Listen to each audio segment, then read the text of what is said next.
flood of notification panels popped up in dense layers, as if asking whether you were already too exhausted with your current life. The exposes within the department dragged your mood down. Did you truly still want to go on living? That trashy website again. I'm busy reading a novel and those clickbait headlines keep cutting in, so damn annoying. Nowadays, novels don't use that outdated style anymore. Let me introduce the character profile. Lynn 2, an unemployed shut-in from the 21st century. Already feeling stifled inside, he tried to calm himself a little. I just haven't found a job yet, it's not like I'm. He clicked the mouse while muttering curses. Idiot. Suddenly, a bizarre incident occurred, startling Lynn 2 so badly that he dropped his lollipop. Right beneath his feet, a deep black hole abruptly appeared. Before he could finish his sentence, Lynn 2's entire body was sucked straight into the black hole. Are you serious? Don't you have anything better to do? I was just reading a novel and now I'm being forced into another world. Falling freely, he saw a line of text appear. Congratulations, host, on making the correct choice. From here on, the God-tier leveling system will serve you. Lynn 2 felt 30% helpless and 70% wrong. Hey, don't decide that for me, okay? I didn't choose a damn thing. Not long after, he was transported to a strange location beyond the black hole.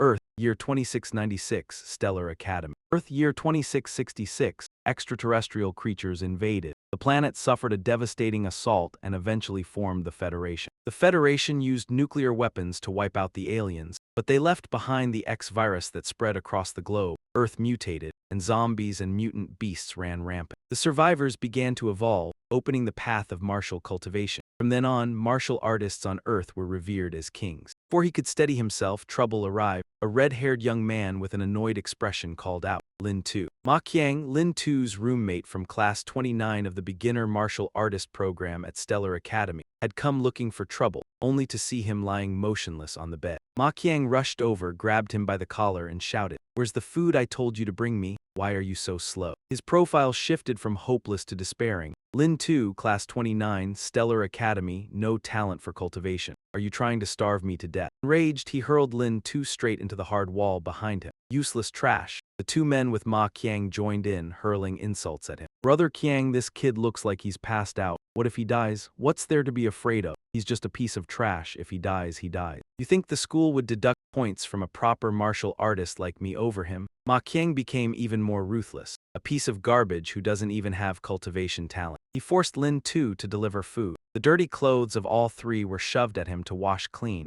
Making you do laundry is already giving you face. Lynn 2 was in extreme pain, yet Ma Qiang still wouldn't let him off. This time you didn't bring the food and made me lose face in front of Su Jun. After saying that, he stomped hard on Lynn 2's hand. You deserve to die. Lynn 2 was in such agony that he couldn't even sit up, let alone fight back. He realized this wasn't a game but a real different world, and the pain in his hand was real. It hurt so much. What the hell is going on? Wasn't I at home? Then that trash website crashed. Before his eyes, Ma Qiang's fierce threats continued. His vision gradually blurred. Look at that, he's still not dead. He struggled to gather strength to stand up. Ma Qiang couldn't help sneering. The life of this piece of trash is pretty tough. Lynn 2, barely catching his breath, was about to suffer another blow, and the only thought in his mind was, so I've actually. He delivered another kick that sent Lynn 2 flying backward. I'll kick you to death. Before he could make sense of it, the others swarmed in to beat him. He suddenly realized he had transmigrated. The kick was so powerful that dust billowed everywhere. Beaten until his face was no longer recognizable, he cursed inwardly.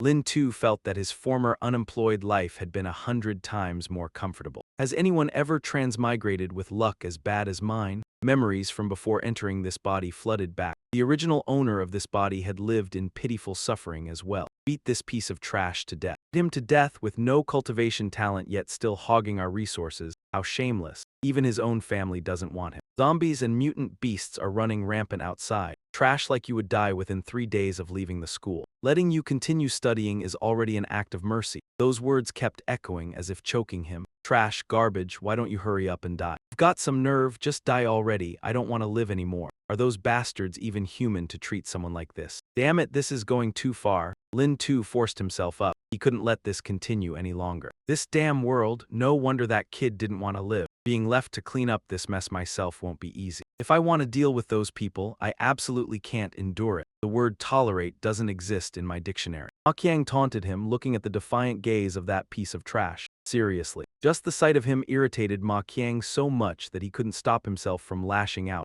making others despise him. Ma Qiang threw a punch straight at Lin Tu, cursing nonstop. "What are you pretending for, you little piece of trash? Do you submit or not?" He shouted back loudly, clearly unwilling to submit. The other party didn't expect him to dare talk back. Not convinced, after the punches and kicks, the man kept driving his knees into him, seemingly beyond the limit of endurance. "I'll beat you until you submit. I'm asking you, are you convinced or not?" Ma Qiang went mad, attacking continuously while growling, "Are you convinced? Are you convinced?" All he wanted was to tear Lin Tu into pieces to vent his anger. Lin Tu remained firm and refused to submit, even speaking with disdain. "Not convinced. Trash like you who bully the weak with strength. Even if you beat me to death, I still won't submit." Ma Qiang's expression changed, his vicious eyes staring at him. Lin Tu sighed inwardly, thinking that even though he had transmigrated, his golden finger was so weak. Information interface appeared, and the system reported that it had checked host Lin Tu's rage level. Level 1, current experience 0. To reach the next level requires 100 experience points. Strength 35, physique 33, speed 32, while ordinary people are all above 38. Skill, analytical eyes. The total combat power is 250 and the rage accumulation value has reached 100%. Do you want to use a stored strike? Do you want to use it? Turned out that Lin Tu's suffering hadn't been in vain, truly suffering first and enjoying later. The system reminded again, do you want to use it? He realized this was the perfect moment to test a new move. You want to die? Lin Tu immediately agreed, activating the stored power as prompted by the system. The two sides struggled fiercely, neither willing to yield. When Lin Tu unleashed his move, the strike instantly shattered the opponent's arm bone. Ma Qiang was sent flying, and the counterattack left everyone around shocked. Purple-haired man was stunned by the scene before him. "Brother Qiang," the two immediately rushed over to check his condition. "Brother Qiang, what's wrong? Are you okay? Don't leave us." Just moments ago he was aggressive, now he couldn't even be sure of his own life. The other two hurriedly carried him to the infirmary. Seeing Ma Qiang in such a miserable state while the one who was supposed to be beaten stood firm, the situation had completely reversed. Lin Tu turned to threaten the remaining three. "Get lost now," they cried as they carried the limp body away from the hellish place. After the torture, Lin Tu's body was still aching. "If you don't leave, I won't be able to keep pretending." His arm had taken too much strain and blood flowed down. The stored strike was indeed powerful and he sat down to rest. The system notified him that he had used a stored strike for the first time to defeat an opponent and received one chance to spin the prize wheel. Hearing about the spin chance, Lin Tu was surprised to see the wheel filled with high-value items. He quickly pressed to spin. Here it comes, here it comes. While waiting, he prayed for a big prize, but in the end, the pointer stopped at 1,000 alliance coins. He let out a sigh of relief. Great. The scene shifted to the infirmary. "Hello, I'm here to treat my injuries." Beautiful nurse named Zio Ryushui appeared. "Oh, student little Lin." Lin Tu was surprised. "You know me." She spoke casually but deliberately moved closer. "Who doesn't know little Lin from Star Glory Academy?" Lin Tu blushed and awkwardly replied,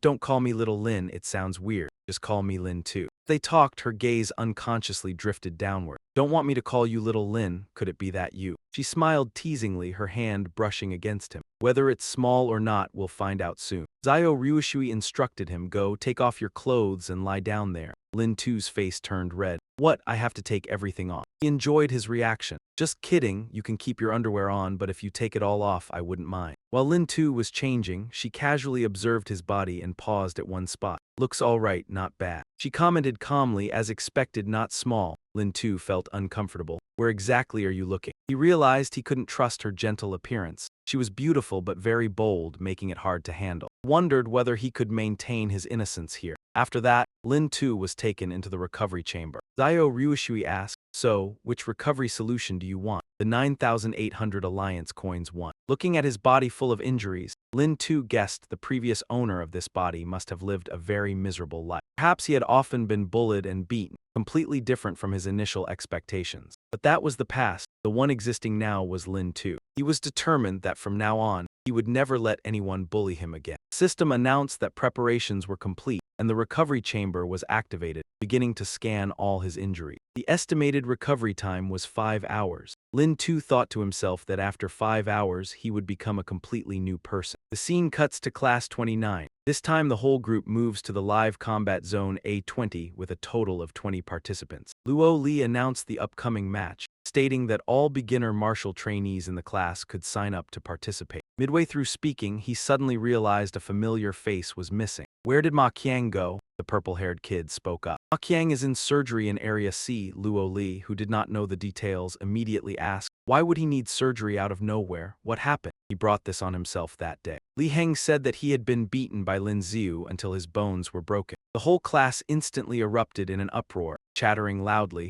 unable to believe what they had just heard. What, Lin Ziu? How is that possible? That useless guy crippled Ma Qiang? That's nonsense. The purple-haired boy was still shaken by what had happened that day. There's no fabrication here, I'm telling the truth. I was there too. With his mind in turmoil from the chaotic discussion, Luo Li decided to set it aside for now. Let's drop that and talk about this practical combat training in Area A20. Ma Qiang doesn't need to participate. A familiar voice rang out, "Teacher, may I go?" The class whispered among themselves as they sensed his temperament was completely different from before. It was Lin Ziu. Why did he seem so changed? That's right, he looks like a different person. Could I be seeing things? Still thinking of him as the weak student he used to be, Luo Li advised, Lin Ziu, don't act on impulse. Area A20 is very dangerous. You should at least reach the beginner martial trainee stage before considering it. Su Jun, standing nearby, scolded him with obvious displeasure. Trash, Area A20 is territory of mutant beasts and zombies. Are you looking to die? Lin Ziu merely sneered, pointed straight at him and openly issued a challenge, leaving the other stunned.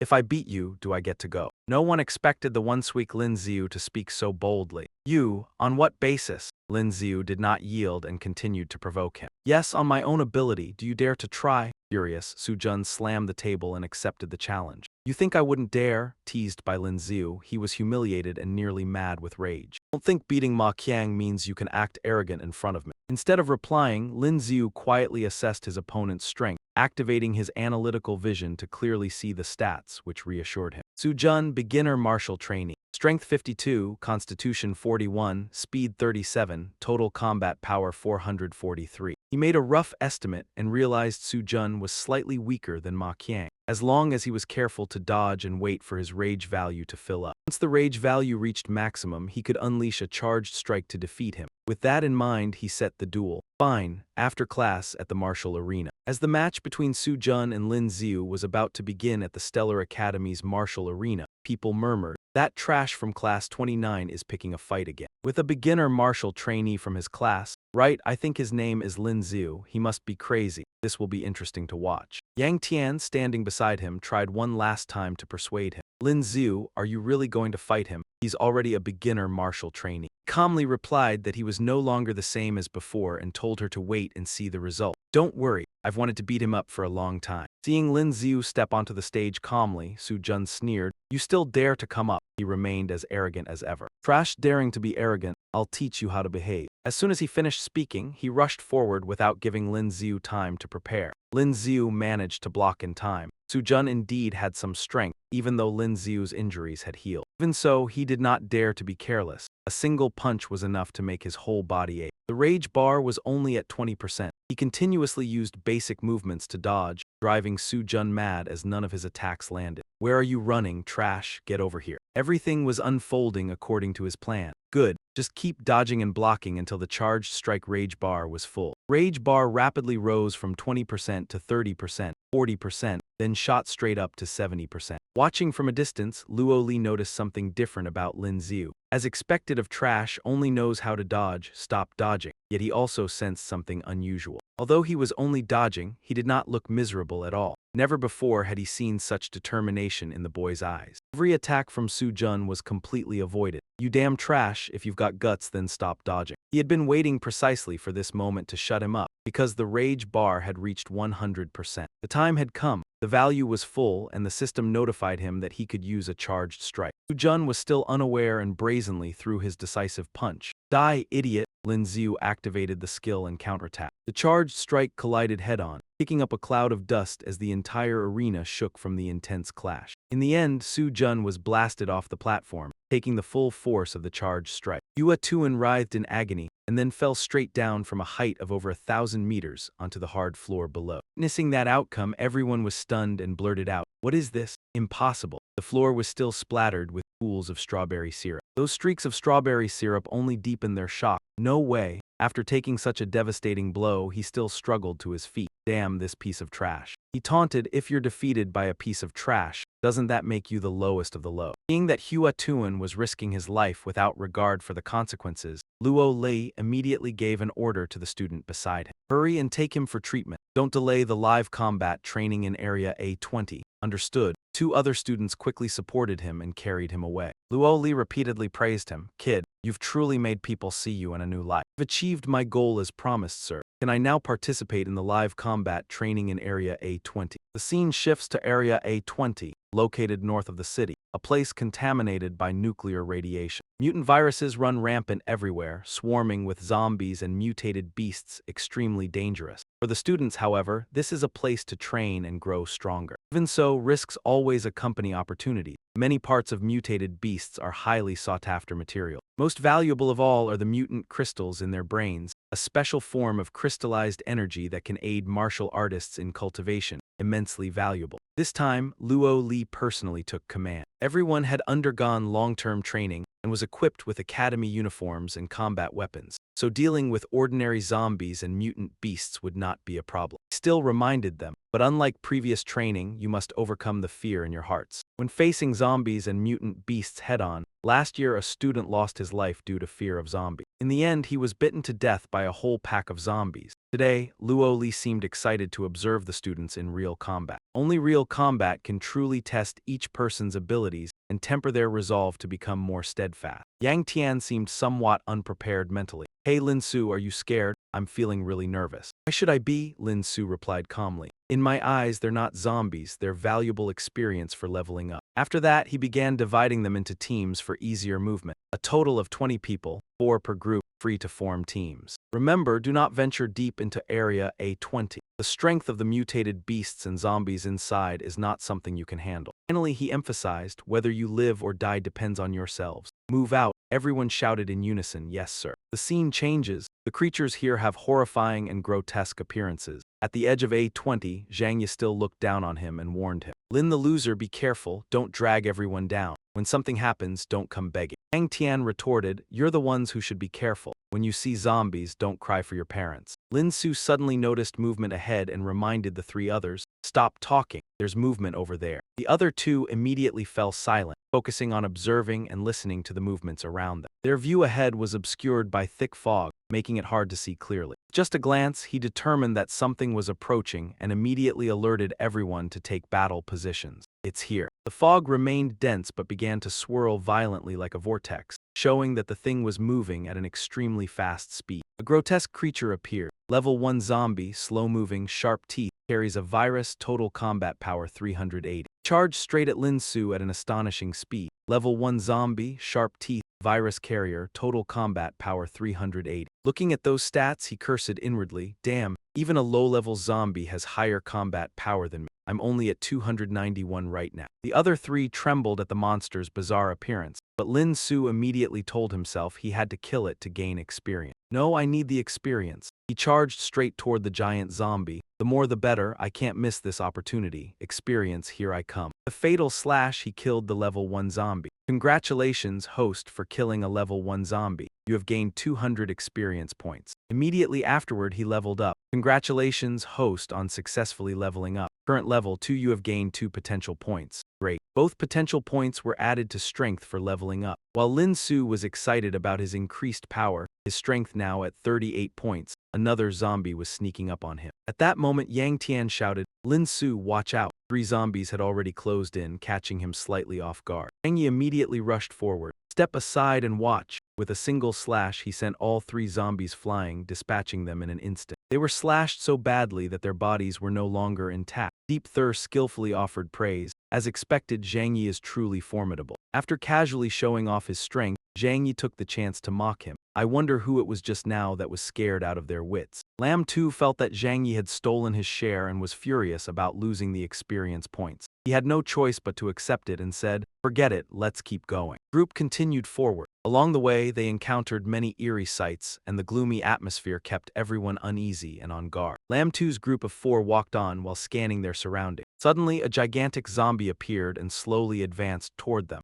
Lamb 2 sensed it and immediately warned everyone, "Wait a second." Its razor-sharp teeth gleamed through the thick fog. Deep Thur moved faster, wanting to show off in front of Lamb 2 and stepped up to take it. "This kind again, this time leave it to me." Unlike the zombie from earlier, this one is a level 1 zombie leader, extremely fast with sharp claws, and it can summon level 1 zombies. Huang Thien told him to go, but Lamb 2 was still assessing the situation. "Don't go over there." The level 1 zombie crouched and sprang up. Deep Thur still hadn't realized and stubbornly tried to bring it down. "Come on, bring it." The leader zombie instantly shot toward Deep Thur like a missile. His eyes went wide and his jaw dropped as he panicked. "Holy crap, I'm dead. Why is this thing so fast?" It slipped out of control, and Deep Thur was struck hard. It tried to bite him alive, but he still fought back. Thankfully, Truong Engai rushed in and kicked it in the face. "Get the hell out of here." The zombie flew back and lay still on the ground. Truong Engai followed up, trying to finish it off. "Die already, you bastard." Lamb 2 rushed over to warn him. "That's a zombie leader. You have to kill it in a single strike, or it'll call even more level 1 zombies. Then it'll be a real mess." Truong Engai smirked and even turned to taunt him. "I need a useless guy like you to teach me how to fight monsters." Just as expected, it wasn't dead, and it even dodged Truong Engai's attack. He stared in shock. "Holy crap, this zombie can dodge." It roared in fury, as if calling reinforcements to settle the score with Truong Engai. The leader zombie's power blasted everyone farther back. From beneath the ground, zombies began to crawl up. Unlike the leader, the ones underground sprouted up like mushrooms. It had locked onto Lamb 2's group of 4 for daring to lay a hand on their leader. The situation grew more chaotic as countless zombies poured in from who knows where. Truong Engai was scared out of his mind, staring at the zombies closing in and blurting out in disbelief. "That many zombies." Freaked out, his mind blanked. "Damn it, I don't want to die here." Seeing that running was the best option, he bolted, leaving Deep Thur shouting in desperation. "Brother Truong Engai, wait for me." Even Duong Thien felt they couldn't hold out, so he urged Lamb 2. "There are too many zombies, we should get out of here too."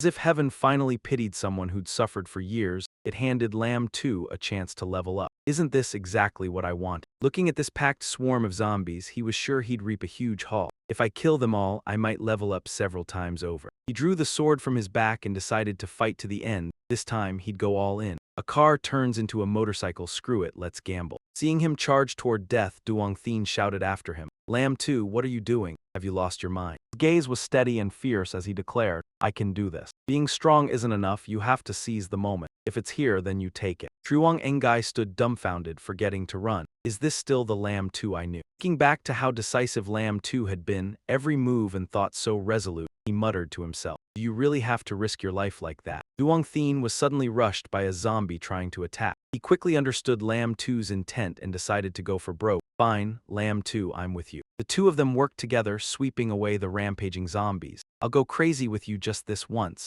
Then, out of nowhere, a leader appeared. The zombie alpha strode in, suddenly ambushed Lamb 2 and pinned him to the ground. Duong Thien yelled, but it was too late. "Watch out." It roared, opened its huge mouth full of sharp teeth and prepared to tear him apart. Lamb 2 forced it aside with all his strength, struggling to fend off the massive leader zombie. "Bastard, how dare you sneak attack me?" He was hanging by a thread. The system panel appeared. "Congratulations, host, you have successfully leveled up. Current level, 3, you have gained 3 potential points." "Congratulations, host, you have successfully leveled up. Current level, 4, you have gained 4 potential points." "Congratulations, host, you have successfully leveled up. Current level, 5, you have gained 5 potential points." "The jackpot is here. The jackpot really is here. This is amazing. In the blink of an eye, I jumped 3 levels and gained 12 potential points." System put everything into strength. Never expected that crossing a rank threshold would make the difference in power feel this obvious. Strength 50 points. With one hand, he grabbed the leader zombie by the back of the head, ready to flip the tables.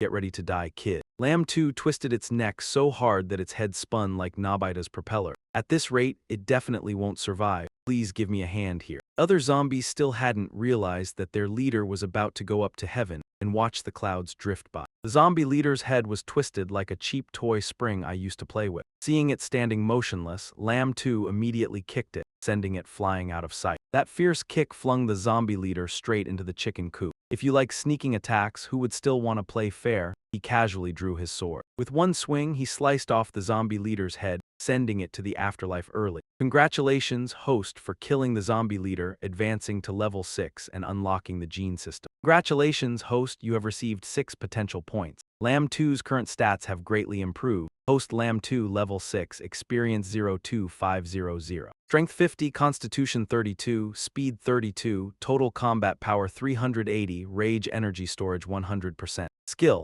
Analytical Eye. When the zombie leader died, the zombies it had summoned instantly vanished as well. While reviewing his status panel, Lamb 2 pondered thoughtfully. Is this damn system doing this on purpose? I just leveled up and got 6 potential points, added 3 points to speed and 3 points to constitution, and unlocked the gene lock. He had once read several books about human gene cultivation, most of which mentioned a region that had never been used. It could be seen as an opportunity for self-breakthrough, because most of humanity's potential remains untapped. Even one's form, strength, and many other related aspects would change accordingly. So-called gene lock is the most fundamental potential that exists within the human body. In legend, if one could unlock the gene lock to the highest level, he suddenly recalled that rare state few ever reach. At that point, a human could become an existence akin to a god. Just thinking about it made Lamb 2 extremely excited. He wondered how powerful he would become if he unlocked the first gene lock. He immediately selected the gene lock option in the system to unlock the first level. Lamb 2 said, "Unlock the first gene lock." Then he pressed the screen in front of him. The system displayed, warning, level 15 required, unable to unlock. Lamb 2 was stunned, unable to believe his eyes. Could it be that all his effort just now still wasn't enough? Isn't it only level 15? As long as I keep killing monsters and leveling up, I'll reach the requirement to unlock it soon enough. Duong Thien had already begun to doubt the Lamb 2 he once knew. Lamb 2, are you still the Lamb 2 I know? You seem to suddenly become much stronger just now.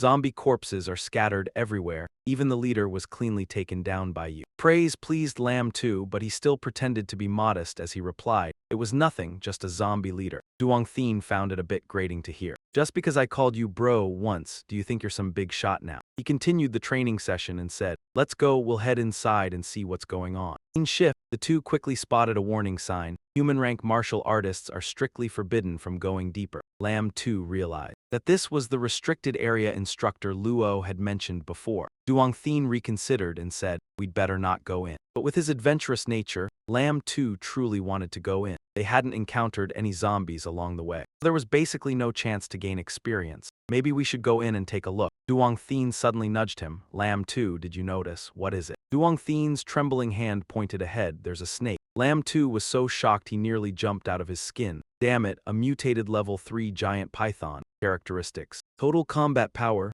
Duong Thien shouted. "There's a giant python by that tree." Lamb 2 realized it was an evolved beast, but he couldn't clearly analyze what kind of creature it was. Its enormous body slowly slithered out, crawling toward the two of them. The giant python opened its mouth wide as if to swallow them whole, but they quickly dodged to both sides, narrowly escaping disaster. After dodging the attack, Lamb 2 urged, "Run, hurry." The giant python was so huge that its end was nowhere in sight. Its long body coiled through the forest as it chased after Lamb 2. Lamb 2 ran for his life since it seemed to be targeting only him. As he ran, he cursed, "Damn it, why are you chasing me? Go after that fat guy instead." On the other side, Duong Thien collapsed in exhaustion after escaping the giant python's deadly fang. He stopped to rest for a moment, unable to help sighing at his fate. "Thank goodness it's not chasing me." Looking toward the dark area deeper inside, he suddenly panicked. Did that guy run into the abandoned zone? Scene shifts to the silent abandoned zone. Lamb 2 was hiding behind an old ruin, trying to observe the situation. "There's no sign of it anymore. I'm afraid we won't catch up." Lynn 2 immediately heightened his vigilance, not daring to relax in the slightest. A giant python can change its color to match the surrounding environment. It's very likely hiding somewhere, waiting for a chance to ambush him. A suspicious figure suddenly aimed an arrow at Lynn 2 and threat, "Don't move." Li Yuan and his companions suddenly spotted a familiar figure and began to probe. "What are you sneaking around here for?" He stared at him carefully and then suddenly realized. "Judging by those clothes, you're one of the brats from Starlight Academy, aren't you?" Facing this group of fierce men, Lin 2 could not help but tremble, yet he still replied softly, "Hello, brothers, I was just passing by." Their strength far surpassed his. This time he was truly done for. These people belonged to an adventurer squad that specialized in hunting zombies and mutated beasts for materials and energy crystal. All of them were official martial artists, and he had no ability to resist. Buck-toothed man deliberately stirred up trouble, looking for an excuse to make things difficult for Lin 2. "I've long wanted the battle saber from Starlight Academy. Leave the battle saber behind and you can get lost." Lin 2, usually calm, did not want to clash with this group, so he slowly explained. "Second brother, without my battle saber in a place where I could be ambushed at any time, wouldn't that be sending me to my death?" He snatched Lamb 2's sword, ready to swing it at him. "Then go die right now." Lamb 2 panicked, pointing behind the rabbit-toothed man to warn him. Wait a second, he froze when a gigantic creature suddenly appeared. What the hell is that? Before he could react, disaster struck. Ferocious serpent lunged forward, ready to swallow its prey, clamping its jaws around the rabbit-toothed man's leg. Despite the prey struggling in pain, the serpent calmly swallowed it whole. Seeing the critical situation, Li Yuan warned his teammates. It's a level 3 evolved beast, a giant color-changing serpent. Everyone be careful. A black-haired guy tried to reassure. Don't panic, guys. This is a level 3 evolved beast. The mutated crystal and serpent skin could sell for millions. Yuan confidently shouted, exactly, take it down, we're going to get rich. Knowing the serpent's power, Lamb 2 found a hiding spot to observe. The others were just weaklings, letting the serpent tear them apart. Only a level 1 fighter would dare provoke a level 3 evolved beast, a foolish risk for money. Level 1 fighter, level 1 fighter. He watched the situation while looking for an opportunity to reclaim his items. He had to grab back his combat sword every time the serpent was attacked. It immediately countered, tearing attackers to pieces without mercy. A bald man took a chance and struck, swinging his sword at the serpent, but not only did it fail to injure it, it made the beast angrier, prompting a venomous counterattack. The venom hit the bald man's shoulder, burning through flesh down to the bone. Oh God, my arm, the black-haired fighter shouted. 7 meters, attack it together. Everyone charged simultaneously, surrounding the giant serpent. Charge, kill it together. It was already hard to fight alone, and now surrounded from all sides, the serpent couldn't react in time. Finish it, everyone. Finally, the serpent couldn't endure any longer and collapsed. Dead, it's finally dead. Meanwhile, Lamb 2 quietly put his plan into action, but the black-haired fighter had spotted his movements. Standing atop the serpent, he shouted, "You little brat, you lured it here, didn't you?" He arrogantly ordered, "Skin this giant serpent for me and pull out the mutated crystal. Don't even think about leaving. One strike and you're dead." Lamb 2 grabbed his sword back and coldly replied, "Are you out of your mind? A severely injured person giving orders to others. Don't worry, I'll skin the serpent and pull out the crystal, but that's my loot." The black-haired fighter glared angrily. "That bastard dares to profit from my stuff." He swung his sword at Lamb 2, trying to kill him. "Die!" Lamb 2 easily sidestepped the attack. "You're too weak for me to even consider." Lamb 2 sneered, then while the opponent was unprepared, slashed straight at his arm. Fighter screamed in pain, "You bastard." Then he tried to threaten using his family name. "Try touching me, I'm from the Zhang family. You might end up hunted by the Zhangs for your arrogance."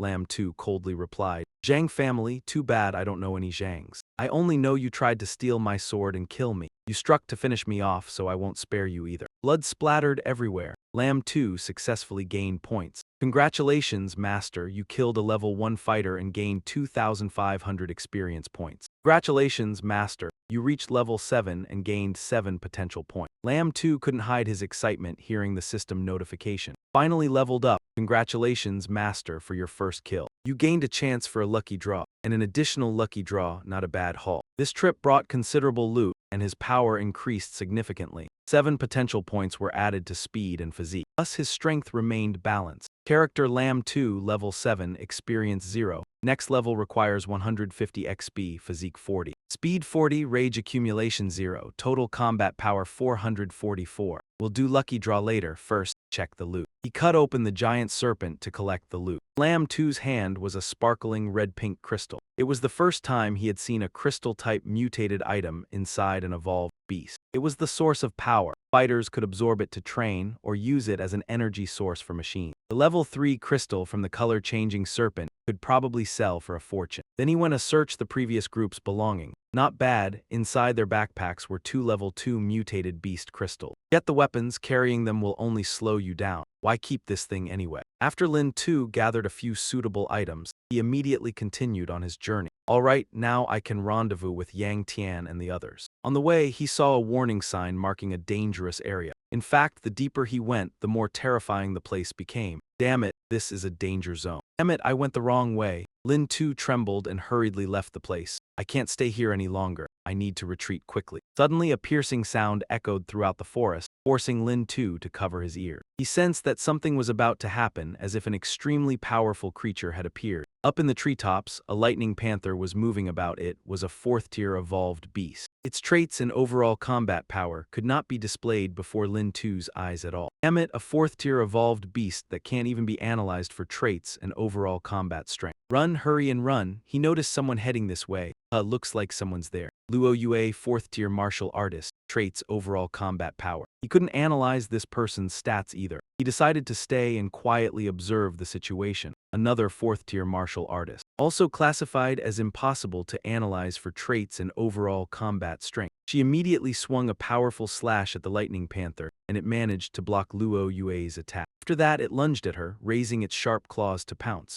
Luo Yue narrowly dodged the panther's fangs and claws. Taking advantage of the opening, she slashed straight at its face, making the panther howl in pain. Luo Yue's strike sent its entire body flying hard into a nearby tree trunk. Just watching from the sidelines, Lynn too could feel the power of her attack, let alone her facing the Lightning Panther alone. Is this the strength of a high-level martial artist? So powerful. One day I'll reach her level. No, I'll even surpass her. Noticing the Lightning Panther lying motionless on the ground, Luo Yue cautiously approached. As Lin too wondered whether the battle was truly over, the panther suddenly sprang up and attacked her. It fired a powerful energy sphere, shaking a vast stretch of sky. Luo Yue immediately took a defensive stance as the sphere shot straight toward her. However, she couldn't completely withstand it and was blasted far away from the battlefield with the Lightning Panther. Lin too was shocked to see that even with her strength she was still sent flying. That fast, is she dead? He hadn't expected the panther to be so cunning, it had been playing dead. Then it launched a fatal strike at the girl. To be precise, it wasn't exactly playing dead, just in a temporarily lifeless state. Seeing that the opportunity had come, he had the idea to take advantage of the situation. If it's not completely dead, I'll give it another slash. Maybe it'll count as me taking down the boss. And there's also the 4th-tier mutated beast crystal. This time I'll strike it rich. Grinning, he quietly crept closer to the Lightning Panther,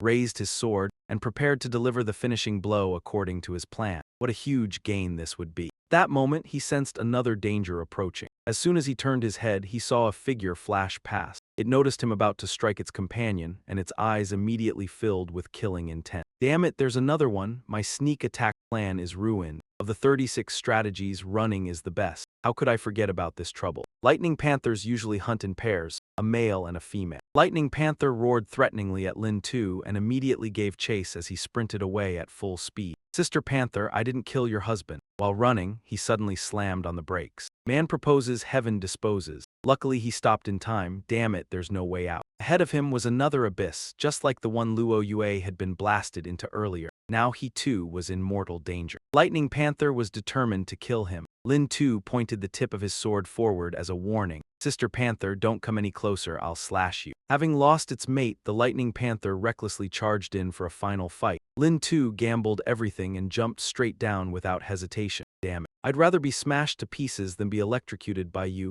charred on the outside, tender on the inside, and become your dinner. After the reckless leap, Lin 2 fell downward, where a vast blue sea came into view. Fortunately, he was still alive. It turned out to be the foot of a cliff. Perhaps the trees growing along the cliff had cushioned the impact. Combined with a bit of luck, that's how I survived. He glanced to the side and noticed a familiar figure. It was Luo Yue, who had been blasted down earlier, lying motionless. The female martial artist who had been knocked off the cliff by the Lightning Panther. He discovered she still showed signs of life. She probably wasn't dead. As he carried Luo Yue away from that spot, he checked her condition. She was still breathing, just unconscious. Lin 2 then laid her down in the shade of a large tree. Lin 2 couldn't help but stare intently at Luo Yue's face. How can there be such a beautiful girl? Compared to her, I'm worlds apart. She looked to be only about 17 or 18 years old, yet she had already reached the realm of a 4th-stage martial artist. She must be a genius disciple from some great family. At that moment, his stomach growled loudly since he had not eaten anything since morning. He was so hungry his insides churned. The moment he saw several fish swimming cheerfully in the water, he was overjoyed. Luckily, there were fish in the lake. Lamb 2 caught all he could, grilled them, and devoured them ravenously. Even without seasoning, they tasted quite good enough to temporarily satisfy his hunger. Just as Lamb 2 was enjoying the grilled fish, a sword suddenly thrust straight at him at incredible speed. Furious, Lamb 2 shouted straight at her face, "Damn it, what is this crazy woman doing?"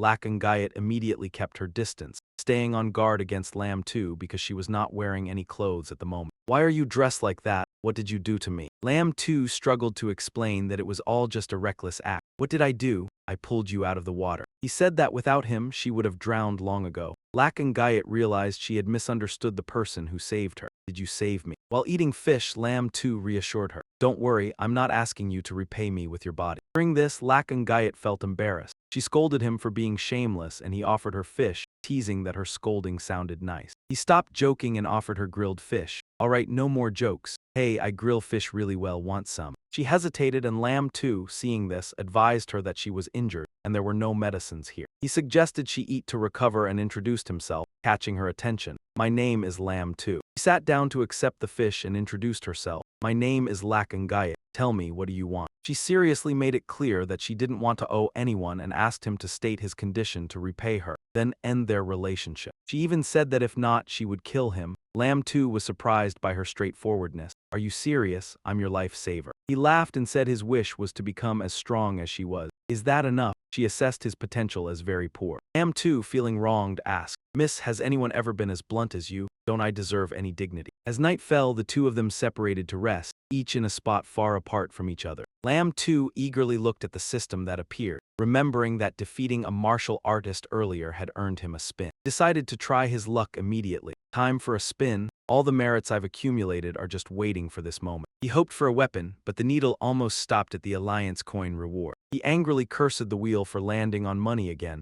but it unexpectedly shifted down to the next slot. The result surprised him as he received a reward beyond his expectations. Congratulations, the owner has received the 100 birds bow. He happily jumped up to celebrate, declaring his luck was extremely good and he had won a huge prize. The scenery around him changed as the system introduced the martial arts card created by high-level martial artists. The cards were ranked by color and level, with higher levels having more power, and a blue card appeared above him. He was skeptical of this reward, wondering why it was a low-level card and also a martial art that was difficult to train. Upon closer inspection, he was stunned to realize this was a card that could evolve, rarer than even a diamond card. His thoughts changed completely, and he happily embraced the martial arts card. He believed the system wasn't lying to him, and decided to choose the spear as his weapon. However, he knew the spear was the hardest weapon to train with. Outside, Lakangayat thought he had gone mad when she saw him laughing by himself. She approached and asked, Why are you laughing like a fool? He hid the card and replied that it was nothing, which made her suspicious. He asked if he heard anything, and he realized someone was approaching. She guessed it might be the adventurer team, and Lamb too recalled the martial artists who had tried to kill him before, so he warned her. He urged her to leave since he wasn't sure if the approaching people were enemies or allies, but she couldn't move on her own due to her injury. Seeing this, he decided not to leave her behind. Come on, Lakangayat, hold on tight. She asked, You want me to let you carry me? He said in this situation, he would take the initiative to help, and if she didn't like it, she could stay behind. He also warned her about the potential danger from the group if they thought she was beautiful. He angrily shouted, Shut up, you're talking nonsense. Just as expected, another group of people appeared and recognized their tracks. A man ordered to search for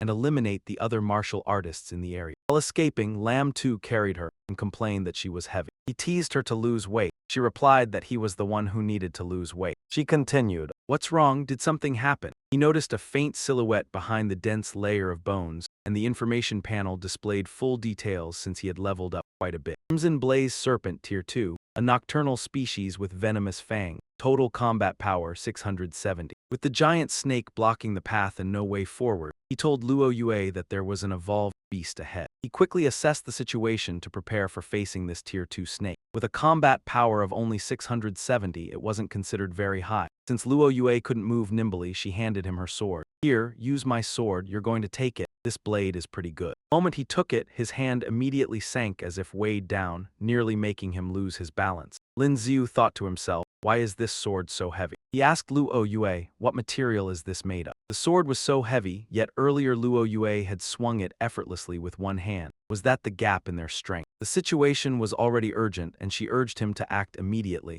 Stop talking and put me down, go deal with it. Lin Xiu set her down and faced the giant snake head-on, while Luo Yue stood to the side reminding him that the Crimson Blaze Serpent was extremely fast. It had the advantage in nighttime combat. She continued guiding him carefully from the side. Don't act rashly. Listen to my commands. The giant snake seized the opportunity and lunged at Lin Xiu, baring its sharp fangs as it slithered swiftly toward him. At that speed, everything appeared as a blur to him. He couldn't determine its direction at all. It's so fast I can't even see it. No, it's the night affecting my vision. Sensing an opening, she immediately gave instructions. Slash down now. The snake suddenly darted toward him. Quick, cut at the lower part of its body. He seized the moment at once, raised his sword high, and brought it down straight onto the snake's head, delivering a lethal strike. Thinking he had defeated it, he laughed smugly. See, that's all it took for me to deal with it. Luo Yue replied calmly that he could barely handle a mere Tier 2 Crimson Blaze Serpent, his aptitude truly too poor. Hey miss, will you die if you don't mock me? stood boldly in front of the seemingly motionless snake and taunted it. Come on, bite me, bite me. Not only will I kill you, I'll dig out your energy crystal and sell it for money. Mad about that. Suddenly the snake moved. Its head separated as its body abruptly shot straight toward Lin Xiu. Damn it, it can do that. It clamped down on his arm and refused to let go despite his desperate struggle. What kind of technique is this? Furious, he used all his strength to smash the snake's head against the ground. You damn beast, I tell you to bite and you actually bite, acting all arrogant. Without holding back, he crushed the strange snake's head under his foot. Die for me. Only then did he completely kill it and receive the reward. Congratulations, Master, for killing the Crimson Blaze Serpent. You have gained 2,500 experience points. Damn it, I was careless. I forgot to check the system notification. He reminded himself that in the future he must check the system prompt first and confirm it was truly dead before relaxing, then sat down to inspect the snake's corpse. Lin Xiu turned to reproach Luo Yue for knowing that even after being beheaded, the Crimson Blaze Serpent could still separate, yet not telling him. Didn't you tell me? As he questioned her, the bite wound suddenly turned red and throbbed painfully, his face breaking out in a rash and his cheeks swelling up. Damn it. Earlier, the analysis eye had displayed that this snake's fangs were venomous, yet he had forgot. How could I forget? Lin Xiu scratched his face restlessly as the toxin began spreading through his body. What's happening? Why does my whole body feel hot all of a sudden? It's so itchy. Luo Yue suddenly remembered that the venom had another effect. Oh no, I forgot this snake has a kind of lust-inducing poison. That poison would cause intense desire to erupt throughout the victim's body. What should they do now? As the poison took effect, Lin Xiu lost control and laughed wildly in front of Luo Yue. Unable to restrain himself, he lunged at her like a madman. Luo Yue tried to defend but slipped backward. Don't come any closer. In his delirium, he still forced out the question. What exactly is going on? What poison did I get hit with? Struggled to maintain a shred of clarity. I can't control myself anymore. He burst out emotionally. I can't take it anymore. He pinned her down in the silent night. Tell me how to cure it now.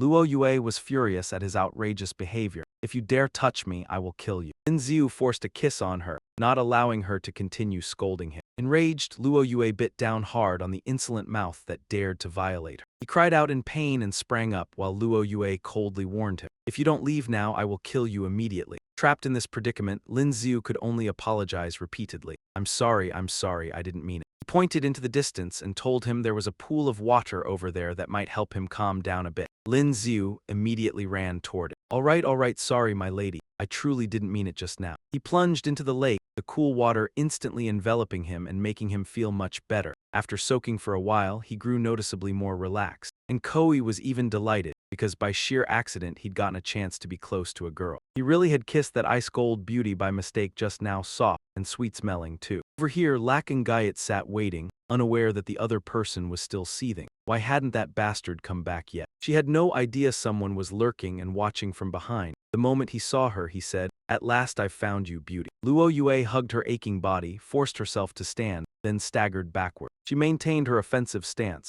ready to face Zhang Liang head-on or be killed by him. However, he and his accomplices revealed their lewd intentions toward her. Little girl, do you still have any strength left? Zhang Liang's face could not hide his twisted expression. He said they had seen her struck by the lightning panther and fall into the ravine as if dead, then added more crude remarks when he noticed how young she was. To be able to kill the lightning panther so easily, you must be the precious daughter of some powerful family, right? I've long wanted to taste what it's like to be with those high-end mighty young ladies from noble family. Hearing this, she shouted angrily, "You shameless thug." She swung her sword straight at his face, determined not to spare someone like him. Go to hell. But she suddenly lost her balance as Zhang Liang quickly closed in, easily knocked her down and said, "Stop struggling pointlessly. Let your big brothers here take good care of you." Without giving her a chance to react, he immediately shouted, "Grab her." His subordinates hurried to restrain her, causing her to panic. He warned, "Since you know I come from a powerful family, you still dare to touch me." Yet Zhang Liang was not afraid at all and even reached out to touch her delicate body. To have a noble family's daughter beneath me, I'd be a romantic even as a ghost. Besides, this is deep within the forbidden wasteland. No one will come here. His desire grew stronger. He planned to violate Luo Yue and then sever her limbs and throw her to that crazed lightning panther. He even said no one would ever know it was them, forcing the pitiful Luo Yue to cry out, "Get lost." Fortunately, a sudden voice rang out, "Do you all have a death wish?" In the quiet night, Lin Xiu stepped out from the darkness.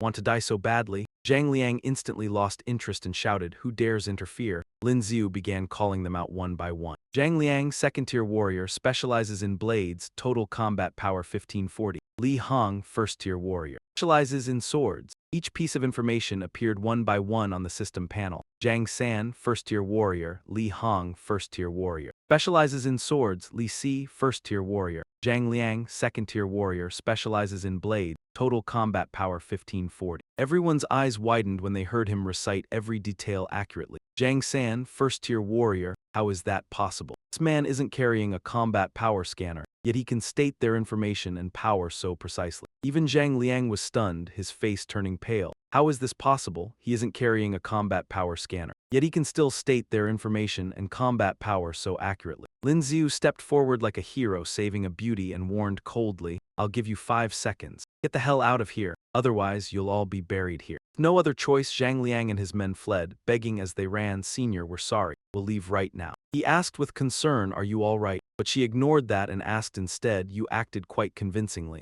How did you know their information?" He carried her on his back and replied with a smile, "That's my secret. Let's leave quickly. If they come to their senses and chase after us, it'll be real trouble." Meanwhile, only then did Li Si realize and tell his boss they had checked the surroundings and found no one. Those two must have left immediately after they fled. Zhang San agreed, believing they had been tricked. If he were truly a master, he wouldn't have left in such a hurry. Furious at being fooled, Zhang Liang punched a nearby tree. The force of his anger snapped the trunk and he roared, "Damn it, how dare he mess with me." He refused to let it go and swore to chase them down, since that bitch was already injured. He believed they must still be lingering near the edge of the forbidden zone. As long as they guarded that area, they would definitely catch them. The scene shifted to a hollow tree where Lin Xiu and Luo Yue were hiding. Two argued fiercely. She questioned him, "Why are you still going deeper into the forbidden zone? The evolved beasts here are very powerful. The more dangerous the place, the safer it is." He explained, "I'm guessing that after those warriors come to their senses, the first thing they'll think of is that I'm carrying you while you're injured. They'll surely assume we'll leave the forbidden zone quickly and might choose to block the outer perimeter. We might as well stay here a few days until you recover your strength. It won't be too late to go out then." She listened with half-doubt, not expecting that someone as weak as him could have such a sharp mind. Feeling underestimated, he complained, "Hey, miss,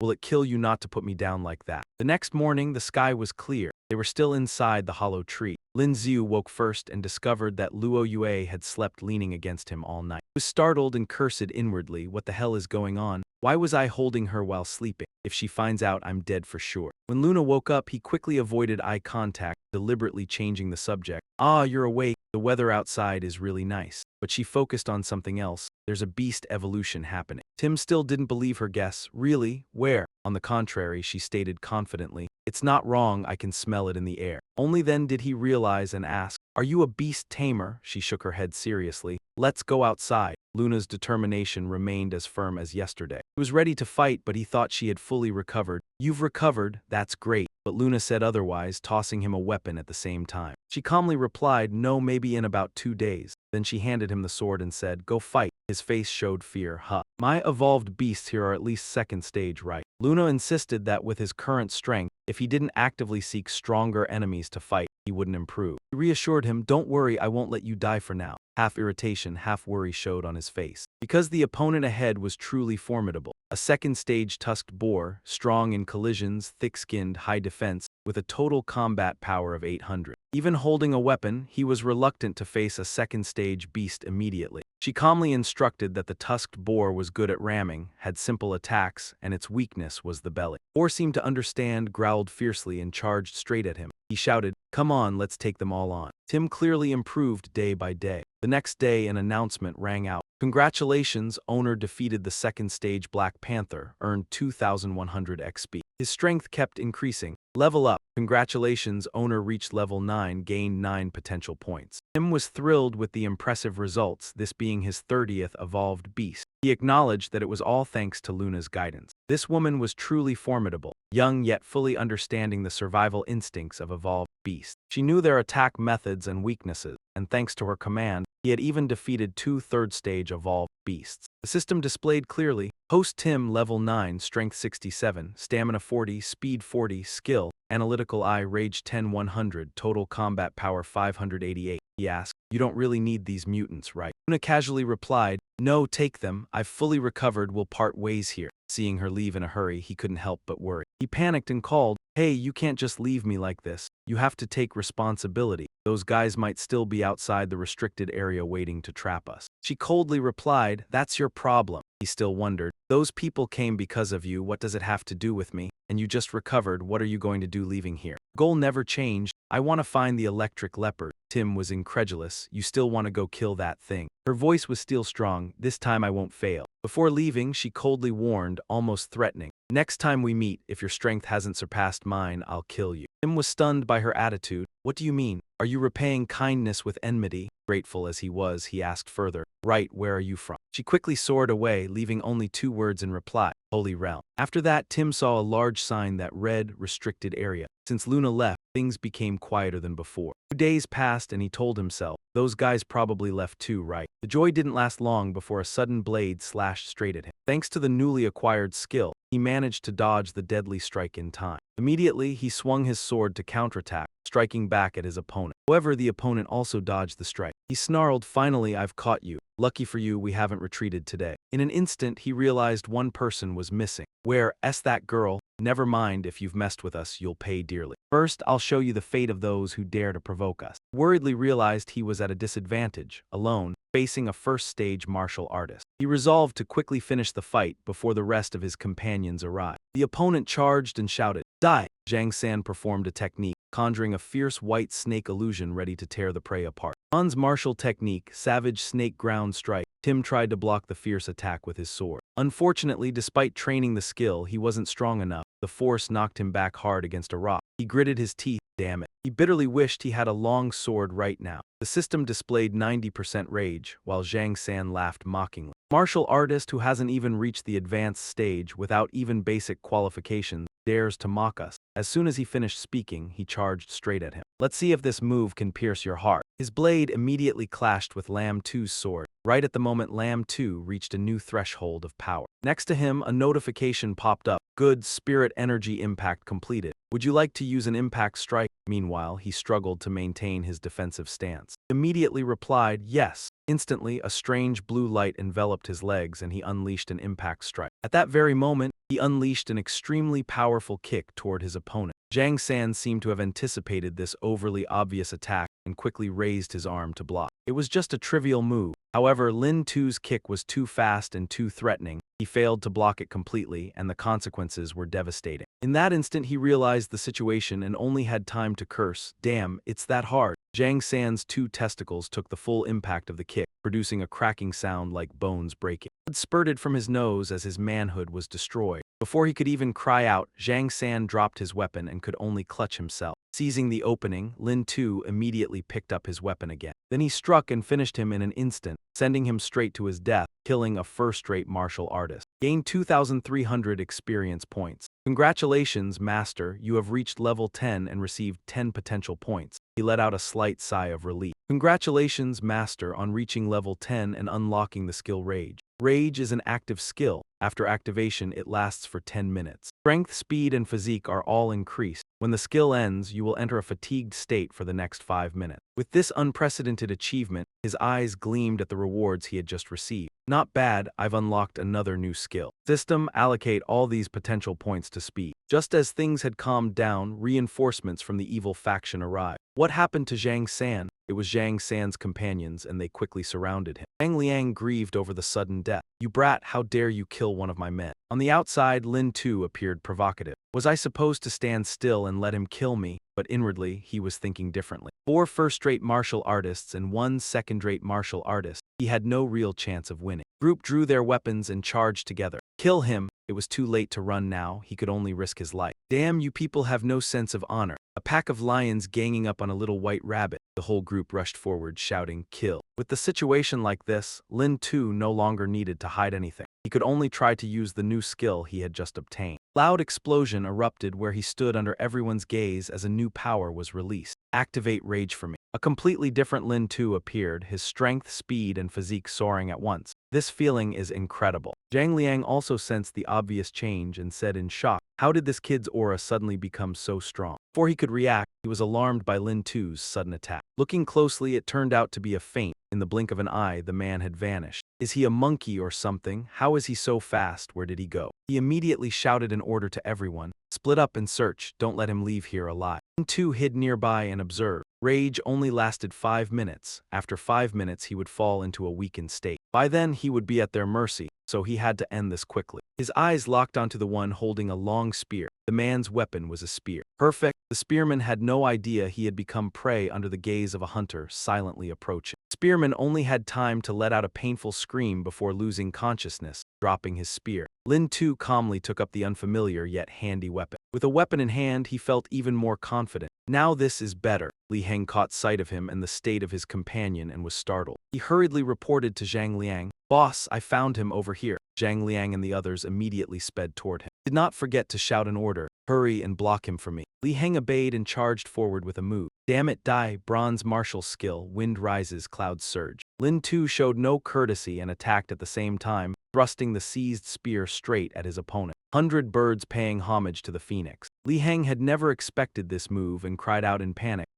This, what kind of martial skill is this? The precise strike hit a vital point, instantly taking his life and killing another first-rate martial artist. 2,200 experience points. The sudden turn of events left Zhang Liang speechless. His face darkened as he gritted his teeth. How is this possible? He killed Li Heng with a single move. Unable to contain his fury, he charged straight at Lin Tu. "I will kill you." Zhang Liang unleashed his moves like a madman. Silver martial skill, shadow hunting raging waves. The others also attacked together. Bronze martial skill, corpse wind axe. Bronze martial skill, cross slash. While defending, Lin Tu grew secretly anxious. He had not expected 100 birds paying homage to the phoenix to consume so much stamina. His muscles felt like they were about to explode, and he could probably use it only 2 more times. The battle grew increasingly frenzied, and even his anger continued to rise. To win this fight, he had to calculate every step carefully. Surrounded and under relentless attacks, his rage quickly accumulated. To break the situation, he first had to control the leader. Have to use overwhelming force to deal with this second-rank martial artist. Li Si suddenly sensed something was off. "Boss, is this guy really just an entry-level martial artist? How can he last this long under the combined attack of the 3 of us?" Zhang Liang noticed it as well, and assumed the opponent must have used some secret technique to boost his strength. Carefully calculated a counterattack plan, but this kind of secret technique usually lasts only a short time and comes with side effects. As long as we don't let him escape, it won't be long before he raises his hands and surrenders. The system panel notified that the rage charge had been completed. "Do you want to use a charged strike?" He replied, "Yes." His hand immediately felt a powerful and abundant surge of energy. "Come on, you bastard. Let's see my fully charged crazy muscle strike." With that, he immediately aimed his spear at Zhang Liang. Zhang Liang hurriedly raised his sword to block. "Nothing to it, watch this." But this strike was far stronger than before, and unease gradually showed on his face. Spear quickly crushed the sword into fragments, and Zhang Liang's confidence shattered along with it. Damn it, how can this strike be this powerful? Lin Xiu decided to fight to the end. "Fine, take another spear from me." He intended to follow up with another thrust. 100 birds paying homage to the phoenix. Cold sweat poured down Zhang Liang's face. Could this be a golden martial skill? Having lost his defensive weapon, he was struck directly in a vital spot, the pain excruciating. Suddenly, unable to withstand the overload of energy, the spear exploded. Luck seemed to abandon him at the most critical moment. Damn it, could the spear break not withstand the meridian surge of 100 birds paying homage to the phoenix and snap? And right at the crucial moment. Felt like he had been racing against time and had lost. It's over. The berserk effect has ended, and now he doesn't even have the strength to draw his blade to fight. Zhang Liang stared in shock as Lin Xiu dropped to his knees. Realizing his time was up, he burst into triumphant laughter. Arrogance returned to his face as he regained his former bearing. "Looks like heaven won't destroy me. You little trash, die for me." Suddenly, a blazing red laser sliced across the sky, cutting through the battlefield and forcing him to stop. To attack. Zio Ryushui made a striking entrance. A mere small squad of second-rank martial artist hunters dares to attack students of Starlight Academy. Who gave you the nerve?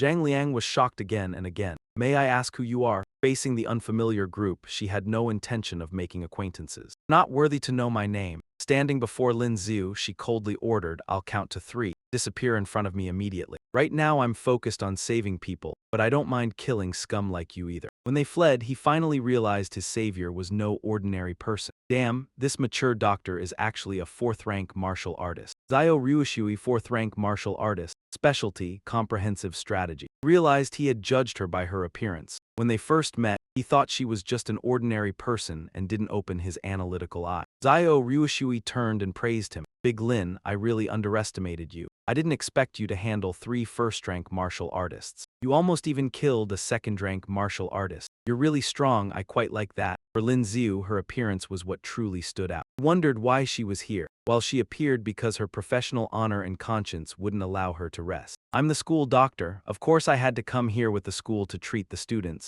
Just look at you, you're covered in injuries. Quick, take off your clothes and let me treat your wounds. Startled, he hugged himself tightly. Please don't, teacher. They're all minor injuries, nothing serious. Embarrassed, he thought about how he had to take everything off every time he met her. Zio Ryushui leaned close and teased. Are you really fine? Don't you need me to take care of you? Her words made his face flush red with embarrassment. I'm fine, really. Even so, she still helped him stand steadily. Then let me help you to the exit. Everyone is starting to gather. The softness he felt made him even more flustered, so he quickly said, Ah, no, thank you, thank you. In the crowded assembly area, Luo Li was announcing the summary results. Su Jun, 3 1st-rank mutant crystals. Li Yan, 1 2nd-rank mutant crystal and 4 1st-rank mutant crystals. He praised them proudly. Not bad, after several days of real combat training, everyone has improved significantly. Even your temperament has become more resolute. Only real combat can truly temper a person. Suddenly, Luo Li looked around searching, but he still couldn't find Lin Xiu. He immediately asked, by the way, Yang Tian, have you seen Lin Xiu? He's the only one missing. Yang Tian had no choice but to recount the entire incident. We encountered a 3rd-rank giant python. In the emergency, Lin Xiu ran into the restricted zone. He cried out in alarm. But he ran into the restricted zone alone.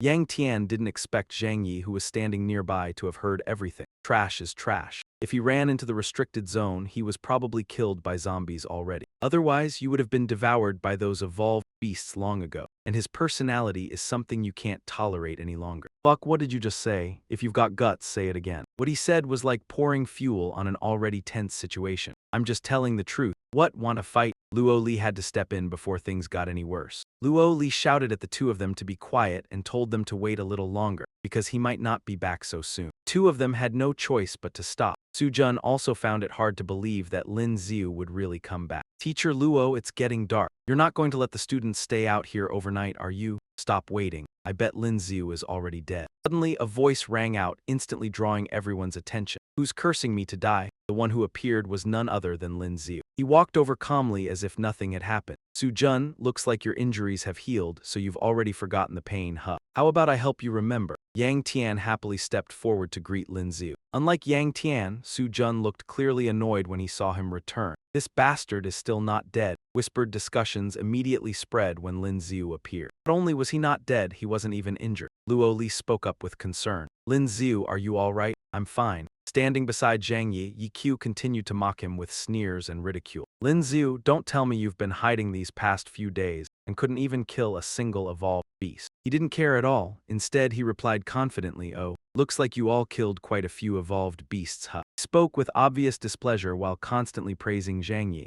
Of course, brother Zhang Yi killed 8 1st-rank evolved beasts. The conversation immediately shifted to the class monitor, making him smile smugly. Wow, as expected of the class monitor, he actually killed 8 1st-rank evolved beasts. I only killed 1 and almost lost my life. That's already impressive. The top performer in this practical training must be the class monitor. Only Lin Xiu remained calm. Zhang Yi's outstanding results made him pause for a moment. What are the energy crystals of 8 1st-rank evolved beasts worth, anyway? Then it was his turn to counterattack, revealing the results he had kept in his bag, filled with sparkling energy crystals of various colors. Luo Li carefully sorted and counted the crystals. 16 1st-rank, 5 2nd-rank, and even 3rd-rank energy crystal. Results far exceeded expectations, making even him exclaim in shock. There are even 3rd-rank energy crystals, and 3 of them at that. Everyone was stunned by the unbelievable outcome. Oh my god, 3rd-rank energy crystals. Lin Xiu killed 3 3rd-rank evolved beasts. How is that possible? I can't believe it. Zhang Yi couldn't accept this fact at all and angrily pointed at Lin Xiu. Teacher Luo, Lin Xiu must have cheated. Luo Li didn't believe the baseless accusation and immediately rejected it outright. Then you cheat and show me. A single third-rank energy crystal costs at least 400. 500,000. Which one of you can spend over 1 million to buy 3 third-rank energy crystals just to cheat? Jiang Yu was stunned and stammered, what?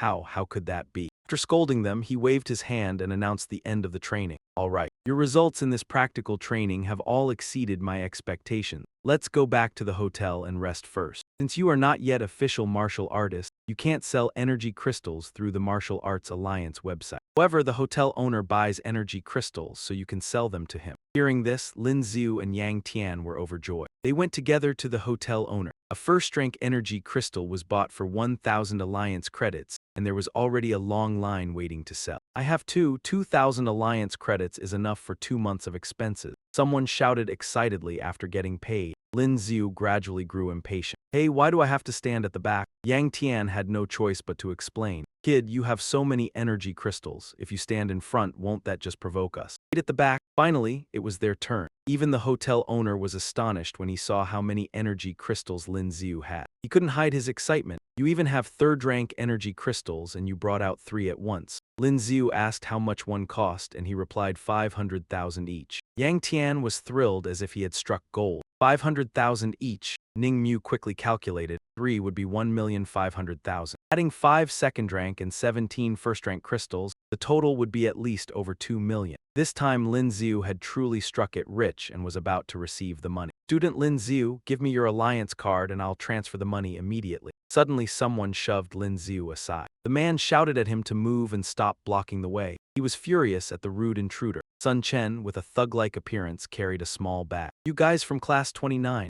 Li Yuan, standing beside him, echoed mockingly that they were just a bunch of useless cowards who were afraid even during training. As he knew, Sun Chen was already an official martial artist, and Li Yuan was also an entry-level martial artist with no ordinary strength. What a ridiculous so-called comprehensive strategy. With that kind of attitude, who would even bother responding, especially when Duong Thien growled, "What the hell did you just say?" Lam Tu, on the other hand, looked worried, his thoughts running wild. Rumor has it that everyone in this class has already reached Human Gate Warrior level, and dozens have even touched the threshold of Elite Warrior. Looks like he's run into a wild beast again. This Tun Tram seems to be ranked within the Academy's top 108 combat power list. He took the lead spot and laid out his items for exchange. Boss, here are 10 first-tier mutant crystals and 1 second-tier mutant crystal. Please exchange them into alliance credits for me. After speaking, he did not forget to sneer. See that? Only killing a second-tier evolved beast counts as real strength, unlike you bunch of trash. Then he quickly shifted the topic to Lam Tu. He deliberately used him as a laughingstock. Right, doesn't your class have a loser named Lam Tu? Figures, the whole class is garbage. Don't face him, I'm the loser you're talking about. You remember me that well? If you're not lining up, fine, but don't go around insulting people. Lam Tu spoke with a confidence and boldness far beyond his usual self. Lam Tu, apologize to me right now. Otherwise, I'll let you taste what it's like to be taken down by a loser. Rage consumed Tun Tram, blood rushing to his head as he boiled with fury. Cursed and charged at Lam Tu like a wild beast. Damn it, a piece of trash dares to show off in front of me.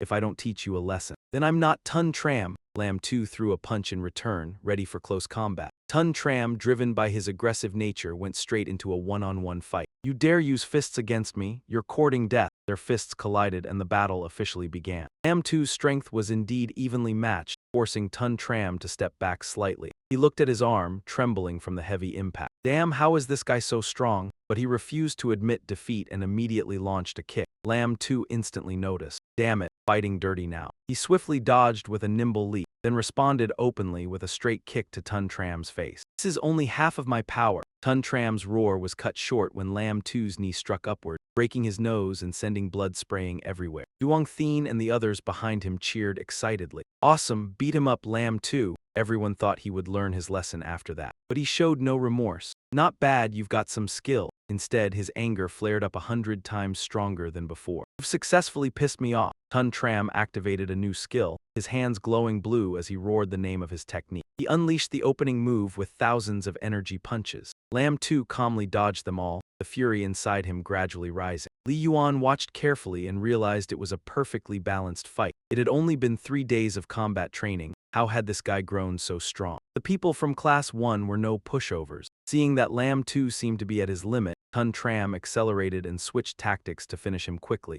HMPH trash, can you only dodge? Then take this punch. Tun Tram gathered all his strength into an iron fist and swung it at Lam Tu. It looked as though the blow had landed. The force was so great that a burst of air exploded outward. Duong Thien called out anxiously, "Lam Tu!" Another blue-haired person also shouted in alarm. "Lam Tu, be careful!" Li Yuan seemed to have already predicted the outcome. HMPH, he doesn't know his own limits. But contrary to expectations, Tun Tram froze in shock. Because his punch was caught by Lam Tu. At that moment a display panel appeared. Rage charge completed. Use rage strike. Confident he could win with his own strength, he chose not to use it for now. With his current power, he was still more than enough to beat Tun Tram badly. This was also a chance to teach him another lesson and make an example out of him to warn others not to provoke him. After thinking it through, he made his move. Lam Tu snapped Tun Tram's arm, making him scream in agony. His arm bent grotesquely, looking pitiful and miserable. He staggered back several steps, clutching his arm and howling loudly. Li Yuan shouted, "Tun Tram, are you okay?" Tun Tram's homeroom teacher angrily rushed in, cursing loudly. "Damn it, you dare hit someone from our class 1, you trash from class 29. Duong Thien argued clearly, "So what if we hit him? You were the ones who attacked first. Not satisfied, then come at us again." Li Yuan, however, acted as if it were no big deal. "This student was just an example. You went a bit too far." Lam Tu immediately explained, "I wasn't being ruthless. He used a bronze-tier martial skill just now. If it had been someone else, might have been seriously injured. I merely returned the favor." The man still refused to believe him and retorted, "Don't go too far bullying others." At that moment the hotel owner stepped in, causing both sides to pause their argument. "Excuse me, student Lam Tu." He said the transaction had been completed earlier, and the money for 3 third-tier mutant crystals had already been transferred to his account, asking him to check. Lam Tu nodded, "Okay, received it, thank you boss." Li Yuan was so shocked his hands went numb. Did he hear that right? 3 third-tier mutant crystals. He never expected someone like Lam Tu to be so dangerous. Could this guy really kill a third-tier evolved beast? How could a so-called loser be this strong? After settling his personal matters, Lin Tu planned to handle everything else in one go. "Right, do you still want to avenge this classmate? It looked like you were about to make a move earlier." He even let out a sly chuckle. "Heh heh, I still have a move that specializes in draining stamina waiting for you, enough to take you down completely. My combat power ranking is already within the top 108. Face darkened in frustration, speechless. Suddenly someone shouted, "What are you doing? Wanna fight?" Lin Tu and Li Yuan turned their heads at the same time. Luo Li walked in with a red-haired, red-bearded man, his arms crossed over his chest. Someone immediately spoke up to accuse them. Instructor Jiang, the student from class 29, broke Sun Chen's arm. Yang Tian showed obvious irritation. HMPH, it was clearly because of his mouth. Shamelessly called our class trash and even struck first. Luo Li stepped forward and asked him, "All right, tell Instructor Yang and me exactly what happened from start to finish." He had no choice but to recount everything. "Yes, Instructor Luo. That's what happened. After quite a while, everything was finally clarified, so that was the case." After hearing it, Luo Li loudly scolded him. "Lin Tu, how could you hit a fellow student? Apologize at once." Yet inwardly he was extremely pleased, thinking that was well done, serving that arrogant elite class right for acting superior every day. They didn't even show respect to ordinary teachers. Lin Tu truly exceeded my expectations, defeating Li Yuan in just 2 moves and even forcing him to kneel. As if understanding the instructor's thoughts, he pretended to be remorseful. "Sun Chen, I'm really sorry. I shouldn't have struck so heavily just now. Don't worry, I'll cover your medical expenses. After all, we brothers aren't short of this bit of money." The apology clearly lacked sincerity and sounded sarcastic, making Li Yuan and Sun Chen even angrier. The whole class and even Luo Li burst into laughter. "Damn, is this kid even apologizing? The damage isn't high, but the humiliation is overwhelming." Not wanting to drag it out any longer, Instructor Jiang tiredly dismissed everyone. Both sides were at fault. "Since Lin Tu has apologized, let's drop it. Sun Chen to get treated." Sun Chen was unwilling to let it go. Gritting his teeth, he said, "Lin Tu, I was careless this time. Do you dare come to the final term match?" Lin Tu gladly accepted the challenge. "Why wouldn't I dare? I'll settle the score then. An eye for an eye to vent my anger." "Fine, we'll meet on the arena then." Sun Chen's group left one after another in silence. In contrast, Yang Tian and Lin Tu's class cheered to celebrate the resounding victory. "Lin Tu is amazing. Let's see if those elite class people still dare to look down on us. Lin Tu is incredible. Thanks for helping us vent our anger." Luo Li remained standing there and waved his hand. Alright, let's move on. This hotel has a combat power testing machine. Go test yourselves. All the students entered a strange room. Seeing a peculiar machine, they listened as Luo Li explained. I want to see whether you've advanced after undergoing actual combat training. He looked around and asked who's going first. This machine belongs to the owner and is brand new, very accurate. EQ volunteered, surprising everyone. I'll go first. The machine announced, EQ, Class 29 of Stellar Academy. Entry-level martial artist, total combat power 450. One after another, they stepped forward to test. Ning Mu, Class 29 of Stellar Academy, entry-level martial artist, total combat power 389. Yang Tian, Class 29 of Stellar Academy, entry-level martial artist, total combat power 469. Among them, Zhang Yi was the biggest surprise. The machine reported, Zhang Yi, Class 29 of Stellar Academy, standard martial artist, total combat power 675. He immediately praised him, a standard martial artist.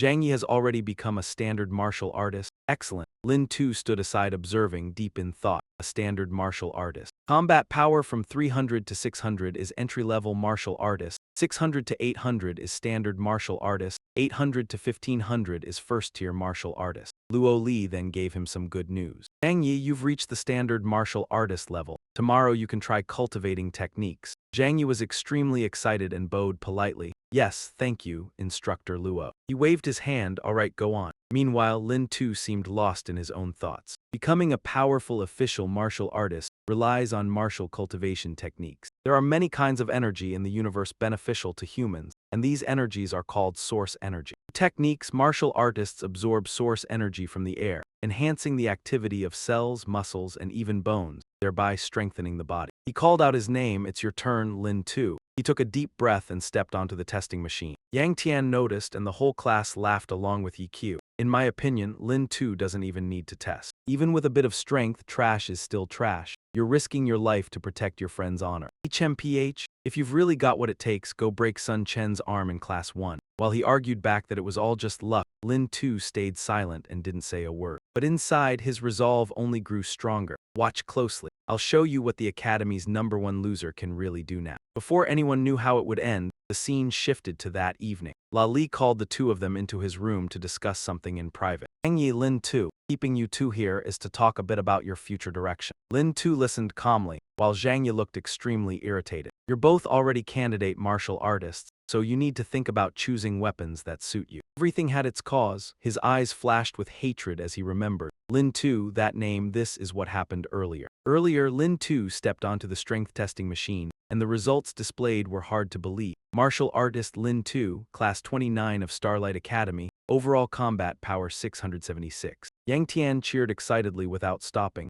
Ha ha ha ha, you crushed it. Lin too is seriously amazing. Meanwhile, he and Yi Q just stood there with their mouths hanging open. What? The happiest one was La Li. Excellent. Our class finally has 2 candidate martial artists. The flashback ended. Zhang Yi was so furious he was practically losing his mind. No way, that useless piece of trash can't be stronger than me. Continued, perhaps you both know this. Once evolved beasts reach tier 3 and above, their skin has completely mutated. Bullets, even laser emitters, can't pierce their hide. But thanks to humanity's efforts, we finally extracted a special metal from another planet. Only weapons forged from that special metal can injure evolved beasts. Lali guided them and explained the next steps. Therefore, you need to choose a martial technique set that fits you. Only by pairing it with the matching techniques can a martial artist unleash their true strength to the fullest. As quick as lightning, Lin too made his choice. Instructor La, I've actually thought about this for a long time. I'm choosing the spear. He didn't expect that decision and began to analyze it. The spear is the king of all weapons. Once mastered, its power is tremendous. Li recalled recent history.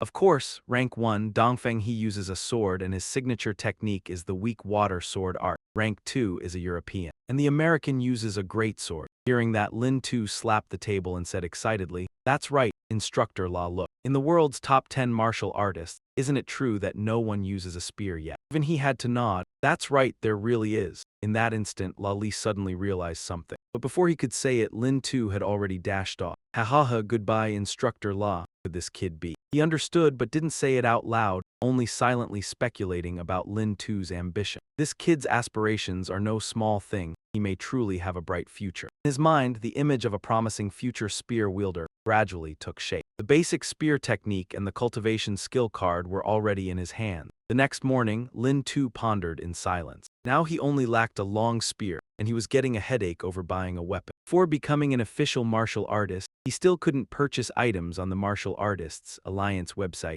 so he went to the school's Divine Martial Hall to try his luck. He secretly hoped this would be the luckiest day of his life. Ha ha ha, speak up, kid. In front of Lin Tu stood a tall, muscular shopkeeper. What weapon do you want? Lin Tu replied, I want to buy a long spear. Even though he wasn't sure the place sold spears, since few students used that kind of weapon, the man still answered confidently, don't worry. I just finished forging a long spear. The shopkeeper introduced it in passing. Take a look. As he spoke, he grabbed a spear nearby and handed it to Lin Tu to test. This one weighs 20 kg, made from extraterrestrial meteorite iron, razor sharp. Original price 200,000 credits, now discounted to 50,000. Lin Tu inspected it himself and shook his head. Too light, not good. The other items didn't satisfy him either. This one is 35 kg, made from lava rock fused with extraterrestrial meteorite iron. It has a fire attribute for support, good for self-defense, and you can even use it as a lighter outside. Original price 500,000 credits. There's a promotion right now, register a membership for 10,000 credits and it drops to 250,000. Lin Tu still shook his head. Too light, every time the man introduced something. Lam Tu continued to bluntly criticize without holding back, saying that the 45 kg spear was made from lunar crystal ore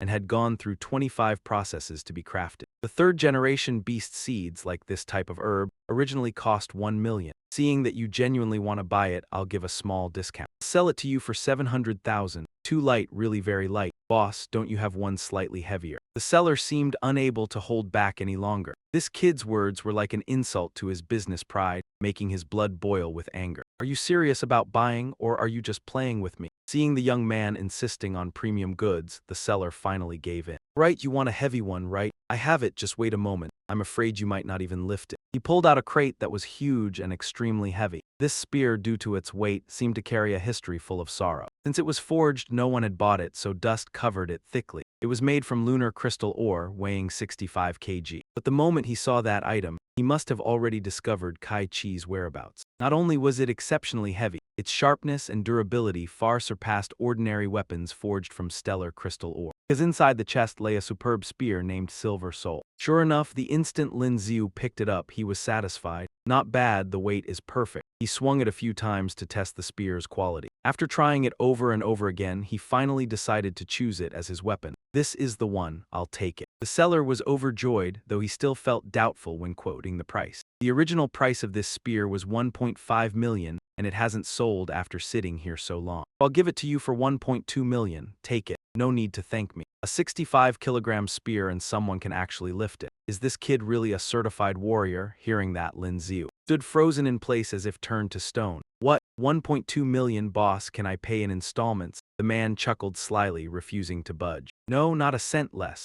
With no other choice, Lin Xiu could only hold back tears and spend all the money he had just earned. Ruthless, I worked so hard to sell over 2 million worth of alien crystals, and now more than half of it is gone for a single spear. Sob. Cultivation really burns money. Only the seller was grinning smugly. Ahaha. After several hours of choosing weapons, Lin Xiu returned to his room to rest. The urgent task now was to temper his body and become a certified warrior. At last, he could use a cultivation technique. On Earth, every second is filled with various forms of energy. Warriors call it source, but ordinary people cannot sense it. Only warriors can perceive and absorb it into their bodies to temper themselves. In truth, he had never tried before, so he couldn't help feeling nervous about his first cultivation attempt. He had no idea what changes his body might undergo. Why don't I feel any difference at all? Let's check the system. Lin Xiu immediately opened the system panel to check his status. The data that appeared before him surprised him. His strength had increased by 2 points. Could it be that using the technique allowed me to absorb source energy? Host Lin Xiu, level 10, strength 69, constitution 43, speed 50, total combat power 689. Skill, Analytical Eye. Age, previously these stats had only increased through potential provided by the system. Suddenly, a loud sound made Lin Xiu's heart nearly leap out of his chest. Beep, the August lottery draw has been updated. Would you like to proceed?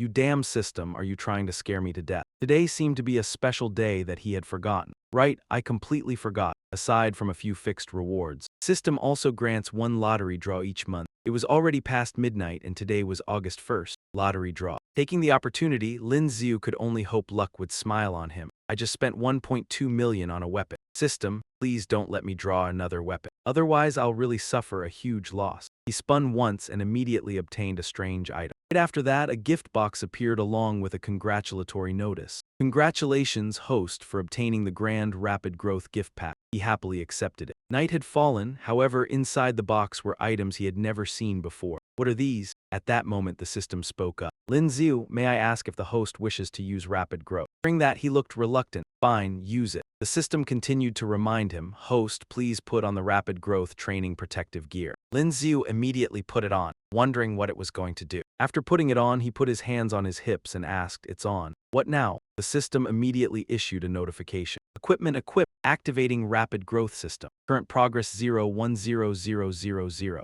Lin Xiu suddenly felt his body grow extremely heavy and cried out. Ah, what's going on? His body instantly collapsed to the ground. Damn it, what's happening? It's so heavy. The system explained, rapid growth protective gear. Left arm 20 kilograms, right arm 20 kilograms, left leg 25 kilograms, right leg 25 kilograms, undershirt 40 kilograms, total 130 kilograms. Hearing that, Lin Xiu was terrified and could only groan in pain. In the end, he gave up and lay flat on the ground. Forget it, I'm done. Exhausted, he lay there cursing the system. Making me wear 130 kilograms of protective gear, are you messing with me? I quit. But immediately, the system shot out several warning bolts of lightning. Rapid growth not yet completed. Exit prohibited. Lin Xiu could only cry out in pain, Mom. He struggled to stand, still cursing nonstop. You damn system, how dare you mess with me? I won't let you off. But the system continued to force him. Host, it is recommended that you adapt as much as possible tonight. Otherwise, you'll have to crawl to school tomorrow. Oh right, I forgot to tell you. Completing rapid growth progress grants 25 potential points. During that, Lin Xiu was extremely shocked. He didn't expect to receive as many as 25 potential points at once. I'll go all out, he immediately began striving with determination. Isn't it just crawling? I could crawl before I even knew how to walk. At last, dawn broke. On the academy's training field, Lin Tu was trembling all over, stammering as he said, I crawled all night. I can finally barely stand and walk now. I've already done dozens of laps. Panting heavily, he muttered to himself, was it 19 laps or something? But why is my progress still so slow? This time the system really screwed me over. Just then, the system notification sounded, announcing that the rapid growth progress had reached 1,000 out of 10,000. Suddenly, someone slapped him hard on the shoulder and called out, Hey, Lin Tu, good morning.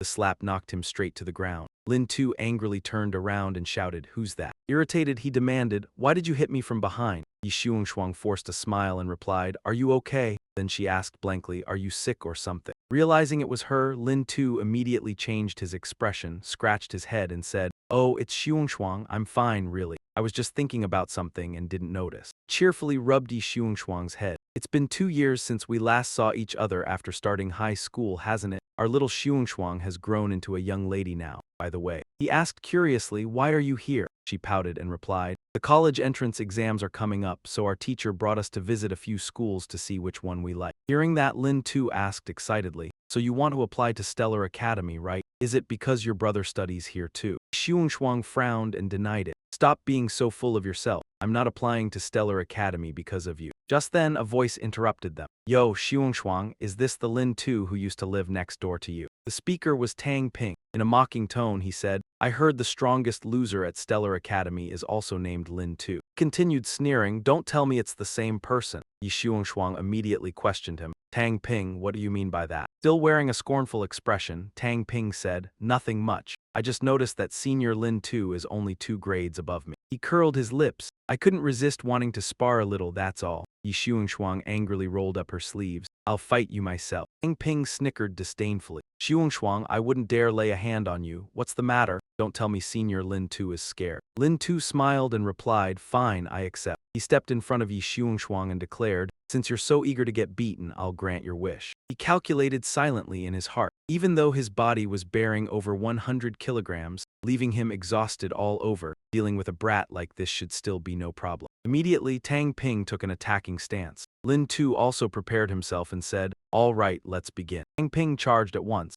Okay, Senior Lin 2, take this. He lifted his leg to deliver a kick at Lin 2, while Lin 2 swiftly countered with a kick of his own. The counterattack forced Tang Ping back several meters. Warily, he said, Senior Lin 2 isn't bad at all. Tang Ping crossed his arms and light radiated around his body. Try taking this move of mine. Flames erupted all over him. Bronze flame dust palm. He shouted and struck his palm toward Lin 2, startling him. That palm is fast. Gritting his teeth, Lin 2 thought to himself, under normal circumstances, I could definitely dodge it. But with over 100 kilograms weighing me down, I simply can't move out of the way. Seeing that he did not counterattack, Tang Ping smugly followed up with several more punches, and the surrounding crowd immediately laughed in contempt. Someone said, HMPH, Tang Ping is a genius who's about to reach the level of a true martial artist. That loser is definitely going to lose. Yi Xiangshuang remained firm. HMPH, Lin 2 won't lose. Tang Ping gradually sensed something was off. Annoyed, he thought, damn it, I've been attacking non-stop. Why can't I bring him down? He glanced at Yi Xiangshuang and told himself, no, I have to defeat him in front of her and turn him into a real loser. Soon as the thought crossed his mind, he hurled a fireball at Lin 2, but suddenly his punch was blocked. He was stunned to see Lin 2's arm tightly gripping him. With a cold expression, Lin 2 said, do you know the rule of someone who intends to kill? Butting profusely, Tang Ping begged, Senior, wait a moment please. But Lin 2 showed no mercy. He said, today your senior will teach you a lesson. Then he squeezed hard on Tang Ping's arm, making him scream in pain. Tang Ping's whole body trembled. My arm!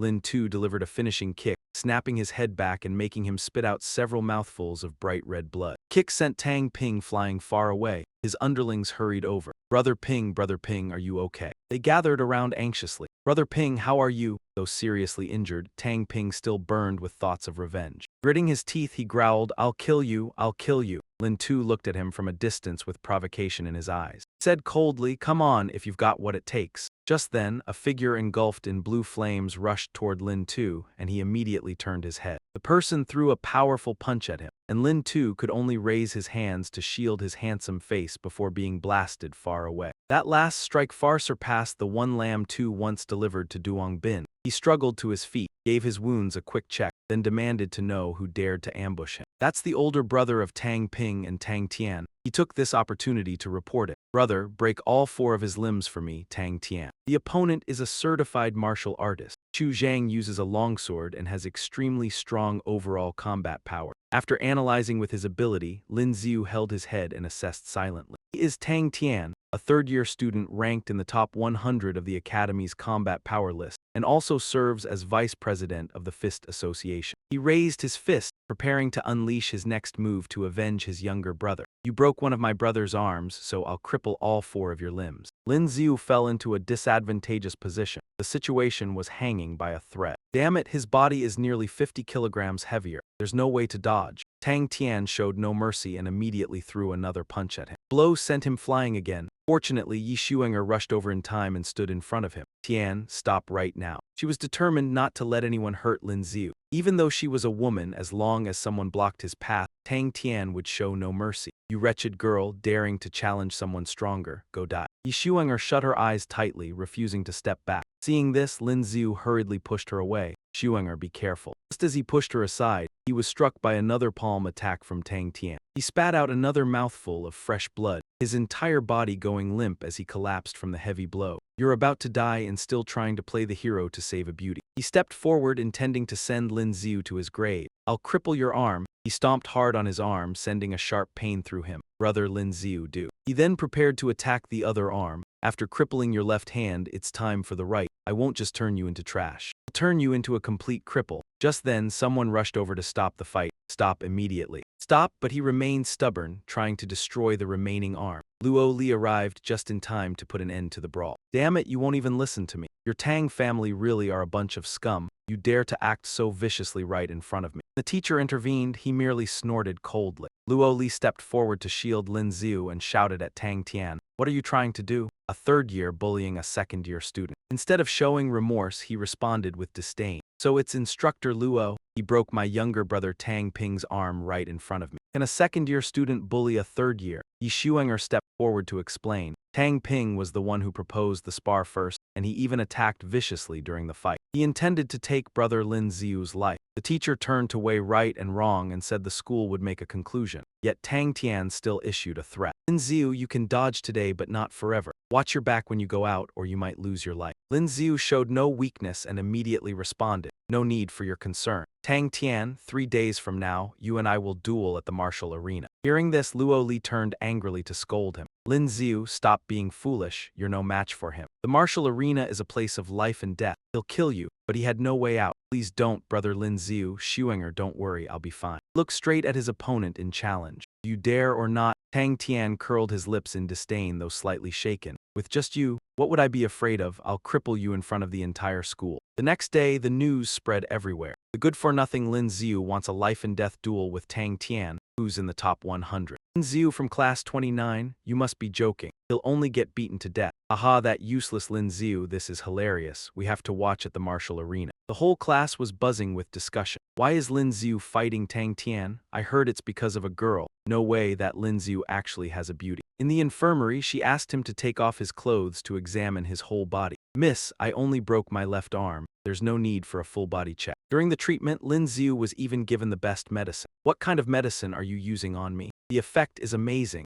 Zio Ryushui replied while wiping him down. This is medicine from the Zio family. It can rapidly regenerate bones and muscles. It's extremely expensive on the market. Kid, don't think beating a first-rank martial artist makes you impressive, and now you even want a life-and-death duel. The Tang family holds great power. You can't afford to offend them right now. Lin Xiu grew irritated hearing everyone say that. They've already come to my door. Am I supposed to just not fight back? She gently tried to soothe him. All right, we know you're amazing. This is for you. Seeing the special card, he couldn't help but feel shocked. Bronze martial skill card, explosive fist. You're really giving this to me? It's not cheap, is it? Zio Ryushui explained that it was free. She had picked it up in the library. When unleashed, explosive fist can cause the air to detonate. It is one of the most ferocious close combat fist techniques, but if the body is not strong enough, the recoil can break the user's arm or even fracture the bones. Muscles would also suffer severe damage, which is why almost no one dares to cultivate this technique. She added that with the Zio family's medicine, injuries to bones or muscles would not be a problem. With that, he could quickly master explosive fist. After receiving the medicine, he was so moved that tears filled his eyes. Thank you so much. Seeing that no one around could compare to her, she stepped closer and teased,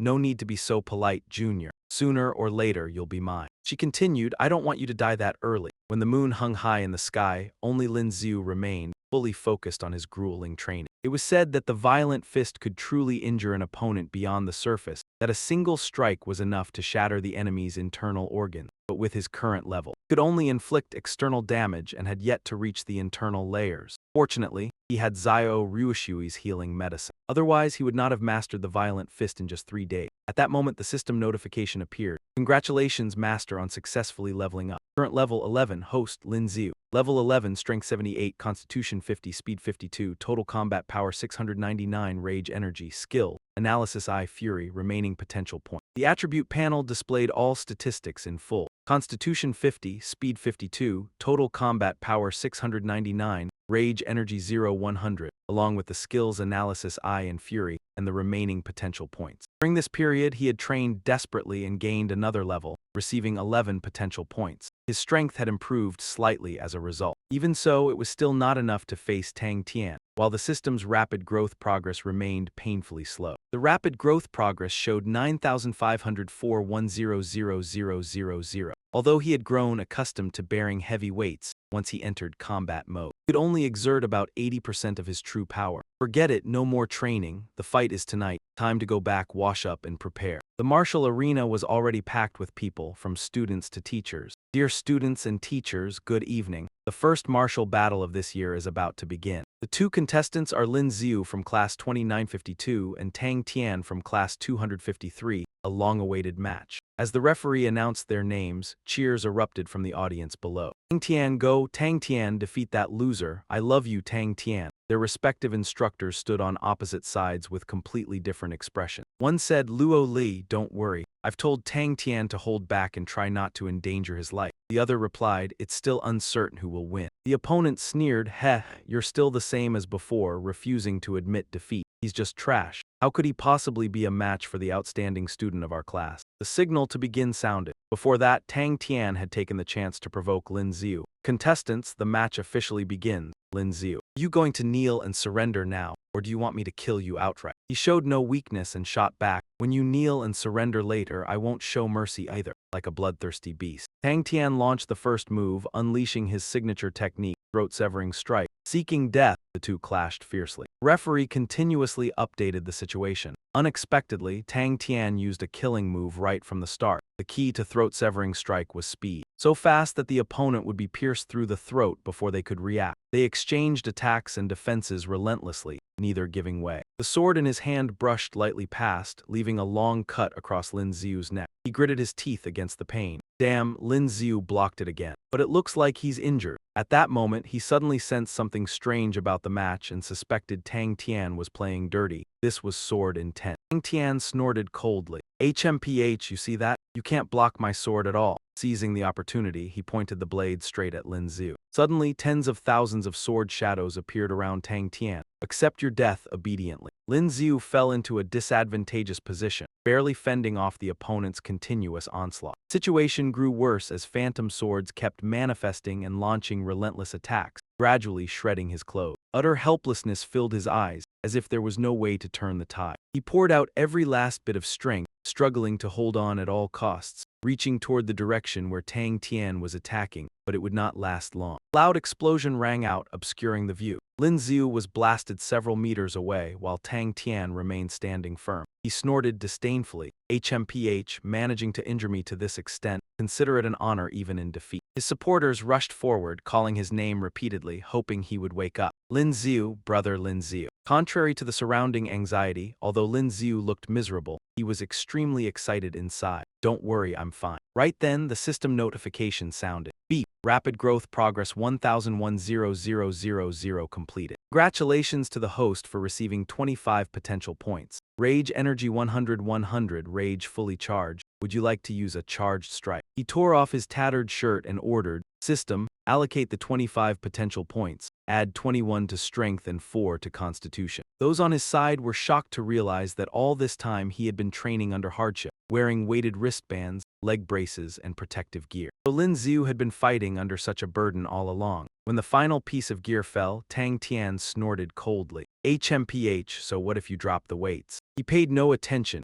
and slammed the last piece of equipment onto the ground with a loud thud. The heavy sound echoed, startling both Tang Tian and Luo Li when they heard it. This protective gear is really not light at all. That kid is seriously a freak. Hee, this is a bit interesting. The next battle is definitely going to be spectacular. It was as if he had been possessed by some force, quickly regaining his original momentum and presence. Just now was only a warm-up. What comes next is the real fight. Those words reached Tang Tian's ears, making him feel provoked, and the madness inside him flared up. Damn it, this guy has been toying with me from the very beginning. He nearly lost his reason and charged forward to continue attacking Lin Xiu. You'll pay for your arrogance. Tang Tian slashed down with his blade. Something unexpected happened when the attack passed straight through Lin Xiu, his body like a 3D image without substance. Tang Tian's eyes widened in disbelief at what he had just seen. What? How is that possible? In just a brief lapse of attention, Lin Xiu seized the chance to counterattack. Fortunately, Tang Tian managed to block in time. He was unwilling to accept the opponent's superb skill. This guy's speed and strength have increased by another level. Is it because he has broken free from the heavy restraints? He leaped into the air, spinning his spear before striking again. That felt good just now, didn't it? Now it's my turn. Come on, you think I'm afraid of you. Those following him were thrilled to see the favorable situation. Amazing, Lin Xiu beat him. Once freed from that heavy armor, the kid seemed like a completely different person. This is his true strength. Even so, some people felt the opposite, unable to help worrying about the situation. He landed back on the ground and charged forward again. Come on, again. At this moment he burst out with power, seized the initiative, and thrust his spear toward his opponent. A powerful strike shocked Tang Tian when he saw his opponent also taking a defensive stance. Impossible, just a piece of trash. How could he possess such a powerful martial skill? Die, a phantom phoenix head began to appear. Rushed straight ahead, and the distance between them quickly closed. Tang Tian raised his sword to block, but the overwhelming force made his eyes roll back. He was knocked high into the air, a stunning comeback from Lin Xiu. Landed lightly on the ground, just as the referee announced the winner. Tang Tian had been defeated. Lin Xiu of Class 29 defeated a master ranked among the Academy's top 100 on the combat power leaderboard. Does that mean Lin Xiu has now become one of the Academy's top 100? It's hard to believe. Could he still be considered trash?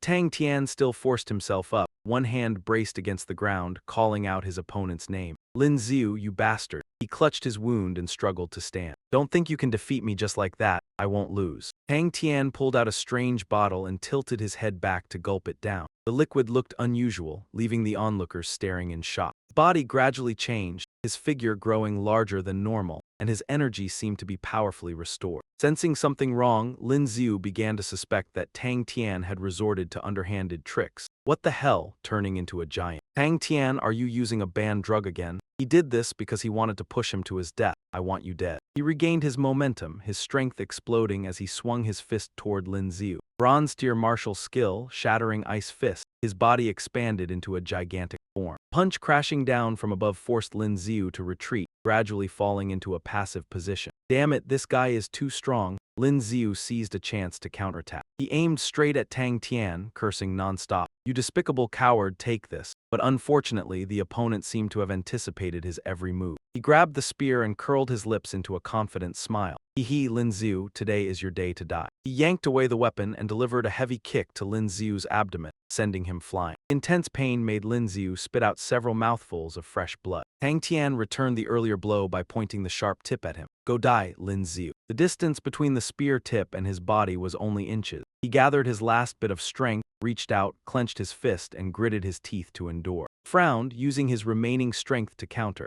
activating a bronze-tier martial skill and spreading his arms to resist that immense force. In the end, Lin Xiu knocked the spear away and successfully preserved his life. Now that the spear had been flung several meters away, he landed safely. Seeing Tang Tian use ambus, Luo Li could not help but feel furious, though he restrained himself. This Tang Tian used ambus just to defeat Lin Xiu. Yang Tian seemed to awaken upon hearing that. He couldn't believe Tang Tian would stoop so low. What, Teacher Luo, what kind of drug is ambus? He began recounting a similar incident that had happened before. Back then, to fight against increasingly powerful zombies and evolved beasts, the Federation's soldiers researched a drug that could temporarily enhance physical strength. However, because it forcibly absorbed origin energy to boost the body, it destroyed the user's tendons and muscle. In mild cases, the user's cultivation would decline. In severe cases, they would become crippled. After hearing this, Yang Tian could not help but feel dismayed. No one expected that in order to kill Lam 2, he would dare go this far. You really couldn't have imagined it. Just to kill Lam 2, he would take such an extreme gamble. Has that guy Duong Thien gone insane? He's even willing to destroy himself, determined to become a cripple if that's what it takes to defeat Lam 2. Luo Li stood below watching, then turned and demanded the match be stopped. Duong Thien used a banned drug. The match must be halted. Hearing that, everyone around was stunned, unable to believe it. Only Instructor Liu remained calm, his attitude completely different from the others. HMPH, the school rules never stated that unpeace can't be used in an arena duel, right? The referee felt the situation was getting out of hand, but Instructor Liu was absolutely right. The arena battle continued. He revealed a smug expression, then suddenly noticed that the person seated in the stands was Duong Mobai. It was none other than Duong Mobai, the head of the Duong family. The Duong family is one of the shareholders of Radiant Star Academy, and today he personally showed up. School would definitely have to show him some respect, but were they really going to just stand by and watch Lam 2 be killed like this? On Lam 2's side, things weren't any better. He kept falling into a disadvantage as his opponent repeatedly played dirty, suppressing him without giving him any chance to counterattack. Duong Thien stepped forward with a triumphant look, knowing he had victory in his grasp. Without your signature weapon, fighting barehanded, you're no match for me. My Ice Shatter Fist is the strongest bronze-tier martial art. Even after being suppressed again and again, he refused to give up. What makes you think I only know how to use a spear? Then he activated his ultimate move, his new technique. He activated the Rage skill, an active ability.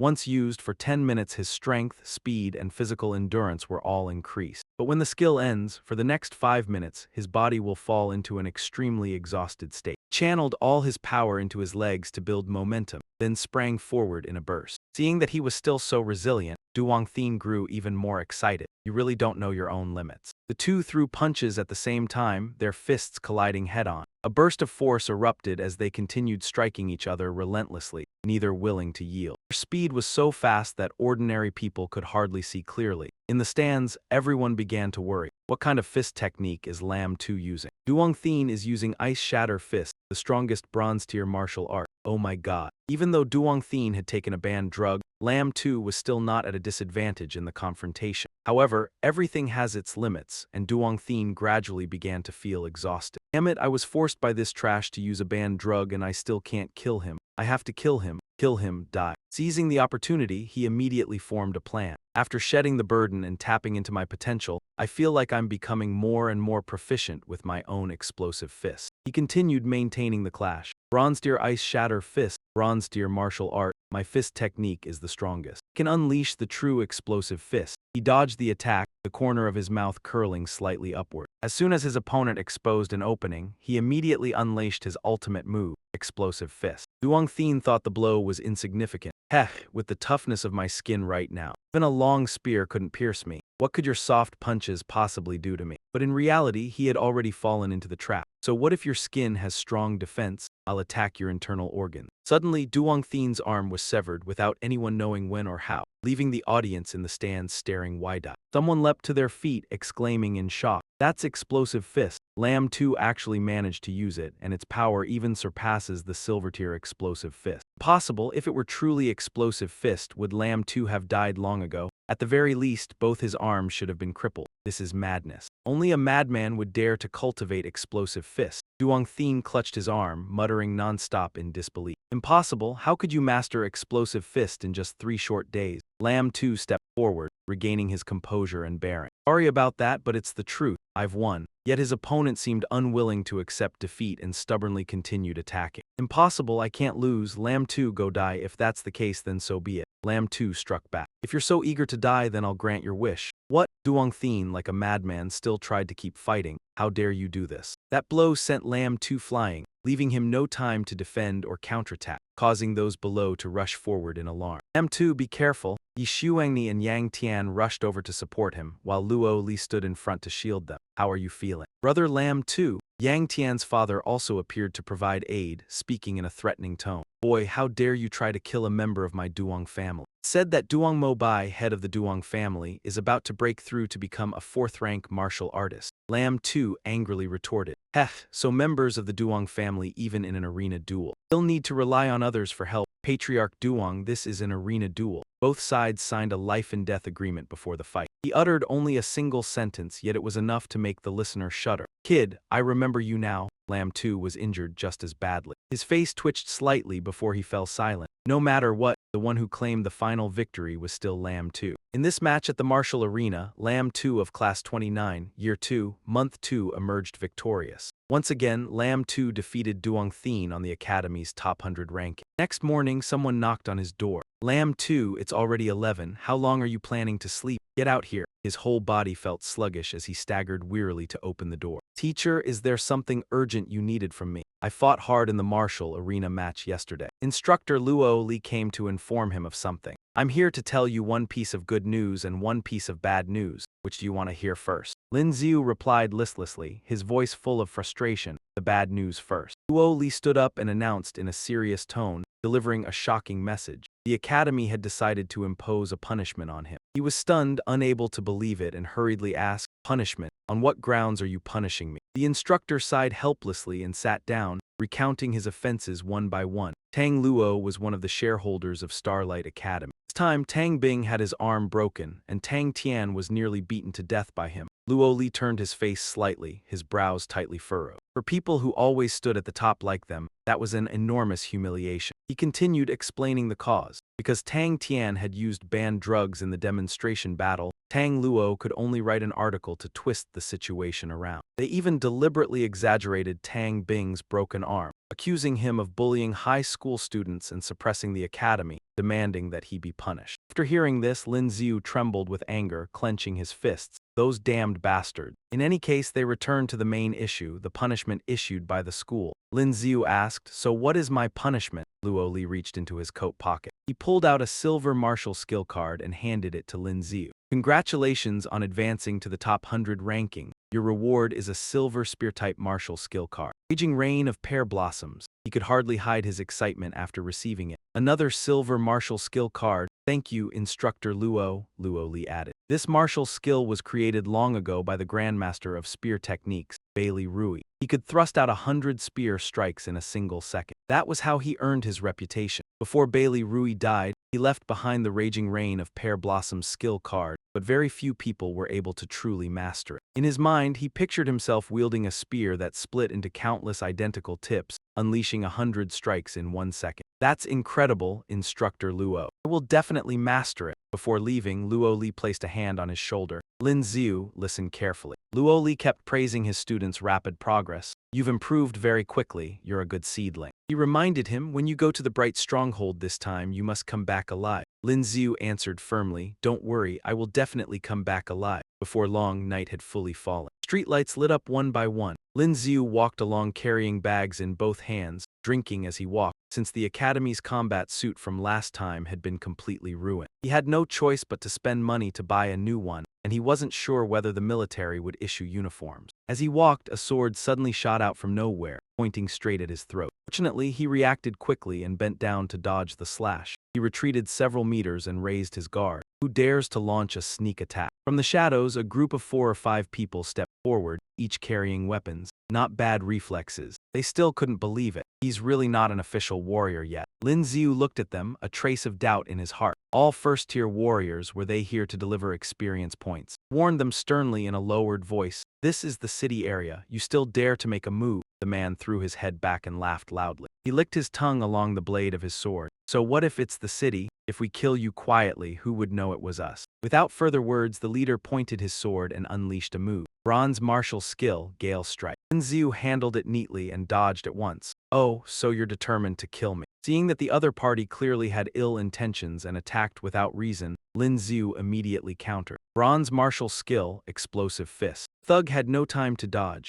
His right arm took the full blow and was severed from his body. Lin Xiu said coldly, satisfied now. He decided to deliver the finishing blow to the one who had tried to kill him. You deserve to die, die. Seeing the dire situation and that he was about to be sent to the afterlife by Lin Xiu, the thug's face turned pale as he hurriedly begged, wait, let's talk this over. Before he could finish speaking, he was struck by the blow, his head sent flying even as Lin Xiu was still carrying bags in his hand. Remaining men immediately panicked and stepped back. What? How is that possible? At that moment, the system interface appeared. First-tier warrior killed, 2,500 experience points gained. The surrounding onlookers shuddered at the sight. A quasi-warrior had killed a first-tier warrior and done so cleanly. What kind of fist technique is that? It's too brutal. There was no turning back now. All of you attacked together. The remaining thugs rushed forward at once. Kill him together, but the others fared no better. 2 of them were torn apart, either losing their heads or their bodies, and the notification appeared again. Killing a first-tier fighter will earn 2,500 experience points. Killing a first-tier fighter will earn 2,500 experience points. His strength is truly formidable. Seeing the situation turn unfavorable, the remaining ones chose to flee. Brothers, retreat quickly. The other 2 ran away quickly, truly lucky for me. M2 had no intention of pursuing. They run fast. Who sent them to kill me? It must be the Tang family, but the strength of these people clearly underestimated me. The scene shifted to a large mansion and a voice rang out, useless, a bunch of useless fools. A wine glass was thrown to the ground, shattering. All of them are useless.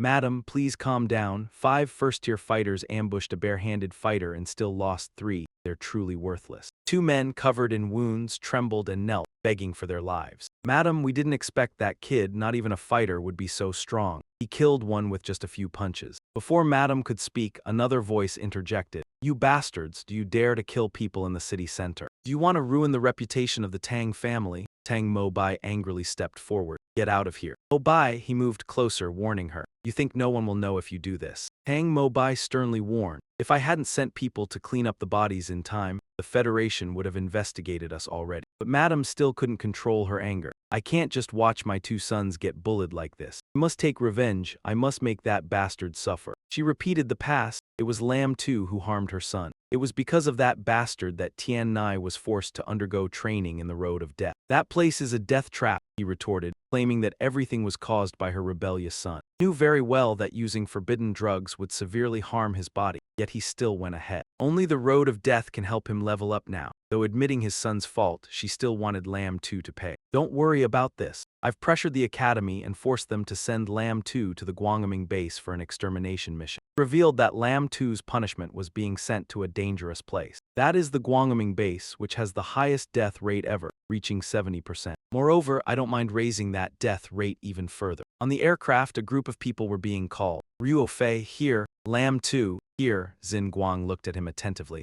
Are you Lam 2? Clarify about Xin Guang. Xin Guang, a second-tier fighter, specializes in combined strategies. Among the large, burly people, Lam 2 was the smallest. Yes, I'm Lam 2. During the roll call, Lam 2 briefly felt regret that he couldn't use his analysis eye to check his opponent's abilities. The opponent was also a fighter but couldn't be analyzed. After roll call, Xin Guang walked around to inspect the students. Everyone, give me 12 full parts of spirit. I hope everyone can survive and return from this mission. Kim Hai, standing next to him, lightly nudged Lam 2. Little buddy, did you take the wrong script, end up in the wrong set? It was unclear whether he had heard, but he immediately straightened up. Shut up, focus. This time, the Xingyao faction sent out 4 teams, a total of 40 fighters for the sweep mission. Shouted at, he immediately became serious, a bit frightened. Yes, but still tried to show disdain for Lam 2. The others around them laughed. Report to the instructor, it's 39 fighters. The little buddy next to me doesn't seem to be a fighter yet. Xin Guang, enraged, pointed at each one. You, and the one who just laughed, get out. Each of you do 100 push-ups. Hearing the order, they immediately stood at attention. Yes, yes, instructor. Then he turned to speak to Lam 2 in an encouraging tone. Even though you are a student of Xingyao Academy, now that you're on this mission, you must be ready to face death at any time just like them. Understand? He also replied loudly, understood, I understand. After everything was settled, he reminded everyone to adjust their equipment. We depart in 15 minutes. On the transport plane in the training cabin, the students were all training hard, preparing for the upcoming battle. Li Shi approached to get acquainted. Are you a student from Xingyao Academy? My name is Li Shi. I also studied at Xingyao Academy, so I am your senior. Seeing someone approach, he opened his eyes and silently observed the other person. Li Shi sat down next to him and kindly reminded Lam 2. You're still a high school student, you haven't graduated yet. Why were you sent to the Guangming base with us? That place is extremely dangerous. Lam 2 sighed lightly, seeming unconcerned. Hua Luo spoke up in response, saying it was probably arranged by the academy. After hearing that, he hesitated briefly, wondering if he had unknowingly offended someone, and that was why he had been sent here. Could it be that you offended some big shot in the academy? While they were still chatting, a can of Coke was thrown over. That's going to be troublesome. It turned out that the one who appeared was Kim Hai, bringing several of his lackeys. He kept his usual arrogant tone and spoke directly to Li Yi. Hey Li Yi, as a rookie, shouldn't you be focusing on your training? What are you doing chatting with this little buddy here? He immediately stood up to shield Lin Xiu. Hey Kim Hai, he's my junior. I advise you not to go too far. Kim Hai didn't listen at all. Instead, he shoved him aside. What, you've only been here a few days and you've already grown wings. What I do is none of your business. Get lost. He bent down and stretched out his hand, revealing the tattoos on his arm, his tone that of an old hand bullying a newcomer. Well, buddy, what's in the box you're carrying? Some kind of treasure? Let us brothers take a look. The moment his hand touched the wooden piece, Lin Xiu immediately stopped him, expressing his displeasure. Hey, don't touch it. Even though he disliked this person, he still remained calm. Didn't your elders teach you not to touch other people's things without permission? Those words were no different from deliberately provoking Li Haidu. Pretty arrogant kid. The lackeys behind him immediately joined in to echo it. Kim Hai was urged to open the young man's box and see what treasure was inside. Haha, this little guy is really cocky. They figured it was only right for the big shots to teach him a lesson. Lam 2 calmly warned him for the first time, curiosity can cost you your life. Haven't you heard that saying? But the warning sounded like he was goading him instead. Kim Hai angrily snatched the box. Damn it, stop running your mouth, give it here. But it seemed karma had already come for him. The moment he lifted it, Kim Hai was shocked to find it was far heavier than he could imagine. Holy hell, why is it so heavy? Lam 2 merely snorted and frowned. He had warned him from the start, but Kim Hai refused to listen, so now he could only bear the consequences himself. Lam 2 sprang up, lifting one leg, leaving the other side no time to react before their eyes followed the motion. The kick sent the plank flying up, the box fell, and a sword was revealed, spinning and hanging in midair. He tightened his grip on the spear in his hand. The stance made Kim Hai freeze for a beat, forced onto the back foot, only managing to blurt out, "What, this kid?" By now he stood rigid, able only to roar, "You, how can you?" Seeing him at a disadvantage, Lam 2 grew even more pleased and tossed out another line. Forgot to tell you, once this silver soul shows itself, it has to taste blood. Everyone around who witnessed it went pale, stunned, and not daring to interfere. After a while, seeing Kim Hai finally behave, Lam 2 lowered the spear and sneered. So this is all a first-rank warrior amounts to. Humiliated like that, his pride crushed, Kim Hai's face twisted with rage as he growled. Kid, what did you just say? He grit his teeth as he demanded it again, and Lam 2 kept provoking him. I just said your. The way he asked again was like a deaf man. Lam 2 raised his voice, his face full of contempt, a worthless piece of trash. Those words were a direct insult to his dignity. With his honor trampled, Kim Hai went berserk. His ferocity burst out as he charged to strike. You're asking to die, but the result was the complete opposite. His speed was far too slow. The thrust sent him flying several meters away, and no one around dared step in to stop it. Refusing to concede, Kim Hai became even more aggressive, determined to go all out. Damn it, die, just as he was about to risk everything, luckily. A voice rang out in time to stop the brawl. Stop it, all of you. Tan Kwang knew Kim Hai's nature well, so he immediately issued a warning. Kim Hai, are you bullying the newcomer again? One of his buddies stepped up to defend him. Instructor, it was this kid who knocked Kim Hai to the ground first. That excuse was useless because Tan Kwang knew Kim Hai's bad habits and didn't hesitate to expose him. A warrior gets beaten by a high school student who isn't even an official warrior yet, and you don't feel ashamed. If you have the energy for pointless nonsense, you'd better think about how to survive when we reach light base. He shouted, his face flushed red. The scene shifts to the area for the first mission at light base. Tan Kwang said, the 3 instructors and I will go to the central district to eliminate high-threat evolved beasts. He divided the assignments, forming teams of 10 led by a squad leader, entering light base through the south gate. M2 turned and asked Lai Ditch,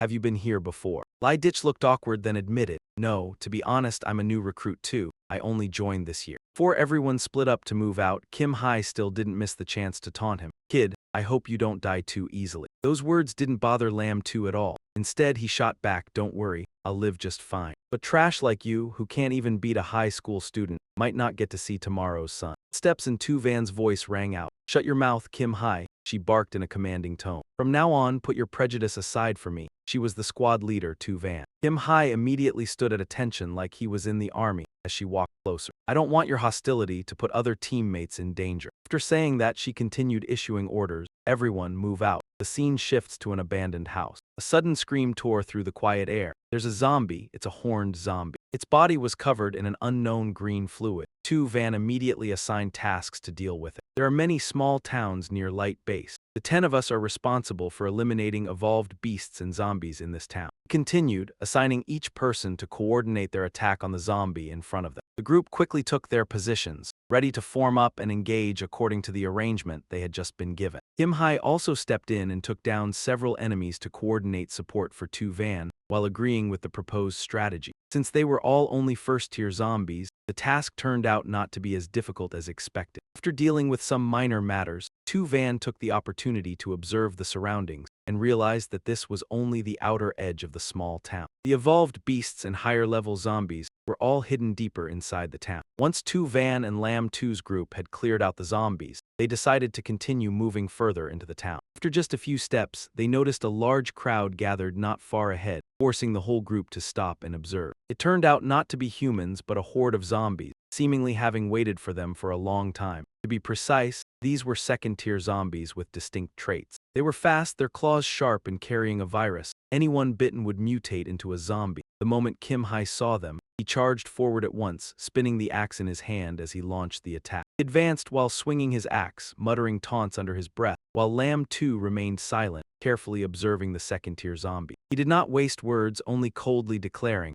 "Zombies, watch me chop off your heads." Just as he finished speaking and prepared to strike, one zombie in the horde suddenly sensed danger and leapt up. It was completely different from the ones Lam 2 and Tu Van had dealt with before, and its speed was so extreme that he had no time to react. Damn, this zombie is really fast. As the distance rapidly closed, Kim Hai was unable to unleash his move. Damn it, I underestimated them. Just when it seemed he would lose his life to that zombie, a spear suddenly pierced straight through it, saving him at the last second. Kim Hai was stunned and blurted out, What just happened? It turned out Lam 2 was standing right behind him. Lam 2 used his shoulder as leverage to strike decisively and finish the target, and at the same time the system displayed a notification. Second-tier zombie killed, gained 2,000 experience points. Seeing Lam 2 dispatch the enemy so cleanly, Kim Hai stammered, well, thanks, but Lam 2 paid little attention. He simply replied, "No need to be polite." Instead, he grew even more excited at the prospect of accumulating more experience, becoming increasingly exhilarated at the thought. The experience from these second-tier zombies is really high. I'll kill, kill, kill. Zombies that had been waiting saw strangers charge in and immediately shoved forward, howling as they rushed toward them. To Lamb 2, this group of zombies was nothing, not even close to a fraction of his strength. Before long, the situation became completely one-sided and the outcome was obvious. Notifications kept ringing out. Second-tier zombie killed, gained 2,000 experience points. Second-tier zombie killed, gained 2,000 experience points. Watching Lamb 2 single-handedly overwhelm the entire horde, Su Jun's group could not help but exclaim in admiration, their praise tinged with envy. Has this guy really not officially become a martial artist yet? He feels even stronger than us first-tier martial artists. Even Kim Hai stared intently with admiration in his eye. That long spear, I couldn't even lift it with both hands before, yet he wields it so lightly. Su Jun watched with growing impatience, wanting to join in as well. He spoke up, "Don't just stand there watching. Since these are probably second-tier zombies, we must respond carefully." Hearing the order, her teammates immediately grew serious. "Take your weapons and stay close to me, support Lamb 2. Understood. The three of them quickly caught up and charged into battle with the zombies. The three split into two directions, with Su Jun on one side and the other two on the opposite side. As soon as one side finished off a zombie, the other side was no less fierce, fighting with full force and refusing to fall behind. In the midst of the intense battle, a strange sound suddenly rang out from somewhere unknown, causing all four of them to freeze at once. "What is that? What kind of eerie sound is that?" The vague noise kept echoing around the area where they stood. After listening for a moment, Lamb 2 realized it was the zombie leader signaling, and immediately warned everyone. "The zombie leader is calling the others." As soon as the words left his mouth, Su Jun's group was stunned. What's going on? Right then, after receiving the command, the zombie horde quickly rushed toward this place. It came from all directions, left and right, shoving and pushing as they charged forward. Not only were they numerous, they even trampled over one another, forming a tight encirclement around the group of martial artists. Su Jun tightened her grip on her weapon. Though she felt a trace of fear inside, she maintained a firm expression and reminded everyone to hold their ground. "Hold steady, don't panic. While there's still distance, fire first." No one responded aloud, but they all understood and immediately followed her command. They took their positions, raised their guns, and aimed straight at the zombies, waiting for them to come closer. The distance between the two sides kept shrinking, and they patiently waited until the range was close enough to strike. Trainee squad opened fire, successive bursts of bullets shooting out and aiming straight at the horde of zombies charging in. A few of them could be seen as enhanced, their appearance completely different from the low-tier one. Because of that, their outward forms were somewhat different from ordinary low-tier zombies, and the undead collapsed one after another under the attacks of Lamb 2's group. At the same time, the system continuously displayed notifications. Killed a second-tier zombie, gained 2,000 experience points. Killed a second-tier zombie. Gained 2,000 experience points. Killed a second-tier zombie, gained 2,000 experience points. In just a short moment, he reached level 12. The system continued to issue notifications while updating the new achievement he had just attained. "Congratulations, Master, for advancing to level 12. Host. Lamb 2 level 12, Strength 105. Constitution 79, Speed 54, Total Combat Power 758, Rage Energy 0 100. Skills. Analysis I Rage Fury, remaining potential points, 12. Hearing the system report 105 Strength and 54 Speed, Lamb 2 kept firing and taking down zombies while muttering calculations to himself. After more than 700 battles, the system allocated the remaining 12 potential points, splitting them evenly, 6 into strength and 6 into speed, and at last, what was meant to happen finally happened. He had reached the maximum threshold set in his original goal.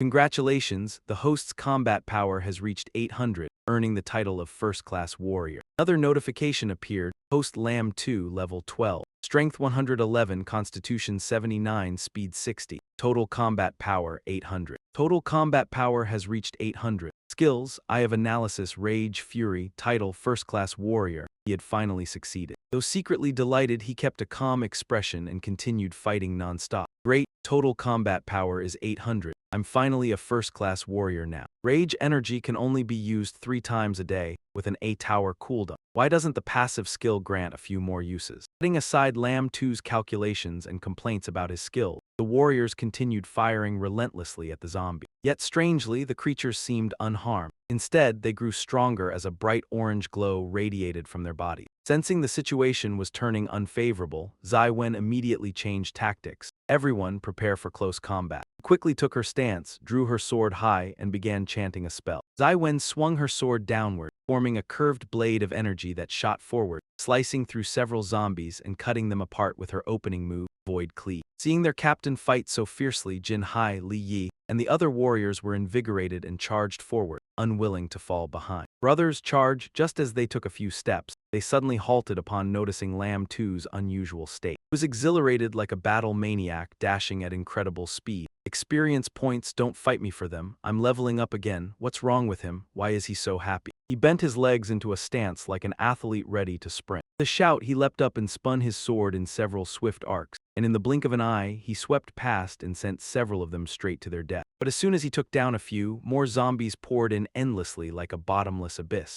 Not good, there are zombies appearing behind us, and their numbers were enormous, throwing the situation into even greater chaos. Battle gradually reached a deadlock as the dense swarm of zombies forced Lam 2's group into a completely passive and overwhelmed position. Damn it, there are too many zombies. We can't let ourselves be surrounded. Retreat. Fortunately, someone spotted a house across the way that hadn't been reached by zombies yet and immediately informed the team. Over there, let's take shelter in that house. The group sped up at once, running while taking turns providing covering fire to buy time for their teammates. Last, Zai Wen's group made it safely inside the house. Hurry, everyone. Luckily, this house still had a functional rolling shutter door. The door still works pretty well. Li was overjoyed. Great, we can close this aluminum shutter door. He held the door tightly and called out to Zai Wen and Lam 2 who were running toward them. Hurry, Captain. Lam 2, get in quickly. But the two of them seemed to be in trouble, with the zombies chasing as if powered by engines. Charged forward at astonishing speed, leaving no gap for escape. No good, the zombies are too close. If we rush over now, we might not be able to close the shutter in time. The situation had reached a point of no return. She decided to tell him to leave first while she stayed behind to hold off the enemy. Lam 2, go in first, I'll cover you. Instead of running to save himself, he chose the opposite, believing that women should go first. Lam 2, what are you doing? Acted tough, unwilling to appear weak, and even less willing to let a girl face danger alone. Sorry, big sister,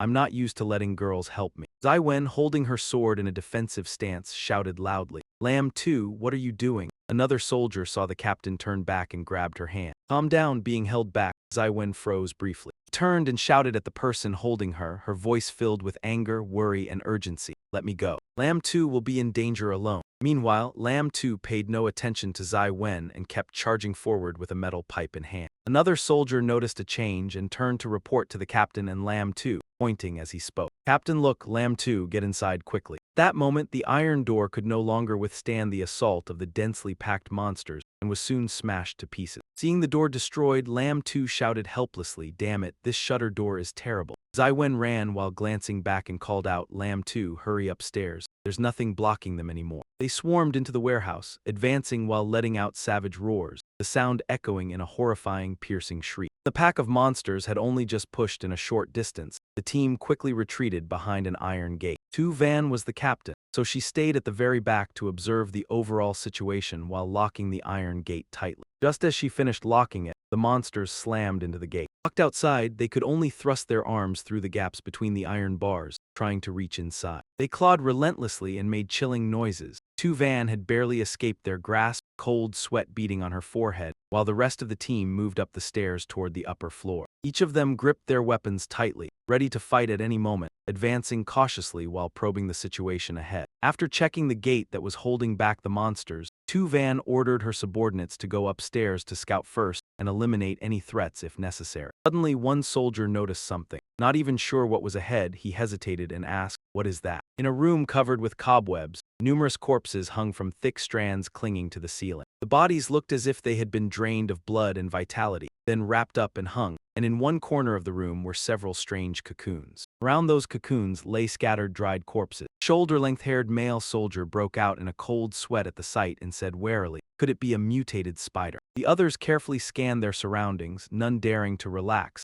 The long-haired soldier was still speculating, is it really? Before he could finish speaking, something suddenly dropped onto his back. Startled, he cursed and reached back to feel around in the darkness. What just fell on my back? The teammate beside him reacted instantly to his shout, immediately swinging the axe in his hand. He struck hard, knocking off whatever was clinging to the long-haired soldier's back, and shouted, "Careful, it's behind you." After that swing of the axe, the thing on his back fell to the ground, and only then did everyone see clearly what it was. It was a spider, but not an ordinary one. From the wound on its back oozed a glowing green liquid. It was a level 1 black spider, a mutated spider created by nuclear contamination, with a large head, mild venom, and a total combat power rating of 222. Lynn too looked at the spider that had just fallen and said, "This is a level 1 black spider." A chubby soldier in the team immediately shouted angrily at the shoulder-length-haired soldier, "Lee Yik, your mouth is a real jinx. You say something and it shows up." Captain Tu Van remained calm and said, "Looks like we've reached the spider's nest." Suddenly a blonde-haired soldier shouted in panic, his face pale, "Captain, over here." Following his gaze, a whole swarm of mutated spiders was crawling across the ceiling, their eyes emitting a faint blue glow in the darkness. Someone in the team cried out, "Look, spiders, damn it, why are there so many?" Seeing the critical situation, Captain Tu Van immediately ordered, "Retreat to the 3rd floor." As soon as she finished speaking,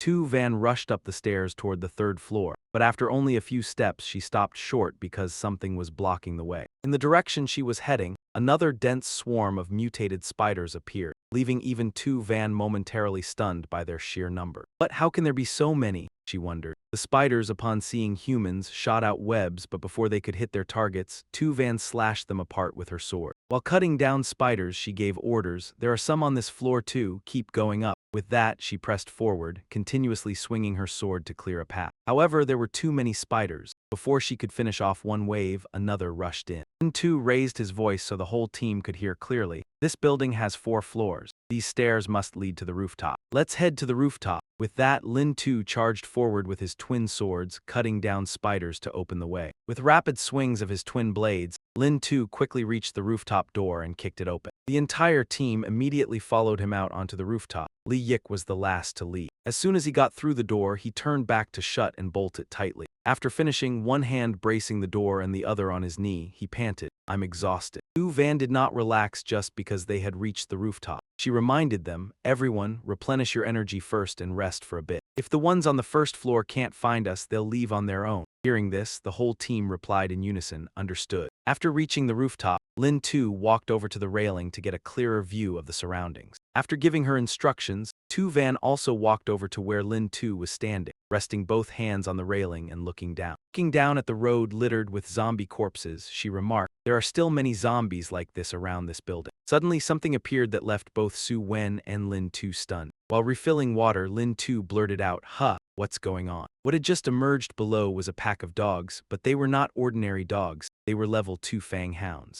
Characteristics included relatively large heads, agile movement, a keen sense of smell, sharp teeth, and pack behavior. Combined combat power, 712. The moment they appeared, they immediately charged at the zombies wandering in the street. In just a short time, the pack had knocked down many zombies. Witnessing the scene, Su Wen was astonished. She exclaimed, as if asking herself as well as Lin Tu, "What situation is this?" Lin Tu was also surprised by the sudden appearance of the fang hounds attacking the zombies. He observed closely and quickly made a judgment. The fang hounds and the zombies are fighting each other. On the street below, the pack of dogs was still rampaging through the zombies. They clamped zombie corpses in their jaws, blue eyes glowing. Sharp fangs sank deep into zombie flesh, their gazes locked firmly onto their targets as they attacked. M2 and 2 Van watched as the zombies inside the building rushed out to engage the dog. Realizing their kind outside was under attack, they immediately charged out to reinforce them. Seeing this, Tu Van said excitedly, "The zombies on the 1st floor must have all been lured away. This is a good chance for us to get out of here." Lam 2, however, thought differently. He did not celebrate like Tu Van but silently observed the situation, wondering why the evolved beasts were attacking the zombie. Tu Van turned and shouted to the team, "Everyone, attention. Gear up and get ready to head downstairs." The members were surprised, but since Tu Van was the captain, they followed her orders while preparing their equipment and asked, "Captain, are we just leaving like this?" Tu Van walked over to the subordinate who was packing up, with Lam 2 following behind. She stood in the middle of the team and replied, "Of course not. We'll break out of the encirclement first." Once the outer area is secured, we'll continue the cleanup mission. While Tu Van was giving instructions, Lamb 2 had already moved to the stairwell door and opened it. Although most of the zombies had gone out to assist their kind against the dogs, a few still lingered inside the building. Lamb 2 warned softly, there are still a few outside. Keep it down, don't draw their attention. As soon as the door opened, Lamb 2 and Tu Van immediately rushed toward the remaining zombies wandering inside. With a single slash of his sword, Lamb 2 swiftly cleared out the zombie. After dealing with the last one, he signaled behind him that it was safe. Seeing Lamb 2's signal, the whole team moved out at once. The descent from the 4th floor to the 1st went smoothly. As they stepped out of the building, they were met with the sight of the fanged dogs tearing apart zombie corpses. They growled viciously, dangerous glints flashing in their eyes as they looked toward the newly appeared group. Lamb 2 quickly noticed their gaze and said, "Not good, we've been spotted." As soon as he finished speaking, one of the fanged dogs lunged at him. It opened its jaws to bite him, but before it could get close, he stepped forward and swung his sword down. The fanged dog howled in pain. At the same time, Tu Van took down another one. The remaining teammates eliminated the rest of the dogs one by one, slashing as they shouted, "You beasts, go to hell." After finishing off the last one, a soldier asked in disbelief, "Is it over?" From another direction came a report, "Boss, it's all clear here too." Suddenly, behind Lamb 2, a different aura appeared, completely unlike the ones they had just killed. He turned and saw another fanged dog. This dog looked distinctly different. A red scar slashed across its eye, making it appear especially ferocious. It still held a zombie corpse in its mouth, its eyes bright and cold. It was a level 3 fanged dog. Trait, large head. Keen sense of smell, sharp teeth, prefers to live in packs. Special ability, bloodthirsty pounce. Overall combat power, 850. It moved closer to Lamb 2. Tu Van looked toward him, assessing the newly appeared fanged dog. Lamb 2 stared warily at the approaching dog and replied, "The pack leader, their king." Suddenly, the lead dog shook its head. It flung away the zombie corpse in its mouth, its entire body shifting into an attack stance. Lamb 2 warned, "Be careful, it's coming." In the blink of an eye, the lead dog appeared in front of a soldier, leaving him no time to react. He reacted quickly, but even with his weapon in hand, he could only leap backward to dodge its strike. As he retreated, he blurted out, "Damn it, how is this one even faster than the others?" That moment, another soldier appeared at the flank of the lead dog, raising his weapon high to bring it down. As he slashed, he shouted, "You beast, go to hell." The dog failed to dodge and took the hit. But instead of being injured, the soldier's blade bent, while the dog remained unharmed. The soldier was stunned. Cursed inwardly, "Damn, it's that tough." While he was still in shock, the lead dog bit down on his arm. The sudden pain made him scream. Along with the dog's roar, the soldier's arm was torn clean off. He cried out in agony, "No, this can't be happening." Witnessing her teammate lose an arm, Tu Van burned with rage, pouring strength into her sword and attack as she shouted, "Damn you, I'll cut you down." A single downward slash, everything along the path of the blade was split in two. However, the alpha dog was incredibly fast. It instantly shifted aside, dodging Ziwen's strike, and at the same time accelerated as it charged forward. In the blink of an eye, it closed in on Ziwen, catching her off guard. A thought flashed through her mind. How did it dodge that? Just as the alpha dog was about to clamp down on her head, a sword shot through the air from afar. The strike wounded the alpha dog, and the one who made the move was none other than Lin Ziu. Saved by Lin Ziu, Ziwen looked at him and said, "Thank you." Lin Ziu replied, "It's nothing. This level 3 Fanghound is pretty tough to deal with. It has extremely strong defenses. Everyone, be careful."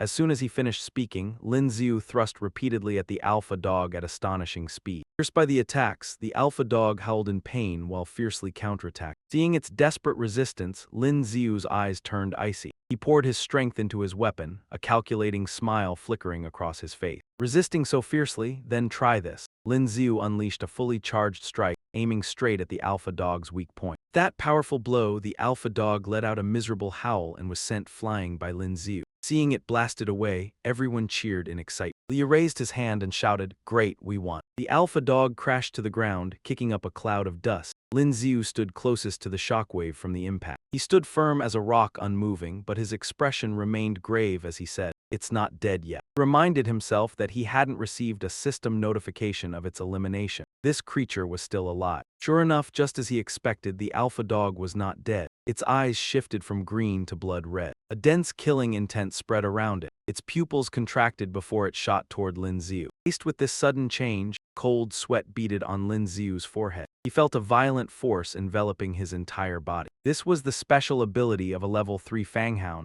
the Berserk Blood State. He hadn't expected that once evolved beasts reached the 3rd tier, they would possess such a special ability. Filled with concern and vigilance, Lin Ziu shouted to Ziwen's group behind him, "Everyone, retreat." As soon as he finished speaking, a loud explosion rang out. Everyone was blasted away. Even Lin Xiu was slammed into a wall, the impact forcing several pained cries from him. Gasping for breath, Lin Xiu spat out a mouthful of blood. Staring at the thick smoke ahead, he thought to himself, "It's so fast, I'm still injured. Good thing the system warned me, otherwise I'd definitely be dead this time." Kim Hai and Ziwen's group were also injured. Staggering to their feet, they looked toward the smoke, where a ferocious monster was gradually emerging. Its bloodshot eyes seemed intent on destroying everything. It angrily opened its gruesome mouth to attack, and then its figure flashed. The savage beast burst out of the smoke and lunged straight at Lin Xiu with terrifying ferocity. Seeing this, horror flashed across his face as he shouted, "You still dare to come?" Immediately afterward, Lin Xiu steadied himself and gathered his strength to face it. "You think I'm afraid of you?" He unleashed his ultimate move,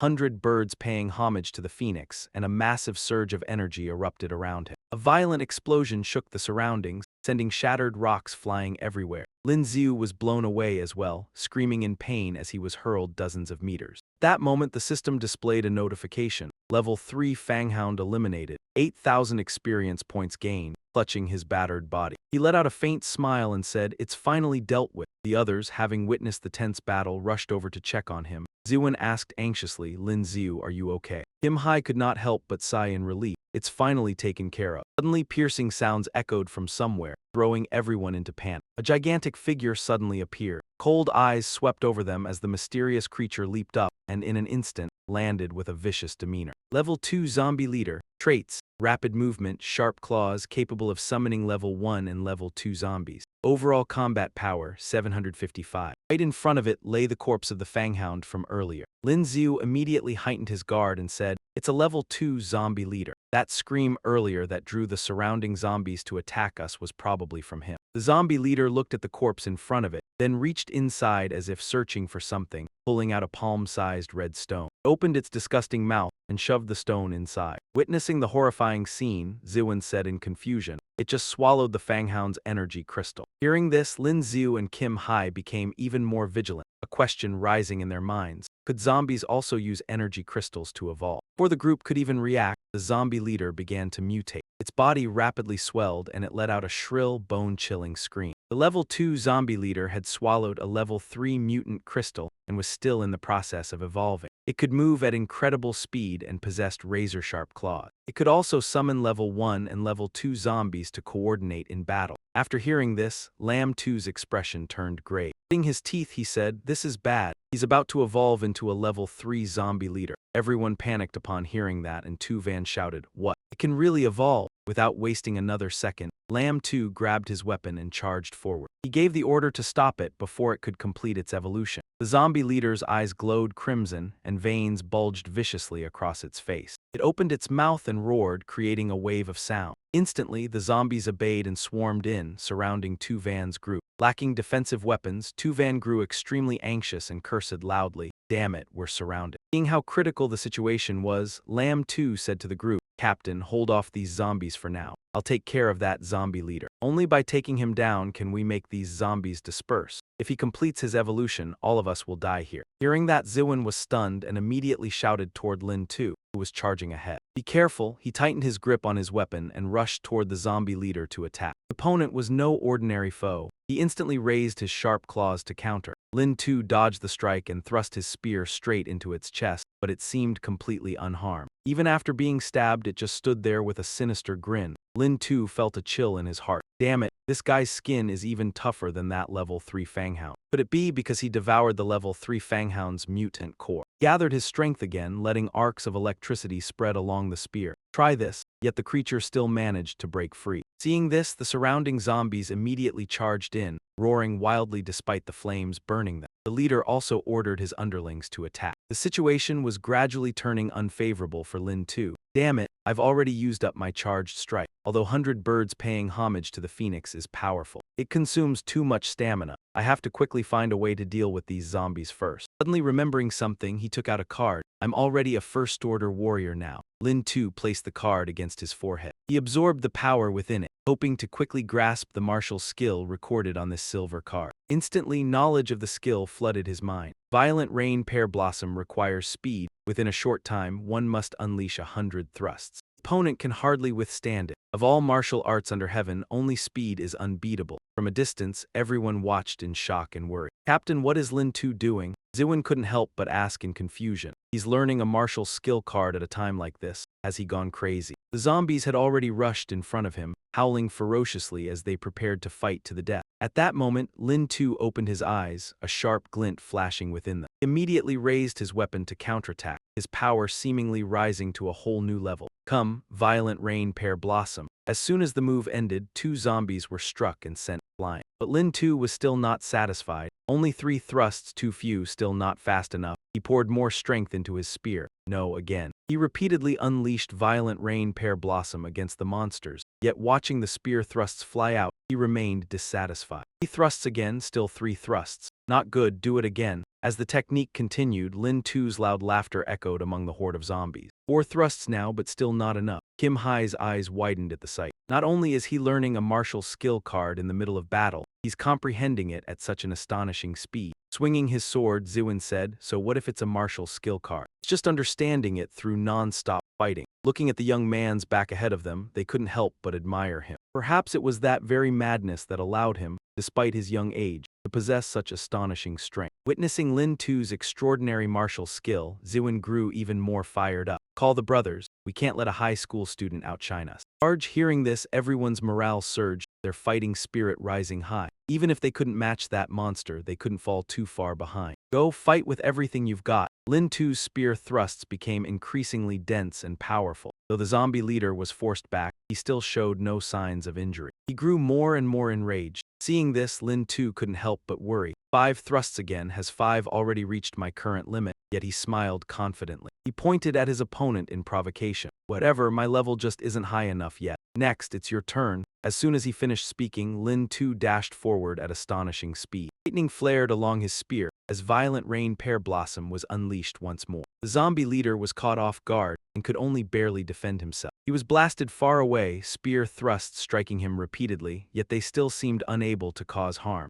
Lin 2 was stunned. What? The creature only responded with an eerie smile. His eyes gleamed, veins bulging across his face. Lin 2 couldn't believe his eyes. Damn it, has this monster already completed its evolution? He retreated, bracing himself with a hand against the ground, filled with frustration. Although its combat power was inferior to that level 3 monster, it possessed a special ability. The glossy-skinned creature stood there with a confident smile. Displayed information. Level 3 zombie leader has devoured a level 3 mutant core, evolution complete. Traits. Agile movements, sharp claws can summon level 1, 2, and 3 zombies. Special ability, hardened armor. Combat power 805. As Lin 2 found himself in a difficult position, calculating his next move, the zombie leader looked extremely pleased. In the next instant, both sides charged at each other. Neither gave an inch. As Lin 2 swung his weapon, the zombie raised its sharp claws. Suddenly, it leaped high, intending to crush Lin 2 underfoot. Fortunately, he reacted quickly and instantly sprang away to dodge the lethal blow. Realizing this battle would not be easy, he continued to think rapidly. If he didn't eliminate the leader soon, it would summon even more zombies to join the fight. He realized the situation was becoming increasingly difficult to handle. With no other choice, he had to resort to that move. As soon as he finished speaking, Lamb 2 unleashed all his power. Unlike the previous blue hue, this time the energy erupted in a blazing red, looking utterly terrifying. Those watching from afar witnessed the scene. Ziwin frowned and asked, "What's going on? How did that kid's aura suddenly surge like that?" Jin Hai was also bewildered.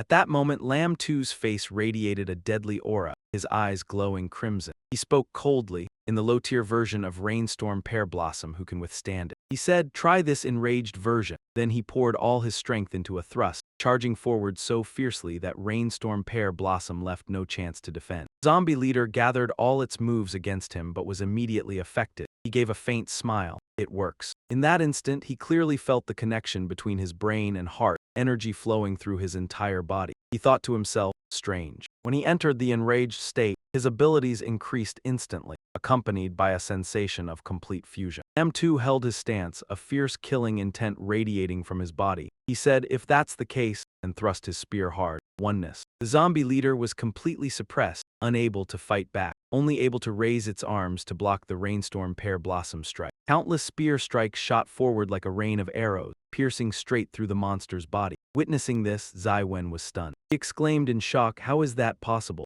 It was clearly just one thrust this time, yet its power surpassed even 5 strikes. Lamb 2 stood imposing and full of presence, the shattered corpse of the monster behind him, as the system notification sounded for killing a third-tier zombie leader. The system announced gained 8,000 experience points. Congratulations, host, on successfully reaching level 13. Seeing the rewards, he could not hide his delight. Great, I leveled up again. He continued, system, convert the 13 potential points into strength. After finishing the allocation, he turned with a deathly cold expression toward the monsters behind him, thinking he could now wipe them out with just a breath. With Lamb 2's support, the group quickly eliminated all the zombies and the system kept announcing, second-tier zombie defeated, gained 2,000 experience points. Second-tier zombie defeated. The blink of an eye, the monsters lay scattered across the ground. Everyone looked at the results of the battle with excitement and undisguised exhilaration. Someone said enthusiastically, "It's been a long time since I fought so freely. I feel like my weapon has gotten stronger too." Another added, "If Lamb 2 hadn't taken down the zombie leader this time, we'd probably still be struggling right now." Someone shouted, "Thanks, Lamb 2, brother." Exhausted and breathing heavily, he still replied,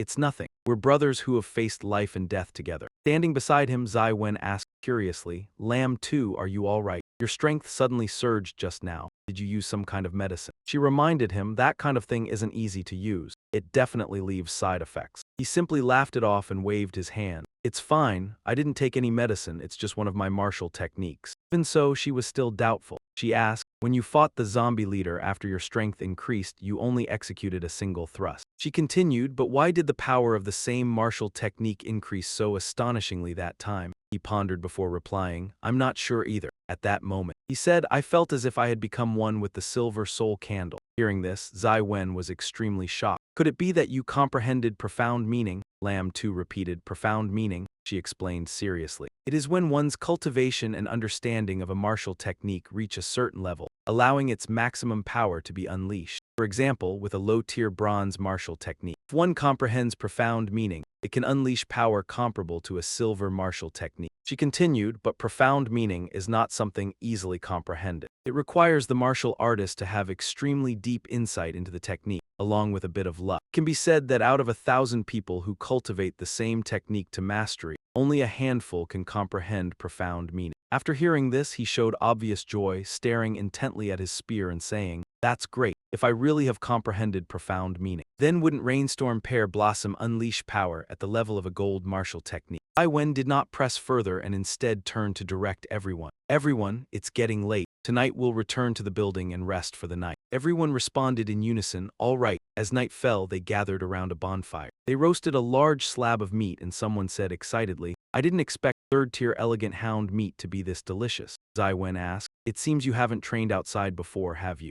Lamb 2 devoured the food, she said calmly. "The meat of these evolved beasts is all very tasty, and there are no plagues or viruses." Suddenly he turned and asked, "By the way, Captain, do you know about the Sacred Domain?" She was slightly surprised. "Sacred Domain? You mean Sacred Domain Academy, one of the 5 great academies where the most powerful martial artists gather. Among them, every martial artist possessed strength comparable to the prodigies of other academies." He replied curtly while chewing, "So the Holy Domain is just an academy." Zai Wen immediately raised 2 fingers, indicating that the minimum requirement to enroll in the Holy Domain Academy was to reach the 2nd stage of the mid-tier martial artist realm. Hearing this, someone was instantly stunned. "A 2nd stage martial artist? My god, I'm already 25 years old and still only a 1st stage martial artist." The teammate sitting beside him also looked bewildered. "It truly is a super martial arts academy. With requirements that strict, how could an ordinary person possibly get in?" Lin Ziu suddenly thought of Luo Yuan and wondered to himself, is reaching the 2nd stage really that difficult? With the system in his hands, advancing to the 2nd stage was only a matter of time. He had no idea when he would finally be able to stand before that little girl with the status of a high-tier martial artist, and he could not help but feel curious about what kind of astonished expression she would reveal. At this moment, the whole group had entered an abandoned building complex.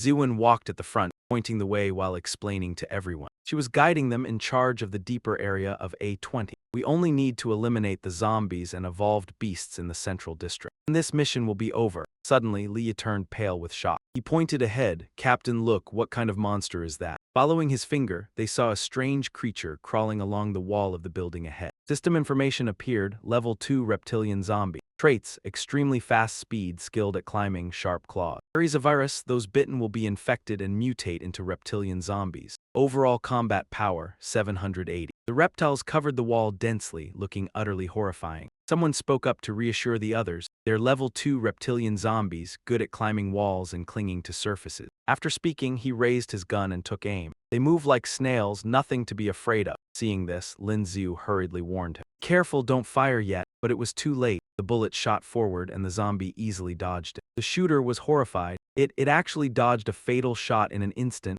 Lin Xiu's expression also turned serious. These reptiles aren't simple. In reality, their speed was extremely fast. Li turned and asked, if they're that fast, why do they look like they're moving so slowly? Lin Xiu kept his eyes on the monster. Maybe they're deliberately luring prey, pretending to be weak before launching a surprise attack. The reptilian zombie had already traced the direction of the bullet. It discovered the group below. In the blink of an eye, the entire pack of zombies on the wall crawled over and leapt down to the ground. The critical situation pushed everyone instantly into combat stance. Ziwen gave the order, we've provoked them, prepare to fight. The reptilian zombies shot toward them. Their eyes were fierce and hungry, long tongues flicking out. As the sniping order was given, the entire team opened fire with full force. Countless zombies failed to dodge in time. They were hit by bullets, but many still slipped past unharmed. Seeing the danger, Ziwen immediately gripped her weapon and charged forward, shouting, be careful. The reptiles are fast, close in, and kill them with spears. As soon as she finished speaking, she unleashed rending void slash, cutting down the enemy with overwhelming momentum. Seeing this, everyone rushed forward to fight. Suddenly, a zombie leapt down from nowhere, targeting a distracted teammate. In an instant, it pounced and bit straight into his neck. He only had time to let out a single scream. Hearing the commotion, Ziwen looked over and cried out uncontrollably, Adam. Immediately afterward, more reptilian zombies poured down from above.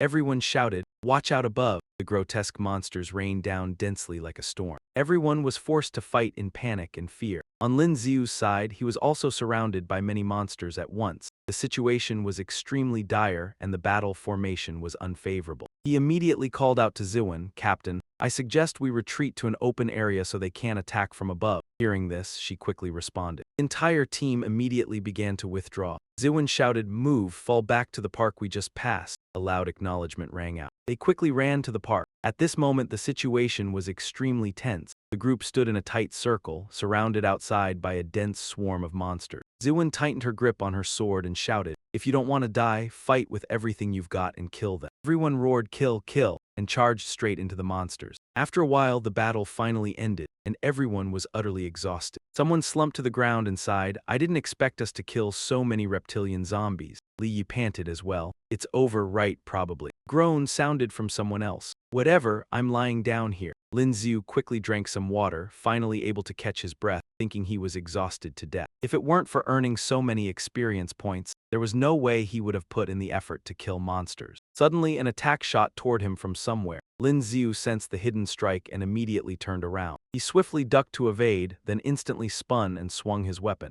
Lin Xiu's counterattack immediately sent the attacker flying. The blow knocked the opponent back. It was a white-haired man in a hooded cloak, with blood-red eyes and a sinister smile as he stared at him. He said the kid's reaction is pretty fast. Information appeared, level 3 warrior, skilled with daggers, proficient in evasion and assassination. Lin Xiu raised his weapon warily and asked, who are you? The white-haired man showed no fear, speaking in a cold voice filled with killing intent. He replied, a dying man doesn't need to know my name. Seeing the disturbance, the others surrounded him. Ziwen shouted, who are you? Dare attack federal soldiers. He remained calm. My target is him. It has nothing to do with you. If you don't want to die, get lost. The more Ziwen listened, the angrier she became. He is my federal soldier. Killing him means opposing the federal army. With a light flick of his hand, he slashed twice in succession. Want to die? Ziwen immediately unleashed rending void slash as well. Two streams of attacks collided with a thunderous explosion. Because the opponent was too strong, she was instantly blasted backward. Seeing this, everyone panicked and shouted, Captain. Then they all charged forward in fury. How dare you attack our captain? Brothers, attack. That man immediately unleashed a silver martial skill, swiftly circling through the air and creating a massive whirlwind that enveloped him with tremendous destructive force.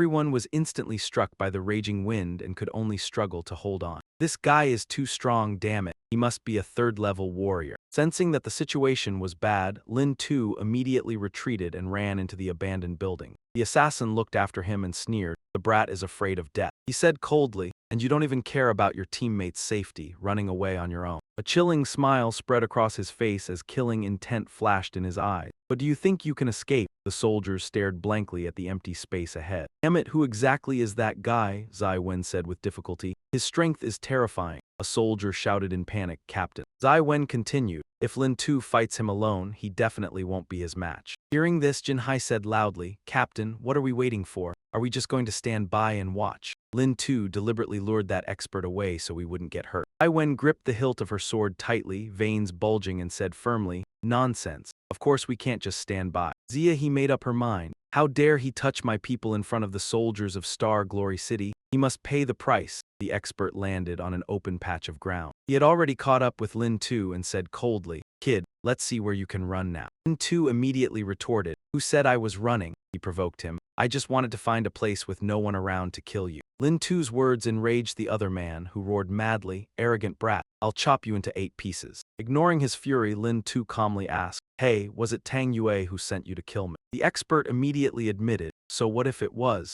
And so what if it wasn't?" A dying man still thinking about taking revenge on Tang Yue. Lin Tu tightened his grip on his weapon and said coldly, "You're right. I really do plan to do that, but first I have to deal with you." As soon as he finished speaking, he thrust his spear at incredible speed. Each strike came within a few millimeters of the expert's face, making his eyes widen in shock. So fast. Even so, he managed to dodge Lin Tu's attack and quickly circled behind him. A trace of unease flashed across the expert's face. In that brief moment, the killing intent and battle spirit erupting from that brat had made him hesitate. On the opposite side, Lin Tu was also startled by his speed. Such strange footwork. Could it be a rare movement technique? Lin Tu continued preparing his next move. A sense of discomfort surged, prompting him to swing his spear at once. Almost at the same moment Lin Tu attacked, the expert also charged forward like lightning. Both of them went all out, each wishing to kill the other immediately. Lin Tu tilted his body to dodge one of his punches. The expert swung again, but he reacted in time and ducked low to avoid the sudden blow. Lin Tu braced his stance and unleashed a powerful strike straight at his opponent. The blow sent him flying backward, dust swirling thickly all around. The expert said in surprise, "I didn't expect you to have some strength. Unfortunately, it's far from enough." As he spoke, he spun his twin blade. He leapt nearly 10 meters into the air, stunning Lin Tu, and shouted, "Silver martial skill, falling blossom rain." Countless blade lights carrying terrifying power shot out instantly. Blades pointed straight down at Lin Tu, while he stared intently at the incoming blade lights. His gaze did not waver. To release so many blade lights in such a short time truly resembled his own storm of pear blossom needle. Something's wrong. He quickly realized that some of the blade lights were real while others were fake. Not all of them were killing moves. Without hesitation, Lin Tu immediately counterattacked. Shouted, "Let me show you what a real killing move looks like." Storm of pear blossom needles. Two immense forces instantly collided. The collision produced a violent explosion, dust filling the air. The expert also landed on the ground, standing opposite Lin Tu. He sneered repeatedly, "I've already experienced that move of yours. When you were slaughtering those zombies, I watched for a long time." A dignified third-level warrior having to go to such lengths to deal with a first-level warrior was truly despicable. The expert continued attacking Lin Tu relentlessly. The two clashed again, one attacking and the other defending. Even a lion uses its full strength to catch a rabbit. Your one spear into 4 spears is useless against me. Lin Tu continued pouring his strength into storm of pear blossom needle. The expert still mocked him and easily neutralized his attack. "I told you, useless, useless." His eyes flashed as he unleashed another move at Lin Tu.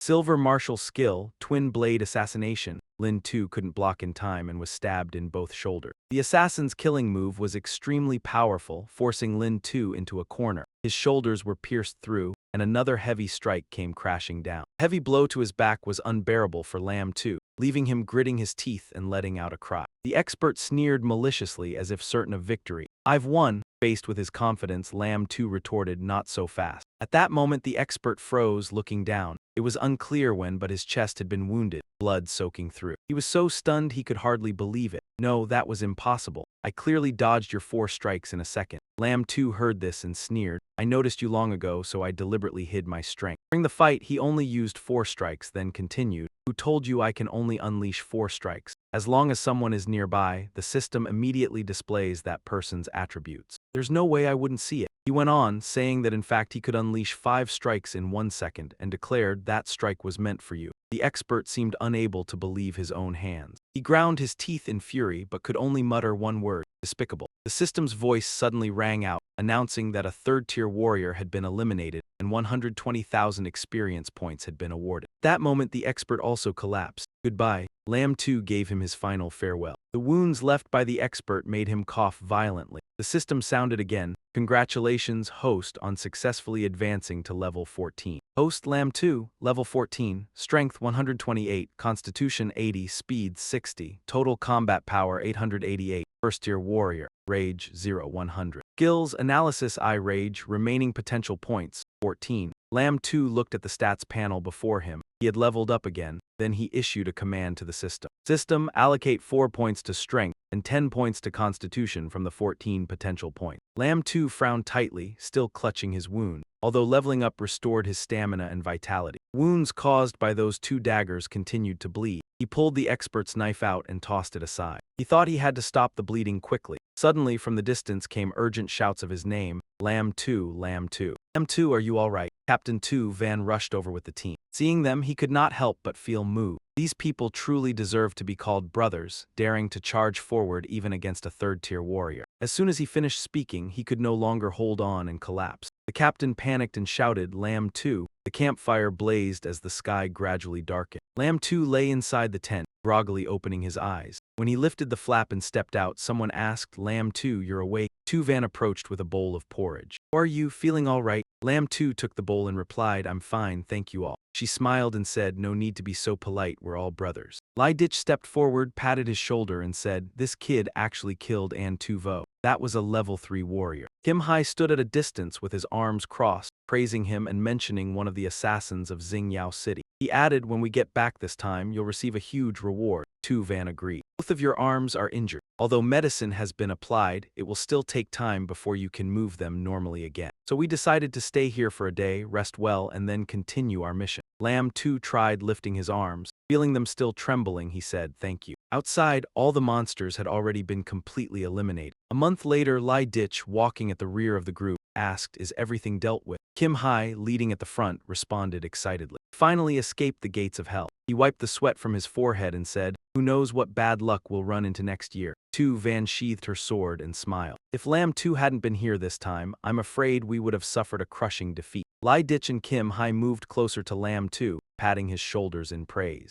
That's right, our junior brother is truly impressive. Lamb 2, from now on we're brothers through thick and thin. If you ever need anything, just say the word, don't hesitate. He warmly replied, since we're brothers, I won't stand on ceremony. Suddenly, voices from afar drew the 3 men's attention. They were soldiers of the Federation. A group of strangers approached. The leader said, I remember now. It's that once-a-year tide of zombies and evolved beasts. Wang Kang picked his teeth and mocked, looks like you had a decent harvest. Need us to help you collect the spoils. Seeing this, 2 Van asked warily, since you know we're Federation soldiers, who gave you the courage to make a move against us? Lamb 2 immediately used his skill to examine each person's identity. Wang Kang, first-tier warrior. Li Dong, first-tier warrior. Su Qiang, first-tier warrior. Tai Tu Khan, first-tier warrior. Ma Dongmai, first-tier warrior. He was startled when he saw the last person, Chu Zio Yu, third-tier warrior, sect leader of the giant sword. M2 quickly warned, Captain, be careful, they have a third-tier warrior. Chu Zio Yu charged forward aggressively. Enough talk, what a nuisance. Seeing this, Lamb 2 assumed a fighting stance as the opponent rushed straight at him. He pointed his broadsword at Lamb 2's face and said, I only want this kid.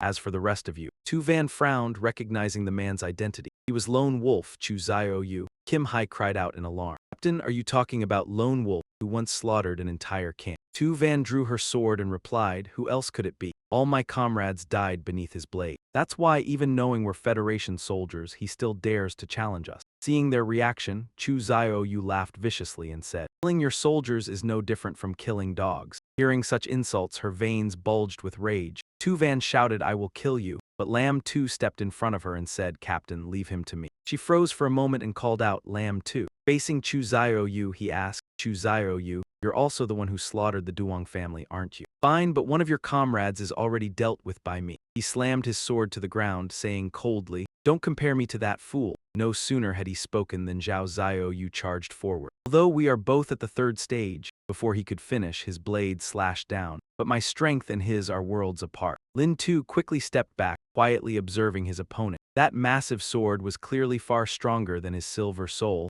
and it seemed the man was truly formidable. Zhao Ziaoyu continued with another strike, and the duel grew extremely intense. Ai Wen turned and commanded, "Brothers, take care of those vermin first and then help Lin Tu. If you are allied with Zhao Ziaoyu, don't expect any mercy from me." Kill. Both sides lunged at each other, shouting continuously, "Charge, kill them." Lin Tu's side began to counterattack. He repeatedly unleashed his spear techniques to strike the enemy. Zhao Ziaoyu only smiled wickedly, like throwing eggs at rocks. "If you can master a dozen consecutive hits, maybe you can hurt me. What a pity." He raised his sword, starting to gather power. "Let me show you what real martial skill is." From behind Lin Tu came his voice, "Now, silver martial technique." A dazzling slash was immediately unleashed. Lin Tu struggled to defend, thinking, Black Star Crescent Slash, an extremely powerful move. His eyes had turned golden. The attack seemed to pierce through Lin Tu's body. Zai Wen shouted in panic, "This isn't good, Lin Tu." Jin Hai also called out worriedly, "Lin Tu, brother." The scene suddenly fell silent. Zhao Ziaoyu laughed, "Is he dead?" Yet through the smoke, Lin Tu still stood firm. Seeing him injured but still trying to stand,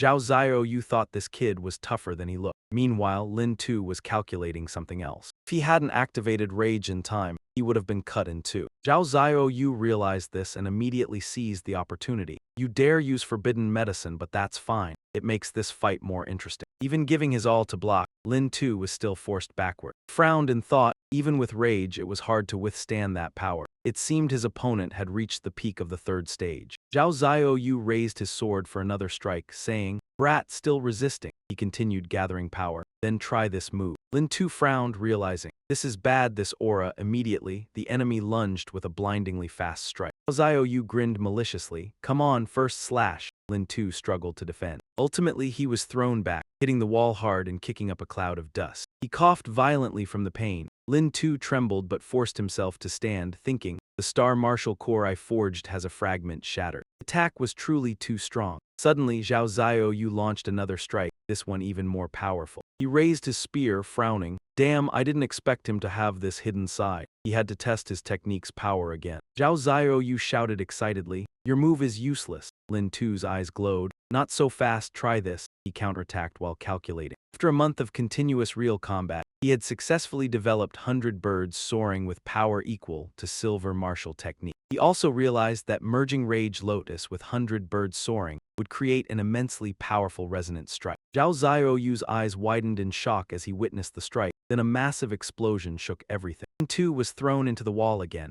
Zhao Ziaoyu's clothes were torn and he said, "That move is strong too." His sword glowed even more fiercely. "Too bad my Earthfire triple slash can absorb others' power to become stronger." Zhao Ziaoyu grinned wickedly. "Your strike is strong, so my third slash will be even stronger." He mimicked Lin Tu's motion, launching the previous attack. Feeling the ground shake, Lin Tu thought, this slash is too strong. A worst-case scenario flashed in his mind. Am I really going to die? No. He told himself he couldn't die. Suddenly, Lin Tu felt himself in a strange space, that familiar sensation returning. He wondered if it was a death hallucination or the effect of rage boosting his body's attributes. He felt he could merge with his spear, grabbed it tightly and shouted, "Got it!" Back in reality, he spun the spear continuously. "Let me show you the true Rage Lotus." As he finished speaking, Lin Tu dashed at supersonic speed, passing through Zhao Ziaoyu and stopping behind him. Zhao Ziaoyu muttered, "Impossible, I didn't expect that." He coughed up blood but was still full of doubt, mumbling incoherently. The system notified, "Third stage martial artist defeated, 180,000 experience gained. Congratulations, owner reached level 15. Lin Tu realized he had reached level 15,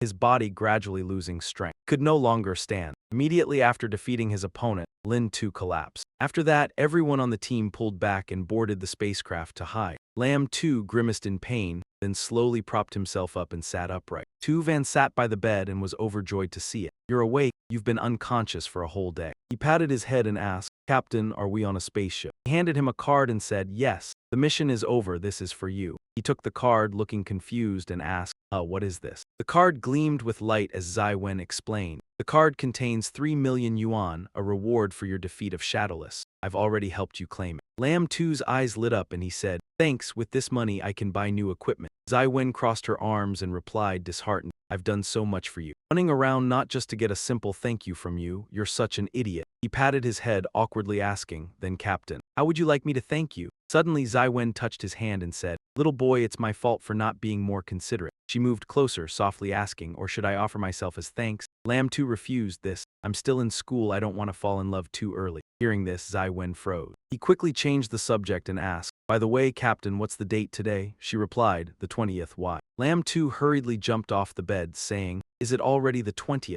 The final exams are today. If I don't get back soon, it will be a big problem. Zai Wen waved her hand, saying, no need to rush, it's only 4 a.m. In 2 hours, we'll be back in Star Bright City. At Star Bright City, when the specialized vehicle stopped, everyone got off the spaceship one by one and reported. Squad 1 lost 8 people, 2 remain. Squad 2 lost 6 people, 4 remain. Squad 3 lost 7 people, 3 remain. Squad 4. Lam 2 stood there watching the people slowly walk out from the headquarters. Tan Qiang awarded medals to everyone and encouraged. During this cleansing mission, 9 died, 1 survived. Everyone worked hard. Higher-ups decided to promote and award each person a medal. The person awarded immediately shouted, thank you, sir. Lam 2 stood behind, observing the medals, and silently thought that only the Federation soldiers had such things. I've heard each medal has its own unique serial number. Anyone with a medal gets special privileges. Even the police wouldn't dare to cause trouble for them. Afterward, Tan Qiang stepped up to him and said, little brat, this time you've made the greatest contribution. Thanks to you, the squad had the highest survival rate. You even took on 3 first-stage hellhounds, 3 first-stage zombie leaders, and even Shadowless and Chu Ziu Wu were no match for you. This will represent your military achievement. At the stadium, the sunlight poured in, students filled the stands, and the atmosphere was lively. The loudspeaker announced, the final semester exam officially begins. The students called up one by one to the stage to compete. In another corner, Lam Tu's teacher looked extremely anxious, with worry clearly written on his face. The teacher muttered, why has Lam Tu shown up yet? He missed the written exam, and if he doesn't make it for the final exam, he'll be expelled from school. The Federation soldiers should have returned yesterday. Could he have sacrificed himself? No, he definitely survived and will return. Seeing the teacher constantly looking around anxiously, Yang Tian, standing next to him, asked, Teacher La, where has Lam Tu been for this experience?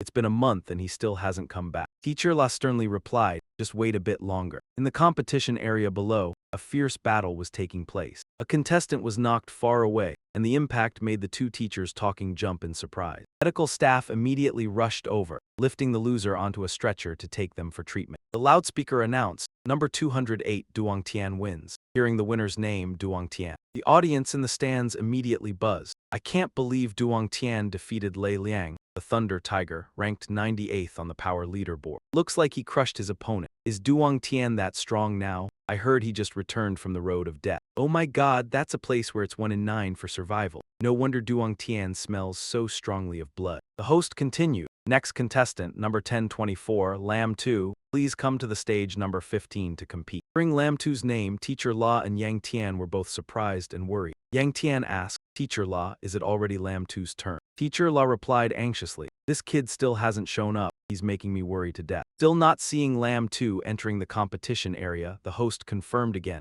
Number 1024 is Lam Tu present. At this point, his opponent for the match, Chen Zio, had already taken his position. As he waited for Lam Tu, he thought to himself, the one who could defeat Duong Tian, I want to see how strong he really is. I didn't expect him to not show up. The host continued to confirm. Number 1024, Lam Tu, where are you? Come to the stage number 15 to compete. The countdown began, 10 seconds. If Lam Tu did not make it to the stage within 10 seconds, he would be considered to have forfeited the match. Lam Tu has arrived. He told the MC there was no need to count down, that he had already arrived, and the moment he finished speaking, he descended from above. When he hit the ground, the stands erupted, the audience shouting in unison, Lam Tu, it's Lam Tu. Lam Tu's presence made Master Laha feel a weight lifted from his heart, and he said joyfully, that brat has finally arrived. Seeing Lam Tu appear, Duong Thien no longer worried. He said, this brat likes to stroll in late, learning nothing. He continued, and he copies others' styles. Loi Luong standing next to Duong Thien scratched his chin, gazing thoughtfully at Lam Tu for a moment before saying, haven't seen you in over a month. It seems Lam Tu has grown stronger. Duong Thien, who had just won the previous match, was astonished seeing Lam Tu, Lam 2 muttered to himself. He's still alive at Insuang base. His face immediately hardened, veins bulged, pupils contracted, his expression darkened considerably. He spoke in a sinister tone, "But that's fine, this time I will personally kill him." Lam 2 and Tran Tiu entered the arena. They faced each other and the MC in the middle shouted, "Let the match begin, get ready." Tran Tiu, with a smug face and a scornful tone, said to Lam 2, "Are you Lam 2? The useless kid, rank bottom of class 29, right? Don't think that beating Duong Thien makes you my rival." Undaunted by the contempt, Lam 2 raised his pinky. With confidence, he replied, "Your ranking in the school combat chart is barely over 100, right? That level means nothing to me." Hearing Lam 2 dismiss him, Tran Tiu grew angry, frowning, eyes widening, pupils shrinking. At that moment, the MC gestured with his hand and shouted, "Match 1, 2, 3, begin." The moment the command ended, Tran Tiu charged at Lam 2 with his weapon, shouting as he swung his blade, "Die, just die." Lam 2 did not dodge. He stood firm, confidently blocking Tran Tiu's attack. Tran Tiu poured all his strength into the strike, but Lam 2 effortlessly deflected it. Tran Tiu was both shocked and enraged. Gritted his teeth, eyes bulging as he saw Lam 2 casually block his strike with bare hands. Preventing his opponent from attacking further, Lam 2 said, "I can handle you unarmed." Then he kicked Tran Tiu. The kick seemed light, but Tran Tiu screamed, then was launched backward, slammed into the arena wall. Even so, the blow didn't weaken Tran Tiu's fighting spirit. He wiped his face while cursing, "Damn, what a weakling." Then he chanted as flames erupted on his blade, "Martial skill, Fireleaf 9 techniques." Tran Tiu, wielding the flaming blade, charged at Lam 2, seemingly the move Lam 2 had been waiting for. Seeing the attack, Lam 2 remained calm, even slightly eager, saying, "All right, it's my turn." Lam 2 clenched his fist, lightning blue sparks gathering around his hand. He took a deep breath and punched directly into Tran Tiu's burning blade with full force. The collision created a strong shockwave. Despite defending, Tran Tiu was pushed back several steps. Tran Tiu was astonished by the power of the punch, thinking, is his punch really that strong? Refusing to give up, he continued attacking, swinging his blade while shouting, "Damn it, and yet I'm disrespected by a trash, die, just die." His eyes burned with murderous intent. If a glance could kill, Lam 2 would already be torn to pieces. Tran Tiu leapt high, raising his blade while chanting, "Silver martial skill, dive straight down 3,000 feet." Stands erupted again. Someone holding popcorn commented, "That's the skill of diving straight down 3,000 feet. Another spectator behind him said, "Didn't expect the first match would force Tran Tiu to use such energy-consuming martial skill." Popcorn holder replied, "Haven't you seen Lam 2 hasn't used any weapons yet? He's fighting unarmed." Someone nearby snorted and said, "Lam 2's overconfident. If he still doesn't use a weapon, he'll die miserably." After blocking one of Tran Tiu's moves, Lam 2 clenched his fist, thinking he was increasingly enjoying the techniques that opened slightly into 9 or 13 techniques. As long as he avoided the move, his rage would continuously build. Moreover, there's only 1 or 2 matches a day, so he didn't worry about cooldown time. Therefore, he had no concern about refilling his rage reservoir. He raised his fist skyward, chanting, "Gather strike power, accumulate strength, exploding punch." Lightning blue sparks enveloped his fist. Punch struck Tran Tiu as he lowered his blade to attack Lam 2, and this strike knocked Tran Tiu down. When Tran Tiu collapsed, MC number 1024 immediately shouted the name of the winner, Lam 2, and officially announced the match result. Master Luo was utterly astonished. He had not expected this kid to be so strong, able to defeat Tran Tiu, who ranked 150 on the strategy leaderboard with his bare hands. Unlike Master Luo, Duong Thien standing beside him was not surprised at all but filled with excitement. He raised his hand and cheered, "That was incredible, Lam 2." After the match ended, a group of people stepped forward to welcome Lam 2, led by Master Luo and Duong Thien. The moment he saw him, Master Luo spoke up, "Welcome back." Duong Thien also walked over, spreading his arms as if to sling them around Lam 2's shoulders and said, "This kid doesn't know the meaning of modesty. He just got back and already defeated his opponent." Lam 2 replied to Master Luo and Duong Thien, "Master Luo, if youth isn't a little reckless, then what's the point of being young? You've got to be a bit wild." Yang Tian asked Lin Xiu with both excitement and curiosity, where he had gone to train this month without inviting his brothers along. Lin Xiu simply replied that it was a very dangerous place. "If I brought a deadweight like you, wouldn't I be asking for death?" Yang Tian immediately jumped onto Lin Xiu's back, pressed lightly on his head, and said while pinning him down, "What nonsense are you talking about? How dare you call me a deadweight? Looking for death?" Instructor Luo saw that his students were still so close and smiled in satisfaction. Sitting in the stands, Lin Xiu propped his chin with one hand and crossed the other over his chest, recalling how he had fainted after defeating Zhou Daioyu last time. He had not yet checked his level-up status, and while thinking, looked at the virtual screen displayed before his eye. On the virtual screen appeared the system's stats and notifications. Host Lin Xiu, level 15, strength 148, constitution 89, speed 65, total combat power 1249, tier 1 soldier. Lord Rage power 0-100, skills, analytical eye, fury, camouflage, potential points 15. Congratulations to the host for reaching level 15, obtaining one lottery draw opportunity and acquiring a new skill. New skill camouflage. After successful use, it can conceal a soldier's strength, making oneself appear like an ordinary person. Unless the opponent is at least 2 levels higher, they will not be able to detect it. Note, it can be activated or cancelled at any time. Congratulations to the host for successfully unlocking genes.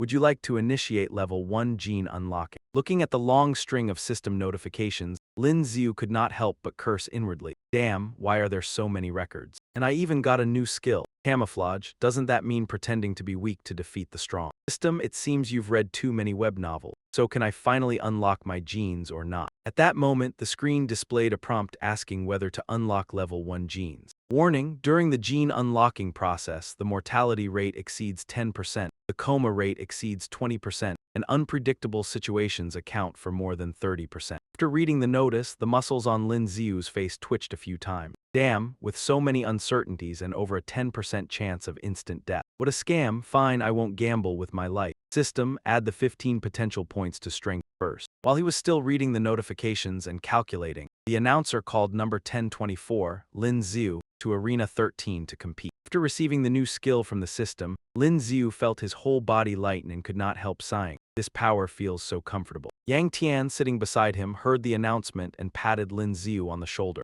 Lin Xiu, it's your turn again. Do your best. Zhang Lin, the guidance director of Starlight Academy, was seated at the judges' table observing the match. He could not help but marvel inwardly at Lin Xiu's strength. He had not expected this kid to complete the mission at the light outpost and return alive, with his strength increased significantly. Now how should I explain this to the Tang family? Letting him face the strongest opponent and die on the arena wouldn't be bad either. Lin Xiu, you shouldn't have provoked the Tang family. The announcement screen displayed the random draw list for the final end-of-term matches. Number 202 Gui Tu Xian San vs. number 104 Zhang Langbin. Number 114 Ubegu vs. number 154 Cheng Aim. Number 26 Hao Zhengnan vs. number 38 Lin Runhong. Number 826 Dong Yun Dafe vs. number 715 Cheng Tong. Number 281 Lu Kaiokyo vs. number 111 Gong Yang. Number 302 Xin Banlin Bo vs. number 432 Ba Tongda. Yang Tian clenched his fists in anticipation, hoping to draw a freshman as an opponent to secure an easy first victory. Lin Xiu did not think so and replied, as if it would be that easy. I'd already be grateful just not to run into anyone from the top 10 of the combat rankings. Right after that, the screen showed number 1024 Lin Xiu vs. number 8 Yi Gyulin, and number 1023 Zhang Yi vs. number 208 Tang Tian. Seeing this, he fell silent while Luo Li helplessly held his forehead. Lin Xiu asked in confusion, number 8 Yi Gyulin. Yang Tian said dejectedly, damn it, why run into him in the very first match? That guy is a third-year student, ranked 4th on the combat power list. I heard he frequently enters dangerous zones where corpses and evolved beasts coexist to train. He has rich real combat experience and extremely ruthless methods. Zhang Yi also said gloomily, my first match is against Tang Tian. I heard that guy once trained on the road of death, and his strength had already broken through to the level of a tier 1 soldier. At this moment, he stepped forward to encourage them both. Your opponents won't be easy to deal with. Be careful. The two replied in unison, understood. In another corner, someone spoke up, drawing Zhang Lin's attention. Mr. Yi has arrived. Everyone immediately looked over excitedly. Mr. Yi arrived and raised his hand in greeting. Hello. The middle-aged man smiled and introduced that he had come this time to preview the strength of the students at Starlight Academy. After that, he shot a meaningful glance at teacher Zhang Lin, telling him to go fetch the top student's background file and bring it over for Mr. Yi to review. The old man immediately raised a hand to stop him and said, no rush, I'm very interested in this final, let's watch the match first. Right after that, the host announced, Number 1023 Zhang Yi. Number 208 Tang Tian, please come to ring 15. As soon as he stepped onto the platform, Tang Tian asked, "You're from class 29? Zhang Yi confirmed, "That's right, you're strong, but I won't surrender easily." He looked excited and raised his hand, saying, "Oh yeah, you won't need to surrender, because with me here, everyone in class 29 is going to die." Hearing that, Tang Tian burst with killing intent and roared, "Then try me." He decisively launched a move forward, but Tang Tian lightly dodged it. Right after that, he even grabbed Zhang Yi's arm, preparing to counterattack. Tang Tian forcefully wrenched his arm behind his back, making Zhang Yi do nothing but scream in pain. Sword in his hand fell to the ground as well. He still refused to stop, sneering, "It's not over yet." Tang Tian's face turned vicious as he said, "I'm going to break your arms and legs." Suddenly a shout rang out and drew his attention. "Stop!" Lin Tu charged in fiercely, striking straight at Tang Tian. He was quite surprised by Lin Tu's sudden appearance. At this moment, Lin Tu said firmly, "Tang Tian, if you've got something to settle, come at me. Don't hurt my friend." Hearing that, Tang Tian took an attack stance and replied with a grin, "Don't worry. When it's my turn to face you, I'll break all your arms and legs." Burning with rage, he continued, "I'll make you suffer enough pain first, and then I'll kill you." Remembering the past, Lin Tu lowered his voice, "I have a debt to collect from you too. When the time comes, even if your father shows up here, I'll make you wish you were dead." Just then, a teacher stepped out and shouted angrily, "Which class are you from? Don't you know you can't rush in during a match?" He refused to back down and shot back at once, "You're a teacher, so you want to watch a student get beaten to death on the ring." Those words left him unable to refute it. Still following the rules, the teacher barked, "But he hasn't lost yet. All right, hurry and carry him to the doctor." Xiao Ryu Shui and the doctors on site immediately urged, "Little Lin Zai, hurry up, help him down." When Zhang Yi was placed on a bed to be taken away, the host shouted, "Number 208 Tang Tian wins." At this moment, Lin Tu asked curiously, "Why didn't I see you these past few days?" Hearing that, she shot him a look and asked back, "Why miss me?" Lin Tu froze, slightly startled. Xiao Ryu Shui put a hand on his shoulder and explained, "Today is the final. Fighting will definitely be more brutal. I was worried about you, so I came in person." Zhang Yi lay trembling in the hospital bed, raised his hand to call Lin Tu over and cried unwillingly, "I'm not satisfied. I couldn't even withstand a single move from him." Even so, he still reminded Lin Tu, "If you face him, you must be careful." Lin Tu understood and replied, "Don't worry." Then he fixed a resolute gaze on the ring. "Get revenge for you." The competition continued as the host announced, "Number 1024 Lin Tu, number 8 Yigu Lin, please come to ring 9. Hearing his name, Lin Tu said, "It's my turn." Everyone behind him cheered in unison, "Go, little Lin Zai, go, be careful." Lin Tu's stern gaze locked straight onto Yigu Lin. Teacher Zhang Lin stood to the side watching closely, confidence filling his heart as he wore an arrogant smile. Seeing him step up, Yigu Lin asked, "So you're Lin Tu, the one everyone's been talking about lately?" At once the status window displayed,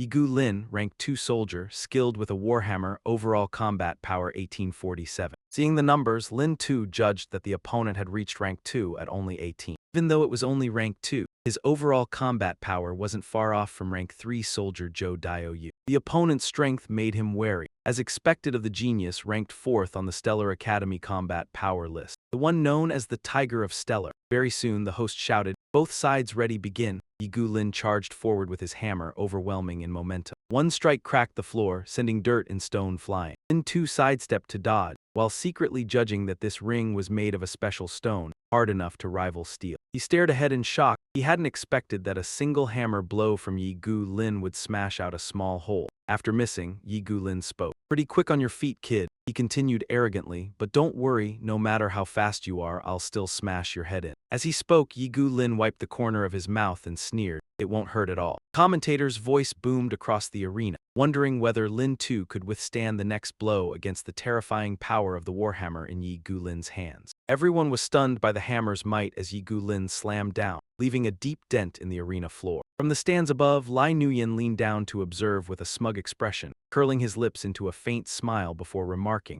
"Lam too is facing off against Deep Ko Lam. He is as good as dead." That statement caught the attention of Xiao Ryu Thai's group. Hearing that, she immediately flared up and shouted at Lai Nuyen, "Shut up and focus on the match." Duong Thien also lost his temper, raising his middle finger mockingly as he chimed in with Tiu En Huoc Thai, "It's still hard to say who'll win or lose, but there's no need to watch. Lam 2 is definitely going to lose." Lai Nuyen crossed his arms and replied to Tiu En Huoc Thai with an arrogant expression, "If Lam 2 can win, I'll eat this entire arena." Hearing that, Tu En Huok Thai merely glanced at him indifferently and calmly replied, "Fine, I'll wait to see you livestream yourself eating the arena." On the stage, Deep Ko Lam held the upper hand. He leapt into the air, raised his massive hammer high and brought it crashing down toward Lam 2, forcing him to brace himself. Hammer struck with a violent shockwave, cracking even the solid stone floor. Under the weight of the blow, the ground caved in. Fortunately, Lam 2 had already leapt aside to avoid Deep Ko Lam's devastating strike. Seizing the moment, Lam 2 leveled his spear at Deep Ko Lam and accelerated forward, intending to stab him. But the attack barely fazed Deep Ko Lam. He casually knocked the spear aside with his hammer and mocked, "Kid, haven't you eaten?" M2 tightened his grip on the spear. The aftershock from the heavy hammer made his arm tremble. He frowned, thinking, I didn't expect Deep Ko Lam's war hammer to be this powerful. At a disadvantage, he began calculating how to counterattack and turn the tide. He weighed his options. Is rage my only choice? No, the cooldown on that skill is too long. That streamed down his face, revealing hesitation and confusion. He told himself, the finals have just begun, I can't use it yet. I have to save it as my trump card. Just as he was still calculating, his opponent rushed at him like a phantom, swinging the hammer down from above with violent force and a chilling gust. With arrogant confidence, he roared, "If that's all you've got, then accept your death." Lam 2 let out a low shout, channeling all his energy into his arm. A swirling current gathered into a ring around the dark spear. His eyes blazed as he strained against the opponent's pressure and brutality. He patiently waited for the decisive moment to unleash his ultimate move, Pear Blossom Storm. Go! The opponent stiffened, shock flashing in his eyes. The force in front of him made him instinctively afraid. He frowned, his gaze freezing in horror. Immediately afterward, he gritted his teeth and counterattacked, his movements unfolding like afterimages. But no matter how fast he was still slower than Lam 2. Each strike fell sharp and decisive, as if tearing through space itself. In the instant the web of attacks closed in, the dark spear in Lam 2's hand suddenly spun forward like lightning, breaking through the defense and piercing the opponent's shoulder. He let out a painful hiss, sweat pouring like rain, staring in panic at the spearhead buried deep in his body. The hidden force within the spear erupted, blasting him backward and dragging him across the ground, carving a deep trench amid swirling dust. He could only grit his teeth and endure, his whole body trembling from the violent shock. Seeing this, his teammates felt as if struck by lightning. He stared wide-eyed and shouted in alarm, brows tightly furrowed, unable to believe what they were seeing. Deep Ko Lam has been stabbed by Lam 2. On the opposite side, a man stood with arms crossed, his gaze stern yet the corners of his lips curled in mockery. Tu En Huok Thai shook her head and gave a faint smile. She watched the match as if it were a farce rather than a battle and said, "See, who said Lam 2 would definitely lose? Have you figured out how you're going to eat the arena yet?" Friend of Deep Ko Lam curled his lips slightly, his eyes gleaming with cunning and smugness, filled with contempt. To him, the match was nothing more than entertainment. Every move of the opponent seemed within his calculations. He said coldly, "Don't celebrate too early." He continued, "Deep Ko Lam just wasn't focused. The battle isn't over yet." Deep Ko Lam staggered backward amid the thick dust, the ground around him cracked from the shockwaves. Still forced himself to stand and burst into an excited laugh. Lam 2 also stood upright, uninjured. As the dust gradually cleared, his figure became visible. One hand gripped the hammer tightly while the other held his old wound. A sinister gleam flashed in his eyes amid anger and excitement as he said, "Not bad, quite interesting." He roared arrogantly, "I should get a little more serious." Deep Ko Lam raised the hammer high with both hands. Spiritual power surged from his body, gathering in his hands before flowing into the weapon. A powerful stream of energy continuously poured into the hammer. His eyes burned red like fire as spiritual power erupted violently into the weapon. The ground beneath his feet trembled from the vortex surrounding his body. The blazing spiritual power was like a storm of fire. Witnessing this might, Lam 2 was utterly shocked. His eyes widened and sweat dripped down as he thought, the energy is condensing. The blink of an eye, he shot forward like lightning, leaving terrifying destruction in his wake. Dust billowed as he poured all his strength into a crushing blow, shouting, "Silver-tier martial skill, Mount Tai crushing down." Faced with the overwhelming pressure, Lam 2's eyes flickered in shock. His legs trembled, unable to move as he clenched his teeth and thought that the energy fluctuations from the warhammer could suppress him to such an extent. That invisible force pressed him so hard he could barely move,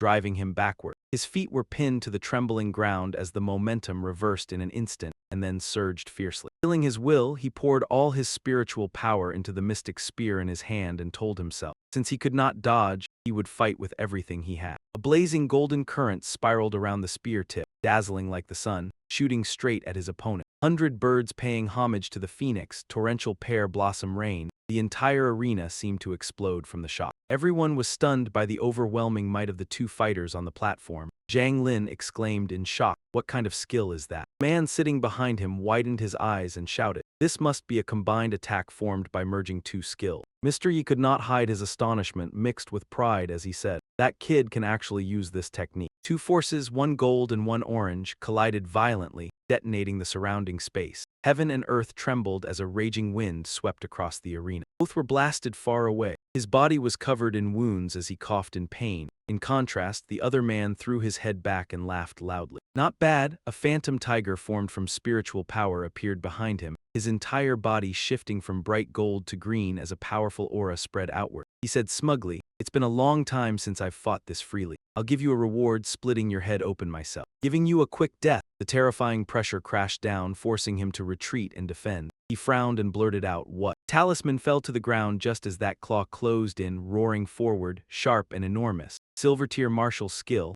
fierce tiger descends the mountain. His teammate clenched his fists, eyes blazing with excitement as the tide turned in his favor, and shouted, "There it is, Yi Gyulin's signature technique. Lin Ziu is definitely dead." On his side, people shouted anxiously, faces tense, some even leaping to their feet. They yelled, "Lin Ziu, jump off the platform now, get out of there." Another explosion erupted. The floor shattered in blinding light as dust engulfed everything. His teammate remained arrogant and sneered, "Idiot," and he didn't even dodge. "He's probably smashed to pulp." Another person chimed in. "What a pity, if he had jumped off the platform he would have lost but at least wouldn't have died so miserably." Witnessing it all, Yang Tian could only cry out in panic, "Lin Ziu." Zhao Ryushui was equally stunned, frowning as if unable to believe her eyes. Meanwhile, Yi Gyulin reveled in his own power, laughing loudly as he said, "This time you're dead for sure." As the smoke gradually cleared, he was still standing there with a battered body, one foot deeply embedded in the ground, using his spear to prop himself up while coughing violently. He panted and said, "I almost got smashed to death by you." Irritated, he thought, "Damn it, I was forced so hard I couldn't even activate rage. Why do I always run into freakish opponents like this?" The man was stunned by the sight and stammered, How is this possible? You're still not dead." Struggling to his feet, he replied, "Sorry to disappoint you."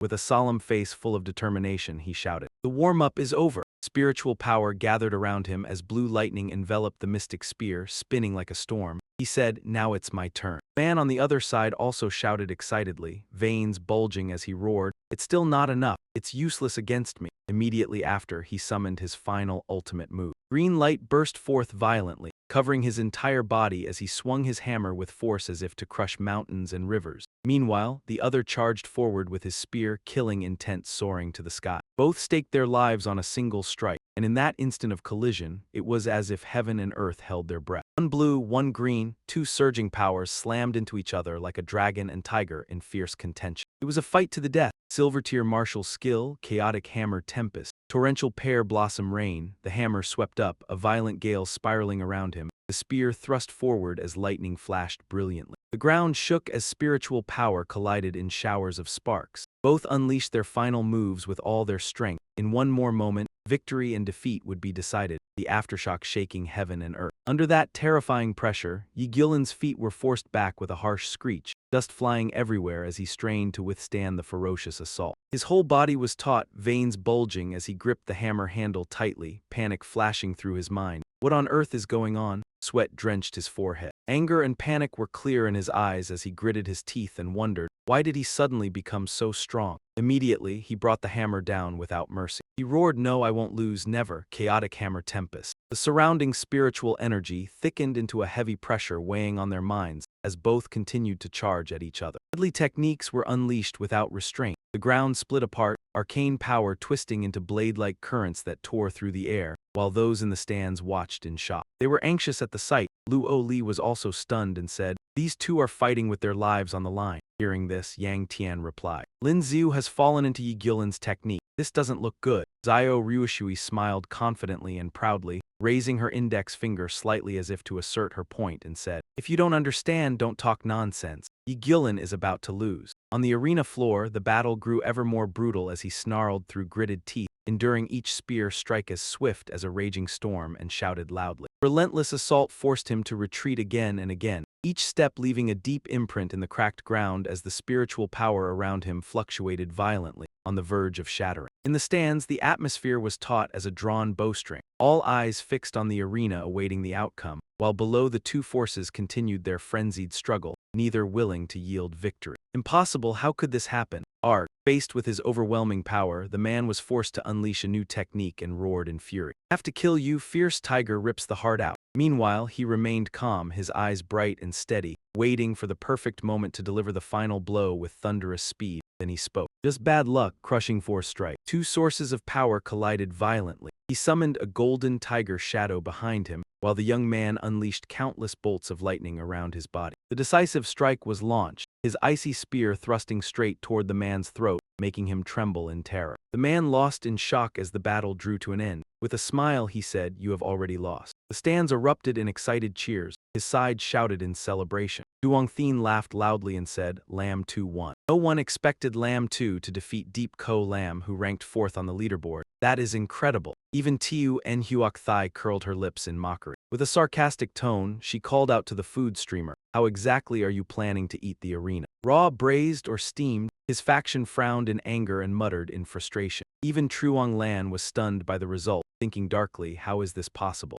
Ko Lam actually lost. The entire arena exploded with noise as the referee raised Lam 2's hand and declared him the winner. He stood at the center of the arena amid the roaring cheers. "Lam 2 is so strong. Lam 2 wins, Lam 2. Behind him, the defeated man collapsed to the ground, clutching his open wound. The outcome had been decided. The man glared with fury flashing in his eyes, his face darkened, his whole body trembling as he struggled to stand. Suddenly, he hurled a strange object toward him and growled. A blinding light burst forth, putting him instantly on guard. People cried out in panic, "That is a small bomb, get away." Someone from the judges' seats shot down to the arena like the wind, rushing toward him. The next instant, an explosion shook the entire stadium. The arena fell into chaos under the bomb's terrifying destructive force, dazzling light erupting violently as the attacker was blasted away. Despite the pain, he laughed triumphantly and said, "This time you will die. Die fighting me." Shocked, he realized that Mr. Deep was shielding him with a blue barrier. Leaving him completely unharmed, the man's back stood firm against the turmoil, radiating calmness and integrity. He thought, this is an advanced application of Origin Force. An Origin Force circle can only be formed by warriors of level 6 or above, who can release their power outside their bodies, strong enough to block any attack. Mr. Deep turned back to look at him with pride in his eyes and asked, "Boy, are you all right?" In that instant he thought, is this old man a level 6 or higher warrior? He looked at him with admiration mixed with caution. That power made him unconsciously step back. He stammered, I'm fine, thank you, sir." The man placed a hand on his shoulder and patted it lightly in praise, then said gently, "It is good that you are fine.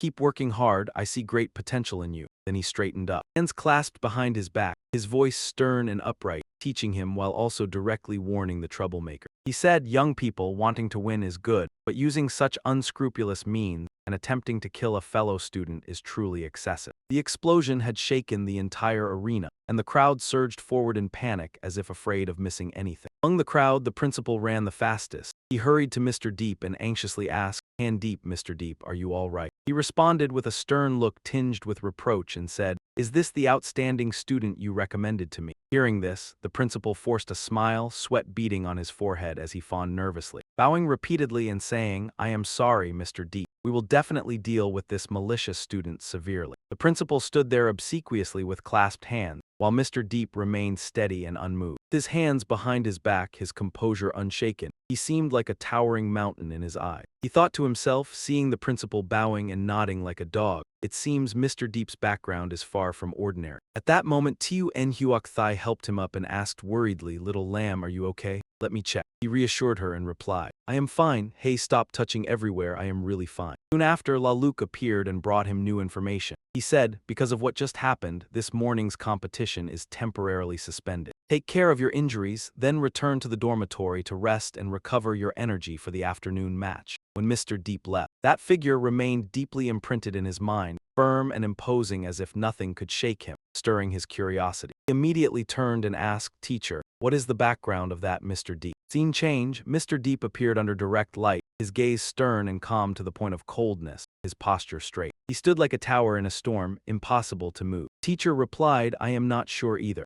Perhaps he is an instructor from one of the 5 greatest academies, just visiting our school for inspection. Witnessing Mr. Deep's overwhelming strength, he could not hide his admiration and said, "When will I be able to become a powerful warrior like him?" The scene shifts to the student dormitory. In the room, he sits on the bed and opens the system interface where a sparkling wheel of fate appears. He says excitedly, "Last time I reached level 15, the system rewarded me with 1 draw. Besides that, there's 1 lottery draw every month, the number of draws. 2, so now I have 2 chances." He reaches out and taps the system screen, laughing as he says, "System, start the draw." He clasps his hands, shuts his eyes tightly, and mutters like chanting a spell, "Spirits of heaven and earth, Supreme Lord Lao, show your power. I must win a grand prize." The wheel begins to spin, lights swirling before stopping on a small sword emitting a faint glow. He opens his eyes to check the result. His expression changes as he angrily shouts, "What a scam! It's actually a silver blade technique skill card. This is completely useless." Immediately afterward, the system displays a notification. The system notifies that the host has multiple redundant skill cards, therefore the fusion function has been activated. Use any 3 skill cards of the same rank to combine them into 1 skill card of the same rank. As soon as the notification appears, he immediately sees the list of discardable items, his gaze shifting from anger to excitement. He clasps his hands, eyes shining brightly. This new function is awesome. Lin Xiu sits cross-legged, hands resting on his knees, staring intently at the system screen. He says, "There's still 1 draw left. I want to get a big gift pack." System draw. He keeps tapping the screen, grinning, eyes filled with anticipation. He shouts excitedly, "Big gift pack, big gift pack, big gift pack." Right after that, a gift box suddenly appears on the interface. Lin Xiu cries out in delight, his voice echoing through the room. He says, "Congratulations, Master. You have received a gift pack, a Supreme System skill card." Out of curiosity, he wastes no time opening the box. Inside are 3 glowing cards floating in the air. One is engraved with 3 intersecting blades, flashing with dazzling white light. Its name is Blade Technique, Heaven and Earth Slash. The second burns bright red with a spear and a white aura at its center called Spear Technique, Long Rainbow Piercing the Sun. The last displays a graceful sword against a gentle blue background like water, named Sword Technique, Glowing Lion Strike. When he sees the 3 cards, he frowns slightly, eyes puzzled, and mutters softly, "Long Rainbow Piercing the Sun, using agility and physical strength to unleash a decisive blow. Isn't this basically the same as Charged Strike? In terms of speed, my Rainstorm Pear Blossom works even better." But just a few seconds later, he seems to realize something. His eyes light up as if a spark has flashed through them. He snaps his fingers and shimmering streaks of light immediately appear around him. He says, "That's right, I have 3 silver skill cards now. Why not try the system's fusion function?" Then he immediately commands excitedly, "System, I want a fuse skill." The system promptly displays a notification. "Please select the type of skill to fuse, Spear Technique." The system then shows, "Proceed with fusion, yes/no." He taps yes. The interface instantly spins, the cards merging together to form a new card featuring a brilliantly glowing punch. It is surrounded by a blue barrier. The system announces, "Congratulations, Master, silver skill successfully fused. Congratulations, Master. You have obtained the silver skill card Spear Technique, Judgment." He picks up the new card, grins with satisfaction, and says, "Judgment, huh? Sounds pretty impressive, quite flashy." He raises the card to his forehead, smiles, and continues, "All right, let's learn it quickly." Instantly, a stream of knowledge from the card flows straight into his mind, letting him understand that Judgment can counter a skill from the opponent's attack. After countering, the attack will be reflected back at the enemy. Its power depends on the strength of the skill being countered. This skill consumes a great deal of a soldier's energy and requires extremely precise timing for the counter. If the opponent's rank is too high, it cannot be countered. Light from the card spreads across his face, and a faint blue mystical aura appears around him. After fully absorbing the skill, he smiles in satisfaction, eyes filled with joy, and says, "Everyone else has shield. And now I've got a countering spear." The scene shifts to the arena. He steps forward with his spear while his opponent approaches from afar. Number 1024 Lin Xiu. Number 520 Fei Fei, please proceed to Arena 12 for your match. His opponent is a girl with an innocent face holding a bladed ring. Circular weapon lined with sharp blades glows brightly.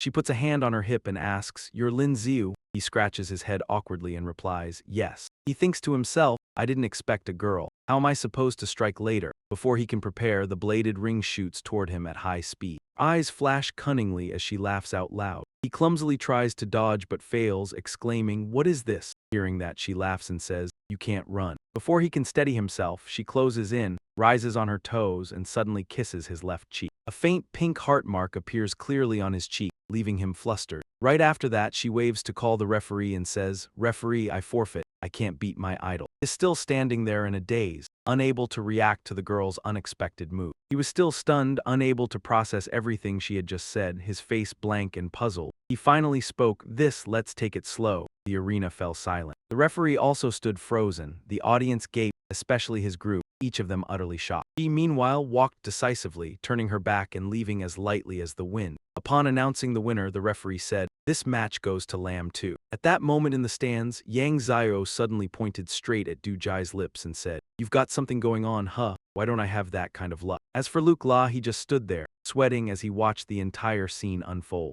Meanwhile, Zio Ryushui remained cold as ice, her expression nearly overflowing with chill. Her sharp gaze seemed to hide sword intent behind her lashes. She said angrily, "Little vixen, you dare seduce my Zio Lindsay right in front of me." Yang Zio glanced over, crossed his arms teasingly and said, "So kid, not bad, right?" Hearing this, couldn't hold back, immediately raised his middle finger provocatively and shouted, "Get lost." Right after that, his collar was suddenly yanked by a powerful force. Before he could react, his lips were sealed by a fierce kiss. Zio Ryushui held him tightly, one hand gripping his collar, the other clutching his waist. Panicked, he raised his hand to cover his mouth and blurted out, "Damn, what are you doing?" Hearing that, she responded coldly and domineeringly. He touched the spot she had just kissed, licked her lips seductively, and said, "So what if someone dared to kiss Zio Lindsay's cheek in front of me? I just took his first kiss directly." He could only choke on his words, feeling wronged under the jealous gazes around him, and said, "Sis, that was my first kiss." She sat down close beside him, reached out to stroke his hair soothingly, and said, "Don't worry, I'll take responsibility for you." Scene shift. Scene switches to the competition screen, where an announcement echoes. Now entering the round of 25 with 12 winners. Since one person remains, there will be a 2 versus 1 match. Drawing begins now.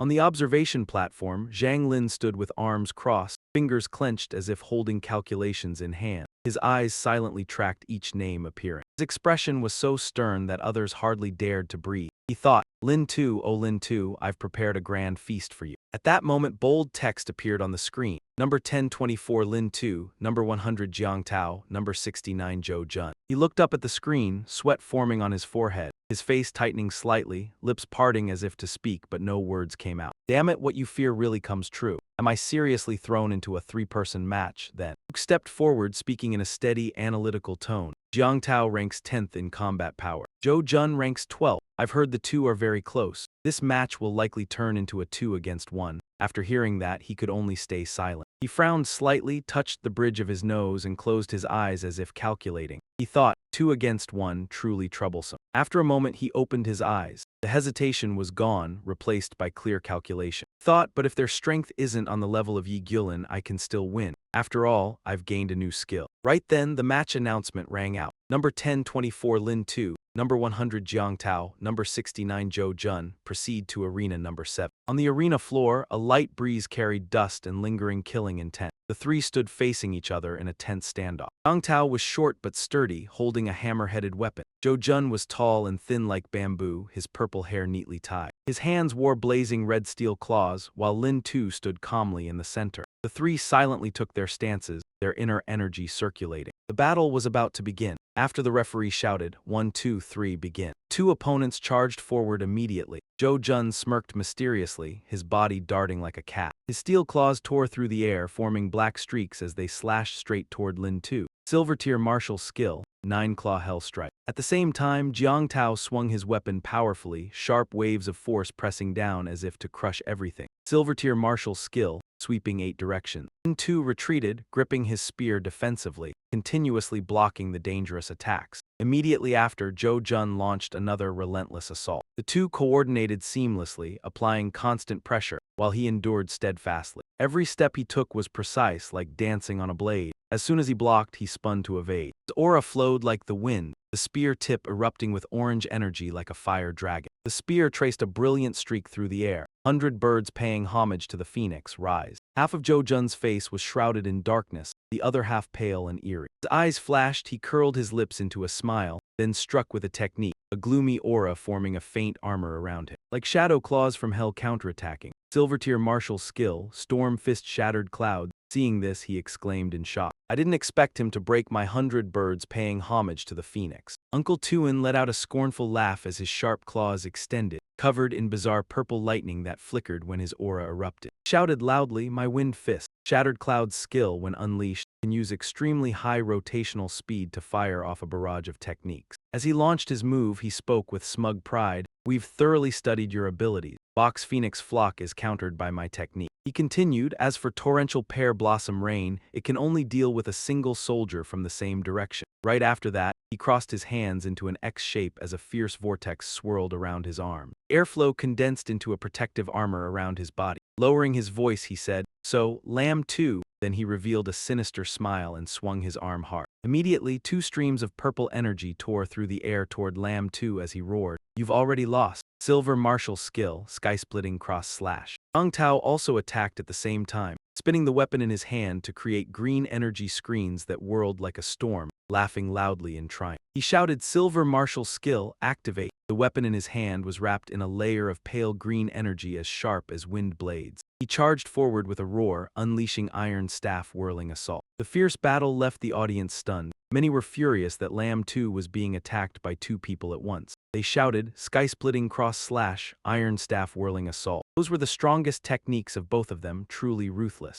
Zio Ryu Shui trembled, her brows tightly furrowed, and said angrily, Those 2 are shameless. Not only is it 2 against 1, they're even using their strongest skills at the same time. In contrast, he calmly observed the entire situation with great excitement and asked evenly, Can you knock away your opponent's technique? He immediately tightened his grip on the spear, his stance steady, and said with clear understanding, Sorry, I just happen to know it too. A dazzling blue light burst from the tip of the spear, forming a radiant barrier that enveloped his entire body as he shouted, Silver martial skill, judgment. That move blocked all of Tuin's attacks. The X-shaped strike collided with the protective barrier and rebounded, the shockwave of energy surging back toward Tuin. He stared blankly in helpless disbelief, muttering, what? The next moment he was blasted away, only able to cry out in pain as Jiang Tao rushed over anxiously. Hearing Tuin call out, Jiang Tao, are you okay? He seized the chance to counterattack, glanced at his opponent and said, Now it's your turn. He immediately launched his move, thrusting the spear with violent energy like a raging storm and shouted,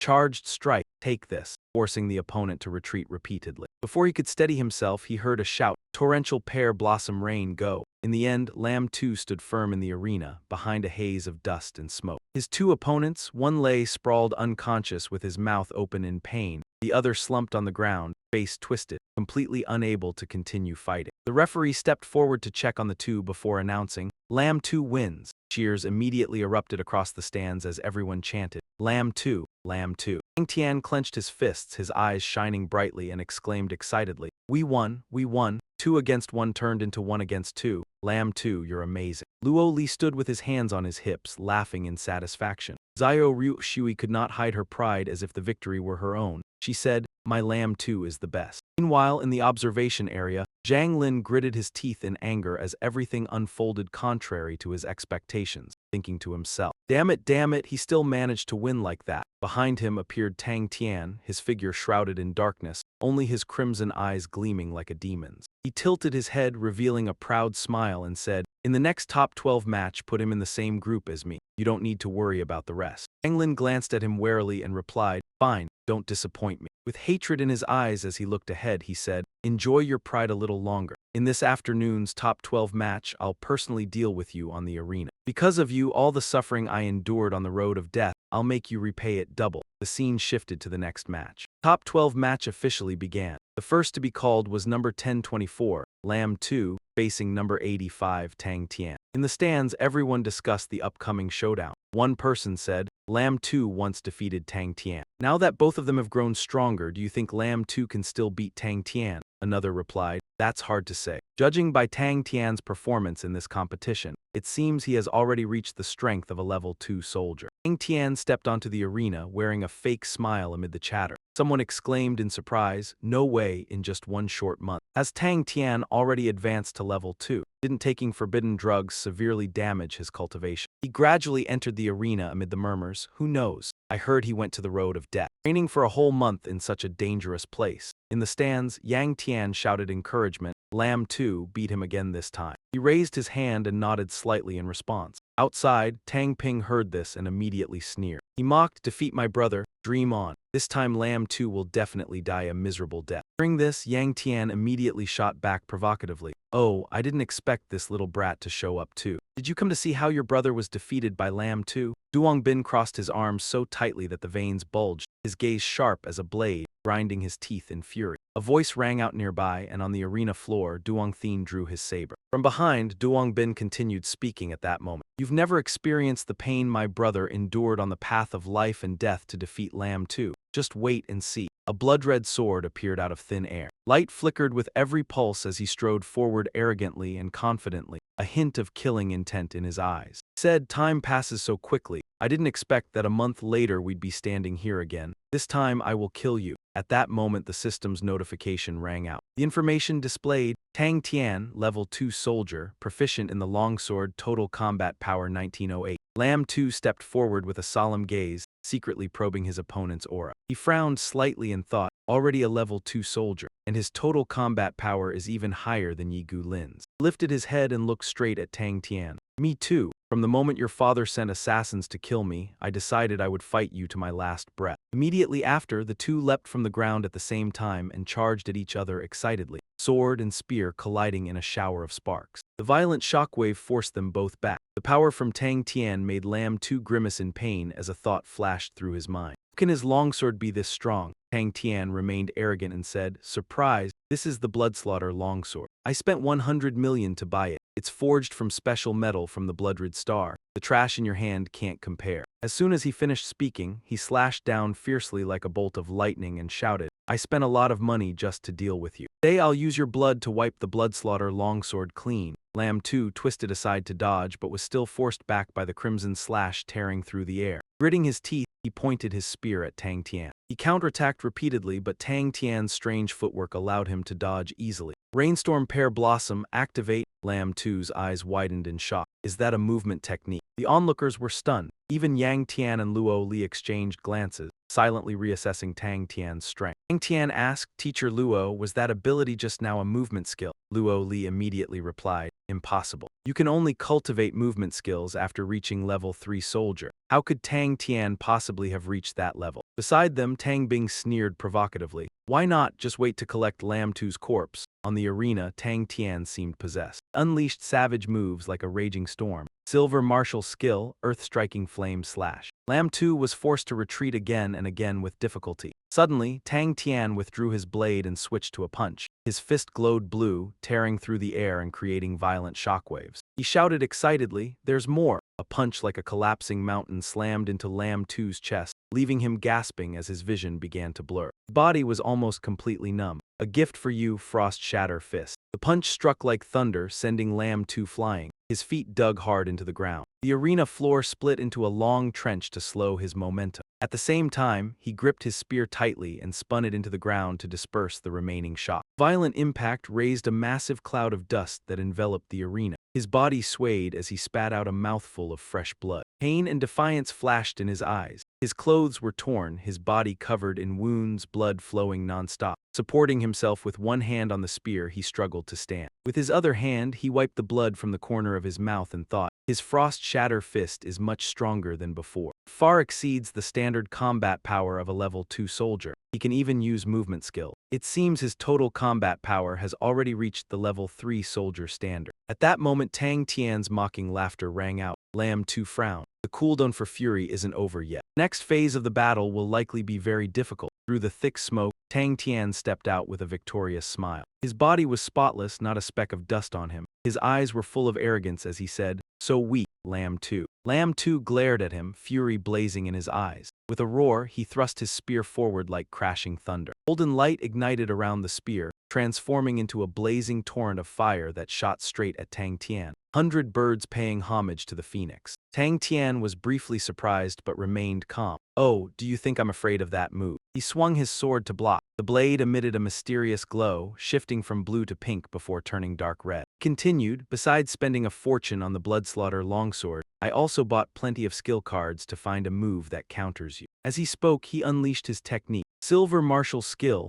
The two forces collided violently like a tiger battling a dragon, as if space itself were about to shatter. Flowing clouds and running water activate. Lam Tu's flames immediately coiled around the blade, but Tang Tian's sharp slash tore them apart. Spinning, he used his energy to sever the remaining fire and completely dismantled the attack. Luo Li and Zhao Ryushui were both stunned, staring with wide eyes and open mouths as they exclaimed in unison, "What?" Lam Tu's move was dispersed. Lam Tu was momentarily shaken but quickly regained his resolve. "Damn it, today I've run into two skills that can neutralize 100 birds paying homage to the phoenix." He roared, still going all out to unleash his ultimate move, then shouted, "Again!" He spun around, using his energy to slash through the flames and completely neutralize the attack. Lali and Zhao Ryushui were both stunned, her eyes wide and mouth agape. The two of them cried out in unison. What? Lin Xiu's move was dispersed. Lin Xiu was dazed for a moment, but his gaze soon turned firm again. Gritting his teeth, he thought, "Damn it, today I've run into two techniques that can counter 100 birds paying homage to the phoenix." He roared, pouring all his strength into his ultimate move and shouted, "Again, I don't believe you can neutralize this one too." Hundreds of fiery red spear phantoms appeared and shot toward Tang Tian like a torrential rain. Rainstorm pear blossom, 100 birds paying homage to the phoenix. The opponent only curled his lips in a smile, treating it like a puppet show.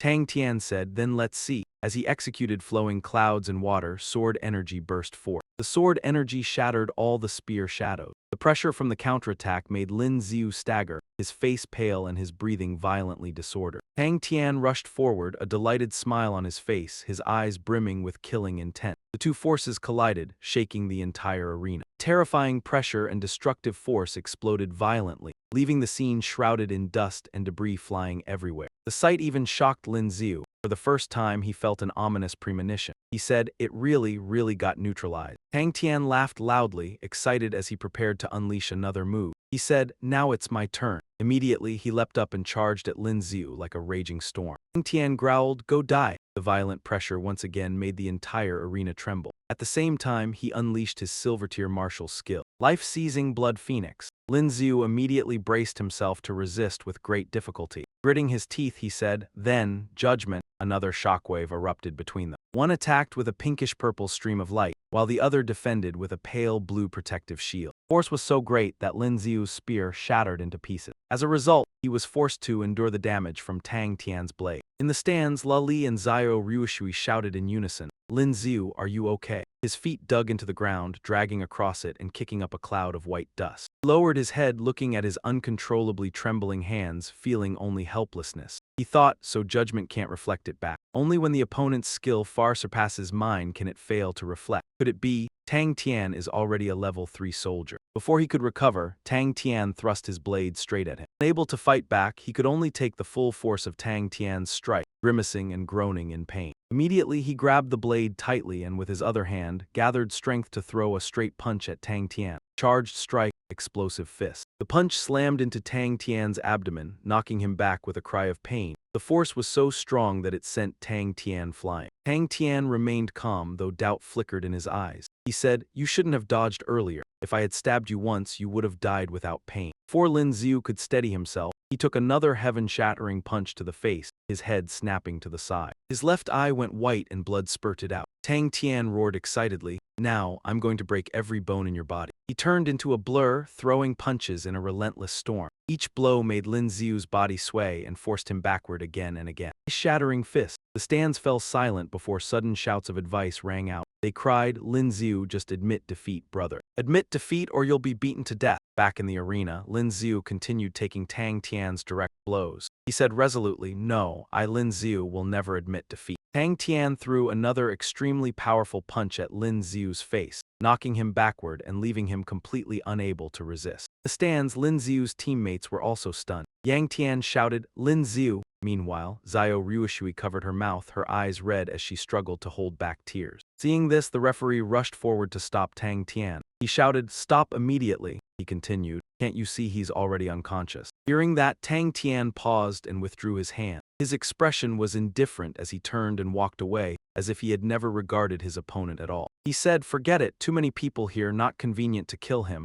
Even if this guy doesn't die, he'll be crippled." Lin Xiu lay there, mouth full of blood, his vision gradually fading. Countless negative thoughts surged in his heart. He thought, "This time I've completely lost face, am I about to die?" But at that moment, the system inside his body began to activate. It displayed, "Do you want to unlock level 1 gene now?" The gene unlocking process has over a 10% mortality rate, over a 20% chance of coma, and over a 30% chance of unpredictable condition. He reached out and pressed accept, saying, "I have to win this match. I have to defeat Tang Tian, I'll risk it." His entire body was instantly enveloped by lightning. An invisible force covered his body and he gradually absorbed it. The system continued to display, "Level 1 gene unlocking has begun. All physical strength attributes of the host will be enhanced." His eyes lit up, utterly resolute, his aura erupting. At the same time, the system displayed a notification, "Level up, congratulations, host. Successfully unlocked level 1 gene strength attribute. Physique and speed greatly increased, overall combat power also increased. Congratulations to the host for successfully unlocking the gene and obtaining 3 draw opportunity. Congratulations to the host for advancing to level 2 soldier. You've earned 1 prize draw. Congratulations to the owner of the rank 2 soldier title.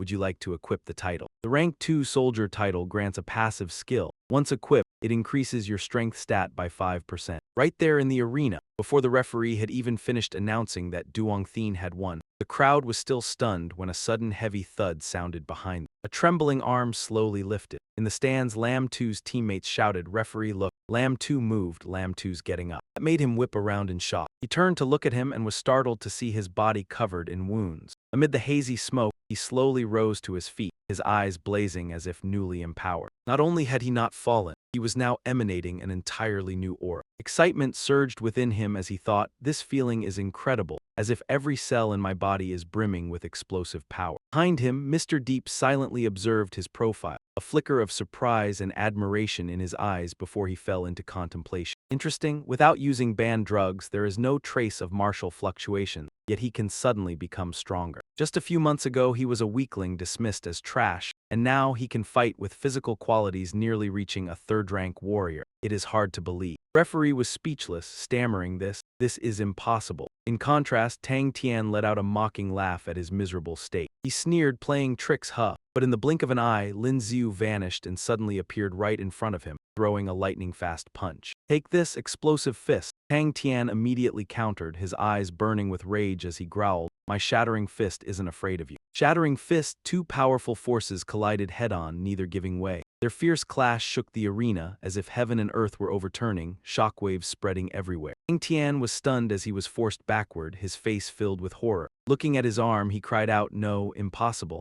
How can your strength be this great?" The outer layer of his arm suddenly split open, revealing the cold metal beneath, making him howl in pain. Lightning-like patterns snaked along his arm. Before them was an arm no longer human, but assembled from interlocking metal segments. Lin Xiu could not hide his shock, his hand tightening into a fist. He asked in disbelief, "So it's a robotic arm?" He suddenly caught Tang Tian's darkened gaze, devoid of mockery, filled only with deep resentment. Tang Tian said bitterly, "It's all because of you that I became this half-human, half-machine monster. To raise my cultivation, I stepped onto a path of deadly training. But I was crippled by the monsters there, and I had no choice but to accept this half-machine modification just to survive." He glared and continued, "This modification gives me the power of a 3rd-rank warrior, but that's as far as it goes. I can never improve any further in this lifetime." He leapt up and rushed at him at incredible speed, roaring, "Slash! Everything I am is thanks to you." He tilted his body to evade Tang Tian's furious and violent attacks. Tang Tian shouted, "Go to hell." He stomped hard against the ground for leverage, delivered a straight kick to his opponent's chest, making him groan in pain. In response to the contemptuous tone, he coldly said, "You brought this upon yourself. Your abilities are inferior." The kick sent him flying backward, coughing up blood midair, not giving him a moment to recover. Lin Xiu followed with another punch so fast it terrified his opponent. He thought to himself, "His moves are too fast." Lin Xiu unleashed a relentless barrage of strikes. Each punch seemed to split into hundreds of afterimages,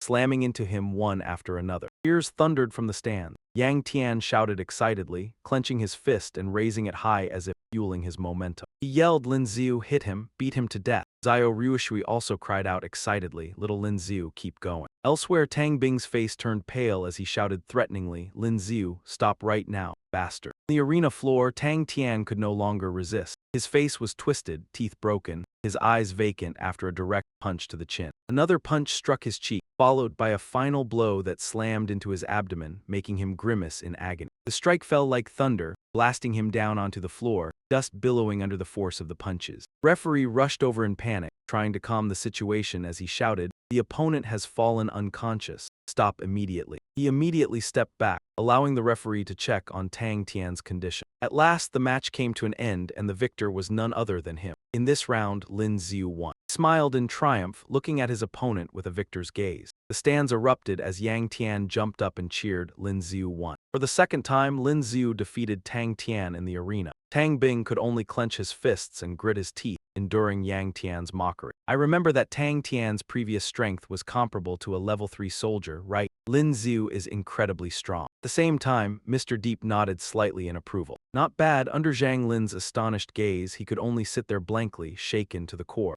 How is this possible? Lin Xiu actually defeated young Master Tang Tian. Before the echoes of victory had even faded, Tang Tian rummaged through his pocket and pulled out a strange object, a dark purple syringe filled with eerie liquid. Tang Tian sprang up, attempting to counterattack Lin Xiu, and roared, "Lin Xiu, go to hell." Lin Xiu immediately turned to look at him. As if he had anticipated that Duong Thien would recklessly charge forward, he immediately moved like lightning and grabbed his wrist amid the surrounding shouts and murmurs. "Duong Thien, stop, the match is already over. What are you doing? What's in your hand?" Duong Thien roared, his eyes twisted, thrusting forward with all his strength. He seemed to have lost his sanity, muttering non-stop, laughing in wild delight. "Lamb 2, this is a special gift I brought back for you from the road of death. AMZ poison, just one dose can turn you into a zombie." Seeing this, the referee rushed in panic to stop them, but it was already too late. He shouted at the top of his lungs, "Duong Thien, stop right now, you're breaking the law." Duong Thien continued laughing loudly. Thrilled by his scheme, his face was utterly vicious. He said, "I want you to become a zombie, to become a monster." Hearing that, Lamb 2 merely curled his lips in satisfaction and said softly, "Duong Thien, you forced me to do this." Right after that, he snatched the syringe and coldly stabbed it back into Duong Thien's arm. The needle pierced down, making him groan in pain, veins bulging on his neck, teeth clenched tight, and Duong Thien's body immediately began to mutate. He screamed in agony, "No, don't, no." Sharp metallic hooks burst from his body, and he howled in torment like a demon forcibly possessing a host. Lamb 2 calmly stepped closer, his face icy as he said, "Since you've already mutated." He quietly walked toward the shattered spear, speaking as he pressed the tip forward, "Then I'll help you." He immediately delivered a decisive kick to the spearhead and said calmly, "Go die." At once, bright red blood splattered and spread across the ground, leaving only Duong Thien's figure collapsing, twitching and trembling. From the stands came horrified screams.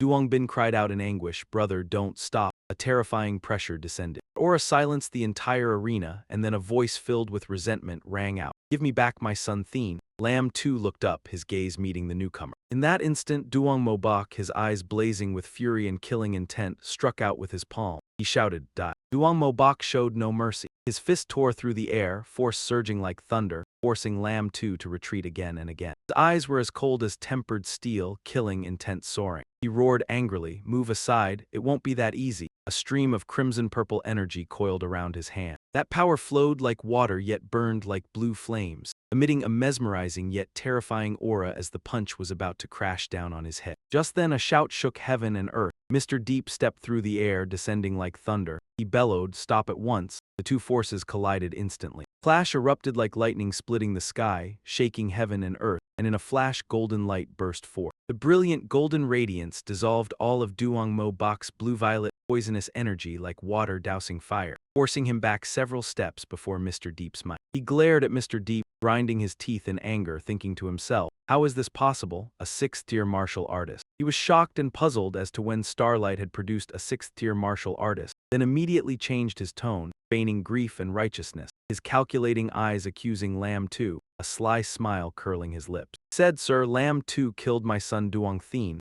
I must take him to the police station. I hope you will not stand in my way." In contrast, Mr. Deep remained calm, his gaze firm, his voice gentle yet resonant. "But I saw that Lamb 2 killed a mutated zombie for the safety of Starlight Academy. Is killing a zombie in Starlight City also a crime?" Subordinate stepped forward, bowed respectfully and said, "Master, young master." Killing intent flared in Duong Mobok's eyes. He gritted his teeth, but in the end could only helplessly order them to carry Duong Thien's body back. The subordinate replied, "Yes." Mr. Deep stroked his thick beard and calmly explained to those rushing over, "To prevent the spread of the virus before the police confirm it, a body that has turned into a zombie cannot be handled casually." Correct. Hearing this, Duong Mobok did not respond, but his anger still boiled. Veins bulged across his forehead as he stared resentfully at Mr. Deep and Lamb 2. Seeing the situation, the principal stepped forward to mediate, his words gentle yet clearly meant to prevent an outburst. He said, Patriarch Duan. After all, this happened at Starlight Academy. Please lead your people down from the arena and wait a moment. When the police arrive to confirm, you may then take the body. At this time, Lam Tu bowed deeply in respect and said,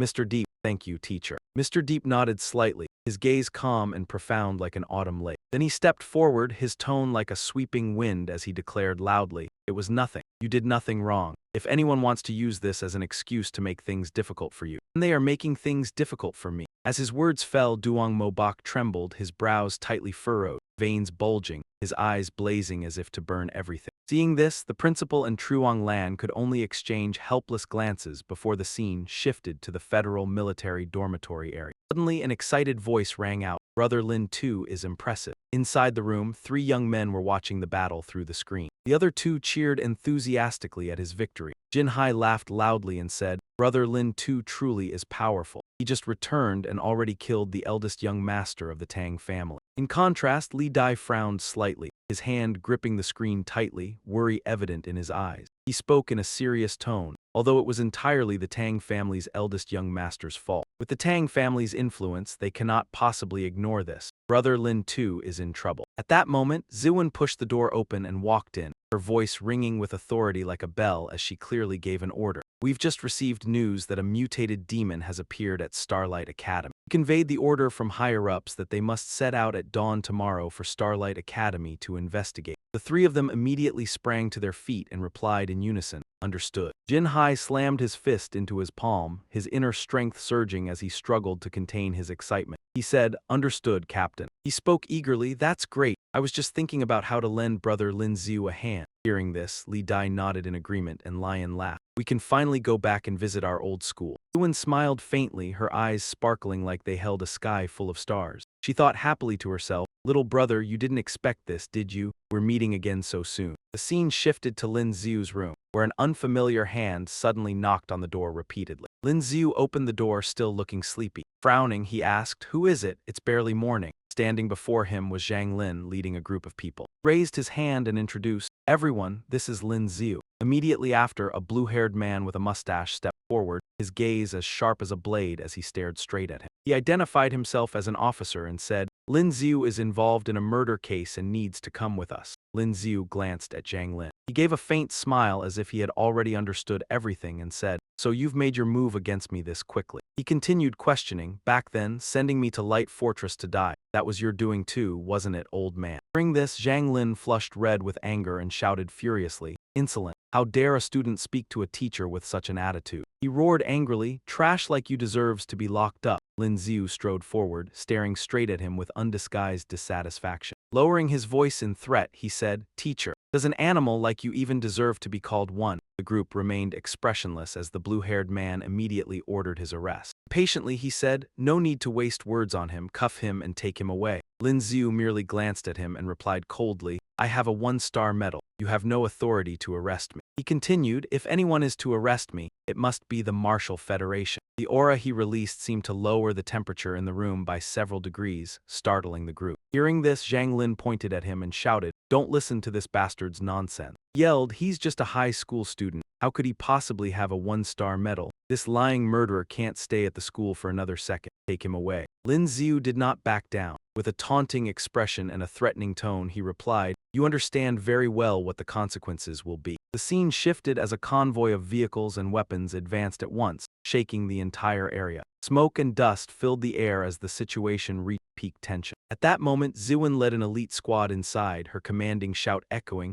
you've got some nerve, forcing Zhang Lin to glance over. The stern expression, she pointed and ordered, you dared to lay hands on a 1-star medalist of the Martial Federation. Take them all away. Zhang Lin was stunned. He stammered in shock, what, wait. Immediately, numerous guns were aimed directly at Zhang Lin's group. Terrified, they raised their hands, completely bewildered about what was happening. Zhang Lin stuttered, what is going on? Why are people from the Martial Federation here? The blue-haired man hurriedly added, wait a moment, we're just carrying out official duties. Behind, Lin Xiu laughed and said, see, don't blame me for not warning you earlier. Ziwen crossed her arms and ordered, we will contact your superiors. If this isn't an abuse of authority, you'll naturally be released. Afterward, she stepped forward, took his hand, and said gently with a soft gaze, "Little brother, we meet again." Behind her, two others approached. Jinhai teased with a grin, "So, brother, did we make it in time?" Dai gently tugged at his sleeve and said happily, "As soon as the instructor saw the news, he immediately sent me over." Luo Li also appeared and stepped forward with shocking news. "Lin Xiu, although this wasn't your fault," he continued, "the Tang family is one of the school's major shareholders. Under their pressure, the school will still punish you for what happened yesterday." During this unreasonable decision, he could not suppress his anger and shouted, "Punish me? For what?" The man's face darkened as well. With a serious expression, he handed over a letter and said, "I just received this notice this morning." He explained that the school believed Lin Xiu knew the syringe contained poison but still deliberately injected it into Tang Tian, causing him to mutate. Though it was not intentional murder, it was deemed malicious harm. Direct consequence led to Tang Tian's death. Therefore, the school decided to expel him. Lin Xiu clenched the letter tightly in his hand. His aura erupted, making the paper tremble violently. Gritting his teeth and frowning deeply, he said, "Those damned bastards." Luo Li could only sigh. In a hoarse and helpless voice, he said, "I'm sorry, Lin Xiu, my abilities are limited. I can't stop this." He added that he knew teachers at other academies and could help him transfer. Lin Xiu lowered his head sadly and replied, "Thank you, Teacher Luo, I appreciate your kindness." As an expelled student, transferring to another school would be extremely difficult. In contrast to his heavy demeanor, Zivan remained bright and radiant. She cheerfully reassured him, "It's okay, Lin too. If not here, then somewhere else." The instructor said, "We were sent here this time to formally invite you to join the Federal Army." Lin too couldn't help but smile as if a weight had been lifted. He replied confidently, "That's right, I can't stay at school for another year. I also can't get into a university academy. In that case, I might as well join the Federal Warriors with my brothers and kill zombies." But then Mr. Yi stepped forward, his gaze deep and unfathomable, his calm voice heavy as a mountain. "Not necessarily." Hearing this, Lin Tu and Zivan glanced at him, their eyes filled with doubt, while Mr. Yi approached gently. He said calmly, "Actually, you can choose not to join the Federal Warriors."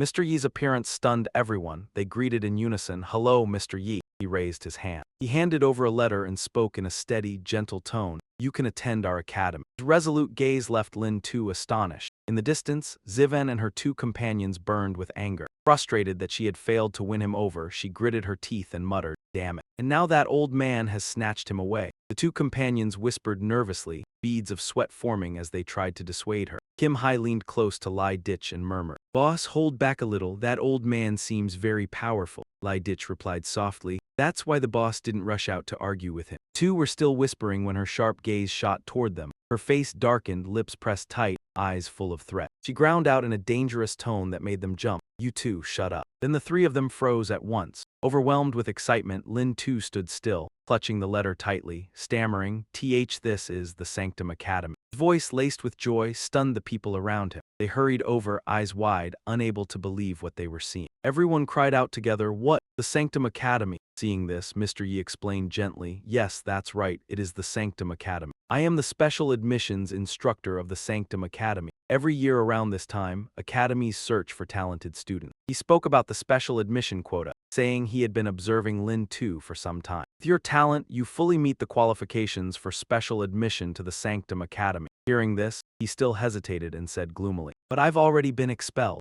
Mr. Yi remained firm and resolute, gently stroking his beard as he spoke. "The reason the Sanctum Academy has a special admission mechanism is that the academy holds discretionary authority. You do not need to take the college entrance exam. With your ability, you don't even need to finish high school. On September 1st, just report directly to the Sanctum Academy," he said, causing Lin Tu to clench his fists in surging excitement. He asked happily, "Can I really?" "All right, I will definitely go." He kept gripping the letter as if afraid it would vanish, his heart filled with thoughts. In his joy, he thought that being expelled had unexpectedly made him a specially admitted student of the Sanctum Academy. He suddenly remembered Luo Yue, her image flashed through his mind. She had once glanced back at him before soaring away, her words still echoing. Thinking of the sanctum, he rejoiced inwardly. "Little Luo Yue, I didn't expect we would meet again so soon." Then he asked Mr. Yi, his voice both curious and doubtful, "By the way, Mr. Yi, May I ask where exactly the Sanctum Academy is located? He previously searched online but found no information about the Sanctum Academy's location. Even this admission letter did not mention it. Mr. Yi clasped his hands behind his back and smiled faintly. At the end of the road of death, someone will escort you into the Sanctum Academy. His answer left the group stunned. They exclaimed together, "What, the road of death?" Hearing this, he couldn't help but turn pale with worry. He spoke of a place filled only with grotesque monsters, where death loomed everywhere and life scarcely existed. He said, "The road of death is not just a road but an entire region. There are large-scale zombie hordes there. There are also advanced, evolved beasts, making it one of the most dangerous areas on Earth." Continued, "That place is full of terrifying cold-blooded creatures. It's said that the strongest evolved beast there has reached level 10. It is also a place that displays and preserves numerous mysterious creatures, along with the remnants of secret laboratory ruins left over from the wartime era." Mr. Yi spoke calmly, almost teasingly. "What's wrong? Are you scared?" He replied, "No, I'm just a little excited." Though astonished, he felt even more eager. Looked at his hands, his eyes serious as if shaping his future, thinking, "What's so frightening about the road of death? The more zombies and evolved beasts there are, the more experience points I'll gain. This is practically paradise." Mr. Yi patted his shoulder and praised him fondly. "Very good. What are your plans next?" He responded to him with a polite smile. A tone full of respect, he explained that he needed to go to Black Sea City to take the martial artist certification exam, and only then would he report in. The man responded, After obtaining the martial artist certification, it would indeed be very beneficial for your development." Immediately after, Mr. Deep turned and left, slowly adding one last sentence, "Good luck, kid." Ziwin and the others walked over, happily praising him. Ziwin said, "Not bad, Lin too. You actually became a new student of the Holy Academy." Jinhai could not hide his joy either. He said, "Congratulations, congratulations." Liddy kept praising him as well. "My junior is really amazing." Luo Li also congratulated him enthusiastically. He said, "Lin too, congratulations." Hearing this, he replied cheerfully, "Thank you, thank you." Ziwin quickly stepped forward. Lan walked over and asked, "How about we go have a few drinks to celebrate?" Hearing that, Jinhai shouted excitedly, "Sure, we are not going home until we are drunk." He could only scratch his head and smile awkwardly. Beside him, Liddy casually asked Luo Li, "Professor Luo, will you join us?" Luo Li happily agreed. "Of course, but can I invite a few friends to come along?" Hearing that, Lin too scratched his chin thoughtfully and replied, "Sure, the more the merrier." The scene shifted to the banquet venue, where the group gathered in a lively restaurant. Everyone kept shouting, "Come on, bottoms up." Zio Ryushui blushed, raised her glass of beer, and excitedly said, "Congratulations to our Lin too on his advancement. An endless future ahead, cheers." They all clinked their glasses together, the ringing sound echoing in the festive atmosphere. Zio Ryushui happily pulled Lin too closer and shouted, "Little Lin too, once I settle down at the Holy Domain Academy, I will go there to be with you. With me by your side, minor injuries or small illnesses will not be a problem." He smiled tipsily and pressed him against her chest. Another girl also laughed softly and whispered, "Brother Lin too, do not worry. Song will definitely catch up with you, level up quickly, and strive to enter the Holy Domain Academy as soon as possible." Across from them, Yang Tian drank while resting his chin on his hand and teased, "Brother, you are my role model. An older sister and a Lolita both have feelings for you." Everyone stared at them with an annoyed expression. Seeing this, Yang Tian continued laughing as he spoke. "There is also the big sister in military uniform sitting next to me. With that look in her eyes, she wishes she could go with you right now." After hearing this, Ziwin exploded. She rushed over, knocked hard on his head, and scolded, "Brat, do you believe I will call someone to beat you into a pig's head?" He slammed the table, stood up, and asked, "By the way, little brother Lin too, when are you going to Black Sea City?" The atmosphere grew noisy and lively as Lin too was squeezed between two beauties. His face was red as a tomato, his eyes full of helpless pleas for help.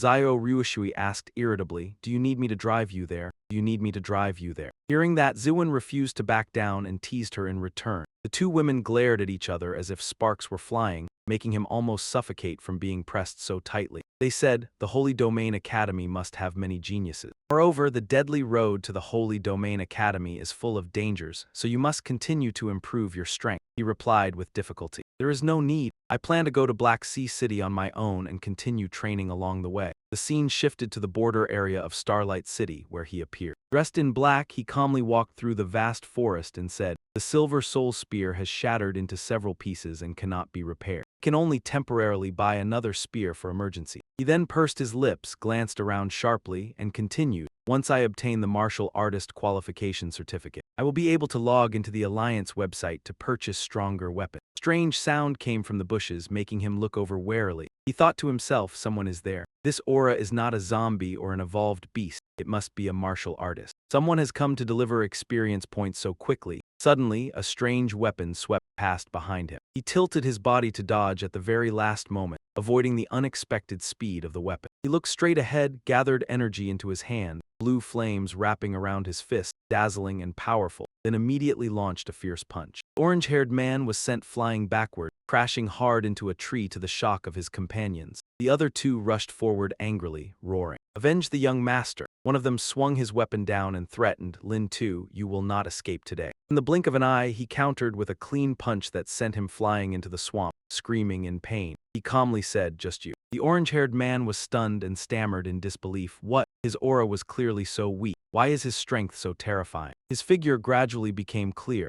He laughed loudly in excitement and said, "In such a hurry." Curled his lips, picked up his weapon with a cold gaze, and continued, "The Tang family really clings like leeches." The bandits charged forward together. Holding their weapons with ferocious eyes, they shouted in unison, "Go to hell." Lin too immediately unleashed his move, his eyes blazing. Flames erupted fiercely from the spear in his hand, spinning as it swept straight toward them. 100 birds paying homage to the phoenix. A surge of firepower burst forth, sharp as sparks tearing through space, sweeping away everything in its path and sending the bandits flying. Weapons scattered in all directions, bodies fell everywhere, and screams echoed throughout the forest. They cried out in panic, "What?" He stepped forward. He held the spear behind his back, his gaze icy cold, walking calmly as if he had never made a move. In a light tone, he said he had already dealt with the underlings. The old man thought to himself that a true grandmaster must have appeared. Just then a figure emerged, sword in hand, his voice hissing through clenched teeth in fury. Shouted, "So many of you, and you still couldn't handle a mere high school student." That person was Duong Mo.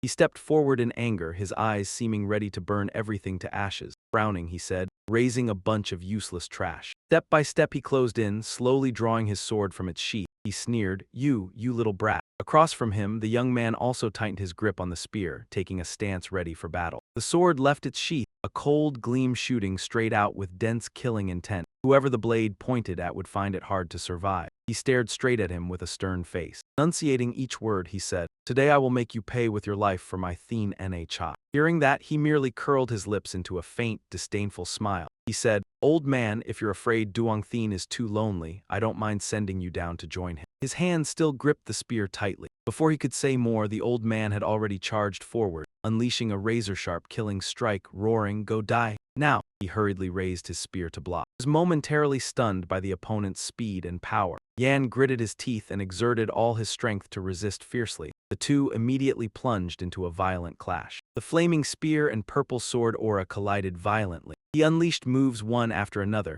the spear seeming to split into countless afterimages striking toward Duong Mo. Storm of pear blossoms, dream. Each slash that swept past shattered the surrounding trees as if they had been cleanly shaved away, yet he calmly evaded them, every step steady as though he had seen through it all. Close range, one could see the tree trunks looked as if they had taken a devastating blow from the heavens, leaving large holes with residual force still drilling deep inside. He glanced at those trunks, his expression subtly changing, thinking, as expected, this brat's strength is formidable. In an instant, he thrust 5 spear strikes. Each thrust contained the peak power of a second-tier martial artist, yet he quickly regained his composure and continued to mock, just petty tricks. He immediately unleashed a strange sword technique. The blade turned a purplish red, swirling like a whirlwind, pouncing toward him like a fierce beast, both powerful and razor-sharp. Silver-tier martial skill, crescent slash across the sky. He tilted his head to dodge, half closing one eye, passing through the attack without much difficulty. The strike was so powerful it split the ground apart. He hissed inwardly, "The sword force is too strong. The cooldown for rage still has 3 minutes left. I have to hold out for these 3 minutes." He stared at him, eyes blazing, brows tightly furrowed as if suppressing something about to erupt. He shouted, his voice hissing through clenched teeth, "Dodging? Let's see how you dodge this." His entire body seemed to burn with an indescribable emotion. Overwhelming fury surged as he swung his sword repeatedly, each sharp diagonal slash sweeping toward him in rapid succession, as if to cleave everything apart. Crescent slash across the sky, crescent slash across the sky, crescent slash across the sky. His eyes were filled with determination, teeth clenched as he tried to hold his ground under the terrifying pressure. The spear tip whirled up blazing red flames, each rotation forming a sphere of fire. The sphere rolled like a storm on the verge of eruption. 100 birds paying homage to the phoenix. Attack! The two forces collided, creating an explosion that shook the entire forest. He remained standing without a scratch, even absorbing the shockwave and converting it into his own power. He laughed triumphantly, and Lin Su's eyes widened in shock. He shouted, "What? That is! That is!" The old man closed in, the blade trembling slightly as it absorbed the lingering power around him. With the corner of his lips raised, he spoke softly. A chill seemed to crawl up the spine as he said, "Thank you for that flame just now. It helped make this move of mine even stronger." He stepped forward, raising his hand high. The sword condensed blazing red power, his eyes pale and empty like those of a soulless being, and he whispered. Hissing through his teeth, he said, "Golden martial skill." Immediately afterward, the sword swung down, flames erupting into a blazing vortex. The move looked exactly like his. Every detail, every stream of energy was similar, yet it came from the blade, slashing straight toward Phoenix Dance across the 9 heavens. He immediately retreated. He retreated so fast that a trail of dust was dragged behind him, his face briefly stunned. He said, "So it's a golden martial skill? Damn it, there's no dodging this." Right after that he gritted his teeth, eyes blazing, his voice hoarse as he roared, "Fine, I'll stake it all." Charged forward recklessly, erecting a blue-white shield in front of him and bracing himself. "Come on, secret art, hurry up." The power from the blade collided with the shield, creating a violent shockwave that made the forest tremble. Trees swept away as the aftershock spread in all directions. He clenched his teeth, his entire body tensed as he tried to keep the shield from shattering, but that overwhelming force still surged forward as if to crush everything. Frowning, he shouted loudly, "I didn't expect it, but I blocked it." The old man glared and roared in furious disbelief.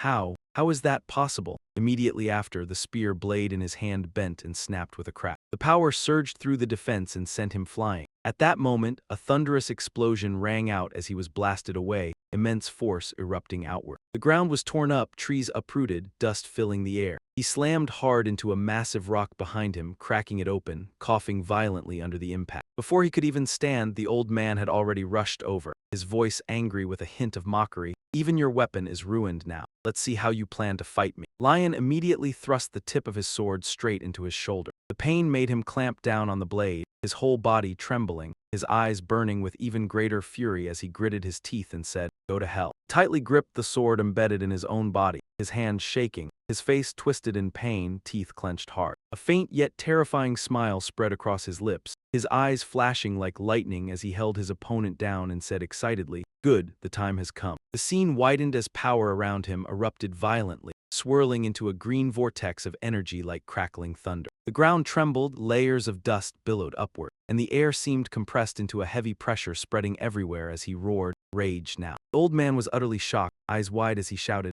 What rage?" As soon as he finished speaking, he unleashed all his strength in a punch. It was not a slash but a crushing blow. The power surged outward in a ring like lightning striking from the sky as he growled, "I've finally waited for this." Roared, "Rage, rage!" The strike fell like thunder from a clear sky, creating a violent shockwave that spread in all directions. The old man was blasted aside, his body reeling in the cloud of dust. At that very moment, he charged straight at him from the front. Another powerful spinning punch slammed into his shoulder, making him grit his teeth as his mind reeled, as if even his faith had been shaken. He thought, why has his aura suddenly grown so strong? He didn't take any medicine, and I don't sense any special martial skill energy fluctuation. His eyes widened, his gaze flickering as if something had just dawned on him. He stammered, "Wait, but," yet before he could steady himself, another blow struck. He was knocked back once more, face contorted, knees buckling in the thick dust. One hand clutched his wound, trembling in pain, while he slowly approached and picked up his sword. He snorted softly, gave a faint smile, and said, "This sword isn't bad." Hearing that, the old man immediately shouted with a smug and threatening tone, "No, no, you can't kill me. I am the head of the Tang family. If you kill me, the Tang family will never let you go." Faced with those ridiculous words, he merely curled his lips in disdain and said, "The Tang family? I've never cared about them. Do you know why I had to leave Starlight City? Because I received an admission notice from Sanctuary Academy. I am now a student of Sanctuary Academy." Hearing this, the old man asked in a daze, "What, weren't you expelled?" He immediately raised his sword, his expression cold as he said, "My future is not something a pathetic family like the Tang family can ever reach."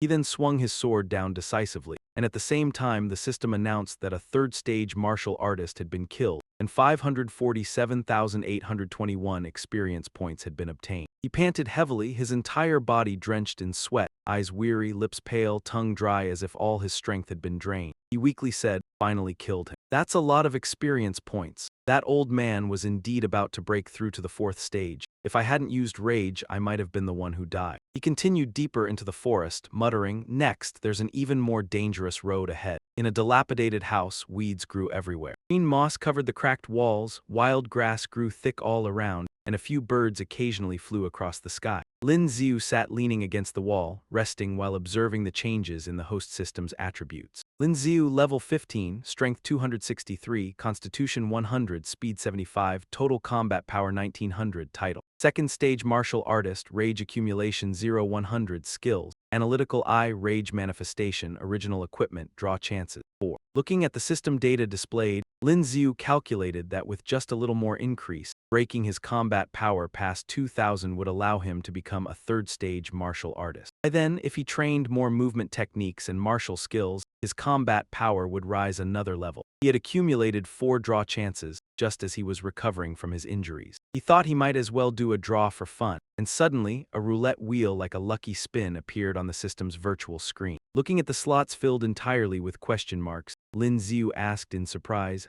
why are they all question marks? The system's voice sounded, "Congratulations to the host for obtaining a lucky draw opportunity. Today's draw has a chance to yield multiple rewards." Hearing this, Lin Xiu understood the meaning of those question marks and muttered, "So the question marks represent a lucky draw, and I can even get multiple rewards." With a slightly crafty smile, he said happily, "Draw, draw," as his hand pressed the screen to start the spin. Watching the wheel spin, Lin Xiu said expectantly, "What will appear in the end? I can't wait." His eyes fixed on the pointer as the wheel gradually slowed. The pointer stopped at a blank slot. The system's voice sounded again. "Congratulations to the host for obtaining a large quantity of various crystals." The reward made him exclaim in delight, "Damn, it really is a large quantity of various crystals." After finishing the draw, he laid them out in front of him and sat down to count them. Looking at the pile of blue, yellow, and pink spirit stones he had just received, he began calculating 3 level 3 ones. He continued counting the spirit stones before him, his eyes gleaming thoughtfully as he quickly estimated the value of each type of crystal. While calculating, he sorted them by grade and attribute, neatly arranging them into separate groups for easier use later. After finishing the inventory, he nodded in satisfaction, feeling that if he absorbed all these crystals, his strength would surely increase significantly. He took a deep breath, adjusted his still injured body, and prepared to absorb them to enhance his cultivation. In the quiet, abandoned house, only the sound of wind passing through the cracked walls and the occasional cry of birds in the empty sky could be heard. Lin Xiu half closed his eyes and began circulating his cultivation method. Streams of energy from the spirit stones gradually merged into his body, opening a new step on his path of cultivation. 5 grade 2 orbs and 10 grade 1 orbs were hardly useful to him, but selling them would probably fetch a decent sum. After putting them away, he eagerly said, "All right." He said, "Continue drawing rewards." With that, he operated the reward wheel on the system screen again. The wheel came to a complete stop and the system sounded, "Congratulations, user, you have obtained the legendary weapon, Crimson Moon Fang." Upon hearing the system announce the reward, Lamb 2 was momentarily stunned. He took the item and examined it carefully. He exclaimed, "Oh my, a legendary weapon? This is soft metal." Indeed, legendary weapons are entirely different. After observing it for a while, he put on the pair of gloves he had just received, testing and feeling them, then said, "Besides spear techniques, the only thing I know is fist fighting." These boxing gloves were a perfect fit for his fierce fist style. The long spear was broken, and he was unaccustomed to the old man's long sword. Not used to the sword, these boxing gloves came at exactly the right time. Drawing the reward and receiving the legendary gloves made Lamb 2's excitement surge even higher. He was ecstatic, pointing at the system screen and saying, "Keep drawing rewards. While luck is on my side, I'll use all my attempts." Following Lamb 2's decision, the reward wheel on the system spun again, turning several times before stopping. The system sounded, and on the screen appeared rewards in yellow, red, and blue cards, along with a few purple ones. "Congratulations, user, you have received a large number of martial skill cards." Lamb 2 took the stack, fanning them out in his hands like a deck, examining them with awe. "Oh, indeed, a large number of martial skill cards. There were 3 silver cards, 12 bronze cards, but none related to spear techniques. These cards are useless.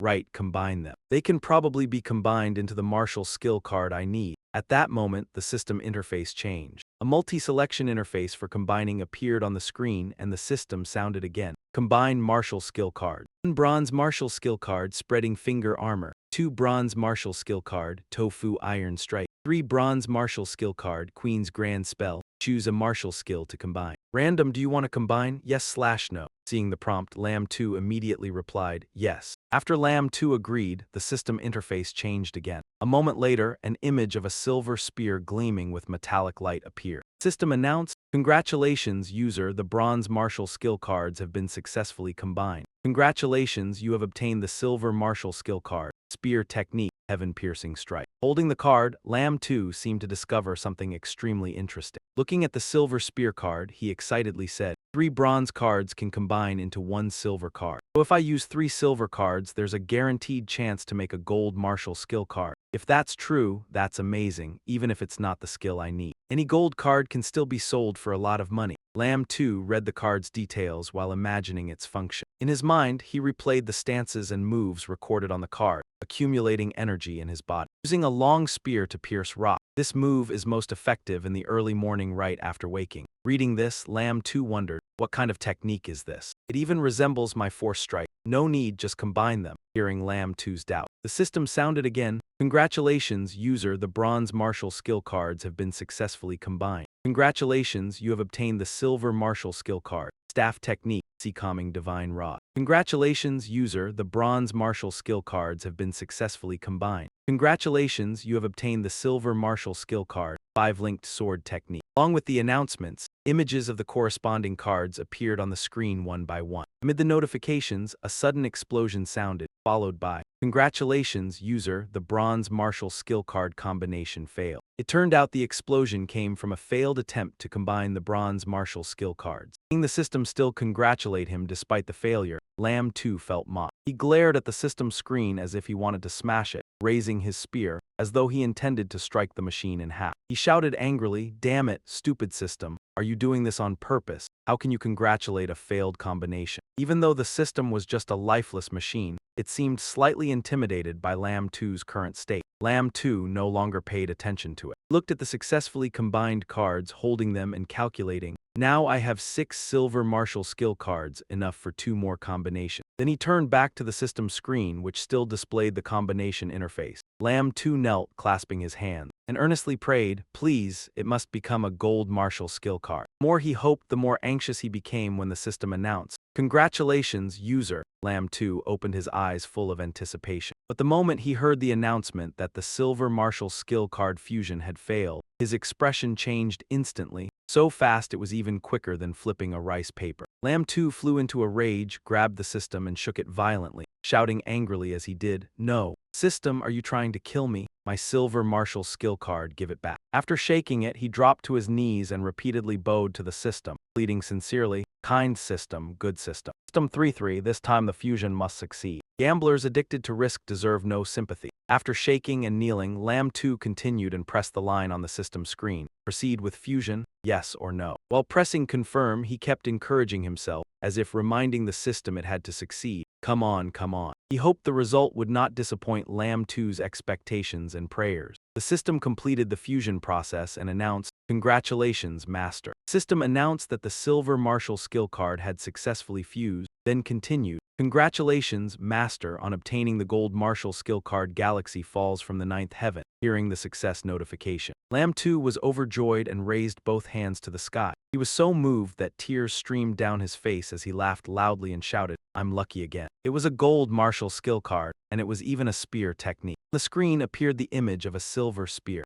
surrounded by swirling streams of spiritual energy, radiating an immensely powerful aura. The system began introducing the item, plunging straight down 3,000 feet, like the Milky Way falling from the 9th heaven. The defining trait of the Galaxy Falls from the 9th heaven martial skill was its extreme speed, combined with overwhelming power when descending in a direct plunge. Lam 2 looked at the item before him with pride and said, "Even though I'm only a second-tier martial artist right now and can't cultivate a gold martial skill, there's nothing I can't do. I'll become a third-tier martial artist very soon and keep pushing forward." Pressed confirm for fusion once more and muttered to himself while operating it, "There's still one more draw chance. A draw, hopefully it'll give me another surprise." Suddenly, the system pushed a gigantic gift box tied with a red ribbon out of the screen, and it dropped to the ground with a heavy thud. Just the sound of it hitting the ground was enough to tell that whatever was inside was extremely heavy and powerful. The system's voice rang out again, "Congratulations, host, on obtaining a Phase 2 Rapid Growth Pack. Would you like to use it?" The appearance of the gift box startled and annoyed Lam 2 at the same time,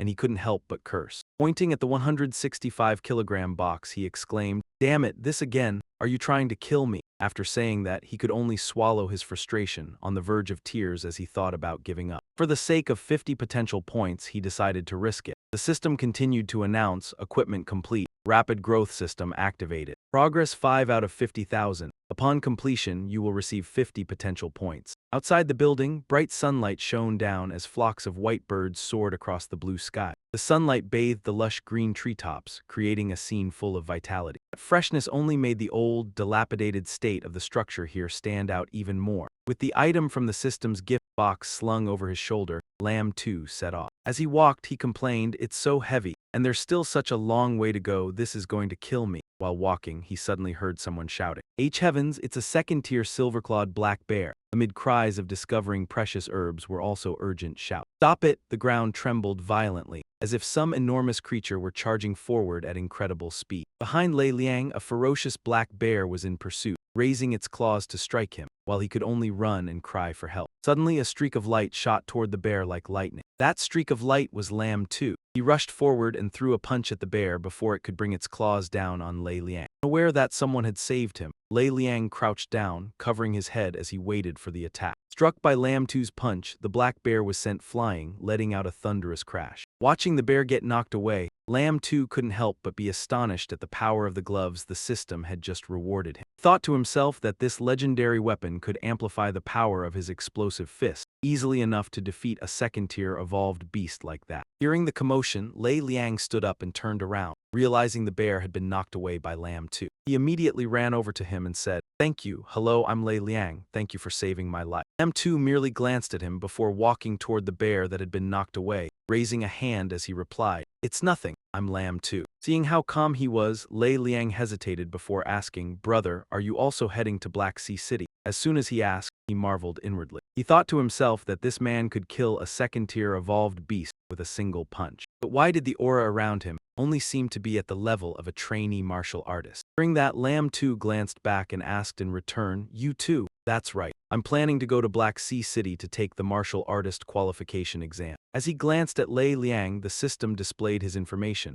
Lei Liang, first-tier martial artist. At that moment, a group of people came running from afar. The leader shouted from a distance, "Lei Liang, are you okay? You idiot, you actually got chased all over the place by a second-tier evolved beast." Hearing that, Lei Liang snorted and replied, "Did I kill plenty of evolved beasts today? I just ran out of stamina, otherwise I would have killed it long ago." After saying that, he pointed at Lamb 2 and introduced him. "This brother's name is Lamb 2. Luckily he showed up in time or I would have died." He was also heading to Black Sea City to take the warrior certification exam. Lei Liang turned to Lin Xiu and patted his shoulder. "Brother, everyone had signed up for that warrior exam. Why don't we go together? An extra person on the road means extra support." Hearing that, Lin Xiu fell silent for a moment, then replied, "Sure, that works." Lei Liang suddenly looked a little awkward, raised a hand to scratch his face and said, "Actually, there are 5 of us, and there's one more person we met on the road too like you. Her personality is a bit unusual." Hearing Lei Liang say that, Lin Xiu's head filled with question marks. Lei Liang pointed toward someone sitting on a high tree branch watching the group, then introduced, "There. That's the dark element little princess. Her name is Bai Li Hao Ling." Following where he pointed, Bai Li Hao Ling stood atop the tree with an arrogant look as she stared down. The moment she was introduced, Hao Ling immediately jumped down. She walked up to them and clapped her hands. "I'm Bai Li Hao Ling, what's your name?" As she moved closer and closer, Lin Xiu awkwardly stepped back. "My name is Lin Xiu."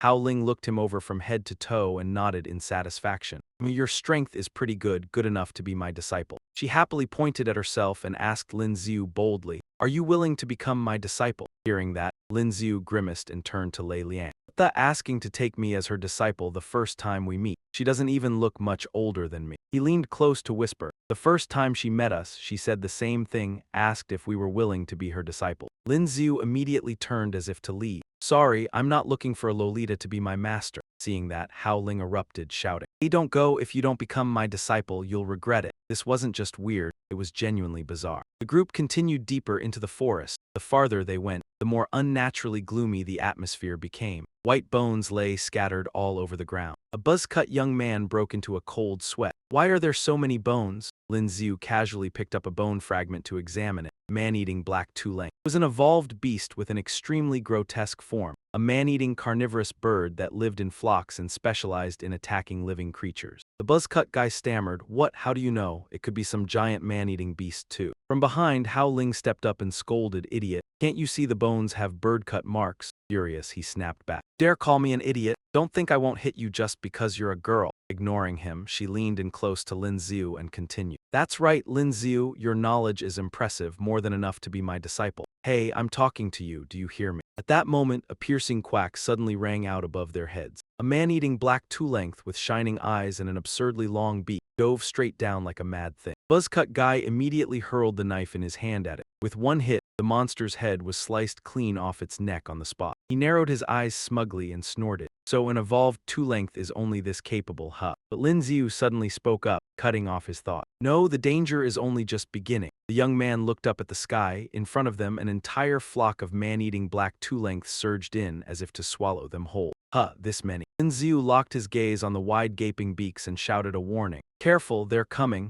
He clenched his fist tight. His face turned stern. "They're here, both of you, be careful." A blazing glow quickly wrapped around Lin Xiu's fist. He immediately threw a punch at the flock. The burst of power knocked them flying in all directions. Hao Ling's eyes lit up as she cheered. "What incredible moves. That makes you even more suited to be my disciple." Lin Xiu turned back in annoyance and shouted, "Please, miss, stop talking about taking disciples all day. If you want to take a disciple, show your strength first, then talk." Facing the flock of beasts, she showed no fear at all. She even sounded impressed. "If I kill all these man-eating birds, will you agree to become my disciple?" The moment she finished, without waiting for an answer, Hao Ling kicked off and shot toward the flock. "Future disciple, watch closely. This is your master's true strength." Lin Xiu raised a hand in shock and called out, Hey, wait." Her cheerful gaze instantly turned razor cold, murderous intent thick in the air. Hao Ling drew her sword. With only a few slashes, the entire flock of beasts shattered, exploding into pieces everywhere. Lin Xiu's eyes widened in disbelief. The killing intent was overwhelming. How could a Lolita have such terrifying presence? Who exactly was she? Power surged like a whirlwind, hammering down relentlessly on the man-eating black two-lengths. Some lost their heads, others were torn apart. Feathers and reeking blood sprayed across the high open air. After finishing them off, Hao Ling leisurely put away her weapons and descended to the ground, the corpses of the monsters falling one after another behind her. Tilted her head and flashed a smug smile. "Well, ready to become my disciple now." Only then did Lei Liang and Lin Xiu truly feel convinced of Hao Ling's ability. This girl was unbelievably strong. In the blink of an eye, she had wiped out the entire flock of man-eating birds. "Little sister, you're really amazing." Crew-cut young man curiously stepped forward, intending to reach out and touch the sword on Hao Ling's back, the one that could easily split the man-eating birds in two. "Your two blades are really special. Where did you buy them?" She turned around and replied proudly, "You can't buy them. My mother forged them especially for me." Seeing everyone crowding around Hao Ling as if at an exhibition, Lin Xiu felt a bit helpless. "Oh, your mother can forge weapons too. Such powerful ones at that. Don't you two realize that the blade itself isn't anything extraordinary? The reason it could so easily cut down the man-eating birds was because of Bailey Hao Ling's strength." A red-haired man with hair past his shoulders pointed at the corpses of the second-tier man-eaters and said, "Strange. Where are the energy cores of these man-eating birds?" From behind, Hao Ling handed him a small bag. Lam Tu frowned in confusion. "You mean this?" Couldn't understand how she had managed to kill those man-eating birds and collect these strange crystals without any of them noticing. She casually held them out in front of him and asked, "Hey, disciple, do you want them?" He looked around warily, then pointed at himself. "Huh, did I hear that right? You want to give these crystals to me?" She immediately nodded. "That's right. Consider it a gift from master to disciple." The word disciple made Lam Tu uncomfortable. Shot Hao Ling a disdainful glance and turned away. "I don't need them. I haven't agreed to be your disciple." He thought this girl was really strange, wanting others to accept her as their master, and those were more than a dozen second-tier crystals worth a lot of money. Yet she just gave them away. She withdrew her hand irritably. "Fine, if you don't want them, I'll absorb them myself." Right after that, light radiated from the small bag and gradually spread throughout Hao Ling's body. When she finished, she casually tossed it aside under everyone's shocked and regretful gazes. Lam Tu stared at the small bag full of doubt. Damn, how did this girl absorb them so fast? In just a moment, more than a dozen second-tier crystals had been completely absorbed. Aside from her strength, Could it be that her absorption technique was also this terrifying? Meanwhile, Lei Liang and the buzz-cut man could only look regretfully at the now powerless crystals. You could have given them to us. Some even thought that for those crystals, becoming her disciple wasn't impossible. By evening, everyone skewered monster meat and roasted it over the fire. The aroma spread and someone couldn't help saying,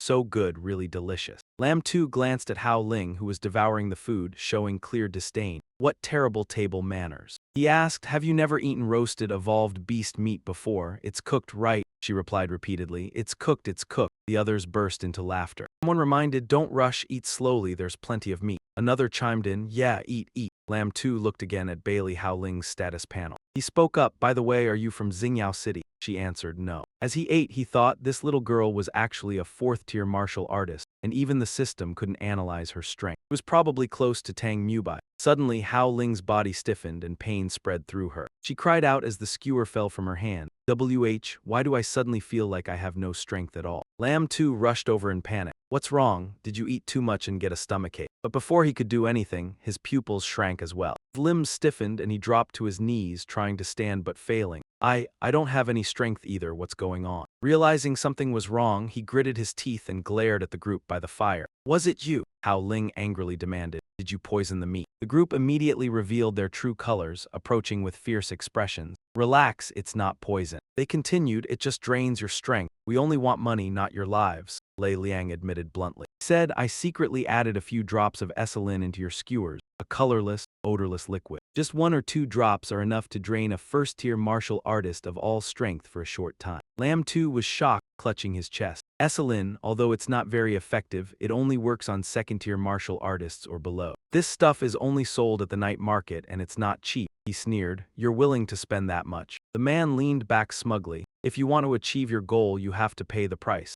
This is the extent of our strength. We don't dare touch those stronger than us, so we only target first-tier martial artists like you. Every year, many first-tier martial artists travel this road to HH City to take certification exams. As long as we run into 1 or 2 fat sheep like you, we make a fortune. The buzz-cut man rushed toward Lam Tu. He pressed his sword against Lam Tu's face and threatened, Kid, those gloves of yours look like high-end gear. They're probably elite equipment, maybe even legendary, right? Take them off. He glanced at the bag behind him, and that backpack too. There must be quite a few treasures inside. Then he looked at Hao Ling with a sly gaze. And you, little girl. Little girl, come here. The man stretched out his chubby hand to fondle her rosy white face, then barked, hand over your 2 blades in your backpack. After that, wheel. Before he could finish, Lynn too suddenly burst into a delighted laugh. It's fine. The smell of our barbecue seems to have lured an unexpected guest over. I've been too busy dealing with the 2 of them to notice that a pair of furious red eyes had been closing in. A gigantic wolf bared its razor-sharp teeth at them, growling non-stop and sending everyone into panic.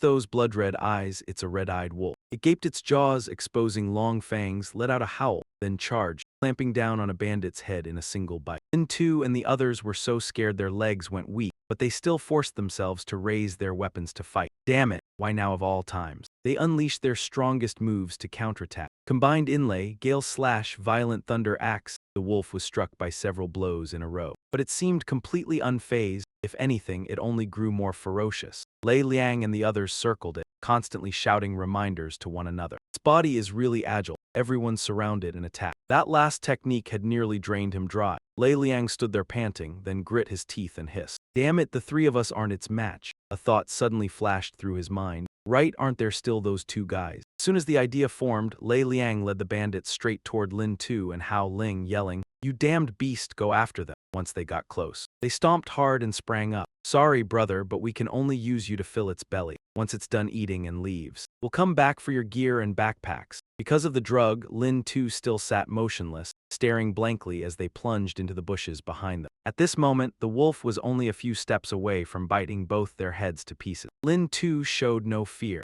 The corner of his mouth lifted slightly as he muttered something under his breath, then lowered his body and slipped beneath the wolf's belly. He unleashed a violent fist straight into its face. Seeing the wolf only get knocked back while its body remained intact, Lin Tu shouted excitedly. As expected of a 3rd-rank evolved beast, what a tough body. You took my violent fist and your head still didn't explode. Lei Liang stared at him wide-eyed and blurted, What? How are you still fine? Lin Tu turned back, genuinely puzzled. Didn't you say the drug only works on 1st-rank martial artists? I'm a second-rank martial artist. He looked like he couldn't believe it, his hand trembling as he pointed at Lynn too. Second-rank martial artists? Aren't second ranks supposed to have gotten their qualification certificate already? Why would you still want to go to Black Sea City? Lin too darted his eyes around awkwardly. If I said my family's broke so I still haven't taken the exam, would you believe me? The wolf seized the moment he was distracted and charged again. It swung its claws down. Seeing Lin Tu block barehanded, Lei Liang roared in fury. Believe my ass, you've got gloves that can stop a red-eyed wolf's razor claws and you're telling me your family has no money. Lin Tu let go and retreated. He couldn't dodge in time, and the claws raked his outer protective suit. He lowered his gaze to his sluggish body and cursed under his breath. Damn it, why is the weight on my body like this? I can't bring out my strength. As the situation grew more and more dire, Lin Tu irritably turned to Hao Ling, who had been sitting on the ground the whole time, and threatened her. If you don't come over and help, I'll die right in front of you. She looked up with a mocking smile. I know this isn't your real strength. Fine, who told you to be my disciple? This master will help you. Lei Liang was even more stunned. Why are you fine too? Don't tell me you're also a second-rank martial artist. Because your family has no money, so you're only taking the exam now. Hao Ling slowly stood up, brushed the dust off her clothes, and said, looks like you idiots misunderstood. I didn't come to Black Sea City to take a martial artist qualification exam. She cracked her knuckles and declared loudly, I came to be an examiner. Lin Tu's face went pale as he pointed at her and shouted, Nanny, why you're an examiner? The wolf saw Lin Tu standing alone doing those strange movements and growled in confusion. It noticed Hao Ling beside him and immediately lunged at her with its mouth wide open, fangs bared. Hao Ling sighed. Not bad. She stepped back and her legs were instantly wrapped in a radiant glow in the darkness of night. Hao Ling lowered her body and swung her sword, severing the wolf's tail. Seeing it still wasn't weakened, she glanced back and spoke softly. Fast is it? Lin Tu, anxious at the side, yelled. Why are you cutting its tail? That's nowhere near its neck. What's wrong with your technique? Hao Ling turned back with a smile. Your teacher is just giving you a little demonstration. Her eyes suddenly narrowed. Pupils flashed with a killing intent and she said coldly, watch closely. The sharp blade became a streak of light and shot straight toward the wolf. The wolf stood frozen in place, eyes wide open, looking as if it too was utterly stunned. Hao Ling's movements were so swift and precise that in the blink of an eye she had cleaved the massive beast into countless fragments. Just a few seconds later, behind her radiant silhouette, the wolf suddenly exploded. Witnessing the scene, Lam too could not help but feel shaken. At the same time, she channeled all her inner energy into the two blades and her legs, increasing her speed while also amplifying the cutting power of both weapons. Inner energy can be used like that? Hao Ling sheathed her sword, her eyes filled with killing intent as she looked toward those who had poisoned her. All right, you fools, it is time to settle our matter next, is it not? Lei Liang and his men immediately stiffened as if turned to stone, cold sweat pouring down. The three of them hurried to her feet, dropping to their knees and kowtowing repeatedly. Big sister, we only wanted money. Don't kill us, please spare our lives. That's right, big sister, we won't dare do it again. From now on we'll definitely be good people. After hearing their pleas, Hao Ling's expression did not soften at all. Instead, it darkened like the bottom of a pot. She remained silent and without hesitation, swung her sword and killed Lei Liang. Fresh blood instantly splattered onto the faces of the other two. The two men were so terrified their eyes rolled back, their lips trembling as they failed to utter a single word. After a while, they finally bowed their heads and continued begging, not daring to look at her. Be big sister, please spare us. I don't want to die. I'll definitely turn over a new leaf and be a decent person. Hao Ling shrugged indifferently. Actually, I didn't want to kill anyone, but that brat repaid kindness with hatred. My disciple saved him, yet he deliberately led wolves here to harm my disciple. That's why I killed him. Get lost, don't let me see you on this road again. The two didn't dare delay and immediately ran off for their lives.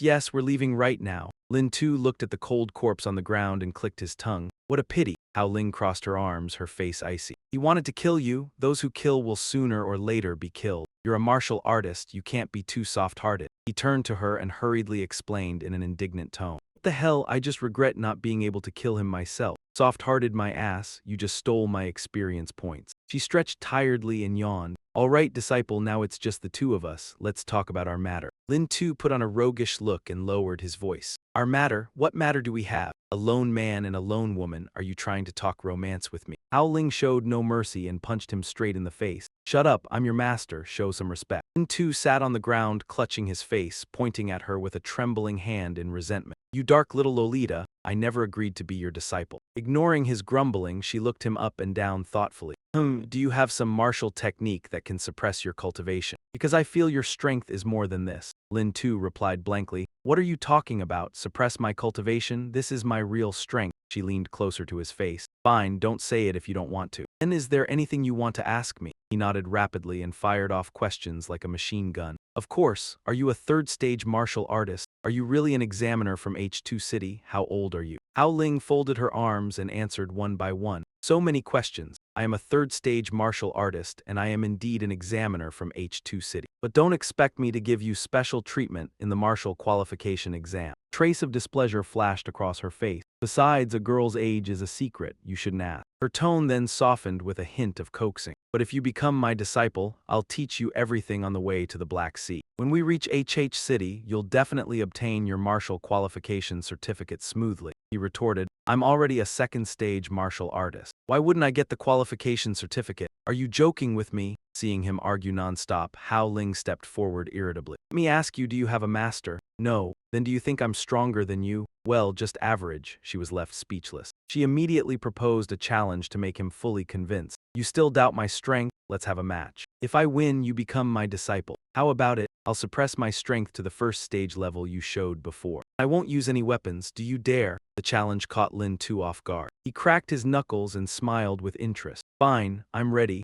I'll take this chance to teach this little Lolita a lesson so she'll stop dreaming about being my master. No way, if you want to be my girlfriend, that's another matter. Hao Ling beckoned with her hand. All right, let's begin. His gloves immediately sparked with arcs of electricity. Lin Tu regained a serious expression. Come at me and take this. He shouted and charged straight at Hao Ling, while she chose to fight barehanded in this spar. Lin Tu's eyes widened in shock. Damn, is this girl crazy? She actually dares to face my explosive fist head-on. I don't want to shatter her hand. Their fists collided swiftly. He had thought Hao Ling would be at a disadvantage, but the impact erupted with a violent shockwave. Lin Tu's face instantly darkened. How is this possible, this strength? Before he could think further, he was sent flying into the air like a shooting star by Hao Ling. This power is too strong. Hao Ling raised a hand to shade her eyes, watching with interest the direction he flew. Lin Tu was hurled all the way to the far edge of the forest, and when he landed, a loud explosion rang out. He gritted his teeth in fury, and raised his hand to brush away the thick dust before him. Hao Lin immediately chased after, asking quickly, How is it? Impressed yet? Tell me, how did you do it? She stood with her hands on her hips, looking down smugly.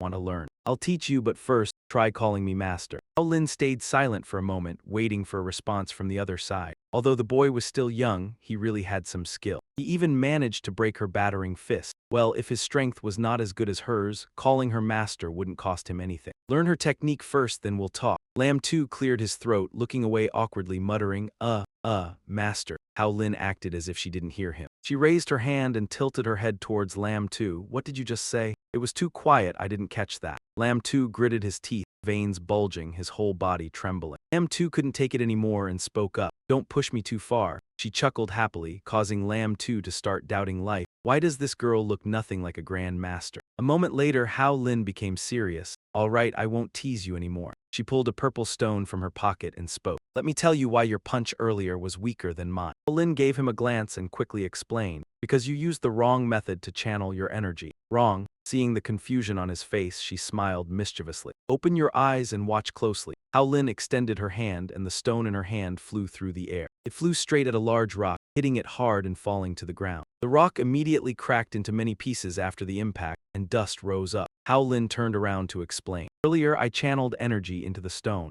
Although its hardness increased, it was still just a stone in essence. She casually walked over and picked up her small stone after transferring the energy. At most, it was only 0.5 times harder than before, so the stone itself would shatter upon impact. She added more spiritual energy to the stone, and it quickly became surrounded by a purple aura floating in the air. You don't just channel energy into the stone but also surround it. With that, she threw it again. This time it wasn't just a light impact. The stone hit something and caused it to explode into countless pieces. And the stone itself was unharmed, not even a scratch. Lam Tu couldn't hide his confusion and asked, this isn't right. To unleash the full power of the energy, shouldn't it be transferred into a weapon? Hao Lin continued explaining. Training techniques help warriors absorb energy from the universe and store it in their bodies. It will improve muscles, bones, organs, and even the cells of the body. The remaining energy is stored inside. He reached behind her and pulled out a sword. The stored energy in the body becomes the power warrior's channel into their weapon. When that happens, the weapon's quality changes, becoming harder and sharper. But no matter how tough, it can't escape its true nature. But if you cover the weapon with energy, that's different. The stronger your energy, the greater the weapon's power. M2 looked at her weapon, feeling doubtful. But I see no change in your long sword. I can only see a faint layer of energy. She clicked her tongue, pointing to her eyes. Looks like you haven't channeled energy into your eyes yet. Now focus your energy into them and try it. Lamb 2 followed her instructions, quickly sitting cross-legged and circulating his energy. A blue light appeared around his body, slowly moving up to his closed eyes. After a moment, Lamb 2 suddenly opened his eyes, and inside them, a blazing green fire seemed to burn. He saw a stream of purple energy swirling around Hao Lin's arm, and he immediately exclaimed in astonishment. Only when energy is concentrated in the eyes can you see another person's energy clearly. He explained calmly. Before, all you saw with your naked eyes was a faint glow when energy erupted. Warriors with 1 or 3 energy rings have blue energy. Warriors with 4 or 6 energy rings have purple energy. Warriors with 7 or 9 energy rings have orange energy. And those with 9 rings or more have yellow energy. By observing the energy, you can judge the strength of an opponent based on the color of their energy. She swung her sword around proudly and said, "This sword was made by my mother. It's made from regular material. Its market value is only about 10,000,020,000 alliance coin. But if I cover it with energy, its sharpness can rival weapons worth tens of millions on the market. However, if I just add energy to the weapon, it might be very easy to break." No matter where that weapon moved, the stream of purple primal energy followed closely behind. Lamb 2 was still puzzled. If that was the case, then why would martial artists still need to use high-grade weapons? Lynn sheathed her sword and raised a finger, gently wagging it in front of him. Your understanding is wrong. I'm not just coating the surface of the weapon with primal energy. I'm also channeling it into the inside, so both the interior and exterior remain in balance. She pointed her sword toward his spear and explained that the quality of each weapon differs, even if they all appear to be wrapped in primal energy on the outside. However, the vibrations produced after every collision will damage the internal structure of the weapon. Low-grade weapons have inferior internal construction, even after being infused with primal energy. Though their sharpness may be no less than that of high-grade weapons, they are much more easily damaged upon impact. Hearing this, Lamb 2 rubbed his chin thoughtfully. I just realized that even though you suppressed your strength to the level of a first-tier martial artist earlier, the primal energy you channeled into and around your fist wasn't at the level of a first-tier martial artist, was it? Hao Lin scratched her head awkwardly and let out a soft ah. It seemed so. He was furious, pointing at her as he exposed the truth. You were clearly cheating. That last bet doesn't count. She rolled her eyes as if it had nothing to do with her. But you already called me master. Don't regret it. Don't worry, being my disciple won't put you at a loss. Then Hao Ling, without hesitation, handed him the sword she was holding. Here, give it a try. Use your origin energy to cover this blade. The moment he touched it, an invisible pressure instantly descended and enveloped him. Lin Ziu's hand, holding the weapon, trembled nonstop. His face was filled with anxiety as he poured all his strength into channeling his origin energy into the sword. After a while, Lin Ziu slumped to the ground, panting like a dog. Damn, I only managed to cover 1.5 sections and I'm already drenched in sweat. Hadn't expected that coating a weapon with origin energy would be even more exhausting than simply infusing it. Hao Ling bent down and whispered, "It's not easy to learn. Even a third-ring martial artist would find it very difficult to evenly coat a weapon with origin energy." Although she said that on the surface, inwardly she kept praising the person in front of her. This kid managed to evenly cover 1.5 blades with origin energy on his first try. A genius. The more Lin Ziu thought about it, the more confused he became. Even a third-ring martial artist would find it very hard. He suddenly understood why, when fighting Tang Mubai, he hadn't sensed the man using this method. Then he stood up again and spoke firmly. Again, I will definitely master this method. Before long, the sun had risen above the mountaintop, restoring pure light to the entire forest. Hao Ling sat beside Lin Ziu, who was fast asleep, her hand resting on him for some unknown reason. After a while, he slowly opened his eye. Seeing that, she was startled and quickly stepped back. Lin Ziu clutched his chest in panic, his face burning red. "Why you? What are you trying to do? I'm not that kind of casual person." Hao Ling angrily rushed over and knocked him on the head with a thud. "Casual your head? What nonsense are you thinking? I was just curious and found that you're wearing such heavy gear again." This young lady only noticed that your clothes automatically recovered. After properly teaching him a lesson, she giggled and gave him a thumbs up. Not bad, you don't have to hit me, as expected of my disciple. Even in this fully weighted state, you still managed that much yesterday. Hao Ling continued, all right, let's begin today's training. Hearing the word training, he still looked confused. She pointed to the sunny, windy sky outside. In this heavy state, training like this is the most suitable. Our goal is to reach that mountain before nightfall. Lin Xiu resentfully forced his trembling body upright. Are you still half asleep? I checked the map. That mountain is dead cliff. It's over 100 kilometers from here. I'm carrying all this weight now. Are you trying to run me to death? Before he could recover, Hao Ling had already dashed forward full of momentum. Stop sulking. It's not like you're running alone. This young lady is running with you. Lin Xiu still stood there, grumbling. How is that the same? I'm weighed down all over. Just then, a loud noise suddenly sounded behind him. He was startled. What's that behind me? What met Lin Xiu's eyes was a group of demonic beasts, the man-eating birds from yesterday. His face turned pale as he screamed and took off running. What the hell is this? Lin Xiu glanced back and reached to draw the sword from his back. A demonic beast was swiftly cut down by him in a clean, practiced motion. Don't stop, run and kill at the same time. He took out a stone containing his origin energy and aimed it at them. Hao Ling ran ahead without looking back and shouted, don't stop. Run and kill at the same time. The demonic beasts still charged forward, their eyes gleaming. Their long beaks screeched as they dove down like mad. She firmly required Lin Xiu to run the next 10 kilometers while dealing with this flock of man-eating birds, absolutely not stopping. Their cries drew closer and closer. A second-ring man-eating bird had nearly caught up right behind him. Lin Xiu tilted his body to dodge and swung his sword, severing its head.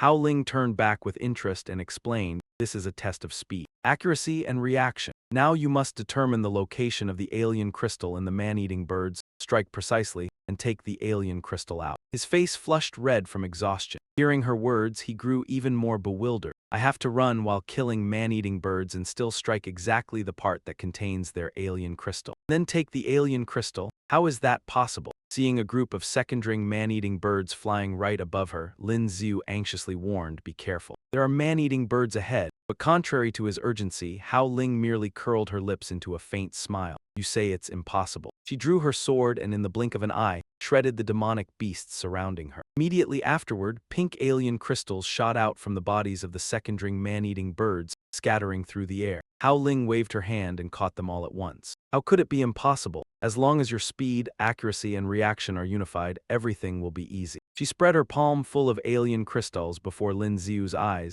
leaving him speechless. Gritting his teeth in frustration, he turned and rushed back to hack at the demonic beasts relentlessly. Unfortunately, he accidentally shattered the cluster of alien crystal. Lin Xiu gritted his teeth and poured all his strength into swinging his sword again and again, slashing while shouting, I'll cut, I'll cut. I refuse to believe I can't hit that spot. After holding out for a while, he collapsed to the ground, panting heavily and complaining, I'm exhausted to death. Seeing that he was nearly out of strength, Hao Ling temporarily went easy on him. Let me rest a bit. It feels like we've already run 50 kilometers, right? Let's rest for 10 minutes. Leaning against a tree, Lin Xiu looked up and asked, by the way, there are clearly two of us. Wondered, so why are those man-eating birds only attacking me? A crafty glint flashed through her eyes before she frankly admitted it. It's simple. While you were still half asleep, I smeared something on your clothes to attract them. He stared at her in shock. What did you say? Lin Xiu hurriedly lifted his clothes to sniff them and asked in panic, no way, what did you put on me? Realizing there really was a strange smell on him, he looked at her helplessly. Ma'am, there really is a weird smell. You're unbelievable. Hearing that, Hao Ling angrily shouted, what did you just say?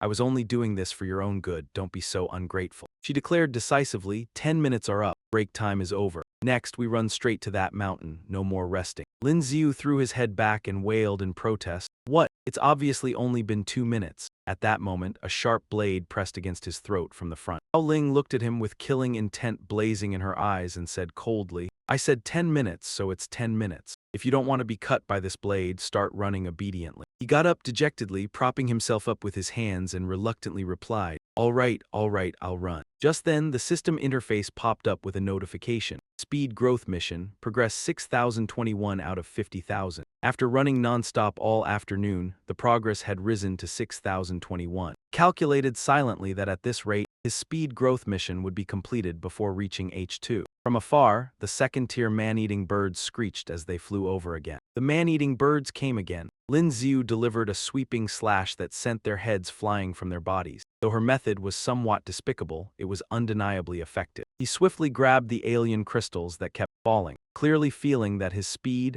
accuracy, and reflexes were constantly improving. Time passed quietly, and before long the sun had set behind the mountain range. Lin Xiu dragged his heavy steps across the ground in exhaustion. Finally reaching the mountaintop, he relaxed completely and collapsed, mouth open as he gasped for air, muttering, "Damn, I finally finished running." He continued to complain, "Damn, I finally finished running. I'm completely worn out, fighting while running, and you made me run over 100 kilometers. Standing beside him, Hao Ling looked dissatisfied and said, "You can't handle just this. Back then, I had to run more than 1,000 kilometers. She quietly surveyed the surroundings and said, "There's a pile of rubble ahead. Let's spend the night there." At this moment, Lin Xiu was still panting heavily like a dog. Suddenly, an arrow shot toward his back from out of nowhere. Ling immediately drew her sword and knocked the arrow off course. Startled, he spun around and blurted out, "Damn, what is it this time?" From the bushes behind them, two strangers slowly stepped out. "You've been following us since 5 in the morning until now." Finally couldn't hold back and decided to make a move. One skinny and one fat, the two men showed no fear. Instead, they sneered, "So you still notice. We were planning to wait until the kid was at his most exhausted to kill him in one move, then focus on dealing with you." Lin Xiu nervously drew his sword and pointed it at them, shocked that they had been secretly following for so long without him noticing. If Bailey Hao Ling hadn't acted just now, he would likely have lost his life. Hao Ling remained calm, seemingly having already recognized the two as the Yin-Yang brothers,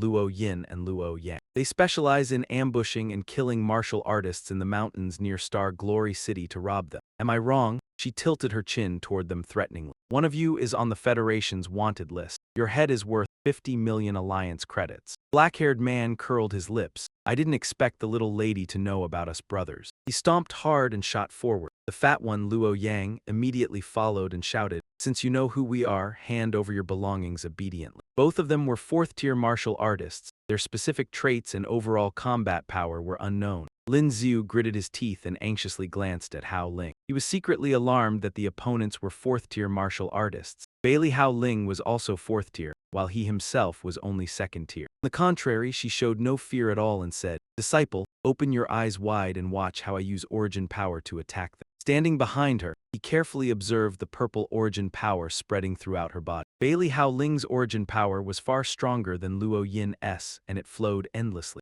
Luo Yang rushed forward and slashed fiercely at Hao Ling. She blocked his attack with just one hand, then sneered disdainfully, "Is that all?" Hao Ling excitedly swung her twin sword, slashing repeatedly toward Luo Yang. Seeing his sworn brother ambushed, Luo Yin cried out in alarm. Luo Yang unleashed their combined martial technique. The two exchanged a glance, then charged forward shoulder to shoulder. Luo Yin curled his lips into a lewd grin. The combined martial technique of us brothers can reach the level of a 5th-stage martial artist. Luo Yang also put on a solemn face, striking a pompous pose as he roared a threat. "Prepare to die." Luo Yin stomped hard on the ground, using the force to spring upward. The other man also hurled the weapon in his hand. Both of them poured all their inner power into unleashing their combined technique. Kan Liu Qing Yu. Luo Yang's weapon spun several times in midair. Luo Yin infused his sharp arrows, charged with primal energy, into it. After passing through that circle, the arrow seemed to gain extra power and shot straight downward at high speed. Lam too stared wide-eyed as a torrential rain of arrows poured down toward him. Faced with that scene, he could not hide his terror. His face twisted, sweat pouring off him like rain. This is a combined martial skill it requires two people to execute. Even if the name sounds unimpressive, its power is anything but ordinary. Hao Ling, standing beside him, let out a cold snort of disdain, her face full of contempt. She waved her hand and created a barrier enveloping both of them. Defensive martial skill, boundary. The arrows shattered instantly upon striking the barrier. The attack seemed unable to affect Hao Ling's strength in the slightest. Lam too was stunned again and again, staring blankly at the scene before him. Could it be? Could this girl be a 6th-rank martial artist? His eyes were fixed on the figure ahead. He had heard that some high-level martial artists, after cultivating to a certain stage, forcibly shrink their bodies and achieve rejuvenation. Could it be that little sister Bailey Hao Ling was actually Aunt Bailey Hao Ling? That thought made Lam too secretly wonder, what exactly is little sister Bailey Hao Ling in relation to Bailey Hao Ling? At this moment, Luo Yin and Luo Yang also seemed to sense the approaching danger. How could this happen? Weren't they just a bunch of rookies heading to Black Sea City to take the martial artist certification exam? Why did a 6th-rank expert suddenly appear? Hao Ling looked at them with killing intent in her eyes. Your turn now. She immediately dashed toward the two of them. Activating the golden martial skill, she held 2 swords filled with energy and struck each of them once with Falling Moon 13. Hao Ling tilted her head slightly back and said coldly, let it end here. As soon as she finished speaking, the bodies of Luo Yin and Luo Yang exploded instantly. Lam Tu cried out in shock, This is the strength of a 6th-rank martial artist, facing 2 4th-rank martial artists and killing them in an instant. He walked over to them. When he discovered that the 2 were still barely breathing, a thought flashed through his mind. These 2 aren't completely dead yet. If I add one more strike now, would the experience count as mine? Thinking this, Lam Tu pondered for a moment and then raised his sword and without hesitation thrust it straight into Luo Yin's chest. Seeing this, Hao Ling was speechless. You even have this kind of hobby. Ignoring her words, Lam Tu waited intently for the result. Why is there no reaction? Could it be that this doesn't work? But only a few seconds later, the system's voice sounded, making him jump with joy. Killed a 4th-rank martial artist, gained 1,845,485 points. Killed a 4th-rank martial artist, gained 1,684,687 points. It worked. Together these 2 guys are worth over 3 million experience points. Not only that, he leveled up and gained 16 potential points. What a profit. Congratulations to the host for reaching level 16. Received 16 potential points. Host, Lam 2, level 16. Strength 263 to 269. Constitution 100 to 105. Speed 75 to 80. Total combat power 1900 to 1935. Title 2nd rank martial artist. Rage energy, skills, analytical eye rage disguise. Hao Ling narrowed her eyes at him in confusion. Hey, why are you grinning like an idiot? You didn't run so much that you damaged your brain, did you? Lam Tu looked away awkwardly. He quickly waved his hand. It's nothing. By the way, let's discuss something. If we encounter high-rank martial artists like this in the future, you don't have to kill them, just beat them until they're barely alive. Then I'll add the final blow, how about it? She immediately shook her head. In your dreams, want to earn pocket money, kill them yourself. She pointed at the 2 criminals and said indignantly, I just happened to run into a few people wanted by the government alliance. Took care of them along the way to earn a little pocket money. You want to compete with me even for this small amount. Faced with Hao Ling's misunderstanding, Lam Tu could only grimace. She clearly thought he was competing with her for the bounty. My experience points are far more valuable than that bounty money. Just then, the system issued another alert. Warning, system bug detected, currently being fixed. What does that mean? After reading the notice, he stomped his feet in frustration. Bug successfully fixed. The host dealt less than 40% damage to the high-rank martial artist, therefore experience rewards will be distributed proportionally. Host level reduced to level 15, potential points reclaimed. Damn it, this isn't my fault. On what basis are you taking everything back? He continued muttering to himself, completely unaware of Hao Ling's puzzled gaze.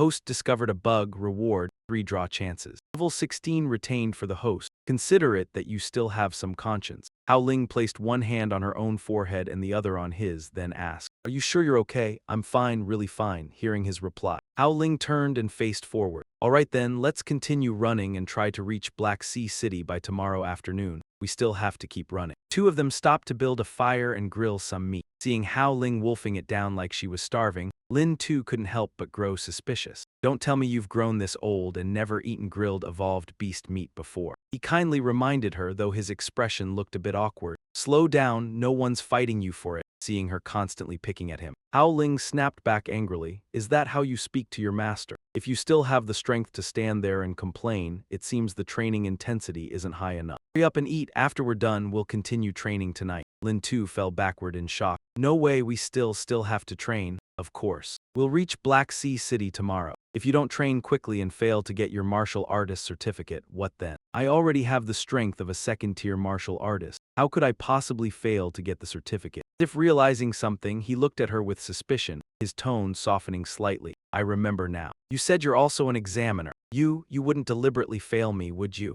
Hao Ling gathered her full strength and threw a heavy punch into Lin Tu's abdomen. He was instantly sent flying, his body crashing straight into a large tree behind him and snapping it in half. The surrounding area was immediately wrecked, dust billowing into the air. He sprang up from the rubble and roared in fury. Why did you suddenly attack me? Are you trying to kill me? Hao Ling didn't answer and instead asked, Don't you feel your defensive power has gotten stronger? Only then did Lin Tu come to his senses. If you hadn't said anything, I really wouldn't have noticed. The power behind your punch was huge. Logically, I should have been injured, but I only feel a slight muscle ache. She cracked her knuckles again, startling him. Your current energy force is very weak, but the energy inside your body is steadily increasing. Once that energy covers your entire body, your defensive strength will grow even stronger. All right, what do you want to do? Terrifying surge of energy erupted from Hao Ling's body. Today's special training is taking punches, he cried out in shock. What did you say, taking punches? She nodded eagerly, and before he could react, she unleashed a flurry of blows straight at his face. That's right, taking punches. Hey, wait, Lin Tu groaned weakly in helpless protest. Go easy on me, don't hit my face. After a while, he held his swollen face, puffed up like it had been stung by bees, and complained angrily. I told you not to hit my face. He grumbled that with his face like this, how was he supposed to meet anyone? And she replied that it was just an accident and said she would compensate him. Lin Tu leaned close to her ear and spoke in a roguish tone again. Compensate me how? Are you going to compensate me with your sense of touch? Hao Ling showed no mercy and punched him again. Get lost over there. She put her hands on her hips and declared loudly, all right, today's training begins. Then she pointed toward the distant land ahead. You must reach Black Sea City before evening. As soon as she finished speaking, she turned and kicked Lin Tu in the rear. Hurry up and run, stop dawdling. You kicked me again. Are you addicted to beating me? He sprinted desperately as if chased by a ghost. Run faster, if I catch up to you, you'll regret it. No, no, no. At this moment, a heavy atmosphere shrouded the Tang family. An old man sitting in a luxurious armchair spoke in a gloomy voice. Mu bai. I Ming have been wise all my life, yet I made one foolish mistake and actually failed because of a high school student. The man behind him hurriedly flattered him. Master, if it were only that kid, he definitely couldn't have done it, we suspect. Someone is secretly helping him. I heard he's very close to the Federation Army in Star Glory City and even has a 1-star medal. The old man spoke again. A former cultivation waste, yet in just half a year his strength soared. Not only did he reach second-tier martial artist, he also received a 1-star medal. Someone like that is definitely not simple. He gripped the armrest so tightly that veins bulged on his hand. The Tang family cannot continue to suffer losses. His face was ashen, tears pooling at the corners of his eyes, his teeth clenched as if he wanted to crush something. That brat is going to Black Sea City to take the martial artist certification exam. It just so happens I have a friend there. I've asked him to deal with that boy. Next morning, Lin Tu and Hao Ling finally arrived in Black Sea City. Their first stop wasn't a restaurant or an inn but the Treasure Pavilion. Hao Ling turned and said, let's go, disciple. Let's go take a look inside the Treasure Pavilion. That form of address made Lin Tu unhappy. In front of so many people, don't call me disciple. Hao Ling not only refused to stop, she teased him even more. You already called me master and you won't let me call you disciple. Disciple, shut up. As soon as they stepped inside, a beautiful young woman immediately came forward to greet them. Welcome to the Treasure Pavilion. She gestured toward the high-end weapons and introduced them. We have various martial techniques, special crystals, weapons, as well as combat suits. We have almost everything. May I ask what the two of you need? With a confident look, Hao Ling led Lam Tu weaving through the crowd to move deeper inside. Come on, disciple, let me help you pick out some martial skill cards. After observing for a while, she could not help but be stunned because all of them were silver martial skill cards. Hao Ling turned to ask the vendor whether there were any diamond martial skill cards. Her question left the other party momentarily flustered at the request for diamond martial skill cards. Vendor stammered that such martial skill cards could not be found anywhere in Black Sea City. The people around heard it and immediately mocked him. One glance was enough to tell he was a bumpkin from the mountains. What kind of concept is a diamond martial skill card? I've lived this long and never even seen one. Exactly, even warriors above level 6 don't have it. Even if such a card really exists, it wouldn't solve anything. It's a family heirloom, why bother comparing with them?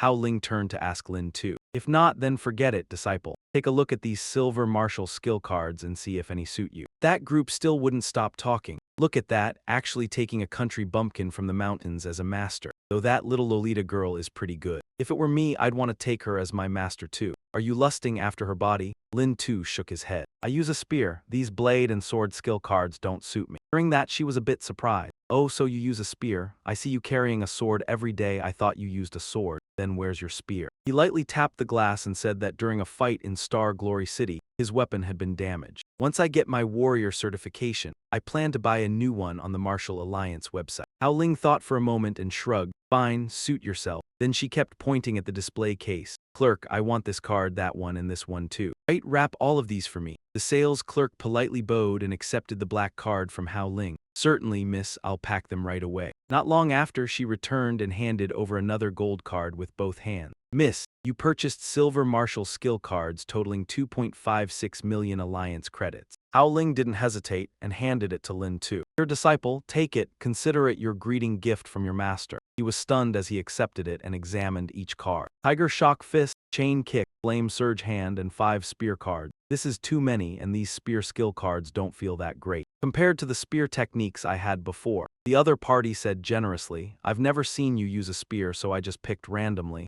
If they don't suit you, you can sell them. The two chatted as they left the treasure pavilion. As for weapons, this shop probably has nothing that would catch your eye. Don't worry, once you officially get your warrior certification, your master will prepare an even bigger gift for you. The group that had mocked them earlier now looked at Hao Ling with admiration. Over 2 million alliance credits given away just like that, truly insanely rich. I wonder if she's still accepting disciples. I also want a master who's both rich and beautiful. Night fell, Hao Ling brought him to an extremely luxurious hotel, making Lin too even more curious about her identity. What exactly is her background? A premium room costs 150,000 a night, and she booked 2 rooms right away. Standing in the lobby, a thought suddenly flashed through his mind. If I keep relying on her like this, would I save decades of effort? To think of it, how old is she exactly? Could she really be some old monster rejuvenated like an old cow eating young grass? After returning to his room, as soon as he entered, Lin too immediately sat cross-legged to cultivate. He decided to learn these 3 fist and kick skill cards first. As for the spear ones, they were extra anyway. He could use them for fusion later. Each soft yet agile move appeared clearly in his mind. Lin too frowned slightly, suddenly thinking of his explosive fist. If he combined it with the force of Tiger Shock Fist when attacking, the power might increase. He extended his hand forward. As soon as the thought arose, his body followed. If after striking the opponent with explosive fist, he switched midway to Flame Surge Fist, he might unexpectedly cripple one of the opponent's arms. That moment, a knock suddenly sounded outside the door. Who could it be so late? Lin too walked over to open it, his mind full of guesses. Could it be her coming to consult him? Late at night, a man and a woman alone in a room. He leaned close to the door and asked, quickly receiving a reply. Who is it? A late-night meal your friend ordered for you. Hearing this, he thought that after training all night, he really was a bit hungry. Lin too eagerly opened the door wide. Hello, thank you, where's my late-night meal? From beneath the food tray. Blade suddenly thrust straight toward him. Lin too's eyes widened in shock as he hurriedly retreated. At the moment the knife was about to hit, it was blocked by the aura surrounding his body. The person hiding under the table was horrified at the sight. Lin too used the silver martial skill chain kick, scaring the opponent into fleeing outside. The small knife-wielding man was extremely agile, leaping onto the nearby wall. Lin too spun and kicked, but he still dodged easily. In the blink of an eye, he clung to the ceiling, staring at Lin too with confidence before gripping his knife tightly and charging at him wildly. Oh, cute little brat. Yet once again, his blade was stopped by Lin Xiu's energy. His mind was in complete chaos, utterly unable to understand. How could this be? How was it possible? A second-stage martial artist possessing such terrifying defensive power. Suddenly, Lin Xiu reached behind and unleashed the silver martial skill Fire Claw, using flames to scorch the arm holding the dagger against his throat. The fire instantly flared up and spread along the arm, the searing heat causing him to lose focus. Seizing the opportunity, Lin Xiu flung the short man off himself. While frantically trying to put out the fire, he screamed in despair in his mind, "Damn it, we're screwed, the intel was wrong." The moment he lifted his head, Lin Xiu's punch tore through the air toward him. I'm dead, what the hell is this? Lin Xiu unleashed explosive fist, slamming it straight into his face with such force it seemed to cave in. The short man was sent flying, his back crashing hard against the wall as the system's voice rang out. Killed a second-stage martial artist, gained 150,000 experience points. The remaining assassin, seeing the situation turn against him, retreated into a corner and stammered, what's going on? His voice trembled as he said, the intel said your specialty was spear techniques. Hearing this, Lin Xiu's face darkened and he instantly turned toward him. The man immediately broke out in a cold sweat, his whole body trembling like a branch in the wind, rooted to the spot as he stared blankly at Lin Xiu charging at him. Tiger Force Fist was unleashed, all the power condensed into a single strike, flames carrying the aura of the King of Beasts enveloping Lin Xiu's arm. He was so terrified he couldn't even stand, collapsing onto the ground at once. I'm dead, what kind of fist technique is this? The force alone can suppress me. He hurriedly raised his hands in front of him and begged, Kid, wait, I'm from the Flower God Temple, you can't kill me. But Lin Xiu completely ignored his plea and immediately struck him in the abdomen. Killed a second-stage martial artist, gained 150,000 experience points. Just like his companion, he was blasted into the wall behind him, cracking it open. Lin Xiu looked at the stiff corpse on the floor and let out a cold, mocking laugh. Our god temple, huh? Sounds pretty impressive. He stood there with his hands on his hips, a doubt suddenly surfacing in his mind. If not for the disguise skill that concealed his true strength and made those two careless, he probably wouldn't have dealt with them so easily. Why had those two come to kill him? Could it still be Tanya pulling strings behind the scenes? At that moment, a voice sounded from inside the room. Finish them off that quickly, as expected of my disciple. Ling had somehow appeared sitting on the windowsill, looking at him with pride. She said, using energy to protect your vital spots so the dagger couldn't pierce through. It seems the training these past few days has helped you improve quite a bit. Lin Xiu frowned and walked over, asking, when did you get here? She held a teacup and casually tilted her chin toward the short man. When he stabbed you. Hearing that, he couldn't suppress his anger and pointed at her, shouting, what kind of master are you? Two men trying to kill your disciple and you just sit there watching. Haoling remained calm as if nothing had happened and shrugged. But didn't you handle it already, my disciple? Confident my ass, what about this place? How are we supposed to deal with the bodies? Only then did she lightly hop down from the railing. Take all your things. I've told the front desk to switch you to another room. Before leaving, she reassured him, don't worry about this place, someone will come clean it up. Next day, under the scorching sun, Haoling and Lin Xiu arrived at the venue for the martial artist competition. Participants jostled and shoved one another, creating a chaotic scene. The female attendant maintained a polite demeanor as she made the announcement. The martial artist certification exam will begin at 9:30 sharp. Those who have registered, please submit your admission cards here, then proceed to the north courtyard for the combat power test. Haoling also gave a few instructions before quickly leaving. Good disciple, stay here and line up. I'll head to the judge's room to check in, do your best. He turned around, watching her departing figure, wondering to himself if she was really a judge. Just then, a big, fat man suddenly appeared behind him and shouted, move aside, all of you move aside for me. The people around them looked annoyed and whispered, who is this guy to be so arrogant? Don't shout like that. When they learned his identity, everyone showed caution. Actually, that guy is already a martial artist. That's right. So it's best not to provoke him. Seeing Lin Xiu still standing there, the fat man immediately flew into a rage and shouted, kid, are you deaf? I told you to move. Lin Xiu coldly grabbed his chubby hand and said, why are you pushing? Line up properly. His face darkened. Huh, what did you say? He then looked at Lin Xiu and snorted. Why do I run into punks like you every year? Looks like my qualification this year will be cancelled again, but that's fine. I enjoy dealing with idiots like you. Those present silently felt sympathy for Lam Tu's fate. That brat actually dared to pick a fight with Bai Bai Bin. It seemed this time he would hardly escape a miserable end. Not stopping there, he immediately twisted Bai Bai Bin's arm backward without the slightest hesitation. The fury in his heart instantly flared up violently. Bai Bai Bin did not hesitate to throw a punch. Damn you, looking to die? Lam Tu showed no fear and instantly unleashed the violent burst fist. His small hand swiftly blocked the opponent's powerful punch. Lam Tu confidently followed up with a rapid series of counterattacks. Bai Bai Bin's arm was knocked back, every muscle trembling as pain spread throughout it. Clutched his arm and collapsed to the ground. Lam Tu curled his lips into a smirk. Just as you wished, this year you still won't get the certificate. He glanced toward the crowd behind him and called out, well, anyone else want to step in? In the blink of an eye, everyone had lined up neatly in a long row. They trembled and waved their hands. No, we're all highly disciplined people. How could we possibly do something as unethical as cutting in line? That's right, that's right. Inside the vast arena, announcements of combat power scores rang out continuously. Combat power 890. Combat power 900. Combat power 840. In front of the combat power testing devices were seemingly endless lines of people. Near the machines, everyone stood in neat and orderly rows. Farther back, it was more chaotic as everyone tried to see what was happening ahead. The proctor holding a tablet with stored records stood nearby. The chopstick still in his mouth, he called out the next name, Lin Xiu. Hearing his name, Lin Xiu stepped forward, thinking to himself that the martial artists taking the assessment here all had combat power around 800. That level just barely reached the threshold of a first-rank martial artist. He wondered whether, after using the camouflage skill of this equipment, the machine would detect his true combat power. As the thought ended, he was already standing before the testing machine,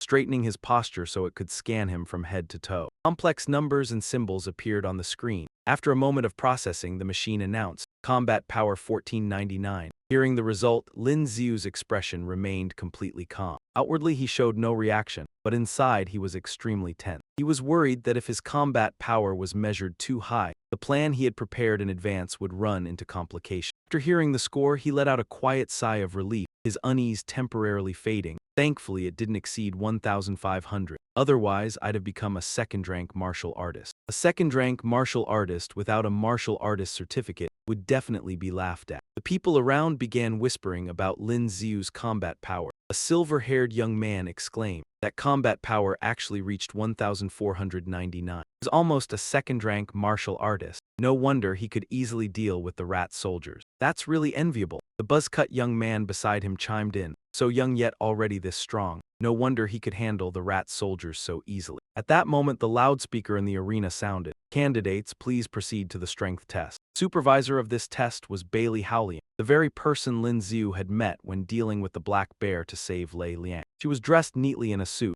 standing upright with her hands on her hips. Her gaze fell on the candidates' profiles displayed on the screen in front of her as she spoke. Participants, please line up properly. Next will be the strength test. While standing in line, Lin Xiu saw that the proctor was Bailey Howling and widened his eyes in surprise. His mouth fell open in shock as he thought, she actually dared to be an examiner. I thought she was joking. At that moment, Howling was checking a tall, muscular male candidate who was nearly twice her height. He stood facing her, chin raised, arms crossed over his chest, looking down at her. His face clearly showed disdain as he watched Howling read the test requirements, while she paid no attention to his gaze. She calmly continued reading. A single punch must reach at least 1,000 kilograms to pass. He looked like a thug and showed no respect. He waited until she finished before asking, "You're the examiner." Because he was taller, Howling had to tilt her head slightly upward to respond to the big man's scornful attitude. She answered calmly, "That's right. Is there a problem?" Upon hearing her confirmation, the tall man turned around and sneered, "You've got to be kidding. Little underage girl acting as an examiner? I bet you can't even punch 100 kilograms." The people behind him burst into laughter, joining in the mockery. Those standing behind him looked Howling up and down and mocked her one after another. Exactly. How does the Martial Artists Alliance even operate? How can they let a child be an examiner? At her age, she probably hasn't even reached first rank yet. "Hey little girl, I've got candy here." Hearing their teasing, Howling said calmly, "Fine, I'll broaden your horizons." Her expression gradually turned cold. She lowered her head slightly, stepped sideways, spread her feet shoulder-width apart, and swung her left fist hard into the machine beside her, creating a thunderous boom. After the explosion-like sound, she lifted her head,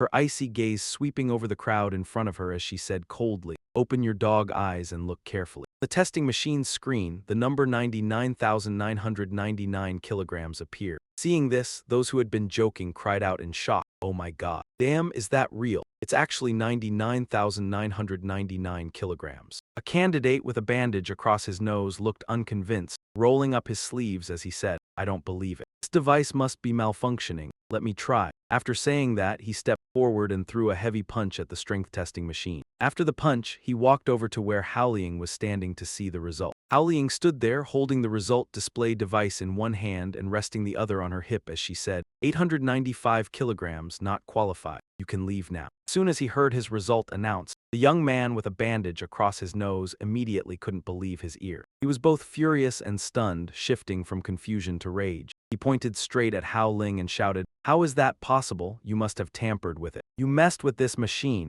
Howling's patience was pushed to its limit by these troublemakers. She shot an annoyed glance at the bandaged man and said, "I already told you, your strength test didn't meet the standard. You can leave." Bandaged man refused to accept the result. He lunged straight at Howling, trying to attack her, roaring as he charged, "Leave. Who the hell are you? You filthy brat asking for a beating." Facing his attack, Howling stood calmly in place, showing no intention of dodging. As his punch closed in, Howling simply raised one hand lightly to block it, and without much effort twisted his arm. With his arm twisted by Howling, the bandaged man immediately dropped to his knees. His face turned pale, drained of all color. He screamed in agony. Howling's face darkened as she looked down at the bandaged man kneeling on the ground, pale from pain. In a stern voice she said, "I'll give you 30 seconds, get the hell out of here." Her eyes turned even colder as she continued, "Otherwise, you'll be lying here forever." Hearing that he still had a chance to run, the bandaged man immediately scrambled to his feet and fled. Trembling with fear as he ran, he stammered an apology to Hao Ling,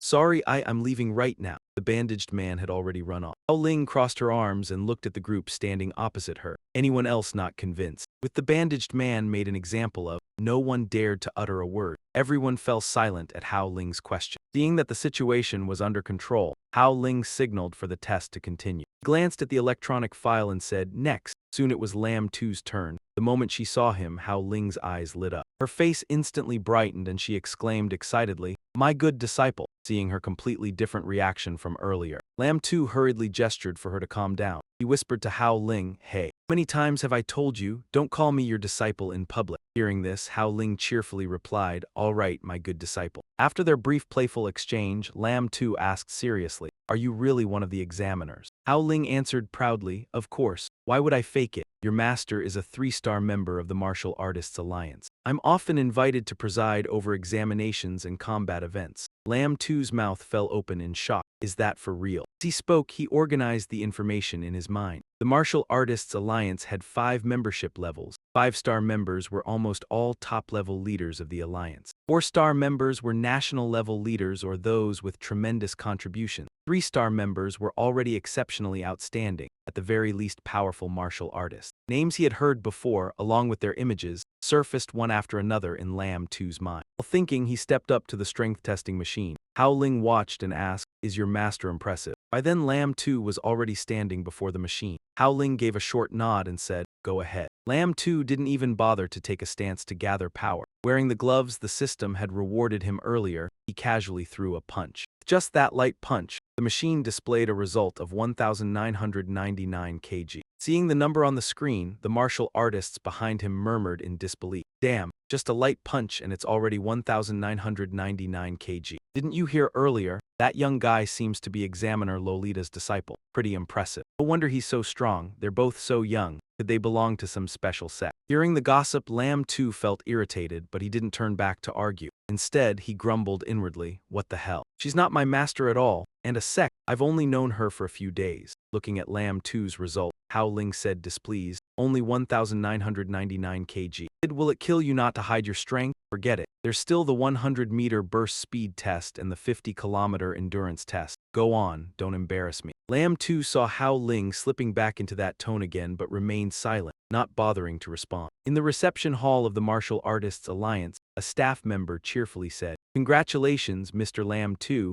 on successfully becoming a member of the Martial Artists Alliance. This is your martial artist card. The number is printed on the back. The initial password is the last 6 digits of your ID number. With this card, you can log into the Martial Artists Alliance network system on your phone or computer. You can check information, purchase weapons, or accept various missions." M2 took back his martial artist card and said, "I understand, thank you." After that, he stood up to leave when Hao Ling suddenly rushed over from behind. She patted Lam Tu on the shoulder and said, "Hey, so you're here. Good disciple, how is it? Did you get the certificate?" After saying that, Hao Ling stepped in front of Lam Tu, grabbed his hand and walked as she spoke. "My examiner assignment here is finished as well. I just received news about a new mission from the Alliance, so I have to head back quickly." He said, "I won't be training with you anymore." When he heard Hao Ling say that her work here was done, Lam Tu simply replied softly. On the outside he appeared calm as if he did not care, but inside he was jumping with joy. He thought to himself, "Great, I have finally escaped from that old hag." Seeing that Lam Tu only responded with a single "m,"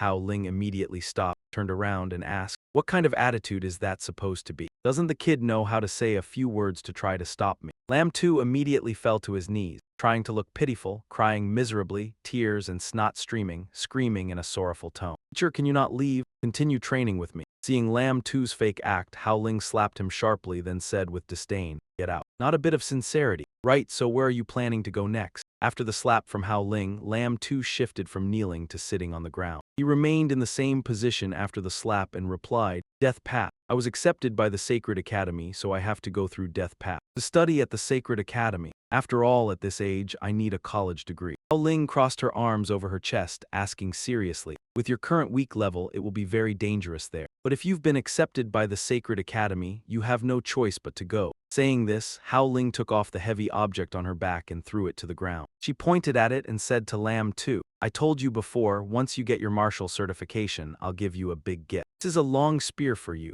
Lam Tu followed Hao Ling's hand, seeing a large, long box on the ground, sat down to open it and asked, "Oh, where did you get this?" Hao Ling replied cheerfully, "I just tricked the branch manager of the Martial Alliance in Black Sea City." She explained that although covering a weapon with raw power can greatly increase its effectiveness, Owning a high-grade weapon will increase combat power much more. Hearing it was a high-grade weapon, Lamb 2 frowned in astonishment and asked uncertainly, "This is a high-grade weapon?" Lamb 2 opened the gift box Hao Ling gave him. Inside was a sparkling spear crafted with extreme precision. Hao Ling introduced, "This long spear is called Black Mang. It was left behind by Grandmaster Bai Li Yue Dai." After the introduction, the atmosphere fell silent. Lamb 2 looked from Hao Ling to the spear and back again. Suddenly, astonished and panicked, he shouted, "Grandmaster Bai Li Yue Dai? Could the Martial Alliance branch manager in Black Sea City be Bai Li Yue Dai?" Hao Ling remained calm with arms crossed. "No." Lamb 2, trembling, pointed at her, half fearful, half guessing, "Ah, I see, you're Bai Li Yue Dai's daughter. Gave it to the Martial Alliance branch manager in Black Sea City, and then you took it back." Hao Ling answered calmly, "Not writing novels online is really a disservice to your imagination. How could I be his daughter? Am I that old?" Lamb 2 clapped his hands, closing his eyes as if he suddenly realized, "So you're his granddaughter." Hearing this, Hao Ling got angry, hitting his head hard, leaving a bump. While hitting him, she said irritably, "It's your head, just a coincidence in surname. Quickly, try the spear." Hearing to try the spear, Lamb 2 bent down to lift it. At first glance, it didn't seem heavy, but when he held it, he had to put in great effort, exclaiming, "Wow, this spear is so heavy." He gritted his teeth trying to lift it, hands trembling, asking, "How much does this spear weigh?" Hao Ling placed one hand on her hip, spread her other hand, 500 pounds. She looked satisfied as she said it. M2 used all his strength but couldn't lift the spear high, sighing, "No wonder it's so hard to lift." Looking at the spear in his hands, Hao Ling said obviously, "Of course, it's made from black iron still stone. Forged from black iron still stone into a long spear. There's only this one in the world." Lamb 2 had to hold the spear with both hands,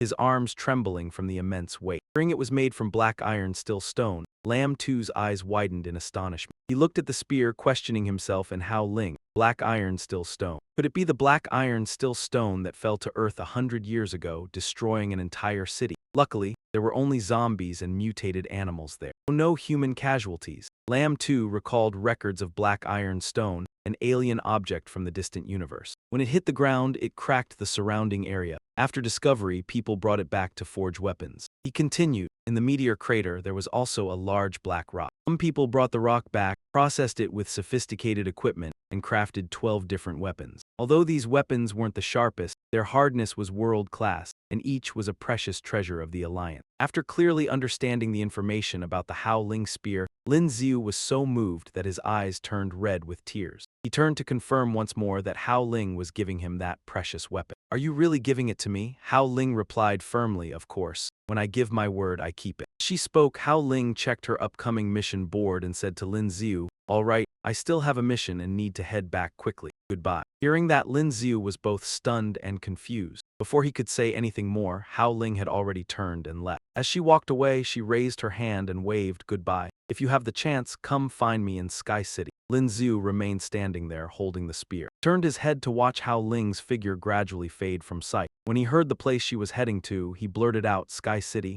Sky City." It was a city built separately on a floating island suspended in midair, where every aspect was extremely advanced, and it was also the largest metropolis in the world. The city was supported by the most advanced levitation technology, allowing it to hang in the sky. It was not a place just anyone could enter freely. The minimum requirement was at least a level 5 warrior, or someone with outstanding achievements in the field of science. Lin Xiu mocked his own poor status and sighed with emotion that Hao Ling was truly a rich woman. "Should I consider relying on her, I could struggle a few years less." After finishing his inner monologue, Lin Xiu put the spear back into its original box, strapped it to his back, and left, deciding to continue toward the road of death. Elsewhere, inside a building that combined classical and modern styles, furious shouts echoed loudly. "You are truly useless." In the room where the shouting came from, someone sitting upright in the main seat was loudly scolding 2 second-order warriors. Couldn't even deal with a mere first-order warrior. Below them, another person knelt with his head lowered, silently enduring the reprimand. After the person in the main seat finished speaking, the kneeling man finally trembled as he reported, "The strength that kid displayed might not be just that of a first-order warrior." The man sitting above grew even angrier. He furiously hurled his teacup to the floor, shattering it into pieces. He roared, "Damn it, this is infuriating. I have ties with the Tang family in Radiant Star City. I only intended to repay him a favor. But that brat actually dared to kill someone from the Flower Deity Hall.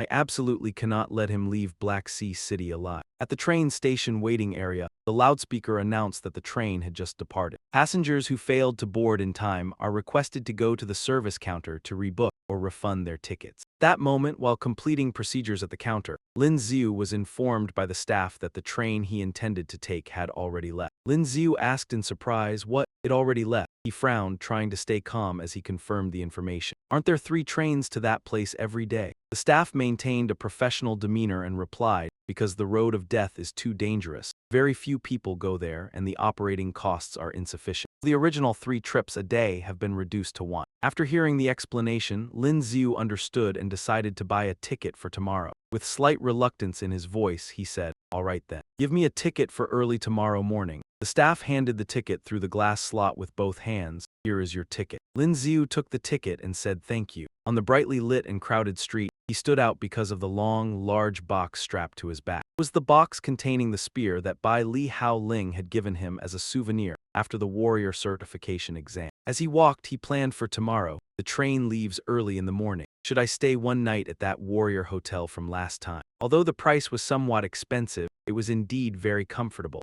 Suddenly, Lin Xiu felt as if someone was watching him from afar. He subtly glanced behind him to confirm the other party's whereabouts, observing while speculating, "Someone is following me." As the flower deity hall sent people again. After confirming he was being tailed, Lin Xiu immediately sped up and turned into a deserted alley. The people behind him also increased their speed in pursuit. When they reached the empty alley, Lin Xiu stopped, and the group stopped behind him as well. Leader spoke, "You're quite diligent, going for a run so late at night." Lin Xiu immediately went on alert, ready to fight. The group spread out, surrounding him in the middle. Standing within the encirclement, he said, "You've followed me from the train station all the way here. Aren't you tired?" He looked straight at the leader, assessing their strength. This time they're all second-order warriors. Oh, not right, there's also a third-order warrior. It seems the flower deity hall really thinks highly of me. Just then, a new notification appeared on the system screen. Rapid growth system. Progress 50,000 out of 50,000 completed. Congratulations to the host for receiving 50 skill points. Seeing the notification, Lin Xiu revealed a smug expression. A crafty glint flashed in his eyes. The rapid growth system is finally full. Leading the group was Fang Zhen, a third-order warrior who specialized in swordsmanship. Following behind Fang Zhen was a group of second-tier experts such as Yamamoto Kenzo, along with other second-tier martial artists like Haruki Nagato and Zhu. Among them were also Njihak, Huan Shengjiu, and many other second-tier and Dharma-tier martial artists. Fang Zhen covered half his face with a cloth, revealing only a pair of eyes filled with killing intent and hatred. His gaze was so cold that if looks could kill, Lin Xiu would likely have been torn into 100 pieces. He pointed his sword at Lin Xiu and said, "Good that you know. Prepare to suffer." But before he could finish speaking, Lin Xiu's actions interrupted him as he suddenly removed all the armor from his body. The heavy armor fell to the ground with clanging sounds. Lin Xiu immediately gave an order in his mind. System, allocate all skill points to strength. Upon receiving Lin Xiu's command, the system began executing it, and a notification sounded. Host. Level 16, Strength 319, Constitution 105, Speed 80, Total Combat Power 1980, Title Second-Tier Martial Artist, Accumulated Rage, Skill. Analytical Eye Rage Disguise. Bat Thong watched Lam 2's actions in astonishment and called out his name. Who would have thought that kid had been carrying such a heavy weapon on his back just now? Sun Kai-Vin Tak stood frozen in shock, while Fuang Tran lost all patience and no longer wanted to keep tangling with Lam 2. He lunged forward, gripping the sword hilt tightly with both hands as he charged and slashed straight at Lam 2. He screamed in a theatrically menacing tone, "Die!" Lam 2 remained where he was, not moving an inch. Just as Fuang Tran was about to close in on Lam 2, a purple streak of light suddenly enveloped him. Fuang Tran halted, his eyes following that ray of light. That lightning-fast purple streak was Lam 2. In the blink of an eye, he appeared behind Fuang Tran, his face dark and his eyes flashing, like a beast locking onto its prey. Lam 2 gathered power into his fist and asked, "Where are you slashing?" Fuang Tran had never expected Lam 2 to possess such strength. His voice trembled in fear and shock. How is this possible so fast? But what answered him was not words. Instead, a direct punch slammed into his back. The silver martial skill Ho Kin fist struck true, sending Fuang Tran flying. He crashed hard into the wall with a loud bang and fell to the ground. Seeing their leader attack, the others surged forward in fury. Sun Ban Heen Tam shouted Abiba, while Park Jai Thong beside him angrily yelled at Lam 2, "Hurry up and die, brat." Lam 2 showed no fear before the crowd. Whoever rushed at him, he met head-on, unleashing the silver martial skill chain kick and kicking Sun Ban Heen Tam away. One kick was not enough. He coldly said, "Come on, keep going," and followed with a silver martial skill explosive fist straight to Sun Ban Heen Tam's face. Sun Ban Heen Tam had no time to defend and could only endure each wave of Lam 2's attacks. After the finishing punch, he stopped breathing completely. As Sun Ban Heen Tam died, a system notification rang in Lam 2's mind. Killed a second-tier martial artist, gained 150,000 experience points. Just after taking down Sun Ban Heen Tam, Quan Thang Ku and Tri Hatch charged at Lam 2 together, shouting in unison, "You little bastard, die." Lam 2 did not waver. Barehanded, he blocked the attacks of Quan Thang Ku and Tri Hatch. A golden gleam flashed in his eyes as he activated a silver martial skill. The fire surge palm ignited, causing the hands of Tri Hatch and Quan Thang Ku to burst into flames, unable to break free from Lam 2's grip. The two could only endure the flames burning their hands and scream in agony, until Lam 2 finished off Tri Hatch and Quan Thang Ku. Delivered another chain kick, killing both Quan Thang Ku and Tri Hatch. The system notification sounded again, killed a second-tier martial artist. Gained 150,000 experience points. Killed a second-tier martial artist. Gained 150,000 experience points. Witnessing three people fall in rapid succession, Park Ji Thong and Sun Kai Vin Tak were terrified. Park Ji Thong stammered and asked Vin Tak, is this the strength of a second-tier martial artist?" Vin Tak did not answer. He simply blurted out in awe, "Terrifying, how can he be so strong?" Meanwhile, Fuang Tran struggled back to his feet after being knocked away. Looked at Lam 2 with mixed emotions, inwardly admitting that this kid's strength was astonishing. If he had not upgraded his defensive martial skill, that earlier punch might have been enough to shatter his spine. Thinking this, Fuang Tran charged again, eyes filled with determination as he growled, "I will definitely kill you." Fuang Tran circulated his energy and accelerated straight toward Lam 2, who was fighting his subordinates, executing the movement martial skill Fu Hoa.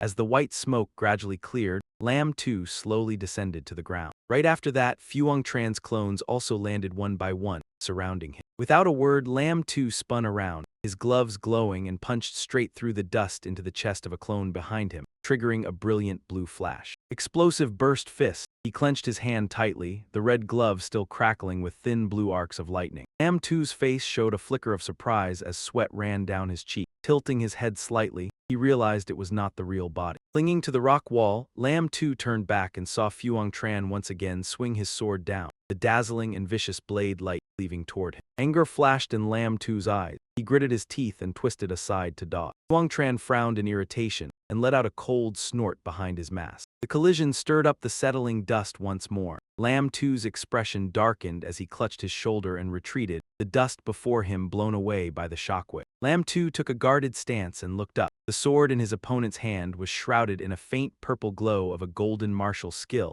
countless Fuang Trans wielding swords closing in together. Each slash tore out a chilling streak of light. The move Heavenly Mysterious Slash was unleashed as Fuang Tran and his clones shot into the air. The one in the center loudly declared, "This move will chop you into 1,000 pieces." Lam 2 still stood motionless and replied calmly. One brow lifted slightly and he curled his lips into a confident smile. "I thought it'd be something powerful. That's easy." Seeing his expression, the Fuang Trans grew even angrier and streaked forward along the white light. "I slash!" Lam 2's eyes widened, golden pupils ringed with a blue glow as he shouted, "I specialize in dealing with clones." With that, he deftly tilted his body to evade. As the gang's blades swung down, Lam 2 suddenly appeared, blocking the way right in front of Fuang Chan amid the swirling dust. He curled his lip in a scornful grin. "Hello, big brother Fuang Chan." Through the hazy dust, Fuang Chan's eyes widened and his whole body went rigid. Fuang Chan blurted out in disbelief, You actually broke the golden martial technique. Heavenly illusion slash, no, impossible." Fuang Chan snarled, "How did you find my real position among all those clones? And how do you know my name?" Light gathered in one hand. Lam 2 clenched his fist and smiled again, "Because I'm a cheater." The moment he finished, he sprang forward. His fist, wrapped in blue flames like a tiger's might, brought a massive surge of red fire crashing straight down. Tiger Force Fist, Explosive Fist. Lam 2 bared his teeth and charged, throwing a punch that blasted Fuang Chan away. The force was so overwhelming he couldn't withstand it and was driven back again and again. The punch, laced with a violent gust, slammed into his gut, and Fuang-chan only managed a single scream before his whole body was sent flying. Golden blue light erupted everywhere. Fuang-chan stared in terror, his pupils contracting repeatedly. He gritted his teeth and roared with grim resolve. Fuang-chan bellowed, "Bastard, even if I die, I'm taking a chunk of your hide with me." As soon as he spoke, he tore his shirt open, revealing a vicious lightning vortex forming across his chest. The vortex grew larger and larger, drawing in more aura around it. Lamb 2 leaned back and retreated, shocked as he blurted a curse. Lamb 2 snapped, "Damn it, self-destruct again. Come on, can you get a new idea?" Fuang-chan's eyes bulged, then slowly rolled upward, exposing bloodshot streaks that were chilling to see. A second later, everything around them detonated violently. The terrifying blast swept everything away, and even from afar Lamb 2 struggled against the destructive force. The dying sea of flames, murky white currents shot out and flung Lamb 2 far away. He slammed hard into a wall, cracking it open. Lamb 2 clenched his teeth in pain as the hazy currents kept pressing in, carving scratches and deep marks across his face. Blood seeped from several bruised spots. He ground his teeth and cursed under his breath, "That damn bastard." If he hadn't learned to wrap his whole body in origin energy to boost his defense from that handy mentor, this time he would have been blown to death. After forcing origin energy over his body in an instant, he now felt completely drained. Lamb 2 clutched his arm. Footsteps approached from afar and someone mocked, "Pretty dangerous. Good thing we dodged in time." As the dust slowly cleared, Lamb 2 weakly leaned against the wall. 3 men stepped up. The one in the middle lifted a long iron bar and said, "Even though Boss Fuang-chan self-destructed, he still couldn't kill you." He glanced over and sneered, "But in this state, you probably can't even raise your fist, can you?" The buzz-cut man pursed his lips, staring at Lamb 2 with hatred. "Relax, we'll slice you into pieces nice and slow to avenge Boss Fuang-chan." Lamb 2's lip was scraped and bleeding. He let out a small laugh, his tone teasing. Lamb 2 shot back, "How do you know I can't lift my fist? How can a man say he can't lift it?" As he spoke, his body suddenly blazed with light. Thin strands of blue lightning appeared and his eyes flashed. Lamb 2 roared and activated Rage Burst. The 3 in front of him clenched their teeth in fury. One on the outside frowned. "What is that?" He looked over in shock. "Oh my god, this guy suddenly powered up again." The buzzcut in the middle ground his teeth, unable to believe it. He stammered, "He was just weak a second ago. So how did he suddenly turn into a beast of a man?" A powerful force churned the dust into a frenzy. Swords and nearby trash cans were all flung into the air. Lamb 2 shouted, "Die." System kept notifying, "Experience +1, experience +1, while the others screamed in non-stop panic. They wailed, "Oh my god, don't come over here." Night had fallen late, and from afar the stars glittered in the darkness. A brightly lit multi-story building stood tall at the center. Lamb 2 looked gaunt, eyes bloodshot, body trembling. The computer screen glowed as he gripped the mouse tightly. Muttered, "Using Rage Burst feels amazing, but afterward I'm wiped out. I can barely even hold the mouse steady." Lamb 2 carefully moved the cursor to the search box and told himself, "Tomorrow I have to head to the road of death. I should look up some info online first." A prompt appeared on the screen. "Viewing this post requires 10,000 Alliance coins. Continue." Below were 2 options, continue. Cancel. Lamb 2 moved the cursor to continue and muttered, "If it's not worth it, forget it." But the moment he opened it, he blew up, glaring as he shouted at the screen. Lamb 2 cursed, "Damn, they want money even for this trash page and it's 10,000 Alliance coins." After venting, he gradually calmed down and thought, "Whatever, I've still got a few million Alliance coins anyway. Spending 10,000 to skim the info I need is fine." He told himself it wasn't a loss and picked up his phone to operate it. The surroundings were dim and blurred, with pale dust spreading everywhere. A stone creature with a long outstretched neck and glowing eyes is sticking out its tongue to lick the head of a gray-feathered, red-beaked bird with a sharp horn growing above. Surrounding the road of death are nothing but black lava rocks without a single blade of grass, the scene looking extremely bizarre. They are the byproduct of a third-tier evolved beast. The species usually hides beneath layers of rock and carries a paralyzing toxin. Once bitten, even a pseudo third-tier fighter will immediately fall into a state of localized paralysis. A fourth-tier evolved beast has a massive body like a gigantic crow, extremely huge in size, often using its 2 pairs of wings folded together to envelop its body, outwardly resembling black rock. They are incredibly ferocious. The moment they see a human, they charge in for a frenzied attack. After finishing his research, Lamb 2's expression grew even more troubled. He frowned and blurted out, "Damn, I can't believe the road of death has so many different types of evolved beasts. Some were as tiny as insects, others were gigantic. One humanoid monster had blue skin covered in sharp spikes, with 2 long horns growing from its back. Its mouth was tightly shut, revealing only rows of teeth fused with its skin, and its eyes burned crimson. It was a fifth-order evolved beast called the Sub-Asian Hammered One. The creature was incredibly powerful, carrying the 9 resentments attribute. A chicken with fierce orange-red eyes, its beak filled with countless blade-sharp teeth, wore a sinister grin. A fifth-order evolved beast, the demonic chicken of the Spear Zhang type, which attacked using circular weapons. Lam 2's mouth twitched before he shouted again, "Holy hell, there are even fifth-order evolved beasts." Just looking at the image was enough to feel its overwhelming aura and unfathomable background. After saying that, Lam 2 sighed, moved the mouse toward the exit icon, and muttered, "Forget it, I'll leave it to fate." As if noticing something, his eyes instantly lit up with interest. He laughed out loud. "I wonder how much this black Mang long spear that the convenience teacher gave me is worth." Screen displayed information about 2 crossed short swords, their hilts glowing with a golden sheen. The Black Mang twin daggers were forged from black iron meteorite. The starting bid was 1 billion. After reading it, Lam 2 nearly fell over. Damn, 1 billion alliance credits. He suddenly remembered what Bailey Howling had once said. That was only the opening price at auction. Lam 2 suddenly realized it, his eyes widening as cold sweat ran down his cheeks. He had never expected that convenience teacher to be so wealthy. He could actually give him such a valuable gift. He could not help but wonder whether she truly had feelings for him, wanting to move him to tears so he would repay her with himself. In the forest, Bailey Howling suddenly sneezed, rubbed her nose, and looked around warily, muttering in annoyance, "What the heck? Why do I keep sneezing?" In the quiet night, a tall building stood among the trees, the rooms below brightly lit, illuminating a corner of the forest. A shout came from inside. "What? Even Fang Zhen was killed." A man enveloped in red aura stood with his arms crossed, his back turned. Behind him stood his subordinates at attention. He roared angrily, "Trash, you're all nothing but trash." The matter was no longer merely about the Tang family. He growled, "He killed several members of my flower deity hall in a row. We cannot coexist under the same sky with him." After speaking, he slightly turned his face, his features hidden in the shadows, and ordered the subordinate behind him, "Post a bounty on the Hunter network. Upload his information, and offer a reward of 10 million alliance credits." The red-haired man frowned in confusion and asked, "We're not going to handle it ourselves." The figure in the shadows rubbed his forehead, looking troubled before replying. "Headquarters finds out that our Black Sea City branch can't even deal with a nobody and has suffered such heavy losses. Then our reputation will be completely ruined." Under the clear sky, a high-speed train sped forward along the tracks. Inside the carriage, quite a few passengers were walking back and forth along the corridor. In the private cabin, Lam 2 leaned against the table, staring intently at his phone screen, a backpack full of equipment beside his seat. Suddenly noticing something on his phone, the corners of his lips curved into a slight smile. Immediately afterward, a blue system panel appeared before his eyes, displaying,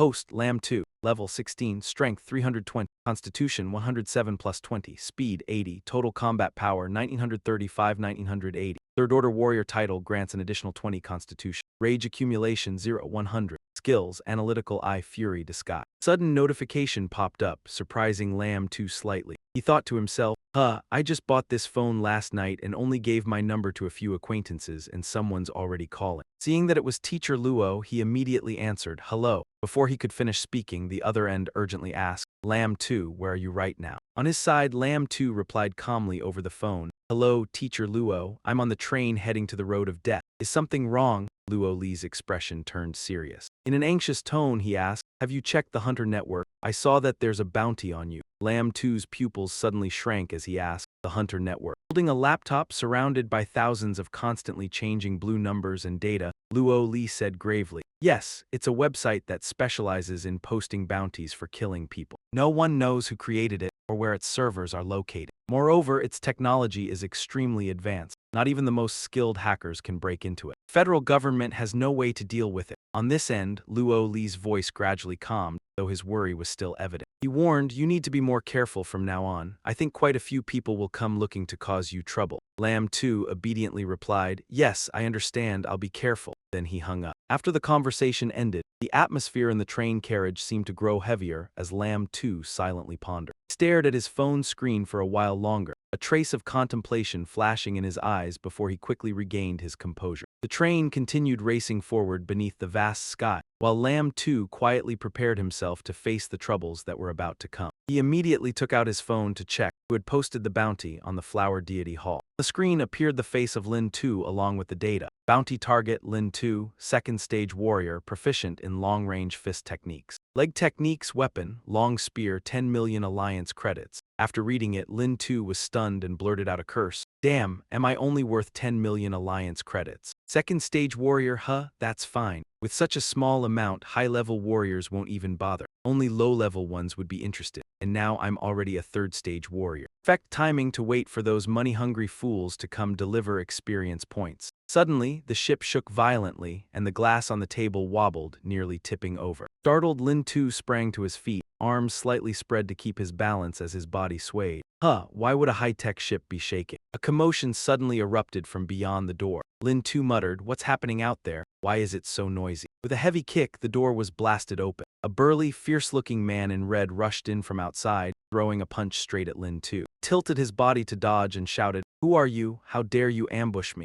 In less than a second, Lin Tu had regained his composure. Frowning, he clenched his fist and punched forward. The man quickly ducked to evade. Without giving him time to react, Lin Tu gritted his teeth. He drew back his leg and kicked the man squarely in the stomach. The man clutched his abdomen, dropped to his knees, vomiting and trembling all over. From the distance, a group of red-clad masked figures was advancing. Lin Tu frowned. Could someone be trying to hijack the ship? The red-clothed group was extremely aggressive. They blocked the women and slashed their swords toward the men, brazen and without restraint. After observing them, Lin Tu muttered, "The space inside the ship is narrow. Bulky weapons are hard to use effectively here, so they're at a disadvantage." Outside, a large vessel was flying toward them. Lin Tu's brows knitted tighter. He realized they had prepared this in advance. Taking advantage of Lin Tu's momentary distraction, the burly man behind him threw another sneak punch. Without even looking, Lin Tu turned and twisted the man's arm. He tightened his grip until the veins in the man's arm bulged, and the large hand was gradually engulfed in a ring of blazing red flames. Lin Tu's face was filled with fury as he unleashed the flaming claw. A ring of fire spread outward, sparks scattering in all directions. The man gritted his teeth, rolled his eyes back, and screamed before he could recover. Lin Tu's hand, crackling with blue lightning, struck again. The burly man was instantly paralyzed, his eyes wide open. His mouth hung open, unable to utter a word. Lin Tu threw another punch, sending him flying. Lightning and embers spread outward, smoke and dust filling the air. The man was hurled into the corner wall and collapsed limply onto the floor. Sudden movement came from behind. Curious, Lin Tu turned his head. Another burly man wielding an axe viciously grabbed Tianjai by the collar and shouted, "No money, then die." Without a word, Lin Tu punched him straight in the face. After unleashing explosive fist, he turned and asked, "Are you okay?"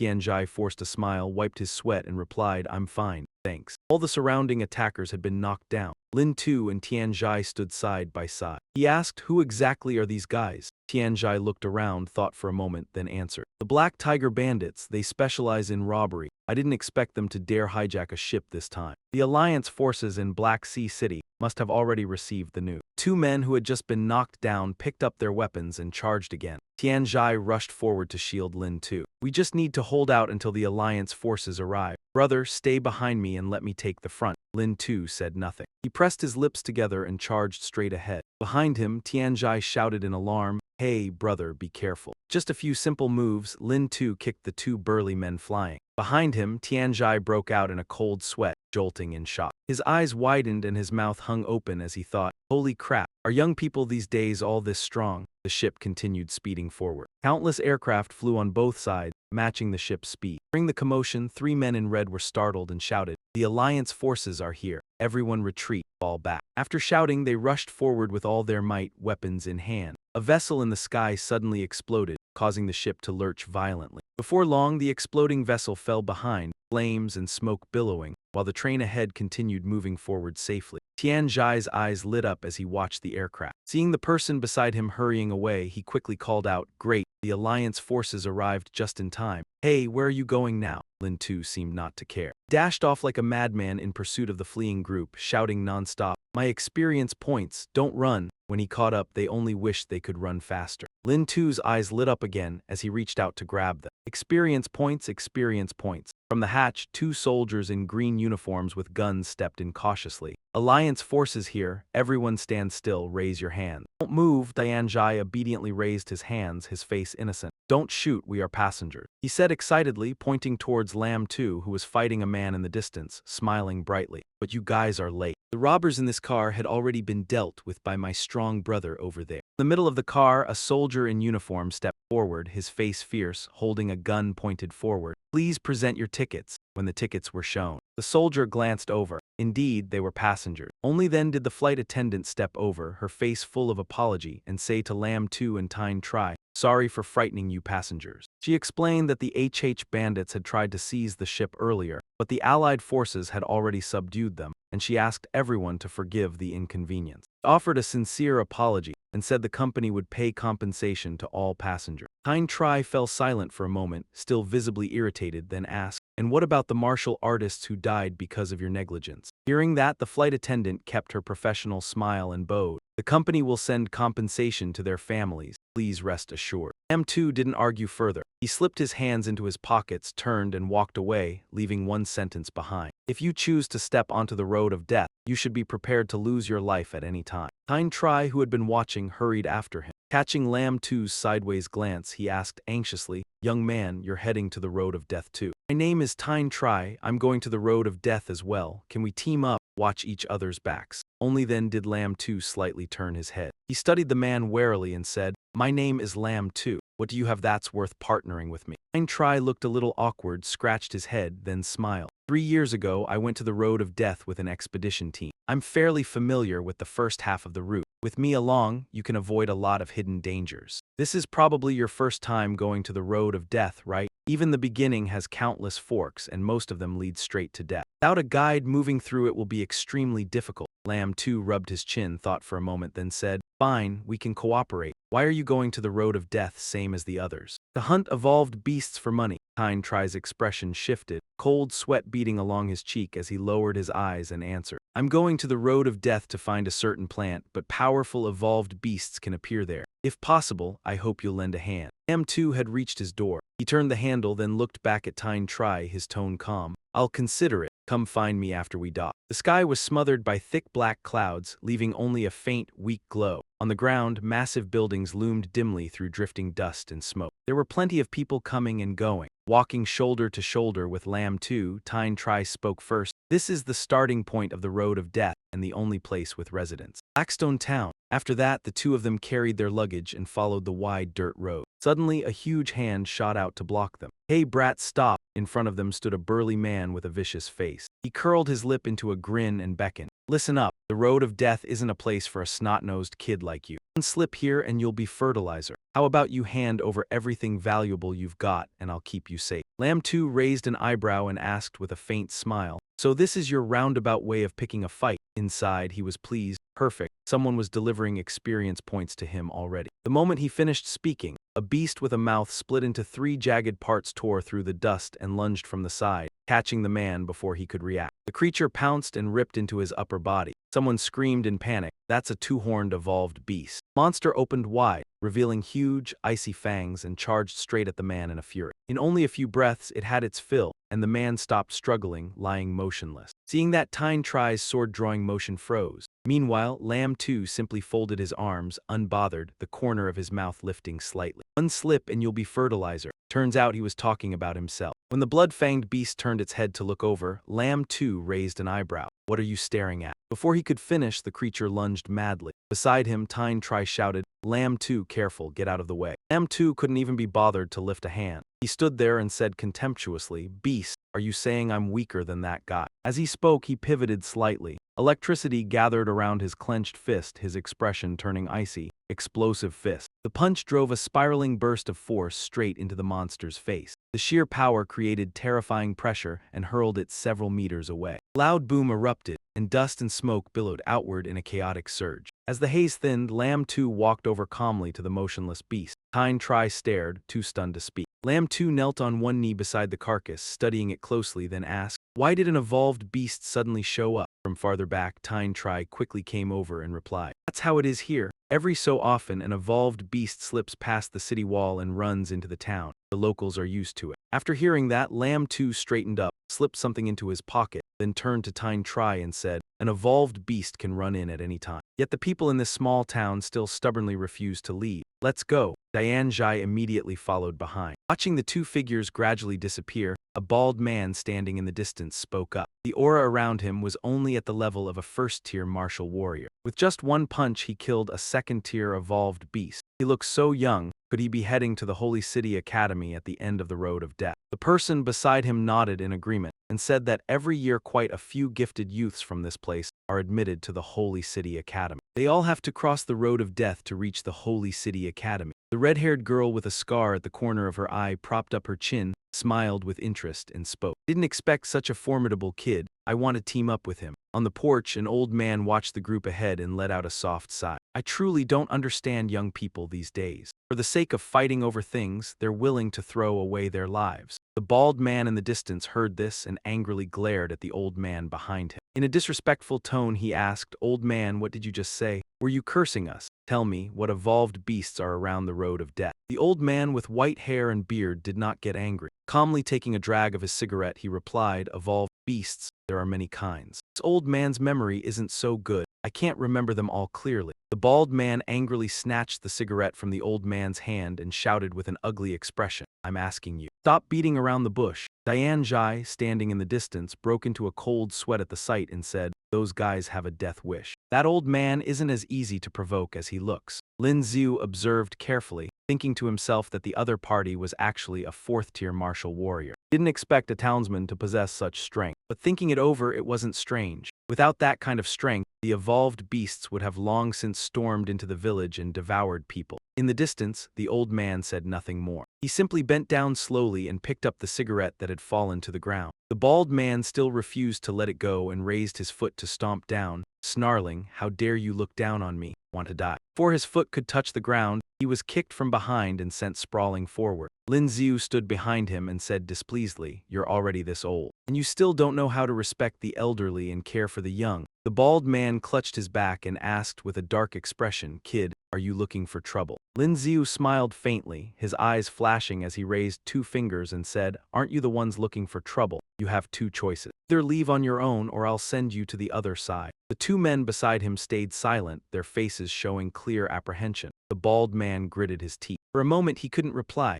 After a while, the whole group hurriedly left. Lin Xiu folded his arms and watched them go, their resentful voices echoing from afar. "Let's go, kid, you'd better watch yourself." Only then did he turn and ask with concern, "Old man, are you all right?" The old man looked at him and replied gently, "I'm fine. Thank you, young man." Hearing that, Lin Xiu did not linger. He simply smiled, turned to leave, and waved as he said, "It's good that you're fine. We'll be going now. Goodbye." Behind him, the old man suddenly called out, "Young man, wait." He took a light drag of his cigarette, white smoke drifting out slowly. His expression remained calm, but his eyes brightened as he looked Lin Xiu over and spoke. "These years, there aren't many young people like you who respect the elderly and care for the young. This old man can't bear to see someone like you die young. Go about 500 meters ahead, then remember to take a detour. There's an insect swarm up ahead." Hearing this, Lin Xiu smiled cheerfully and waved back, "All right, thank you, old sir." Diane Jai stood stiffly in the distance, inwardly wondering whether Lin Xiu had already seen through the old man's strength. Just now, he had clearly intended to make a move. A cunning fellow. Ahead were large, jagged rocks, their surfaces covered with strange black patches, looking even more eerie in the hazy, dusty air. From behind the rocks, a massive figure with two long antennae stirred slightly and gradually revealed itself. The sky above darkened as a gigantic insect with a dark shell crawled out from behind the rocks. Suddenly, hundreds of insects, large and small, shot forward at the same time. The red-haired man and the bald man shouted, "Second-tier evolved beasts." The bald man screamed in terror, "Black Emperor." The gigantic black emperors surged toward the bald man,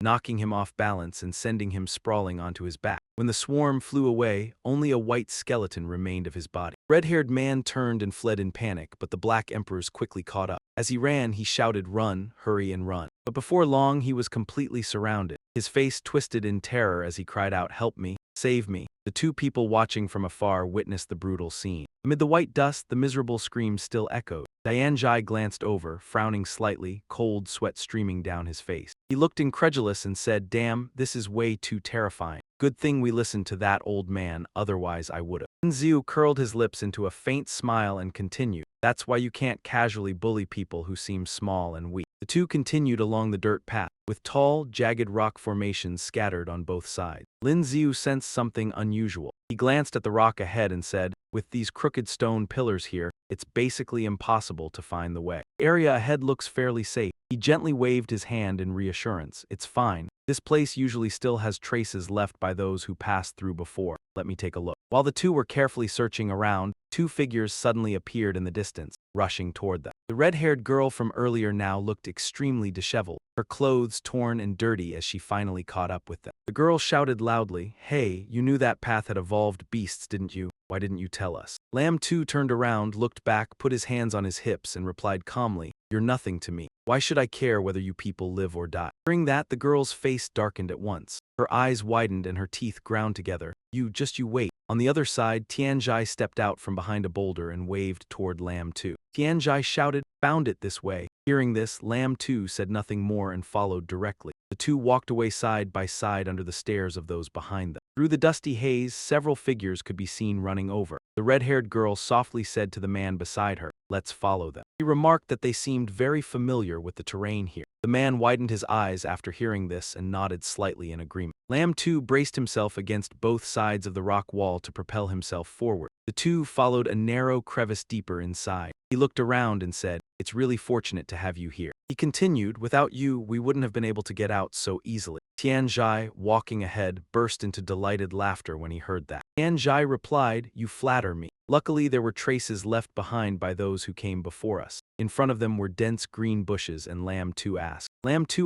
"What is the forest up ahead?" Tianjai observed for a moment and answered, "That is the Azure Forest, named because all the trees inside are blue-green in color." He added that there were countless evolved beasts inside, so they had to be extremely careful. Lamb 2 did not reply but suddenly looked behind. He discovered the red-haired girl leading a group of people toward them. A blue glow activated within his pupils, and Lamb 2 heard a sound in his mind. The noise came from behind a boulder, and the swarm of black emperors from earlier flew over once again. Seeing this, Tianjai froze briefly and cursed, "Damn it, why are there still black emperors? Did they chase those guys all the way here?" Lamb 2 also frowned slightly. He thought to himself that they had come at just the right time. He had been worrying about not earning any experience points. The group with the red-haired girl was being frantically chased by the black emperors. Dozens of people ran while shouting in panic, "Black emperors! Black emperors!" Tianjai waved his arms anxiously from behind, while Lamb 2 merely smiled faintly. He immediately dashed forward, feeling smug as the martial artists had been scared half to death by the black emperors. He reached out and pulled a thin white cord, thinking that he couldn't really blame them. Though small, those creatures were numerous and ferocious, truly difficult to deal with. White cord came loose, and a purple and blue spear instantly extended straight out. Lamb 2 quickly grabbed the spear shaft and thought, "It's a pity they still can't trouble me." He gripped the spear tightly in his hand. Blazing red flames flickered around the spear. His eyes flashed as he shouted and charged forward, 100 birds paying homage to the phoenix. Amid smoke and fire, countless sharp spear thrusts pierced through each black emperor at a speed too fast for the naked eye to follow, and the system kept issuing notification. The notification displayed, "Killed second-order Black Emperor insect, gained 5,000 experience points. Killed second-order Black Emperor insect, gained 5,000 experience points." Wave after wave of Black Emperors formed sharp formations and charged straight at Lamb 2. He swung his spear and the flames swept through, incinerating the insect. He briefly thought that although each one didn't give much experience, their numbers were enormous. In just a few minutes, the Black Emperors were burned one after another and fell scattered across the ground. The system panel kept displaying notifications. Killed second-order Black Emperor insect, gained 5,000 experience points. Killed second-order Black Emperor insect, gained 5,000 experience points. Killed second-order Black Emperor insect, gained 5,000 experience points. Killed second-order Black Emperor insect, gained 5,000 experience points. Over here, Lamb 2 calmly continued dashing through the dense swarm of Black Emperors. The Black Emperors were charred black by the flames, piled up in heaps on the ground. After finishing, Lamb 2 held a cloth bag in his hand and said with a pleased expression, "A bit of effort earned me over 100 second-order energy crystal." He sighed that the rumors were true. This really was a money-making path. But he also admitted that dealing with tens of thousands of Black Emperors just now had not been easy. Tianjai's group and the red-haired girl were so shocked that their eyes widened and mouths hung open, unable to speak for a moment. Tianjai frowned slightly as he observed. He showed a hint of surprise mixed with delight, thinking that this kid had easily wiped out over 10,000 Black Emperors, truly formidable. Perhaps this time he would definitely be able to obtain that tree. Up ahead, Lamb 2 acted as if nothing had happened. He walked on and waved to Tianjai, "Let's go. Who knows what kind of monsters are waiting for us ahead." In the dense forest, the blue-green canopies of ancient trees intertwined and covered the sky. Lamb 2 asked, "Is what you're looking for inside this azure forest?"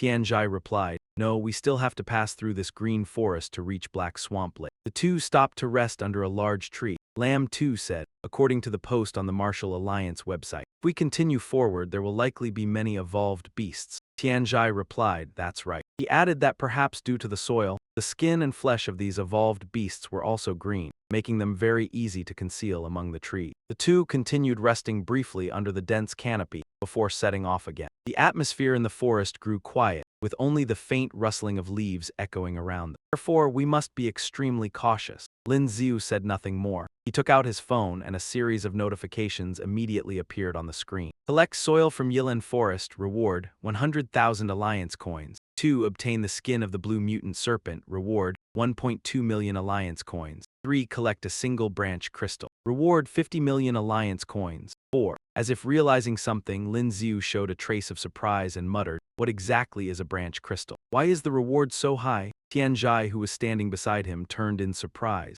Still holding a piece of bread, he explained, "A branch crystal, if I remember correctly, seems to be located at the bottom of Yan Lake. Every few decades, that kind of crystal forms beneath Yan Lake. It's extremely rare." After hearing this, Lin Xiu smiled faintly, glanced at Tianjai and asked, "Your destination is Yan Lake as well, isn't it? Might as well try our luck. I'll accept this mission first." A strange glint flashed in his eyes. Lin Xiu immediately followed his gaze and sensed killing intent. Above, a surge of orange power descended with fierce momentum, striking directly at them. Lin Xiu and Tianjai quickly leapt aside to dodge. The attack stirred up thick dust on the ground. In the distance, Tianjai braced himself and slowly stood up. Lin Xiu's face turned serious as he frowned and warned, "Be careful, there's an assassin." As soon as he finished speaking, countless attacks rained down on the spot where they had just stood, each one causing a small explosion. Lin Xiu immediately spun around and deftly evaded them. Suddenly, he looked up toward the top of a tall tree and caught a glimpse of a shadow hiding there. Lin Xiu thought to himself, "I've found you." The moment the thought crossed his mind, he charged forward, his agile figure weaving through the streaks of light constantly crashing into the ground. Lin Xiu gathered momentum, gripped his spear, and rushed straight up along the tree trunk with decisive steps. In no time, he closed in on the hidden attacker. He leapt and swung his spear. The martial artist turned deathly pale in fright, eyes bulging and pupils shrinking rapidly. Without a word, Lin Xiu drove the spearhead straight through his opponent's head, blood splattering everywhere. The system immediately displayed a notification. Martial artist killed, 15,000 experience points gained. Looking at the corpse lying motionless on the ground, Lin Xiu withdrew his spear, glanced to the side and let out a cold chuckle. "Looks like there's more than one of you. All of you will become my experience points." Another streak of light shot down from the sky, causing a small explosion. Tianjai hurriedly stepped back and cursed, "Damn it, they're from the Black Tiger Bandits. Is this their territory too?" After saying that, he drew the blade from his back, both hands flaring with blue light. As soon as the blade left its sheath, Tianjai swung it and a sharp blade aura flashed. The enemy on the tree was blasted out of hiding. He only had time to shout, "Glowing light slash." A brilliant blue glow radiated from Tianjai's hands and blade. He assumed an attacking stance and a scream rang out ahead. Tianjai charged forward with momentum, and with a powerful strike, he severed the assassin's head from his body. Sweat dotted Tianjai's forehead. He frowned and panted softly, muttering, "The flowing light slash." As the dust behind them gradually settled, Tianjai widened his eyes and looked toward Lin Xiu. The moment he saw him, he was stunned, eyes wide and pupils contracting as he thought, "That kid is terrifying. I just dealt with one, and he's already taken care of 6 or 7 of the others." With that thought, Tianjai slowly sheathed his blade just as Lin Xiu walked over. Unscathed, Lin Xiu calmly asked, "Is the Black Tiger Bandits' base in this area?" Tianjai pondered for a moment before replying, "I'm not too sure. However, in Yilan Forest there are many martial artists with ill intentions, specialize in ambushing other martial artists to seize their belongings." Lin Xiu's shoulder twitched slightly as he looked around and continued, "Which direction should we go now? The color and types of trees here are almost identical. It's basically impossible to tell direction." Suddenly, Tianjai took out a small green object, put his hands on his hips and grinned smugly,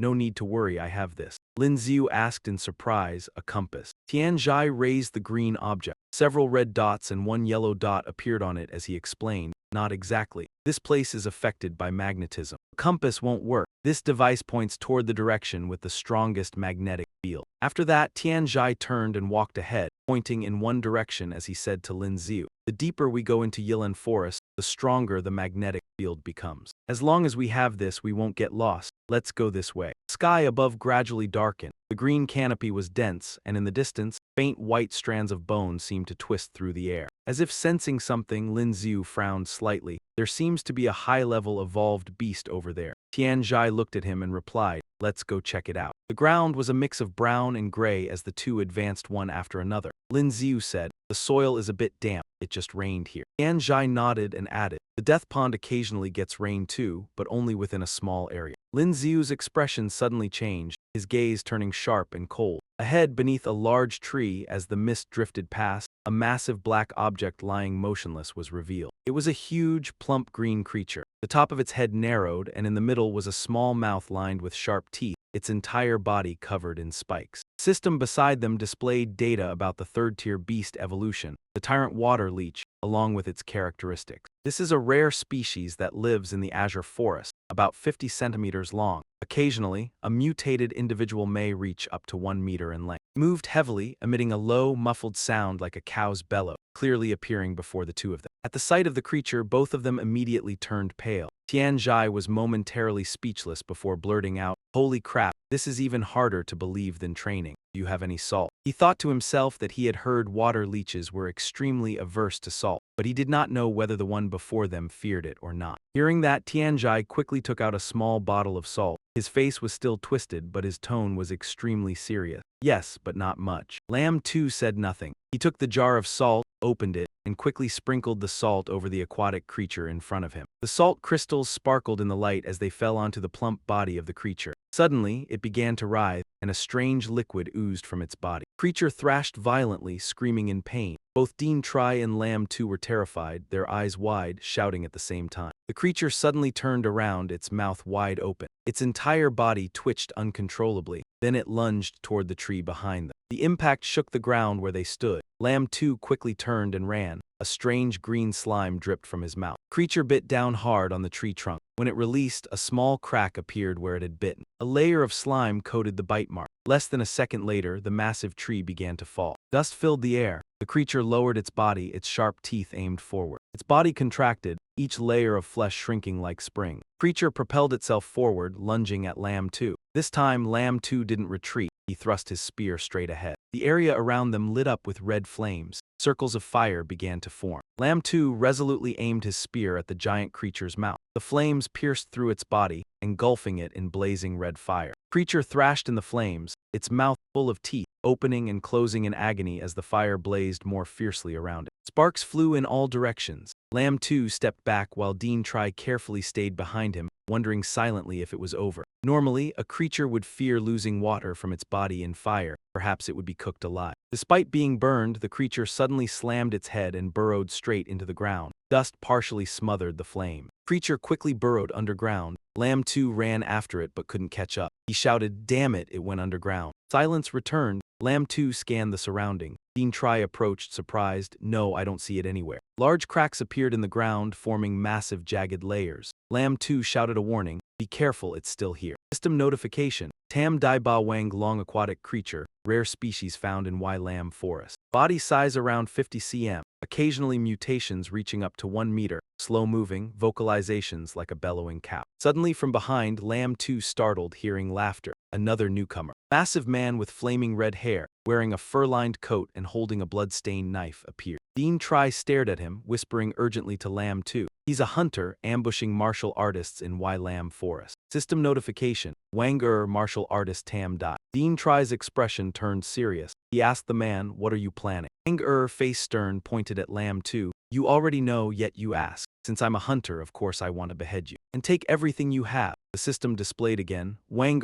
martial artist Tam Dai. The disturbed ground had reached Wang feet. System notification added. Tam Dai Ba Wang long aquatic creature, rare species in Lam forest. Body size around 50 cm, occasionally mutations reaching 1 meter, slow-moving, voice like a bellowing cow. Lam 2 stood at a distance, lowering his eyes slightly, voice calm. I warned you, if you take one more step you might lose more than your footing. Wang ignoring the warning, pointed at Lam 2. After all these years, it's the first time a prey has scared me. Kid, you've got guts, I'll give you a comfortable death soon. He stepped forward, the aquatic creature lay in wait. Suddenly his steps were stopped by something. The creature's body curled, its sharp spines piercing Wang leg. He screamed in pain, eyes wide, horrified. Ba Wang long aquatic creature. Pants were corroded by green slime. The creature opened its toothy mouth, preparing to bite Wang cap. Wang angrily swung his knife, striking the creature's head, shouting, "Filth, die." Seeing nothing moving ahead, Lam 2 frowned. His pupils contracted. Is it over? From the severed creature, green slime shot out, along with countless larvae slowly spilling out. System notification: Tam Dai evolutionary creature larvae.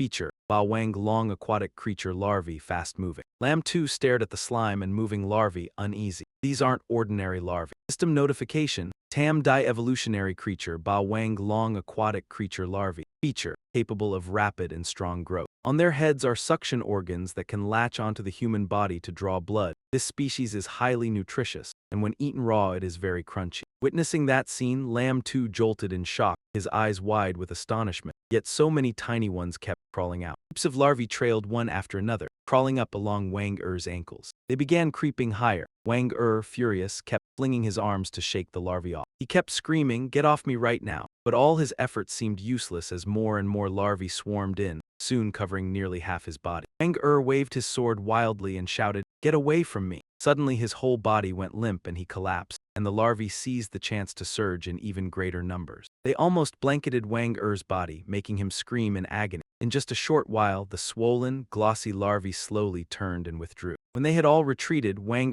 corpse was revealed, completely drained of blood, now nothing but skin and bones with two hollow, pitch-black eye sockets. Seeing that, Tianjai frowned in disgust, eyes fixed ahead, and called out tensely, "Lam 2, let's run." But Lam 2 paid no attention. He casually rubbed his head and sneered to himself that although these water leeches were small, they were third-tier evolved beasts, each granting a portion of experience points. With that thought, ignoring Tianjai's attempts to stop him, Lam 2's eyes gleamed as he laughed and charged toward the swarm. "Experience points, here I come." Plump water leeches sensed movement and rushed toward Lam 2. He spun and leapt into the air. The spear in his hand swept in a perfect arc, releasing a dazzling blue light as he executed the rainstorm technique. After a series of decisive moves, Lam 2 pierced through the thin air and thrust forward fiercely, performing the pear blossom strike. The spear tip was as fast as lightning, each thrust hitting a target. The larvae were knocked away one after another. The system kept displaying notifications. Killed tyrant dragon water leech larva, gained 15,000 experience points. System continued. Killed tyrant dragon water leech larva,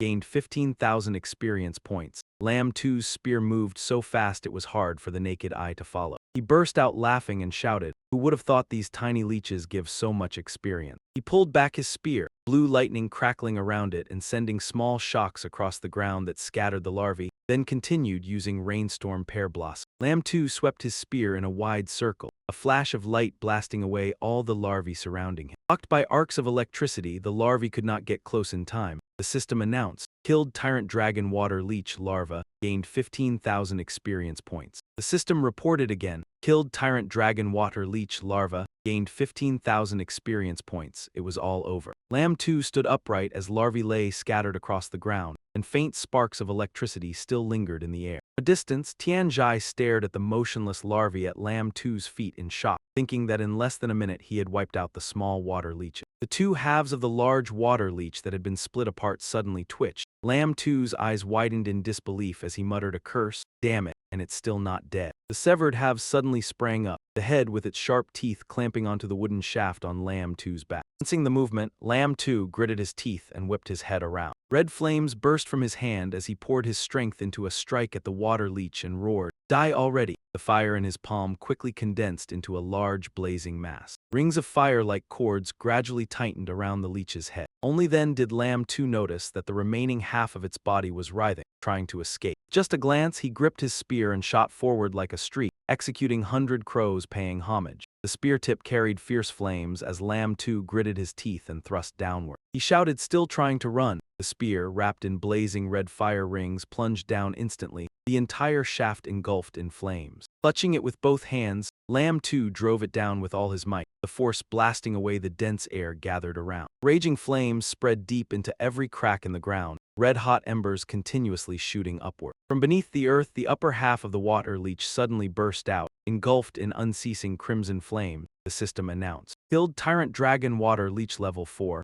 gained 1,888,888 experience points. Congratulations to the host for leveling up successfully. Current level is 17. The flames gradually died down, leaving the leech's corpse burned dry. Ahead, a glowing crystal appeared and Lamb 2 slowly approached it. Said joyfully, "This is great, so many experience points. A 4th-tier energy crystal can sell for over 1 million, and the water leech's skin is good material too." After speaking, he took out his phone to look it up. A moment later, his face turned extremely excited, and he could not contain his raised voice. "Damn, the mission to harvest the corpse of the Tyrant Dragon Water Leech on the Warrior Alliance website offers a reward of 10 million. I'm rich, I'm rich." While Lamb 2 packed everything into his backpack, a system panel appeared beside him displaying, "Host, Lamb 2, level 17, strength 320-337, constitution 107-120. Speed reached 80, total combat power fluctuated from 2,102 to 2,220. The title 3rd Stage Martial Artist granted an additional 20 points to physical attributes. Rage accumulated 0-100. The skills included Eye of Analysis, Rage, and Camouflage. He silently thought that he had advanced to level 17. Gaining another 17 accumulated points, he calculated for a moment before saying, "System, put it all into strength." After arranging everything properly, Lamb 2 stood in the distance and waved. "Let's go." Only then did she snap back to her senses and follow.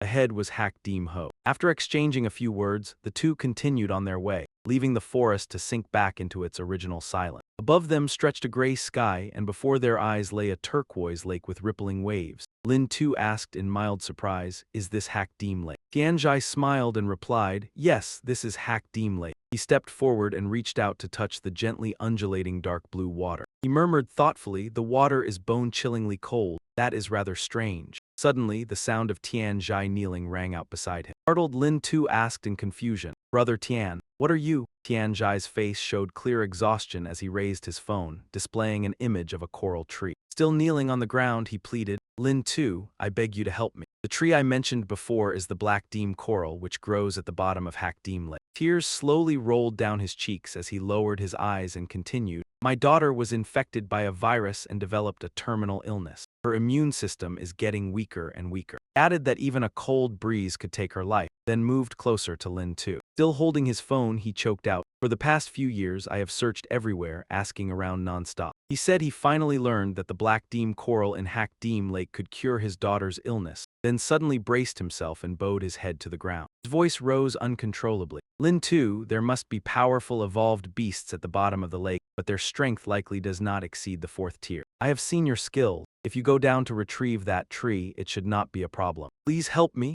Lin Tu frowned slightly, remaining silent in thought, then bent down to look Tianjai in the eye and smiled faintly. "Brother Tian, if you had not guided me along the way, I would not have reached this place so easily. Besides, I originally accepted a mission to obtain the Deem Kai crystal, so this lake. Even if you had not said anything, I would still have gone down to take a look." Tianjai was overjoyed as he took out diving equipment and said, "Thank you, Lin Tu. Do not worry, I will not let your effort be in vain. These goggles are for you. They have a small light to help you see clearly underwater." Lin Tu silently accepted them. The two stood up together. Only then did Tianjai hesitate and ask, "But Lin Tu, the Deem Kai crystal does not always appear. It depends on luck to find it." Lin Tu put on the goggles and interrupted, "Whether it is there or not, I will go down and try. Do not worry, I will definitely bring up what you mentioned." After saying that, without giving the other man a chance to ask more, Lin Tu plunged into the clear water. His body quickly sank into the lake as he held his breath. He thought to himself, "This water is freezing." A layer of blue light appeared around his body. He switched on the flashlight and shone it ahead. "After using my energy to wrap around my body, it no longer feels bone-chilling." Beam swept across the surrounding. The underwater world was eerily silent. Only then did Lin Tu realize that such a vast lake had not a single fish in it. It was truly strange. With that thought, he dived deeper, shining the light as he searched, but he found neither the Deem Kai crystal nor the black deem coral. Suddenly, the beam caught a glimmering spot that drew his attention. That white object, is that the Deem Kai crystal? He was about to swim closer when a giant claw blocked his path. It turned out to be an evolved beast, a massive fish-like creature before him. Its entire body was covered in glossy black scales, its bright blue eyes gleamed, and two enormous claws extended in front of it. The creature bared its sharp teeth in fury as the system immediately notified. Giant claw white fish,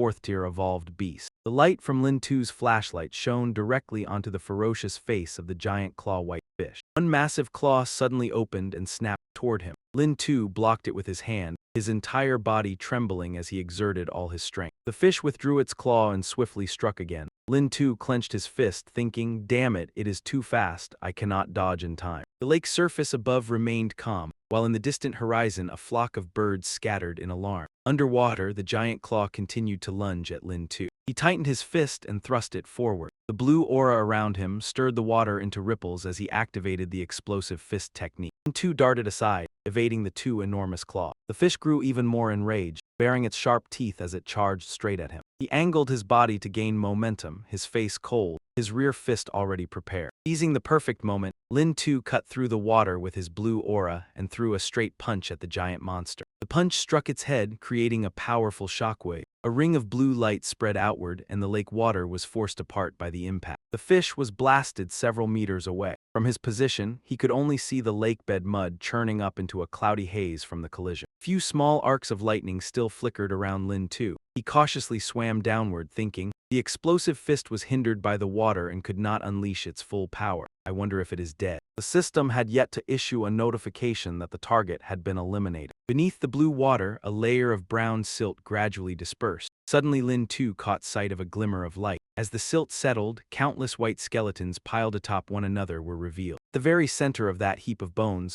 an object emitted a striking blue glow. The moment he saw it, Lin 2 was overjoyed and smiled. That's a Yan crystal, isn't it? Blue light radiated outward, and amid the pile of bones grew a dark coral that made Lin 2 even more excited. There's even black Yan coral. With that thought, he quickly dove down, his heart brimming with delight. Great, I've found black Yan coral too. Suddenly, the fish at his side ground its sharp teeth and charged toward Lin 2 at an astonishing speed. Seeing danger closing in, his eyes widened and his pupils contracted. Shocked, he blurted out a curse. Damn, it's still alive. Thinking quickly, Lin 2 twisted aside to dodge the fish, muttering inwardly. Violent burst fist actually had no effect on it. He clenched his fists tightly. Still wanting to try once more, he threw a punch straight at the fish's eye. It immediately pursued him, while Lin 2 circled toward its tail. The fish, losing patience, swung its claw to clamp down on him. Lin 2 drew a sharp breath and swam with all his strength, while the claw sliced through the water close behind him. Fish angrily slammed its claw down. Lin 2 sprang aside to evade it and cursed in frustration. Damn it, the power of violent burst fist is far too weak underwater. It can't threaten it at all. Moreover, he couldn't bring weapons underwater. If his rage state ran out, he would surely die down here. With that in mind, he immediately cut through the water and swam away. He dashed upward with all his strength. I have to get ashore first, then figure things out. Seeing his opponent's speed surge, fury flashed in the fish's eyes as it opened its mouth full of sharp teeth and chased after him. It wanted to swallow Lin 2 whole, and he thought in shock, damn, this fish is still chasing me. With that thought, he accelerated again,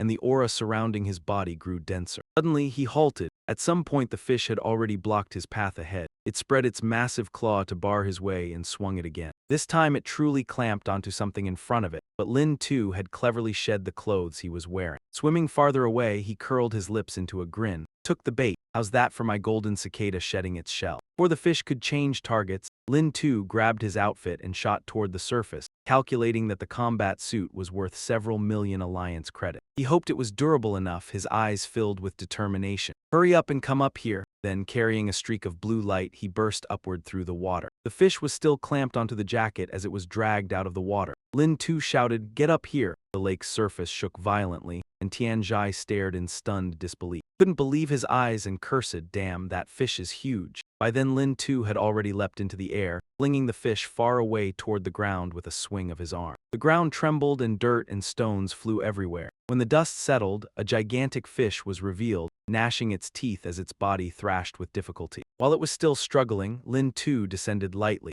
lightning crackling around his body. He asked disdainfully, "Now that you're on land, do you still think you're a match for me?" As soon as he finished speaking, he rushed at the creature. Punching his fist, he struck straight at its head. The punch, carrying arcs of lightning, tore through the air. Die! At the same time, the system displayed a notification. Killed a Tier 4 giant white-clawed fish evolution beast. Gained 350,000 experience points. The fish's bright blue eyes suddenly rolled back, revealing terrifying red veins. Lay motionless on the ground. Only then did Tianjai hurriedly run over and ask, Lin Tu, are you hurt? His face was full of concern. Before waiting for an answer, he pressed on anxiously, you're okay, right? Lin Tu wore swimming goggles, lightning still flickering across his body. He didn't answer the question and instead said, I've found the Yan crystal and the black Yan coral. A moment later, Lin Tu slowly stepped up from the lake, holding the black Yan coral in his hand. He removed his goggles, smiled, handed the coral to Tianjai and asked, take a look. Is this it? Tianjai stood there in a daze, tears streaming uncontrollably. Taking the coral, he replied emotionally, yes,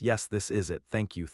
After speaking, Tianjai quickly placed the coral into a sturdy box. Bowed his head again in gratitude. Thank you, this time my daughter is saved. Lin Tu appeared relaxed as he turned and walked away. No need to be so polite. Only then did Tianjai slowly take off his backpack, ponder for a moment and call out to him. Lin Tu, this is a movement technique skill card left behind by my ancestors. I can no longer practice it. In his hand was a wooden-colored card engraved with strange patterns. Tianjai held the card out in front of Lin Tu and said, I'm giving it to you. Looking at the item before him, Lin Tu was slightly stunned. He widened his eyes and quickly waved his hands in refusal. Golden body movement is far too precious. I can't accept it. Dean chuckled softly, his brows slightly furrowed, his voice gentle. Hak Deem San is no less valuable than the golden body technique. To me, it is a life-saving medicine, Lam Tu. You should keep this golden body technique. Hearing that, Lam Tu scratched his head shyly. He smiled and replied, all right, since you have said so, I will accept it. Are you preparing to head back now? King Tri took the item without lingering and said,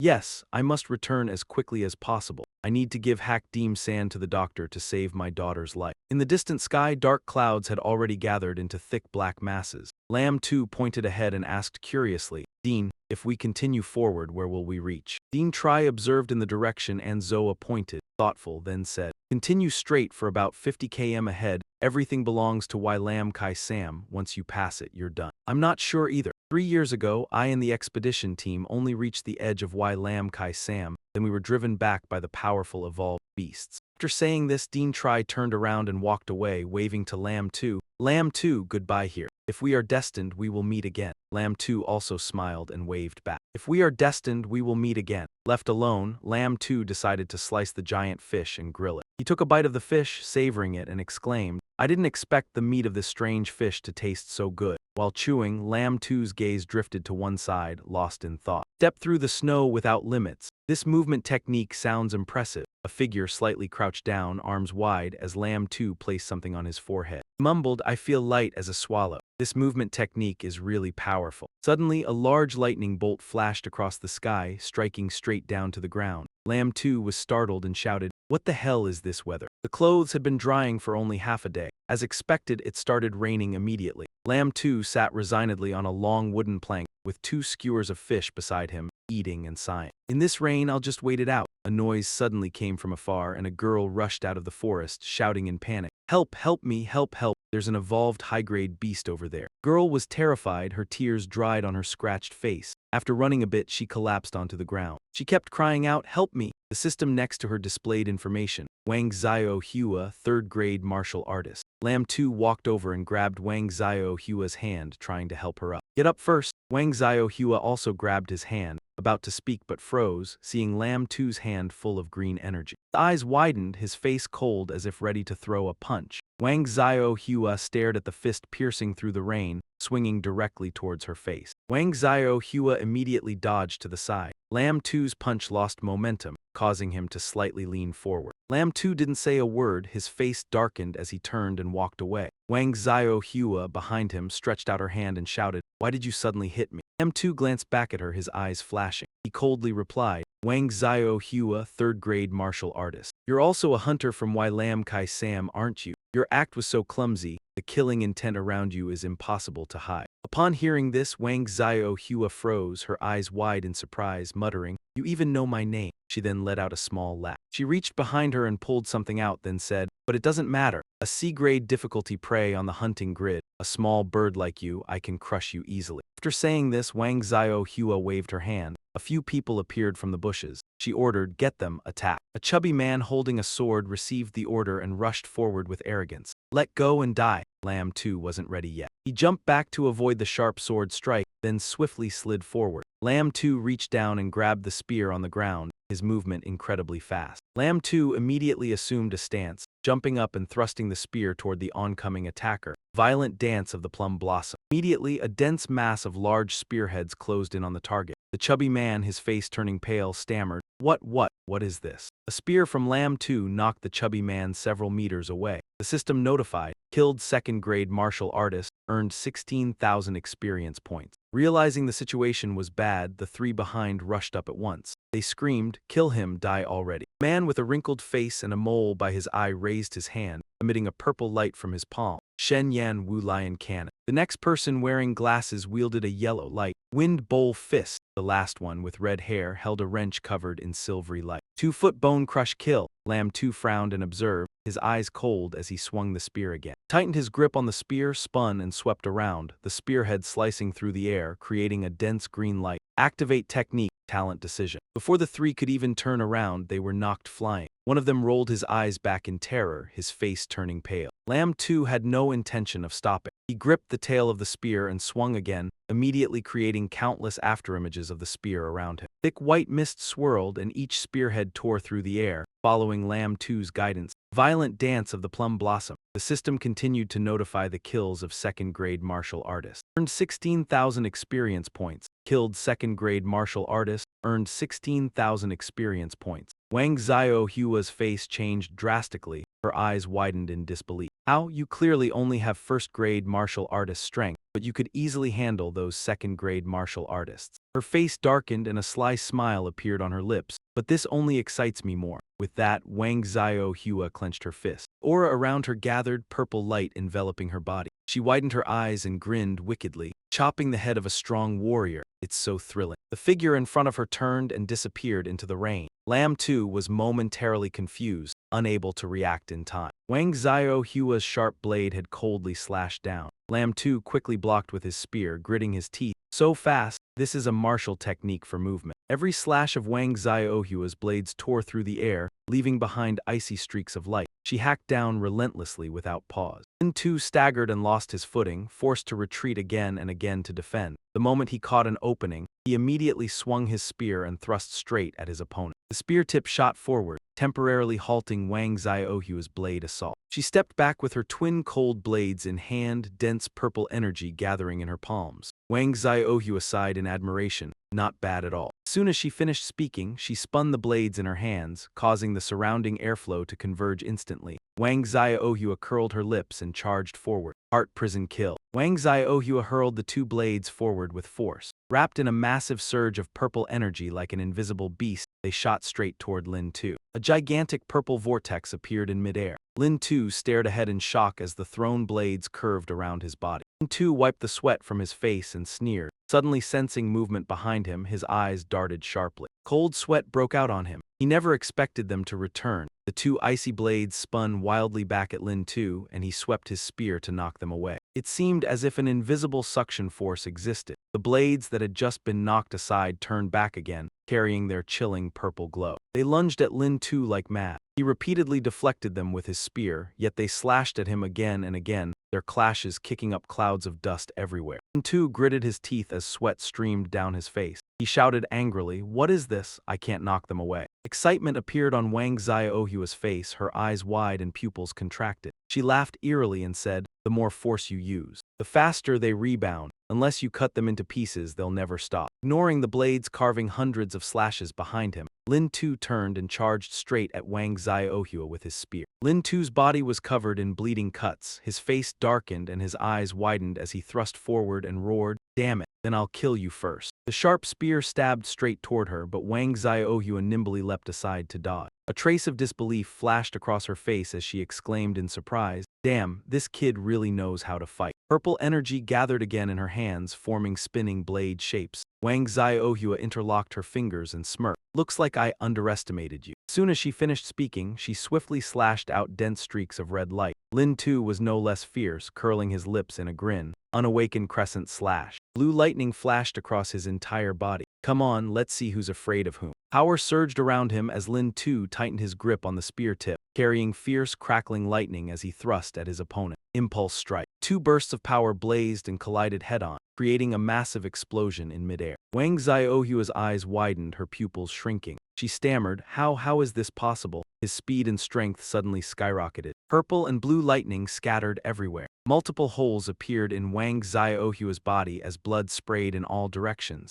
The system immediately displayed a notification. A third-tier warrior, gained 300,000 experience points. The space fell silent. Lin too stood alone in the open ground before a green forest, a trace of irritation on his face. Under the blazing sun, sweat streamed down his face. Sticking out his tongue, he walked forward with a bottle of water in hand and complained, "Damn, this place is really weird. On one side it's pouring rain, dense forest, and on the other side it's a scorching, barren desert." After saying that, he tilted his head back and took a big gulp before continuing to grumble. "In heat like this, without water, I'd be dehydrated in no time." Luckily, he had brought enough drinks to replenish himself for the whole day. Fine sand lay beneath his feet instead of soil, and suddenly the sandy ground began to tremble. Sand and stones shot into the air as Lin Tu's foot sank unexpectedly. He leapt away from where he had been standing and cursed in annoyance, "Damn, is this quicksand?" Ahead, a large patch of sand churned as if something beneath was burrowing upward into a mound. Lin Tu stared wide-eyed in shock. He stood frozen, looking up, and blurted out, "What the hell is that?" A gigantic golden worm burst up from underground. Its rough hide bulged with veins, its entire body covered in sharp spikes. Its multi-layered rows of teeth were exposed in a ferocious display. The system displayed information beside it. Nerthissa worm, 4th-tier evolved beast, lives in the desert,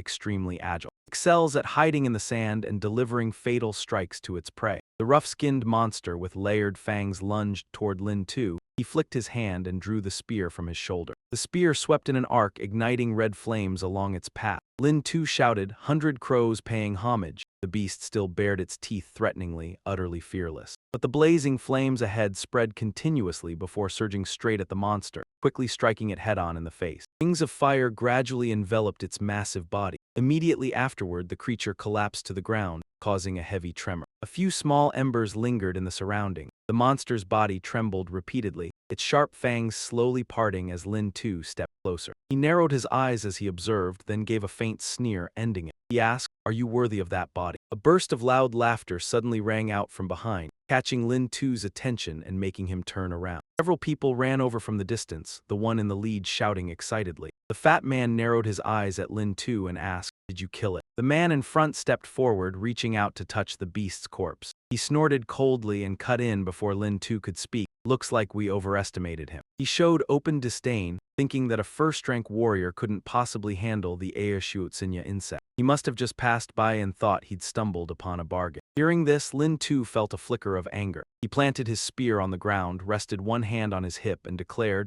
"This is my prey." The man in front immediately looked displeased. He turned to his companion and asked, "Right?" Then Chen Kun raised his eyebrows slightly, smirked, and pointed behind him. "Let's go. We'll dig out the Aoshuotsinya insect's energy core first." He added, "Pull out the teeth too. They're top-grade materials for forging weapons." As soon as he finished speaking, Zhang Min walked over with her arms crossed. Jiang Li and Lei Lei followed behind. Lei Lei spoke up unhappily, "Chen Kun, he already said it's his prey. Stop stirring up trouble." Chen Kun didn't seem to care and bared his teeth in a mocking grin. "Stupid woman, whose side are you on anyway?" He continued to sneer, "Don't tell me you've fallen for this pretty boy." Zhang Min immediately flared up and shouted, "What did you say? Say it again if you dare." She growled, "I've been fed up with you for a long time." Seeing this, Jiang Li tried to persuade her softly, "Zhang Min, forget it, just ignore them." Watching the two sides argue back and forth, Lin Tu frowned slightly and pursed his lips. Are these people fighting among themselves? And what does this have to do with me being handsome? Just then, the rear half of the Aoshuotsinya insect suddenly moved and rose up. Chen Kun still wore a provocative expression, and the man beside him chimed in, "That's definitely the case." Sensing something wrong, Lei Lei pointed at the creature in panic and shouted, "The giant insect isn't dead yet. Get out of the way." Chen Kun turned around in confusion. At some point, the giant insect had revived and lunged straight at him. The man beside him cried out in alarm, "Chen Kun, get back."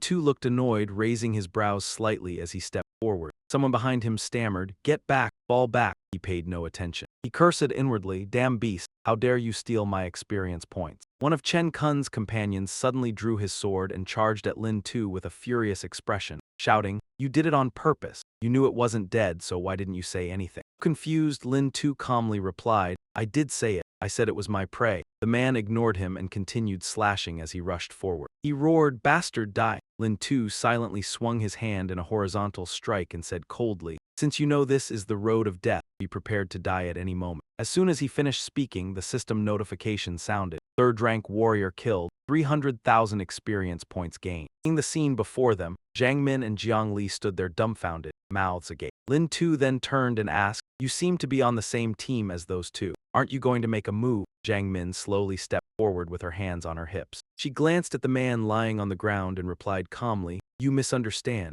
We're not on the same team. We just happened to meet and decided to travel together for a while." He added, "Even if you hadn't acted, I wouldn't have been able to hold back from dealing with people like that." A swirling mass of sand suddenly appeared in front of Lin Tu, expanding continuously. Lei Lei shouted in fear, "Big brother, that giant insect is coming this way." The giant insect reared up again, baring its sharp fangs as it lunged forward. Lin Tu did not dodge. He stood still and snorted coldly, "Beast, wasn't one serving of chili sauce enough for you?" As he finished speaking, a faint blaze began to glow around the hand gripping his spear. Lin Tu's golden pupils lit up, and dazzling flames seemed to spill out. Without further words, he thrust his spear. Flames erupted along with the strike as he shouted, "100 birds paying homage to the phoenix." This time, the flames surged forward even more violently, carrying countless sparks that engulfed the massive body and spread everywhere in an instant. Giant insect collapsed to the ground and writhed. Lei Lei's eyes widened in shock. What martial skill was that? His strength is terrifying. Jiang Min, standing beside him, observed carefully and said, "I've never seen that kind of martial skill before. His move seems to destroy the Aoshuotsinya insect from the inside." The giant insect's mouth, filled with teeth, gaped wide. Flames burned fiercely inside, occasionally shooting out sparks. System notification appeared. Fourth rank evolved beast Aoshuotsinya insect killed. 1,777,888 experience points gained. Soon after, the exhausted giant insect collapsed amid swirling dust and smoke, and Lin Tu slowly walked over. He picked up a reddish crystal stone, his face immediately lighting up with joy. Jiang Min, hands on her hips, looked him over and remarked, "That kid is really strange. His aura seems weak, but once he makes a move, he's incredibly strong." Jiang Li continued, "He actually managed to handle that third-rank giant insect by himself." The purple-haired man hesitated before saying, "Jiang Min, the teeth of Lord Nertho's Naya worm are extremely important to us." After saying that, Zhang Yin made up her mind and stepped forward. "I'll go negotiate with him." Seeing someone approaching, Lin Xiu frowned slightly and glanced over. "What is it?"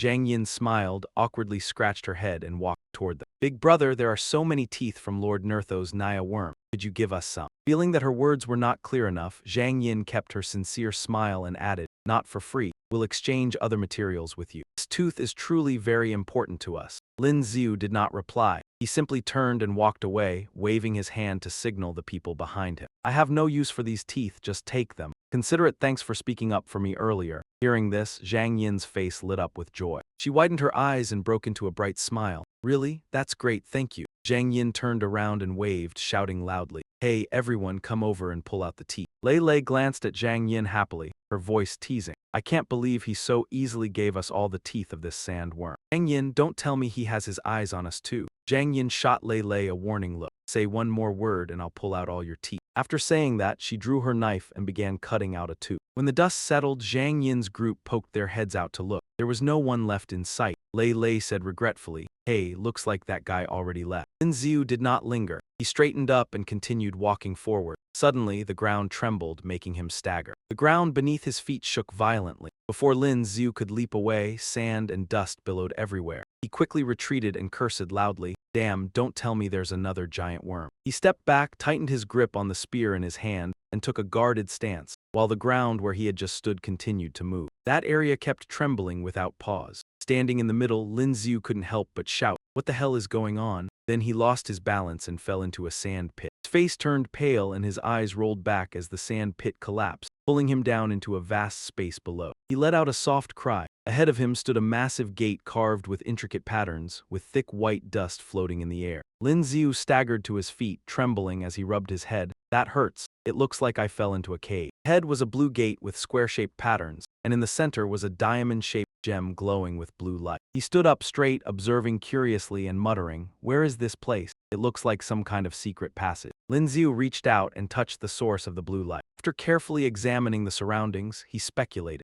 Could this be a relic left behind after the war between humans and alien invaders in the last century? It is said that on the road of death, many places are ruins left from the Great War of the previous century. He felt around with his hand for a while. His gaze stopped on the glowing diamond-shaped gem and the strange indentations on the wall as he wondered, could this be some kind of mechanism? As soon as he finished speaking, a strange sound rang out beside him. In the darkness, countless crimson eyes appeared, crowding forward. Lin Xiu frowned and turned his head seriously. Something is coming. From a distance, a creature resembling a rat with golden fur and blood-red eyes gradually came into view. Strange tentacles protruded from its head. The system displayed information: golden rat, third-tier evolved beast. He had no time to react. From behind, countless golden rats formed a swarm and rushed forward. Lin Xiu cried out in alarm, "There are this many." Turned slightly, tightened his grip on the spear in his hand, and when the swarm of golden rats charged in, he spun his spear to counterattack. A dense blue aura twisted into a vortex, blasting away the golden rats that had just lunged forward. Each streak of blue light that swept across a golden rat caused it to die instantly. System simultaneously announced, "Killed third-tier evolved beast golden rat, gained 180,000 experience points." Lin Xiu did not stop. He continuously swung his spear, creating dazzling streaks of light, while the system notifications rang out non-stop. "Killed third-tier evolved beast golden rat, gained 180,000 experience points." "Killed third-tier evolved beast golden rat, gained 180,000 experience points." Before long, all the golden rats had been eliminated by Lin Xiu. He planted his spear on the ground, breathing heavily, exhaustion written across his face. He frowned slightly and muttered, "They weren't much of a threat, but there were too many. Killing them all is exhausting enough." After saying that, Lin Xiu straightened up, holding a white cloth bag in his hand, the corner of his mouth curling upward. It wasn't for nothing. The experience points and strange crystals are not bad. Along the iron-paved passage with repeating patterns above, Lin Xiu left the golden rats behind and walked forward at a leisurely pace. He wondered whether the swarm of golden rats earlier had been startled by someone, which was why they had rushed toward him. M2 gripped his spear tightly, cautiously making his way along the path, scanning his surroundings while muttering whether there could be someone else inside the passage. Suddenly, a large blade appeared in front of him.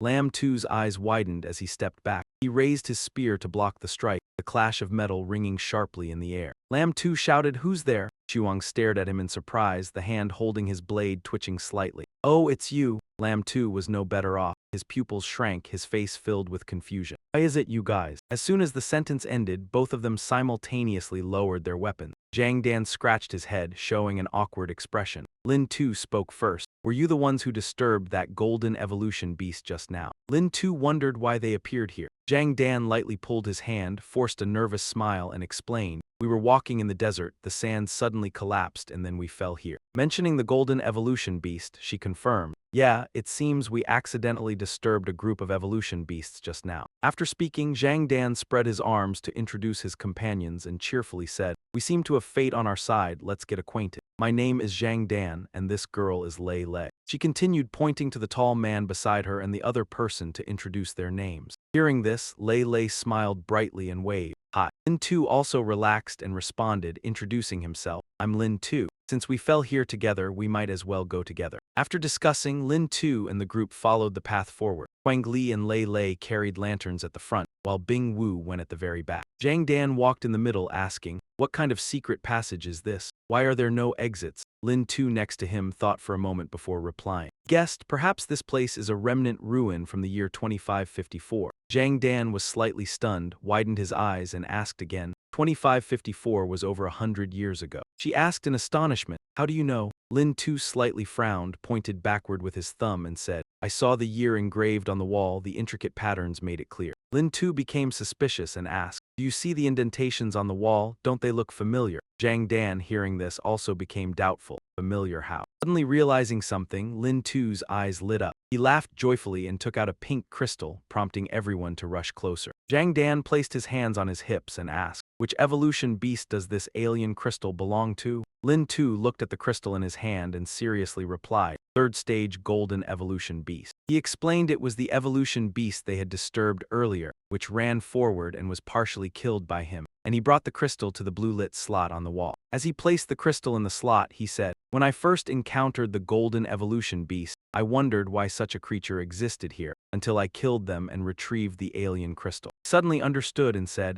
I suddenly realized the golden evolution beast is the key to this secret passage." Saying this, Lynn too placed the large crystal into the blue-lit slot on the wall. As soon as it touched the slot, the crystal fit perfectly into the blue-lit engraving on the wall. Then a door opened before their eyes, revealing a new path. Lynn too said happily, "Indeed, my guess was correct." Jang Dan at the back was also astonished. It really opened. Everyone stepped in one by one, the ground covered in green moss. The surroundings were ruined and desolate. Jang Dan commented, "People from the previous century used evolution beast crystals as a new energy source." Lin too added, "Back then, people didn't just use the crystals to enhance their strength but applied them in many other areas as well." Further speculated that perhaps this ruin also used crystals as operational fuel. Ahead lay countless broken bottles scattered everywhere, large pillars around covered in green moss. Someone couldn't help but exclaim, "What valuable things are these?" Jang Dan broke into a cold sweat and said, "This place could very well be a laboratory from the previous century." Lin too seemed to have discovered something and said, "This is..."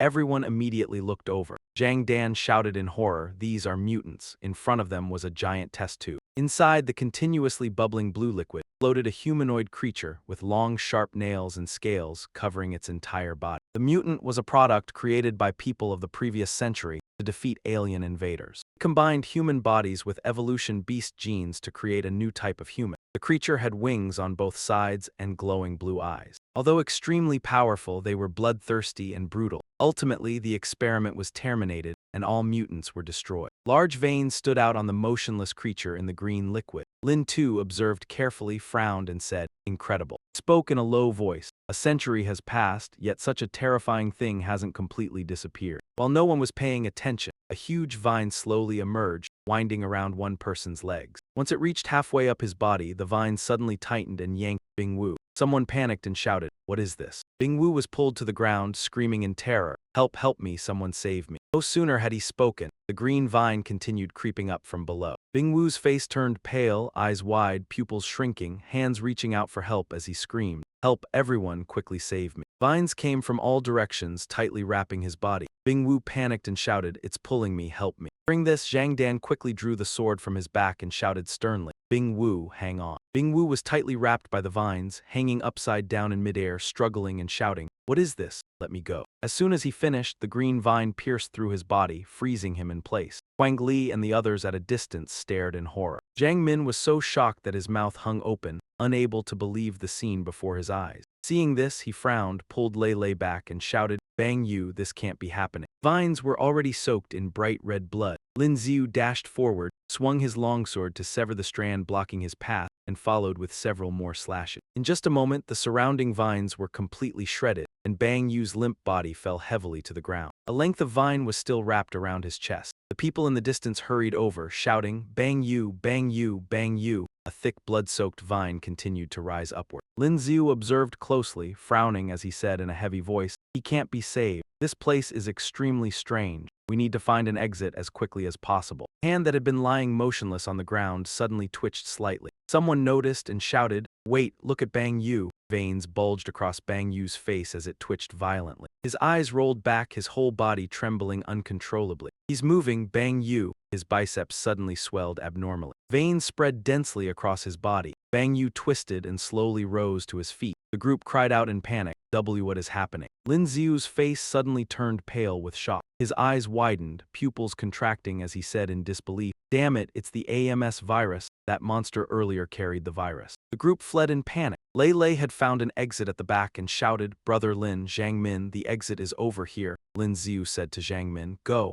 Then he immediately pulled her and ran. Before she could react, he had already grabbed her hand and rushed away with her. From the back door, a pack of mutant beasts surged out in pursuit. He urged, "Run faster, they're catching up, hurry." Lei had found the exit and called out, "Brother Lin, Zhang Min, the exit is over here." Lin Xiu told Zhang Min, "Go." Then he pulled her hand and ran. Behind them, a swarm of mutant beasts poured out from the back door in pursuit. He shouted, "Run faster, they're catching up, hurry." Seizing the opportunity, Zhang Min counterattacked with a slash of his sword. The monsters refused to stay still, their sharp teeth flashing noisily. Long black claws slashed through the air. Fighting as they retreated, Lin Xiu said, If we keep running, we won't escape them. Offense is the most effective defense. At the same time, he instructed them on how to deal with the creatures. He emphasized the only way to deal with them is to cut them in half and completely deprive them of mobility. Suddenly, he dropped to one knee. Above them, a green object was about to fall toward their position. He shouted a warning, "Danger, everyone be careful." The falling green object instantly transformed into vines. In no time, the vines had extended toward the group. Lin Xiu and Zhang Min fought back desperately, but the vines kept pressing closer. Even Lin Xiu had to admit these vines were extremely difficult to handle. At this point, the only solution was to burn them completely. He immediately unleashed flames to burn the vines, saying, "This thing seems plant-like, I wonder if it fears fire." But the flames had no effect at all. Even grew higher than before, the vines trembling as if signaling that they were about to release another variant. Quickly realizing something was wrong, he said, "This is bad, they're going to explode and release variants." The danger was imminent. He shouted to his teammates, "Damn it, this thing is highly intelligent. Hurry, stop them." The three immediately split up and simultaneously attacked the vines rushing toward them. Green trunk tightly wrapped in vines began to show its first cracks. Moments later, the shell burst apart and a gigantic green monster stepped out. Some even staggered and fell to the ground. Not just one, but numerous monsters appeared in rapid succession. Among them was one that looked far more ferocious than the others. Its eyes gleamed with eerie green pupils. At that moment, Lin Xiu realized they could not hold out much longer. If there was an exit, it was best not to shed blood needlessly. "Damn it, they're all level 3, go find the exit." As soon as he finished speaking, a grotesque arm shot toward him. The beast's steel-sharp claws merely flashed past, yet they easily sliced his body in two.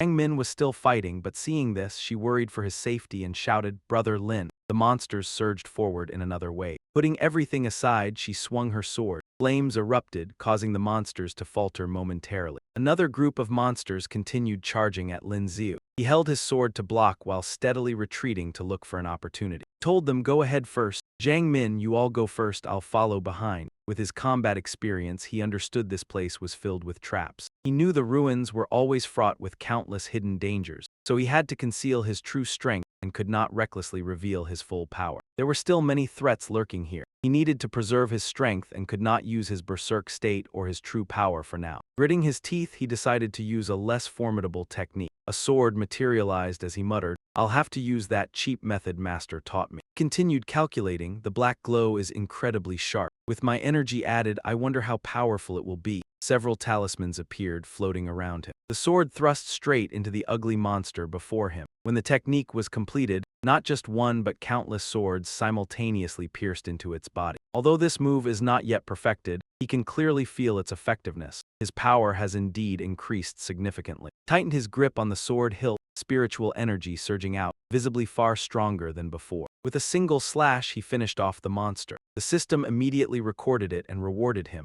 Level 3 mutant eliminated, 589,127 experience points gained. As the experience points were added, he was as delighted as a child receiving a gift. "Oh, I didn't expect to get over 500,000 experience points. This is awesome." After gaining the experience, his fighting spirit flared even more. Instead of fleeing, he was even more eager to hunt monsters. "All of it is mine." After grabbing his sword, Lam Thur headed straight toward the group of monsters. Even though he knew they were extremely difficult to deal with, he still weighed the cost against the potential gain. After calculating the pros and cons, he decided to charge forward. These mutants had thick skin and tough flesh, making them hard to take down. Although they were very difficult to kill, the experience points they granted were quite substantial. Moreover, the terrain here was favorable, allowing him to eliminate them more easily. The narrow passage made it difficult to be surrounded. This was the perfect opportunity to deal with a large number of enemies and gain experience. He swung his sword again, cutting down another monster and gaining experience points. Killed a level 3 mutant, gained 599,128 experience points. Lei Lei, standing nearby, witnessed him defeating the monster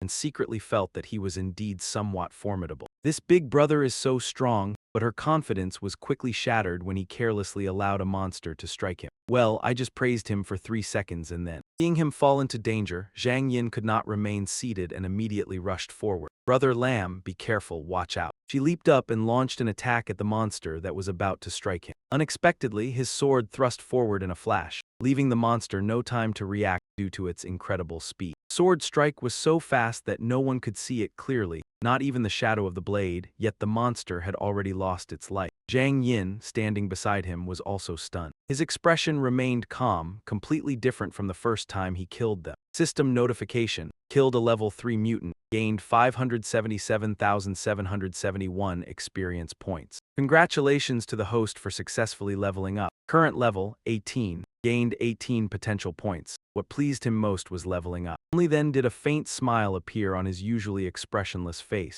Great, I leveled up again. The system added 18 potential points, 12 to strength, 6 to stamina. System status panel. Host Lam Thur, level 18, strength 337 349, constitution 107 120, speed 80, total combat power 2205 2350. Title 3rd tier martial artist, rage capacity 0 100, skills, analytical eye, berserk, original form. Indescribable joy surged through his body. He jumped up and with the momentum slashed across a monster's neck. The monster died quietly. My strength has increased tremendously. The dark glow shot out even more effortlessly. System notification. Killed a level 3 mutant. Gained 599,000 experience points. Seeing his demeanor, Zhang Yin beside him could not help but feel confused. What's with this guy? It's like he's been pumped with adrenaline. The more he fights, the stronger he gets. Thunderous crash echoed down. The monsters that had been swarming like ants moments ago had now completely vanished near the cave entrance. Lei Lei had no idea what was happening. What is this? At that moment, Lam Thur's expression also turned serious. He sensed that something ominous was about to happen as an explosion echoed from the other end of the passage. Along with it came a ferocious roar, as if a gigantic evolved beast had just appeared. Monsters gathered at the cave entrance and before leaving, let out a loud roar. After the roar, they immediately fled. Zhang Yin looked toward the direction they had retreated. They all ran away. Observing the monsters' reaction, Lam Thur guessed that something was summoning them. Just how powerful must a creature be to command these third-tier mutants? However, what the monsters were doing was less important than leaving this place. He led the group forward. Get about them, let's keep moving. After a while, they stopped in front of a half-open iron door. The burly man stuck his head inside and then turned back. This is an armory. Everyone stepped inside. Zhang Yin glanced around. They're all old-model laser guns and there are even ammo packs. If we take all of this with us, we can definitely sell it for a lot of money. Lam Thur was not too concerned about that, because they had more important matters to prioritize over the money they could exchange it for. Let's get everything out first. We don't even know yet if we can bring it outside. Lei Lei signaled for everyone to stay quiet. It sounds like there's fighting. The group gathered together as she focused on listening to the sound echoing in. Lam Thur also heard something. The burly man discovered that the sound was coming from the gap behind the door. Zhang Yin speculated that the other side might be an exit and that other martial artists had already rushed in. Could this door be the way out? Lam Thur believed they might gain more if they opened it. Let's all pull together and try to force it open. This door is so heavy, Zhang Yin complained. After a while, they finally saw light shining through the crack. As soon as the door swung open, an explosion greeted them. Lam Thur stepped in, momentarily stunned by the scene before him. In front of them was a battle between humans and monsters with smoke and dust filling the air. Zhang Yin stared blankly.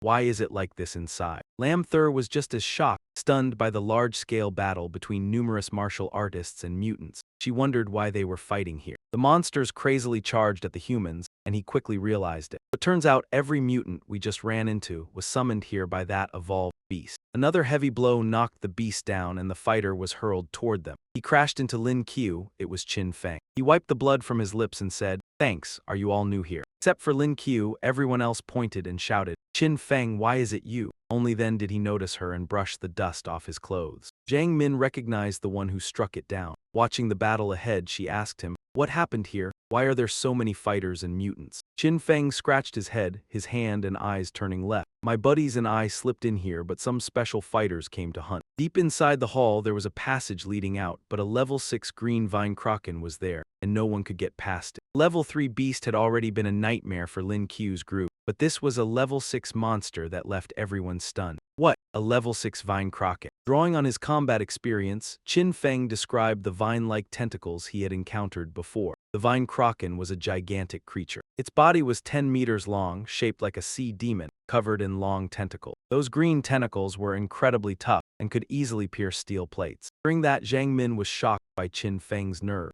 Something that strong and you still dare to take it on. He looked over the fight and saw many teammates still battling. We've got over 100 third-tier and fourth-tier fighters here. Not to mention a fifth-tier fighter named Liu Qiang holding the line. He can definitely kill the evolved beast. Besides, that monster has blocked the only way out. If we don't kill it, we can only wait to die here. This might work, but it isn't a smart approach. Lin Q didn't support that plan. We're facing an evolved level 6 that attacks like this. It's not really appropriate, from what I've seen. Hardly anyone here has laid out a strategy. Something feels off. Everyone was acting like maniacs. Qin Feng urged them to risk their lives for the valuable level 6 crystal core inside the beast, rather than waiting to die on the spot. Better to kill the vine kraken. The level 6 crystal core in its body is a treasure. Liu Qiang is carrying the most advanced modern bomb. Qin Feng said confidently. What's more, Liu Qiang has the newest L2 bomb. It must have already wounded the vine kraken. The bomb exploded, lighting up the corner. The vine kraken's first tentacles stretched out and its thickest, longest tentacles appeared. Everyone urgently warned each other, the vine kraken is out, everyone be careful. But some smaller tentacles underneath still looked weak. Just as I thought, it's hurt. Big Brother Liu's firepower is really something. Lin Q remembered the vines in the laboratory he had faced before, so it really was this monster. If it could extend its tentacles that far,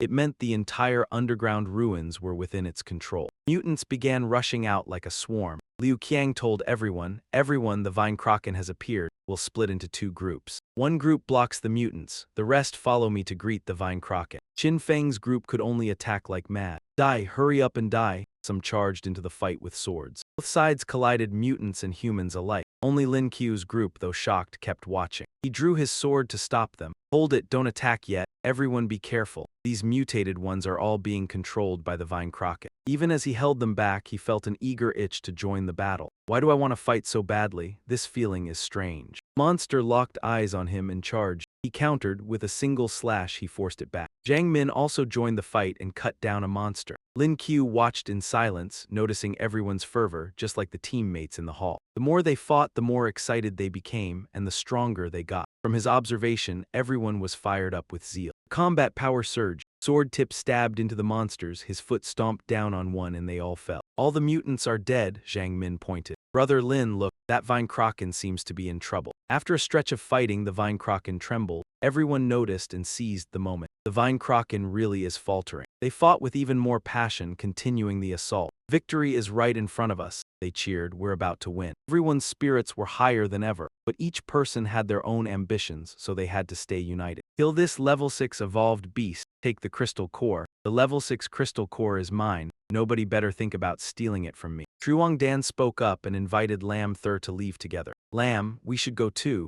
Anyone clear-headed can see the flaw. He refused and advised her not to get involved, reminding her whether everyone had not noticed something unusual about themselves. You don't understand. What change? The moment he stepped into the main hall, from their abnormal reactions, he immediately recognized the key to the confrontation. The entire hall suddenly fell into an inexplicable frenzy. All the martial artists present were excited, except for Liu Qiang, who remained calm. If I'm not mistaken, there's definitely something wrong with the bomb Liu Qiang threw.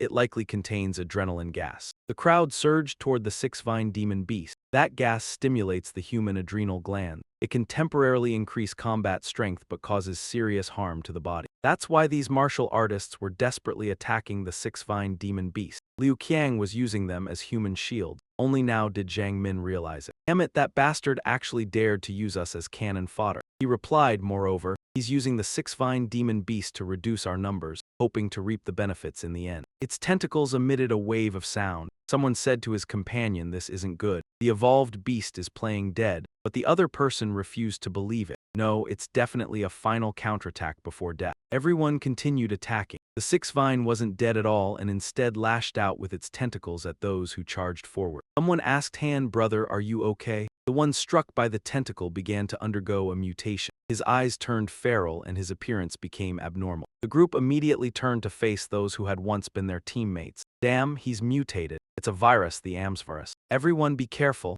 Someone rushed forward and urgently explained, Ruhua, it's me. I'm Yi Langshan. People outside kept shouting to stop them, but the mutants wouldn't listen at all. Hurry, stop. Lin Qi's group still stood outside the battle. Jiang Min silently felt that following his advice had been the right decision. He hadn't expected it to turn out like this. Good thing we didn't rush in earlier. The mutated ones have been eliminated. So this evolved beast deliberately lured the martial artists in close and turned them into prey. He continued observing after the fighting temporarily subsided. Judging by its condition, It probably can't hold on much longer. Liu Qiang incited them loudly, they're no longer our teammates. Kill them all, kill, kill. Han swung his blade straight at the sixth vine. That strike hit its weak point. The sixth vine collapsed, the slash tearing through its flesh and exposing what lay inside. Crowd immediately recognized what they had long desired, an anomaly crystal, a sixth-tier anomaly crystal. Comradeship seemed to end at that moment as they pounced to seize it. It's mine. It's mine, but Liu Qiang roared, it's mine. He struck first, cutting down the two who had once been his teammates with a single slash. All of you can die. Zhang Min turned to Lin Qiu and asked, Brother Lin, what should we do now?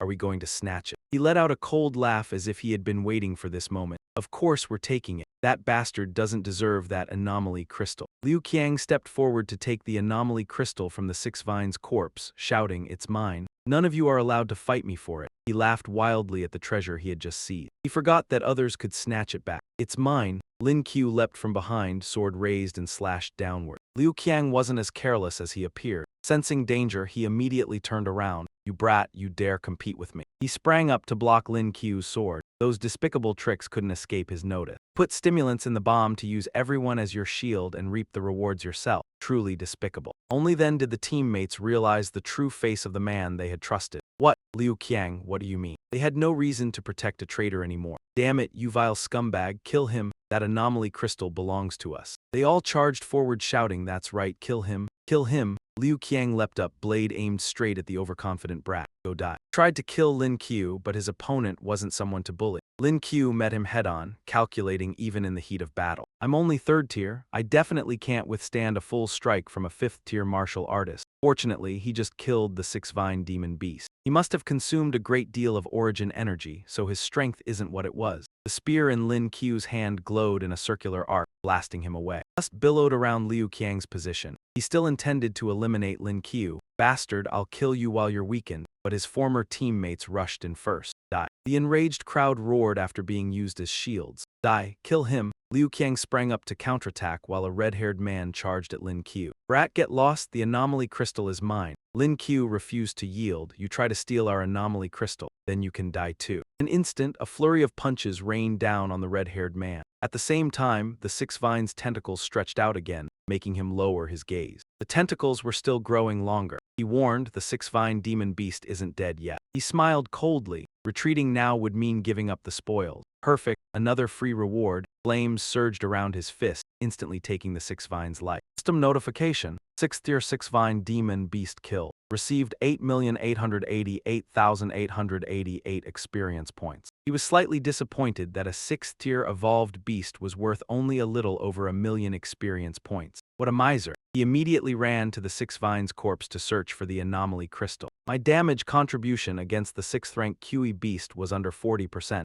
so I only received 1/10 of the experience point. Liu Qiang charged in from behind. Brat, stop right there, that belongs to me. He turned back and drew his sword. The other man drew his too. I'm going to kill you. Go die. The two of them rushed in and clashed. He knew he couldn't hold out for long. Sure enough, a 5th-tier martial warrior wasn't someone he could withstand. If this kept up, he'd lose before long. He had to find a way to escape. After a moment, a plan came to him. He would try this. One sword strike shot out, dragging a flurry of follow-up strikes straight at him. Liu Qiang raised his saber to block, but the move still caught him off guard. Damn, did this brat suddenly get that strong? He was supposed to be just a low-level martial warrior. Lin Qiu sneered, a 5th-tier warrior is only this much. At his feet, a circle flared into a barrier of power. Take another hit from me. His strongest technique. Blood already smeared his mouth. This should be enough to take him down. Damn it, that earlier move still wasn't even his strongest. He roared. It was only to put on a show and intimidate him. Lin Qiu was still the clever one. Run along, idiot, I'm out. He shouted in fury, damn it, you tricked me, I'll chop you into 1,000 pieces. Lin Qiu sprinted for the door. He slammed on the door and yelled, open it now. The man chased after him, kid, trying to run. Not that easy. Yan threw his whole weight into the door. It cracked open a little. Liu Qiang caught up and thrust, but only hit the wooden plank strapped to his back. Die, you little punk. Boom. He ended up hurting himself, killed the 5th-tier martial warrior, and gained 12 million experience points. but he also collapsed to the ground from the blast. Congratulations, Master has successfully leveled up to level 19. Congratulations, Master has obtained 19 potential points. He sat up and rubbed his forehead. It hurts like hell. It feels like every bone in my body is about to crack. If he hadn't gone to the armory earlier and even managed to grab a bomb, there would have been no chance of dealing with that 5th-tier warrior. He looked at the blue system panel and allocated 10 potential points to strength, 7 to constitution, and 2 to speed. Host Lin Q, level 19, strength 349 359, constitution 113 120 plus 20, speed 80 82, overall combat power 23 50 25 20. Title 3rd tier martial warrior, rage accumulation 0 100, skills, analysis I rage. Ryuan Zhuang, his teammate, ran over. Lin, are you okay? Lin Q smiled and replied, I'm fine. Zhang Yin asked, then what about that 5th-tier warrior? We just saw him chasing you here. Lin Q pointed confidently at the flames. I lured him into the armory and blew him to pieces. Qin Feng stared, no way, that was a 5th-tier warrior. Zhang Yin was overjoyed, just like that you handled him. Lin, you're insanely strong now. They didn't linger another second. Lin Q led the way and they followed as they left this place. Let's go. The 6th-rank QE beast was dead. Maybe they could finally escape this cursed ruin. Bodies were sprawled everywhere and only Lin Q's group remained. He said, looks like only a few of us are left. Treat the wounds first, rest for a bit, then we move out. He held a bottle of water and looked at the remnants after the battle. There should be plenty of useful materials on the corpse of the 6th-rank QE beast. The fallen fighters should have things we can use too. After an hour he said, it's past noon. Let's move out. Lei Lei cheered, move out, move out. The big guy asked him straight ahead. You think we can get out of the ruins? Qin Feng finished bandaging his arm. Lin Q replied, probably. Earlier, when I was with those people, we wandered all over the ruins before we finally reached this place. Other than here, everywhere else is a dead end. They arrived at the familiar iron door. Lin Q felt defeated. Damn, another iron gate like this. Can't they design something new? They all worked together to push the door with only Qin Feng standing outside. Lin Q peered through the crack. Let's see, this place is. The door opened and everything inside looked modern. This was a control room. Zhang Yin turned to the one who knew this field. Qin Feng, I remember you studied a lot of technology before. Examined it. These are old model control panels. I'm basically not familiar with them. And first, we have to figure out how to power this machine on. Lin Q thought there were still spirit stones below. This underground ruin definitely used exotic crystals as its energy source. So they needed to find equipment that could accept an exotic crystal. He placed his hand on the lever. This is probably just the power box, right? He shone his flashlight and picked up a red stone set in silver. Lin Q stared at it for a moment, then put it back. He snapped angrily, damn, why does it have to be so demanding? He adjusted the positions of the remaining stones. Everything was finished, yet there was still no sign of anything happening. He angrily punched the control panel. It swallowed 20 of my spirit crystals and there's still no reaction at all. However, the method seemed to work as a spark of electricity flashed. His efforts finally paid off. Oh, it's starting up, about time. Zhang Yin ran over excitedly. Brother Lamb, did you find the power source? He turned to me and explained that he had found the power box. It required 20 spirit crystals to activate this control room. Qin Feng was delighted at the discovery. I knew it. This place was the teleportation center. We can finally get out. Lamther stepped forward and asked, do you know how to use it? Qin Feng fiddled with it as he replied, there shouldn't be any problem. The lever was pulled down and a blue light screen instantly appeared in the middle of the room. He looked completely confident. Look smug. All right, I really am a genius. He explained the device's function. This teleportation platform can send us back to the surface. He urged everyone to hurry onto it. He warned that the spirit crystals might not last long, so everyone quickly stepped onto the platform. The group stepped onto the platform together, determination shining in Lam Thur's eyes. They were shot up to the surface, none of them landing gently. Ow, ow, that hurts. Qin Feng was still overjoyed. He shouted excitedly about being outside. We're out, this is great, we finally left that hellhole. The big guy raised a hand to shield his eyes from the sun. We got our lives back. Amthur said to everyone, all right, everyone, let's part ways here. If fate allows, we'll meet again. Zhang Yin asked, Brother Lam, where are you going? He turned his head and walked straight ahead. She watched his departing figure. Straight ahead, could Brother Lam be heading there too? Lei Lei looked at her. Can't bear to part, then go after him. Zhang Yin replied irritably, shut up, you're the only one who talks too much. That evening, in a desert blanketed with sand beside an old, weathered wall, Amthur made a fire and rested there. He hadn't expected the desert nights to be so cold, and thinking back, he felt a little regretful for having rushed earlier. He hadn't even had time to properly examine what the 6th-tier evolved beast's spirit crystal looked like. He opened his bag. Inside were all 6th-tier beast spirit crystals. That green crystal seemed to have developed awareness, opening its mouth to reveal a small red one inside. He was stunned. What the hell is this? Has the green crystal come to life? The little thing looked like a newborn baby, still wet and moving weakly. Sight left him even more bewildered. What did I just see? This green crystal is actually scared and shy. It's really come to life. He lifted it with both hands. What exactly are you, an evolved beast? Did you sneak into my bag and eat that spirit crystal? His face turned fierce, his voice threatening.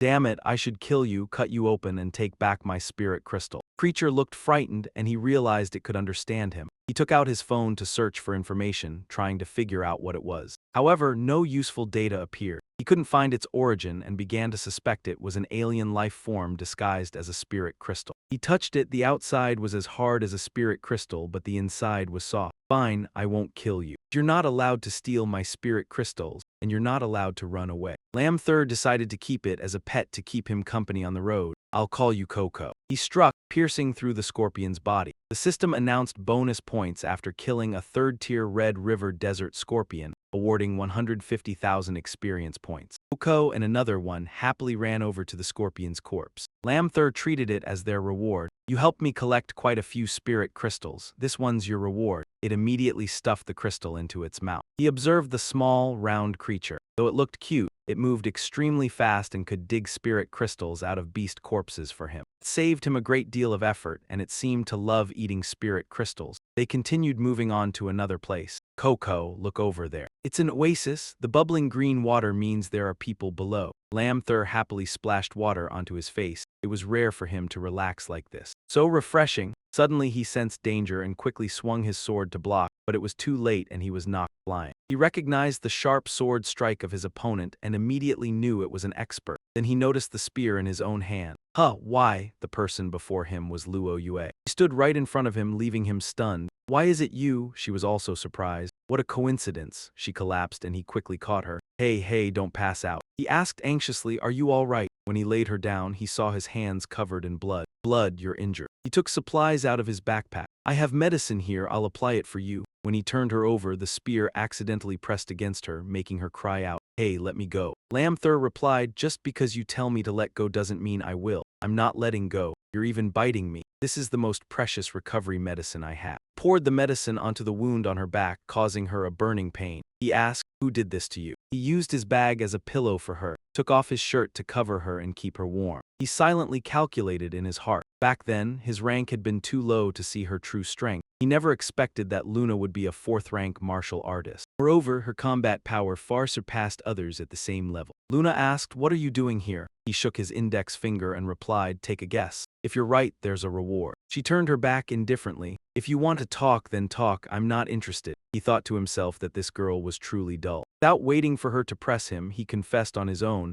Actually, I came to the holy city this time to train as an apprentice. I've already been selected. He suddenly recalled how the two of them had asked about each other before. He asked, by the way, where are you from? She sat up in shock. The holy city? You were really selected to enter the holy city. Explained, yes, but don't get the wrong idea. I didn't come to the holy city because of you. She lay back down again, turning her back to him. You're overthinking it, she said. His sharp hearing picked up that someone else had appeared. Still crouching, he tiptoed forward and said, it seems someone's coming and not just one. Luna said seriously, they're here for me, you should leave quickly. He hurriedly packed his things, unwilling to abandon her. Thinking that as a man he couldn't just leave a woman behind and run, he said, come on, I'll carry you. After a moment's thought, she climbed onto his back. Lin Qiu slung his bag over his chest and carried her behind him, yet his speed did not slow at all. Hold on tight. He casually took some medicine from his bag and handed it to her. Take this. It'll help you recover faster. She was surprised to realize it was a 6th-rank beast core. Explained while reminding her, this is my pet, the dragonfly. Don't even think about taking the beast core from its body. Holding the bottle of medicine, she said,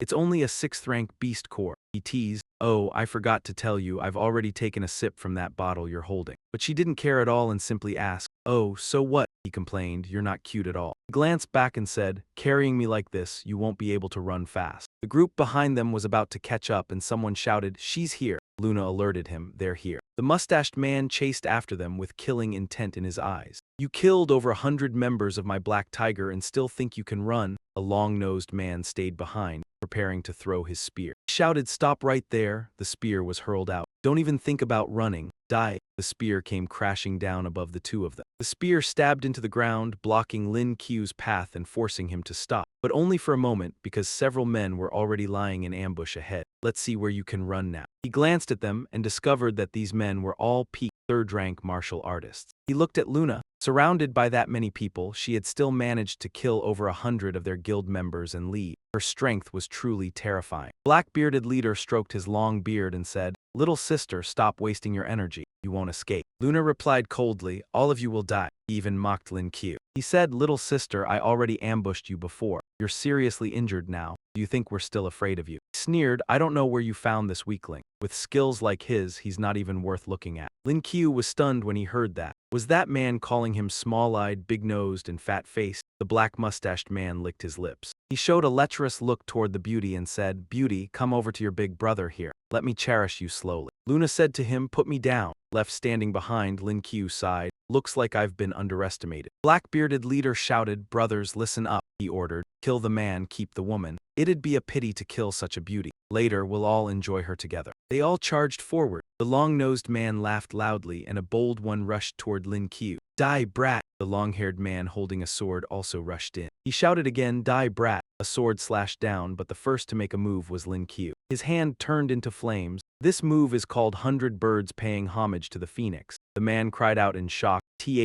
What martial skill is this?" Thrust his spear forward, flames leading the way and forcing the long-haired man to retreat. On the other side, Luna was also fighting the thugs, and the situation turned chaotic. The black-mustached man realized she was not easy to deal with and thought to himself that even though she was clearly seriously injured, she was still so troublesome. The long-nosed man on the other side called out, "Little sister, I'm coming." He swung his spear and charged forward, but his attack was blocked. Lin Qiu came to support her and asked, "Are you all right?" She replied, "I'm fine. What about you?" He tightened his grip on the spear and said, "How could a man say he caught?" Two split up and ran in different directions to quickly end the battle. His spear blazed with flames, yet the thugs still recklessly rushed forward. The long-nosed man said arrogantly, "Brat, you use a spear too? Let me teach you how to use one." The flames continued to roar around the shaft of the spear. The long-nosed man leveled his spear and launched a fierce strike, showing absolutely no mercy to the boy. Lin Qiu spun the spear in his hand, flames erupting around him. Boasting without a shred of shame, "I'm the true ancestor of spear wielders," he slashed out, fire scattering in a brilliant blaze. The move White Crow facing the phoenix flared brightly in the sky.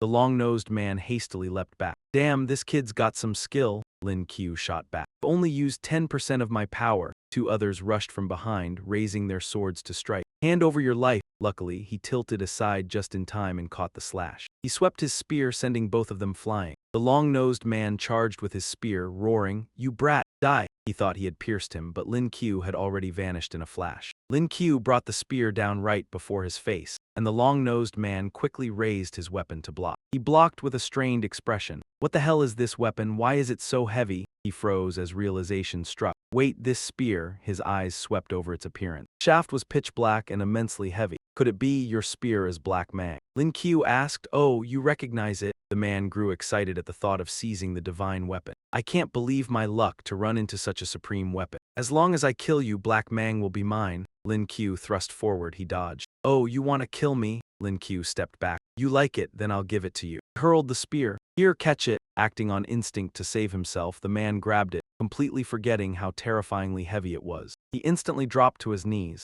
"Damn, this spear's way too heavy." It was Lin Qiu's trap. "Idiot, didn't you say you wanted it?" Seizing the chance, Lin Qiu delivered a flurry of kicks. Bearing the weight and unable to defend himself, the man was sent flying. Lin Qiu pulled back his spear. "Someone like you isn't worthy of it." Just as the spear thrust forward, his long-haired accomplices rushed in to help. On the other side, the GMF fighter still couldn't suppress Luo Yue. "You damned woman. Die!" The long-nosed man stabbed with his spear. "You, how are you still fine?" Luo Yue didn't hesitate. She charged straight at the blue-haired man and cleaved him in two with a single strike. But another GMF fighter ambushed her right after. Lin Qiu shouted a warning, "Watch your back." He meant well. Even teased, "Hey, fighting isn't really your style. It'd be a shame if that pretty face got scarred." She ignored him. "Shut up and mind your own business." Dodging and blocking, he kept himself from being cut in half. The long-nosed man and the long-haired man attacked him together. He slipped up and had his clothes slashed by the long-haired man. He quickly reassessed the situation. The three coordinated perfectly with weapons of varying lengths. The longer the fight dragged on, the harder it became. The long-nosed man rushed forward, shouting, "Brat, your time's up." He unleashed a flurry of thrusts. Go report to the underworld. His eyes widened in shock as the spear tips were already right in front of Lin Qiu. He felt cornered. Damn it, there's no way out. Watching the enemy charge in, his mind raced for a plan. Had no choice but to activate rage mode. Tensing his body, an aura burst forth as he unleashed the technique. The long-nosed man faltered. What's this? His presence just surged. Now it was Lin Qiu's turn to charge. Come on, let's end this quickly. Multiple spear strikes shot out at once,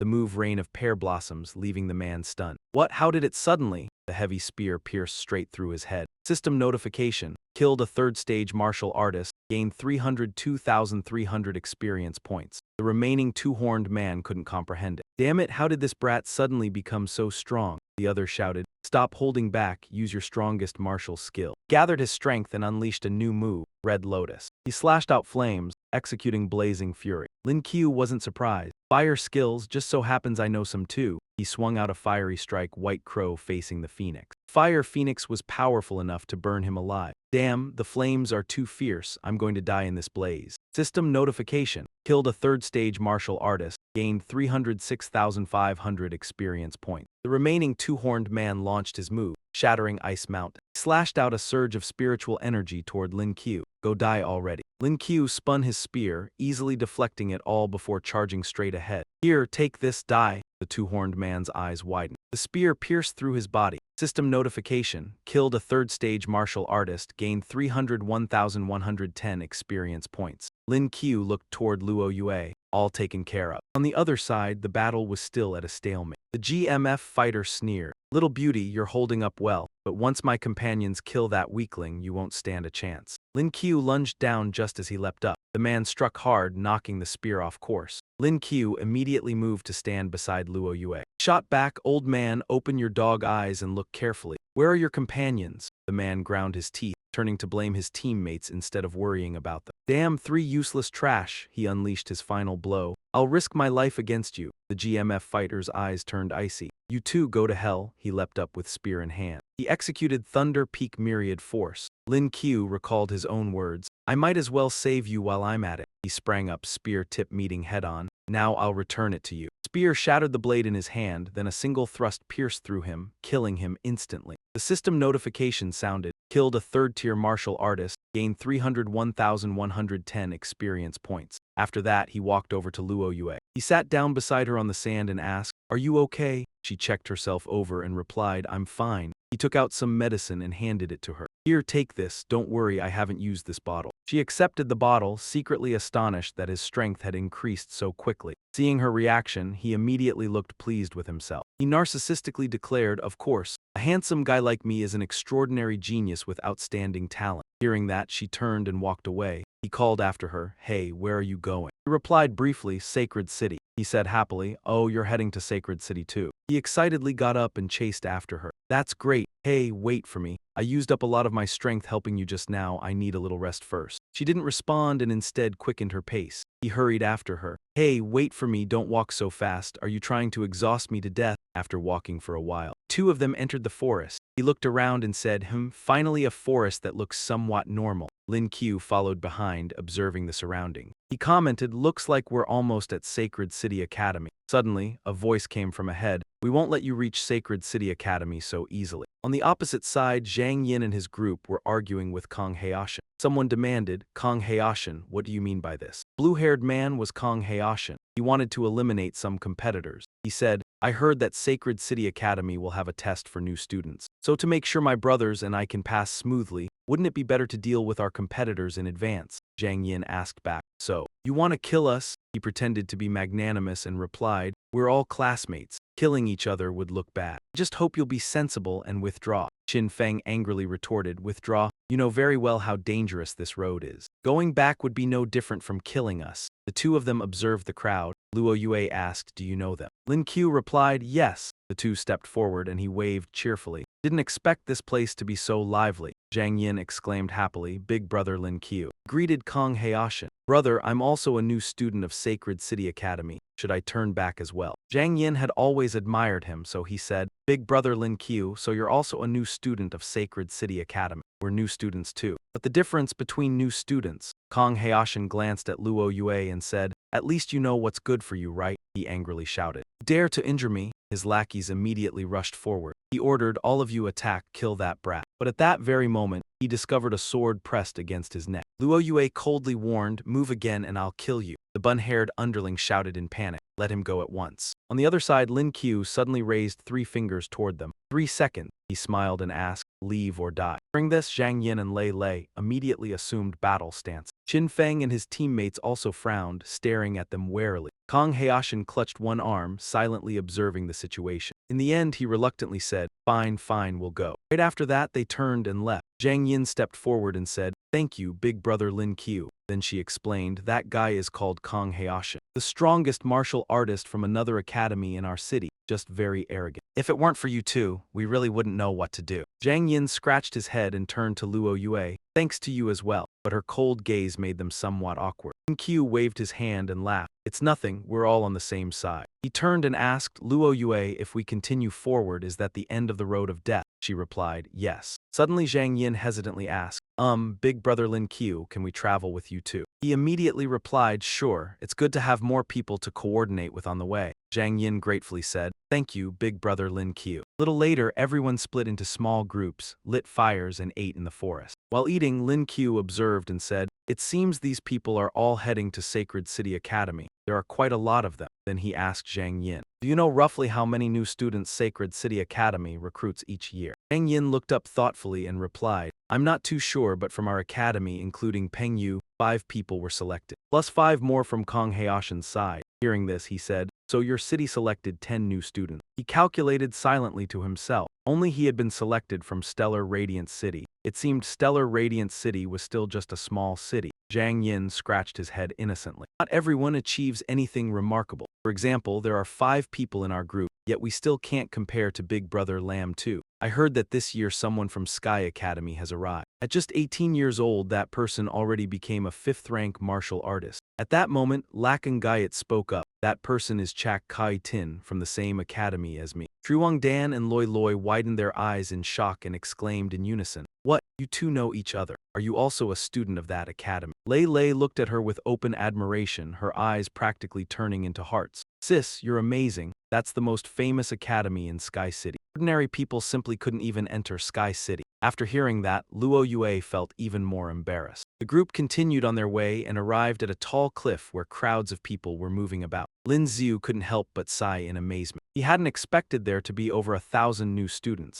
and he guessed that even the weakest among them was at least an early-stage 3rd-tier martial artist. Moreover, most of them were between 10 and 17 or 18 years old. Sima Cheng didn't care at all and merely frowned. The Holy City Academy doesn't accept trash. The weak are destined to be eliminated. Candidate from earlier couldn't stand it anymore and rushed forward shouting that he would attack. You're the trash, I quit. Kill this bastard. He screamed about avenging his fallen brother. Lin Xiu could only watch helplessly and muttered a curse, what a bunch of idiots. The candidate brandished his blade and charged at Sima Cheng, prepare to die. But at that moment, 3 streaks of blue light appeared and instantly struck him, blasting him backward. Dropped to his knees, completely overpowered by Sima Cheng's strength. The others were about to rush forward, but when they saw the man collapse, they cried out in horror. What? He's dead. At that moment, Sima Cheng waved his hand. Right behind him, a fully armed squad in military uniforms with rifles suddenly appeared. He calmly gave the order, move in, kill them all. The squad immediately charged and the resisting candidates were shot down one after another. Screams of agony echoed all around. Afterward, Sima Cheng looked indifferently at the bodies sprawled across the ground. This is the fate of those who don't follow the rules. He then continued, next, please take out your admission notices. Lin Xiu, Luo Yue, and Zhang Yin immediately pulled out their letters. Sima Cheng also took out his own and instructed everyone to attach their admission notices to their body. He demonstrated first, sticking the admission notice onto himself. Once everyone was done, Sima Cheng said mysteriously, the final task of the trial is. Lin Xiu had already guessed it. Could it be? Sima Cheng exclaimed excitedly, only those who obtain 3 admission notices are qualified to board the airship. Lin Xiu wasn't surprised at all, just as I thought. Sima Cheng pointed at the candidates below and announced, the trial officially begins. He smiled sinisterly. Good luck to you all. A burly man stepped up close to Luo Yue. Beautiful, hand over your admission notice. Luo Yue looked at him with disdain. Clearly overestimated himself and even stubbornly reached out to touch her face. Come here, little girl. Within seconds, an explosion erupted, blasting many people nearby away. In the blink of an eye, Luo Yue had gathered a large number of admission notices. The sight made the other candidates extremely wary of her. Suddenly, she handed some to Lin Xiu. Here, but he refused. I don't need them. Luo Yue didn't mind and turned to Lei Lei instead. Then take them. Lei Lei happily hugged them tight. Thank you, sis. Another candidate kept attacking Zhang Yin, grabbing and shouting, hand it over. She couldn't dodge in time and snapped angrily, damn it. At that moment, Lei Lei rushed over to help her. Zhang Yin. Lei Lei held out several notices. Look, that's enough for 3 people. Zhang Yin asked in surprise this. Where did you get them? Lei Lei replied cheerfully, Sister Luo Yue just gave them to me. Zhang Yin remained stubborn. I don't need them. Give them to Qin Feng and Jiang Li. I'll win mine myself. Suddenly, a sigh was heard. Kang Heashan and his companions approached. Looks like you have quite a few. He charged forward with his sword. Be good and hand them over. Then you can go die. Zhang Yin immediately raised her sword to block. Suddenly, a foot stepped forward and stomped heavily on the ground. Sima Cheng, seeing 2 candidates appear, couldn't help but remark. Speed, with 3 admission notices, you can board the airship. Sima Cheng then accepted the admission notices from the 2 of them. A young man turned and greeted someone. Long time no see. It was Chu Kaiking, but Luo Yue didn't bother to pay him any attention. Seeing that, he merely smiled faintly and boarded the airship, saying, seems like you're still the quiet type. Fine, we'll meet again at Holy City Academy. Noticing she hadn't boarded yet, Sima Cheng reminded her, Luo Yue, you can go up now. But she replied, I'm waiting for my friends. Over here, Lei Lei was doing her best to dodge Kang Heashan's attacks. Seeing her at a disadvantage, Jiang Li shouted, Lei Lei, be careful. Fortunately, Lin Xiu had appeared behind Kang Heashan. He immediately unleashed White Crow, paying homage to the phoenix. Even though Kang Heashan tried to dodge, he was still affected and shouted, damn it, the fire's too strong. In an instant, all of their admission notices were taken. It turned out that Lin Xiu had used the movement technique treading snow without a trace. He tossed them to Zhang Yin. Take them plus Luo Yue's, that should be enough for everyone. Zhang Yin exclaimed excitedly, ah, even the admission notice they stole from me has been taken back. Thank you, big brother Lin Xiu. Kang Heashan was furious. Charging forward while howling and cursing, even putting on a show of swagger in front of a girl, must feel great, huh?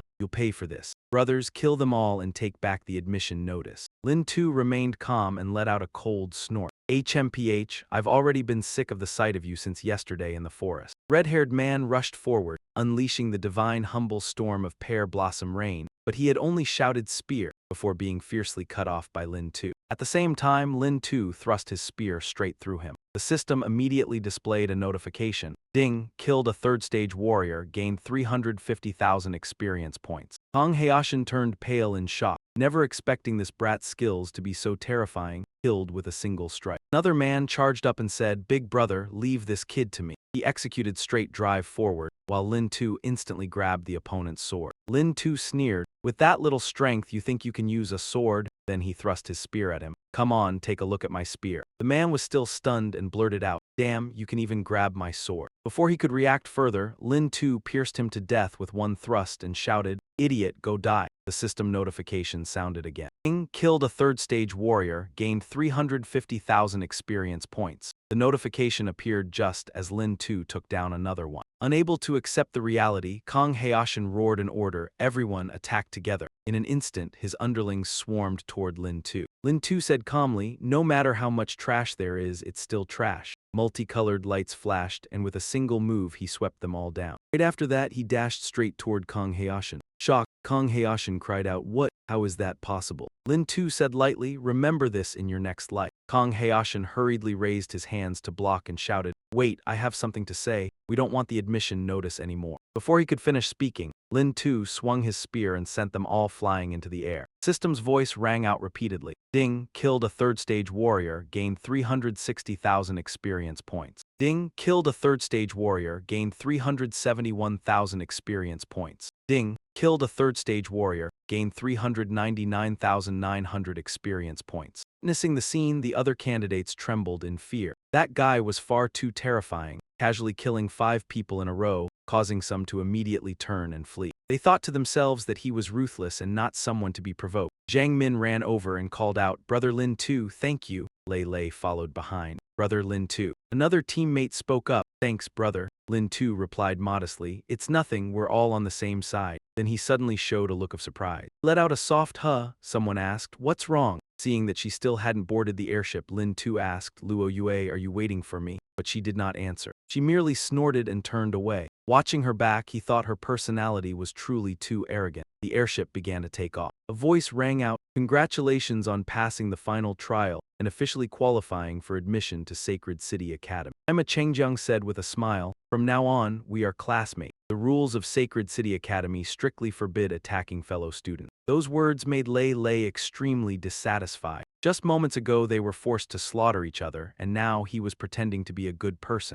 Standing beside him, Lin too also clicked his tongue in annoyance. Sima Cheng seemed unconcerned. Raising 3 fingers, he continued, "It will take about 3 more hours to reach Sacred City Academy. You may rest on the ship." Lin too looked around and realized there were no windows on the airship. He guessed they did not want anyone to know the academy's exact location, then asked, "Luo Yue, do you know anything about this academy?" Luo Yue crossed her arms and explained, "On the surface, the 4 major academies in the north and south are considered the best in the country. In reality, this mysterious Sacred City Academy is the true number 1. The faculty, scientific research capabilities, and the warriors here are all top tier." She added in praise, "It can stand shoulder to shoulder with the strongest academies in the world." Lin too nodded in agreement. "Yeah, just looking at how they treat new students is enough to understand." He remarked that geniuses from ordinary academies were no different from trash when they came here, slaughtered at will and eliminated in large numbers. Thinking about the warriors who had their admission notices snatched away and the massacre just now, he added that whether they could even survive and return was still unknown. Not long after, the airship arrived at Sacred City Academy and quickly descended to the ground. Sima Chengjiang announced loudly, "Everyone, we've arrived." Standing before the main gate, he spread his arms. "Welcome to Sacred City Academy." Suddenly, a gigantic bird swept over their heads. One candidate cried out in shock, "A 9th-order flame mystic bird." Sima Chengjiang looked at the flaming bird flying in the sky and said, "This evolved beast is a companion of Sacred City Academy. There's no need to worry." This made Lin too fall into deep thought. The 9th-order flame mystic bird was one of the 12 most terrifying evolved creatures remaining on Earth. He exclaimed, "I didn't expect there to be one here." The Sacred City Academy truly lives up to its reputation as the most powerful and mysterious academy. After that, everyone went inside together. Sima Cheng announced that everyone should first gather here to proceed with data collection. Someone was already waiting there, raised a hand in greeting and said,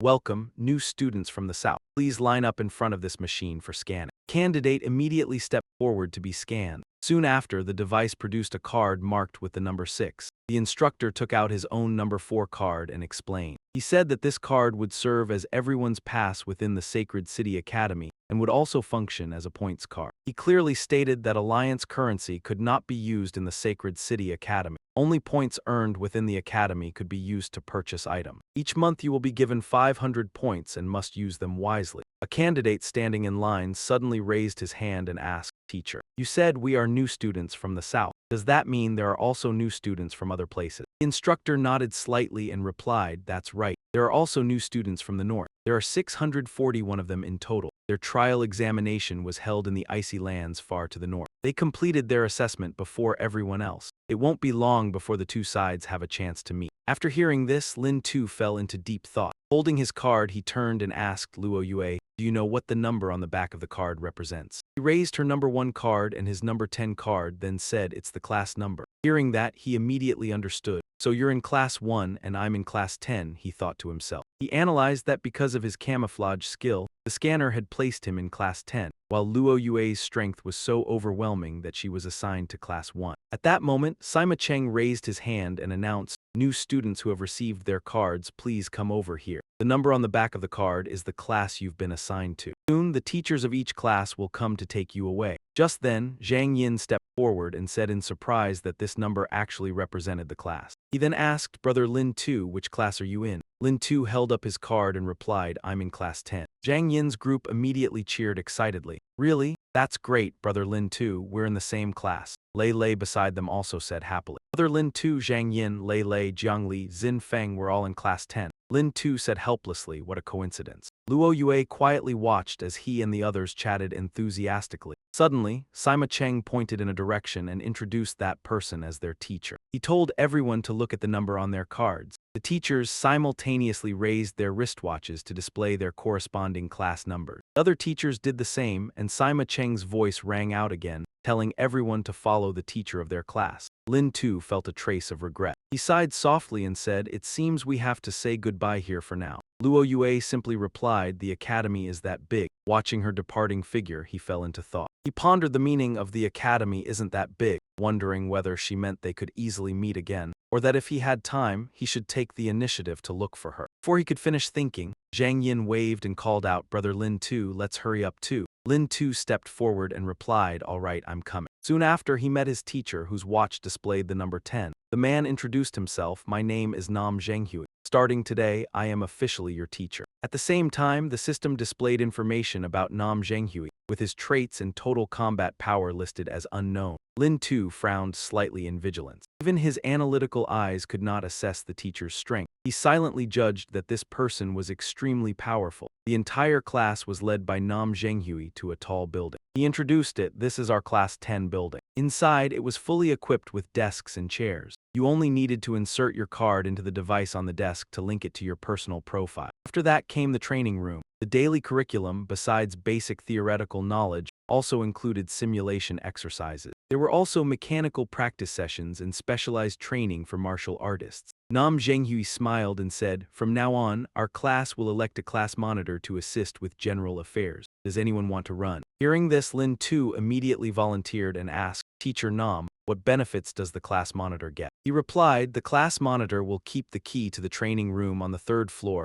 and manage the equipment there. At the same time, it will be convenient for that person to train whenever they want. The academy will also award an extra 500 points each month." Upon hearing that, everyone's eyes lit up. A blonde female student said in astonishment, "An extra 500 points every month more than others." A male student beside her chimed in, "And being able to use the training room anytime, the Chinese letter is really excellent." Nam Zhenghui then said, "Take your seats." Lin too casually chose a seat and sat down. Nam Zhenghui stood at the podium, tapped the desk, and said that since there was no unanimously recommended candidate, they would vote. Whoever receives the highest number of votes will become the class monitor of Class 10. A list of all Class 10 students appeared before Lin too, including Lin Tu, Huang Feifei, Su Fei, Qiu Yi, Zhang Yin, Lin Zai Oji, Long Ma, Hu Yanai, Lei Lei. Along with Zhang Ba, Feng Tianxiang, Zhang Li, Tai Kun, Ji Dai, Xin Feng, Li Ping, Le Ping, Wu Gilong, Huang Dali, Wang Peng. Lin Tu smiled happily and selected his own name, thinking that with such good benefits, of course he should vote for himself. The other students also quickly chose themselves, saying that with benefits this good,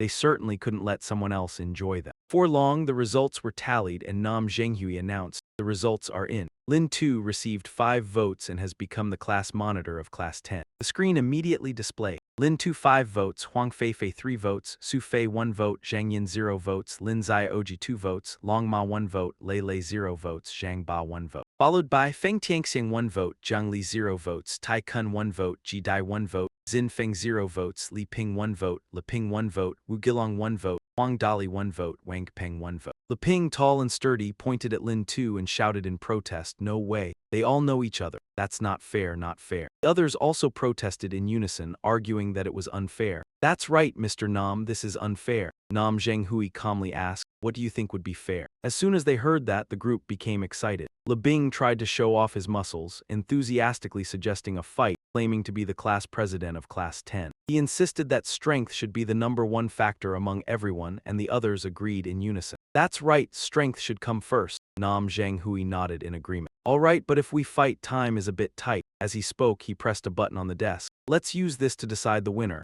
A machine appeared in front of them and Nam Zhenghui continued, "This is a strength meter. Whoever has the strongest punch wins. What do you think?" Most of the people nodded in agreement. All right.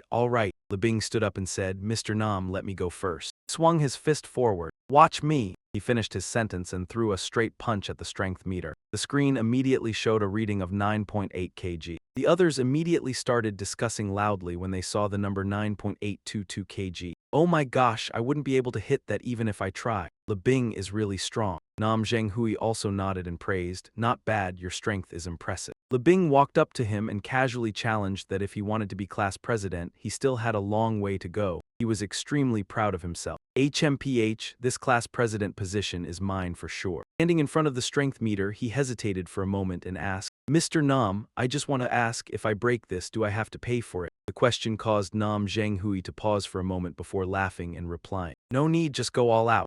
Bing and the other students immediately mocked him. They mocked that a fool was worried about breaking the device with a punch. It was so arrogant. Lam too didn't mind, taking a step forward, tightening his fist and relaxing his muscle. He was very excited, performing his technique and throwing a punch that carried a fiery force. Nam Zhenghui squinted as he watched the strength meter get shattered by his punch. Bing immediately stood there, mouth agape in astonishment. Really broke it. Is this even a human? Nam Zhenghui remained calm. He looked at Lam too, thinking to himself that this guy secretly used martial arts techniques. But even with martial arts, it was impossible for the strength meter to be destroyed so easily. His strength was indeed not to be underestimated. Just then Zhang Zhan suddenly cheered, haha, I knew it, Lam 2 is definitely number 1. At this moment, Nam Zhenghui spoke again. No one has any objections. Lam 2 will be the class president of Class 10. He added that all they needed to do was scan their cards with their phones to access the school's network. If there's nothing else, class is dismissed for today.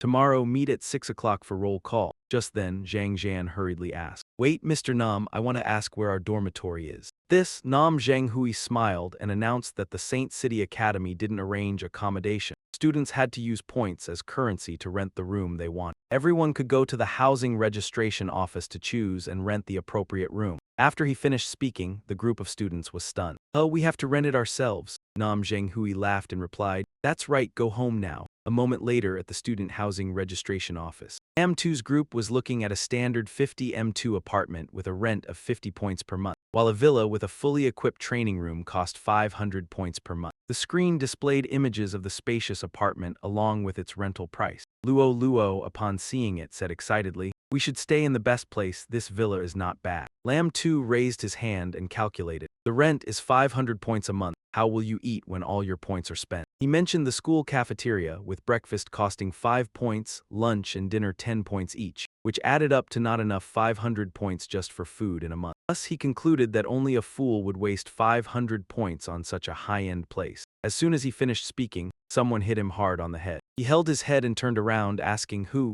hit me? Larkue frowned. Who did you call a fool? Hearing this, he suddenly understood. You aren't really going to rent that villa for 500 points, are you? Larkue didn't answer directly, instead asking, have you chosen your accommodation yet? He replied honestly, not yet. Why? Hearing this, she extended her hand. Give me your card. Seeing her take his card and walk toward the registration counter, he hurriedly asked, hey, what are you doing with my card? Larkue placed both cards into the machine, operating it while saying, the villa I rented has 2 floors, you transfer 250 points to me. You'll stay on the first floor and I'll stay on the second. Screen immediately displayed a notification and she said, confirm with your fingerprint. It showed 250 points with options to confirm or cancel. Lam 2 looked embarrassed. If we do this, does it count as us living together? Before he could finish, she coldly threatened, say one more word and I will kill you. A moment later, at the villa located on a small, quiet hill, Lam 2 relaxed on the sofa, marveling that the villa was indeed different and the points spent were worth it. Suddenly, he remembered something and opened the Academy website to check the map, shopping center,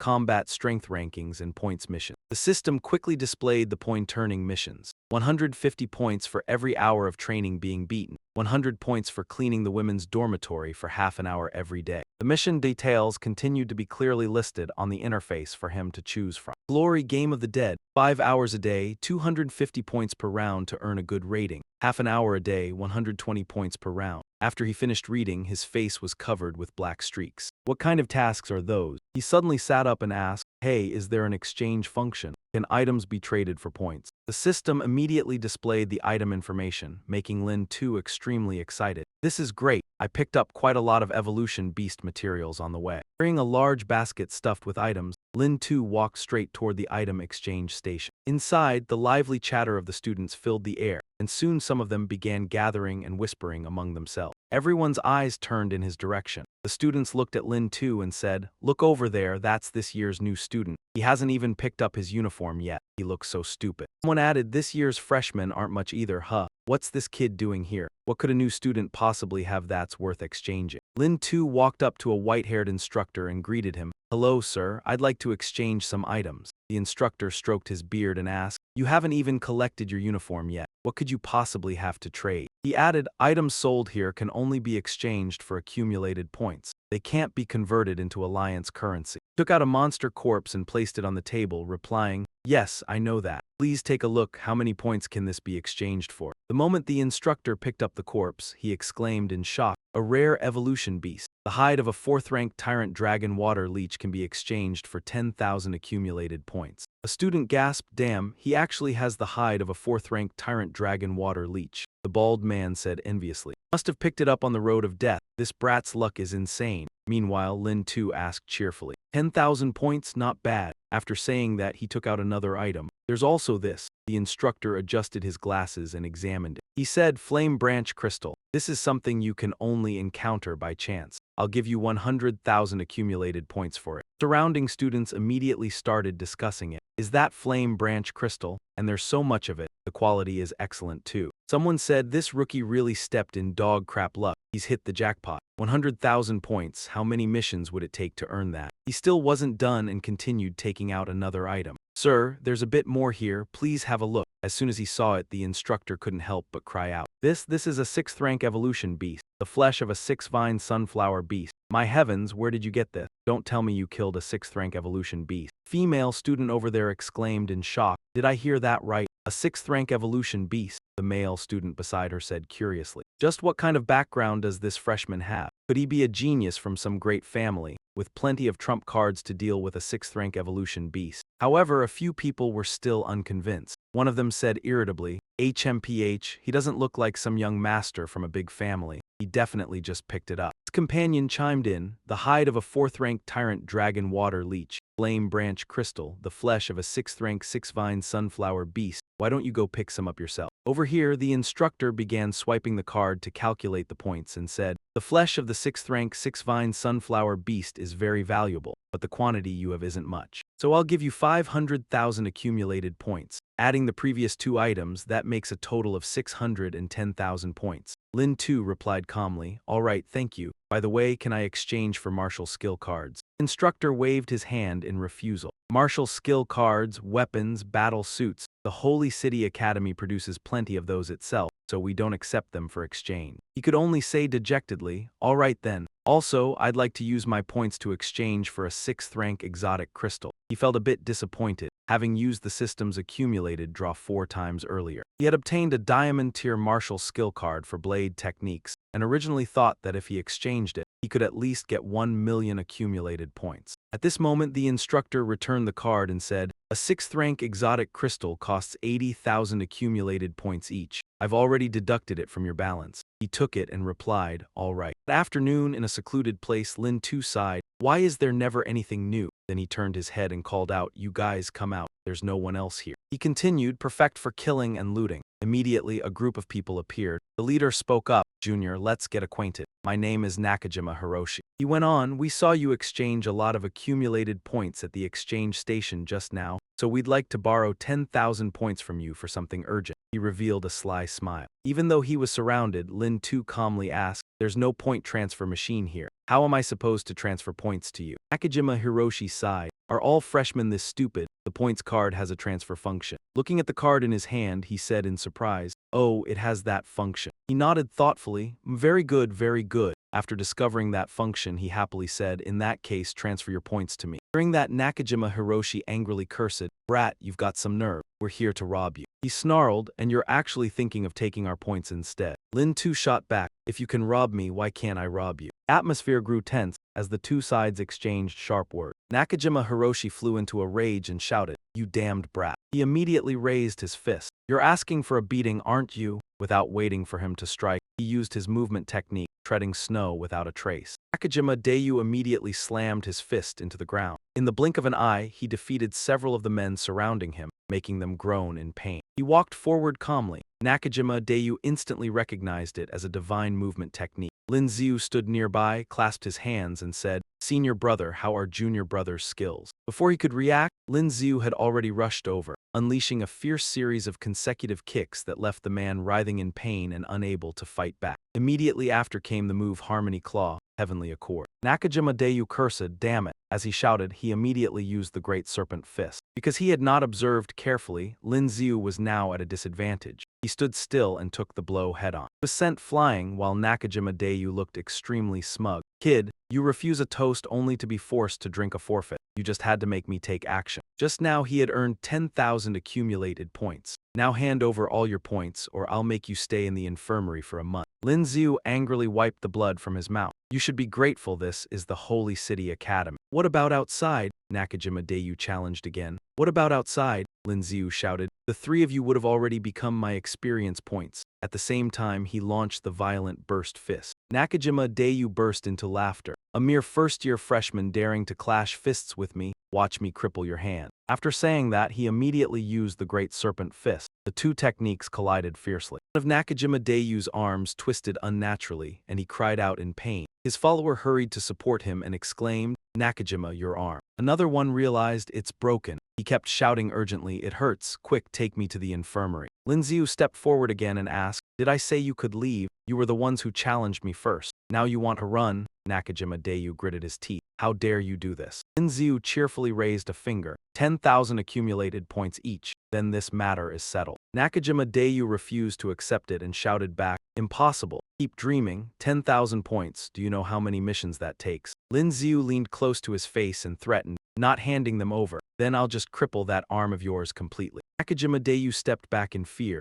"Don't, I'll hand over the 10,000 points, isn't that enough?" The lackey beside him added, "Stop fighting, we'll pay too." Lin Xiu asked bluntly, "Good that you know what's best. So tell me, how do we transfer the points?" Nakajima Dayu took out his card and instructed him, "Press the button on the side, and the front of the points card will turn into a screen." Then he asked, "What's your ID? Once I enter it, I can transfer the points." As soon as he finished speaking, Lin Xiu recited a string of numbers, 98, 14, 11, 26. Gritting his teeth, he completed the transfer. "I've sent the points." Lin Xiu laughed excitedly. 30,000 accumulated points received. He immediately turned and left. "Thanks for the points, goodbye." Nakajima Dayu still held a grudge. "Damn it, that bastard, I won't let him off." The lackey beside him wondered. That kid clearly felt weak, but why is he so strong? Was he pretending to be weak to lure the tiger? Another one was equally confused. Killing intent he showed just now was terrifying. Is he really a new student? Watching Lin Xiu's figure fade into the distance, Nakajima Dayu said angrily, "HMPH,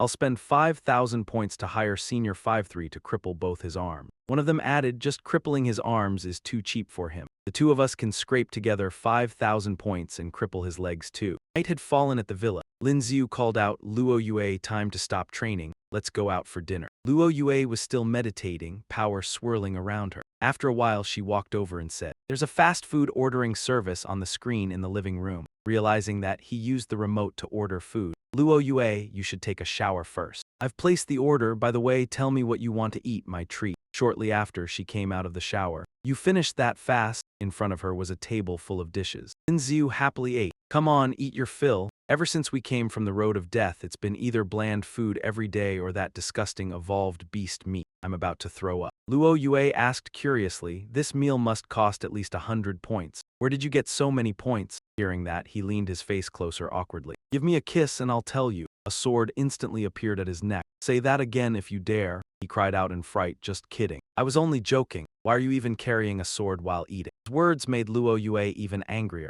"Who are you calling big sister?" He hurriedly knelt down, hugged her legs, and wailed, all right, I won't call you big sister. How about calling you little Yue instead? Anyway, in other people's eyes, we've already started living together." Before he could finish speaking, she kicked him out of the room. "Get out of here." In the blink of an eye, both of them were holding swords. "Come on, spar with me for a bit so I can see what your current strength is like." Lin too was puzzled. She had already finished bathing yet still wanted to practice her sword. He recalled the previous battle and told himself that this girl was nothing like that violent Lolita. He wondered whether she wanted to postpone the match just to beat him up, and why all the beautiful girls around him were so fierce. Luo Yue raised her voice. "During a match, you shouldn't lose focus." She immediately launched an attack, clearly having waited for this move for a long time. Just one strike from her was enough to draw his blood. Luo Yue quickly noticed something was wrong. Seeing Lin Tu clutching his chest and panting, she asked, "When did you get injured?" He held his wound and explained, "It's nothing. This afternoon I used materials from evolved beasts to exchange for quite a few accumulated points at the exchange station. As a result, I ran into a group from Nakashima Senior High and ended up fighting them halfway. I was only lightly injured, but those guys didn't fare well either. They even had to compensate me with 30,000 accumulated points."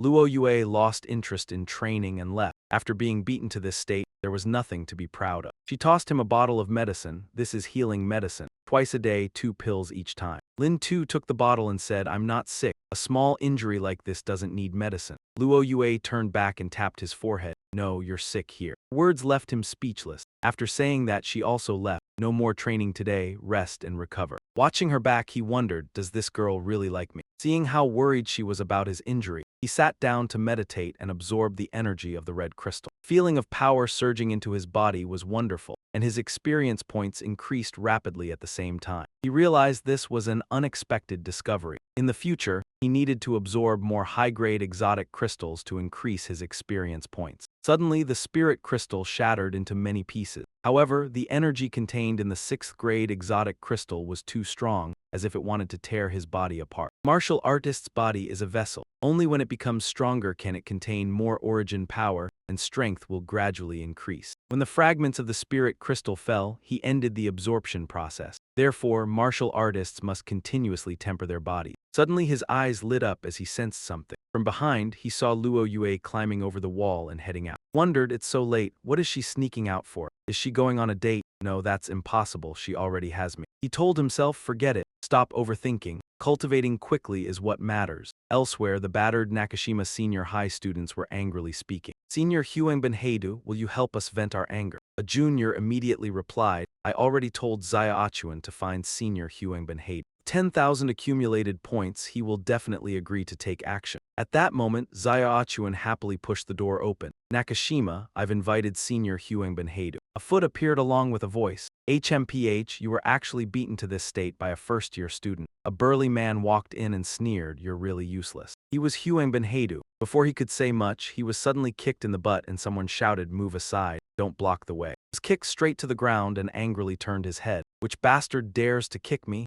Luo Yue bluntly introduced herself. "I'm a new student." Huangben Heidu went crazy and shouted, "A new student? How can it be a new student?" He grabbed his spiked mace and rushed forward. "I don't care if you're new or old. How dare you ambush me?" Luo Yue used a single strike to knock his mace flying. "You're nothing but trash." He could only grit his teeth in anger. Luo Yue threatened, "If you dare move again, there will only be death." Nakashima Senior High, standing nearby, laughed loudly. "Death? Pretty girl, are you joking? Saint City Academy forbids killing, but she only stared coldly. Try it and see if I dare to kill." Hearing this, Huangben Heidu realized something. Pointing at Luo Yue, he stammered, "Why, you're Luo Yue, this year's genius new student." He widened his eyes and asked again, "What? You're Luo Yue?" Nakashima stammered in confusion, "So what if she's Luo Yue?"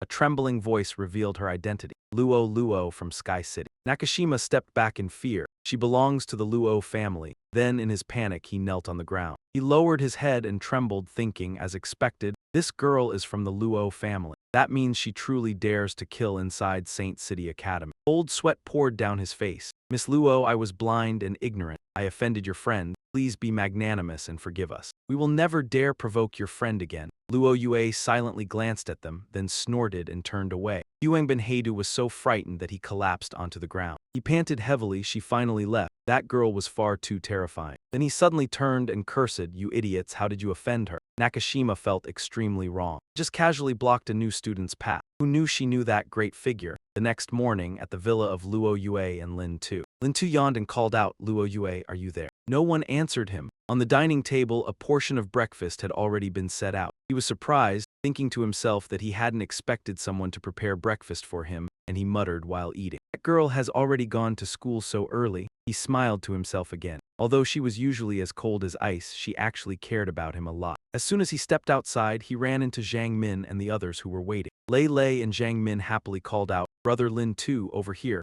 Zhang Li leaned in and asked, "So, how was it?" The class monitor Xin Feng also joined in to tease him. "Did you sleep well last night?" He cursed helplessly. "Get lost, all of you." A moment later in the Class 10 building, a voice rang out. That concludes today's theoretical lesson. Next is your free study and training time. Nam Zhenghui stood on the podium and added that the learning atmosphere at Holy City Academy was very relaxed. Students could attend theory class if they wanted. If they didn't attend, no points would be deducted. The students below were extremely excited. The academy is that lenient. Before they could celebrate for long, they heard Nam Zhenghui continue. But I must say this first. Holy City Academy holds a minor exam once a month and a major exam every 6 months. Those who fail, don't blame me for being ruthless with the punishment. The blue-haired female student immediately looked dejected. There are still exams, the male student beside her chimed in. I knew it, how could there be such a good thing in this world? Lynn too sat below, listening quietly. Nam Zhenghui took out a card and said that the upper floors had training rooms and gravity rooms,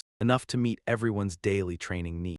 Lin 2, this access card is entrusted to you. As soon as Lin 2 received it, Nam Zhenghui reminded him, the training rooms are open from 6 a.m. to 12 p.m. every day. Remember to clean up after using them. He immediately replied, yes, Teacher Nam. Suddenly, Nam Zhenghui reached out to him. By the way, give me your ID card. I'll transfer 500 accumulated points to you. After speaking, he immediately swiped the card on the machine. Number displayed made him exclaim in shock. 640,200 accumulated points. Nam Zhenghui turned and asked, Lin 2, how do you have so many accumulated points? The students below instantly erupted. What? Teacher Nam, you're not mistaken, are you? 640,200 accumulated points. My God, the class monitor is actually rich. Ping couldn't believe it. How is that possible, Teacher Nam? Last night he had the same accumulated points as us. How could he suddenly have over 640,000 more today? He pointed at Lin 2 and shouted, he must have hacked into the school system to steal accumulated points. Another student chimed in, that's right,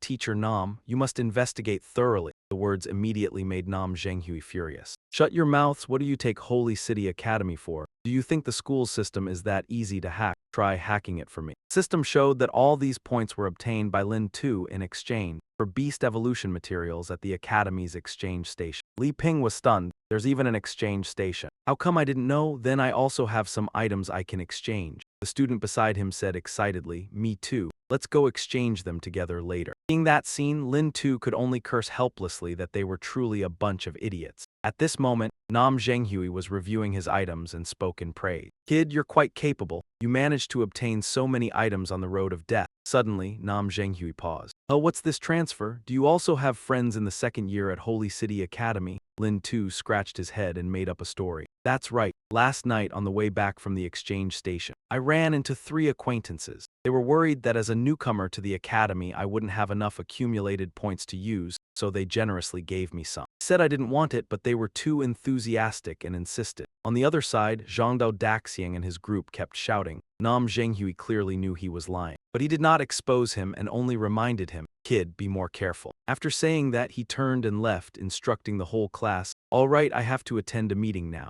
There will be a freshman assembly in a week. Everyone must train hard. At that time, I will select the top 5 martial artists to compete with other classes for the number 1 spot. Li Ping shouted excitedly, don't worry, teacher, we will definitely train seriously. The male student beside him was also determined. Yes, we won't bring shame to our class. A while later in the training room, everyone was practicing with full effort. Lin 2 did not slack off for even a second. Suddenly, Li Ping carried a wooden sword over and walked up. Hey Lin, how about we spar a bit? Yang Min immediately spoke up in displeasure. Li Ping, what do you mean by that? Li Ping smiled and replied, nothing much, I just want to spar with the class monitor. Then he provoked him, class monitor, don't tell me you don't dare. But in his heart, Li Ping was thinking, this kid shattered the strength testing device with 1 punch yesterday. He must have used some trick. His aura was clearly very weak. How could he possibly smash the strength testing device with just 1 punch? Unexpectedly, Lin 2 replied, you're so weak. Of course I don't dare fight you. I'm afraid I might accidentally beat you black and blue. Sure enough, Li Ping couldn't hold back and swung his sword, shouting, you think you can dodge this? But Lin 2 had already anticipated it and raised his spear to block the attack. You're weak and you dare judge me? Too slow, watch this. In an instant, thousands of wooden spears suddenly sprouted up around him. Everyone charged together to attack Le Bin, leaving him no choice but to stand there and take the blows. Before long, he was knocked into the air and cried out miserably. Seeing this, his lackeys immediately rushed forward. Brother Bin, we're coming to help you. Truong Dan flew into a rage at the sight and shouted, damn it, ganging up on one person. He scolded the other side for being shameless, then told Kuang Luke to go help Brother Lam too. Tan Fong understood and replied, got it. But at that moment Lam 2 spoke up to stop them. Truong Dan, you don't need to come over. I'm more than enough to deal with these rookies alone. This is the perfect chance to establish my authority as class monitor. Those words made Lin even more furious, and he immediately charged to attack. Arrogant brat, you'll regret this. He swung his wooden sword and rushed straight at Lam 2. Before he could even get close, Lin was sent flying by Lam 2. He executed his first move, a movement martial skill, judgment. Before he could recover, Lin was struck by a furious chain kick, knocking both him and his lackeys flat onto the ground. Lam 2 stepped forward and asked with a smile, have you surrendered yet? Lin was beaten until he was gasping for breath, but he still snorted angrily and stood up to look straight at Lam 2. Unexpectedly, Lin clasped his hands and bowed. Sorry, class monitor, I admit defeat wholeheartedly. Truong Dan said as if he had expected it, I knew brother Lam 2 could handle it alone. Tan Fong immediately retorted, you were the one who was most worried just now. Lam 2 looked around and shouted, does anyone else have a problem? All the members of Class 20 immediately gathered around him. He said seriously, because our combat strength ranked the lowest in the entrance exam, we were assigned to Class 10. But are you willing to accept that? If you don't want to lose face at the freshman assembly, then train hard. As the group moved elsewhere, they heard someone say, is this the gravity room? Truong Dan touched the screen and said, looks like we have to scan our cards. Lam 2 silently stroked his chin, thinking that although a martial artist's training could make the body stronger, fragile parts like the internal organs could not be effectively trained, but training in a gravity room was different. In a gravity environment, the body's cells would be intensely consumed, and the burden on the internal organs and other tissues would also become heavier. He opened the door and stepped inside, still calculating in his mind that if he used a cultivation technique here to absorb extraterrestrial energy, carried out other training, it would be even more beneficial for strengthening his body. Tan Fong followed and asked, so this is the gravity room. Everyone looked astonished, and Tan Fong said, it's my first time seeing it. Suddenly Truong Dan noticed something and shouted, look over here. She read the information on the screen and exclaimed, damn, using the gravity room requires points. Double gravity costs 2 points per minute. Triple gravity costs 3 points per minute. Tan Fong didn't believe it and raised his hand to calculate. Double gravity for 1 hour is 120 points.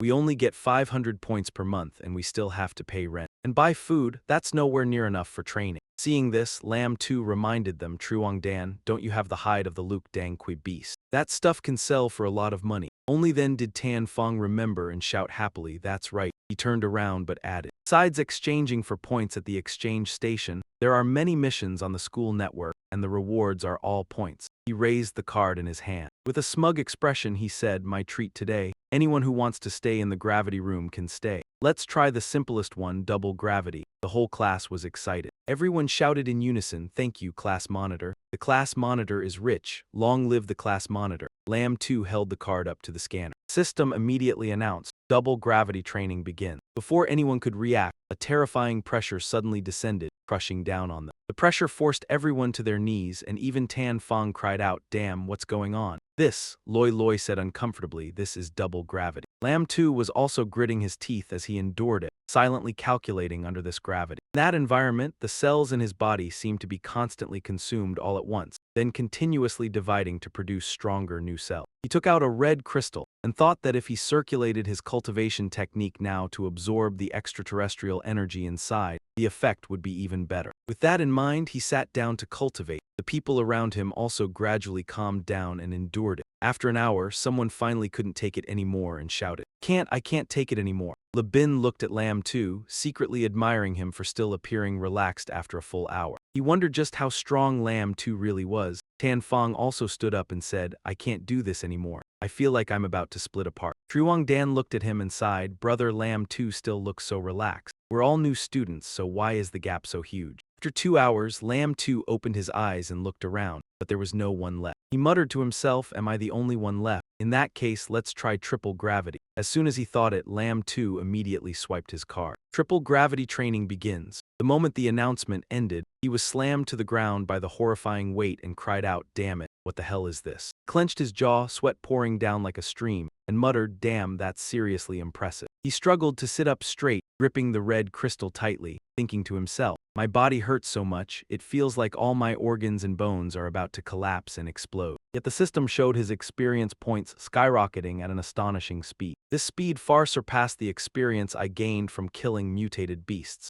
Meanwhile, in the training room, everyone had gathered there. Zhang Dan asked anxiously, "Brother Lin Xiu has been in the gravity room for 5 hours. Nothing else happened to him, right? I was only in there for an hour earlier." I felt short of breath and my brain was starved of oxygen. Lei immediately leaned closer and teased, "If you care so much about Brother Lin, go check on him yourself. Don't worry, the gravity room is equipped with an intelligent system. If the trainee can't endure it, the system will automatically shut down and issue an early warning." Ping stepped out of the gravity room and announced, "The class monitor is currently training under triple gravity." Zhang Yan and Qin Feng stared in shock. Triple gravity? He's been under triple gravity for 5 hours. Is he even human or some kind of evolved beast? Inside the gravity room, Lin Xiu seemed to have adapted to the pressure. He looked at the stone and murmured, "The energy from this 6th-rank exotic crystal is being absorbed so quickly. Looks like I'll have to go to the exchange station after class to trade for more." He threw a few punches to test his strength. Under triple gravity, both his reflexes and speed had slowed considerably,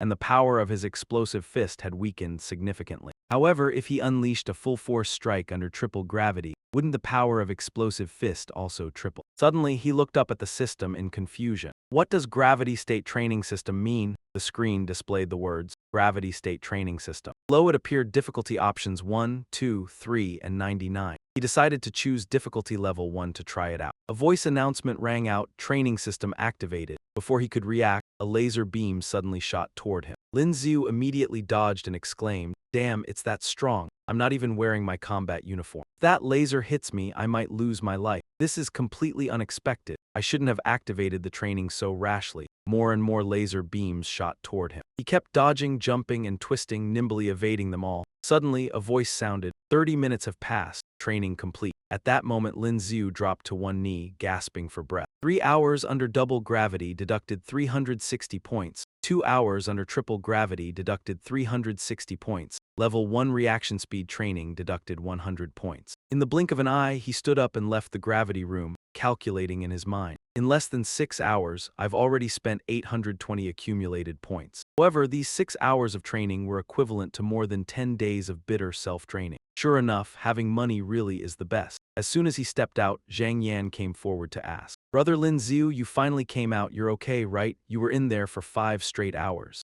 Lin Xiu replied cheerfully, "Relax, what could possibly happen to me? You guys keep training, I have something to take care of outside." Qin Feng gave a thumbs up in admiration. The class monitor stayed in the gravity room for 5 hours. He walked out completely fine. "That's insane," Zhang Dan added. "Brother Lin Xiu has never disappointed anyone." In front of the building, bathed in bright light, Lin Xiu sighed. 80,000 accumulated points for just one 6th-rank exotic crystal. Even more than 600,000 points wouldn't get me many of them. Walking out alone, he muttered to himself, "I can't just sit around waiting for luck. I need to find a way to earn more points." Looked toward the tallest building in the distance. It was the competition tower introduced in the school map. As long as you make it onto the competition tower rankings, you can receive corresponding accumulated points every day. It truly is an ideal place to earn points. Let's go take a look. The competition tower has a total of 100 floors. The Academy selects the top 100 students in the entire school based on strength to become the floor masters of the respective level. Therefore, defeating the floor master of the first floor of the competition tower means entering the top 100 students of the Academy. Every week, the Academy rearranges the floor rankings based on the results of challenges in the competition tower. To encourage both floor masters and challengers, the Academy awards different amounts of accumulated points according to each floor. First-year challenge rankings. Rank 1, Chu Juxing, floor 20. Rank 2, Yu Yanghang, floor 19. Rank 3, Diane Zixia, floor 18. Rank 4, Luo Yue, floor 17. There is also a weekly floor challenge ranking list for challengers in other positions. Top 10 on the list will also receive accumulated point rewards. Looking at the ranking list, Lin Xiu thought to himself, "No way, Luo Yue is here too, and she even defeated the floor 17 master." The other students were also astonished. A red-haired student exclaimed, "This year's freshmen are really strong." On the first day, someone already challenged floor 20. Another student beside him added, "I heard that among this year's freshmen, several are geniuses from Sky Academy, descendants of some major family. It's not surprising that their strength can place them in the Academy's top 100. As soon as they saw Lin Tu use the registration card, the two immediately started mocking. "Look, another freshman just arrived. The kid doesn't know his own limits. Do you think the Academy's top 100 is that easy to challenge? I don't think he's anything special. He'll probably get knocked out on the first level. It's the same every year. A few newborn calves that aren't afraid of tigers. They're just asking for a beating. Lynn too walked inside, just as the system announced that ULA 52 had won. Right after that, the teacher picked up the computer and read out the next match announcement, telling everyone to get ready. First year Lin Q versus second year ULA. Lin Xiu hurried in. Is it already my turn so soon? Wasn't there anyone challenging before? When Lin Xiu appeared, crowd around began whispering again, saying another freshman had come to challenge, wondering if he would be beaten to tears. The teacher from earlier thought the same. She was certain he would be beaten until he cried. The information card showed this freshman was only a third-rank martial artist, while the one who had just lost before was already a fourth-rank martial artist. Suddenly, she sensed something unusual and felt confused. Why did her combat power testing system show that his battle power hadn't even reached third rank? Ula stepped forward confidently and said, "Freshman, are you going to use a weapon or fight me with your fists?" Lin Xiu replied calmly, "It's only the first floor of the competition tower, no need for weapons." Those words instantly enraged Ula, who shouted loudly, "You arrogant brat!" He immediately unleashed explosive fist and yelled as he attacked, "Are you looking to die?" Lin Xiu quickly dodged, thinking to himself that his opponent actually knew explosive fist as well. Ula grew even more excited and sneered, "So the kid can dodge. Then how about this?" Immediately activated the movement technique snow treading without a trace. His attacks turned into massive fist shadows appearing in all directions. Lin Xiu merely shifted lightly and avoided every strike. Ula was shocked, thinking that even with such obvious openings,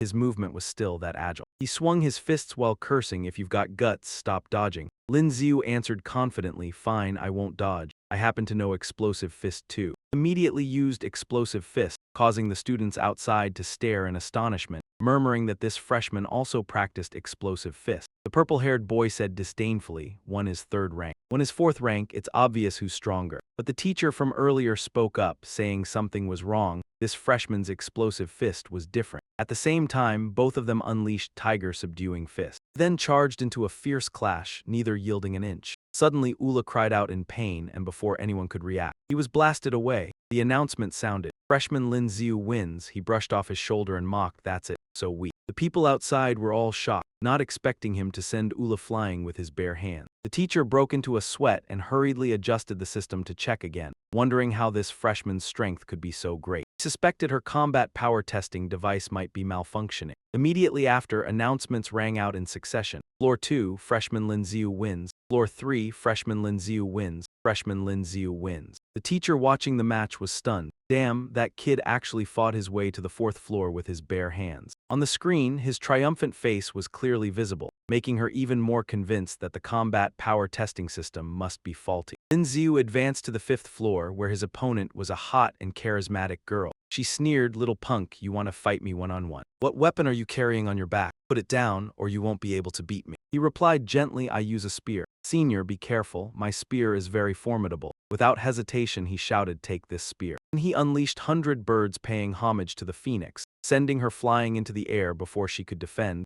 screaming, "What the hell is that?" Immediately the announcement sounded, "Floor 6, Freshman Lin Xiu wins," followed by Floor 7, Freshman Lin Xiu wins. The teacher could hardly believe it and was so angry she wanted to smash the computer. Damn, is he really a freshman? He actually fought his way up to the 20th floor. The person beside her quickly stopped her. Hey, why get so worked up? That testing machine is worth 1,000 points. If you break it, you'll pay for it yourself." At that moment, the announcement rang out again. "Next match, prepare yourselves. Fifth-rank martial artist Barker versus freshman Lin Xiu." His system also displayed the opponent's information. The opponent was Barker, a fifth-rank martial artist. Lin Xiu pondered briefly. This floor actually has a fifth-rank martial artist. Looks like this will be a tough battle. On the freshman ranking board, top figures like the superstar from Sky Academy, Luo Yue, had also lost to him. Barker spoke up to praise him as well. "It's truly surprising that a third-rank martial artist could fight all the way to the 20th floor. This year's freshman really can't be underestimated. Today I just defeated a freshman. I heard he's a favored prodigy of Sky Academy. Strength wasn't bad. Unfortunately, even after holding out for 10 minutes, he was still defeated by me." His expression suddenly turned ferocious as he raised his sword. "I wonder how many minutes you can last." Lin Xiu immediately gave him an answer. "I've got plenty of time." The two immediately charged into battle, sword lights clashing continuously. In another tower, voice called out, "Superstar, come watch the live broadcast of this competition tower. Someone else has also reached the 20th floor." Superstar looked surprised. "Oh, is it a student from our class 1? The male students replied, "No, it's class 10. He asked again, "Class 10? No way." Superstar looked closely at the screen and exclaimed. So it's him, he thought to himself, being assigned to class 10, probably the weakest class in the entire academy. How could he possibly fight his way to the 20th floor on just the second day? Seeing him lost in thought, a student beside him asked, "You know him?" He suddenly recalled the figures of Luo Yue and Lin Xiu and replied, "Just a friend of yours." Meanwhile, the match on this side continued, and Lin Xiu was so exhausted that he was gasping for breath. He was calculating silently in his mind. The opponent looked relaxed, while he himself had to struggle just to hold on. Could it be that a fifth-rank warrior truly wasn't someone he could challenge with his current strength? However, he had already grasped the pattern of his opponent's movement technique. The moment the thought flashed through his mind, he charged forward to attack, suddenly splitting into 3 figures. "Useless, your attacks can't even touch me." To his surprise, Lin Xiu also used a clone technique and said proudly, "Don't think you're the only one with movement skill," as he simultaneously executed Snow Tread without trace. The situation left Bark confused and he blurted out a curse. How could he possibly predict where I was hiding? Before he could regain his senses, he was struck by Lin Xiu's sword. He cried out in pain. Even after being hit, Bark barely managed to stay on his feet, resentment boiling inside him. Damn it, a 5th-rank warrior like me actually got injured by a rookie 3rd-rank warrior and in front of so many people. He immediately gripped his sword and charged forward, roaring, "You damn bastard, looking to die." Lin Xiu blocked the attack in time, but the exhaustion was already evident on his face. His body was knocked backward, though he tried to steady himself, he couldn't hide his shock. So strong. On the arena, Bark was closing in on Lin Xiu step by step. Voices from the stands rang out one after another. "Am I seeing things? He actually hit Bark. Am I seeing things? He actually hit Bark." No one had expected a peak 5th-rank warrior like Bark to be injured by a 3rd-rank freshman. Suddenly, a comment rang out that made him furious. What's wrong with Bark today, performing below his usual level? As expected, he clenched his sword so tightly that the veins on his hand bulged. "Freshman, you've successfully made me angry." As he spoke, he launched a vicious strike at Lin Xiu and shouted, "From now on, I'm going to fight you seriously." Bark pressed in, swinging his sword repeatedly and giving Lin Xiu no chance to retreat. He didn't have a single second to rest and could only keep dodging. A few sword strikes landed on him, forcing him to grit his teeth and endure the pain. Bark seemed to have gone mad.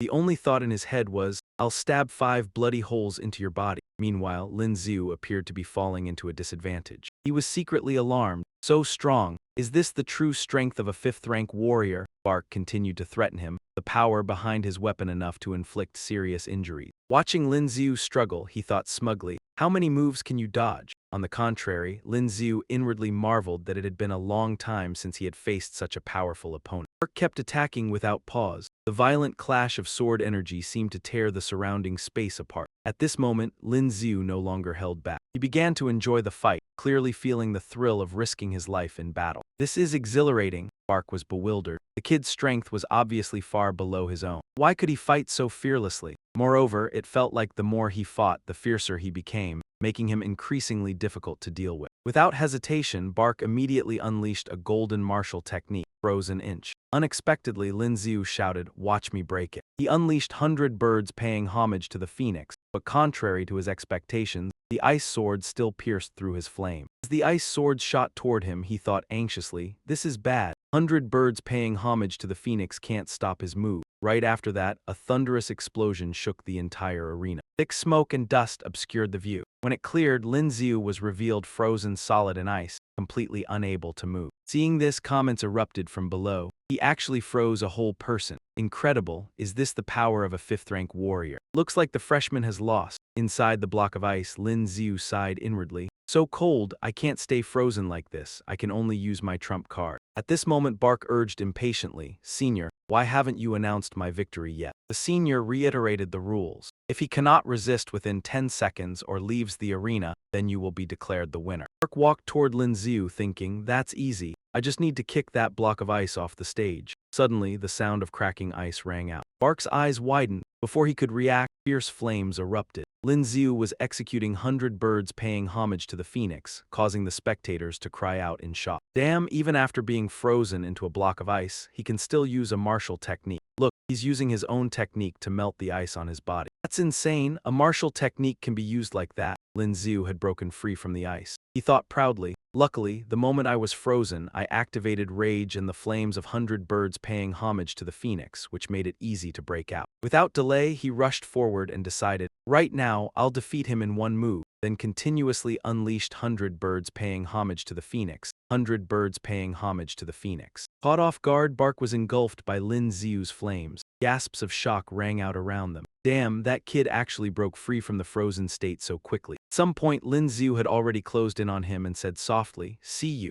Bark cried out in terror, "You." Before he knew it, Lin Xiu was right in front of him, leaving him with a parting line that made him tremble. "See you." Bark had no time to react and could only let out a terrified cry. "You." Sudden pain from the spear wound made Ba Kok scream uncontrollably. He frowned, timed his move perfectly, then executed a martial arts technique, delivering a decisive strike that sent Ba Kok flying off the arena floor. The results were quickly announced, and a voice immediately rang out, "Lin Xiu wins." At the same time, exclamations erupted from the stands. Damn, I seriously don't even know what to say. Everyone was astonished. A third tier challenging a fifth tier and still winning. This year's freshmen are insane, each one is stronger than the last. Just as Lin Xiu was about to leave, a senior called out to him, "Freshman, do you want to challenge the 21st floor next?" He waved his hand and replied, "No, I'll come back another day." Soon after, the freshman challenge rankings were updated. Rank 1, Lin Xiu, floor 21. The following positions appeared one by one. Rank 2, Zhu Xing, floor 20. Rank 3, Aoyang Hang, floor 19. Rank 4, Dianzai Zia, floor 18. Rank 5, Luo Yue, floor 17. After reading it, he wondered to himself, "I'm ranked first because I defeated the 20th floor master and earned the right to enter the 21st floor. That means Zhu Xing didn't beat Bark." He calculated silently,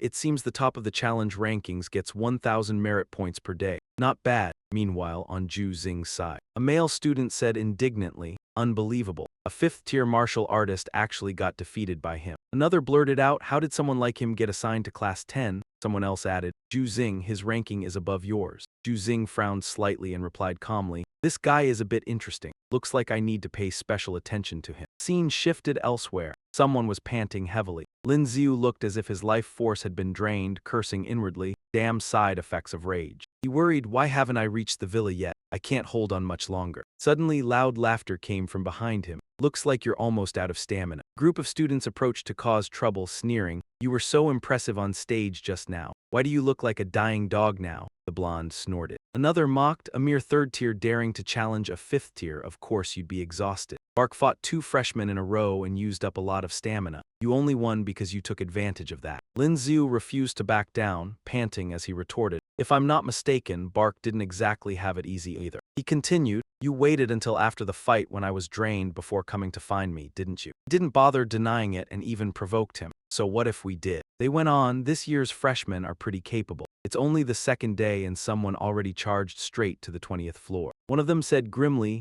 "As senior students, we have to suppress your arrogance. I've checked, some of the freshmen on the rankings have strong background." He pointed at Lin Xiu, "Only you are from some so-called Starlight Academy." Lin Xiu forced himself to stand firm and shot back, "So you think I don't have any backing?" He said coldly, "So I've become the perfect target for you to vent your anger on. Tell me, how are you so sure I don't have any backing?" A dark-skinned man lost his temper, grabbed his collar and shouted, "Why are you wasting words with him? Beat him first, talk later. I bet on Bark to win, and because of you I lost 5,000 merit points." But his punch was stopped midair. He glared and yelled, "Who the hell are you?" Luo Yue knocked his hand away and ordered, "Let him go." Lin Xiu looked extremely disheveled. He sneered, "Speak of the devil and she appears. My so-called backing has arrived." Seeing that he was in bad shape, Luo Yue grew furious and snapped the dark-skinned man's arm. She shouted, "Are you deaf? I told you to let him go." The other two angrily threw punches. "You little brat, are you courting death?" But Luo Yue was faster. She kicked the dark-skinned man away and said coldly, "You're the ones courting death." Then she rushed forward and knocked the other two flat on their backs. Lin Xiu was secretly shocked. He hadn't expected her to be so skilled without even using a weapon.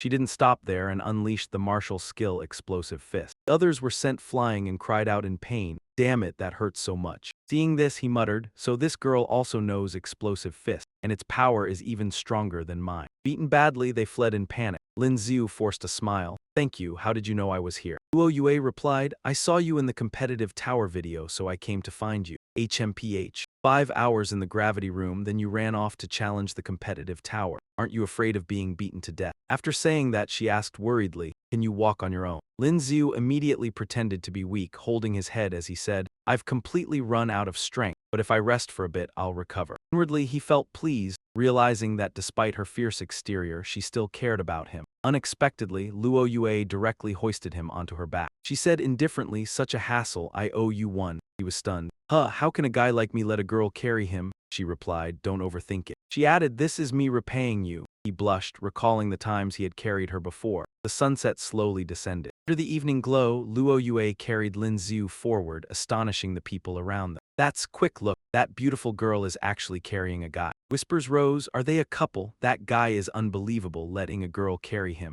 Someone lamented, "I'm so jealous. Why is I the one she's carrying?" Another person replied, "Because you're ugly." Just like that, Luo Yue carried him all the way back to the villa. He lay calmly on her back, quietly watching and thinking. He realized her profile was truly beautiful and her hair carried a faint, pleasant fragrance. A strange feeling rose in his heart. Suddenly, unable to restrain himself, he kissed Luo Yue on the cheek. He was stunned as he realized what he had just done, screaming inwardly, "Mom, what on earth did I just do?" He blamed himself for losing control and kissing her, breaking out in a cold sweat as he stammered, "Sorry, I didn't mean to do that. I'm dead this time." Suddenly, Luo Yue's furious voice rang out, "How dare you? You dare to kiss me?" A piercing scream echoed as she sent him flying with a fierce shove. Luo Yue advanced with killing intent, making him panic and beg Luo Yue, "Zio Yu, I was wrong, please spare me." But nothing actually happened. In reality, the two of them were just sitting in the villa eating. Lin Xiu thought in confusion, "What's wrong with her? I did something so outrageous, yet I didn't get hit." He had assumed he would not get off easily, yet she did not make a move. He wondered if she truly had feelings for him, and the thought made him blush shyly. After finishing the meal, Luo Yue wiped her mouth and asked, "Do you feel a bit better now?" He snapped out of it and replied, "Much better." Hearing that, she stood up and said, "Stop eating. Let's train." He was stunned. "Hey, we just ate. Exercising now will give us a stomachache." He felt uneasy inside, suspecting she was planning to use this opportunity to deal with him. Guessed she was still bothered by what had happened earlier, but he followed her to the training room anyway. At that moment, Luo Yue noticed that the strength he displayed was different from before, even considerably stronger than yesterday. While circulating her energy and observing Lin Xiu, she understood that the higher a martial artist climbed, the harder it was to cultivate. Yet with him, there seemed to be no obstacles at all. His power had clearly increased, and he blocked all her attacks, prompting her to ask, "Just how are you cultivating?" Unable to withstand her relentless assault, he called out, "Hey, calm down. Are you trying to beat me to death?" She did not respond. Instead, she knocked the wooden sword from his hand and shouted, "Shut up." Disarmed, he could only raise his hands in surrender. Unexpectedly, Luo Yue praised him. "Your current spear technique isn't bad." He immediately replied with confidence, "Of course. Don't you know who I am?" She suddenly suggested, "I remember you used to practice explosive fist as well." The moment she finished speaking, she threw a punch. "Then let's see whose explosive fist is stronger." A martial technique shot straight toward Lin Xiu. He hurriedly dodged to the side. "Hey, you're attacking just like that?" In the blink of an eye, her figure vanished. He marveled at her speed before she appeared behind him. She executed the martial technique explosive fist. Before he could react, he took the full blow and was sent flying with a miserable cry. Realizing something, she reminded him, "Don't be bound by what you see. Release your origin energy and sense it." Meanwhile, he was still clutching his face and wailing, "Ah, that hurts." She continued attacking without pause. As he dodged, he wondered if this was really a girl's fist technique. It was as hard as diamond. Following her advice, he used his origin energy to sense her movements and counterattacked with the movement technique, treading snow without a trace, dodging her assault and astonishing Luo Yue. He thought to herself that he was truly intelligent. No wonder he progressed so quickly. When they first met in Area A20, he had not even reached first-rank martial artist. In just a few short months, he had reached third-rank martial artist and successfully entered Sacred City Academy. On his second day of classes, he had already defeated a fifth-rank martial artist in the competition tower. Xiu smugly thought it was his turn to attack and charged forward, shouting, "Watch my authentic explosive fist." Lost in thought, he was still dazed when he closed in on her, panicking as he wondered why she was standing there motionless at this moment. He shouted, "Hey, what are you spacing out for? Be careful or I'll hit you." But the distance between them was already too close. He quickly yelled, "Move out of the way." Although he had reduced the force, the punch still drove forward. His hand touched somewhere it should not have, leaving both of them stunned. Lin Xiu hurriedly explained, I didn't mean to. Why didn't you dodge?" What followed was an inevitable beating. He screamed, "I really didn't mean it. Don't hit me, don't punch my face." Gun held a red crystal stone and watched him howl, "Save me. Domestic violence, domestic violence." The next morning at the Class 10 building. Seeing his bruised face, Zhang Yin asked worriedly, "Brother Lin Xiu, what happened to you?" Lei hesitated. It was Miss Luo who beat you, was it? Zhongli Jianmin grinned and said, Class Monitor A, you can't use force with girl. Want me to share some experience? Before he could finish, Lei Lei twisted his ear. Oh, you're quite capable, aren't you? He cried out, ah, that hurts. I didn't mean it. I was just joking with the class monitor.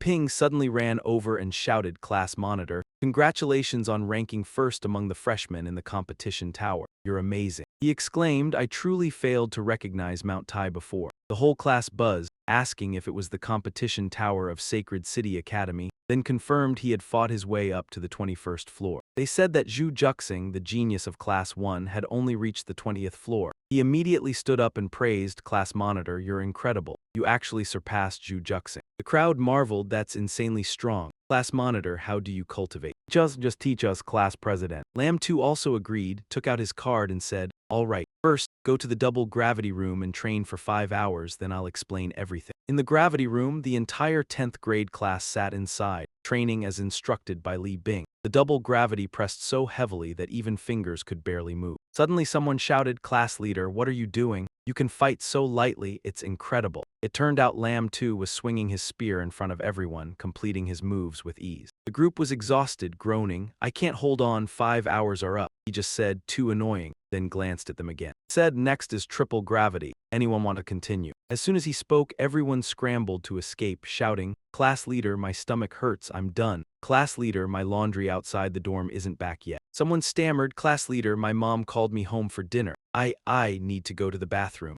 In a blink, the room was left with only Lam 2. He angrily muttered, these guys can run away so fast, they must not be tired at all. He silently decided, tomorrow I'll make them train under triple gravity. He mumbled, just starting triple gravity training, no wonder I'm this weak. At that moment, a voice called from behind, Class Leader, the top beauty, Lacey, is here to see you. He looked suspiciously, Lacey, why are you here? She held up her card and said sadly, my card's points are all used up. He pouted, you came to see me because your card is empty, I'm not your husband. Heads peeked from the door, teasing, Class Leader, is this your wife? He shouted, shut up, are you all that bored, or do you want to come train under triple gravity? Hearing this, they ran away quickly, shouting back, no, Class Leader, we won't bother you two anymore. He could only sigh in helplessness. He muttered, seriously, these guys. Before he could react, an announcement sounded, start 5-fold gravity training. Lam 2 was forced to faceplant onto the floor. He shouted, damn, 5-fold gravity. Lacey, are you trying to kill me? Lacey stood firm and coldly said, it's just 5-fold gravity. He continued, can't handle it yet. Meanwhile, in the first-year Class 1, Jack asked around, has anyone seen Lacey? Why isn't she at the gravity room? Someone replied, she seems to have moved to Class 10. Jack asked irritably, Class 10, did she go to find that brat? Little 7 said excitedly, Master, should I help you go teach that kid? But Jack had another plan. He said, no, we don't need to teach that brat yet. Find an opportunity to bring them along and train the useless 10th graders. Back in the gravity room, Lam 2 gasped, quadruple gravity is manageable, but 5-fold will exceed the limit. Lacey scolded while operating something, no, that's too weak. The system announced, 10,000-volt training begins. Lam 2 screamed. Yelled, damn, quadruple gravity plus 2 electric chains at 10,000 volts, are you even human? She stepped forward holding 2 electric chains. She calmly said, my family has this type of gravity room too. I've trained like this since I was little. She smiled wickedly, earlier you said I wasn't human.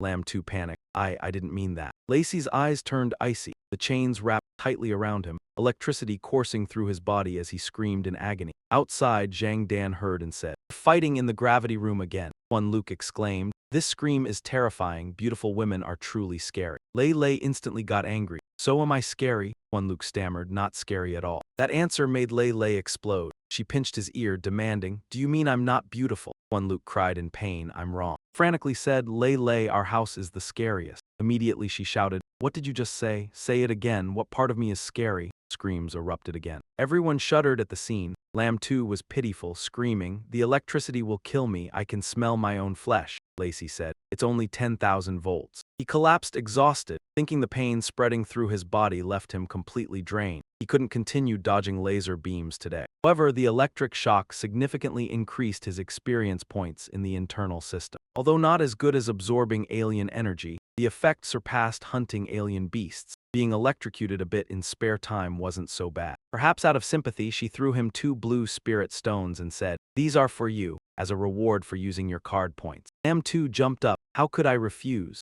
Lacey uses my points every month anyway, how could I accept such a precious reward from her? Hearing this, she held out her hand. If not, give them back to me. Yet he shamelessly kept the stones. He smiled. I need them, of course I do. Lacey gave them to me, how could I not want them? 2 hours later in the gravity room, Lamb 2 was again covered in electricity, clenching his fists and screaming. His system panel constantly displayed messages. Congratulations, Master, for successfully reaching level 20, gaining 20 points. Congratulations, Master, you've acquired a new skill, Devour. Devour can absorb all energy and convert it into experience. Congratulations, Master, for becoming a 4th-level martial artist, receiving the title 4th-level martial artist. He shouted in excitement after earning the title of 4 Great Martial Warrior, gaining 50 more points in Constitution. Awesome, finally level 20. All those daily electric shocks weren't for nothing. Once he understood that, he resolved to absorb the 6 exotic crystals every single day in an environment with 4 times the gravity, enduring a 10,000-volt current so his experience would rise by 666. The system added 20 potential points to his constitution and changed his title to 4 Great Martial Warrior. That means my constitution will reach 228 now. Lamb 2 studied his status panel with satisfaction. Host, Lamb 2, level 20, strength 400, constitution increased from 158 to 178, then gained an additional 50 points. Speed reached 101. Overall combat power rose from 4,020 to 4,520. The 4 Great Martial Warrior title added 50 points to his constitution attribute. Possessed skills like Analysis Eye, Rage, Disguise, and Devour. Stepping out of the gravity room, he calculated silently. The freshman tournament is coming up soon. He told himself to prepare as thoroughly as possible. Tonight, he had to learn the martial technique Milky Way falls through 9 heavens. After that, he would visit the exchange station to see if there were any golden fist or kicking techniques. Just then, curses rang out across the campus courtyard. What the hell is going on? A group of people was being surrounded and beaten. Lynn roared angrily, stop hitting us. Baptai Tuan, what do you mean by this? Baptai Tuan sneered, nothing special. I'm just letting you know that starting today, the 10th years aren't allowed to use this path. Even with his face swollen from the beating, Lynn said stubbornly, this road doesn't belong to your family. What gives you the right to ban us from walking through it? This is the road to the exchange station. We need to go trade items too. Baptai Tuan and his crew burst into laughter. Fine, you can pass. All you have to do is crawl between my legs. He declared that from now on, any 10th year who wanted to cross had to do it that way. Then someone spoke up. I prefer walking past on my own 2 feet. At the same time, a straight kick slammed into Baptai Tuan's weak spot, making him howl in agony. It sounded like something cracking, followed by a miserable rooster-like scream. It was Lamb 2. He grinned and asked, you won't mind, right? Looks like one of your eggs just broke somewhere. Baptai Tuan's face went pale. Sweat poured off him like rain. The crowd shouted, Class President, the class president is here. Baptai Tuan dropped to his knees in pain and his buddies cried out in panic. Tuan. Yet one idiot still yelled, you got a death wish. He immediately unleashed a golden martial technique, while Lamb 2 calmly countered with explosive palm. 2 violent forces collided head-on, and the blonde guy was instantly blasted backward by Lamb 2's power. Clutching his arm, he screamed, what the hell kind of palm technique is that? Lamb 2 replied flatly, mine's a bronze tier martial technique, explosive palm. Not bad, huh? Want to try again? Suddenly someone raised a hand. Wait, hold on. He introduced himself. I'm Tai Tuan from Class 3. Before, it was just a small misunderstanding between us. Can we end this here? Lamb 2 looked them over, quietly judging that this guy's outward presence seemed a bit weak. But Explosive Palm was extremely strong. Being able to block even one strike from a bronze tier technique was already impressive. There was no need to keep dragging it out, so he agreed. He said, fine. Then he pointed toward Lynn. As long as you kneel down and crawl over here, this ends. The moment he finished, the others flew into a rage and charged. Brat, die, you're going too far, but anyone who rushed him was knocked down. He fired off a chain of rapid kicks and flaming claw hand, and screams of pain echoed all around. Baptai Tuan seized the chance to circle behind him and snorted coldly, you refused the toast, so you'll drink the penalty wine. Seeing that, the 10th year shouted, Class President. It was too late. He had already unleashed the golden martial technique Tyrant Rending Palm, striking straight into Lamb 2's back. He laughed smugly. Heh, this palm of mine can kill a level 3 evolved beast. Enjoy it. Even after taking the hit, Lamb 2 felt something strange. He thought this is way too comfortable, this feeling. Just then the system appeared. Ding, attack energy detected. Use the Devour skill. Chose immediately, use it. Right after that, the system issued a notification. The system began devouring the energy and obtained 1,000 experience points. Seeing that, he couldn't help complaining. Whoa, this trash devour skill only gives this many points. The system immediately protested. Master, the devour skill isn't trash. Because your opponent is too trash.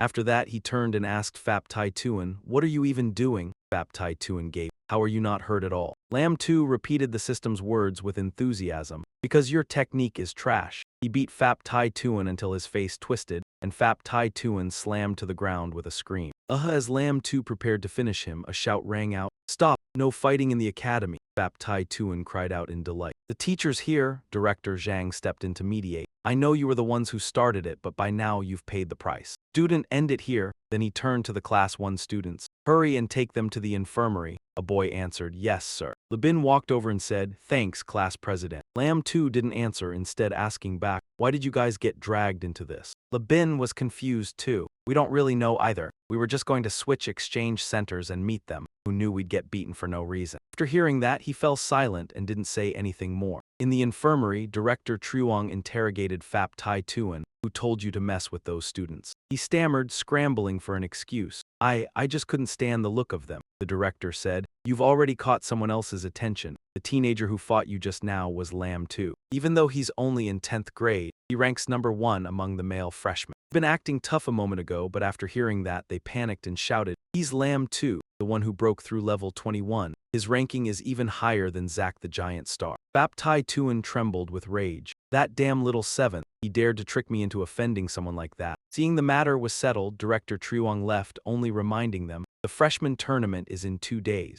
Remember this, you're class 3. He warned, if you lose to class 10 then, get ready to be punished. In the exchange room, a voice rang out, little brother, you're here again. What do you want to trade for this time? M2 raised one finger. This time I want to buy gold tier martial skill cards, spear technique, palm technique, and kicking technique. The instructor immediately switched on the machine. He said, they're all here, see if this works. When they scrolled to Silver Lightning Explosive Palm, the screen displayed, Gold Martial Skill, Silver Lightning Explosive Palm. The instructor suddenly asked, you want this one? This martial skill is very hard to learn. As far as I know, every warrior who trained it ended up seriously injured. He even explained enthusiastically, have you heard of a very powerful bronze tier palm technique? It's called Explosive Palm. Continued, Explosive Palm first injures the user, and only then can it be trained to harm others. Silver Lightning Explosive Palm is its upgraded version. Besides its explosive force, it can also use core energy to generate electric currents to amplify the palm technique. But it's not just about knowing Explosive Palm. When cultivating it, you also have to withstand massive electrical surges, or you'll injure yourself. M2 cut him off. I'll take that one, and add this Divine Wind Kick card too. He pointed at a martial skill on the screen. Watching the instructor's back, Lam 2 thought excitedly. Lately I've been practicing electric strikes every day, and I also know Explosive Palm. This martial skill is definitely a perfect fit for me. By the time everything was done, it was already late afternoon. As he walked, he calculated the freshman tournament is in 2 days. Tonight I have to master Silver Lightning Explosive Palm,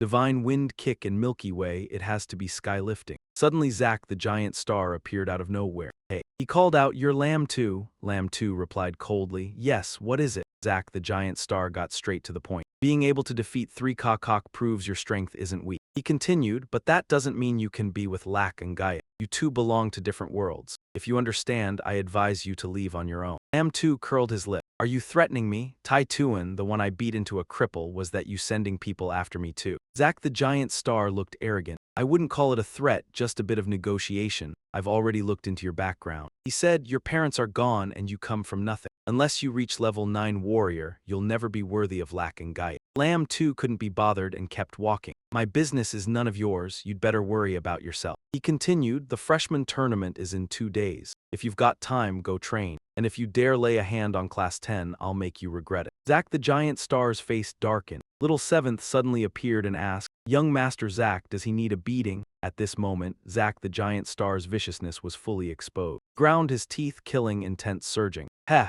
just a few more days. At the freshman tournament, I'll humiliate you. Lam 2 kept walking back to the villa, hands in his pockets, thinking, a family that can raise a warrior this strong is definitely not ordinary. Lak and Gaia is from the Lak family in Sky City. Just how powerful is the Lak family status? He rubbed his nose. Damn, why am I overthinking it? Not even proposing. When he entered the house and passed the kitchen, he was surprised to see a plate of food set there. Lak and Gaia walked up from behind. I already ate, the portion on the table is yours. Lamb 2 didn't stand on ceremony, sat down at the table and asked, right, 2 days from now is the freshman tournament. He continued, I heard you can choose a training schedule between 2 regions. Lak and Gayat already knew this. As she turned toward the training room, she heard Lamb 2 call after her. He asked, have you chosen a region yet? As if she'd prepared for it, she glanced at him and smiled. You'll find out then. As he ate, he watched her walk away and thought, this little brat, since when did she learn to play coy like this? 2 days later, the day of the tournament finally arrived. Courtyard was packed with contestants and cheering crowds. The loudspeaker announced, attention, everyone, the freshman tournament is about to begin. Enter the arena in order. As soon as he stepped in, Chuang Dan waved and shouted, Boss Lamb 2, over here, over here. But Lamb 2 only looked around, puzzled. In Class 1's lineup, he still didn't see her. Where did that girl run off to? Early this morning, Lak and Gayat vanished without a trace. While he was still feeling uneasy, the male lead Hui stepped forward and announced, all right,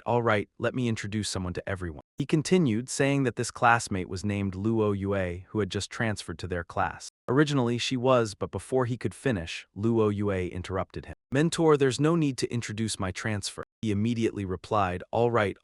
Then he turned back and reminded them, in any case, everyone must get along. He reminded the whole class not to bully her. The entire class cried out in surprise, Luo Yue, Sister Luo Yue. Sister Luo Yue, while everyone else was excited, he just scratched his head in confusion. Why are you here? Seeing this, Hui asked suspiciously, you all know each other. Jiang Li immediately glanced at Lin Xiu and explained that Luo Yue was the class monitor's girlfriend, basically their sister-in-law, so how could they not know her? He shoved Jiang Li aside as he rambled on. Weren't you in Class 1? Why did you suddenly transfer to my class? Jiang Li kept talking. Class monitor, you do know, Sister Luo Yue obviously came for love. His gossiping mouth irritated him and he was promptly kicked away, yet lost. Luo Yue calmly explained that they were too weak, and if they were suppressed by other classes, it would be hard to handle. Lin Xiu's height. Can't you speak without putting others down? The whole class gathered around to chat with Luo Yue, while he stood off to the side and quietly let out a sigh of relief. He had originally thought that at this freshman assembly he might have to compete with Luo Yue, but now there was no need to worry at all. Looking at her standing there, he thought to himself, could it be that this girl really doesn't like me? Thinking that, he felt oddly pleased. Suddenly, an announcement rang out from the stage, Dear Freshmen. The announcement congratulated everyone on passing multiple rounds of trials to enter Sanctum Academy, and expressed confidence that over the past few days they had all come to understand the academy well. An elderly teacher stepped forward and introduced himself. My surname is Bailey. You may call me Dean Bailey. There's no need for too many words today. He stated that according to the tradition of Sanctum Academy, a freshman tournament would be held, which could also be regarded as a trial for the new students. Students below were all bewildered upon hearing this, while Lin Xiu wondered whether Bailey was related to his own master. The blazing aura around him made Lin Xiu wary. Even from a distance, he could clearly feel the pressure emanating from him. As expected of a level 9 martial artist, not wasting any time, Dean Bailey snapped his fingers. Please look at the big screen. Explained that the images on the screen were the missions they needed to complete, and that this trial allowed them to choose between 2 areas. The class that collected the most energy crystals would win. The winners would not only receive reward points but also a special martial skill card not available on the market. On the screen appeared a vast forest dense with vegetation, Emerald Forest to the south of Sanctum Academy. Although there were also high-level evolved beasts there, the danger level was not too great. Everyone could participate in this area. Next was the image of a ruined city with zombies appearing. Ruin G17 to the north of the academy. It was an abandoned city occupied by high-level zombies and terrifying evolved beasts, extremely dangerous. Ruin G17 was not mandatory for everyone to join. However, each class had to send 7 people inside. Li Ping was startled and blurted out, there's even Ruin G17, people will die there. Lin Xiu curiously asked if he knew the place. Li Ping recalled it, cold sweat breaking out as he said that a terrifying virus had once erupted there. Some martial artists had gone there to eliminate the threat, but they were all infected. They turned into high-level zombies. Moreover, the evolved beasts inside were almost all level 4 or above. Rumor had it there were even level 7 ones. The boys nearby screamed upon hearing that. What, level 7 evolved beasts? A black-haired boy, however, showed no worry at all. Lin Xiu assigned people to Ruin G17 and Emerald Forest. he replied, all right. Lin Xiu immediately clapped his hands to gather the class. Everyone quiet, I'm assigning the teams. Before he could say anything more,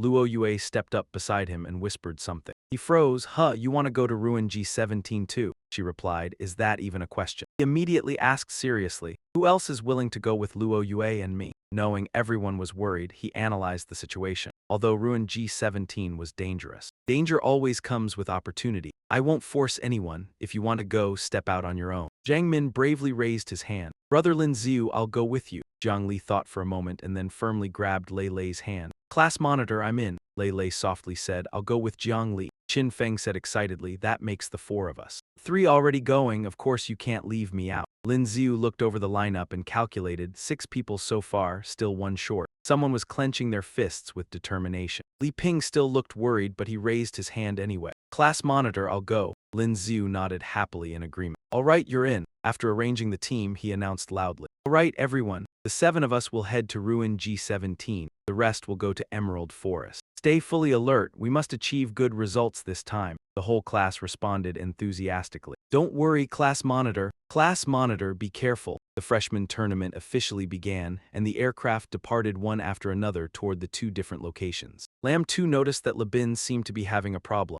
Lian immediately asked, Lebin, what's wrong with you? Lebin hesitated and replied, I'm fine. Other classes began mocking and belittling Class 10. If you're scared, then don't go. Be careful or you might not even keep your little lives. A blue-haired guy burst out laughing, the 10th grader. Truong Dan was furious and shouted, what did you just say? Looking for a fight. Suddenly, Lebin spoke up, saying that he had actually set foot in the G17 ruins before. Truong Dan exclaimed in shock, what? You've been there. Lebin held his head, looking guilty as he said, I've always had a hot temper and hate losing to anyone. Once, after a fierce argument with my classmates, they said I didn't dare go to the G17 ruins to train. Out of pride, I went there with a few friends. On the very first day we entered the G17 ruins, my friends were bitten by evolved beasts, infected and mutated. I was the only one who managed to escape and return. Lam 2 caught the key point and asked, your friends were bitten by evolved beasts and mutated. Do the evolved beasts there all carry a virus? Terrifying scenes resurfaced in Lebin's mind as he replied, that's right. If you're bitten by an evolved beast, you'll turn into a zombie within 24 hours. The aircraft continued toward its destination and had now landed safely. The loudspeaker announced, dear students, we have arrived at the G17 ruins. Please gather beneath the airship. Lam 2 stepped down with Lack and Guyot and the others. He carried not only a backpack but also his spear. Tiu that stood out front to brief them. Before we set off, there are a few things you need to keep in mind. Aside from the zombies in the G17 area, the evolved beasts also carry the virus. If you're bitten, you must undergo treatment here in isolation for 24 hours to have any chance of being saved. Finally, he added slyly, otherwise, you can only pray your ancestors will protect you. Those who had just been excited immediately clutched their heads in fear. Damn, the evolved beasts carry the virus too.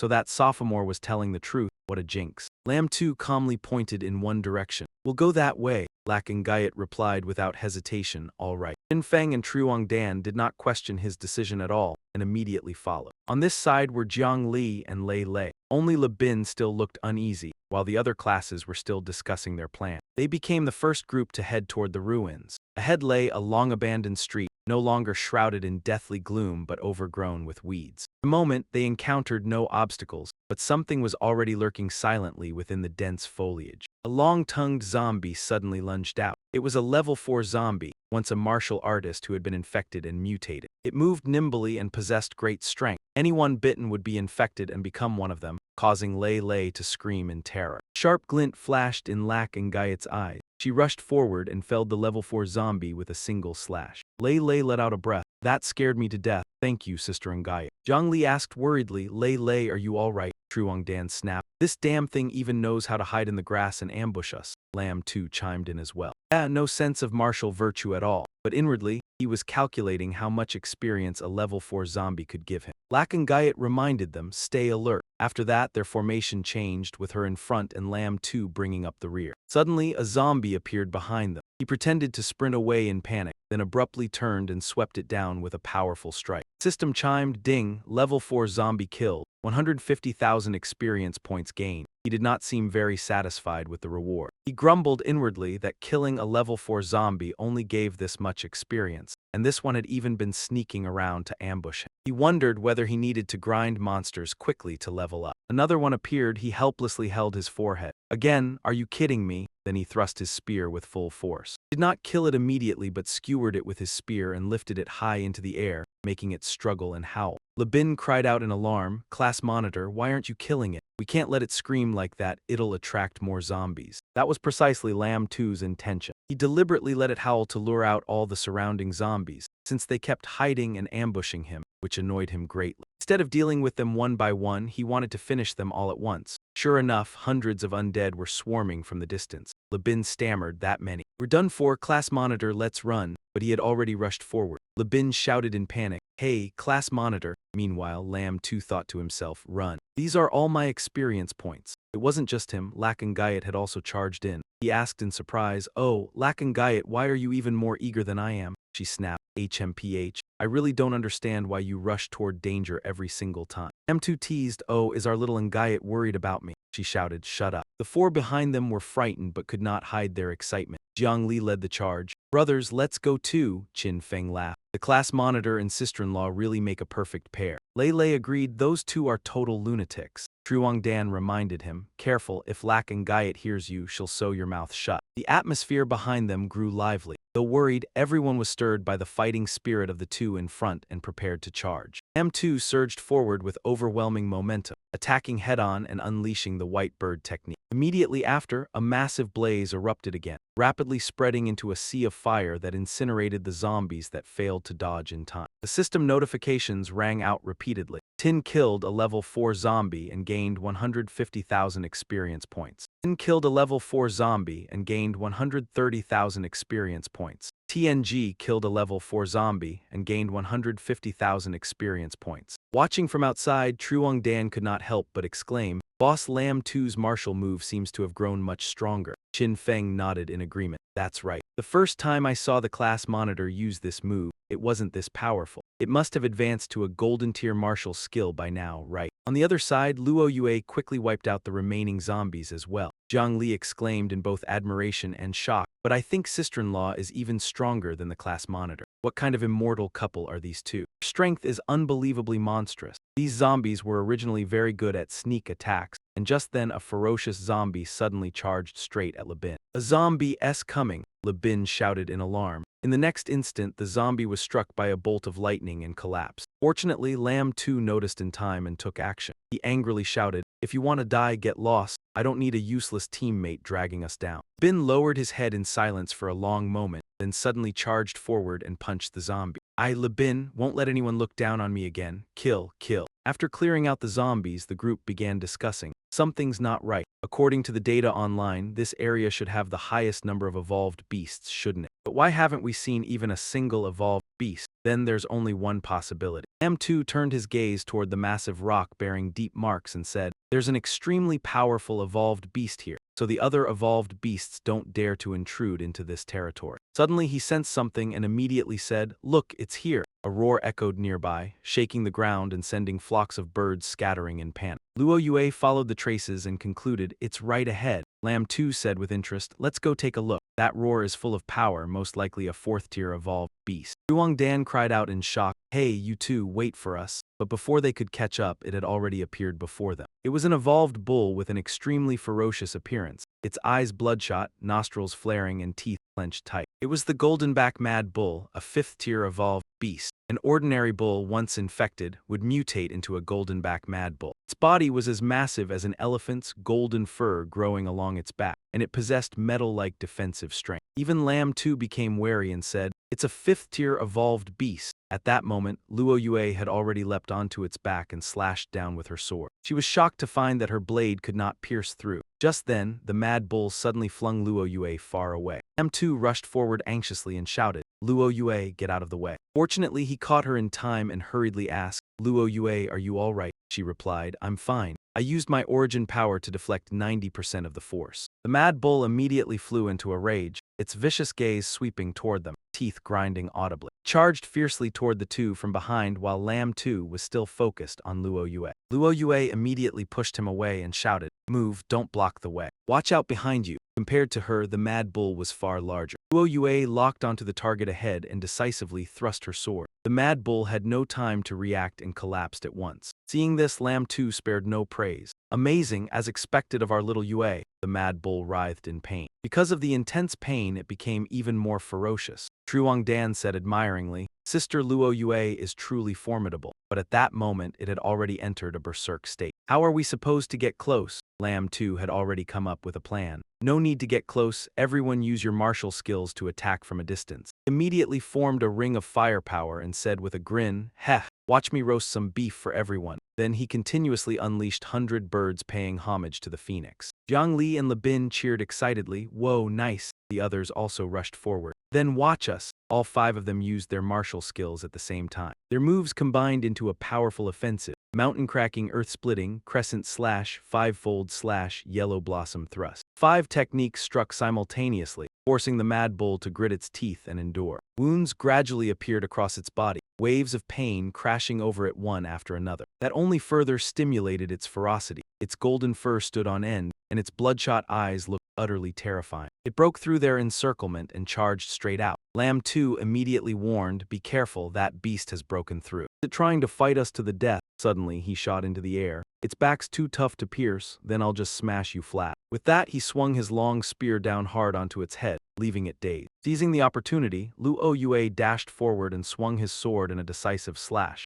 instantly taking the mad beast's head. No one expected this to happen. Brother Jinghai blurted out, "Holy crap, how did you do that?" "I was just yelling that this beast was thick-skinned and tough as hell. We even chopped its head clean off. Isn't that basically slapping me right in the face?" It turned out Luo Yue had carefully observed and exploited the opponent's weak point. "Didn't you notice that the skin on the back of its neck had already been roasted by me?" He walked over to take a closer look, scratching his head as he said, "Oh, so it's already been roasted crispy." Just then, a group of people approached and exclaimed, "Didn't see that coming at all." They were blatantly arrogant. "The monster we hunted was killed by you guys." The leader, Jiang Huai, started speaking to introduce himself. "I am Jiang Huai from Class 4 North Academy. This golden-backed Mad Bull here is what we chased here." They suggested sharing the loot. "Thanks everyone for lending a hand. We'll take the essence. The other parts of this golden-backed Mad Bull belong to you guys. Its tough back is great for forging weapons." Upon hearing this, Zhang Zhan angrily shouted, "What do you mean, isn't this theft?" Before Jiang Hua could reply, Nguyen Bian continued, "You should say we're just taking our own spoils of war. Originally, this was our hunt."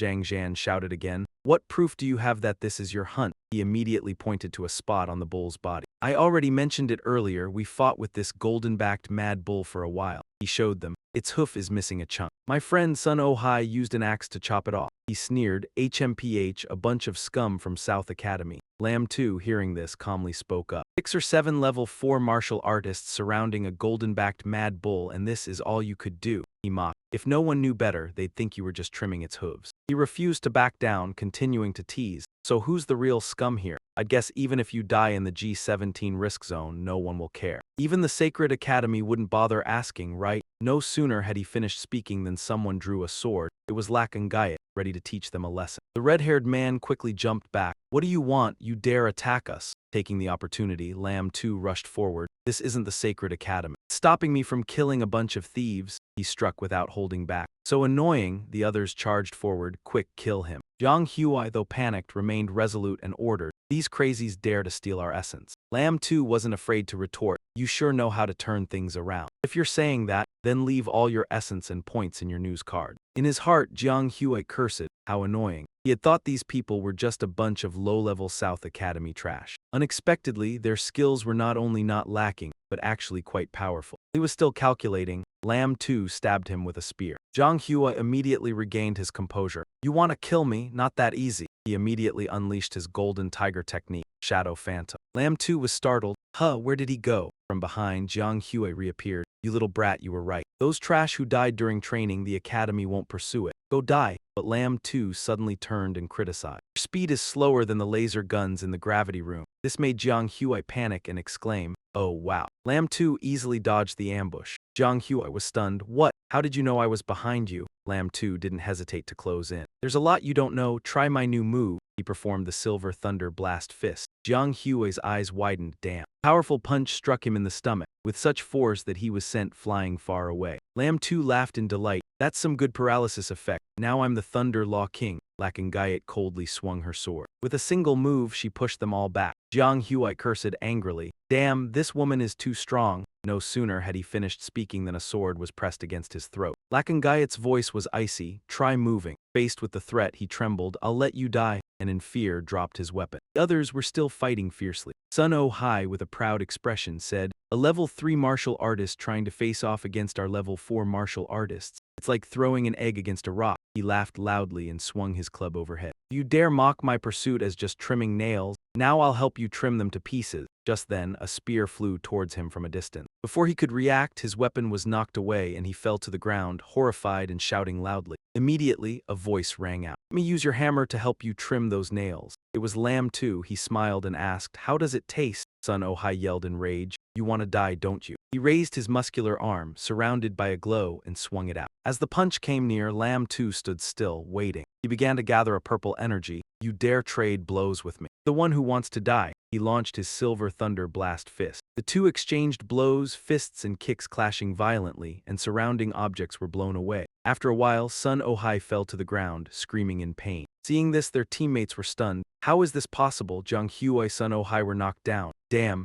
Zhang Zhan immediately yelled loudly. Here's our chance. Immediately, the rest were ambushed one after another, with screams echoing everywhere. A group of Jiang Huai knelt on the ground, some of them suddenly groaning. Oh my god, it hurts so much, as Lam 2 approached. Jiang Huai hurriedly begged, we were wrong, please let us go. Lam 2 smiled and made an offer. I can let you go. Hand over all the alien crystals you're carrying, along with the information about your integral data bodies. The moment he heard that, he froze in shock. We can give you the integral data body information, but if we hand over all the alien crystals, this trial training of ours is as good as over. But he had no intention of negotiating, his face icy as he pointed his spear at them. Not handing them over, then we'll kill you all and take them ourselves. Faced with the threat, the whole group panicked. We'll give them, just don't kill us. After seizing what he wanted, Ethan Zhang shouted excitedly. Didn't expect Class 4 of the North Campus to have 2 Level 5 alien crystals. She burst into laughter. Now we have 3 Level 5 alien crystals, we definitely won't be at a disadvantage anymore. Hearing that, Lynn spoke up to remind them. Not necessarily. If they dared to come to the abandoned zone G17, they're not to be underestimated. He added that there was still 1 week left. They couldn't afford to delay and had to go all out to keep gathering alien crystals. Sensing something unusual, he turned and asked, Luna Luo, what's wrong? She replied, I have this feeling that someone is watching us. As they approached a building overgrown with vines, the group suddenly halted. Luna Luo suddenly shouted, quick, spread out. A purple laser beam instantly shot toward them. Thanks to Luna Luo's timely warning,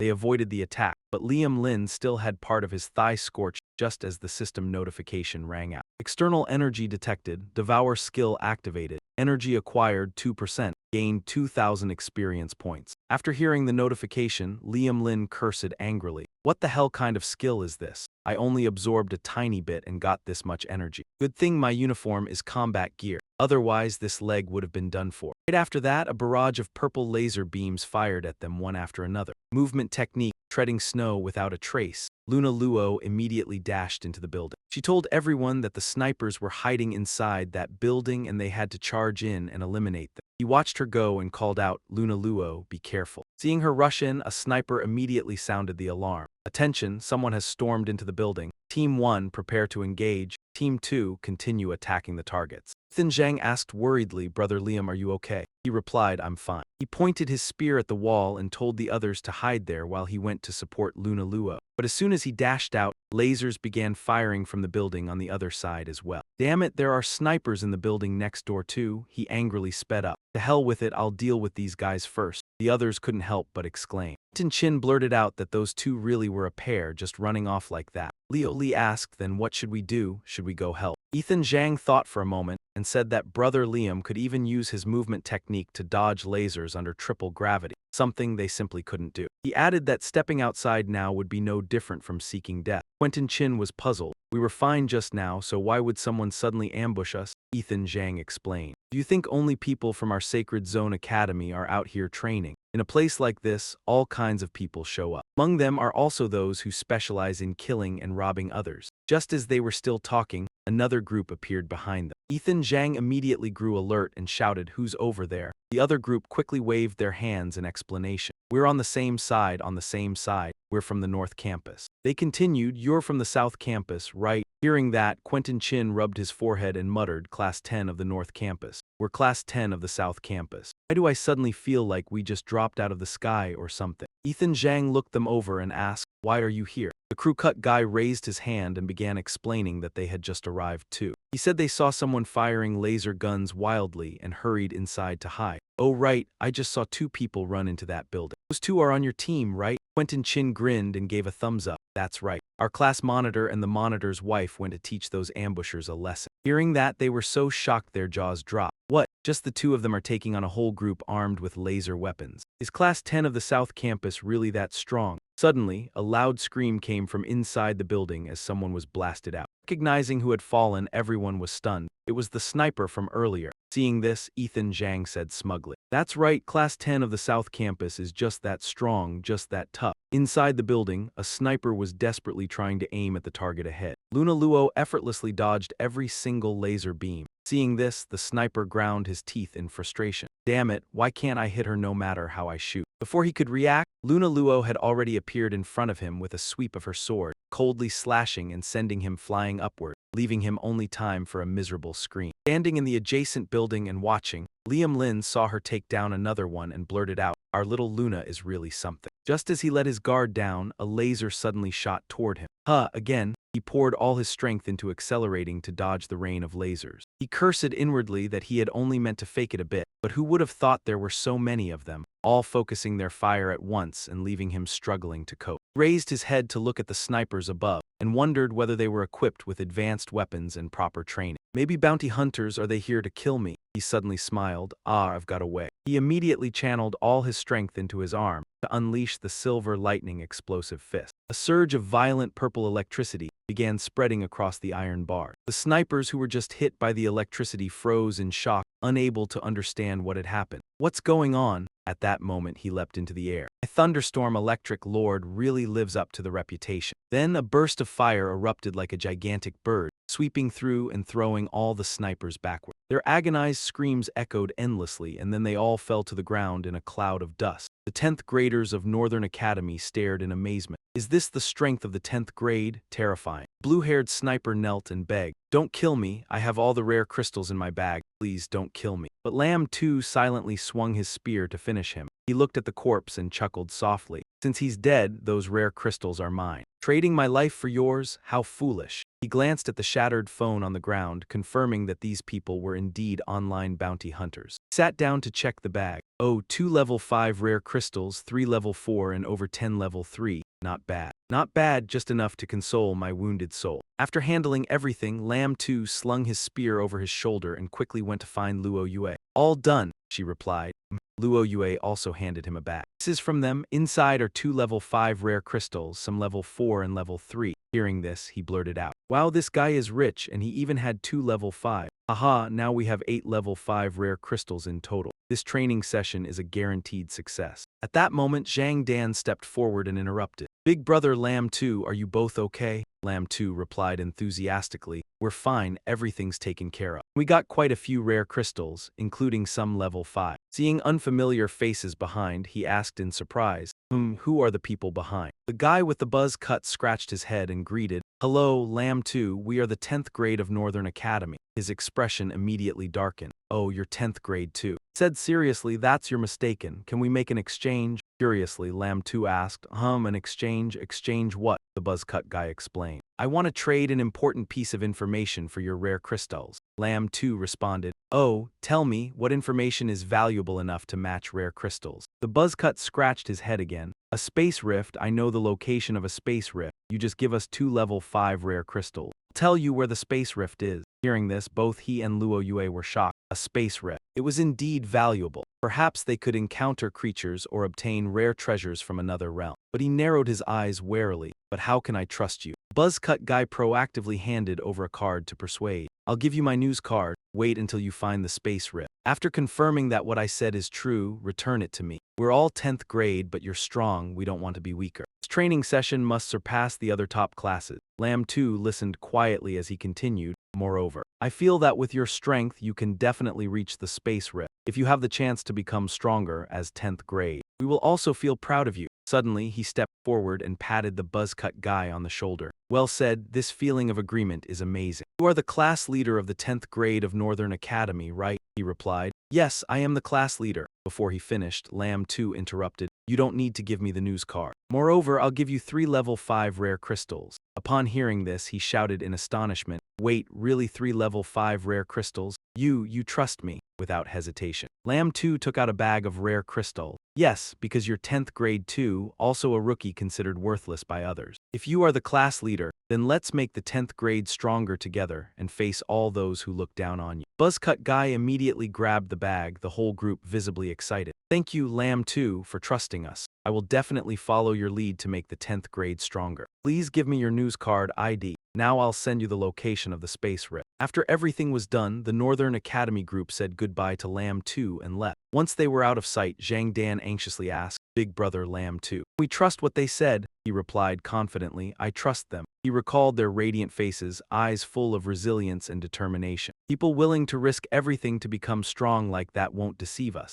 Saying this, he slung his spear over his shoulder and walked in the opposite direction. Let's see what treasures the space rift holds. They arrived at a building overgrown with giant vines, Lamb 2 leading the way. Based on the marked location on the map, the space rift should be in this area. Observing the surroundings, Zhang Dan asked puzzled, Big brother Lamb 2. There's not a single evolved beast around. Could it be because there are space beasts with formidable strength here? He nodded slightly. Very likely, so opportunity and danger always come together. Suddenly, Luo Yue asked coldly, Can you sense anything? He responded as well, sensing the dense and intense primal energy. Only where there is a spatial rift can the surrounding energy reach such a high concentration. This is the right place. He looked at the screen with the red dot, confirmed that the spatial rift was in the center of the square, and warned everyone to be careful. Such a dense concentration of energy definitely signals the presence of extremely powerful entity. When he looked at the scene inside, he was so shocked that he froze in place. The ground was covered with slime and vine-like strands resembling spider silk. The deeper they went, the more horrifying the sight became. Lei Lei cried out, feeling nauseated by the webs and slime. She felt as if she had stepped into an insect graveyard when suddenly a hand grabbed her leg. She immediately screamed, Ah, a zombie. At once Jiang Li turned around and struck it down. Damn it, how dare it sneak attack? But they quickly realized it was only a corpse. Zhang Yin said irritably, A mummy, and you screamed like that. But the zombie's corpse was still trembling, drawing Lei Lei's attention. Something's not right, look, the corpse is moving, there's something under the skin. A moment later, an insect crawled out, shocking everyone.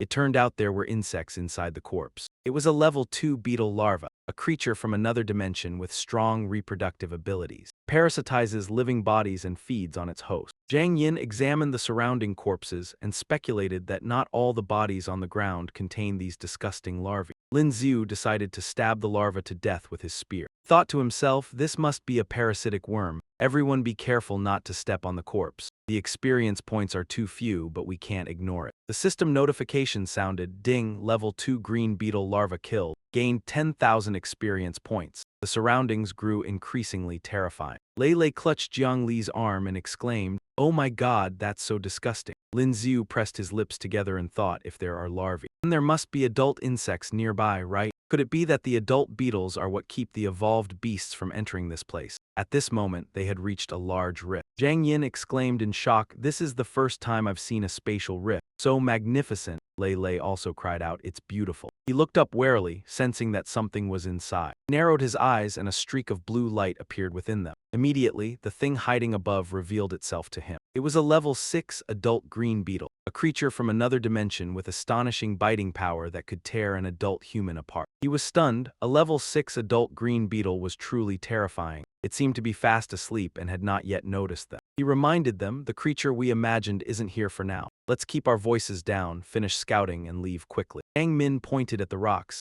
Everyone, look at this stone. Could it have fallen out of the spatial rift? Looking at the stone with strange patterns, Lin Xiu speculated. It probably belongs to the metal element and is extremely hard. He tried tapping it with his spear and felt a strong rebound. If taken back to forge weapons, it would probably work well. Jiang Min asked, could it be that the spatial rift only dropped this one stone? He pointed at the pile of rocks ahead. Let's go over there and take a look. Fire primal energy within his body sensed a blazing power. As they approached, the temperature rose, making Zhang Yin suspicious. He observed and said, why did it suddenly get so hot? There's definitely something there. Before them appeared a blazing flower. Suddenly Luo Yue cried out in alarm, is that red lotus blaze? He asked in confusion. What is red lotus blaze? Luo Yue explained, an extremely rare type of energy that looks like a flaming lotus. The energy within it is stronger than ordinary energy crystal. Lin Xiu scratched his face and asked, can this thing be absorbed? He thought that this energy was very powerful if used with cultivation techniques. Luo Yue immediately stopped him. No, this thing is very dangerous, even if the fire attribute benefits you. Its energy is too powerful and violent. If you're not careful, you'll be reduced to ashes. Hearing that, he thought, then we can pick it first and bring it back, then slowly absorb it, she replied. It can be harvested, but it requires special tools and weapons.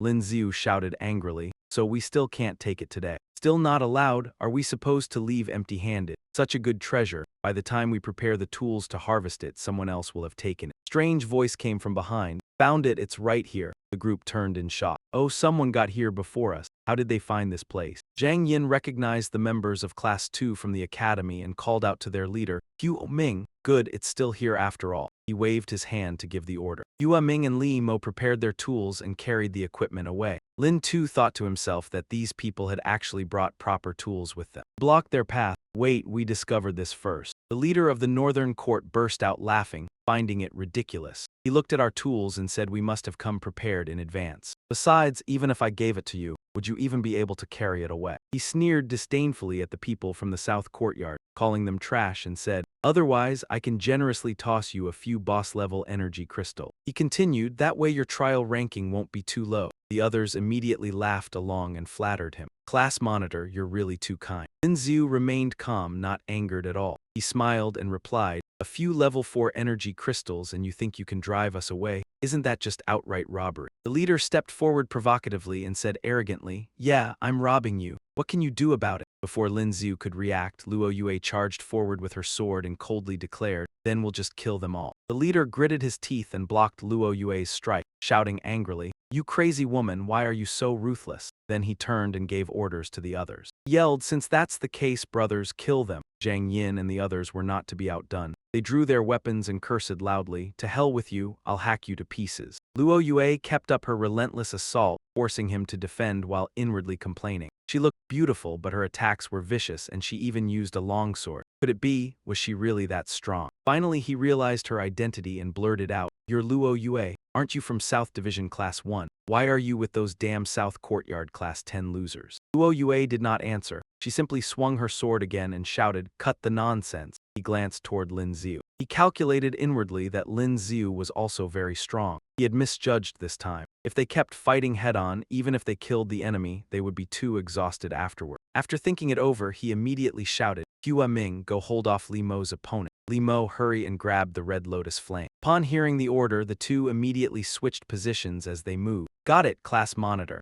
Li Mo quickly rushed toward the red lotus flame. Seeing this, Lin Xiu immediately shouted, idiot, if I were you, I'd never touch the red lotus flame. He was calculating silently in his mind. He clearly remembered that the green beetles on the ceiling were guarding the red lotus flame and would immediately attack anyone who touched it. The red-haired man laughed loudly. You think we're idiots? Didn't we come here for the red lotus flame? Li Mo set down his toolbox and said, okay, this time we've really hit the jackpot. Lifted the box with a strange expression, completely unaware of the danger lurking behind him. Lin Xiu had already sensed something wrong. He inwardly cursed, realizing the green beetles had indeed awakened. But Li Mo remained oblivious, even waving the box in his hand. He was about to boast, class monitor, I've got it, when a green beetle suddenly shot forward and within seconds sliced Li Mo's head clean off. The people from North Courtyard Class 2 screamed in panic. Li Mo, damn it, it's a monster. Could it be a spatial beast that crawled out of a dimensional rift? We're horrified to see Li Mo, a level 4 warrior, killed in a single second. Someone trembled and said, could this monster be level 6? Immediately afterward, many more green beetles appeared. Seeing their numbers increasing, they cursed, damn it, why are there so many? The Class 2 leader gritted his teeth. 5 or 6 level 6 spatial beasts, together we still can't beat them.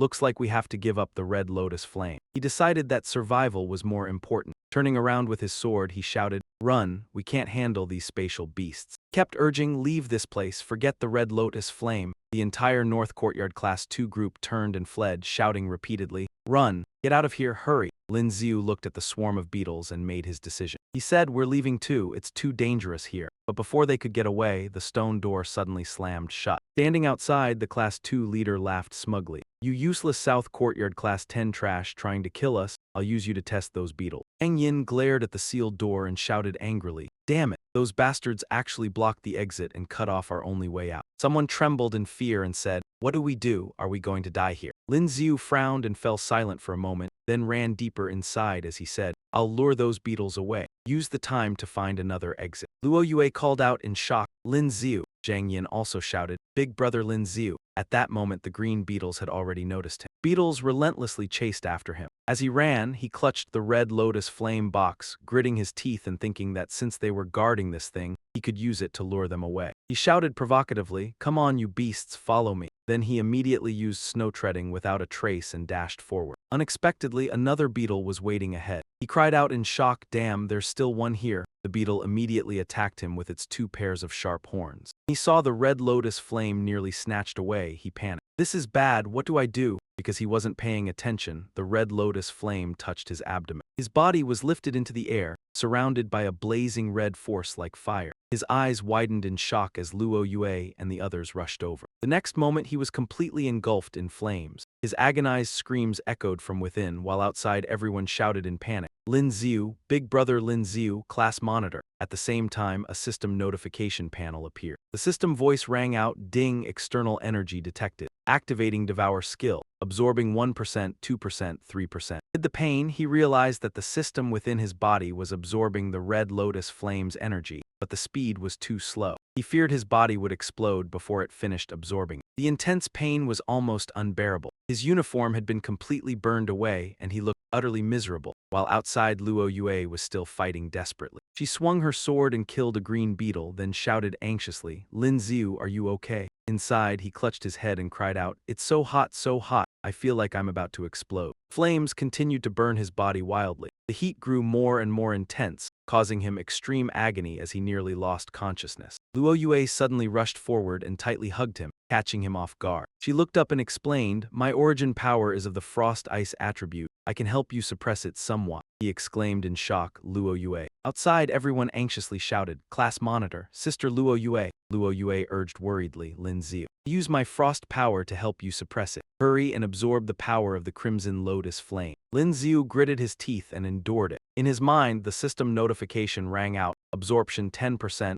15%, 20%. He thought to himself, it's working. With Luo Yue's frost power restraining it, the absorption speed grew faster and faster. While fighting, Zhang Min glanced back and saw that Luo Yue ignored the flames covering Lin Xiu's body and still rushed in to help him. She snorted coldly in annoyance and thought, Luo Yue, don't think you're the only one who dares to risk her life for brother Lin Xiu. Then she charged back into battle. Amid the frenzied fighting, she thought to herself, brother Lin Xiu saved me several times. My life has long belonged to him. Even if I have to die, I'll buy time for brother Lin Xiu. Determined to lure the swarm away, she shouted loudly, if you've got guts, come at me, you beast, chase me. Li Ping asked in confusion, what is Zhang Min doing? Qin Feng immediately realized, she's drawing the aggro of the blue beetles away to buy time for the class monitor. Qin Feng hurried after her. Quick, let's go support her, Zhang Min can't hold them off alone. Li Ping hesitated. Those spatial beasts are level 6, Qin Feng replied at once. I know, that's why we have to risk it. Otherwise, we'll definitely die here. Veins bulged across Lin Xiu's face, his eyes and mouth wide open. The system displayed, absorption 85%, 90%, 95%. He endured with all his strength. Almost done. The Crimson Lotus flame continued to ravage his body. His organs and bones were constantly burned to destruction, and then frantically regenerated by the system, aided by Luo Yue's frost ice power. His body was like a weapon tempered countless times, his physique gradually growing stronger. At that moment, the system announced, Devour successful, gained 310 million experience points. Congratulations to the host for reaching level 21, awarded 21 potential points. When the absorption was complete, his body returned to normal. In just a short moment, he had gained around 310 million experience points. Who knew how many evolved beasts he would have had to hunt to accumulate that much? He looked at the notification panel and ordered, System, allocate all 21 potential points to strength. The information displayed, host Lin Xiu, level 21, strength 400 plus 21, physique 178 plus 50, speed 101. Overall combat power increased from 4,520 to 4,650. Title, level 4 warrior. Physique attribute increased by 50 points. That moment Luo Yue suddenly collapsed. He cried out in alarm, Luo Yue, what's wrong with you? She replied, I just consumed too much origin power, I'm fine.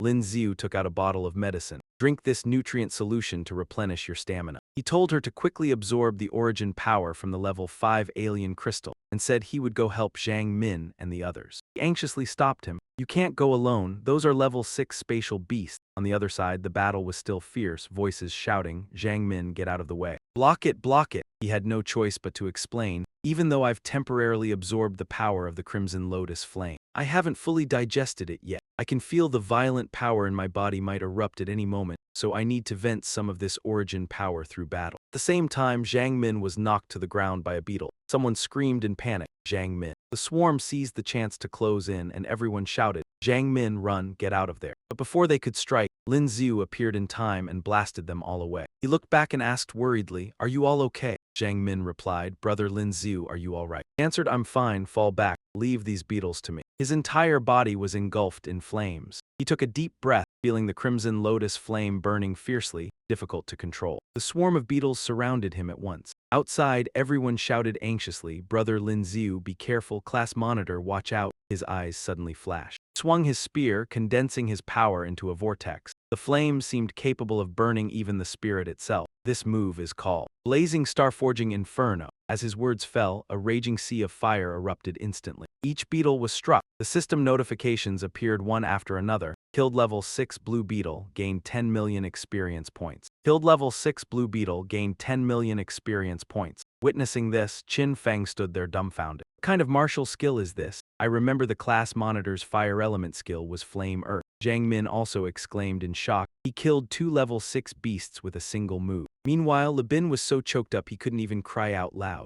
Class monitor, are you planning to let anyone else live or not? You're such a monster. On this side, a beetle was rushing in close and attacking him. He immediately sprang up to dodge the blow. He recalled the technique and realized the problem. Earlier, the beam had slipped past. He harnessed the immense power from the Crimson Lotus fire within his body, accidentally unleashing his void refining fire technique. Like the Aoyi skill, it's impossible to reuse it in a short time. He had to become familiar with it before wielding it skillfully. He continued swinging his spear at the swarm, using the 100 Phoenix strike to save himself first. With a single move, he nearly wiped them all out. A massive explosion erupted, smoke and flames filling the air. Lin too advanced while swinging his sword, energy surging through him. Yet the 100 Phoenix strike still couldn't burn all the insects. However, the move could sever their wings, stripping them of aerial advantage. He kept using the 100 Phoenix strike without pause. He sensed the power within and hurled his spear forward. After using void refining fire, he continued with the 100 Phoenix strike, feeling his overwhelming power diminish significantly. Indeed, continuous combat and releasing violent primal force allowed him to recover quickly. The spear struck the swarm but had no effect. He shouted in frustration, damn it, their shells are too tough. The flames from 100 Phoenix strike damaged their shell. However, his Black Mang spear only created a small hole on their shell. He laughed loudly, then I'll make them fly through the wall. After all, I now have limitless primal energy. Immediately, he unleashed a combo.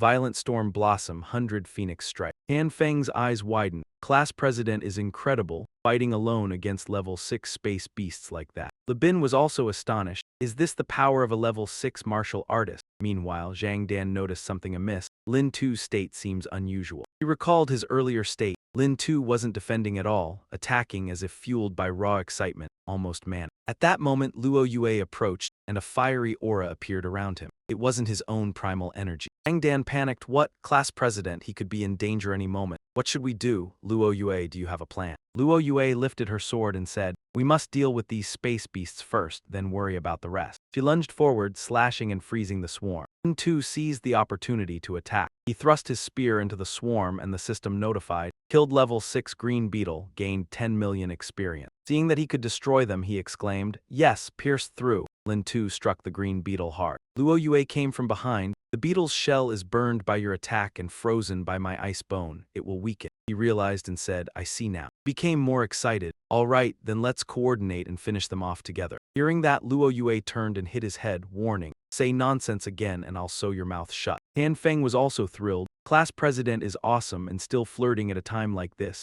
Zhang Dan frowned at this. Lin too rushed forward, using the 100 Phoenix Strike. Immediately, he knocked a green beetle away. Luo Yue swung her sword, freezing the swarm. She also froze the giant beetle. Lin too used Violent Storm Blossom. System notification, killed level 6 green beetle, gained 10 million experience. Level 2 green beetle swarm spaceborne creatures highly reproductive. When born inside a host, they devour its flesh and blood. At that moment, a swarm of green beetles arrived, and he couldn't help but shout, oh damn, that was just the mother earlier. Everyone be careful. Even though they were level 2, there were many. The others charged with weapons. Lin too, leave this to us. He agreed, all right, Luo Yue and I will handle the big ones. He immediately engaged the level 2 green beetles. He couldn't slack off, constantly fighting the mother beetles. Suddenly, one appeared behind Bin. Lin too yelled, Bin, watch out. Bin turned but couldn't react in time. He shouted, move. At the same moment, Lin too's spear flew forward, thrust directly into the beetle, attacking Bin.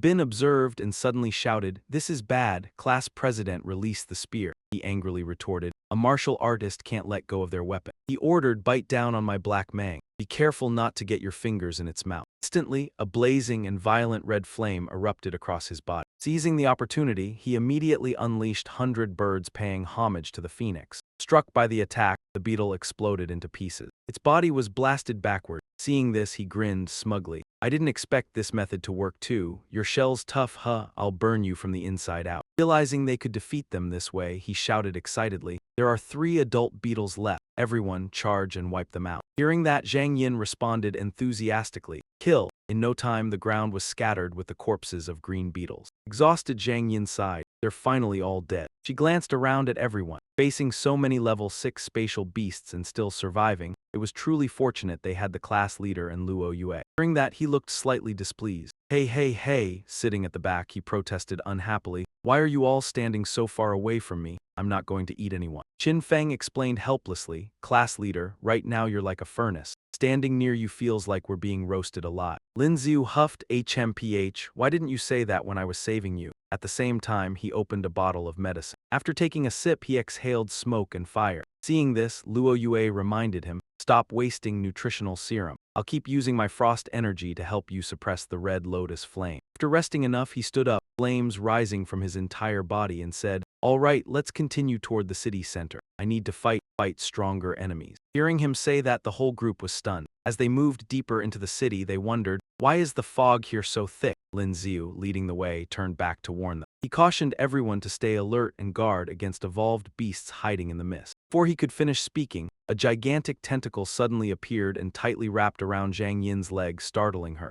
What is this? It immediately dragged her deep into the mist. She screamed, what is this thing? Help! Lin Xiu shouted in alarm. Zhang Yin. Fortunately, he grabbed her hand just in time. He lunged forward and swiftly severed the tentacle coiling around her leg. Asked anxiously, Zhang Yin, are you all right? She replied, I'm fine, but what is this disgusting thing? Lei Lei exclaimed, that's gross. Observing the tentacle lying on the ground, Lin Xiu suddenly realized something. From within the mist, a crowd emerged and he shouted loudly. They're zombies, why are there so many zombies? He warned, they're level 4 tentacle zombies. Careful, level 4 tentacle zombies can freely extend and retract their tentacles, change their size, and specialize in binding their targets. The zombies opened their mouths in unison and shot their tentacles forward in attack. Chaos erupted. He shouted a reminder, be careful, don't split up. Then he immediately leapt up and unleashed 100 birds paying homage to the phoenix. More and more zombies poured in. He glanced around and roared, just how many zombies are there? Damn it, is this ever going to end? He turned and called out, hey Luo Yue, how's your side holding up? But there was no one around him anymore. He froze in shock. Where did everyone go? Lin Xiu called anxiously, Luo Yue, Zhang Yin, Jiang Li, yet no one answered. The zombies charged again. Fighting as he retreated, he cursed angrily, damn it, there's something wrong with this fog. It's making us separate without even realizing it. If everyone ended up alone, the situation would become extremely dangerous. In this dire situation, Lin Xiu fought the entire horde alone, tearing them apart with 100 birds paying homage to the phoenix. Afterward, he turned to observe the zombie corpses and his surroundings. They lay scattered all over the ground. He muttered to himself, I'll finish off the last few. Lin Xiu tried to find a signal but failed. His phone had completely lost reception, even though he had previously saved the map of the G17 area. Now unable to determine his location, he put away his phone and decided, forget it, I'll search on my own. Suddenly, a fireball appeared behind him and shot straight toward him. He nimbly dodged to the side and shouted, "Who's there?" Immediately after, the fireball exploded. A group of students from the North Institute class appeared out of nowhere. The orange-haired leader stepped forward and said, "Fancy meeting you again, bastard from South Institute Class 10. What a surprise. So you still haven't been killed by the spatial beasts."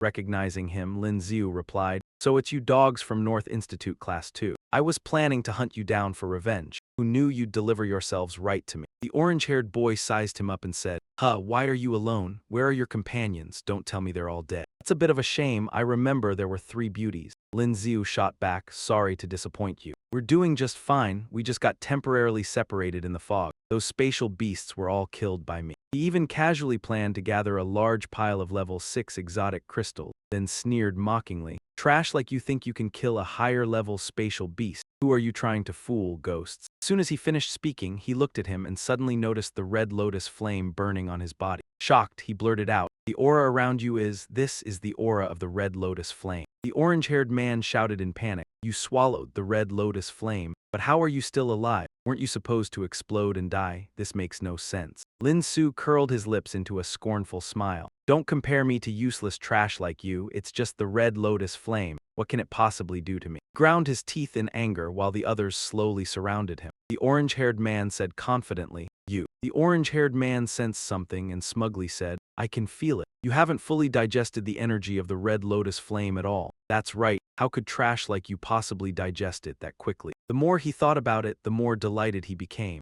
"Great. If I kill you now, I can still absorb the portion of the red lotus flame's energy in your body that you haven't finished digesting." Lin Su could not help but laugh loudly. "I can even kill a level 6 spatial beast, and you, just a level 4, think you can deal with me." The orange-haired guy didn't know his own limits and even tried to charge forward. "Move aside and rush him. We've got the numbers, no way we're scared of him. Kill him, kill him." Lin Tu quickly retreated, causing one of them to miss his slash and start yelling, "Damn it, this bastard's legs are as slippery as an eel." The crew-cut man rushed up, unleashing a Mount Hua blade technique. "If you've got guts, stop running. Take one of my blades." Lin Tu dodged and immediately countered with violent rain pear blossom. "Fine, just as you wish." The one in front was still shouting when the one behind him was already blasted away, still screaming, "That power is insane." Lin Tu didn't stop there and continued to taunt them. "Don't rush, the fun part's just beginning." Lin Tu swung his sword at once, forming a phoenix-shaped flame that shot straight at his opponent. This move was known as 100 birds paying homage to the phoenix. The crew-cut man could only stand there and take it. Shit! He was blasted into the air by the flames and burned at the same time. Hit the ground with a thud and lay motionless. Seeing this, the remaining North Courtyard members panicked and rushed forward. It had taken only 2 moves to finish off the crew-cut man. The flames were so hot that they could reduce a person to ashes in the blink of an eye. Fury was written all over the orange-haired guy's face. That's the energy of the Red Lotus Hellfire. Damn it, how much of that energy has he absorbed? His martial skill actually reached this level of effect. He shamelessly shouted for reinforcements. Senior Huda, please deal with them." From within the fog, 3 dark figures slowly emerged. The man in the middle scolded them. "Why are you screaming like that? It's embarrassing. So many of you and you can't handle one person. Freshmen really are useless trash." At a glance, Lin Tu recognized that the opponent was a level 5 martial artist. "Are you 4th-year students? Even 4th years have to take part in the trial." That man was Huda, a level 5 martial artist. Arrogance was written all over his face. "Of course we're participating in the trial." As he spoke, he laughed wildly and shouted, "It's just that our mission is to hunt you down." Lin Tu calmly asked, because the university forum had mentioned that every year during the freshman trial, some students would die not at the hands of evolved beasts or zombies. People always assumed they died in fights between freshmen, or from other dangers, never suspecting it was you. The so-called seniors were the ones who killed them. Huda admitted it casually. "That's right. Every year around this time is the best opportunity to hunt. The trial is full of danger. No one can tell what really happened. We're the ones who killed those freshmen. In truth, we're just eliminating the weak for the academy."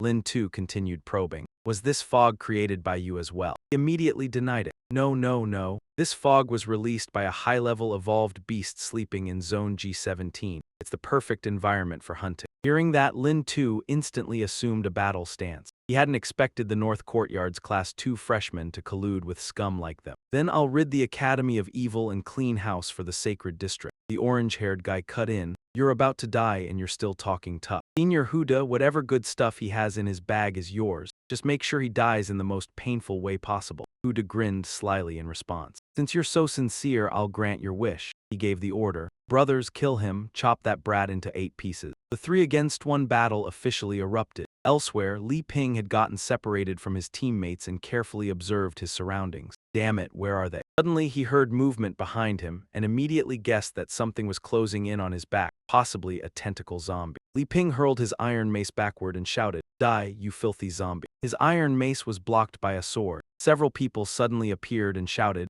"Li Ping, take a good look at who it is." It turned out to be his teammates. Jiang Min asked sternly, "Were you trying to stab us to death?" Ping broke out in a cold sweat. "Damn, you scared me to death. I thought it was some damn tentacle zombie." "You have no idea. I killed so many zombies by myself just now. There were too many of them, I couldn't finish them off." Jiang Min asked about the situation. "Were you alone? Did you see Luo Yue and brother Lin too?" He replied, "No." She angrily shouted, "Damn it, there's no signal on the phone. This fog makes us practically blind." Qin Feng suggested, "There's no other way, we'll have to search bit by bit. Everyone stay close, whatever you do, don't get separated again." Back where Lin Tu was, he was overwhelming the North Courtyard group, with 100 birds paying homage to the phoenix. Lin Tu grabbed them one by one to deal with them, treating each with a different move. Meanwhile, Huda angrily berated the orange-haired guy. "Damn it, so many of you and you still let him kill 2 people. Is he really level 4, or did you lie to me? With that combat power, he's at least level 5. The orange-haired guy hurriedly explained, "Senior, he really is level 4. He devoured the Red Lotus Hellfire, that's why his fire martial skills are so strong. Besides, the power contained in the Red Lotus Hellfire is incredibly terrifying. He can't digest it in a short time, so." Hearing that, Huda's eyes lit up. "Oh, so if we kill him now, we can still absorb the undigested energy in his body." The North Courtyard students were knocked down one after another by Lin Tu. In despair, they could only beg weakly, "Save me, I don't want to die." The orange-haired guy and Huda stood there in shock, watching their underlings being wiped out one by one. Ho Dak suddenly came up with a plan and ordered everyone to stop. "This kid is using combat to release the unspent energy of the Crimson Lotus demonic flame. We're actually helping him." He watched him and said, "See that? That brat is barely holding on. His current body, if it isn't suppressed from the outside or discharged through combat, he'll explode in no time." After observing Lin Xiu's moves, Ho Dak ordered his companions, brothers, stop fighting him head-on. Just surround him without attacking. Let him exhaust himself and wait for him to explode. He grinned wickedly and made his goal clear. Then we'll absorb the Crimson Lotus demonic flame energy spilling out of his body. Subordinates obeyed and began surrounding Lin Xiu. He was startled and immediately understood their intention. "Damn it, they figured out my condition.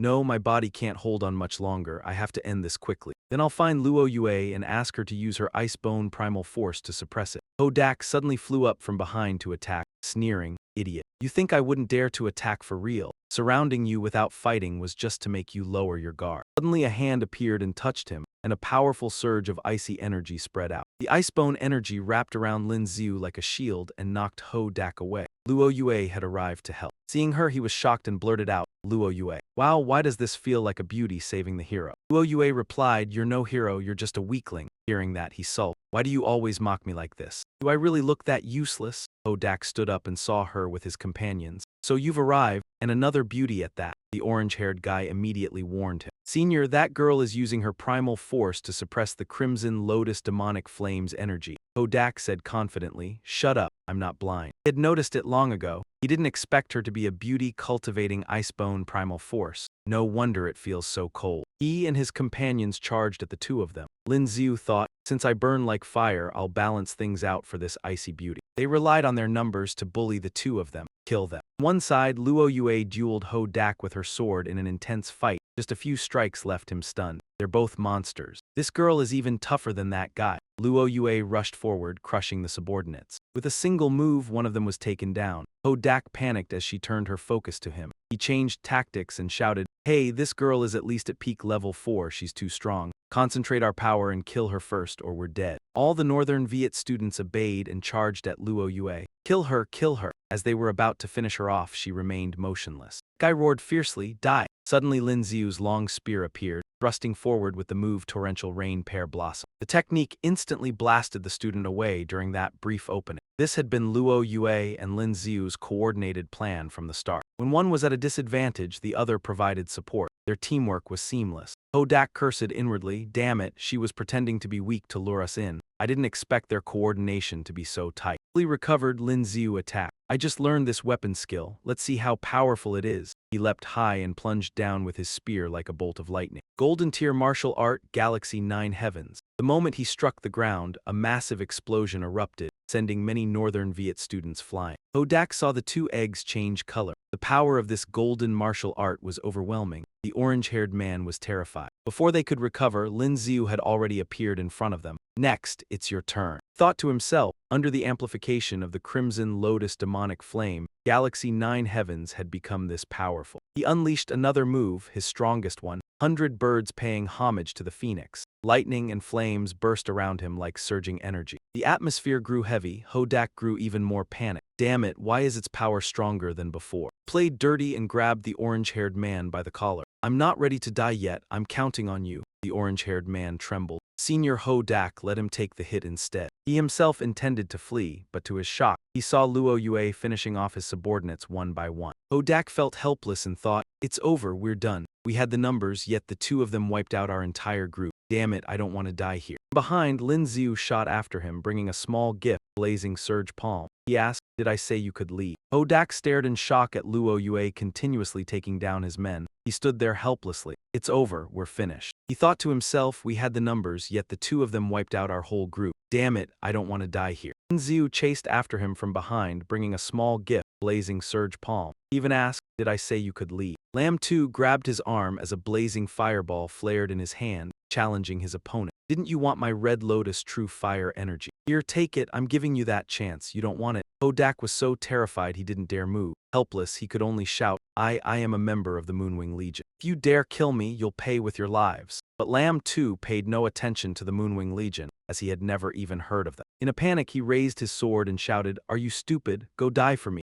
Hodak slashed himself, severing his own arm. Then he fled as fast as lightning, leaving Lam 2 completely stunned. He stood there watching him leave and blurted out, damn, he ran fast as hell. Then he suddenly thought, the strongest guy in the spear talk competition ended up doing the most cowardly thing. All of a sudden he changed his mind and muttered, no, that's not quite right, not entirely cowardly either. That bastard even dared to chop off his own hand. After wiping out the students in the hospital, Lin 2 stepped forward and asked, Luna, have you ever heard of the Moonwing Legion? She calmly replied, I have. The Moonwing Legion is one of the most powerful legions in this world. They take on all kinds of missions, including assassinations and even attacks on small nations. During that, Lin 2 began to worry. Holy shit, they can even attack small countries. Just how strong are they? Luna sheathed her sword and answered. They're not that strong, just that they have a level 9 martial artist as their commander. This legion always takes revenge. As long as one of their members is killed, they will make sure the killer doesn't get off alive. She went on to tell another story. I heard that a king from a small African kingdom once killed a member of the Moonwing Legion. As a result, in less than a week, that small kingdom was completely flattened. After hearing this, Lin 2 scratched his head in frustration and sighed, I just casually offended a level 9 martial artist. Damn it, I'm really more than just unlucky. Suddenly had a question. By the way, Luna, when I was saying all that, what's with that calm expression on your face? She replied in the same tone, a rookie is still a rookie. Luna turned around, her aura flaring, and said coldly, coward, if they dare to come, we'll just kill them. Lin 2 still looked composed and asked, little Luna, who gave you the courage to challenge a level 9 martial artist? She reminded him, with your current condition, you won't even live long enough to see the Moonwing Legion arrive. The energy of the Crimson Lotus flame is far stronger than I expected. Even my Frost origin power is almost unable to suppress it. Due to the side effects of the Crimson Lotus flame, red veins gradually surfaced across his body. Lin 2 slumped to the ground, looking like a frail, handsome young man, and said painfully, so what do we do now? Am I really about to explode and die? She thought for a moment and said, if we can find an evolved beast with an ice or water attribute and absorb its energy crystal, we might still be able to suppress it. He suddenly recalled, I just heard those Moonwing Legion scumbags say that this fog was created by a high-level evolved beast. An evolved beast capable of creating this kind of fog is probably water or ice attributed, right? Luna said, then let's head into the center of the fog and take a look. Just as they were about to continue forward, he suddenly heard a strange noise and stopped. Lin 2 immediately became alert, gripping his weapon tightly and warning, careful, something's coming. It turned out to be a pack of evolved beasts, level 5 mutated red-eyed dogs. He assumed a fighting stance and shouted, Be careful, they're level 5 evolved beasts. Lin 2 and Luna immediately rushed forward, charging into the pack of red-eyed dogs and slaughtering them all. Elsewhere, Hudger was bandaging his wounds while cursing, "Damn it, I didn't expect that brat to be so strong." Still shaken, the one-armed Hudger calculated silently, "Looks like I'll have to get a prosthetic arm later." He hurled a water bottle to the ground to vent his anger. Gritted his teeth and said, "Trying to kill me, not a chance." Then he climbed into a small aircraft and muttered, "I'll give you a big gift once it awakens. Everyone here will die." After saying that, he let out a smug laugh. Hudger piloted the aircraft away, seemingly plotting some despicable scheme. Back on Lin 2's side, he also noticed a small aircraft circling in the sky. Followed it with his eyes and asked, "What's that? Looks like some kind of small aircraft." At that moment, Luna had just finished dealing with the level 5 beasts. Lin 2 realized the aircraft was attacking something. It was striking at something in the center of the fog. The dense fog at the center was violently set ablaze under the aircraft's assault. After finishing its attack, Hudger immediately piloted the craft out of the area. From within the mist, a pair of blue wings exuding a regal aura gradually emerged. Then came a sharp beak, its entire body covered in an icy aura. It was an ice crystal 100 bird, a level 8 evolved beast. Awakened by the aircraft's attack, it became enraged, and even the sky was affected by its attribute. As soon as it landed, it created a massive crater, and icy energy spread throughout the area with the wind. Luna and Lin 2 were also affected to some extent by that surge of energy. He stared in shock at the level 8 evolved beast before him and exclaimed, "An ice crystal 100 bird. There's actually such a powerful evolved beast here." She turned to explain, "The fog is gone now. It seems this fog was created while the ice crystal 100 bird was sleeping. Someone deliberately launched an attack, forcing it to wake up." Luna briefly saw hope. Fortunately, her exotic element happened to counter that attribute. Lin 2 couldn't help but feel stunned. You're not planning to kill this level 8 evolved beast, are you?" In a nearby area, someone was secretly observing the situation. Another person asked, "Young Master Zhang, what level is this evolved beast?" He replied calmly, "A level 8 evolved beast, the ice crystal 100 birds." The subordinates behind him turned pale in fright. "Level 8, should we run?" someone asked, face drained of color. Another said, "A level 8 evolved beast isn't something we can handle." Starsea Point remained composed and reassured them, "I've already sent word to the Hunters Guild. It won't be long before someone comes to eliminate it. When that happens, we might still reap the benefits." The 100 birds had brought a massive beast tied to this area to hunt. Seeing this, Lin 2 tensed up. "Damn it, it's a beast tied." The zombies and evolved beasts around the ice crystal 100 birds were rapidly swarming over. Luna said, "There are too many, we can't possibly kill them all, let's avoid them for now." He nodded. "Get to higher ground." The two temporarily retreated from the beast tide and ran toward a nearby abandoned apartment building. After hurriedly climbing to the rooftop, they finally let out a breath. The situation on the ground was utter chaos, the creatures packed as densely as ants. Lin 2 said, "From what we can see now." He worriedly concluded, "The people at the center of the fog are probably already dead. I wonder whether Zhang Mayan and the others managed to survive this ordeal." Suddenly, several airships appeared in the sky and landed one after another on the rooftop. He felt relieved. Help has arrived. That was fast. Luna remained calm. "They're probably here to hunt the ice crystal 100 birds." A large airship capable of carrying many people landed near them. A group from the Hunters Guild stepped off. The old man leading them looked quite surprised when he saw the two of them. The green-haired man asked, Students here? The condition of the people in this place is strange." He then looked at them and explained. He said that these past few days were the training period for new students of the Sacred Ruins Academy, and the news of the Ice Crystal 100 Birds awakening had been posted online by a student. The old man coldly remarked that it seemed the kid had gone mad from reckless cultivation. Seeing him, Lin 2 pointed and asked, "This old gentleman must be a level 7 warrior, right?" Luna silently speculated. Even analytical eye couldn't see through him, at least level 7. The old man stepped forward to reassure them. "You don't need to be so wary of me. My only target is that white bird. I have no interest in brats like you." He asked, "I want to know how long this ice crystal 100 birds has been here. Has anyone fought it before?" Lin 2 answered honestly. "It was almost always asleep before. It only woke up after someone attacked it with an aircraft." Asked again, "So you're saying someone deliberately woke it up?" Before Lin 2 could reply, the group had already soared into the sky at the old man's command. The old man shouted, "All of you move up with me."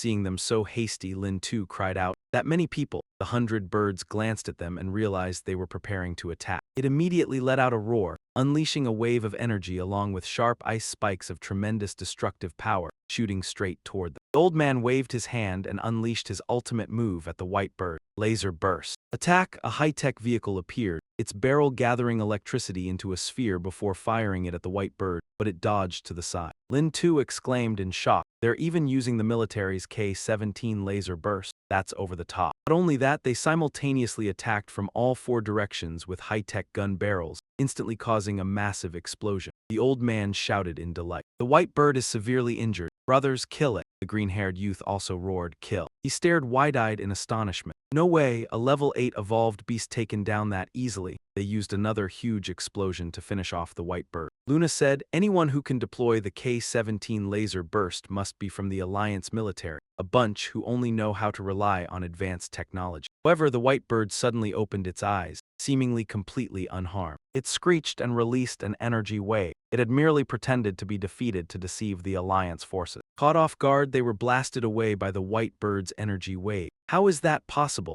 The old man angrily cursed. Damn beast, it even knows how to feign weakness. He immediately ordered the surrounding high-tech gun barrels. Laser burst, continue attacking. The barrels began gathering electric light. Giant spheres of electricity formed and shot toward the white bird all at once. It refused to back down, unleashing 4 tornadoes that blocked all the incoming electric blasts. The sudden tornadoes changed direction without warning, charging straight toward the Alliance's high-tech gun barrel. The vortex slammed in, and in the blink of an eye, it destroyed every single barrel. Watching the situation, Luo Yue commented, their weapons are all wrecked. Now the real show begins. Not only them, other martial fighters also hurried to retreat. Right then, a group of strangers appeared from underground and rushed over, and she thought to herself, perfect chance. A hunter leading another team charged straight toward the battlefield and roared, start the assault. At once, his men behind him surged forward in unison at his command. White Bird was forced to deal with both sides at once. It fired a stream of ice toward the hunters, making them scream in agony. Leader closed in on White Bird, swung 2 axes and shouted to steady them, don't be afraid, keep attacking. We just need to get it. He brought his blade down hard on White Bird's back, aiming for the priceless crystallized feathers on its body. But it only gave him a sideways glance because the blow felt like nothing more than a scratch. Enraged, White Bird gathered force and whipped its wings backward. The flap formed a raging vortex that blasted the hunter far away. The vortex kept driving him back and slammed him into a wall, pinning him so hard he couldn't even lift his head. Seeing that, Lynn too stared wide-eyed in shock. As expected of a rank 8 evolved beast, the power of a single strike is this terrifying. Meanwhile, Luo Yue calmly sat down to rest. She said evenly, we've got plenty of time.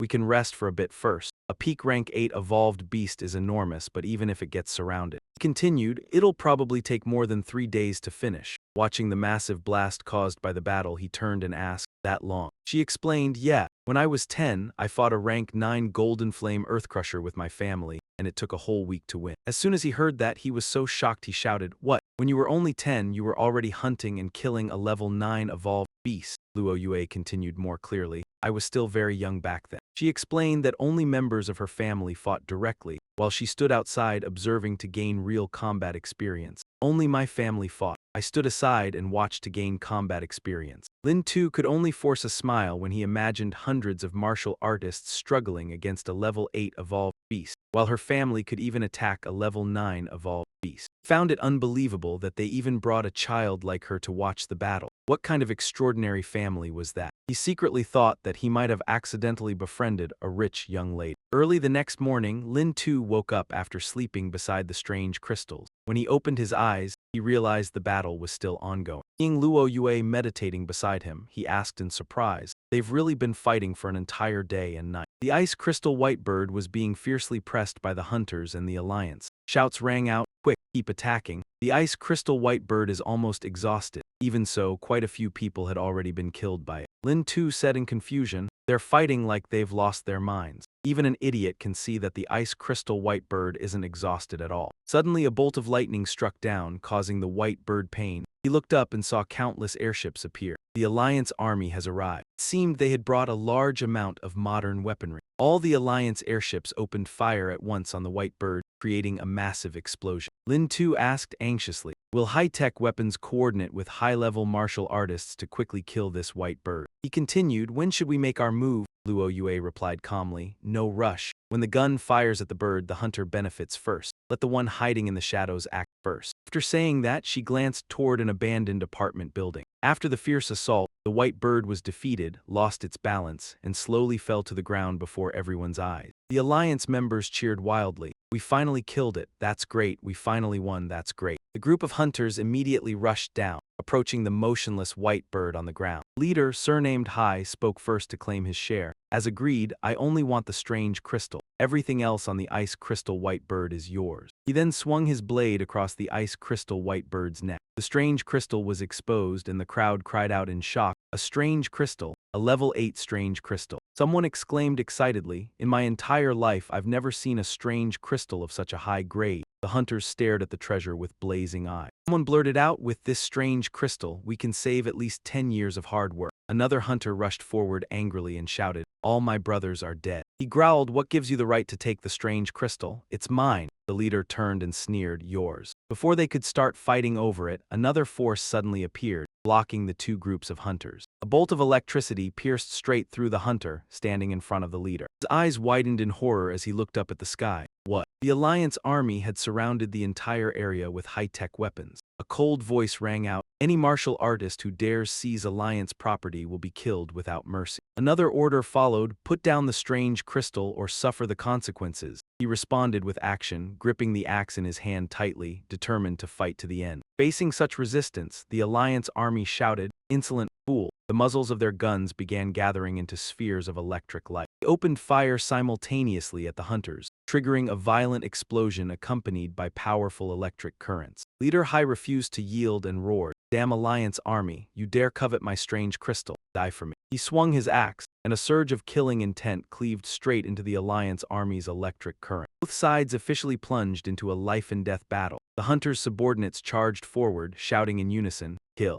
Cries echoed kill, kill, above. Lin Tu laughed. As expected, they're fighting. Luo Yue was also ready to act at any moment. Voices called out from behind them, brother Lin Tu, class monitor, sister Luo Yue. It turned out to be their teammates. Seeing that everyone was safe, he said happily, Zhang Yan, that's great, you're all fine. Yang Tian explained, we were looking for you in the fog. He continued, but we accidentally entered the territory of a giant bird and nearly died. Zhang Min said excitedly, luckily Lei Lei had sharp eyes. She added she saw you on top of the building and ran straight here. Lin Tu reminded them, it's good that you're all safe. Guessed that the other students from Sacred Domain Academy had likely retreated and said, you should leave. Zhang Min asked worriedly, brother Lin Tu, aren't you and Luo Yue leaving? He smiled and replied, yes, we're not leaving for now. Seeing that the two intended to join the fight, she asked in shock, you're not planning to seize that level 8 strange crystal, are you? Those people are all level 6 and level 7 experts. Luo Yue replied confidently, it will definitely end up in our hands. Otherwise, I'm afraid Lin Tu won't be able to hold out until we return to Sacred Domain Academy. That strange crystal carries an ice attribute and can fuse with the Red Lotus Hellfire inside Lin Xiu's body. Zhang Yin froze in shock and asked, brother Lin Xiu, is that true? Hearing this, Yang Tian felt deeply guilty. The class monitor was struck by the Red Lotus Hellfire to save us, yet we haven't been able to help him at all. Lei Lei asked worriedly, I thought the class monitor had already fully digested the Red Lotus Hellfire's energy. Lin Xiu said confidently, all right, you guys hurry and withdraw. Don't interfere with us snatching treasure from the tiger's mouth. The group agreed to leave. Zhang Yin reminded him, okay, we won't hold you back, you must be careful. Lei Lei also added, class monitor Luo Yue, you too be careful. Before long, the Alliance's high-tech airships had been reduced to scrap metal scattered across the ground. One who brought them all down was the axe of the lead hunter. He looked at his subordinates, who had also collapsed after the battle. Jia Haixing finally appeared with his men behind him and said, it's about time we made our move. Holding a grenade, he smiled meaningfully. Use this. After making their move, Luo Yue and Lin Xiu hid inside a tunnel. He observed for a moment and said, looks like those big shots aren't chasing us. Lin Xiu excitedly recounted their achievement. Good thing those guys chasing us threw smoke bombs. Not only did they create atmosphere, they even blocked the way for us. He rummaged through his pocket, thinking that getting the level 8 strange crystal had been unbelievably easy. His face suddenly turned pale. Lin Xiu pulled out a white bird egg and cried out in panic. Damn it, what is this? Where's my level 8 strange crystal? Luo Yue sighed helplessly. Are you blind? How did you mix up the ice crystal white bird's egg? Lin Xiu still looked bewildered, unable to believe it. Lin Xiu said irritably, no way, I clearly stole the strange crystal. What use is this thing to cure some ridiculous syndrome? She suggested this is the egg of a level 9 ice crystal white bird. There's a good chance it will hatch into one. She continued, why not train it as a mount? Just imagining riding an ice crystal white bird, Lin Xiu felt pleased. That makes sense, it does sound pretty cool. Luo Yue coldly tossed him the white bird's strange crystal and said, take it, absorb it now. Lin Xiu was overjoyed. I can't believe you actually snatched it. When did you do that? Lin Xiu looked blank. How come I didn't notice at all? She urged. Less talk, absorb it. Elsewhere, after the scramble, one of Jia Haixing's subordinates asked, young Master Jia, how did it go? Did we get it? He gritted his teeth. Damn it, someone else snatched it. The red-haired man was stunned. What, it was taken? Jia Haixing took out a tablet. Finding them won't be hard, I've got this. A subordinate asked in confusion, what is that? He raised the tablet. Red dots of varying sizes appeared on the screen. Jia Haixing explained, this is the latest strange crystal detection device. Whether it's inside an evolved beast or already stolen, it can still detect it. He pointed at the screen. Look, the dense cluster of red dots behind us are strange crystals. These are the residual crystals inside the evolved beasts around here. After operating it for a while, a large red dot appeared. Found it. The brightest red dot is the level 8 strange crystal. Turns out they haven't gone far. Jia Haixing aggressively led 2 men to deal with the one who stole it and shouted, let's go. On the other side, Lin Xiu was trying to absorb the strange crystal to balance the red lotus hellfire's energy within his body. While enduring the strain, he cursed inwardly. Damn it, this intense feeling of heat and cold, I feel like I'm about to explode on the spot. The red lotus hellfire energy in his body constantly neutralized with the icy energy of the level 8 strange crystal, which instead accelerated the rate of devouring. System notified, congratulations, Master, on successfully leveling up. Current level 22, he smiled in satisfaction. Great, I leveled up again so quickly. Suddenly, Luo Yue sensed something unusual. She became alert and quickly turned around. A swarm of zombies appeared. She guessed that the ice crystal white bird's self-detonation in anger had attracted them. She immediately rushed forward to fight. Just focus on absorbing the strange crystal. Leave these zombies to me.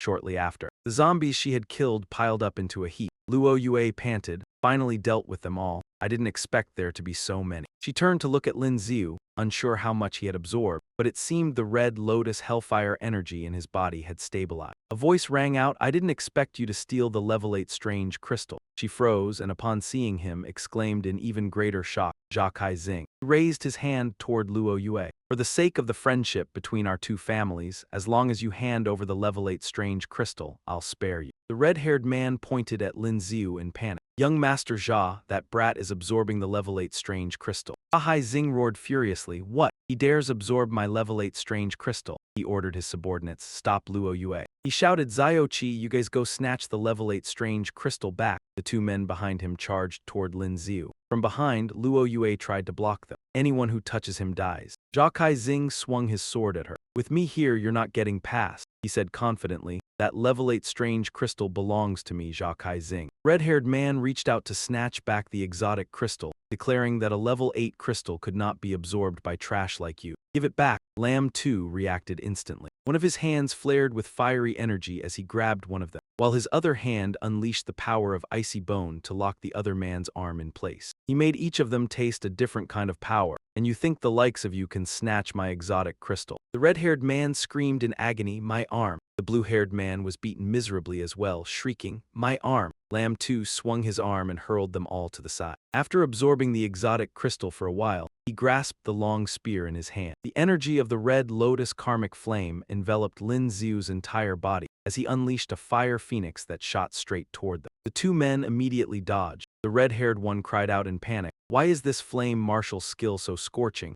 In that instant, Lin Xiu used the power of Icebone to bore a hole through the basement, causing chunks of rock from the ceiling to crash down all at once. A large opening was created. Seizing the chance, Lin Xiu grabbed Luo Yue's hand and led her out of the place. Go! After the 2 escaped the basement, the space gradually fell silent. The red-haired man ground his teeth in fury. They got away. Haixing must be furious too. Check the alien crystal detection panel, damn it. Why isn't there an 8th rank alien crystal? Yet the red indicator is still on. Could it be that the energy of the 8th rank alien crystal has already been absorbed? How could it be absorbed so quickly? Red-haired man asked anxiously. Brother Hai Xing, the detector has lost its signal. What should we do now? Hearing this, Jia Hai Xing flew into a rage and hurled the tablet to the ground, smashing it to pieces. He gritted his teeth and threatened viciously, Luo Yue, Lin Xiu, just you wait, at an old house perched by the edge of a cliff. Luo Yue and Lin Xiu had arrived there, and inside the room he continued absorbing the 8th rank alien crystal. The system continuously announced, "Congratulations, Master, on leveling up successfully. Current level 23. Congratulations, Master, on leveling up successfully. Current level 24. Congratulations, Master, on leveling up successfully. Current level 25. Congratulations, Master, on obtaining a total of 4 draw chances.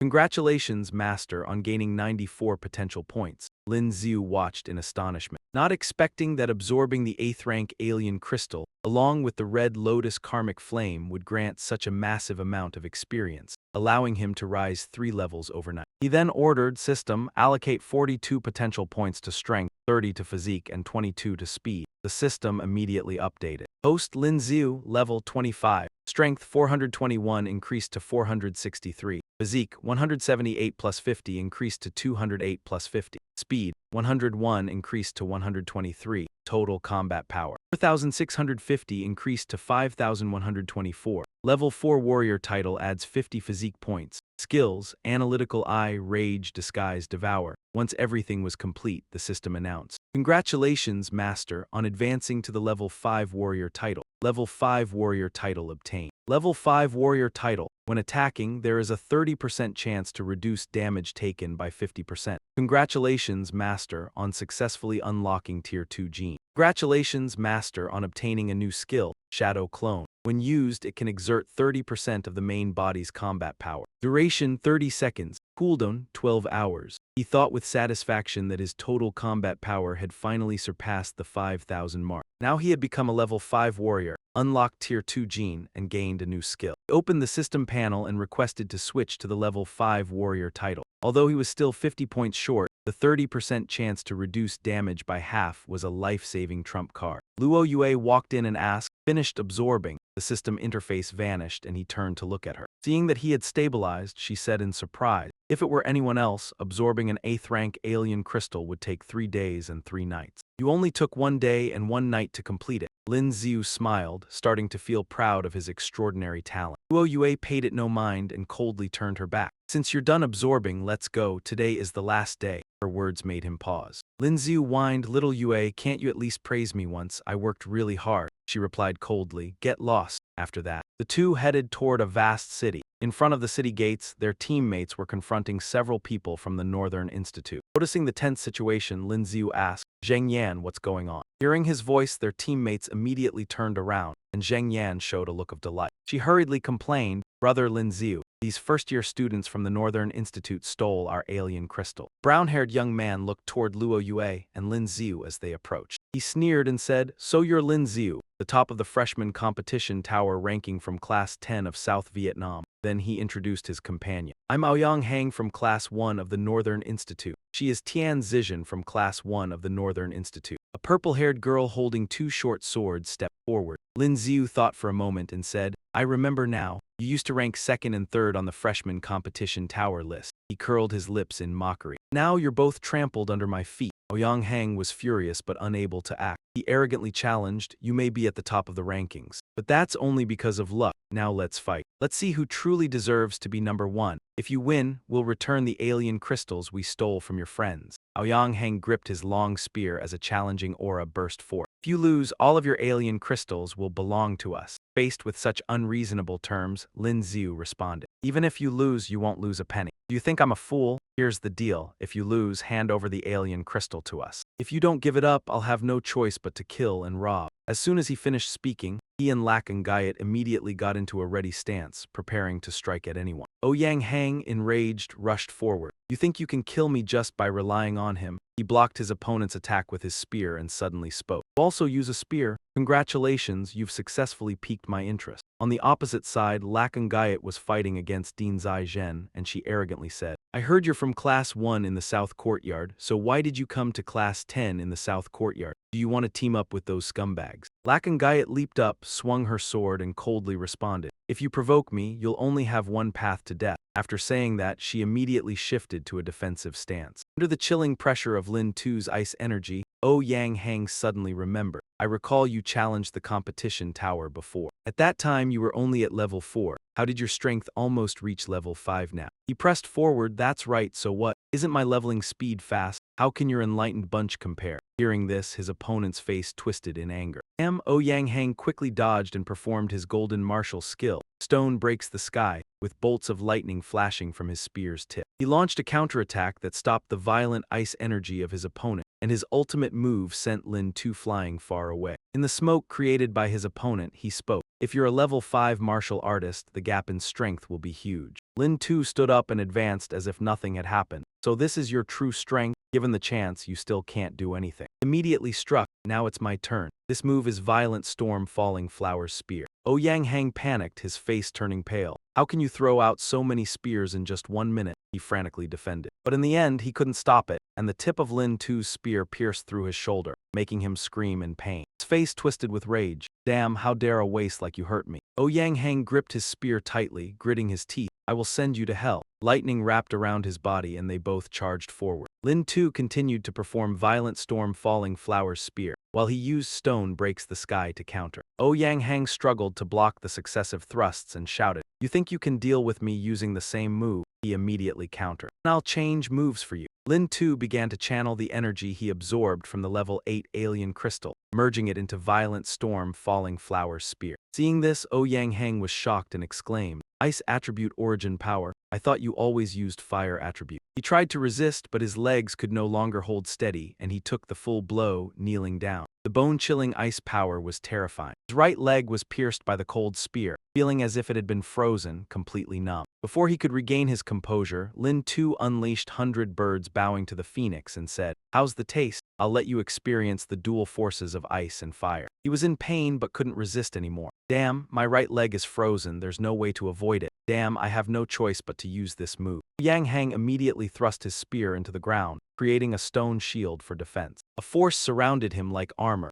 rendering Lin Tu's 100 birds bowing to the phoenix ineffective. He laughed, pointing at him. You thought that covering yourself in this shield would protect you from my flames? I'll turn you into a roasted chicken in clay. Upon hearing that threat, he quickly broke out of his protective shield. Even though his body was weak and frail, Yang Hang still maintained his fighting spirit and roared, Lin Tu, damn you, I'll chop you into 100 pieces. Without hesitation, he charged again, thinking that this move was originally meant for Jia Kai Ting from Class 1 South Courtyard, but trying it out on you first is fine. Yang Hang used all his strength to unleash his signature move, the Diamond Fire Slashing Blade, stunning Lin Tu. He was shocked and silently calculated. With this momentum, how is this a martial technique? If I use my talent decision, I might not even be able to resist it. Lin Tu immediately jumped up to meet the challenge. I can only use this move. He poured all his energy into a single blow, taking the opportunity to test it out. After absorbing the level 8 alien crystal's ice attribute and the Hong Lion Kai Huo, how strong has this move become? The ultimate technique he unleashed was the Milky Way falling to the 9 heavens. Two monstrous forces collided violently and the battle temporarily reached a standstill, neither side yielding. At this moment, Yang Hang was exhausted and blood spurted from his mouth. Lin Tu also spat out a mouthful of blood, as that move truly was not easy to endure. Yang Hang was blasted away and his subordinates rushed forward, calling out anxiously, Class leader, class leader. Despite his broken body, he still refused to admit defeat. Still wanted to fight to the end, saying, I'm fine. In his heart, he secretly acknowledged that this kid really has some strength. Yang Hang turned his head to look toward Luo Yue and saw that she was clearly gaining the upper hand over their side. Tian Zizhen was no match for her at all. Indeed, both of them were extremely troublesome opponents. He immediately ordered his subordinates, leave me alone. Go pull Tian Zizhen out and capture that girl first. The command, the 3 men instantly dashed toward Luo Yue, catching her off guard. Her friends immediately rushed forward to shield her. Zhang Min shouted, trying to bully us with numbers. No way. The 3 men continued to yell arrogantly. You trash from grade 10 of South Campus just died. Jiang Min refused to back down. I'll fight you to the end. Returning to the clash, Aoyang Heng said coldly, forget about them. We still haven't decided the winner. He changed his strategy and switched to fighting with his bare hands. I'll make you pay. Even without a weapon, you're no match for me. His hands were enveloped in a solid layer of power before he unleashed a fierce strike. Golden martial art, sandstone fist. Lin Xiu also threw away his spear and chose to fight him hand to hand. Don't think you're the only one who knows fist techniques. Silver lightning explosive fist. When their blows collided, the terrifying force created an extremely powerful opposing surge of energy from the clash. Suddenly, the energy in Aoyang Heng's hand vanished. Then Lin Xiu's punch shattered his right arm and he screamed in agony, my arm. Lin Xiu did not stop and followed up with another punch at Aoyang Heng. He was sent flying into the air. After the brutal fight, he was finally defeated and lay motionless on the ground. Meanwhile, Luo Yue's sword was pressed against Diane Zijin's throat. She panicked, realizing she had already lost. Diane Zijin hurriedly surrendered under her blade. Luo Yue, don't kill me, I admit defeat. Lin Xiu had also taken down Aoyang Heng and announced, you've already lost. Two lackeys helped Aoyang Heng to his feet. We lost. We'll honor the bet and hand over all the odd crystals. Aoyang Heng grew angry and changed his mind. No way, we can only give you 1/3 of the odd crystals. Lin Xiu replied calmly, then I'll just have to kill you all. Aoyang Heng stood up and strongly objected. We can only give 1/3. Otherwise, even if it costs us our lives, we'll fight to the end. You and Luo Yue might be fine, but what about the others? Once we start fighting, they will definitely die. After thinking for a moment, Lin Xiu made a decision. Then half, I just want to protect my teammates. Our strength isn't weak. If we risk everything, Zheng Yan will definitely be in danger. Diane Zijin sighed, then threw over the bag of odd crystals and said, here's 1/3, take it, can we leave now? Lin Xiu replied, fine, get going. He watched them leave, Aoyang Heng severely injured. Suddenly he collapsed and coughed up blood. Aoyang Heng really is strong, worthy of a peak level 5 warrior, Jiang Min asked anxiously. Brother Lin Xiu, are you okay? Lei Lei also asked worriedly. Lin Xiu struggled to sit up and said, I'm fine, just a minor injury. He drank some water and led the team onward. Let's go, we need to hurry. On the school's spacecraft, they were checking the odd crystals collected from each class. Class 1 of the North Academy obtained a total of 208 level 5 odd crystals and 10 level 6 odd crystals, for a total score of 258. Diane Zijin instructed, take the class monitor to the medical chamber. I'll handle things here. Jia Haixing also looked over and began to mock them. Oh, even Aoyang Heng got beaten that badly, Diane Zijin remarked. You must have run into a strong opponent. She glanced over. Jia Haixing threw 3 bags of odd crystals in front of the examiner. Look at Class 1 of the North Academy, only 258 points. Nothing impressive. After checking, the examiner announced, Class 1 of the South Academy obtained 220 level 5 odd crystals and 12 level 6 odd crystals, for a total score of 280. Jia Haixing crossed his arms. Sorry, but first place in this competition belongs to our Class 1 of the South Academy. Diane Zijin gritted her teeth angrily. Damn it, if we hadn't had to give 1/3 of the odd crystals to Lin Xiu, first place would definitely be ours. Seeing Class 1 of the South Academy appear, Diane Zijin sneered and said to Jia Haixing, don't celebrate too soon. These people might not end up in first place. She laughed contemptuously. Oh really? Don't tell me you think the odd crystals Class 1 of the South Academy collected are fewer than theirs. He spoke with a mocking expression. Those brats snatched an 8th level odd crystal. If you count that, they'll definitely win. Besides, who would be foolish enough to donate an 8th level odd crystal to the school? Lin Xiu politely took out each odd crystal from the bag. Jia Haixing also looked over. When he placed the odd crystals onto the scale, the teacher was shocked. How are there so many odd crystals? Wasn't Class 10 of the South Academy the weakest class? From the looks of it, they seem to have gathered even more odd crystals than Class 1 of the South Academy. The screen displayed the top 3 classes with the most odd crystals. Strangely, there were 2 classes tied for first place. Class 1 of the South Academy scored 280 points, ranking first. Class 10 of the South Academy also scored 280 points, ranking first, while Class 1 of the North Academy scored 228 points, ranking second. The examiner solemnly announced, Class 10 of the South Academy obtained 205 level 5 odd crystals and 15 level 6 odd crystals, for a total score of 280.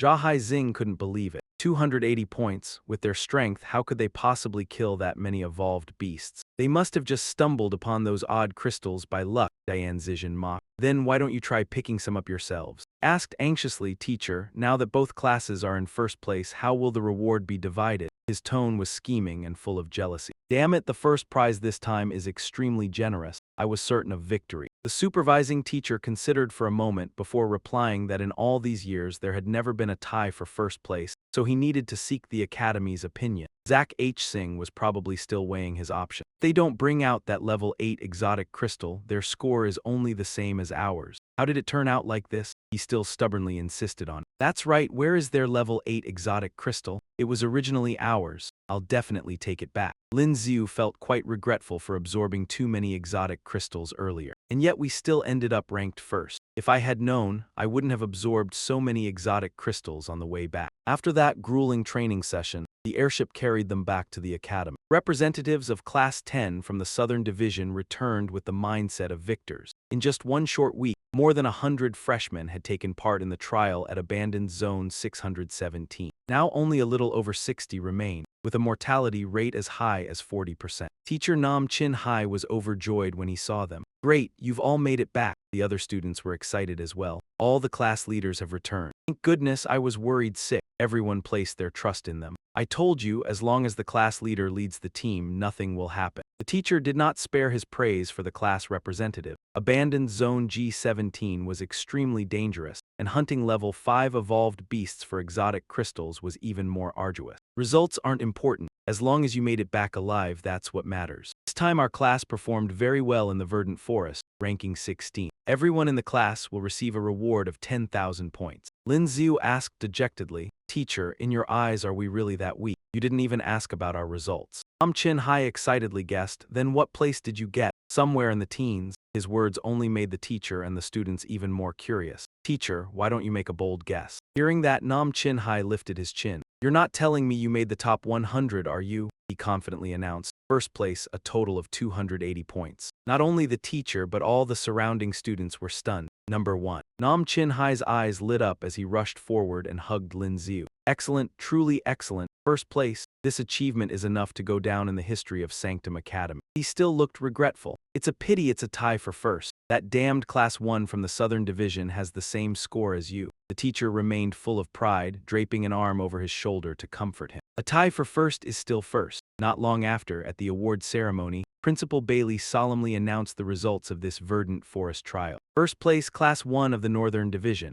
Each student will receive 50,000 points and a golden martial skill card. Second place, Class 1 of the Southern Division. Each student will receive 40,000 points and a golden martial skill card. Third place, 16th place, Class 10 of the Southern Division. Each student will receive 10,000 points. 17th place. The students of Class 1 from the Southern Division began whispering. "Today Class 10 of the Southern Division isn't in last place." Someone remarked, "Weren't they supposed to be the weakest?" Another commented. "I heard Class 10 from the Southern Division did very well in the trial at abandoned Zone G17. The principal continued, "Next, I will also announce the results of the trial at abandoned Zone G17. He sounded slightly surprised. "Oh, how interesting. This year's freshman assembly seems to have quite a number of outstanding talent. First place, Class 1 of the Southern Division and Class 10 of the Southern Division share the same score, tied for first." The students of Class 10 from the Southern Division cheered excitedly. First place, long live Class 10 of the Southern Division, long live Class Leader. Students of Class 1 from the Southern Division were so jealous they were indignant. How is that possible? How could Class 10 of the Southern Division be first? Getting 16th place in the verdant forest is barely acceptable, but the most dangerous area is abandoned Zone G17, and they actually managed to take first. Some still spoke with disdain. 280 points, how many evolved beasts would that take to kill,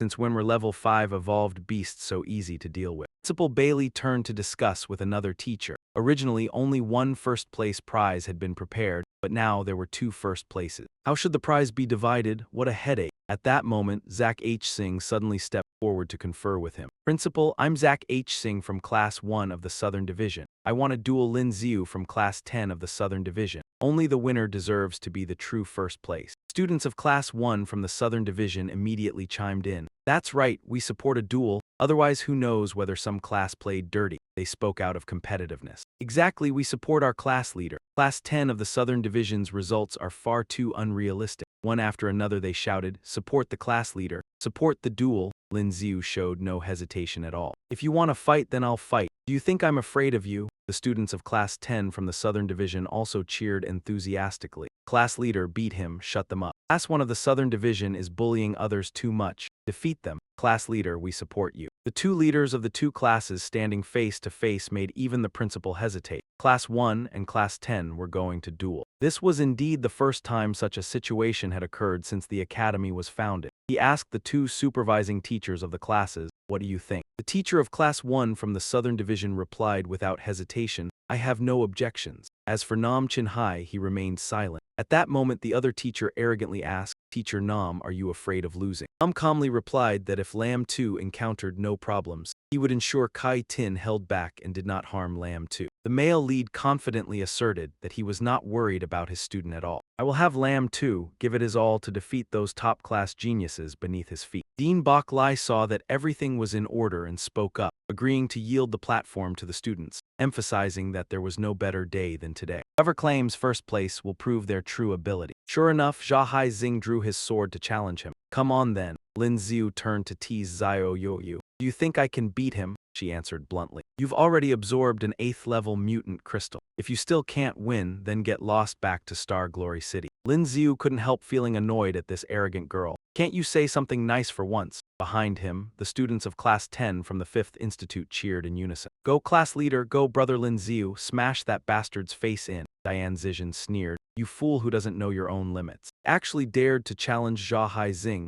but Aoyang Heng had a different opinion, believing the outcome of this match was still uncertain. Jia Haizing still harbored resentment over the past. "You dared to snatch my 8th-level mutant crystal and even plotted against me, Lin Xiu. I'll teach you a lesson in front of the whole school." Facing him, Lin Xiu replied, "So many people were fighting over it back then. Why would that mutant crystal automatically belong to you, brother, even if it really was yours? I had my eye on it, how could I possibly let it go?" Lin Xiu curled his lips in a provocative smile. Enraged, Jia Haizing charged forward. "You arrogant brat, die." Lin Xiu blocked his sword strike. Jia Haizing let out a cold laugh. "Just a nobody who's barely advanced to level 5. This is all you've got? You think you can beat me? Dream on." Seizing the perfect moment, Lin Xiu unleashed the move 100 Birds paying homage to the phoenix in rapid succession. Jia Haizing was startled. Why is this flame so hot? Grew uneasy. He remembered Lin Xiu had used this move in the tower before, but its temperature had never been this hot. He kept dodging with almost no chance to counterattack. If struck by flames of such heat, he would surely suffer severe burns, putting him at a huge disadvantage. Even so, Jia Haizing was brushed by the fire, panicking as his hair was singed and curled up like burnt cabbage. Lin Xiu mocked him. "How does roast pork taste?" Humiliated, he furiously retaliated. "You dare mess with me? Die, radiant godly thrust." At that moment, it was Lin Xiu who became tense. "How is he so fast? I can't dodge, I'll have to use that move." He swung his long spear to block the attack. The two forces collided and spiraled into the air. Lin Xiu's energy deflected his opponent's technique, and both were shaken by the impact. The aftershock forced them backward. Jia Haizing had not expected that technique to reflect his radiant godly thrust back at him. Still confident, he continued attacking. "Impossible, you just got lucky and disrupted my rhythm. Once I use my movement technique, that move of yours will be useless." Dean Bailey observed that Jia Haizing was born into a prestigious family. With abundant resources, his family had cultivated a genius like him, while Lin Xiu came from an extremely ordinary background. Back at Star Glory Academy, he had only been a student of average talent. The dean couldn't understand how he had become a level 5 warrior in less than a year. Without using forbidden drugs or practicing demonic arts, Lin Xiu had clearly advanced through his own strength, unaware to the dean that he possessed a system. The dean regarded Lin Xiu even more highly, believing that if this were true, his aptitude was not merely outstanding but that of a peerless genius. However, he thought special conditions were needed to fully unlock the boy's potential. Suddenly, he exclaimed in shock, "That spear is Black Mang," the dean gaped. What connection does this child have with Bailey howling for him to give Black Mang to him? Lin Xiu launched a relentless assault with the move Storm of Pear Blossom Spear. Jia Haizing dodged and sneered, "Too slow, your spear. Can't possibly hit me." Seizing the moment, he rushed forward and shouted,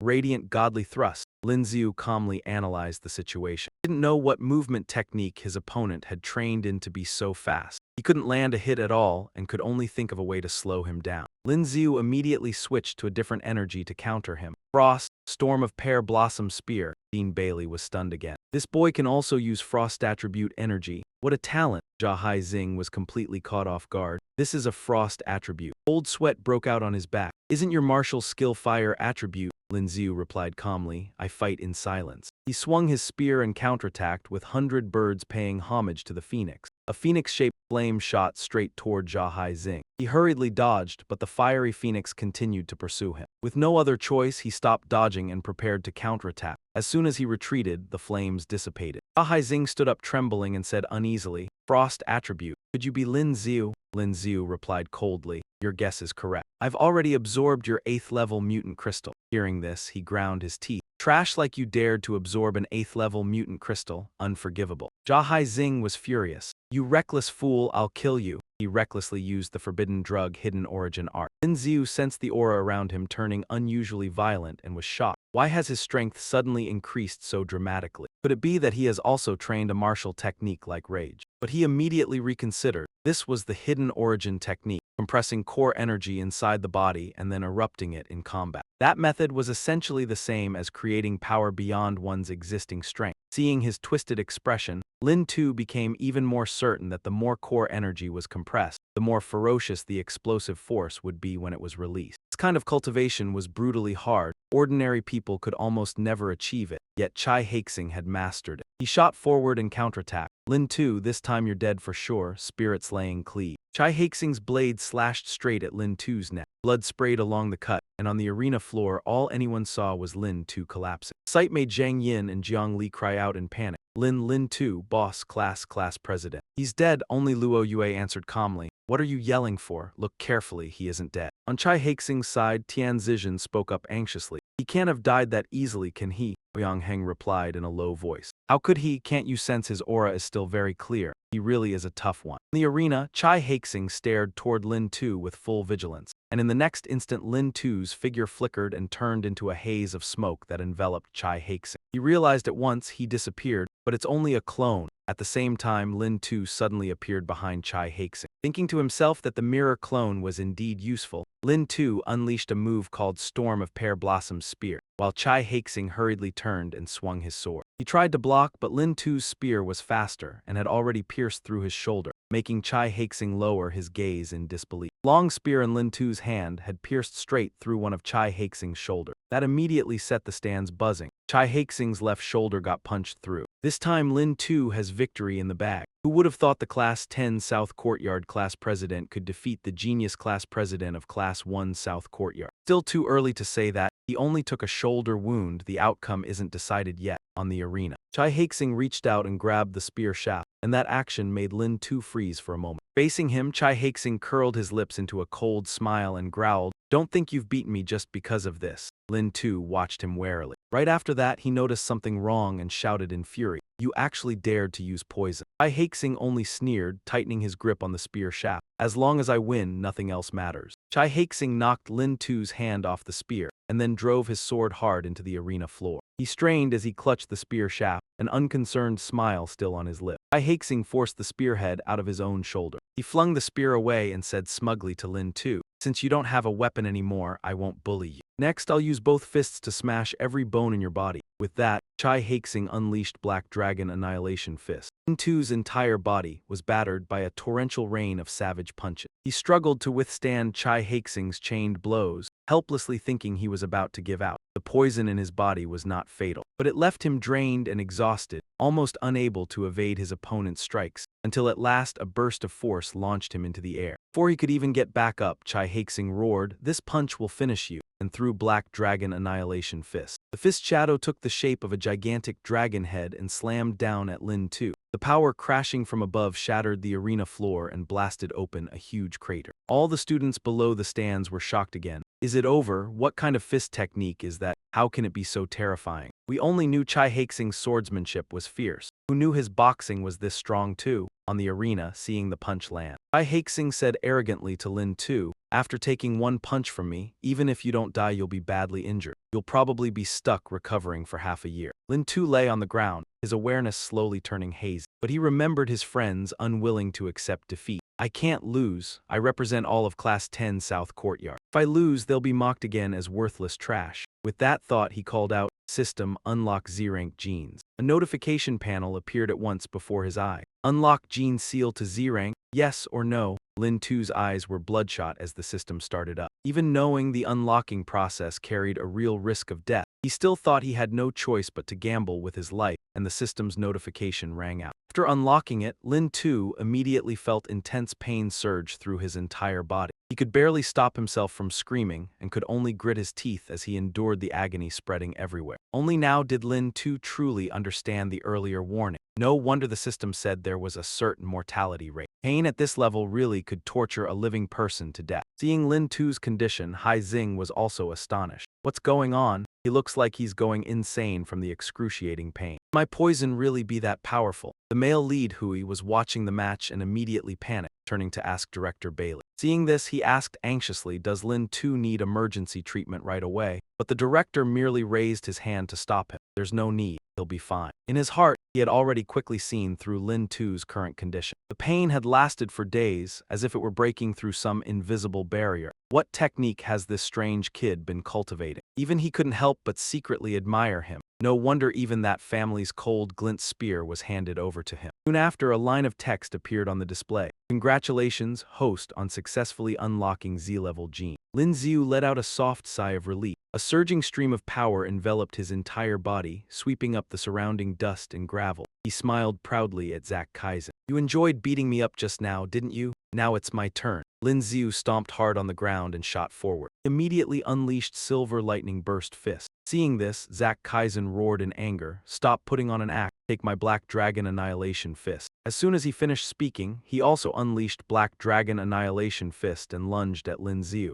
In an instant, the two fist techniques collided head-on. A violent explosion rang out, and a fierce gale swept across the arena floor. Zack Kaizen was blasted away by the impact. Lin Xiu was also pushed back by the residual shockwave, sliding several steps before quickly steadying himself. Meanwhile, Zack Kaizen was flung a considerable distance, his body smashing hard against the barrier wall behind the stand. He struggled to his feet, muttering in disbelief, "No, impossible, how can this be?" But he soon forced himself upright again and shouted unwillingly, "There's no way I can lose to you. Come on, keep fighting me." The battle was not over yet. Lin Xiu quickly closed in on Zack Kaizen and replied coldly, "That's right. This fight won't end until I beat you into a pig's head." As soon as he finished speaking, he unleashed Divine Wind kick straight at Zack Kaizen's face. Immediately after, he activated his fire art and executed Flame Claw, gripping Zack Kaizen's arm tightly. His other hand did not rest for a moment, repeatedly striking with Tiger Shock Fist and bombarding Zack Kaizen. In the end, he launched one more move. Silver Lightning Burst Fist carried violent power straight through Zack Kaizen's body. His entire body was blasted backward by the force of the move, slamming heavily into the wall. Only then did Lin Xiu proudly declare, "I've won." After his words, a stunned silence followed. But soon, the Year 10 students erupted in cheers. "We won. Big Brother Lin Xiu won. The class monitor won. Our Year 10 South Courtyard is number 1. Long live the class monitor. Long live." Nan Zhenghui could not hide his joy at this victory. "Lin Xiu, you are now the top freshman of Year 10 at St. Void Academy's South Courtyard. It's an honor for you." Dean Bailey quickly left the stands and approached Lin Xiu, praising him repeatedly. Good. This battle was truly spectacular." He sighed with emotion. As expected of that family, heroes truly emerge from the young, yet someone ground his teeth in resentment. Here one student shouted unwillingly, "Dean Bailey, I suspect Lin Xiu used forbidden drugs." "This match doesn't count," the other students immediately chimed in. "That's right, he must have used performance-enhancing drugs. Otherwise, how could he defeat Zack Kaizen?" "Exactly. He was clearly about to lose. How did he suddenly become so strong?" "We from Year 1 South Courtyard refuse to accept this. Test him. We demand that Lin Xiu be tested." Lin Xiu merely snorted arrogantly. "A bunch of sore losers." "Fine with it. Check me however you like." Dean Bailey calmly retorted, "Oh, then according to you, what Zack Kaizen used was origin concealment art but forbidden drugs." That student stubbornly argued back, "What Zack Kaizen used was origin concealment art. We all know that, but how exactly did Lin Xiu increase his strength?" "Couldn't tell, so I suspect he didn't use any martial skill to boost his strength at all. He used forbidden drug." Dean Bailey immediately spoke in a deep voice, an imposing aura radiating from him. "Martial arts are vast and profound. There are many things we have yet to encounter. If you couldn't see through it, that only proves your knowledge is lacking." Lin Xiu's classmates also seized the chance to speak up. "So this is the conduct of Year 1 South Courtyard. Can't accept defeat. A loss is a loss. Don't glare at others just because you can't stand it. Go back and wipe your tears." In the end, he had no choice but to concede. He turned to his classmates and said,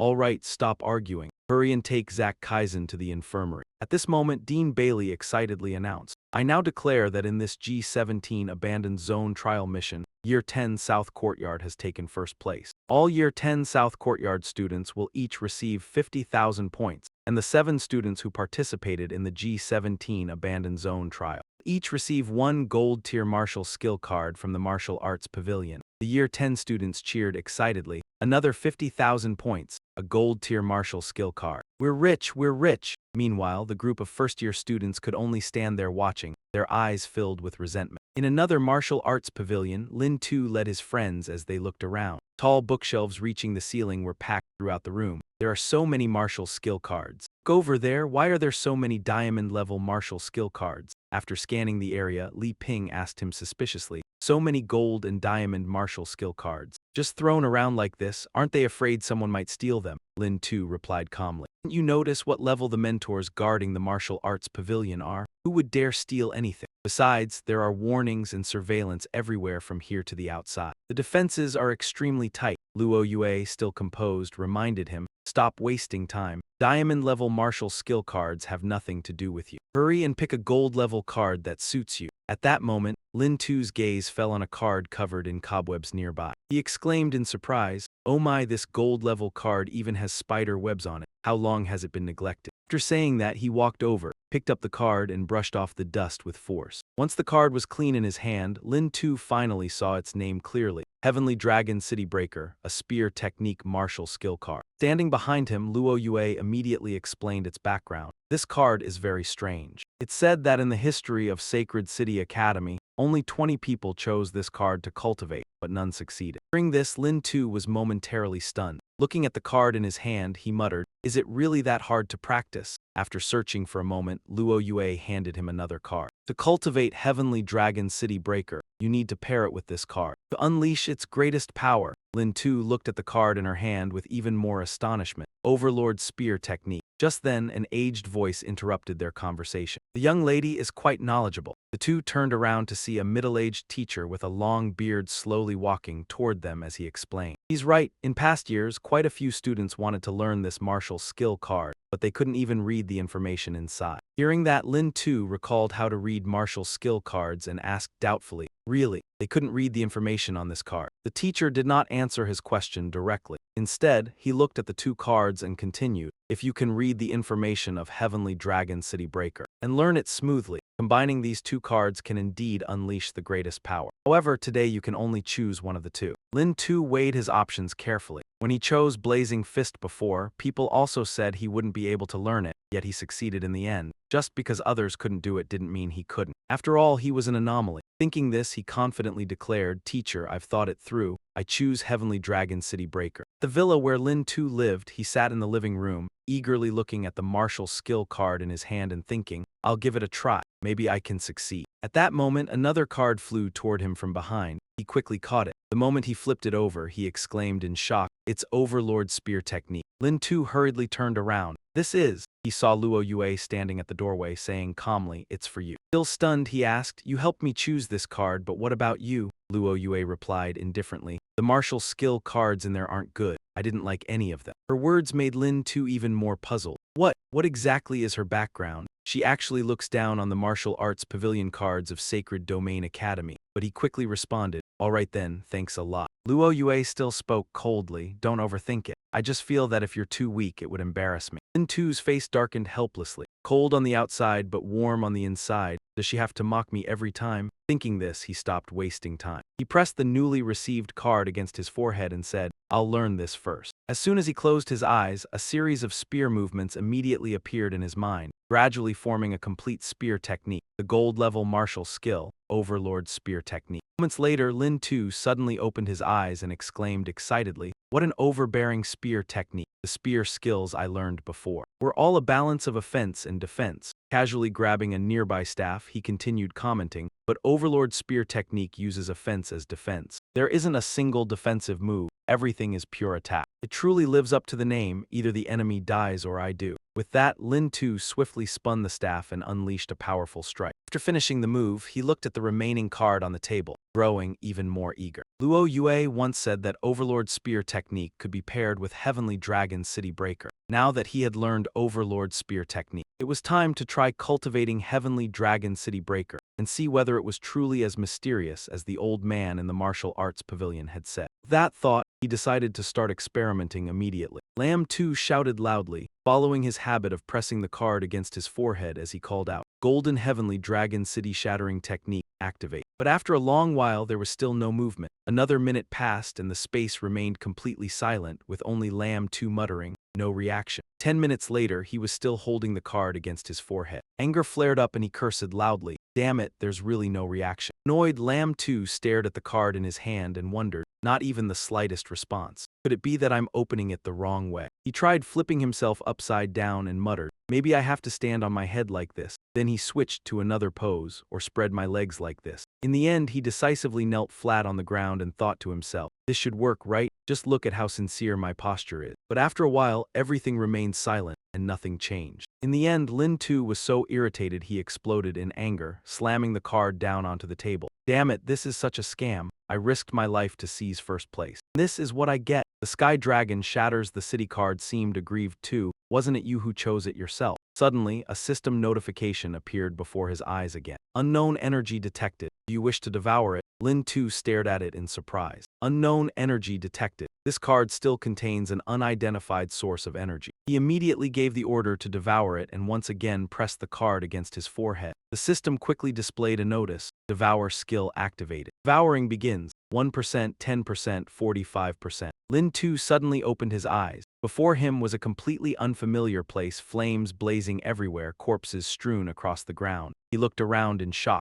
Where is this? Right in front of him appeared a soldier clad in battle armor, charging forward on horseback. The man fiercely raised the long spear in his hand. Unleashed Sky Dragon shatters the city. A ferocious spear strike sweeping across Lin too's body. He jolted and opened his eyes in panic. So he had fallen into an illusion just now. Realizing this, Lin too let out a sigh of relief, but when he looked at the card in his hand, he was startled once more. The card had turned gray, proving that he had successfully absorbed the martial skill information within. Thus, Lin too excitedly gripped a stick, pretending it was a spear. He shouted in excitement, "This martial skill contains mysterious energy. I'm afraid even a diamond tier martial skill card couldn't do this." That illusion just now was the complete essence of the skill. That thought, he immediately assumed a stance. A fierce gale surged up around Lin too. His eyes instantly turned solemn. One move. Sky Dragon shatters the city burst forth from Lin too at once, condensing into a gigantic flaming dragon. But in the next moment he was blasted backward by the recoil of the move, coughing up a mouthful of blood. Lin too bent over. He struggled to withstand the power of his own attack, panic rising in his heart as he cursed, "Damn." Backlash of this martial skill was so great that before the fire dragon could even fully take shape, he felt as if he were about to be flung into the air, just as the move dissipated. The doorbell suddenly rang outside. Clutching his chest, Lin too took a breath and looked toward the door in confusion. It's so late, who could it be? He opened the door without hiding his irritation. "Who is it?" Outside stood a tall, burly man who, upon seeing him, immediately asked, "You're Lin too?" Then he paused slightly. The man leaned down to examine Lin too carefully, then pointed at him and declared, You're injured," before Lin too could explain. The man looked at him with a contemplative gaze, muttering non-stop, "Domestic violence. I heard from someone in class 1 of the South Courtyard. Luo Yue is indeed beautiful, but she has a fiery temper. If a word displeases her, she hits people. Living with her, you must get beaten quite a lot." His face turned pale as he stared at the odd fellow before him and asked irritably, "What the hell are you talking about? Knocking on my door in the middle of the night? Are you from the neighborhood committee here to mediate family disputes or something?" It was already late at night at the residence of Lin too and Luo Yue. The man still stood at the door and introduced himself arrogantly. "I am Ma Bea, a second-year student, ranked 25th among challengers in the competitive tower. I heard you're the top-ranked freshman, so I came to ask you, do you dare to enter the competitive tower and challenge me to a one-on-one fight?" Lin too looked at him in confusion. "Are you crazy? Why should I go? Ranked 25th challenger? I think you're more like ranked 250. Hearing this, Ma Bea immediately tried to intimidate him. As a martial artist, as the top-ranked freshman, you shouldn't refuse someone else's challenge. Only the weak fear battle. Lin too still calmly refused him. "All right, say whatever you like. I'm just the sickly weakling of class 10 among the freshmen anyway." At the same time, he thought to himself that such a despicable provocation tactic was useless against him. Ma Bea smiled confidently again. You have no reason to refuse if you defeat me. This diamond tier movement martial skill card will be yours. As he spoke, he arrogantly took out a martial skill card. Lin Tu's attitude instantly made a 180-degree turn as he replied fervently. As a martial artist, one must constantly challenge others to cultivate martial skills. I accept your challenge. Of course, this has absolutely nothing to do with that diamond tier movement martial skill card. He said that, but his eyes never left the card in Ma Beya's hand. So shameless that Ma Beya couldn't help but curse inwardly. Damn it, at least try to hide it a bit. After successfully luring him in, he quickly put the card away and concluded, fine, I'll wait for you at the competitive tower next Monday. Before leaving, he carefully reminded him, oh right, I almost forgot to tell you. The competitive tower filters rankings once a week. Your previous position no longer counts. Tomorrow you'll have to start again from the first floor. If you can't fight your way up, you won't even catch a glimpse of me. Lin Tu watched his figure disappear in confusion, a thought flashing through his mind. So there's even a mechanism like this. But a moment later, he couldn't be bothered to think about it anymore. Calmly decided to let it go, since the diamond tier movement technique martial skill card had been delivered right to his door. A little hardship is fine, as Ma Beya had just stepped outside. Someone was already waiting at the corner. Ouyang Heng hurriedly asked, well, Senior Ma Beya, did that guy agree? Ma Beya replied disdainfully. The moment he saw the diamond movement technique card, he was practically drooling and nodded right away. Hearing this, Ouyang Heng snorted coldly. Country bumpkin. Ouyang Heng said, Senior Ma Beya, when the time comes, please don't hold back. Even if I, Ouyang Heng, get blamed for it, I'll accept it. He gritted his teeth. I'll make sure he suffers a fate worse than death. Inside the house, Lin Tu excitedly spun the wheel in front of him. On the system panel beside it, it showed 5 spins remaining. He happily calculated to himself, I already got 2 golden martial skill cards before, and now someone even delivered a diamond card to my door. I've really been lucky these past few days. Got to try it. System spin. The pointer stopped exactly on the golden martial skill card slot. The system immediately announced, congratulations, Master, you have obtained a golden martial skill card. Lin Tu excitedly grabbed the card that had just appeared in his hand, grinning from ear to ear. A golden martial skill card, my luck these days is unbelievable. But when he looked at the skill details on the card, he blurted out in disappointment, another cultivation method, useless. Oh well, even if I can't use it, at least I can sell it for money. He glanced at the notice showing 4 spins left and ordered, system, keep spinning. The count dropped to 3. Looking at the card in his hand, Lin Tu sighed again. Still a golden martial skill card and still useless to me. 2 spins left. His hand trembled slightly as he held the 3rd card, and Lin Tu muttered angrily, damn it, this one's even worse than the last. It actually gave me a silver card. The 4th spin yielded 1 million alliance coins. With the notification showing 1 spin remaining, Lin Tu exploded in anger. You damn system, that's going too far. You're giving me nothing but trash. This is the last spin. I need something huge, something huge. Just as he shouted, the result of the final spin appeared. System announced, congratulations, Master, you have received a portion of a mysterious gift pack. Would you like to open it? Lin Tu exclaimed excitedly, damn, a mysterious gift pack. I've been looking forward to this. Open it now. Amid a burst of golden light as the gift pack opened, the system immediately announced, opening mysterious gift pack. Congratulations, Master, you have received a healing item. Holding 2 bottles of healing medicine in his hands, Lin Tu was so furious he felt like coughing up blood. Frustrated and disappointed, he cried out, healing medicine? What kind of huge prize is that supposed to be?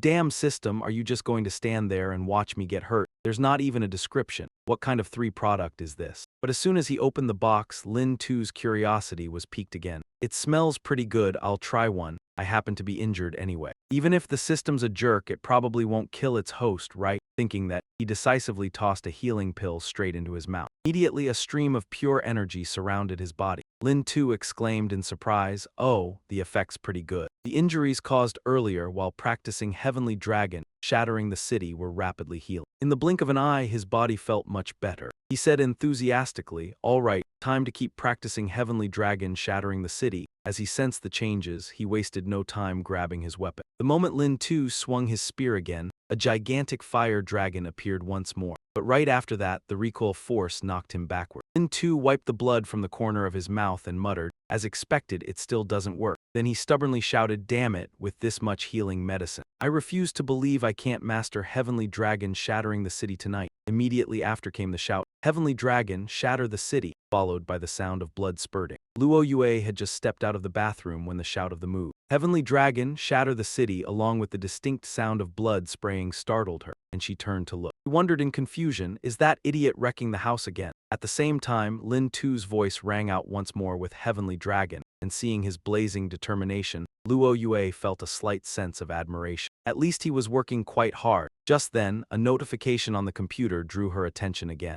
Luo Yue quickly grabbed the mouse and clicked open the newly arrived message. On the screen appeared the image of a woman and the forest where she was located, along with a message. The person you're looking for has appeared. Come to the dark forest immediately. Luo Yue gave a faint smile. Then she stared at the screen, her expression turning icy. I've found you. The next morning at Lin Tu's house, he suddenly jolted awake and realized he was still lying sprawled on the floor. He muttered softly, damn, I fell asleep. Lin Tu stretched his body, quite satisfied with the results. He had practiced all night. I finished all the green pills and even coughed up a few mouthfuls of blood, but I finally mastered Heavenly Dragon shattering the city. In the bathroom, after changing into his uniform, Lin Tu calculated excitedly, today I'm going to the competition tower. Perfect timing to use Ma Bea for some practice. As soon as he stepped into the living room, he saw a neatly arranged plate of eggs and bread on the table, which lifted his mood even more. Lin Tu finished breakfast and felt his wife was truly thoughtful, but the moment the words slipped out, he panicked and quickly covered his mouth. Damn, it just slipped out. If that girl hears it while I'm sparring, I'm done for. Looked around and didn't see Luo Yue, so he guessed she'd probably gone to school early as usual. At school, right outside the classroom, cheerful greetings rang out. Good morning, class, school. Zhang Yin and Lei Lei led a group of students over, greeting Lin Tu excitedly. Hello, brother Lin Tu. He glanced around while asking about everyone and walked closer. Haven't seen Luo Yue? Yeah, she's not in class.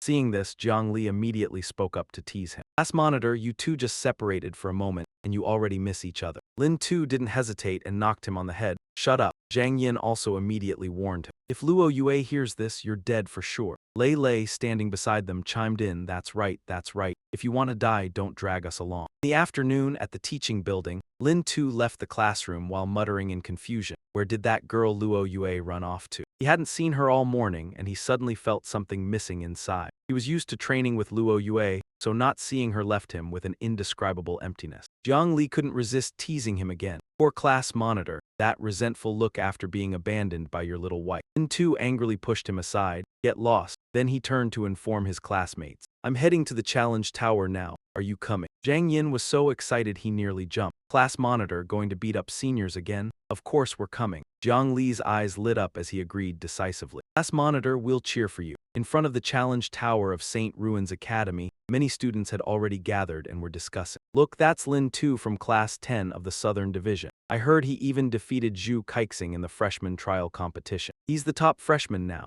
Since when did Class 10 become so strong? Today he's here to challenge Ma Beihua, who ranks 25th in the challenge tower. Lin Tu calmly led his friends through the whispers. Suddenly, a female student in the crowd sneered softly to the person beside her. Even if he's the top freshman, it doesn't mean he can challenge second-year seniors. This kid is way too arrogant. At that moment, Lin Tu turned around and asked those behind him, why is the challenge tower so crowded today? Li Ping quickly answered. Class monitor, I checked the school forum and found out the whole school knows you're going to challenge Ma Beihua, who ranks 25th. Xin Feng added irritably, yeah, some people deliberately spread the news to make a big deal out of it. Lin Tu only smiled faintly. They want to make me a laughingstock. Zhang Yin replied firmly, we'll see who ends up laughing. Brother Lin Tu will definitely win. Inside the challenge tower on the first floor, people were already waiting beneath the stands and on the arena. As soon as he stepped in, the whole place stirred. Lin Tu is here. He really dared to come. Some even laughed mockingly. How many floors do you think he can reach today? I bet he'll be beaten back before even meeting Ma Beihua. Lin Tu didn't care much. He casually cracked his knuckles and muttered excitedly, last time I fought up to the 20th floor, it took over 2 hours.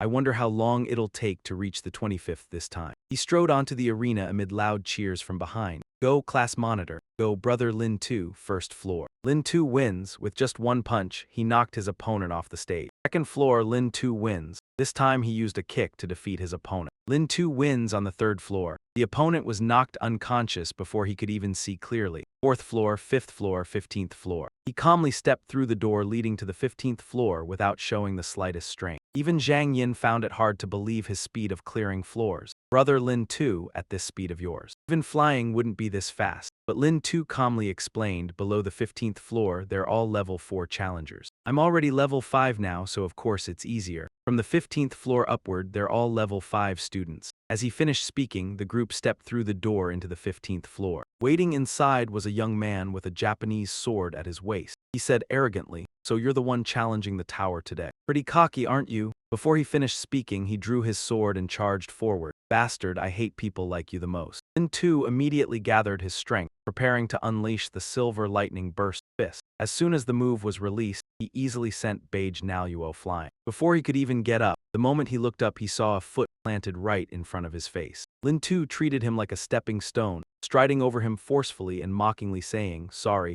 my time is very precious." Yang Yin and Qin Feng were both stunned in shock. He's defeated already, so this is what a level 5 class monitor is like. The group of students watching outside were enraged by his string of victories. Damn it, a bunch of useless trash, not one of them could stop him. Yeah, letting a brand new freshman charge up like a rocket is too humiliating. Stop him, we have to stop that guy. Inside the competition tower, Bark blocks Lamb 2's path. Lamb 2 sneers in response, "Oh, we meet again." Provoked, Bark angrily brandishes his sword and charges forward while Lamb 2 says, "That's right, we meet again, my defeated underling. Damn it, don't think beating Chak Kai Tin makes you impressive. I've beaten that nobody myself." Somewhere nearby, Chak Hai Tin protests, "If you're going to fight, just fight. Why drag me into this?" Lamb 2 continues confidently, "You and I are not the same. You only managed to defeat Chak Kai Tin, but I defeated both Chak Kai Tin and you." Then he steps forward to engage Lamb 2 in battle. Furious, Bark warns him while recalling their previous match, "Kid, don't push things too far." Last time his bone ice skill made his opponent suffer greatly. This time he intends to let him taste being frozen solid. Immediately unleashes the martial skill Royal Clamp. 3-inch ice seal creates countless ice bullets that shoot toward Lamb 2. Lamb 2 laughs at the attack. Another bone ice attribute move, "I have one too." He throws out the black radiant spear. Combining it with the ice bone explosive pear blossom technique, Lamb 2 quickly blocks Bark's martial skill completely. Seeing his attack stop, Bark cannot help but be shocked and asks Lamb 2, "Is this the bone ice attribute?" "Impossible, your martial skill should be fire attribute." Lamb 2 keeps smiling triumphantly. "You mean this move." Lamb 2 unleashes the 100 Crimson Phoenix strikes again. A blazing fire phoenix fiercely attacks Bark, blasting him away and slamming him hard onto the ground. Heavy impact makes Bark cough up blood. Trembling as he forces himself up, he admits, "Even if I'm unwilling, I have to admit it." Damn it, you can actually use both fire and ice attributes at the same time. That's freakish. Last time he had still been able to fight back. This time Lamb 2 wins too quickly, and the result is announced immediately. Another student watching mocks Bark. "That fast, figures you're trash." He angrily snaps back. But then he smugly says, "HMPH, I'm only on the 20th floor. To reach the 25th, I still have to defeat 4 more people." Bark looks at Lamb 2 calmly and sneers. From the 20th floor upward, every floor is filled with experts. How could it be that simple? Moments later, he is shocked again. Already at the 25th floor so quickly, he stares at the screen showing 2 opponents on the 25th floor. Almost unable to believe it, he shouts, "The key fighters from floors 21 to 24 were all male students. How could it be this fast?" The friends beside him mutter angrily. "You still have the nerve to criticize others. No matter how fast they are, they're still better than you." In the arena of the 25th floor, Ma Baohuo carefully sizes up Lamb 2, noticing that in just one night, the kid seems to have grown much stronger. He takes out a card and tells the student acting as referee nearby, "Hold onto this card for me first." As the card is tossed over, the spectators realize, holy crap, is that a real diamond card? Student easily catches the card. All right, the nearby students are also shocked by the card's rank, taking out a diamond card as a wager. No wonder Lamb 2 came to the competitive challenge tower. Who could resist the allure of a diamond card? On the arena, Ma Baohuo opens the battle with the massive hammer in his hand. Alright, the game begins. Lamb 2 swiftly leaps back to dodge the first hammer strike, then springs into the air to avoid the second. Inwardly, Lamb 2 marvels that although his opponent is large, he is fast, while also evaluating his techniques. Ma Baohuo's moves alternate between strength and finesse, domineering in style. He continues launching relentless attacks. "Don't think you can rely on agility to escape my attacks." Lamb 2 replies, "Who said I was trying to escape?" With those words, Lamb 2 swiftly unleashes the Overlord Spear technique. Countless spear thrusts collide head-on with Ma Baohuo's giant hammer. The move forces him to retreat, and at the same time Lamb 2 feels puzzled, because when he previously watched him fight, his spear technique had never been this fierce. This is completely a life-risking fighting style, truly detestable. Trying to outdo me in dominance, as he speaks, a spear sweeps past Ma Bao Huo's face, leaving a long cut. He seems provoked. Once again, Ma Bao Huo swings his hammer fiercely, wanting to show Lam Tu true dominance. The martial skill golden hammer striking the mountain and suppressing the tiger. This time Lam Tu has to bend his body far backward to dodge. Powerful attack shocks him, but he quickly swings his spear and unleashes the Overlord spear technique, clashing repeatedly with the Mountain striking tiger suppressing hammer. On the arena stage, a fierce gust of wind suddenly erupted as two streams of power collided. This left the spectators in shock. They could not believe that Lin Tu was only a level 5 martial artist. The power he displayed was truly overwhelming. After a moment when the dust settled, Lin Tu was seen sliding backward. He stood some distance away from Ma Bao Huo. Those who had mocked him before now felt deep respect. A level 5 martial artist able to stand evenly against a level 6 martial artist. He truly deserved the title of the leading figure of the new generation. His face darkened as he wiped the blood from his body. However, when he raised his head, his eyes were filled with excitement, even a hint of madness. This is amazing, let's continue. With that, he swung his spear. With a single move, 100 strikes toward the phoenix, he lunged at Ma Bao Huo. As the flame closed in, he immediately panicked, realizing its temperature was unbelievably high. Why is this flame's temperature so extreme? Ma Bao did not hesitate and instantly activated a martial technique to envelop his entire body. Several students watching quickly recognized that it was barrier, a defensive method only a level 6 martial artist could use. Right after that, they cheered in delight because he had truly blocked Lin Xiu's firebird. On the arena floor, the fire phoenix was stopped outside Ma Bao's protective layer, yet Lin Xiu remained calm, merely smiling faintly. Oh, your turtle shell's defense is pretty solid. See that? This is the difference between level 5 and level 6. If you can't break through barrier, let's see how you plan to defeat me. He continued speaking with full confidence. Besides, I can compress barrier onto my body without affecting my combat strength. You've already lost. However, Lin Xiu quickly spotted the flaw in the technique Ma Bao was using. Black tortoise shell consumed an enormous amount of energy, especially when continuously under attack. It would rapidly collapse once it ran out of energy, and my spear technique delivers non-stop assaults. After saying that, he immediately unleashed the Overlord spear technique combined with frost and the pear blossom storm spear, creating countless ice blades and spear thrusts that rained down relentlessly against Ma Bao's defense, forcing him to raise his hammer in front of himself just to barely hold on. Soon after, he discovered that part of his shin had already been frozen, shocking even Ma Bao himself. That's insane. Sprat's flames are already scorching hot, and his ice is freezing to the extreme. Watching the frost on his body grow thicker only made him more furious. Damn it, even with the defense up, my speed has clearly slowed down. On this side, Lin Xiu poured all his strength into the spear, preparing a decisive strike, then followed up with another move. Pear Blossom Storm Spear. As countless ice blades surged toward Ma Bao, he could only watch helplessly as his shield endured wave after wave of fierce attacks. In horror, realized that cracks had appeared in his barrier. Lin Xiu did not stop, unleashing the true essence of the Pear Blossom Storm Spear. He spun the spear tip like a drill and viciously thrust straight into Ma Bao's shield, making him shout in panic. Damn it, do you really love using that Pear Blossom Storm Spear so much? Ma Bao was blasted to the ground, the hammer in his hand knocked away, and cries of alarm immediately erupted from outside. Oh my god, Lin Xiu actually broke Ma Bao's barrier defense. The watching students could not stop excitedly discussing. Ma Bao's weapon has also fallen off the arena. How can he continue fighting now? This time he's lost miserably. Even the platinum card is gone. An Zizhen snorted disdainfully, a bunch of fools. Yang Heng, however, looked smug, as Ma Bao's true specialty weapon was never that hammer. On the stage, Lin Xiu thought the same as the other students and spoke to him. You no longer have a weapon. You've lost. In response, Ma Bao only let out a low, sinister laugh. He calmly said to Lin Xiu, that large hammer was never my specialty weapon, while opening a box and taking out a pair of black gloves. Then he continued coldly, compared to that hammer, I much prefer the feeling of smashing with my fists. Ma Bao put on the gloves and declared, now the real game begins. After speaking, he tensed his body and unleashed Furious Monkey's wrath. Power burst violently from his body, as if forming the shadow of a gigantic ape reaching out behind him. Even Tian Zizhen was startled by the sudden explosive aura from Ma Bao.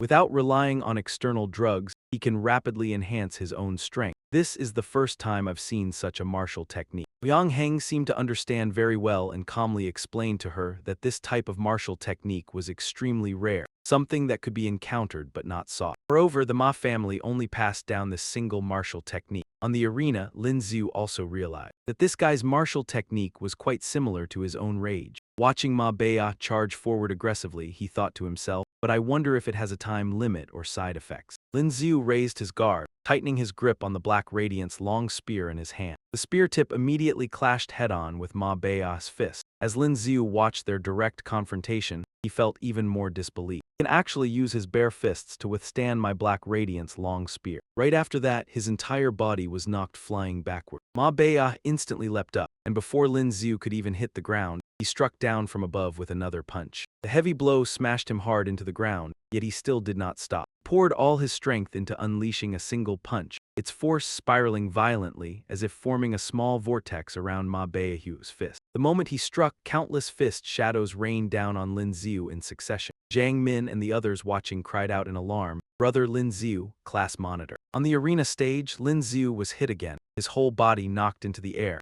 completely unable to evade the relentless barrage from Ma Beihu. Gave Lin Zhu no chance to catch his breath and immediately unleashed a powerful inner energy iron fist. The blow was as fierce as an arrow piercing straight through Lin Zhu's chest. Seeing this, Li Ping turned pale and shouted, "His chest has been pierced." Jiang Min muttered to reassure herself, "Brother Lin Zhu, no, that's impossible. He can't be killed like this." Then she reminded everyone with confidence, "Did you forget he still has a special martial skill?" As soon as Jiang Min said it, the Lin Zhu whose chest had been pierced suddenly vanished, leaving Ma Beihu stammering in shock.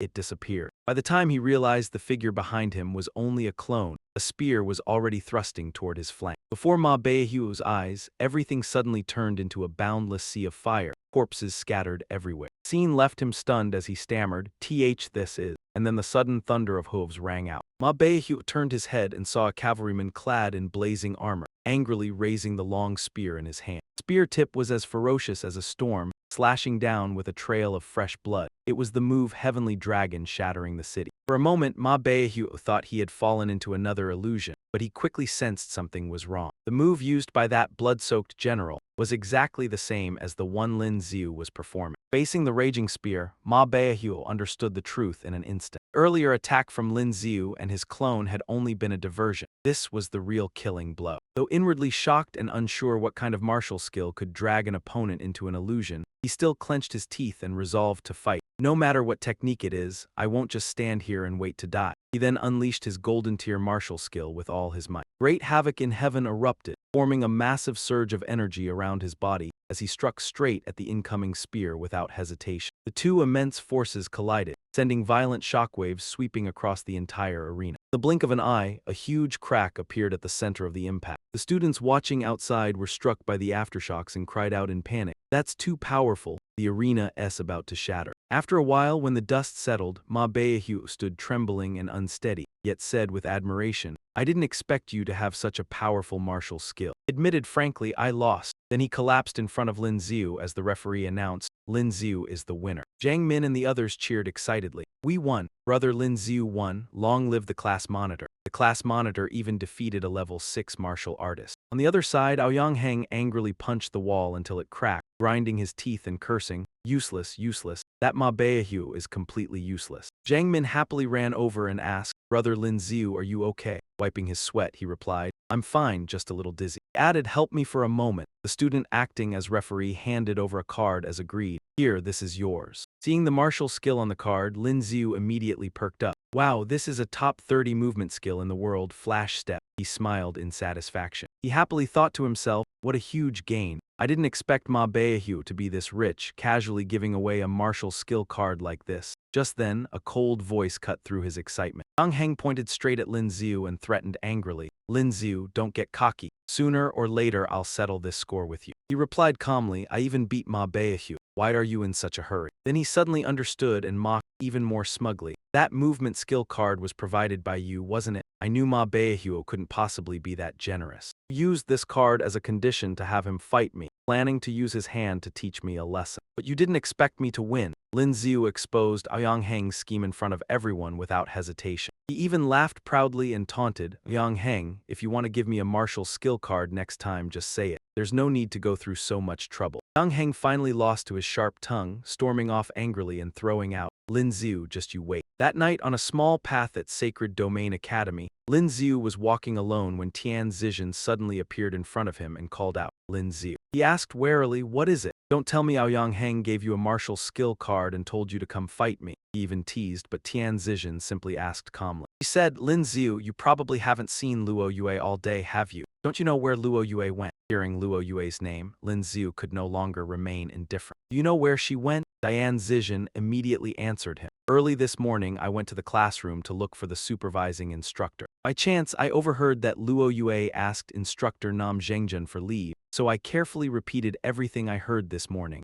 Luo Yue requested half a month off. I heard she's going to the dark forest to rescue someone. As soon as he heard that, Lin Xiu asked in shock, the dark forest to rescue someone? Tian Zizhen looked rather unfriendly, let out a cold laugh and reminded him. Do you know what the dark forest is? That's an S-class danger zone. Only martial artists of level 6 or above dare to enter. Luo Yue doesn't seem to have reached level 6 yet. Tell me, do you think she'll die there? Lin Tu flew into a rage, no longer holding back, and bluntly exposed Diane Jensen's intention. You're telling me all this because you want me to go to the dark forest, aren't you? And then it would be best if Luo Yue and I both died there, right? She showed no guilt at all, merely revealing a scheming smile as she asked, could it be that you don't plan to save your beloved? Lin Tu answered her firmly, I will definitely go, but Luo Yue and I will come back alive together. The next morning at the teaching building, Lin Tu walked while constantly pondering the matter of the dark forest. I logged into the Martial Alliance website to look up information about the dark forest. The dark forest appeared in the last century after a massive spatial rift suddenly opened, bringing countless plants and creatures from another world pouring down. The Alliance site also posted several missions related to the dark forest, but they had all already been taken. From a distance, he saw a crowd gathered at the entrance of the teaching building.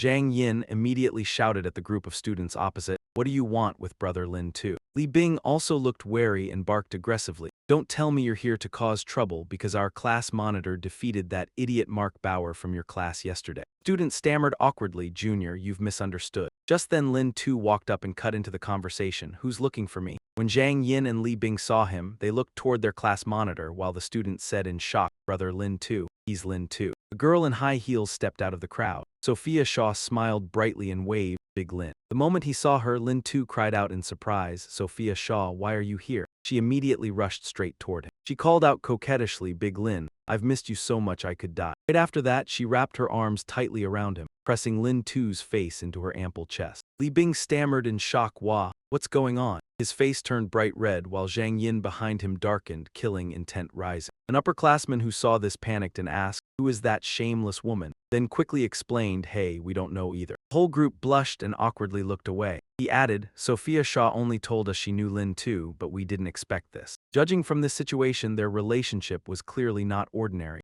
Zhang Yin roared angrily, shut up, I can see it myself. At last, Lin Tu managed to break free from Sophia Shaw's clutches. He asked her awkwardly, why are you here? And why are you wearing the second-year uniform of Sanctum Academy? He replied casually, why can't I be here? I am originally a second-year student of Sanctum Academy, your senior, you know. Lin Tu grew even more confused. Weren't you the school nurse at Starlight Academy? Sophia Shaw explained calmly, the school nurse at Starlight Academy is my brother. He left because of family matters, so I temporarily took his place. Lin Tu was astonished. Took his place? You can just switch out a school nurse like that. Sophia Shaw said nonchalantly, medical skills aren't a big deal. Besides, there are healing machines now. Whether it's a minor or serious illness, just lie down and it's all taken care of. Lin Tu was speechless. Is there any school nurse as irresponsible as you? It's a miracle you haven't killed anyone. He slung an arm around his shoulders intimately and chatted cheerfully. My brother was too slow, only returning to Starlight Academy much later. As soon as he came back, I rushed over here. So,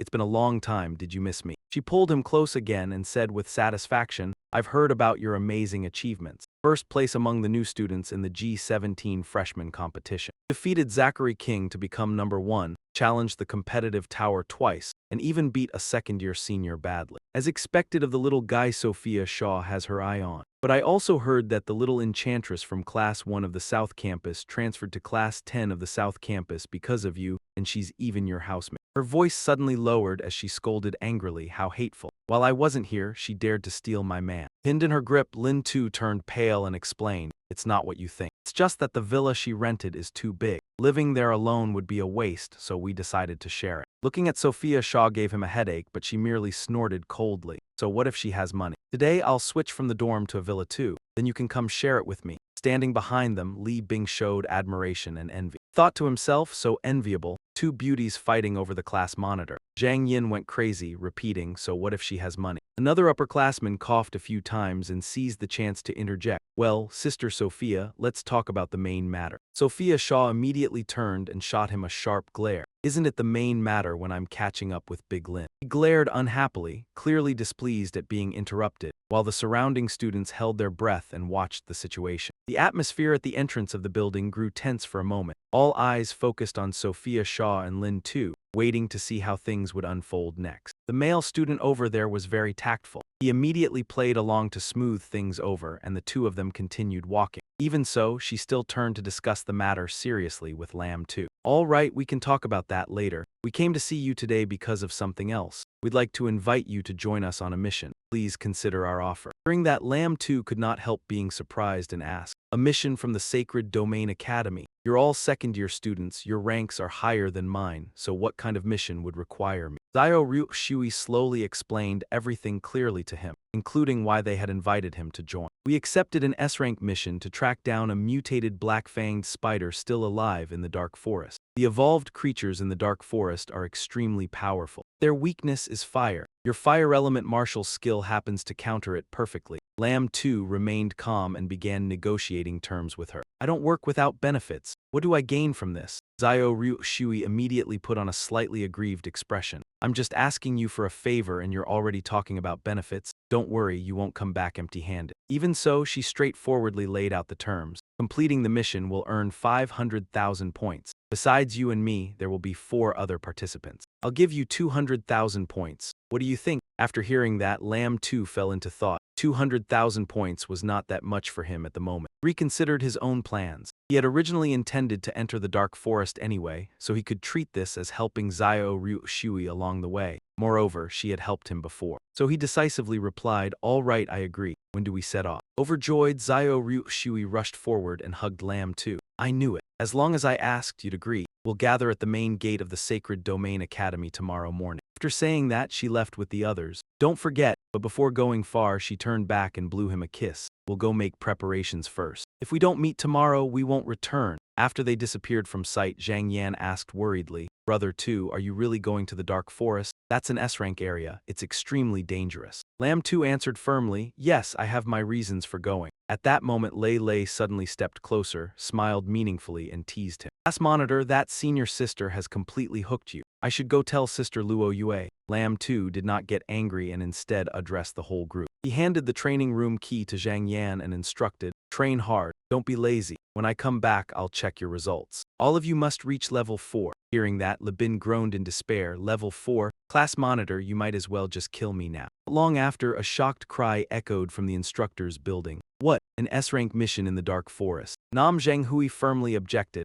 No, this mission is too dangerous. I won't approve your participation. Lam too calmly reassured him. Teacher Nam, please don't worry. Nothing will happen. I'm going with 5 second-year seniors. They're all level 6. However, Nam Zhenghui's expression remained grave. He resolutely rejected it. That's still not acceptable. Do you know what kind of place the Dark Forest is? Even if I went myself, I wouldn't dare guarantee I could return alive. That moment, Lam too asked directly, Teacher, is Luo Yue also going to the Dark Forest? The question made Nam Zhenghui pause. Then he sighed helplessly and replied, Luo Yue's situation is special. She requested permission directly from the principal. I have no authority to stop her. Lam too still refused to back down and said firmly, Teacher, I heard that Luo Yue went to the Dark Forest to save someone. He's in trouble, so I have to go. Please trust me. We will definitely survive and come back. In the end, Nam Zhenghui reluctantly agreed. All right. He then repeatedly reminded him, you must be careful. Having achieved his goal, Lam too simply replied, Thank you, teacher. The next morning, at the main gate of the Sacred Domain Academy, Zhao Ryu Shui's group was already waiting. As soon as she saw him, she waved happily and called out, Big Lam over here. Standing beside her, Ma Baohuo quickly greeted him as well. Hello, Lam too, we meet again. Slightly surprised, he asked, Why are you here? Zhao Ryu Shui casually tugged Ma Baohuo's ear and smiled at Lam too. I was the one who called this fool over. I didn't expect him to cause trouble for you over a Vajra movement martial skill card. Don't worry, I've already taught him a lesson for you. His ear being pulled, Ma Baohuo could only beg, Ow, ow, ow, Sister Zhao, be gentle. Haven't I already admitted my mistake? As soon as he was released, he immediately tried to smooth things over. Junior Lamb too, I didn't know you were Sister Er's friend. If I had known, even with 100 times more courage, I wouldn't have dared to cause trouble for you. Let's consider it no fight, no acquaintance, and become friends. Lamb too responded cheerfully. Sure, it's all in the past. I should also thank you for giving me that Vajra movement martial skill card, Ma Bao Huo admitted awkwardly. That belonged to Aoyang Hang A at that moment. An airship descended to where they were. Io Ryu Shui said, "Let's go. We'll take the Academy's airship to the city's deep blue district, then travel on foot from there into the dark forest." Before long, the airship entered the city's deep blue district. At the airport, Cecilia led the way, walking ahead while explaining everything carefully to Liam, who followed closely behind. Since the Holy Realm Academy often sends students into the dark forest for missions, they have a private shuttle that flies directly to Deep Blue. There's also an office handling paperwork and arranging dormitories for the students. Pointing toward the modern city ahead, she continued, introducing that Deep Blue as the outermost city closest to the dark forest. The scenery changed drastically here, the deep green gradually turning black as they approached the forest. Cecilia shouted with determination, "Depart. From now on, give 200% effort and make sure to return alive for her." In a hidden corner of the airport, a few people watched secretly. One muttered coldly, "Holy Realm Academy." A man in black in the group watched the Holy Realm students carefully and reported back to the leader. "Young Master, earlier I saw them disembark from the Holy Realm shuttle." Taro, remembering the one who injured him, angrily said, "That girl is also from Holy Realm Academy, dared to kill our Dark Stream members, this time you must avenge." He immediately ordered his subordinates, "Inform Mita, ambush them in the town at the edge of the dark forest. Also quickly summon the city brothers to support Mita." The subordinates respectfully replied, "Yes, young master." Taro also developed lustful thoughts about two girls in the team, specifically instructing to spare their lives. So beautiful would be a pity to kill them. On the other side, the group led by Cecilia neared the forest. She cautiously reminded, "Ahead is the town at the edge of the dark forest. We will stay there for one night and depart on the second day." Just then, a sudden beam of light shot out from the forest. Liam immediately noticed and shouted, "Watch out, shield up." A protective barrier quickly formed, enveloping the entire group. He saw countless lasers striking the shield. Shocked, they cursed, "Damn, who is attacking?" Mark calmly held the shield and asked, puzzled, "Who are these people?" Cecilia didn't hesitate to analyze. She quickly formulated a strategy. With lasers firing continuously like this, Mark's protective barrier won't hold for long. Everyone pick your targets and use long-range attacks to take them down. All in unison understood. Cecilia acted first, swinging her fan and commanded, "Move, stealth unit." The fan spun like a blade, striking at enemies hiding in the bushes. Liam unleashed the 100 birds toward Phoenix Move, the fiery phoenix screaming as it flew straight at the opponents. Another girl swung her hand, casting the fire blade, while another young man slashed with his sharp crescent saber strike. Bald Man drew his sword, flames erupting along the blade as he unleashed the earth-splitting sword chi. Cecilia's fan shattered one enemy's weapon. Liam's fiery phoenix also hit its target. Fire blade and crescent saber strike forced the hiding enemies to dodge. Soon, masked gunmen rushed out of the forest and landed in the open field. Cecilia retrieved her fan coldly. "The rats have come out." She tightened her weapon and ordered, "Brothers, kill." The group charged excitedly, shouting, "Kill." An angry masked man fired continuously. "Damn, dare provoke me." But Liam simply used Snow Step Silver to dodge every bullet effortlessly. He casually remarked that compared to training under six-fold gravity lasers, her attacks are nothing but mosquitoes. Seeing all bullets dodged, the masked man yelled in frustration, "What?" then threw his gun aside. He switched to dual blades, mumbling in confusion. His reflexes are weird, not a single shot hit. Immediately he swung the dual blades, sending two sword chi streams at Liam, who countered with King's Spear technique. Completely neutralized the enemy's attack, the spear piercing through the strike and stabbing straight into the masked man's chest, hurling him into the air. Before the man could recover, a shout rang in his ears,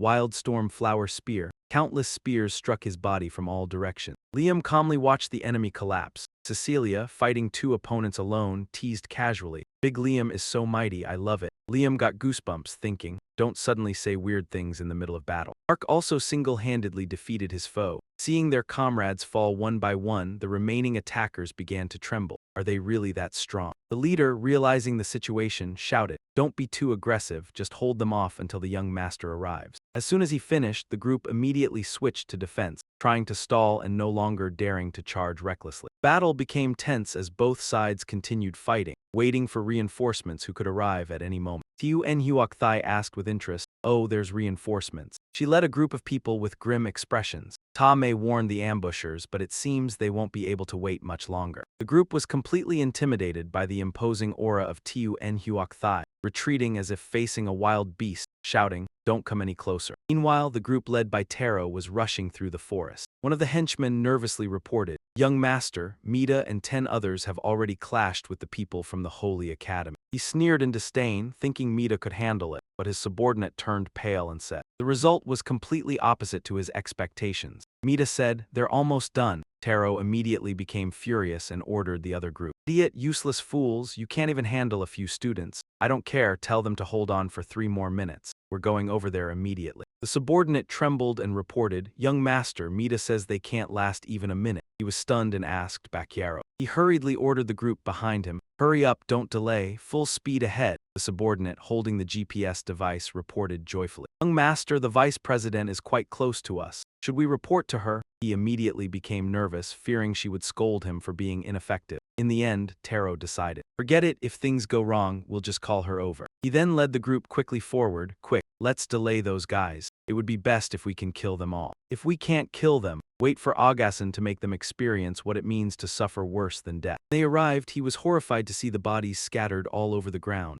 muttering in shock, "Wait, they're all dead." Damn it! The group led by Lam 2 checked the equipment of the fallen and quickly realized the presence of the others. Taro threatened them, "Idiots, you dare kill people from the Kurikawa gang, you want to die." Ma Bao Hoke and Lam 2 immediately confronted them. "Are you with those guys who attacked us? If you're from the same group, then let's deal with all of you." Taro saw the 2 of them approaching. He was afraid and stepped back. He still arrogantly retorted, "Are the students of the Holy Academy that skilled? Dare to challenge Kurikawa?" He recalled his previous injury and became even angrier. That cold-hearted, ugly girl is the same. He decided, "I'll kill you all first and then deal with her." Lam 2 caught his words, "Cold-hearted, ugly girl." He asked suspiciously, "Are you talking about the silver-haired girl with the longsword?" Taro sneered, "Oh, you know her, it's that girl. Looks cold and imposing, so disrespectful." Lam 2 then drew his weapon to threaten him. "Tell me what you know about her and I'll spare your life." But a sumo wrestler from behind stepped forward. He aggressively blocked Taro. "A rank 5 guy dares to talk nonsense to the young master." "Young master, it's just 5 rank 6 warriors and a rank 5 weakling. The Kurikawa gang's boss will take care of them." Taro confidently replied, "Fine." Then he boldly ordered his subordinates, "Others, show them the strength of the Kurikawa gang." Everyone shouted, "Kill," up ahead. The sumo wrestler launched the Fire Mountain Hammer towards Lam 2, but he easily dodged it. Immediately after, Lam 2 countered with the Storm Spear, sending the sumo wrestler flying into the air. Before the sumo wrestler could react, Lam 2 spun his spear again, combining it with the Morning Aoyi and Storm Spear. A series of spear thrusts with immense power struck the sumo wrestler, landing hits in several places in an instant. One thrust pierced through his forehead, killing him in one move. On the other side, Ma Bao Hoke also used a single strike to defeat another masked man. The fan in Tu En Huoc Thai's hand kept swinging, taking down everyone around her. In the end, they had to retreat back to Taro, protecting him in the center. Even Taro was panicked, shouting, "What kind of freaks are these?" Lam 2 sneered, "It's your turn now." He launched the Storm Spear directly at Taro. Tu En Huoc Thai also threw 2 fans towards them. Just as the attack was about to land, a powerful voice shouted, "Stop right there." Taro trembled in fear, hiding behind a masked man. The newcomer shouted for them to surround the group, and a golden force field surrounded everyone. It successfully blocked the attacks from Lam 2 and Tu En Huoc Thai. A muscular woman suddenly leaped down, blocking the group. When he saw the person approaching, he immediately looked overjoyed. "Agassen, you've finally arrived." The underlings following behind could not hide their excitement either, cheering happily, "Great, the deputy leader is here." The woman who had just appeared was Vice Chairwoman Kurikawa Yashida Miko. When Ma Bao Huo told Huo to look at the stream of energy radiating from her,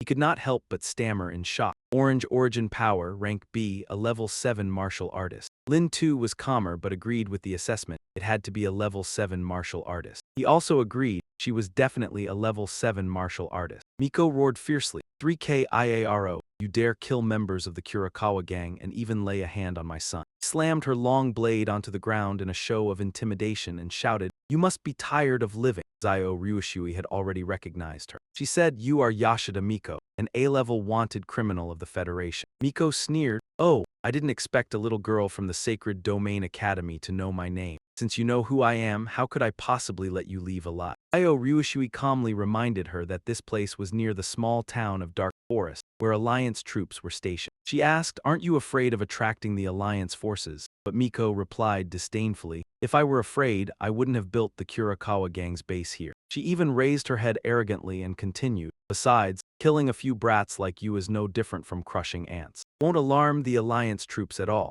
As soon as she finished speaking, Miko swung the long blade in her hand, unleashing a violent surge of energy. Zio Ryushui immediately shouted in warning, "Everyone, be careful." Then she, Lin Tu, and Ma Baohuo leapt aside to dodge Miko's attack. Although the first strike missed, she laughed excitedly. "You little brats react quickly, that just makes it more interesting." Lin Tu's group hurriedly continued to evade. While fending off her relentless attacks with her fan, Zio Ryushui quickly spoke to her teammates. "Lin Tu, Ma Baohuo, and I will hold her off. You, Ling, you three deal with those lackeys." The three immediately replied, "Got it." Then Zio Ryushui, Lin Tu, and Ma Baohuo followed the plan and surrounded Miko. The three, led by Gyu Ling, charged toward Taro's group. Seeing them rush over, Taro smirked smugly. "Mother has arrived. The four young masters don't need to risk your lives anymore, just sit back and wait for total victory." As he spoke, he pulled a small device from his pocket. Soon as the device was activated, a barrier instantly formed, blocking Gyu Ling's group. Even their ultimate techniques could not break through it. Standing inside, Taro grew even more arrogant. "A bunch of idiots. This defensive layer is the latest product of advanced technology. It doesn't consume the user's origin power. So even if you attack for 3 days and 3 nights, it won't make a dent." After saying that, he laughed confidently. Yu Ling looked at the group hiding inside the protective barrier and quickly decided that if they wanted to turtle up. She said, "Then let them. Let's go help Sister Zio and take down that old hag first." The other two immediately agreed. Right.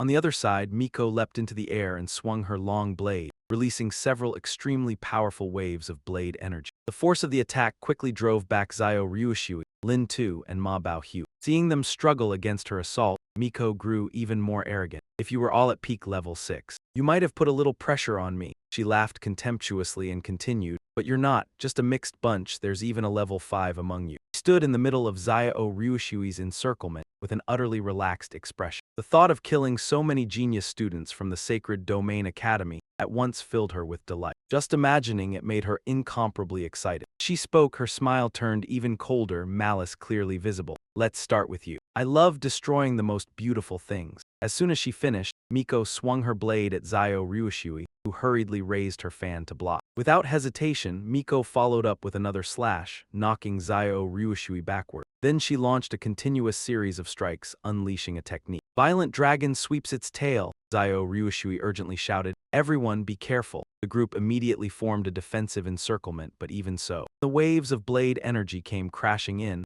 Zio Ryushui struggled immensely to withstand them, and even the level 6 fighters were forced back. Zio Ryushui was sent flying backward, nearly crashing into a nearby tree, but Lin Tu managed to block her with his own body just in time. The two had to support each other to stand up. Lin Tu asked anxiously, "Zio Ryushui, are you all right?" She replied, "I'm fine." Wiping the blood from the corner of her mouth, Zio Ryushui grimly concluded that a single strike had shattered their entire defensive formation. She murmured, "Is this the gap in strength?" Lin Tu also grasped the gravity of the situation. His mind raced with calculation. If he triggered Berserk Fury to raise his strength to level 6 and then unleashed an all-out strike with the martial technique, Heavenly Dragon shatters the city, he might be able to fight her, but both Berserk Fury and the all-out strike could only be used once. He told himself that only by using it at the decisive moment would it achieve maximum effect. With that thought, he focused all his attention straight ahead. Right after that, he glanced at the Taro group still hiding within the protective barrier, considering how to take advantage of them. Perhaps that fellow was the son of this fierce old woman, her burden, and therefore something that could be exploited. Zio Ryushui also noticed the Taro group and cautiously reminded, "Yu Ling,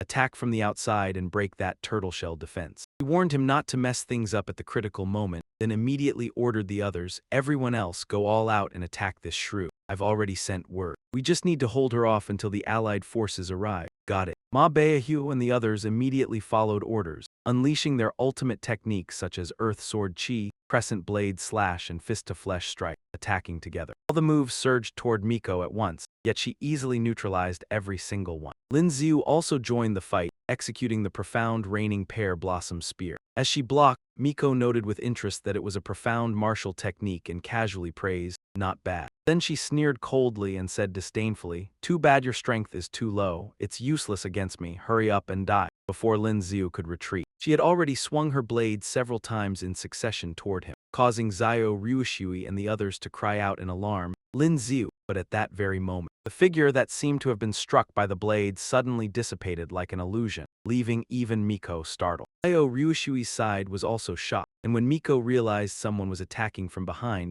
the Froststorm Raining Pear Blossom Spear was already lunging toward her. Seeing the attack, Miko had no time to guard and exclaimed in shock, "Since when is it an ice attribute?" The cold energy instantly froze her legs. Miko cursed angrily, "Damn it, my movements have slowed." Ma Beihyo seized the opportunity and rushed forward, shouting, "Good chance." He quickly unleashed an internal iron fist, striking Miko. Landing a successful hit, Ma Beihyo boasted gleefully, "I just sent a level 7 old hag flying." Yet the blow seemed to cause Miko little real harm. She quickly regained her footing and threatened darkly, "You ants dare to strike me? Impressive. As a reward, I'll chop you all to pieces." Miko immediately took a stance and activated a golden martial technique to deal with Xiao Ruishui's group as they continued charging in. He unleashed violent dragon tail sweep, generating countless blade winds that shot outward in all directions from her position. The attack shattered all of Xiao Ruishui's group's techniques. Lin Xiu gritted his teeth and refused to give up, continuing with Raining Pear Blossom Spear, while Miko snorted contemptuously, "Even a profound martial technique can't harm me, let alone this ordinary move." Yet in the next instant, her expression suddenly changed as she cried out in shock, "Two of them." Enraged, Miko swung her blade and roared, "That damned clone technique again." She slashed out a long arc of blade energy straight toward the spear tip of the Lin Xiu in front of her. Relying on her judgment, she did not dodge the attack and declared, "This one must be fake." Immediately, she turned and swung her blade at the one behind her. "This one is the real one, watch me split you in two." But when her long blade struck both of them, Miko exclaimed in disbelief, "But both are fake, how many clones does this brat have?" While she was still frowning in confusion, Lin Xiu descended from above, wrapped in a whirlwind of flames. He shouted, "Fire refines the starry sky," and thrust his spear at Miko, directing a surge of flames to attack her. Seeing this move, Miko cried out in bewilderment, "Isn't he an ice attribute? How can he use a fire attribute technique?" Before she could recover from her shock, the flames exploded around her. Miko cursed angrily, "Damn it, just a level 5 nobody. How can he unleash a technique with such high temperature?" She was quickly surrounded by fire,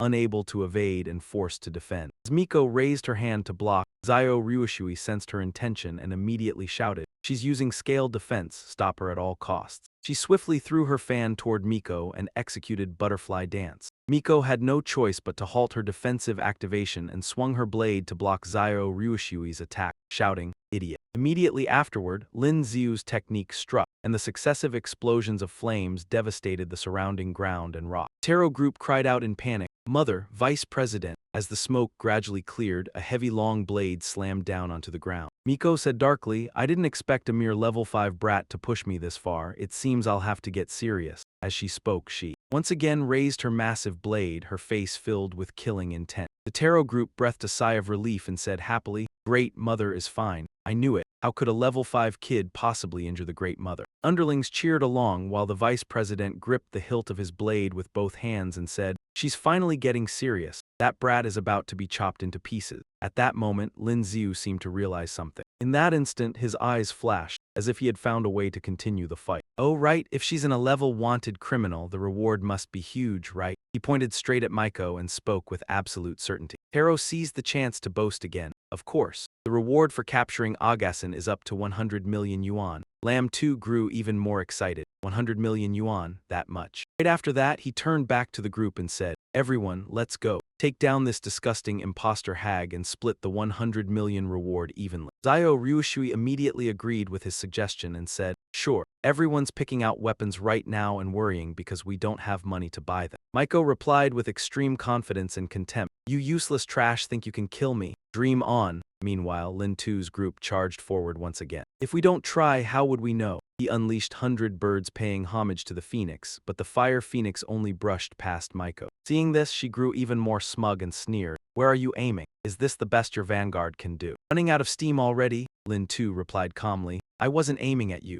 Maiko froze and hurriedly looked toward the fire phoenix. She shouted a warning to Tero's group from Thailand, but just as she was about to rush over, Zio Ryushui's team swiftly blocked off all her escape routes. At the same time, Lin too appeared directly above the protective barrier, shielding Tero and his men. In a dangerous tone, he said to them, "Turtles hiding in your shells. Even if I can't break this shell, roasting you with high heat should work, right?" Countless streams of fire immediately poured down from above, enveloping the entire barrier from the outside. Those inside were scorched until they panicked and screamed, "It's too hot. It's burning. What kind of fire is this? Why is it so hot?" Tero and his subordinates kept shouting, "We can't take it anymore. It's too hot. Young master, we're going to be roasted alive. Should we rush out?" On this side, Maiko was tightly surrounded by Zio Ryushui's group and anxiously roared, "Damn it, get away from me. All of you get lost." Straining to block her attacks, Zio Ryushui encouraged her teammates, "Hang in there, everyone." Meanwhile, Tero, unable to endure any longer, shouted to his men, "Charge out, hurry and break out." As soon as they heard that, Gyu Ling and two teammates immediately turned and said, "The turtle is coming out of its shell." The three of them coordinated perfectly, withdrew from their current fight, and rushed straight toward Tero's group just as the barrier dropped. The group panicked when they realized the enemy had switched targets to them and cried out in shock, "Nanny, weren't they fighting Uga?" Shouted in alarm, "Why did they suddenly rush over to attack us?" In the blink of an eye, Gyu Ling and the other two wiped out all of Tero's lackeys. Immediately afterward, the three of them aggressively charged straight at him. Tero could only stare in horror as they closed in. Surrounded tightly, Maiko roared angrily, "Get away from me." After observing for a while, Lin too seized the moment and said, "The old woman's running out of breath. Now's the time." He shouted, "Ma Beaho, what are you waiting for?" At the same time, he activated Rage Ignition. Ma Beaho immediately understood and replied, "Coming," before quickly unleashing furious apes in her surge. Maiko was stunned. Why have these two suddenly grown so much stronger? Then she suddenly realized in panic, 3K. How do you know a martial technique that boosts strength instantly? Lin Tu said nothing more and immediately charged forward, thrusting his spear and unleashing galaxy falls from the ninth heaven, releasing countless spear strikes at Maiko. She screamed in shock. He was only level 5. How is his attack now at level 6? No, that's not right. This strike has already reached level 7. How is that possible? Maiko frantically raised her hands to block the attack aimed at her, but wave after wave of force slammed into her defensive barrier. Under the relentless pressure, she cried out in panic, 3K, my defense can't hold much longer. Immediately afterward, countless cracks appeared across the barrier. In an instant, the barrier exploded, and the surging forces pierced through and struck her directly. Ma Beaho seized the chance to launch another inner iron fist. His blow once again successfully sent Maiko flying backward. From behind, Lin Tu grabbed his shoulder and calmly suggested, "Ma Beaho, let's kill a level 7 python too." Ma Beaho immediately agreed. With fierce light in their eyes, he and Lin Tu roared, focusing all their strength on a single goal. The immense energy erupting from the two of them even caused the sky above to change color. The powerful aura swept everything around them away, leaving even Maiko stammering in shock. This is, as she looked around in horror. He screamed, "An illusion realm." Lin Tu immediately unleashed his move. Heavenly Dragon Shatters the City was activated, and an armored general wielding a spear charged forward with overwhelming might. At the same time, Ma Beaho also went all out and unleashed his ultimate move, Havoc in Heaven, facing the two overwhelming forces rushing toward her. Unwilling to accept defeat, Maiko roared, "Tonight I'll stake my life against you." She braced herself and repeatedly swung her long blade, unleashing furious dragon's wrath. The three streams of power violently collided in an instant. Maiko struggled alone to withstand the simultaneous attacks from Lin Tu and Ma Beaho. In the blink of an eye, her broadsword was covered in cracks. Before long, it exploded together with the two attacks, piercing straight through Maiko's body. She was blasted backward, slammed hard onto the ground, her whole body twitching violently. Moments later, she stopped breathing. After finishing up here, Zio Ryushui noticed the situation and turned back to ask anxiously, "Is it over?" Lin Tu raised his hand in a victory sign and replied to her, "Don't worry, it's settled." Yu Ling shouted excitedly, "Can't believe it, we actually managed to kill a level 7. The other two said happily as well, "We only assisted with the coordination. It was mainly thanks to those two freaks, Ma Beahok and Lin Tu." Zio Ryushui pouted as she looked at Ma Beahok and Lin Tu celebrating together. "Two finished fighting and your teamwork is already that in sync. I'm actually a little jealous, you know." Just then, another airship appeared in the sky. Zio Ryushui looked at the fleet in the air and called out loudly, "Alliance forces." She watched as the airship landed. Muttering helplessly, "They only show up after the fight's over. Standard procedure." Inside the airship, a tall officer with a long scar across his face stepped out.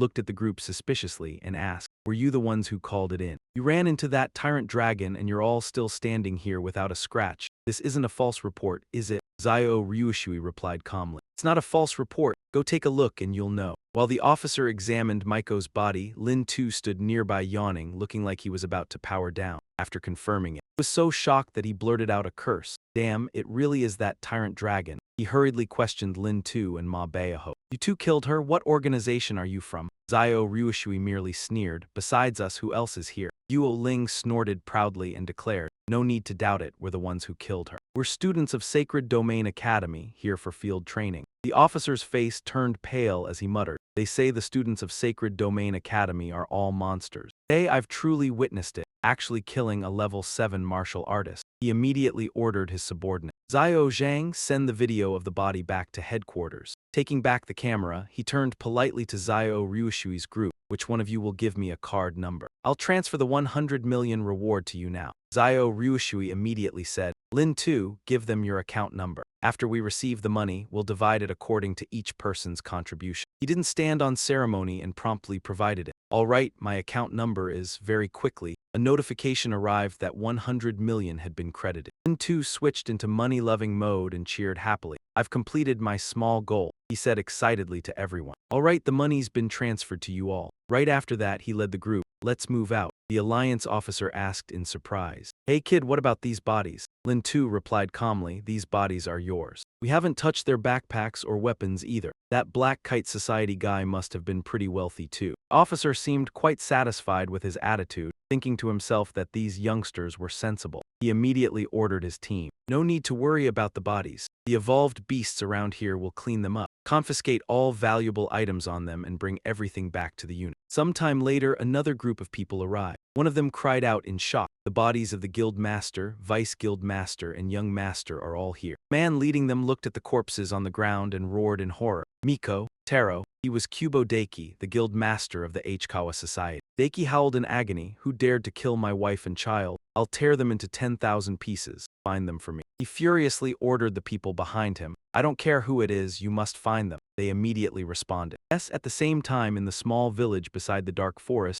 Zio Ryushui assigned tasks. "Everyone go find a hotel first. Lin Feng and I will go to the bar to gather information." Ma Baehok agreed cheerfully, "All right." At a certain bar, Lin Tu and Zio Ryushui chose a table in the corner. Lin Tu scanned the surroundings and asked, "Didn't they say only level 6 martial artists can enter the dark forest? Why am I seeing so many level 5 martial artists here?" While checking her phone, she hesitated before answering. In the past, there weren't this many martial artists in the dark forest, but now the number has multiplied several times. "I just heard them mention something called Ice Lotus Flame." Right after that, Zio Ryushui happily announced, "Found it. There's new information about the Dark Forest on the Alliance Martial Artist Forum." She seriously read the information she had just found to Lin Tu. The forum says that deep within the Dark Forest, there is an icy lake. Ice Lotus Flame exists, a form that resembles fire yet is cold to the extreme. The Ice Lotus Flame that forms is closely tied to the fluctuating energy source that exists in an alternate dimension. This thing is unbelievably rare. There was once a warrior clan willing to spend 100 billion Alliance credits just to buy a single blossom. Lin Tu listened intently to what Zio Ryushui had just said, nodded slightly while silently putting a price on that frigid treasure, feeling it was especially suited to Yu. The thought made him even more excited, and he began to consider trying to seize it. No matter what, he planned to venture deep into the dark forest, while Zio Ryushui only gave her assessment after reading through all the related materials. So the people rushing over were all after the Ice Lotus Flame, and it was likely that another bloody slaughter would erupt. It seemed this trip into the dark forest would be anything but peaceful. He let out a soft sigh. Just then, a group from the Black River Society appeared outside and walked in. Zio Ryushui immediately turned wary eyes toward them, realizing they did indeed seem to be members of the Black River Society. Lam too whispered to her, his eyes showing he suspected they were hunting someone. He added anxiously, "They're not looking for us, are they?" Shui remained calm, lowering her voice to reply, "Probably not. We left no survivors and all the items are gone. It would be hard to trace it back to us." Then Lam too covertly glanced at the others. Couldn't help but murmur in agreement. "You're right. Seems like heading into the Darkwood this time is really dangerous." Night fell on the second day, and near the small village beside Darkwood, Lam 2's group reached the forest entrance first. As they prepared to cross the boundary gate, A scarred thug sneered and mocked. Oh, anyone can come to Darkwood now. Continued taunting, here to see the Alliance gang. Bet you'll be minced before you even leave town. Lamb 2 abruptly stopped in his tracks. He replied coldly, whether I get minced or not, I don't know. But if you open your mouth one more time, you'll die right here in town. He showed obvious anger to warn him. The thug immediately assumed a fighting stance, growling, a level 5 rookie dares talk to me like that. He lunged, shouting aggressively, I'm going to kill you. But before he could reach him, a freezing spear aimed straight at his forehead. Lamb 2 stood sternly, exuding a presence that made the thug tremble. You, fear surged through him. Level 5, how is he this fast? Now Lamb 2, like a cold demon lord, warned, move and I'll pierce your brain. The thug stammered in horror, begging for mercy. Boss, I was wrong.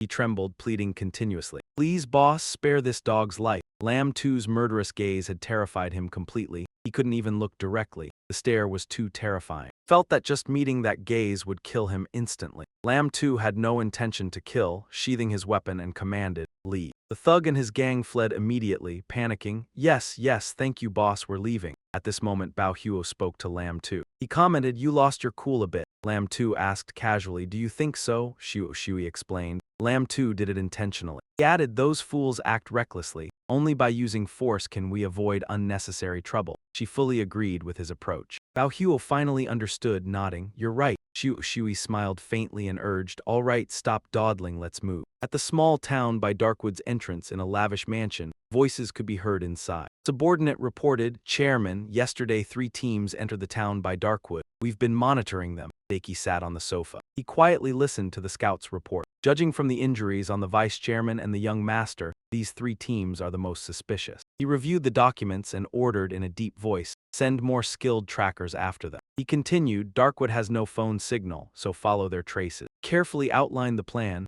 I've contacted the Alliance army to see if they can identify the assailant's appearance. Once confirmed, I'll quickly rendezvous with you. Finally, he could not hide his hatred and declared coldly, then tear them to pieces. In Darkwood, Bao Huo observed the trees along the path, bewildered. These forest trees are strange. What the hell are they? He lightly tapped a tree trunk. Shui shouted in alarm, idiot, don't touch those trees. As she spoke, a thorn shot out from the tree. Bao Huo grabbed the thorn in shock, muttering, what the hell is this? Immediately, a volley of thorns launched toward him. He leapt back to dodge, swearing, damn, these trees can move. Shui turned to Lamb 2. Lamb 2, these trees fear fire, burn them. He nodded, got it. Lamb 2 acted without hesitation. He swung his spear with the 100 birds facing the phoenix technique. Flames quickly engulfed the nearby demon trees, making them shriek in panic, revealing their true forms and uproot themselves clumsily. The group fled in terror. Both Bao Huo and Lamb 2 were stunned. These are real trees, how can they run? Big trees with long legs. Shui, seeing Bao Huo's stunned expression, scolded, idiot. He explained, the big trees in Darkwood are one of the 5 evolved beasts that mutated into tree forms. Bao Huo immediately lowered his tone to apologize. Sorry Shuo, I was wrong. Shui didn't blame him, just reminded, remember to control your curiosity. She added, don't touch things recklessly. Yes. Later, the group went deeper into the forest. Shui warned again, it's getting darker here, everyone be careful. In the darkness ahead, a giant spider silently approached. Ling was the first to notice it. The giant spider appeared suddenly nearby, startling her to scream. The moment its 2 toxin-filled fangs were about to sink into Lin Quach's neck. A spear shot forward at incredible speed, piercing the spider's body with precision. 2 Lamb focused on the spider pinned by his spear. Combined with the system notification, killed a level 5 black iron spider, gained 2 million experience points. He asked the group, is this level 5 black iron spider the one everyone was looking for? Itu immediately replied, no, we came to the dark jungle to find a mutated black fang spider. She simultaneously switched to combat mode and reminded, but everyone must stay alert. Evolved beasts travel in packs and their fangs are highly venomous. As soon as she finished speaking, the spider horde charged straight at them. Thai Tiu shouted a warning, they're coming, be careful everyone. He immediately organized the battle formation. 2 Lamb, Lin Quach, both of you have fire skills. Focus on offense, the others take defense. They quickly complied, unleashing their fire techniques and shouting loudly. The flames at the tip of 2 Lamb's spear burned the spider horde, accompanied by a series of system notifications. Killed a level 5 black iron spider, gained 2 million experience points. Killed a level 5 black iron spider, gained 2 million experience points.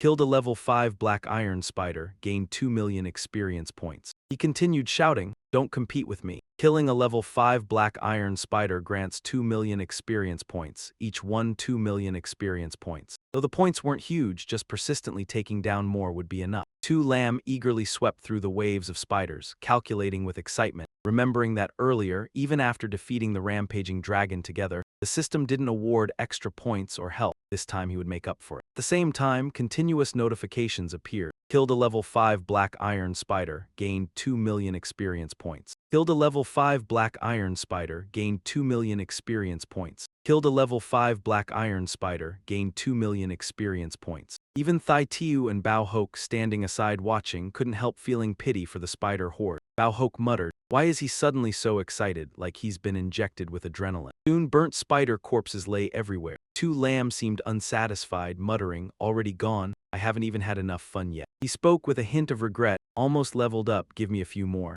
Lin Quach, seeing his smug expression, thought in shock, "This kid has lost it." In contrast, Thai Tiu showed great admiration, rushing to Tu Lam and saying, "Our Tu Lam is the strongest. There are still many evolved beasts ahead. Plenty for you to really take them down." Tu Lam, embarrassed by her enthusiasm, quickly avoided her and said, "All right, let's move." While later, Bao Hok anxiously looked at his phone and said, "It's getting dark too fast." The dense trees made it impossible to distinguish directions, plus there was no phone signal and the compass was useless. When the group reached a relatively open part of the forest, Thai Tiu decided, "It's almost night, let's rest here today." Quach immediately rejoiced, "Finally we can rest." She quickly sat down, leaning against a rock, sighing in relief, exhausted to death. But Tu Lam noticed the system notification that had just appeared. Level 6 Evolved Beast, Dark Rock Colossus. Features, enormous body, turtle-like appearance. Fell as hard as rock, often camouflaged as a boulder to ambush prey. He panicked and warned, "Lin Quach, don't lean against that rock, it's a dark rock colossus." As Lin Quach startled and turned, 2 blazing red eyes appeared on the rock, staring straight at her. The colossus roared fiercely and charged at the trembling Lin Quach. Caught off guard, she could only scream in panic. Tu Lam, without hesitation, activated his martial technique, dashing forward just as the colossus swung its massive stone jaw toward Lin Quach.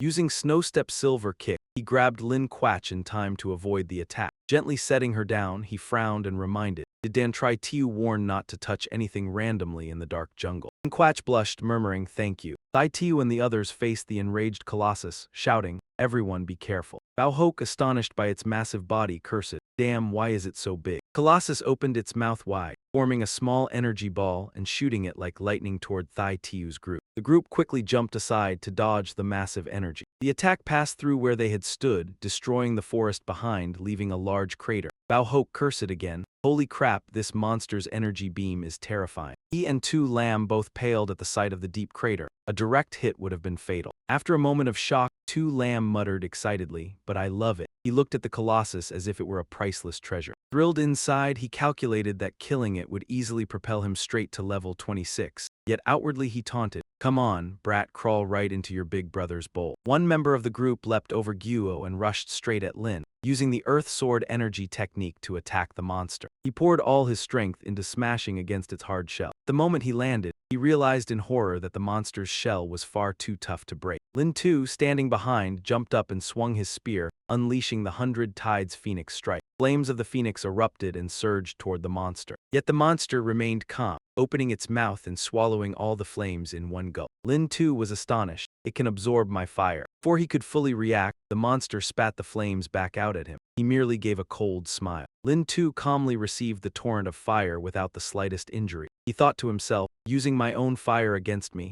how amusing." Seeing that the attack was ineffective, the monster charged again, but Lin Tu swiftly leapt high to evade it, a silent sneer on his face. "If your mouth can absorb my fire, then I'll burn you from behind." Acting on his thought, he unleashed the 100 Tides Phoenix strike once more. This time the phoenix flames scorched the monster's back, sending it reeling in panic. The hard shell on its back cracked under the intense heat. Lin Tu laughed triumphantly. "Its turtle shell is broken," but immediately the shattered rocks froze in midair. Lin Tu instantly raised his guard as the monster roared and launched sharp stones at him. Only then did he realize this was the monster's defensive technique. To deal with the bullet-like rock fragments flying toward him, Lin Tu quickly used Mirror Split Clone. When he reappeared, he was right beside the monster's eye. He shouted, "I'll stab your eye blind." This time he used the Violent Rain Pear Blossom Spear, hurling countless spear thrusts at the monster, one of them aimed straight at its eye. The monster was struck and staggered in pain, Ma Bea and Zio Ryushui watched and praised him nonstop. Beautiful, that was a great hit. Wounded and enraged, the monster gathered energy in its mouth again. It unleashed an even more powerful bolt of lightning than before,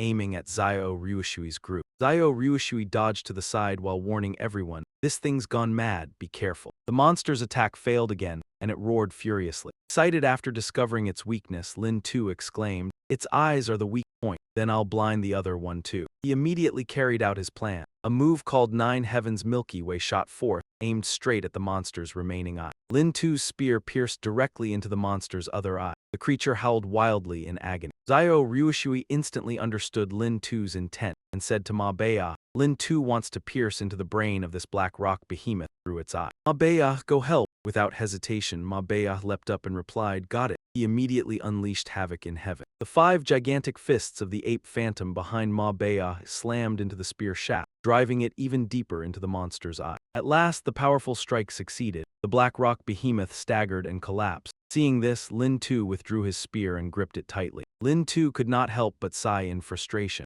Another cooperative kill, my experience points increased again. While Lin Tu felt dejected, Zio Ryushui noticed and understood his mood. She said to him, "You really have it rough." Zio Ryushui then stepped forward to negotiate. "Ma Bea, Lin Tu worked hard to kill this black rock behemoth. The energy crystal should belong to him." Ma Bea agreed cheerfully. "Sure, I didn't contribute much anyway." Zio Ryushui quickly turned to comfort Lin Tu. "Hear that? The energy crystal is yours." Lin Tu was instantly overjoyed. "Thank you, seniors." Zio Ryushui took the lead and set down her backpack. She sat leaning against the dead black rock behemoth and calmly told the group, "The danger is gone. Let's rest here." Zio Ryushui reassured everyone, "The fact that this monster was here means there are no other evolved beasts nearby. It's very safe." After some time, they arrived at a vast ravine. Lin Tu stared into its mouth in disbelief. He hadn't expected such a massive water-carved chasm in the forest. Cautiously looked down and felt gusts of cold wind blowing up from below. Lin Tu peered into the depths, still doubtful. The abyss was bottomless, nothing visible. At that moment, Zio Ryushui handed him something. "Here." Lin Tu took it, even more puzzled. "A flashlight," Zio Ryushui explained. "My flashlight. Shine it down into the ravine. The light will attract. We'll rush into the flames like moths to a fire.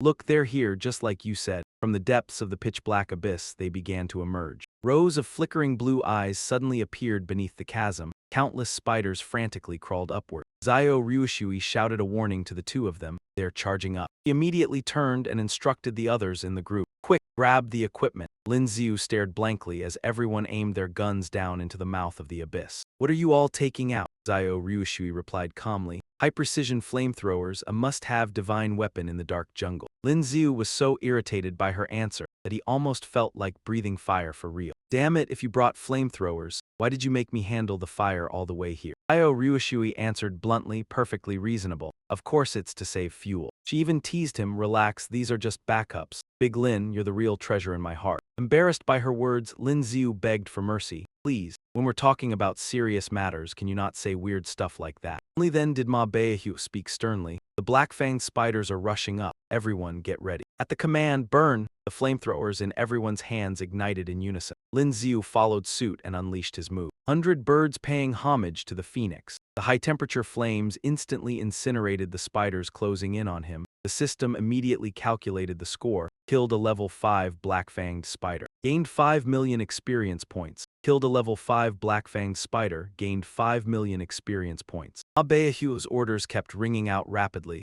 "Keep going, keep burning. There are so many, everyone keep burning." Drawn by the flames, the spiders continued swarming up from the abyss. While attacking, Lin Ziu asked Zio Ryushui beside him, "Where are we supposed to catch the mutated black-fanged spider?" She replied firmly, "Usually 1 out of 100 black-fanged spiders will mutate. It should be appearing soon." The fire conjured by the fire phoenix kept pouring downward, burning who knows how many spiders before they could even crawl up. The system's reward notifications rang non-stop in his ears. Killed a level 5 black-fanged spider. Gained 4.8 million experience points. Killed a level 5 black-fanged spider. Gained 5.1 million experience points. Lin Ziu suddenly grew alert and looked toward the area beside them. Group of black-fanged spiders had taken advantage of the distraction and silently approached from the flank. There are some here too, it's coming out here. Lin Xiu immediately turned to engage. He didn't forget to inform the team, I'll take the right side, but inwardly he was almost in tears. These were all experience points. It's such a waste for you guys to burn them like this. He excitedly swung his spear. He continuously unleashed flames to burn the spiders to death while glancing at the system notification. Killed a level 5 black-fanged spider, gained 4.9 million experience points. Killed a level 5 black-fanged spider, gained 5.3 million experience points. He secretly rejoiced, my experience is skyrocketing, this feels amazing. Zio Ryushui and Ma Beihua were speechless at Lin Xiu's over-enthusiastic behavior. This kid's all fired up again, I really don't get it. It's so fun about killing black-fanged spiders. Just as he was fighting intensely, Lin Xiu suddenly froze when he faced a spider several times larger than the other. Before he could even unleash a move, the monster had already leapt forward. Lin Xiu instantly jumped back, barely dodging the deadly pincer strike, and shouted in shock, what the hell is this thing? He quickly examined the newly appeared spider, resistant to flames, massive in size, and unusually ferocious. Lin Xiu urgently called out to Zio Ryushui, hey, is this the mutated black-fanged spider? She only needed a glance to confirm. Yes, that's a mutated black-fanged spider, she added, but it's been mutated for too long and grown too big. We can't capture it alive. Only catch the smaller ones that have just mutated. Hearing this, Lin Xiu felt relieved and turned back to sneer at the spider. Fine, if we can't catch you alive, I'll just kill you. Looking at the gigantic spider before him, he happily thought it would definitely yield a lot of experience points. Over here. The flames from the flamethrower were gradually weakening. Ling Ling anxiously reported to Zio Ryushui,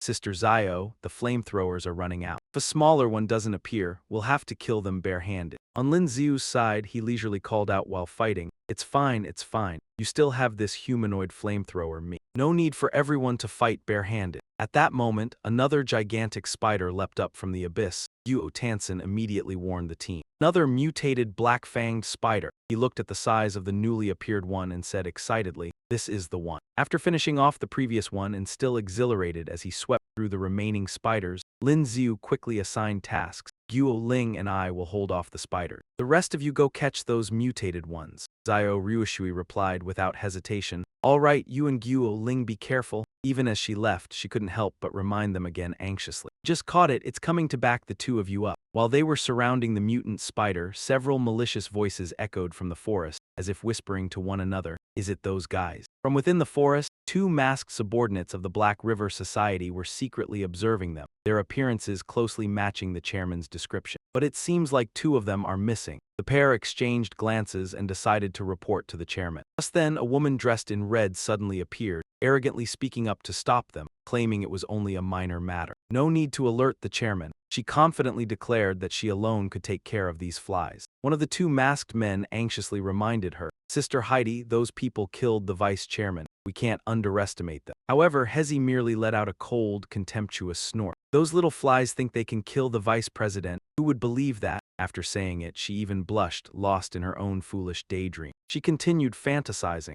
If I handle those guys for the president, maybe he will be pleased and make me the vice president instead. Not stopping there, she shamelessly added, besides, I never said I would charge over there and kill anyone. Haiji said coldly, a ninja's specialty is assassination. As soon as he finished speaking, his face darkened and he drew his weapon, while outside Ma Bao Hok launched his move. A single punch sent the mutated spider flying into the air. Spider flipped onto its back and flailed in midair. Below, Lang Lang Fat and Quach Then Sam were already holding a barrel, waiting. When the spider dropped neatly into the barrel, they immediately slammed the lid shut. The two high-fived excitedly and shouted, got it! Meanwhile, the spider inside rammed desperately against the barrel walls, trying to escape. Suddenly, the ground beneath their feet trembled slightly. Both of them instantly became alert and looked around. Lang Lang Fat asked Quach Then Sam beside him suspiciously, do you hear something moving underground? Before he could finish speaking, a group of masked men rushed out of the forest straight toward them. Lang Lang Fat cried out in alarm, this is bad. It's the 6 men from the Black River Society launching a sneak attack. The group roared fiercely, charge, kill them. Lang Lang Fat's weapon was knocked from his hand, and both he and Quach Then Sam were struck by members of the Black River Society.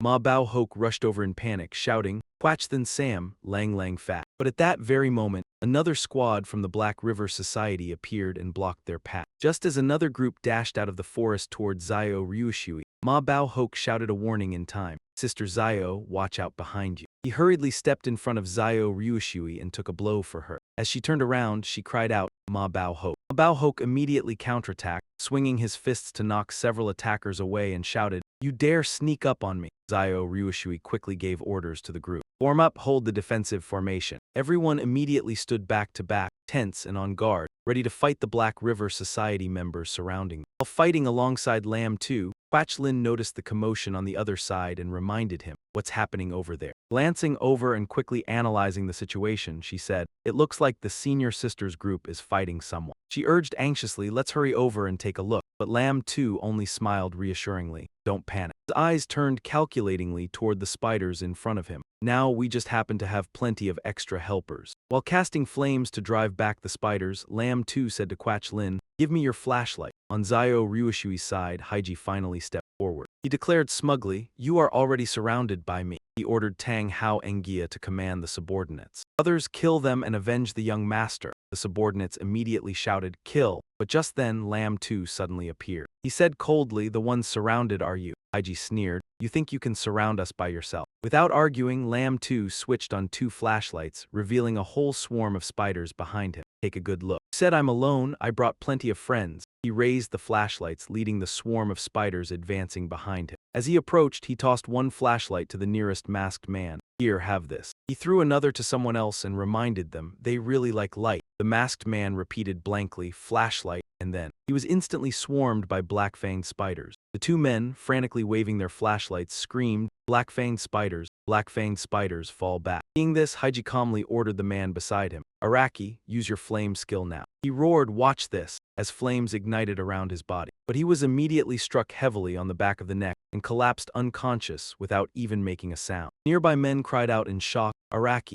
Hezi roared furiously, "Despicable, you dare to sneak attack." Lam 2 corrected calmly, "This is called assassination." As he unleashed the move 100 Birds paying homage to the phoenix, he spoke coldly. "Isn't that your specialty? How is it despicable?" A fiery phoenix formed into a blazing stream of flames before him. The flames forced the black-fanged spiders that were about to charge to halt, then quickly changed direction toward the Black River Society members. Lam 2 said smugly to everyone, "These guys are enough to help us hold off the black-fanged spiders for a while." He hurriedly urged Zio Ryushui and the others to quickly tend to their wounds. The group immediately complied and drank several bottles in succession. Rapid healing medicine. At that moment, Hezi flew into a rage and shouted, 3K, if we die together. Run toward them and lure the black-fanged spiders over there." Subordinates of the Black River Guild seemed to snap out of it and roared fiercely, "That's right, we die together, die together." But Lin Xiu merely curled his lips in disdain. "Only thinking of that now, what a bunch of idiots." He sprang forward and multiple fireballs appeared around him. Lin Xiu unleashed the move Blazing Star Refinement. The fireballs fell like meteors from the sky. The moment they struck the swarm of spiders, explosions erupted one after another, and the nearby members of the Black River Guild were also caught in the blasts. Explosions rang out in rapid succession, and the system immediately displayed score notifications. Killed level 5 Black-Fanged Spider, gained 4.9 million experience points. Killed level 5 Black-Fanged Spider, gained 5.3 million experience points. The explosions continued and the experience points kept rising. Killed level 5 Black-Fanged Spider, gained 4.5 million experience points. Killed level 5 Black-Fanged Spider, gained 5.2 million experience points. Now Zio Ryushui and the others had recovered. They angrily shouted, "Kill them, wipe them out, how dare they ambush us." They charged forward in all directions, beating the enemy so badly they had no chance to retaliate. On the other side, Lin Xiu also swung his spear with fervor. With a single sweeping strike, he cleared out both the spiders and the Black River Guild members. Notifications kept appearing. Killed level 5 Black-Fanged Spider, gained 5.1 million experience points. Killed level 5 Black-Fanged Spider, gained 5.4 million experience points. Before long,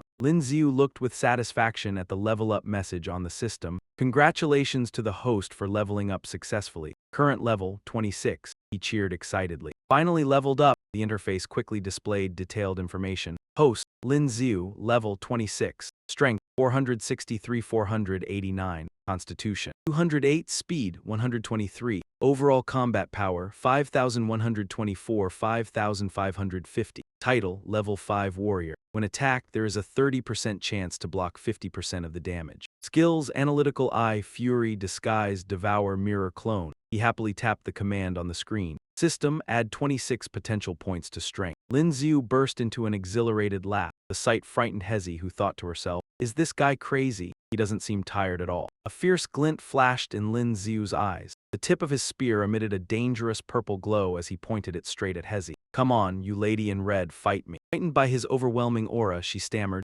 don't come over here. Agonized screams echoed through the dark forest. Help me, the cries gradually faded. After a while in the scorched clearing, spider corpses lay scattered among the bodies of the Black River Guild members, and Hezi had also been slain. Zio Ryushui's group collapsed onto the ground, panting from exhaustion, while Ma Beahu shouted gleefully, they're all dead, awesome, that was amazing.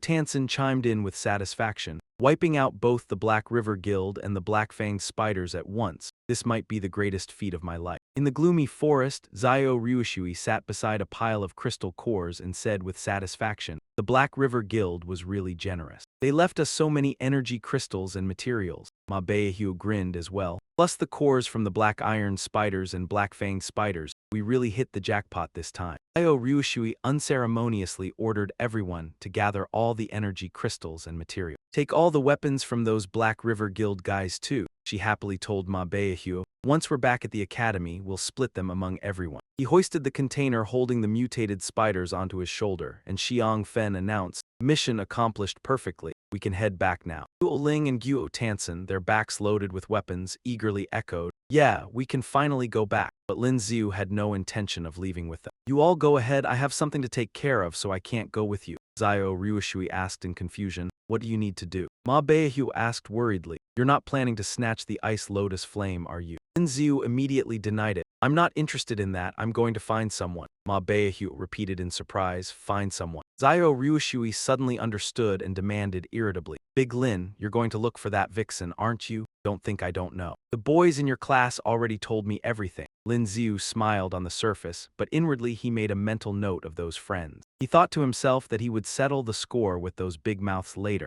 Zio Ryushui quickly made a decision. Guys, go ahead, I'm not going back either. Ma Beahu asked in alarm, you're not leaving either? Why? Zio Ryushui pouted and replied, I'm going to find that person with Big Lin. I have to keep an eye on him so he doesn't lose his life because of that vixen. Lin Xiu's face darkened as he tried to stop her. There's no need, senior, I'm not that weak. But Zio Ryushui ignored him. He firmly told the others, Ma Beahu, you all go on ahead, be careful on the way. Ma Beahu was about to call out, hey, wait, Sister Zio, you. But Guo Ling stopped him. It's useless. Once Sister Zio has made up her mind, no one can change it. She immediately turned around and called out to the group, we need to go now. M2 and Tiu Nhuok Thai quickly moved into a clearing in the forest, where bodies lay scattered all over the ground before them. After carefully observing the surroundings, Tiu Nhuok Thai cautiously said to Lam 2, there are no signs of mutated spirit beasts. It was almost entirely a fight between martial artists. He immediately flipped over the nearest corpse to examine it, and could not help but freeze in shock. The strike had been decisive and precise, the wound clean and carrying bone-crushing force. Lam 2 focused intently on the fatal injury in the middle of the man's chest. It did not take long for Lam 2 to reach a conclusion.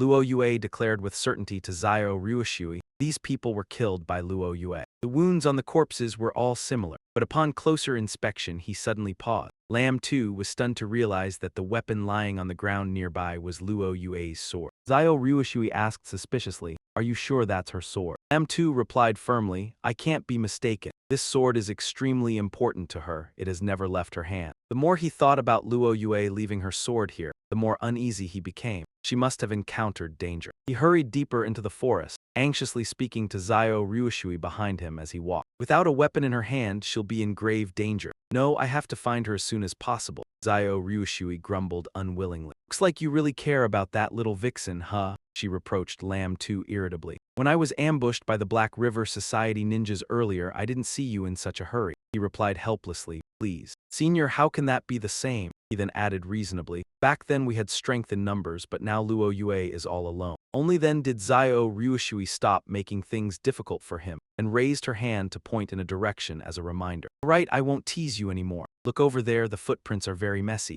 Luo Yue probably left in that direction. Hearing this, Lam 2 exclaimed joyfully, wow, senior, you even know how to track in the wild. Zio Ryushui replied smugly. Of course, Big Lam, there are plenty of things I know. She did not forget to complain that the young man did not understand her feelings and only treated his little sister like a treasure. That moment panic shouts rang out from a nearby part of the forest. Careful, hurry, kill it. Lamb 2 looked over and immediately made a decision. There's fighting over there, let's go take a look. Zio Ryushui ran after him anxiously. Didn't you hear the roar of an evolved beast? That's not a battle between martial artists. But Lamb 2 insisted, let us ask them. Maybe they've seen Luo Yue or maybe they're the ones chasing her. The other side, a man was flung backward by a sharp horn. His body slammed heavily against a tree trunk behind him, while a monstrous beast resembling a gigantic bull with razor-sharp horns charged ferociously forward. At the critical moment, a hand grabbed his shoulder and yanked him aside, just in time for the beast's sharp horns to gore the tree trunk instead. He said in shock, "Thank you," Lamb 2 smiled gently.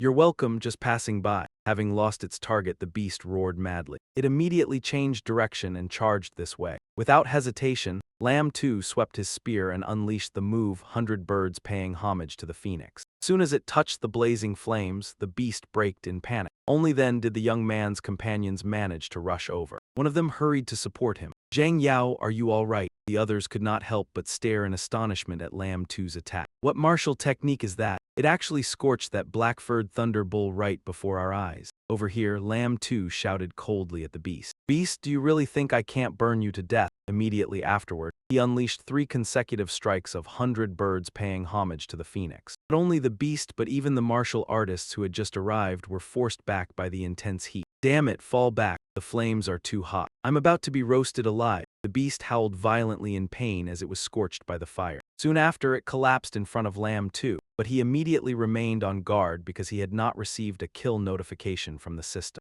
Pondering the beast's behavior, he grew suspicious. "Is this beast playing dead?" a voice called out from behind. One of the martial artists accompanying Zhang Yao spoke up. "Brother, thanks for stepping in to help. But this black-furred thunder bull had already been severely injured by us earlier. You just happened to arrive at the right time and reap the benefits," Lamb 2 calmly asked in return. So, the man's face darkened as he made his intention clear. "The energy crystal of this black-furred thunder bull belongs to us." He grinned shamelessly. "That's right, smart guy. We put in so much effort, how could we let you take all the rewards?" He continued, "Well, if you contributed a bit. I'm not that stingy, I'll give you the bull's hide." Lamb 2 sneered inwardly. "Trying to snatch the energy crystal from me, dream on." But outwardly he remained calm and replied, "If you killed it, then you take the energy crystal. I won't compete." The sky gradually darkened and gusts of cold wind blew. Lamb 2 stood silently in a corner with his arms crossed, while Li San smugly stepped toward the corpse of the gigantic black bull. He snorted, "At least the kid knows his place." Then he pulled out a knife, his eyes gleaming as he laughed greedily.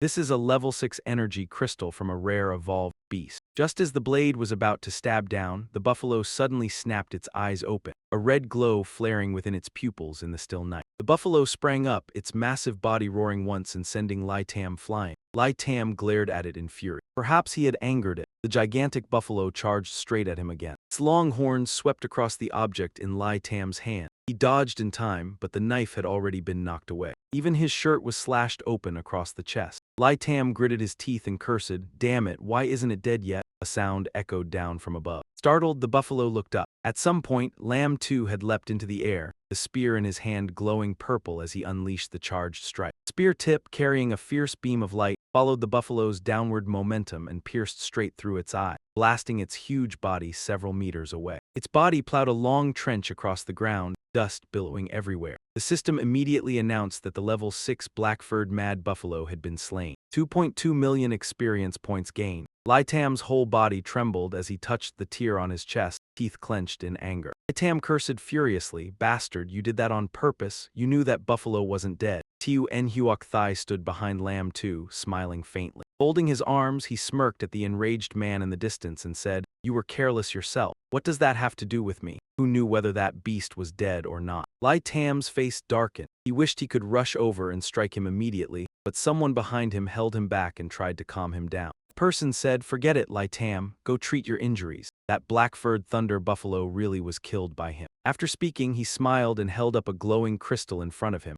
gently asking Lamb 2, "Brother, we really need the fire element crystal core from that black-furred thunder buffalo. Could we trade this crystal with you for it?" He carefully brought the crystal closer and continued, "It's also a level 6 crystal and it's from a fire-type evolved beast. It will be very helpful to you." M2 said nothing more, reached out to take it and replied immediately, "All right, deal." Holding the crystal in his hand, his expression eased slightly. He glanced at the buffalo's corpse and said, This black-furred thunder buffalo is yours. As if remembering something, Lamb 2 pulled out a small sword with a purple glowing hilt and asked the man seriously. By the way, brother, have you seen this longsword before? Or have you seen a cold-faced little girl with silver hair? The man hesitated, unsure how to answer, when someone behind him stepped forward and said, I've seen that sword before. Lamb 2's expression instantly turned excited. He hurried over, grabbed the man's shoulders, and asked anxiously, You've seen it. Where? Did anything happen at the time? The man recalled the figure of Luo Yue holding the sword. Looking back, he replied, At that time, I saw a cold-faced little girl with silver hair using this sword. Recalling the scene, Luo Yue stood there with the sword in hand, surrounded by a group of strange people. The man continued, She was being chased by many people. The leader was a woman with a mechanical arm. Lamb 2 tightened his grip on the sword, rubbing his chin thoughtfully. He murmured, A mechanical arm, a woman, and wondered inwardly, was she Luo Yue's enemy? A gentle breeze passed by as Lamb 2 put the sword away, and the man asked curiously, Why do you only have the longsword? What about that girl? What happened to her? Lamb 2 looked dejected and sighed, I'm looking for her too. With that, he left with Tiu En Huoc Thai. Before leaving, he waved and said, Thank you for the information. Goodbye. The night sky was full of stars, and the mountain wind blew endlessly. Among the trees, the two of them lit a small fire. Lamb 2 sat cross-legged to cultivate and said, Sister Tiu, get some sleep first. I'll cultivate and keep watch. Tiu En Huoc Thai stretched and replied teasingly, Our little lamb is so gallant. Then I'll go sleep to preserve my beauty. As she spoke, she poked his cheek and smiled meaningfully, adding, I have to stay beautiful to stand beside little lamb and not embarrass him. Lamb 2 reached into his backpack for the crystal from earlier, feeling a bit embarrassed as he thought about what that had to do with him being embarrassed or not. Tiu En Huoc Thai was already sleeping quietly in the distance. Only then did Lamb 2 begin cultivating, the crystal emitting a red glow as it floated in midair. A gust of wind blew past, and the red glow gradually faded as streams of red energy light coiled around Lamb 2's body. Red streams wrapped around him, encasing his body. Suddenly, from the distance, 3 arrows sliced through the air and shot straight toward them. Hearing the disturbance, Lamb 2 jerked his head around. Tiu En Huoc Thai sensed it as well, her expression instantly turning vigilant. 2 arrows struck the spots where they had just been sitting. Tiu En Huoc Thai swiftly dodged to the side, avoiding one of them. Both immediately assumed battle stances. Lamb 2's face darkened as he gripped the spear, now unsealed and glowing, his voice cold and deliberate. He was the one who had launched the sneak attack. From the bushes, Daki stepped out with a crimson glowing sword in his hand, dense killing intent surging endlessly around him. His voice rang out coldly, At last I've found you. Zio Ryushui slowly closed the fan in her hand, while Lin Ziu maintained his defensive stance. He asked cautiously, Are you from the Black River Society? As if realizing something, Lin Ziu's eyes widened when he understood that his opponent was a 7th-rank martial artist, which unexpectedly sent Daki into a furious rage. Grinding his teeth, he gathered his energy, power surging around him. At some point, the sword had already left its sheath, and Daki roared, I am Kurakawa, leader of the Black River Society. You dared to kill my wife. I will carve the flesh from your bodies piece by piece. Lin 2's originally darkened face suddenly relaxed into a smile. As if realizing something, he immediately asked, Are you the president of the Black River Guild? He paused to think. Lin 2 stroked his chin, while Zio Ryushui beside him showed a puzzled expression. Right after that, his eyes lit up, his face filled with excitement as he muttered something. Oh really? Then that should be within the bounty range too, right? Lin 2 kept the slightly shy look from before as he pointed at the person opposite him. How much is your bounty? Do you know? Daki froze, his face full of disbelief. My bounty? The night wind continued to blow in gusts. Lin 2 cautiously looked around and let out a soft sigh, thinking to himself that this place was deep within the dark forest. He wondered whether the Alliance army would even dare to come collect the body. After saying that, he took out his phone again, the corner of his mouth curling into a sly smile. Whatever, I can just take a memorial photo of you. Once I get out of the dark forest, I'll head to the Alliance army to claim the reward. During this, Daki was completely enraged. He frowned fiercely, his face looking as if he wanted to devour someone as he roared, You arrogant little brat. Lin 2 looked smug, baring his teeth in a grin, thinking to himself, So stupid. Just a few words and I've already manipulated him psychologically. The two of them almost attacked at the same time. The tip of Lin 2's spear burst into flames, transforming into a blazing red phoenix that shot straight forward. Move 100 birds paying homage to the phoenix. At the same time, the golden fan in Zio Ryushui's hand swirled with red light. After just a few spins, the sharp red light tore through the air. The move, Butterfly Dance. The aura around Daki grew increasingly dense. His expression darkened as he tightened his grip on the sword, speaking disdainfully, 2 ants think they can kill me. as soon as he finished speaking. Daiki spun around and blue sword light erupted, growing stronger and forming the move Flying Dragon Slash. Violent blue light knocked away Lin Tu's flames and Zio Ryushui's golden fan attacked, the collision producing a thunderous explosion. Zio Ryushui's face turned pale. She stared wide-eyed at the scene before her. Lin Tu's flames were still burning, but Daiki's blue sword light, crackling with lightning, cut through the ring of fire in a single strike. Lin Tu's expression also turned grim. He gritted his teeth and gripped the spear shaft tightly, cursing inwardly. Damn it, one slash shattered the flame. Daiki stepped forward again, the aura around him surging even more violently. He clenched his teeth as the sword flashed once more with cold blue lightning and slashed down fiercely. Go to hell! Lin Tu froze, his face turning pale. He gripped the long spear tightly, shouting inwardly, it's too fast, damn it, there's no way to dodge. Daiki's blade struck the ground, leaving a long gash as dirt and stones flew everywhere. A purple ring of light appeared around Lin Tu. The move Earth Dragon Slash. Daiki's expression suddenly changed, his movements halting as he roared. It actually blocked it. This is no, the defensive power is far stronger than that. Lin Tu crossed his hands within the purple ring of light, gradually regaining his composure as he let out a soft breath, thinking that although they were both level 7, this guy is far stronger than that woman. Luckily, the passive defense of the level 5 warrior title was triggered, otherwise I'd really be dead. The surrounding aura grew denser and kept swirling. The purple ring around Lin Tu gradually faded. At that moment, Zio Ryushui said worriedly, Lin, this guy isn't easy to deal with, be careful. After exchanging a tacit understanding, Lin Tu moved to one side of Daiki with his spear.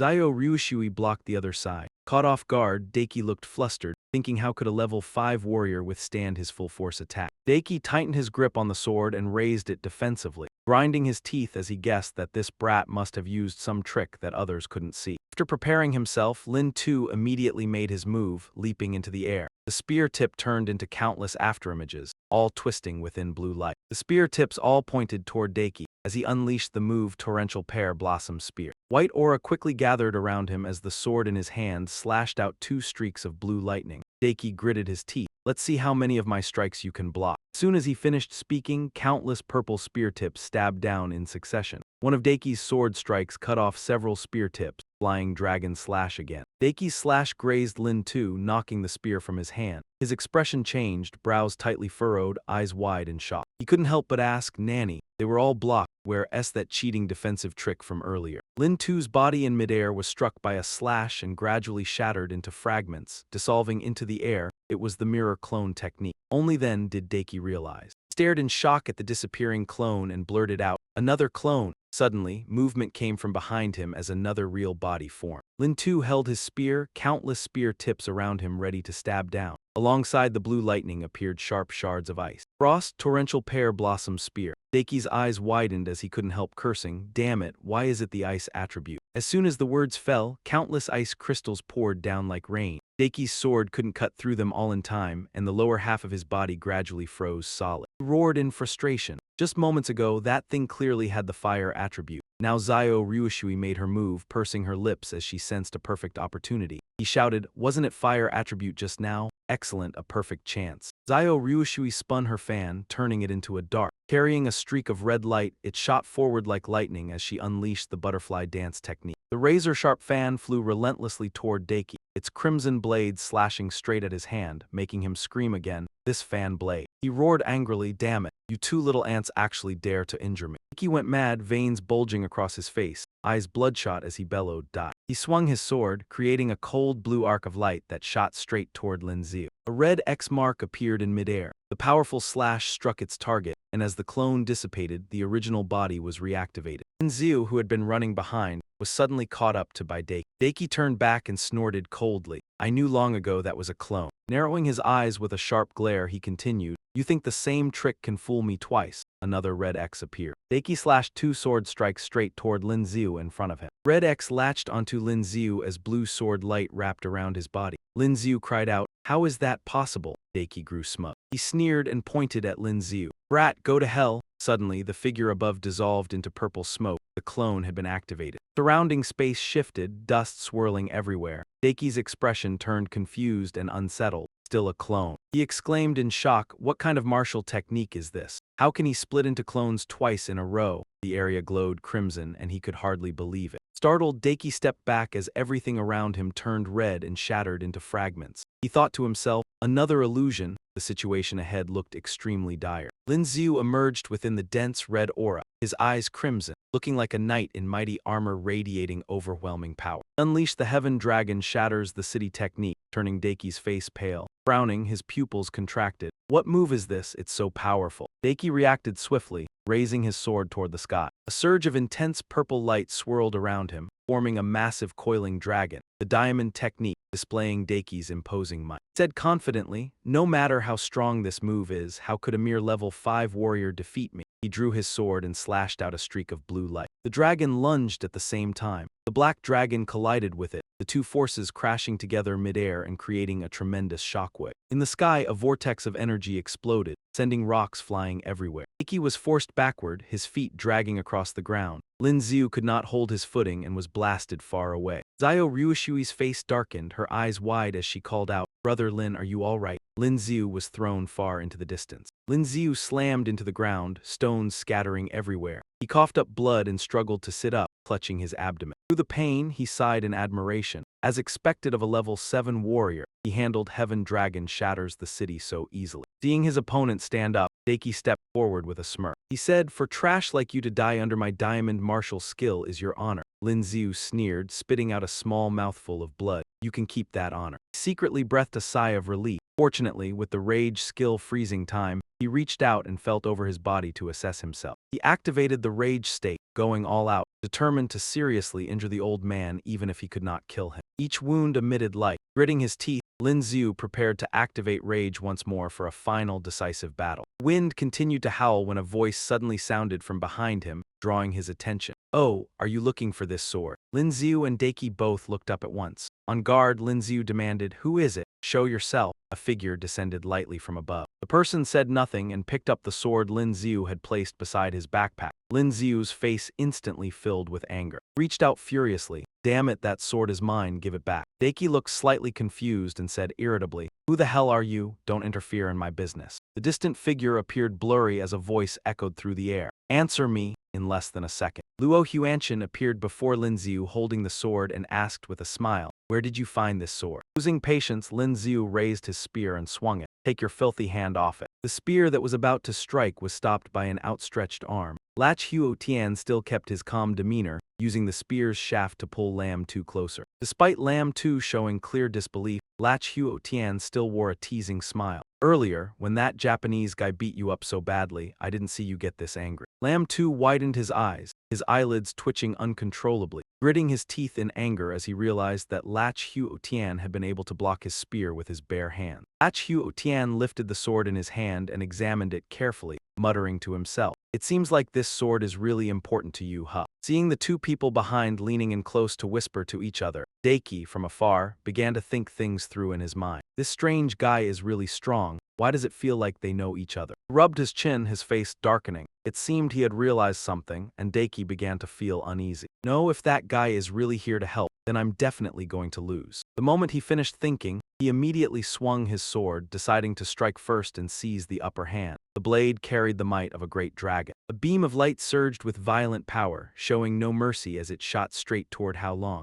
Luo Huanshan, locked in a standoff in the distance, also sensed the unusual aura. He turned his head to look back, the killing intent in his eyes making the air feel suffocating. Luo Huanshan curled his lips into a cold smile. "Even a fly dares to ambush me." Luo Huanshan frowned slightly and turned his body, a murky white aura gathering around him. He reached out and drew his sword from its sheath. Daichi's face suddenly darkened, his eyes widening. His pupils kept contracting. The instant the sword left its sheath, Luo Huanshan moved like lightning, slashing out several streaks of purple light that tore through the air. Purple crystal slash. Lin Xiu and Zio Ryushui were both startled. Lin Xiu's eyes widened as he blurted out, "Damn, a level 7 martial artist got cut down like that with one strike? That's insane." He quickly checked the system interface before him, nervously rubbing his chin with a thoughtful look, pondering silently. No wonder the system couldn't display his information. A level 8 martial artist. In the distance, Luo Huanshan had already taken down Daichi. He turned back and smiled as he asked, "Well, I helped you two deal with the trouble." Without waiting for a reply, Luo Huanshan continued, "As thanks, could you tell me some information about this sword?" Lin Xiu was still in shock when his expression suddenly changed. He glanced aside, crossed his arms over his chest, and said irritably, But I ask you to help, you stole my experience points. Thinking this, Lin Xiu decisively let it go, took out his phone, and snapped a photo of Dai Chi lying on the ground, silently noting that he was a level 7 martial artist. So many experience points gone just like that.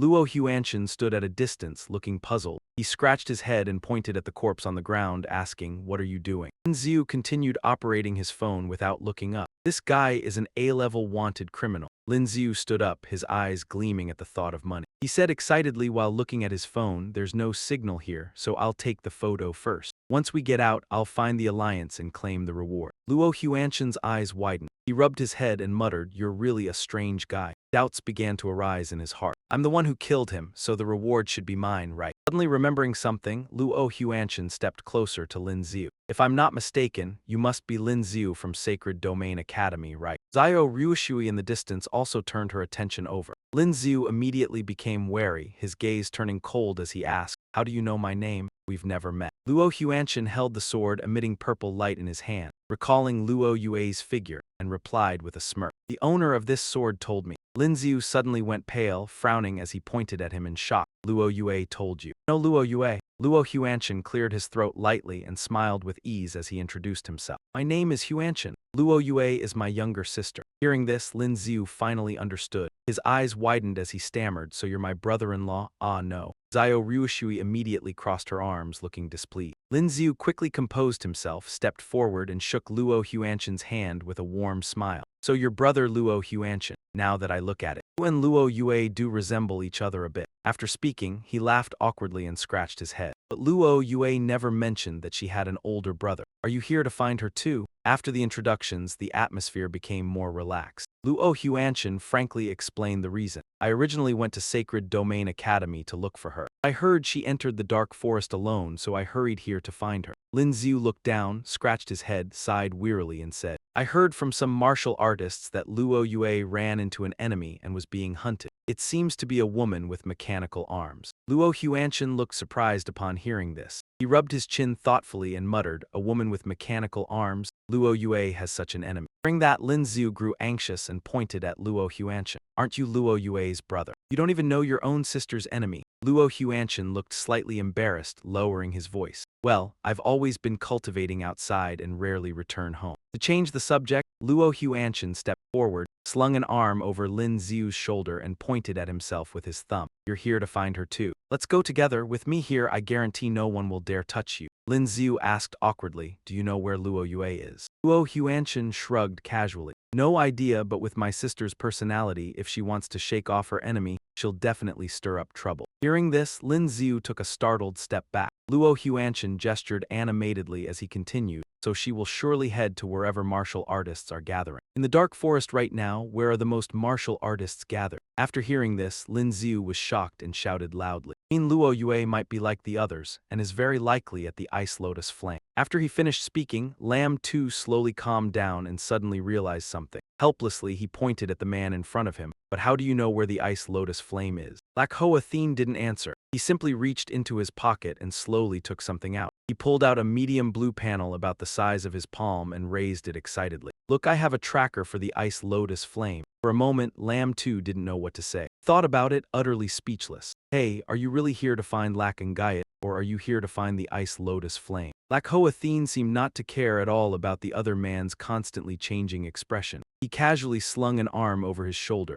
"Let's go, quickly." The three of them moved forward close together. Lam too pulled the arm off his shoulder, then slipped his hand into his coat pocket. He asked seriously, "Can this thing really find the Ice Lotus Flame's location?" Lac Hoa Thien still smiled brightly. "Of course." The panel flashed with a streak of light, and Lac Hoa Thien excitedly pointed toward the noisy crowd in the distance. "Look, it found something. There are people up ahead." Lam too choked on his words and couldn't say anything. He let out a long sigh. "Yeah, I can see that." He narrowed his eyes at him and said helplessly, "Looks like your gadget can't sense the Ice Lotus Flame, only people, huh?" Lac Hoa Thien still didn't care. Chuckled and continued, "Any fighters who dare operate in this dark forest are here for the Ice Lotus Flame. So the Ice Lotus Flame is definitely in this direction. Suddenly, Lamb 2 brought up something that made both of them jolt. Since they came here to find the ice lotus flame, they'll definitely see us as rivals and will quickly eliminate us. Lakhoa Theen's face instantly darkened, his voice icy. If they dare lay a hand on us, we'll kill them all. M2 recalled the cold look and the sharp eyes when Lakangayat said that line, kill them all. He gave an awkward laugh and muttered softly, that tone. It really sounds like someone else. The chilly night wind kept blowing in gusts. A group in green clothes, weapons in hand, followed a narrow path through the woods. In front was a man with slick-back hair. He looked into the distance, smiling as he asked, more people coming? A purple-haired man nearby turned to look. He sneered, only 3 of them and they don't sound very strong. A green-haired man close by put his hands on his hips, sized them up, and added, 3 little weaklings and you still dare come snatch the ice lotus flame? Lamb 2 stepped forward, waved, and asked with a friendly smile, big brothers, don't be tense. I'm not here to fight you for the ice lotus flame. I just want to ask around, has anyone seen a cold, beautiful girl with silver hair? Seeing that, a brown-haired man strode up, unwilling to give an inch. Kid, the rule of the world is this, if you want information, you pay. M2 didn't mind at all, grinning wide. Of course I'll pay, big brother. But first I need to see whether what you give me is worth it. The brown-haired man greedily stretched out his hand, one brow raised. Look at that heavy bag on your back. Why don't you open it for me and show me what's valuable? If there's something that interests me, then I'll give you information. M2 acted unconcerned and hurriedly waved him off. No sincerity at all, forget it. I'll go ask someone else. He had just turned to leave, when a razor-sharp axe blade blocked his way.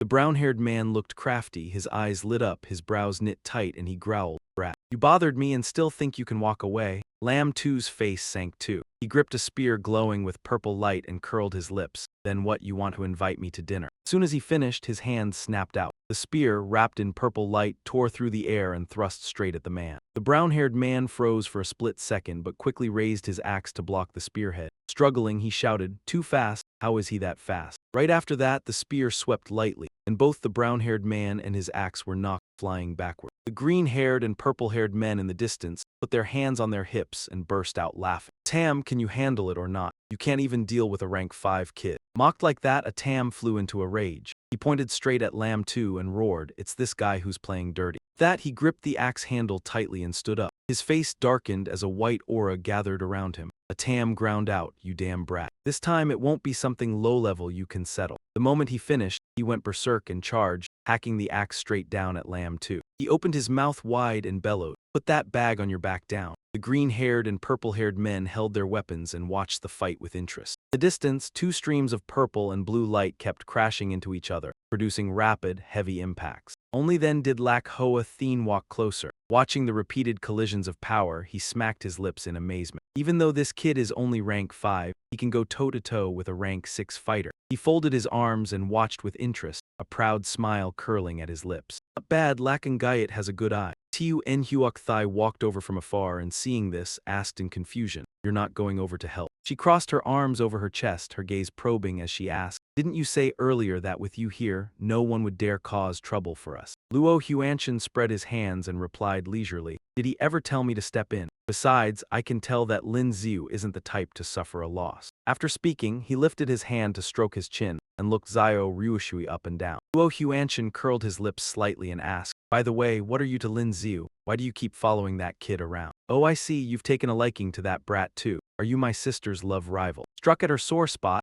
Zio Ryushui immediately flew into a rage, her face dark as she waved her hands furiously. I'm Lin 2's girlfriend. Your sister is the one who stole someone else's man. Luo Hua Tian looked rather amused, calmly acting as if it had nothing to do with him. That's between you people. What does it have to do with me? He recalled Luo Yue's cold gaze and threatening expression. Luo Hua Tian raised his index finger and added as a reminder, but I have to give you a word of advice. If you want to be my sister's rival in love, you'd better be careful. He warned that if his sister went mad, even he wouldn't be able to stop her. In the distance, a blade slammed hard against a spear shaft, producing a thunderous clang. Ah San was knocked backward, dust and shattered stones flying everywhere. The purple-haired man led the people behind him and shouted loudly, "Ah San, you're falling behind." Seeing this, the green-haired man stepped forward and patted him on the shoulder, grinning as he chimed in, "That's right, want the two of us to lend you a hand." Ah San showed that he understood, turning his head and flicking his right hand lightly toward the two behind him. "You think I don't know what you're planning? You two, finish it quickly. Take care of that brat first, then we'll talk." Receiving the order, the green-haired and purple-haired men immediately gripped their weapons and charged forward eagerly. The purple-haired man rushed ahead, his voice full of arrogance. "Brat die." The surrounding aura rapidly gathered as the three men surrounded Lin Tu, forcing him to retreat in alarm. From afar, Zhao Ryu Shui shouted anxiously,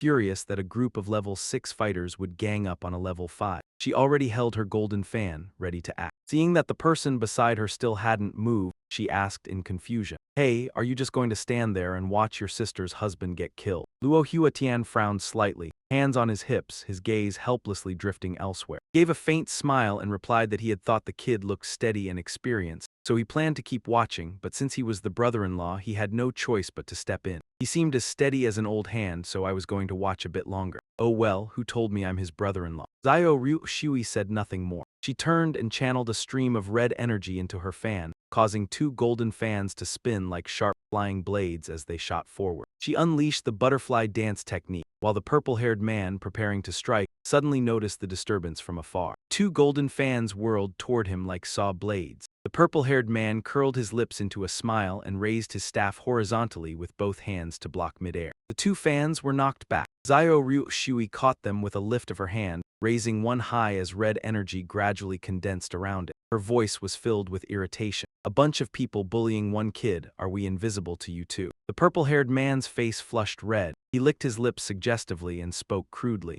"Pretty girl, I was going to deal with you last, but since you're so eager, I won't be polite." Suddenly, the surrounding space flashed with a strange light. The arm he had just raised was severed by a cold slash. Immediately after, countless sword strikes gleaming with purple light tore through the air, densely filling the space. Asan's face darkened in the distance, while the green-haired man's eyes widened in horror as he stammered, "What? He's dead." Before he could finish speaking, cold slashes swept across his body at a speed the naked eye could barely follow. The two men only managed to let out a single scream before falling silent. After making his move, Luo Huatian landed lightly on the ground. The remaining martial artists turned pale at the sight, all stepping back at once. Someone cried out in terror. It had taken only a single move to kill Ah San and his group. They exclaimed in shock that Ah San was a level 6 martial artist, while a dense aura still lingered around Luo Huatian and scattered remains lay across the ground. Two martial artists in the distance whispered about his strength. Lin Tu's face darkened, while Luo Huatian walked over with a bright smile.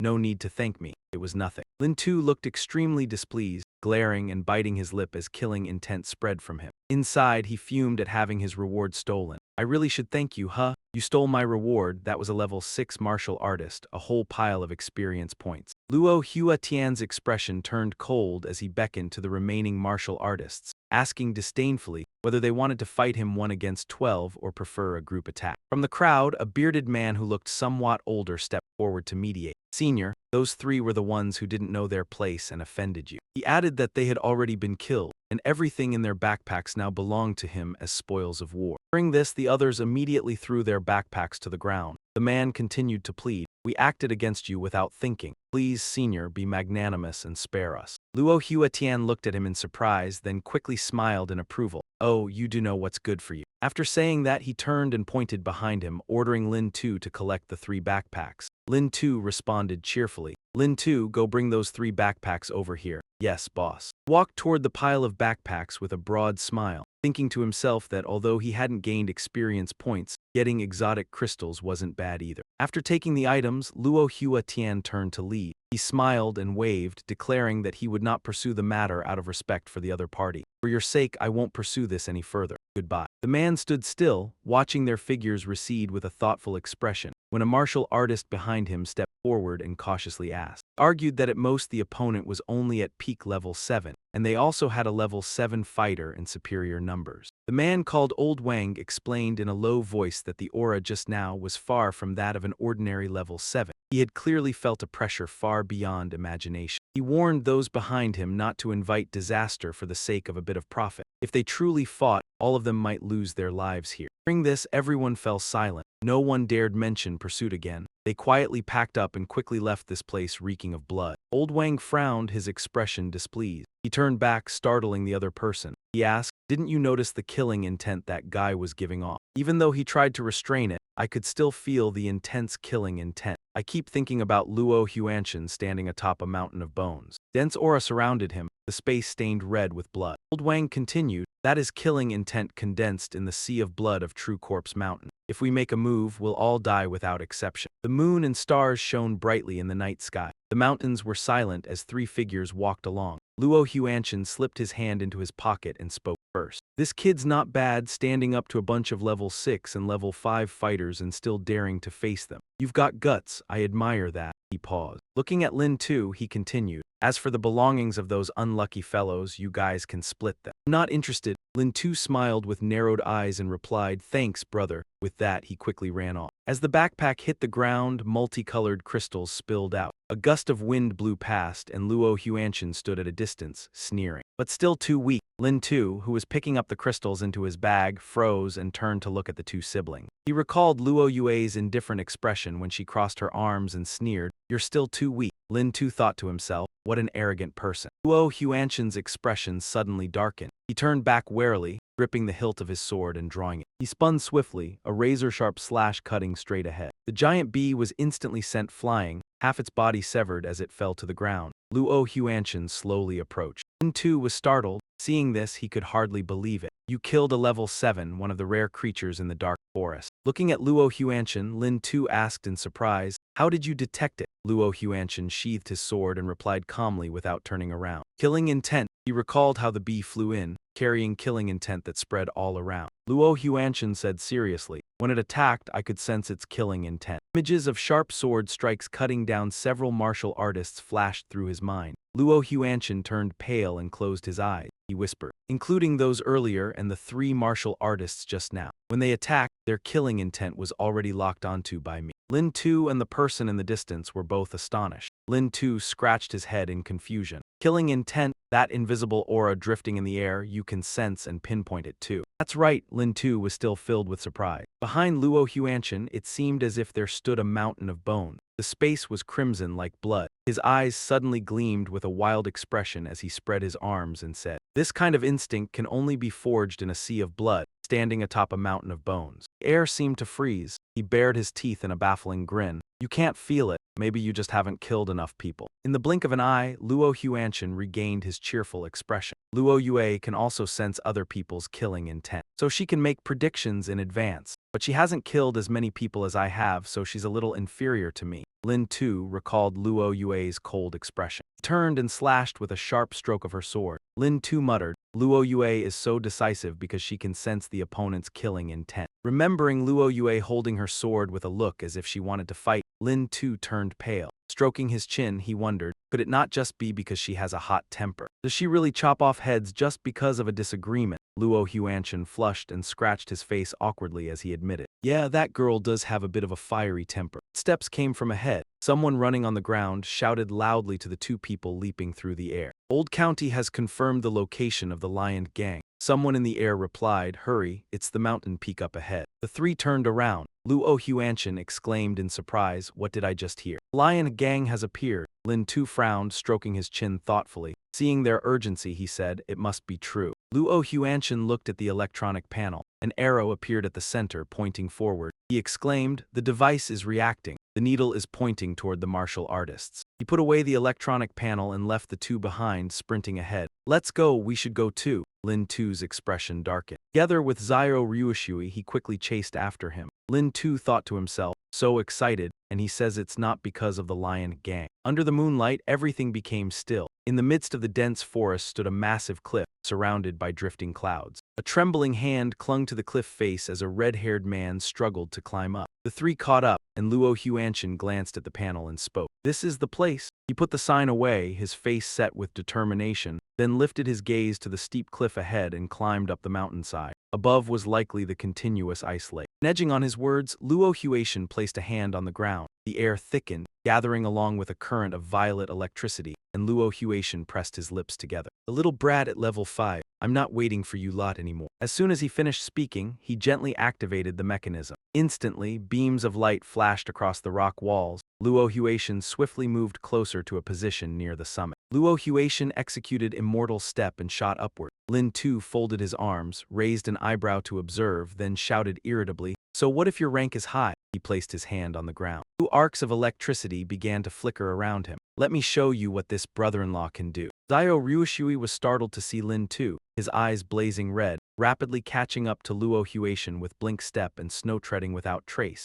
Even Luo Huanshan, who was climbing, widened his eye. Witnessing the scene, he was so shocked that he blurted out a curse. "Damn, petrified body technique, impressive kid." Only Zio Ryushui remained below. No other choice, she trembled as she clung to the rocks and climbed up herself, her face flushed with anger as she gritted her teeth. "That brat has no sense of chivalry at all." Struggling to grip a protruding rock, Zio Ryushui's face turned pale and her breathing grew ragged. He doesn't even know how to care about a delicate girl. At the mountaintop, before the ice lotus lake, hundreds of people had gathered around the clear, gently rippling surface. Climbing up to the edge of the cliff, Zio Ryushui leapt onto the top and declared loudly, "I don't need you men to make it up here." Only then did she notice the scene above and ask in surprise, "There are this many people?" She saw the two in front whispering to each other. Zio Ryushui stepped closer, still looking bewildered. "Why are all these martial artists gathered here? Didn't they say the ice lotus flame is at the bottom of the lake ahead?" Luo Huanshan raised an eyebrow at the two beside him and smiled. "You still don't understand this ice lotus lake, do you?" As he spoke, he kicked a stone into the lake. Maintaining a confident tone, he added, "Let me broaden your horizons." The medium-sized stone fell into the water. Water only splashed lightly, but in less than a second, dense bubbles surrounded it and the stone cracked into pieces. The lake's surface trembled slightly, and the stone immediately turned into fine dust, leaving only tiny specks of light. From a distance, Zio Ryushui stood frozen in shock. Lin too's face darkened and his pupils constricted. Both exclaimed in unison, "It turned straight into powder." Luo Huanshan stared intently at the lake, which was emitting shimmering points of light. He laughed and explained, "Ever since the rare ice lotus flame of this world suddenly appeared here, it has altered the lake's original property. The lake is now extremely cold. Anything that touches it will turn into dust and dissolve into the water." He turned back and raised his hand as he continued, "But for martial artists of level 6 or above, as long as they aren't injured and bleeding, they can use their energy to resist the lake water. However, the energy consumption is enormous. Unless you risk your life absorbing strange crystals to replenish it, you'll be reduced to fine powder within 3 minutes." Image of a dark blue crystalline flower beneath the water surfaced in his mind. Luo Huanshan crossed his arms and bared his teeth in a grin. He said, "The ice lotus flame at the bottom of the lake probably hasn't bloomed yet. Only after it blooms can special tools be used to harvest it, so the martial artists here are patiently waiting for the flower to open." Luo Huanshan raised an eyebrow and rubbed his chin with a soft chuckle. "This is the calm before the storm."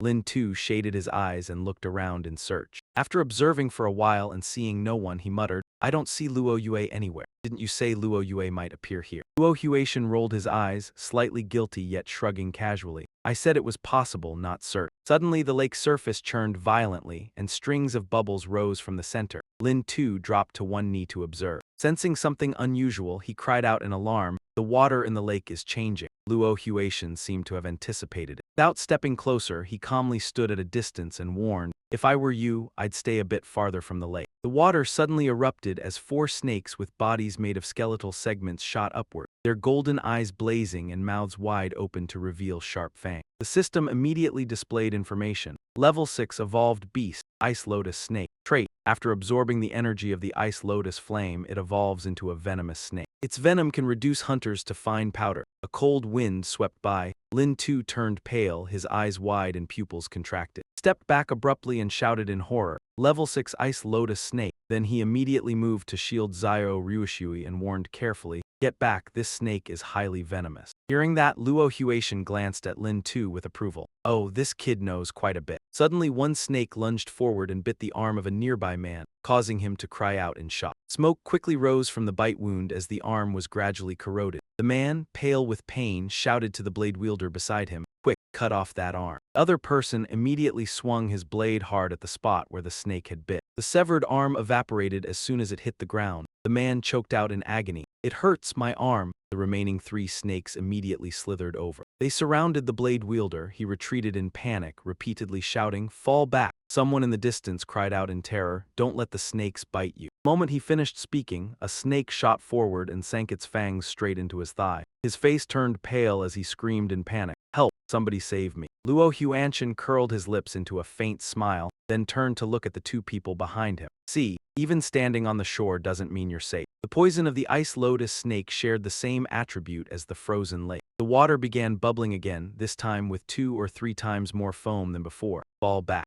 Back from beneath the lake, dozens of giant snakes burst through the water and lunged at the crowd. Someone screamed in terror, "Retreat, get back." The spiky-haired man and the green-haired man from earlier trembled as they fled deeper into the forest. The snakes immediately slithered after them, and the green-haired man shouted in panic, "The ice lotus snakes are coming again." A long-bodied snake crawled over from this side, opening its mouth wide to reveal 2 sharp fangs as its long tongue flicked forward. Lin Xiu tightened his grip on the spear, standing in front of Zhao Ruishui with a startled expression. He blurted out, "Damn, it can even shoot that far." Without hesitation, Lin Xiu immediately counterattacked. He swung his spear in an arc before him, and blazing flames erupted, forcing back the charging snake. 100 birds paying homage to the phoenix. The water-dwelling snake recoiled upon meeting the fire, letting out a painful shriek. The blink of an eye, it lay motionless on the ground. The crimson flames gradually shrank and went out. Just then, someone approached from the front and greeted them, Anyang HCO. A cold gust of wind swept past as Kim Sun-seo slowly walked over. He clapped his hands and praised with a smile, "Kid, your fire skills are impressive." After speaking, he folded his arms, his tone half joking and half serious. "How about teaming up with us to get the ice lotus flame?"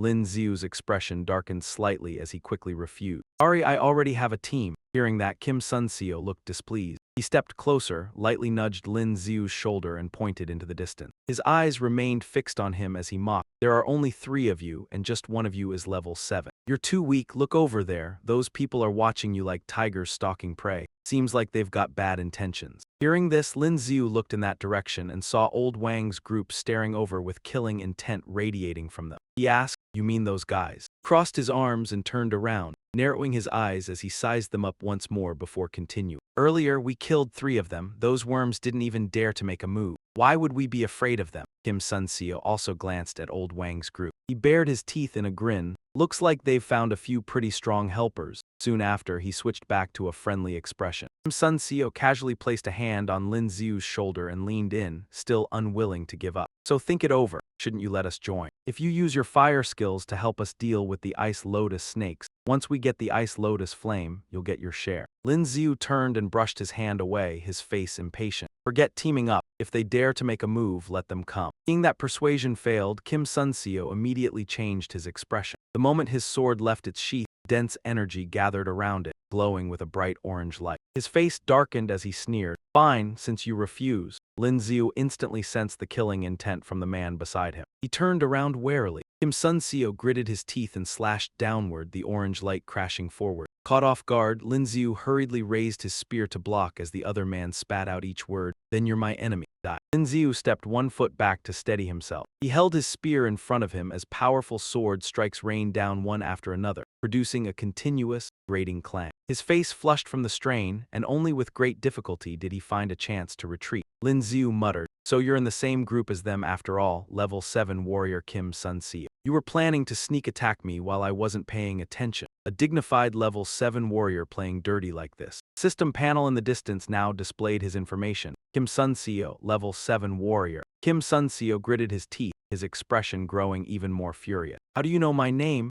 Lin Xiu bared his teeth in a mocking grin, rolled his eyes and pointed at him. "Because your face looks exactly like a scumbag S." Those words completely enraged Kim Sun-seo. He cursed angrily, "Damn it, go to hell." As he spoke, the sword in his hand repeatedly slashed out cold flashes of light. Word slash, at the same time Old Wang led a group of sword-wielding warriors charging forward fiercely. They killed 3 of our people. Do they think we'll just swallow the loss? We have 4 level 7 warriors now. They only have 1. As soon as he finished speaking, they moved in to surround Lin Xiu's group. One of them shouted loudly, "Brothers, kill them." Dense killing intent surged around Luo Huanshan. Curled his lips, reaching back to draw his sword. 4 level 7s, so what? Looks like I can go on a killing spree today. With that, he stepped forward with his sword in hand. You two take care of yourselves. Luo Huanshan even turned back with a crooked smile. Once we start fighting, they'll have the numbers. I won't be able to look after you. Zio Ryushui gritted her teeth angrily and pointed straight at Luo Huanshan. Didn't you guarantee that no one would dare to mess with us along the way? What a bunch of lies. Luo Huanshan kept smiling and looked at the two behind him helplessly. I'm just letting Lin Xiu get some practice. If you want to accurately sense the aura, you must experience the feeling of surviving death. He shot up into the air, a surge of deep blue light erupting around him. Luo Huanshan's face darkened, the corners of his lips curling into a sinister smile.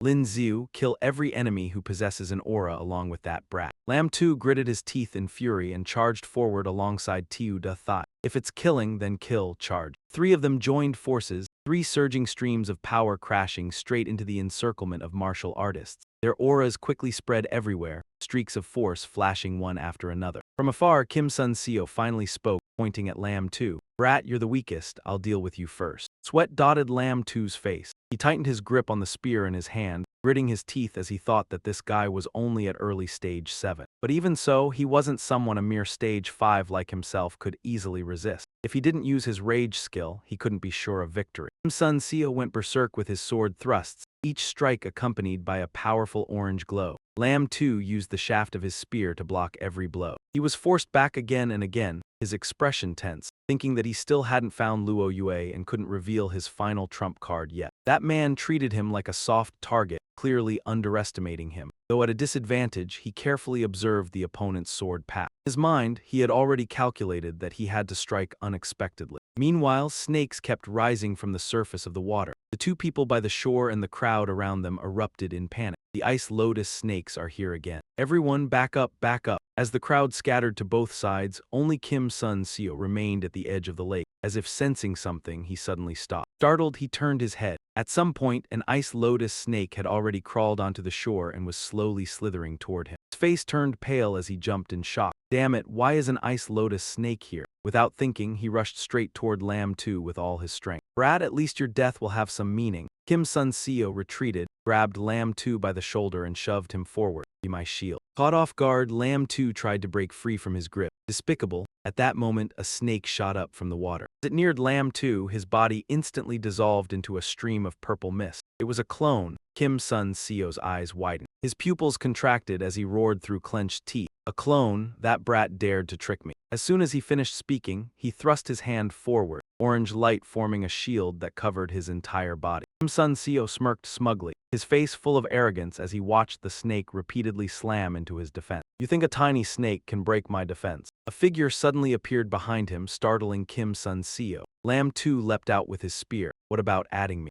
Break your defense. With that, Lam Tu's spear glowed purple as he thrust forward, pouring all his strength into a single strike. The sharp spear tip quickly pierced through the shield, and Kim Sun Seo's face immediately went pale. The moment the shield shattered, before he could lower his raised hand, a snake bit fiercely into his wrist, making him scream. The bite was rapidly corroded by venom as it spread. Kim Sun Seo was almost in tears. It hurts, it hurts, it hurts. He gritted his teeth. He swung his sword and severed the bitten arm, his face twisted in agony. Damn it, my arm. Lam Tu in the distance did not stop. He curled his lips into a smile. How does the taste of extreme cold fire feel? I'll let you try some extreme heat as well. With that, he swept his spear, the tip slicing through the air. A blazing red arc of fire was drawn before him as the move 100 birds paying homage to the phoenix erupted. Kim Sun Seo's face darkened, his eyes rolling white. You think you can rely on just that? A mere stage 5 like you wants to kill me. As he spoke, he swung his sword to block the incoming flame. Raging fire instantly knocked the sword from Kim Sun Seo's hand, throwing him off balance and sending him tumbling backward. Lam Tu rushed forward at that moment, dragging the spear tip along the ground and leaving a long trail. He looked at his opponent and smiled. Of course I know that move can't kill you. It's enough just to knock you away.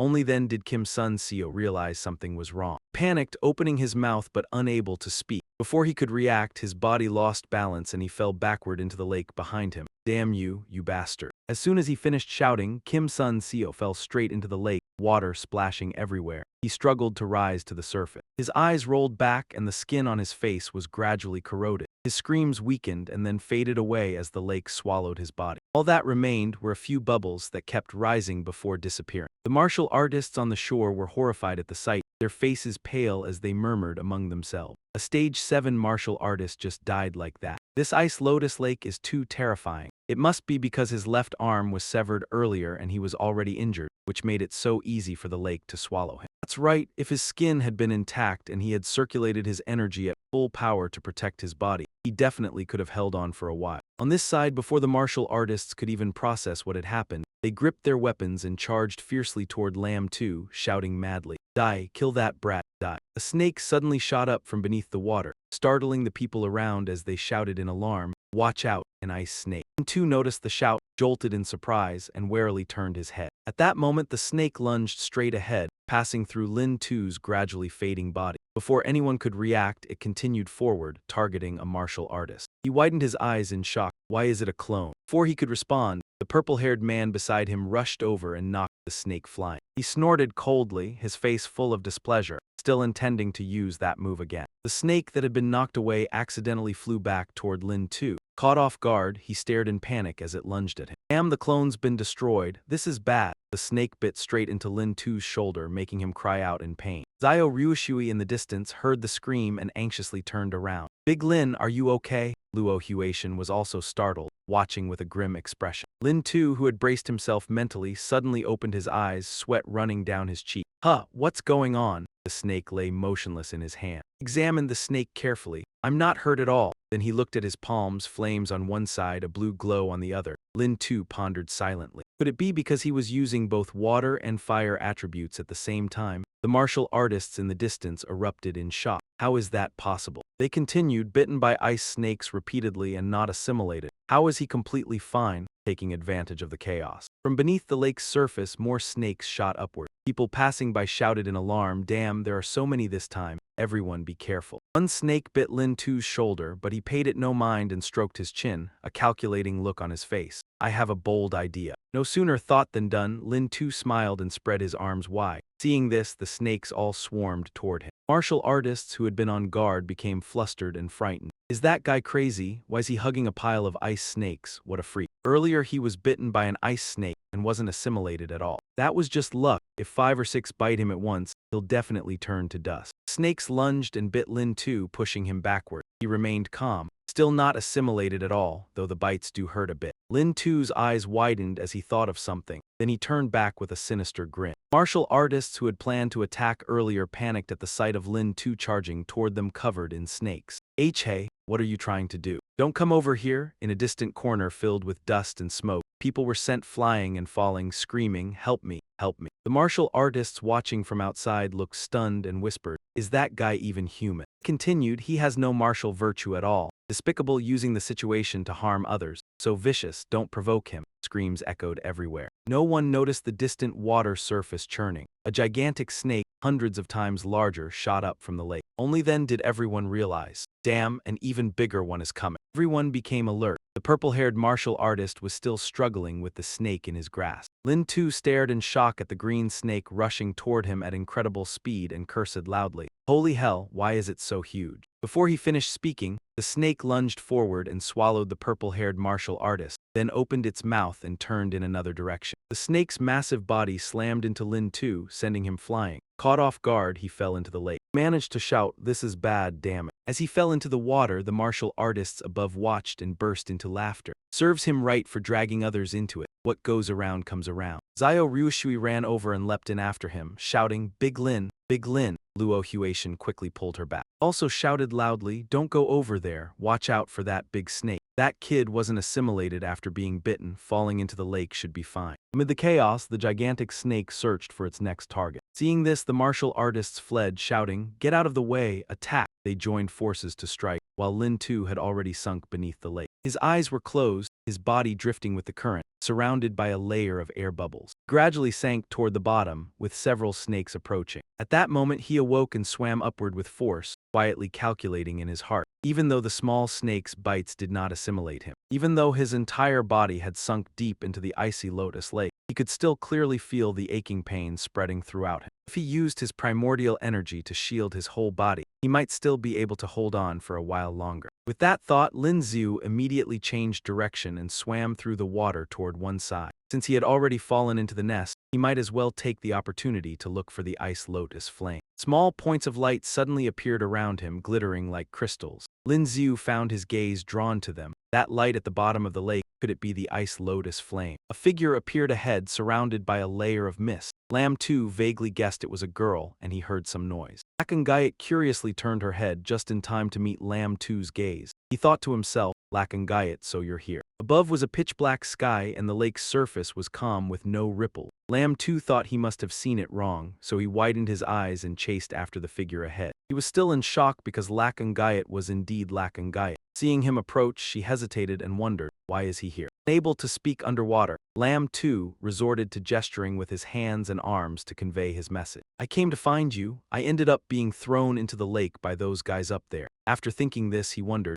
I wonder if Lakangayat understands sign language. Lakangayat shot him a cold glance, thinking, what is this idiot trying to express by waving his arms around? She didn't have time to think further and immediately grabbed Lam Tu's hand and pulled him along. He followed her, still confused, wondering where she was taking him. At that moment, a flash of light suddenly appeared at the bottom of the lake and both of them stopped. Lam Tu froze, his eyes wide in astonishment. He stared at the sight in front of him. Isn't that the ice lotus? Beneath the water was a cluster of green flowers, their soft petals curling with the flow of the water. The flower was still closed but emitting a faint glow. Lam Tu observed from afar and guessed that it probably hadn't fully bloomed yet, just as the lake's bottom suddenly stirred. Mud and sand swirled up, huge bubbles continuously rose to the surface, and soon the water was covered with foam. Lam Tu and Lakangayat immediately became alert, looking around. What's happening? Is the lake having an earthquake? The flower that was closed suddenly started to shake. The graceful petals swayed with the current, and after a moment they fully bloomed, radiating a soft, enchanting blue light. Lam Tu momentarily lost focus. It's blooming, it's blooming, it's blooming. On the shore, Lakhua Tian and Zio Ryu Shui were surrounded by martial artists, temporarily leaning against each other for support. The ground suddenly shook, making everyone wary. A martial artist with green hair frowned and shouted, "What's going on? Is it an earthquake?" In the middle of the lake, the water parted into a circle, and giant air bubbles emerged from the center. Someone quickly shouted, "The shock is coming from the lake, this is." The water began to glow with a blue light, and in the center of the lake, a vortex appeared, pulling in a blinding beam of light, growing deeper by the second. The people on the shore excitedly cheered, "The ice lotus is blooming, the ice lotus is blooming." Soon, someone rushed forward, "The ice lotus is mine." Seeing the other person jump in, the other martial artists went crazy and rushed after them, shouting as they charged, "No one is taking it from me. The ice lotus, I'm coming. Quick, go grab the ice lotus."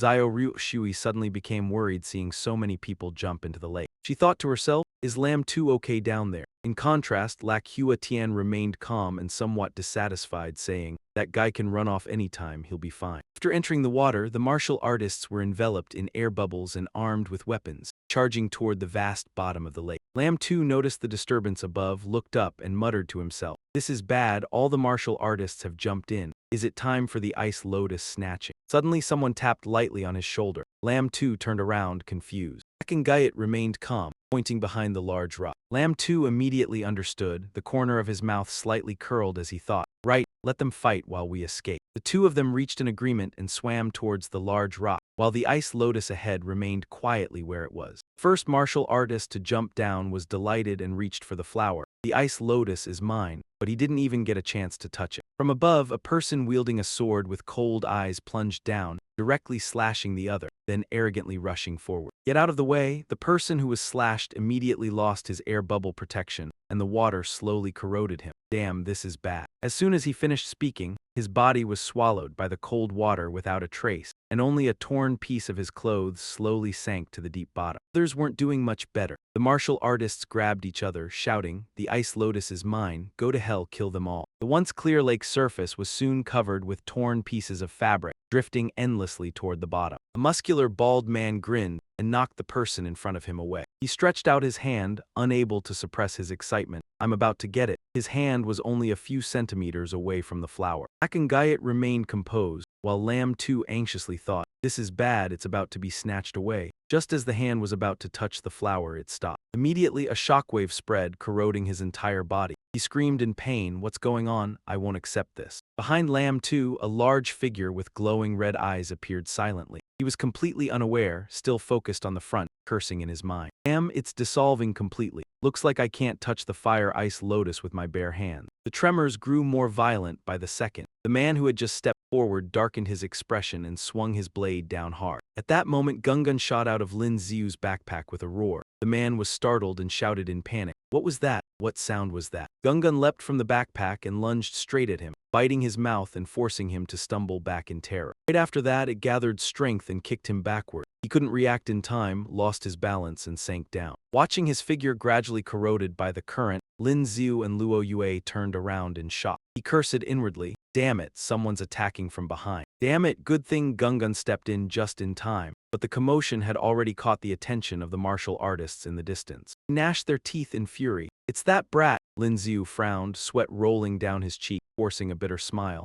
Damn, we've been spotted. A vicious-looking man covering one eye glared down at them. He grimaced, it's that guy from the shore earlier, he's still not dead. Another man beside him glanced down and chimed in. Who's the girl next to him? They all glared down angrily and shouted, damn it, he's hiding there to snatch the prize at the last moment. Immediately, they rushed down together, determined to eliminate him first. Others joined in, yelling, he already pissed us off on the shore. All of them charged straight at the two with weapons in hand. Seeing them storm down, Lin Xiu panicked. Damn it, go fight over your own loot. Why the hell are you coming after me? He quickly calmed himself, purple lightning gathering in his left hand. Looked at them and thought, I can't use flame skills underwater. Then he unleashed the silver lightning burst palm. He rushed forward and punched one of them square in the stomach, sending him flying backward instantly. The others were also struck and cried out in pain. Seeing this, Lin Xiu grew excited and stared at his hand in astonishment. Wow, I didn't expect my silver lightning burst palm to be this powerful. The attack range is incredible. They became even more enraged. They immediately surrounded Lin Xiu and roared, you damn brat, how dare you strike first? Kill him. He froze, scratched his cheek, and said to them, hey, why are you all ganging up on me? I didn't hit you just now. Water conducts electricity, what does that have to do with me? As if remembering something, he glanced to the side. They weren't paying attention. Luo Yue had quietly moved forward. Looking at her, he thought, Luo Yue is going to grab the fire ice lotus. Another man noticed her and turned around to curse. Damn it, that girl is about to take the fire ice lotus. He chased after her with his weapon and shouted, in your dreams, don't even think about stealing my treasure. Lin Xiu didn't let him catch up and immediately struck. Perhaps Luo Yue had seen that his silver lightning burst palm could stall them for a while. The man cried out miserably after being kicked by him. He kicked him into the crowd behind. By then, Luo Yue had reached the fire ice lotus, her face filled with focus. She brought the card close to the fire ice lotus, and it was immediately absorbed into the card. In just a moment, the fire ice lotus was fully stored on the card. Lin Xiu also noticed her actions below. After securing it, she signaled to him, let's go back to the shore. Lin Xiu smiled at her, indicating he understood.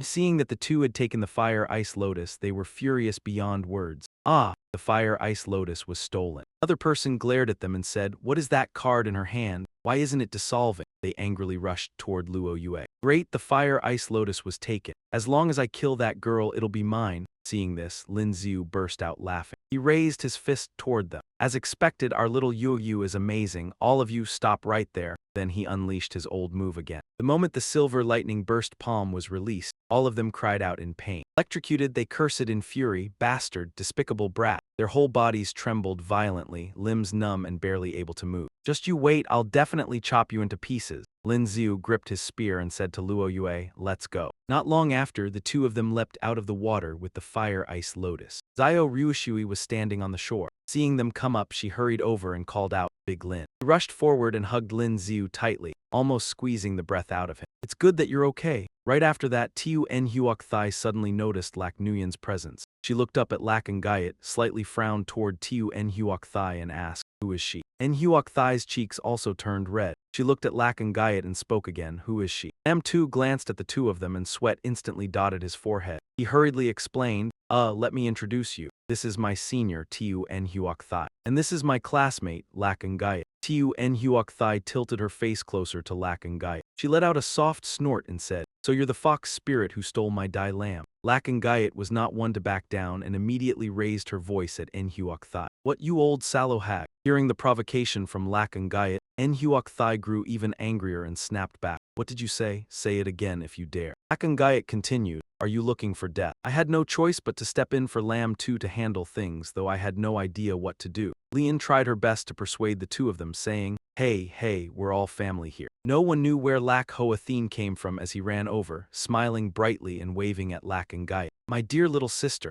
aren't you happy to see your big brother? The moment she saw him, Lak and Gayat was not only unpleased but visibly irritated. I don't have a brother like you. Get out of my way. Even Zio Ryushui is fed up with you. If you have nothing to do, then get lost. A loud shout rang out, look, that's the Ice Lotus Flame. All eyes instantly focused on the Ice Lotus Flame in Lak and Gayat's hand. They were all stunned by the sight. Someone said bitterly, that brat actually managed to get the Ice Lotus Flame. One of them shouted, brothers, the Ice Lotus Flame is ours. The others immediately echoed, kill them and take the Ice Lotus Flame. Realizing the situation was unfavorable, Lam 2 scratched his head and turned to the two of them. Hey, you two, can you stop arguing for now? Lak Hoathine glanced around and smirked. Exactly. There's a pack of wolves eyeing us like prey. We can argue after we deal with them. Zio Ryushui swept her gaze over the crowd surrounding the four of them and laughed loudly. You think you can kill us with just this bunch? During the mockery, the crowd immediately shouted back, there's only one level 7 among the four of you. Keep dreaming. Lak Hoathine's expression darkened as he barked back, level 7, open your eyes and take a good look. When they looked carefully, they all froze, mouths agape in disbelief. How is this possible? This is. Lak Hoathine's appearance changed completely. His hair grew longer and his gaze turned colder, making them cry out in terror, a level 8 martial artist. He swept his eyes over them and sneered, come at me all at once, you little brats. At that moment, a scar-faced man stepped forward. He reached for his sword and reassured the others. Don't be afraid, he's alone. The others immediately responded with renewed confidence. That's right, we have plenty of level 7 martial artists. Closed in on Lak Hoathine, pointing his sword straight at him and shouted, human wave tactics, ants devour the elephant. Lak Hoathine laughed in delight. He laughed heartily and said, then let's give it a try. It's been a long time since I went on a killing spree. At the same time, the Ice Lotus Flame in Lak and Gayat's hand began to slowly dissipate. Seeing this, Lam 2 immediately warned, the Ice Lotus Flame is fading. Lak Hoathine quickly turned his head and frowned. Once it leaves the Ice Lotus pit, it will dissipate quickly. It must be absorbed immediately. Lam 2 glanced at the encircling crowd and asked, here, with all these predators watching us. Still brimming with confidence, he grinned and said to Lam 2, kid, I'll take the main assault. You deal with the stragglers. Lam 2 obediently replied, got it. He recalled past battles and silently resolved, this time I'll protect you. Then Lam 2 turned to Lak and Gayat and said, Lak and Gayat, focus on absorbing it. Lak Hoathine and I will protect you. Hearing this, Lak and Gayat looked somewhat displeased but remained silent just as Zio Ryushui stepped forward. She objected, I don't agree. Big Lam, there are too many of them. Lam 2 simply smiled. Senior sister, please guard behind Lak and Gayat. Zio Ryushui looked at Lak and Gayat and hesitated. But you, at that moment, Lak and Gayat had already sat down in a meditative posture and said, thank you, I'm going to absorb it now. She gently closed her eyes. Her face became calm and relaxed. Seeing this, the crowd roared angrily and charged forward. Damn it, that girl is about to absorb the Ice Lotus Flame. Can't wait any longer, go all out and kill them. In the blink of an eye, a figure shot forward. Lak Hoathine appeared before the two men, laughing loudly as he raised his fist. Where are you looking? With one punch, he sent his opponent flying backward, who cried out in pain. The punch hurled him several meters away, and when he hit the ground, it caused a violent tremor. Witnessing this, the remaining men turned pale and exclaimed in horror, one punch destroyed a level 7 martial artist. Even as a level 8, this power is terrifying. Lak Hoathine dashed toward them like lightning and said as he advanced, only scared now, too late. Amid the chaotic battle, one man secretly crept toward Lak and Gayat and thought, go ahead and fight. The Ice Lotus Flame will be mine. Suddenly, a spear tore through the air. Lam 2 charged at him with his spear. The man looked at him disdainfully and said, a mere level 5 dares to attack me. Lam 2 smiled faintly. Try this. He then unleashed the Icebone Explosive Rain Fire Spear, the spear tip splitting into countless sharp projections. Seeing this, the man frowned and gritted his teeth. thinking, I remember this guy's attribute is fire. How can he still use ice? Pointed his sword at Lamb 2 and roared, such trivial ice bones are useless against me. From those thorny vines, snakes with extremely terrifying forms crawled out. He cried out in horror, damn, it's ice lotus snakes. Lin 2 immediately pressed the spear tip against his body, and the snake lunged forward to bite straight at his nose, causing his entire body to flash with blue light. That stream of light was like a blazing flame. He screamed in agony. Lin 2 stood there with a smug expression. Now do you know why I had to use the ice bone technique? Because I dug up some things from the fire ice lotus that hate fire. Seeing this, the others immediately charged toward him, gripping their weapons tightly. Bastard, kill him, they shouted. Damn it, this has gone too far, the rest joined in. Let's attack together and kill him. Lin 2 looked at the crowd rushing toward him and sneered softly. So many of you ganging up on one person, you're the ones without honor. He revealed a crafty smile, and countless snakes suddenly shot out from his spear. Luckily, when I fell into the lake, I grabbed quite a few ice lotus snakes. Take this, ice lotus snakes of death. His snakes terrified them to the extreme. They screamed, damn, this guy is even using ice lotus snakes as throwing darts. Holy hell, get out of the way. Luo Yue remained focused on absorbing the fire ice lotus. Suddenly, a red-haired man charged straight at her. Die, I won't let you keep absorbing it. Hand over the fire ice lotus. Zio Ryu Shui immediately stepped in front of her and unleashed butterfly dance at him, but he curled his lips in a smirk and easily neutralized the attack. You little level 6A girl, get out of my way. Just then, a dark shadow flashed behind him as Luo Hua Tian suddenly launched a sneak attack from the rear. Seeing her opponent taken away, Zio Ryu Shui immediately frowned. When he saw him appear, Lin 2 was extremely surprised and turned to ask, why did you come back? Have you finished dealing with the ones up front? Luo Hua Tian smiled faintly and glanced sideways, just a bunch of rookies. 5 minutes was enough. All of them were knocked down and lying flat on the ground. Not a single one could move anymore. They were all completely defeated. Zio Ryu Shui watched the scene in disbelief. Lin 2 was also stunned and stammered. With your speed, slaughtering a bunch of chickens wouldn't even be that fast. The swirling black aura gradually dissipated, and Luo Hua Tian returned to his normal state. He walked over to Lin 2, clearly in a good mood. So what do you think of my move? Want to learn it? If you do, I can teach you. But you'll have to take me as your master and follow me into the dark realm. As he spoke those conditions with a smile, he looked at Lin 2. Hearing this, Lin 2 was utterly shocked. He thought to himself that this man was actually from the dark realm. Wasn't he Luo Yue's older brother? He recalled the place Luo Hua Tian had just mentioned. It was a completely abandoned land, filled with savage evolved beasts and criminals wanted by the Federation. Listen to him. A voice suddenly rang out from behind, startling him into turning around. Luo Yue, who was absorbing the fire ice lotus, suddenly opened her eyes, her voice full of anger. Lin 2 will not go to that place with you, and he won't walk the same path as you. Hearing this, Luo Hua Tian laughed. Little sister, instead of focusing on absorbing the fire ice lotus, are you worrying about your little boyfriend? The more she listened, the angrier she became and shouted, shut up. As soon as she finished speaking, her eyes suddenly widened and she spat out a mouthful of blood. Luo Yue's body abruptly seemed to freeze, a blue aura enveloping her completely. Seeing this, Lin 2 grew extremely anxious and immediately called out. Luo Yue, Luo Hua Tian, standing beside him, shook his head. That foolish girl, this fire ice lotus carries extremely powerful origin energy. If she loses focus while absorbing it, she'll be frozen into a stone statue. Hearing that, Lin 2 quickly turned and asked, Big brother, you can't just stand by. What should we do now? How can we save her? Luo Hua Tian frowned. His voice lowered. There's nothing I can do. I don't have any fire attribute skills. Suddenly Lin 2 remembered something. That's right, fire attribute skills. I have red lotus fire inside my body. Flames instantly blazed across his entire body as he slowly stepped forward. He reached out and touched Luo Yue, and the flames from his body transferred into hers. The power of the fire ice lotus made him grit his teeth in endurance. I didn't expect it to consume so much origin energy, but it's fine. I still have plenty of mutant crystals to absorb. Luo Hua Tian watched this with an amused smile. This guy absorbed a level 7 mutant crystal for Luo Yue without even blinking. It seems he truly has feelings for her.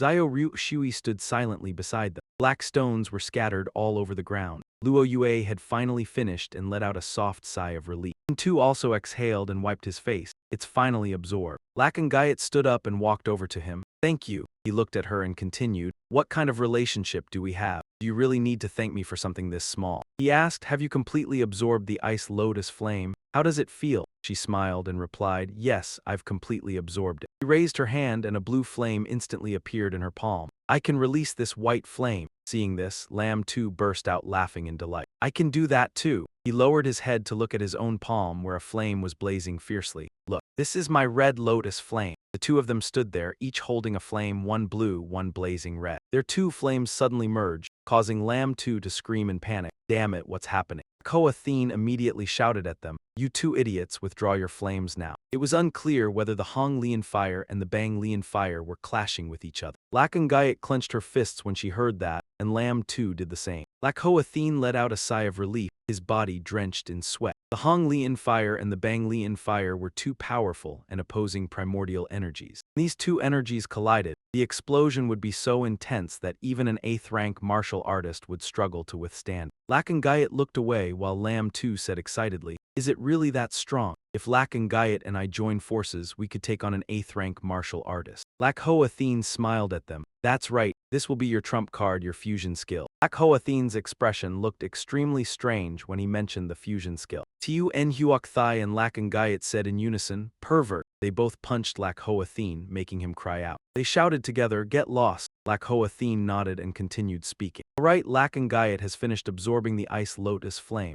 My mission is complete." Lamb 2 looked at Lakhoathene, who was carrying a large backpack stuffed with weapons, and said in surprise, "I remember when you arrived, your hands were empty." Lakhoathene laughed. "These are things I just collected from the corpses of those martial artists, all spoils of war." Lamb 2 pointed at the items in the backpack. "The exotic crystals are fine, but what's with this pile of random weapons? You're an 8th rank master." Lakhoathene smiled when he saw Lamb 2 staring at them intently. "What do you know? This is called being thrifty. I can't waste a trip like this, right?" Lamb 2 nodded, and Lakangayat spoke from behind. "You came here to help me obtain the ice lotus flame." Lakhoathene turned around as he walked. "Of course, you're my little sister after all." Lakhoathene waved goodbye to everyone before leaving. "See you later, take care, brother-in-law." Lamb 2 asked Lakangayat, "Isn't your brother actually very kind? Why were you so harsh to him earlier?" Lakangayat fell silent, then said, "When he was 7, the family threw him into the dark realm to fend for himself. Yet he survived and became an 8th rank martial artist. He offered his soul to the darkness, becoming a bloodthirsty monster who loves killing, even though he tries to restrain himself. One day he will eventually be completely devoured by the darkness." Tu Nhuokthai added, "Sent there at just 7 years old. Your family is truly ruthless." Lakangayat closed her eyes. "That's why our family can remain strong. Weakness is a sin under that dark night sky." Voice rang out, "Lakangayat, we shouldn't stay here long. Martial artists searching for the ice lotus flame could arrive at any moment. We should leave quickly." Those who blocked their path lay dead on the ground. Lamb 2 looked at them and said, "Big brother Lakhoathene already killed them all. As long as we leave, no one will know we took the ice lotus flame." But Lakangayat turned back. "I still can't leave." He was surprised. "Why? I heard you came here to save someone. Haven't you found that person yet?" Lakangayat explained, "That was a lie I told the school." Then she turned back, gripping her sword. "I didn't come to save someone, I came to kill someone." Lamb 2 was shocked. "Kill someone who?" She began her story. 3 years ago, I went with 6 teammates to the ruins of death to hunt an 8th rank evolved beast. After we joined forces to kill that evolved beast," Lakangayat continued, "there was a woman in the group named Truong Hao Kayat. She killed everyone and monopolized the 8th rank exotic crystal." She mentioned a woman with orange hair holding a green stone. She recalled the event. 5 other teammates were killed and she was the only survivor. Lakangayat said angrily, "I swore before my teammates, corpses, that I would kill Truong Hao Kayat to avenge them. When I received information that Truong Hao Kayat had appeared in the dark forest, I came here. I didn't expect her to become the leader of a martial artist organization and secretly ambush me." She recounted what happened earlier. "It was no match for them, so I deliberately lured them to Ice Lotus Lake and pretended to fall into it. An ice attribute martial artist falling into the lake. As long as there are no wounds on the body, even without releasing origin power, one can stay underwater for a long time without drowning. I used the gaps between the shattered rocks at the bottom of the lake to hide, waiting for an opportunity until you also fell into the lake." In front of Zio Ryushui and Lynn 2,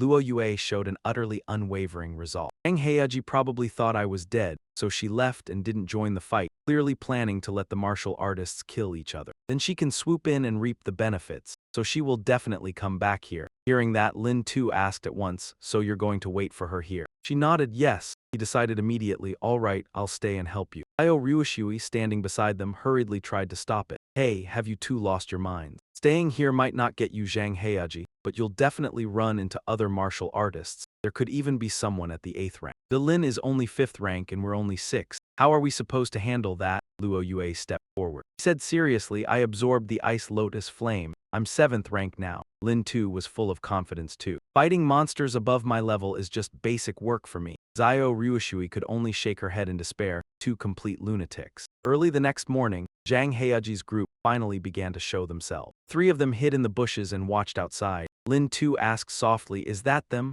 Luo Yue nodded. "Yes." He turned to the other two. "Move. We'll go to the Ice Lotus Lake and set an ambush." Lin Tu piled the corpses up high and crawled inside, saying excitedly, "Hiding in a pile of bodies for a sneak attack. Just thinking about it is thrilling." Zio Ryushui didn't even know what to say. This guy's tastes were seriously messed up. Luo Yue was helpless too. "I don't want to hide under a pile of corpses." In the end, the two of them decided to switch spots. "Let's hide in the bushes." Zhang Heyiji's group drew closer. When Luo Yue saw them, she signaled, "They're here." The moment she arrived, Zhang Heiyiji froze. Looking at the bodies scattered everywhere, she couldn't help blurting out, "What on earth happened here? Why are there so many dead bodies? Did everyone who came before die?" One man in the group spoke up. "I know this one, he's an 8th rank martial artist. Even if he's only early stage, he's still 8th rank." Zhang Heiyiji stepped forward to check and then said, "Judging by the condition of the corpses and their wounds, it doesn't look like they killed each other. They were slain by someone else. Who could have killed this many martial artists?" She turned back and ordered her subordinates, "Get in the water and see if the ice lotus flame is still there." But everyone looked terrified. She barked, "What are you hesitating for? As long as you aren't injured and you use your energy to protect your body, you won't die in a short time." Hearing that, their faces went deathly pale. They clenched their lips, looked at her, and jumped into the lake one after another. Hidden behind the bushes, Luo Yue watched in silence. This was a perfect chance to deal with the people underwater. She turned and instructed the rest. The others spread out. "Keep checking the bodies, see if there are any unusual crystals or clues." Bald man saw the piled-up corpses and walked over. The moment he got there, he pinched his nose, face twisted. "These bodies are starting to stink." Suddenly, a spear tip shot out from nowhere. It drove straight into the bald man's belly, sending him sprawling onto the heap of corpses. Another man heard the noise and spun around in shock. Staggered over, teasing,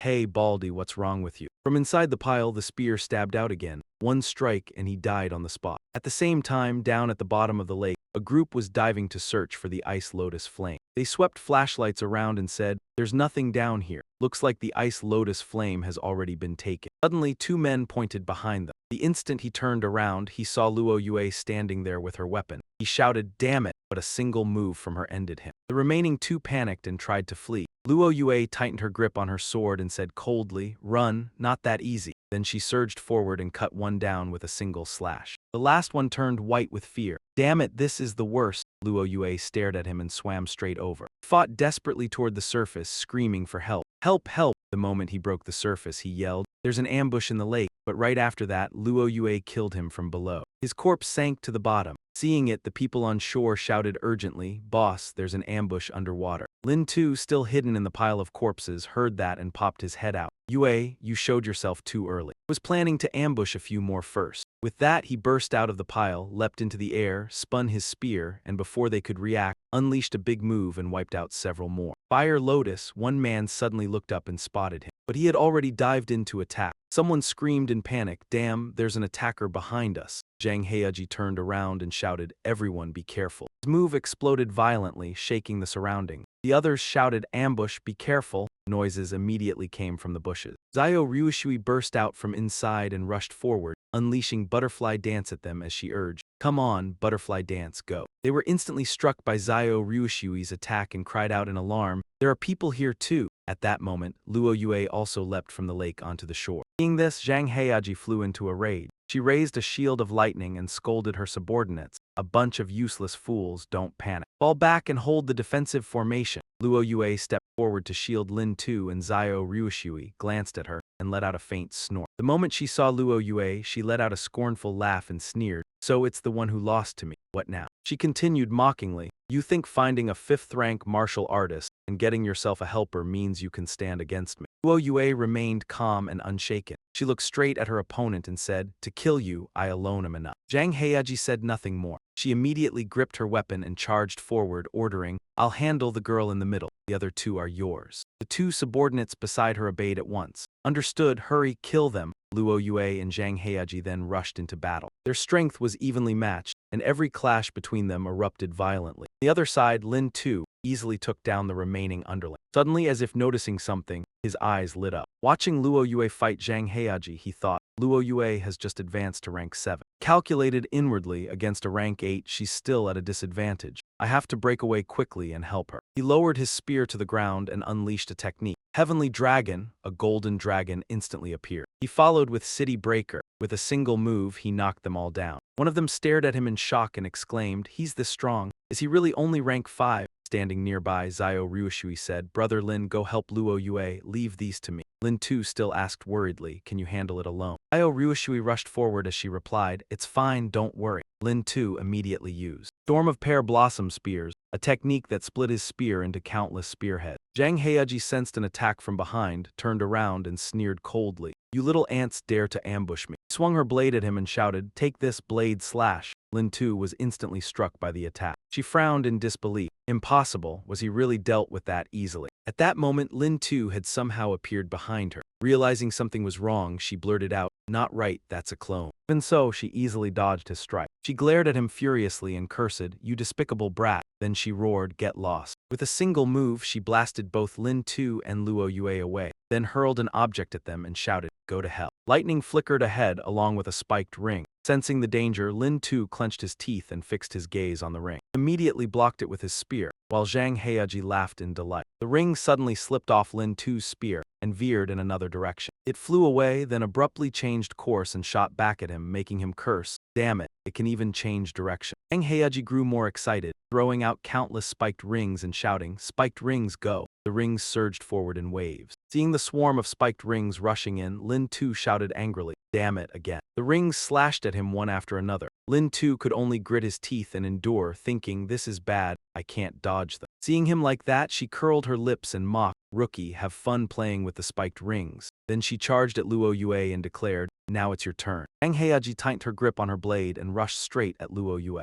Luo Yue refused to retreat, raising her sword to meet the attack. She swung her blade like a madwoman, eyes blazing as she repeatedly screamed, "Die, die, die." Luo Yue easily blocked the strikes, and the collision between them triggered a violent explosion. While the two fought fiercely, Lin Tu struggled desperately against the spiked rings surrounding him. As he fought, he cursed inwardly, "Damn it, I can't predict the attack trajectory of these spiked rings." Glanced at Luo Yue, gritted his teeth and thought, "This won't do. Luo Yue alone can't defeat that crazy woman." Frowning with lips pressed tight, he speculated, could this woman have some special ability, using her mind to control these 3 spiked rings? He silently observed a while longer, then seemed to realize something. His gaze settled on her prosthetic arm as he murmured inwardly, "I see. Now I understand." The moment that thought flashed through his mind, he grasped the crux of the problem. He looked back at the spiked rings and realized they were not controlled by mental force, as if he had just discovered something. He grinned in delight. If they're electronic devices, then they must be afraid of high temperatures. He raised his spear and unleashed 100 birds paying homage to the phoenix. Seeing him struggling against the spiked rings, she sneered proudly. How hot can a level 5 brat's fire skill possibly get? He replied that her spiked rings were made of heat-resistant material, then suddenly felt that something was wrong. Watching the spiked rings burn, she cried out in panic, "How can this kid's fire be so strong? Such high temperature?" She froze. Could it be the red lotus karmic flame from another world? Seeing that she was knowledgeable, Lion laughed. "I didn't expect you to know your stuff." He admitted frankly, "That's right. What burns inside my body is a flame that can incinerate everything. The red lotus karmic flame." Just then, Luo Yue called to her from behind, "What are you staring at?" Gasped, "This is Ice Flame Slash." She hurriedly steadied herself. "Activate it now, block it." Then she looked at Luo Yue with an annoyed frown. She exclaimed in shock, "You swallowed the Ice Lotus Flame. How is that possible? One red lotus flame, one ice lotus flame. The two of you are unbelievably lucky." Luo Yue looked at her and replied smugly, "Thanks to you. If you hadn't knocked me into Ice Lotus Lake, I wouldn't have obtained it." From behind, Lin Xiu cut in, "The two of us are heaven's chosen couple. Scared now." His words displeased Luo Yue and she shouted, "Shut up. Say one more word and I'll kill you first." But he merely scratched his cheek and answered, all right, let's deal with this third wheel first." He unleashed 100 birds paying homage to the phoenix again, but Zhang Heiji easily blocked the flames. She said coldly, "No matter how strong your fire is, you're only level 5. A level 5 flame can't kill me." Luo Yue stepped forward as well. "Is that so? Ice Flame Slash?" She seemed to spot a flaw in Luo Yue and burst into laughter. He said, "It seems you haven't fully absorbed the ice lotus flame. As long as I kill you, I can seize the energy you haven't completely absorbed." Both of their attacks missed, making her suspicious. It missed. Luo Yue looked at her and smiled. Luo Yue said, "Who said I wanted to attack you?" Over here, Lin Xiu laughed happily and shouted, "They're about to collide, run." Other soldiers were frightened when they saw it. They looked at each other and said, "What are they trying to do? Such overwhelming momentum." Zhao Ruoshui couldn't stand it and yelled, "These two lunatics." Even Zhang Heiji couldn't understand what was happening. She stood there stunned. What are they doing? What's the point of striking once and then running? At that moment, Luo Yue's blue flame shot straight forward. Lin Xiu's flames also surged in, the two streams of fire merging together and trapping Zhang Heiji in the middle. By the time she realized it, it was too late. She panicked. "Damn it, no, how can this energy be so powerful?" She screamed as a cloud of smoke swept past, leaving a massive crater in its wake. Zhang Heiji had vanished. Lin Xiu stared in disbelief and blurted out, "Holy crap." Lin Xiu exclaimed excitedly,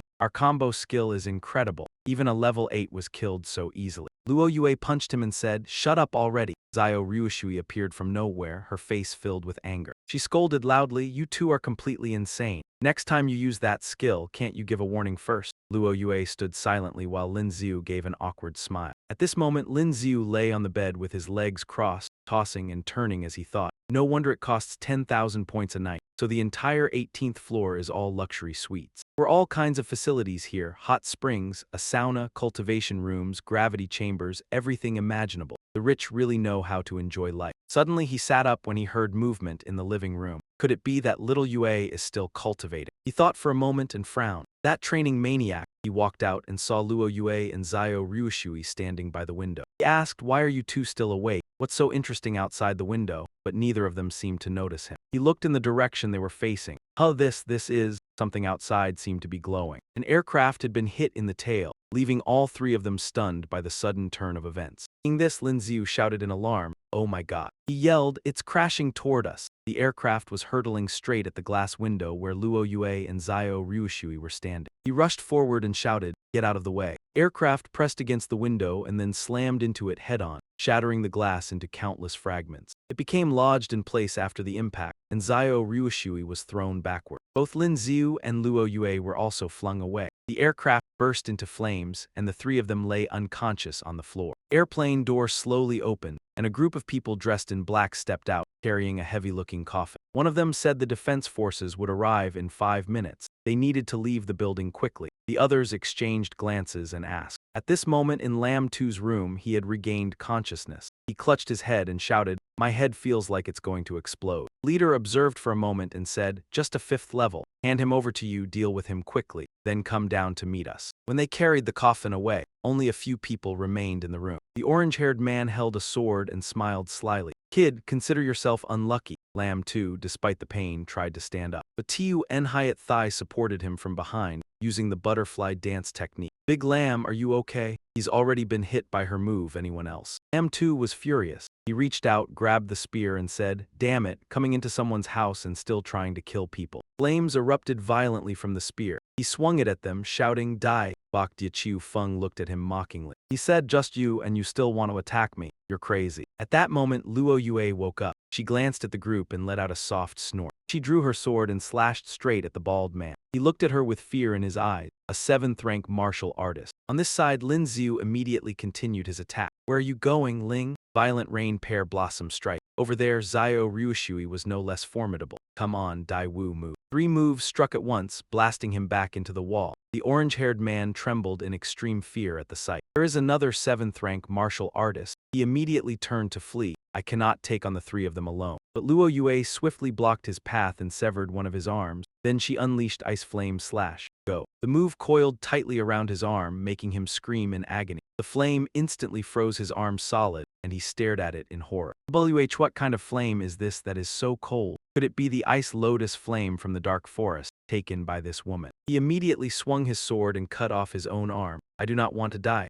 Lin Xiu watched him flee and could not stop praising him. This guy is truly ruthless. To escape, he cut off his own arm. The whole building seemed to shake violently, and Lin Xiu frowned as he looked downward. There must be a battle going on below. Damn it, what level of fight is this that even the 18th floor can feel the shockwaves? Zhao Ruoshui frowned slightly in thought. In this building, aside from us, there is only the perverted old man at the reception desk. Anyone capable of managing the Deep Blue City branch cannot be ordinary. Luo Yue withdrew her move and rushed forward. Come on, let us help. Lin Xiu burst out laughing. We are not helping, we are going to watch a big shot fight. A violent explosion suddenly echoed through the building. A man in black was sent flying into the wall. He was slammed straight into the wall behind him, and the other man stared in shock. One palm strike eliminated a 6th-rank fighter. He roared, "Old man, who exactly are you?" The man's hand shone brilliantly, a purple glow enveloping his arm. "He's just an old gatekeeper." The old man calmly stepped toward him. "Let me guess, you stole a treasure from the Deep Blue City Lord's residence, did you not?" Hearing that, he grew even more furious, clenching his fists and shouting, "This is none of your business. Get out of here if you know what is good for you." The old man pointed at him and said, "Take it off your chest and I will spare you." He seemed to go mad, yelling at him, "In your dreams, I have gambled my entire life for this." The old man's face immediately turned cold. Stroking his beard, he said, "Very well, then I will kill you first and take it back afterward." Another man rushed over in panic to report, "We are in big trouble. It is terrible, he has started slaughtering us." He turned and shouted at the orange-haired man, "Useless trash, you cannot even handle 3 students." Orange-haired man replied in pain, "That girl is 7th rank and can use the ice lotus flame from the dark forest." Upon hearing this, he immediately turned back and demanded, "What? One of them can use the ice lotus flame." He pointed at his missing arm and said, "My arm was injured by the ice lotus flame." The old man's face darkened when he heard this. So the ice lotus flame was taken by those youngsters. It's expected of students from my sacred domain academy. At this moment, Lin Xiu ran over, panting, and asked, "Master, are you all right?" The old man's expression softened when he saw them. He smiled kindly, "I am fine, just stretching my muscles a bit. I did not expect such a situation. You still remember an old man like me?"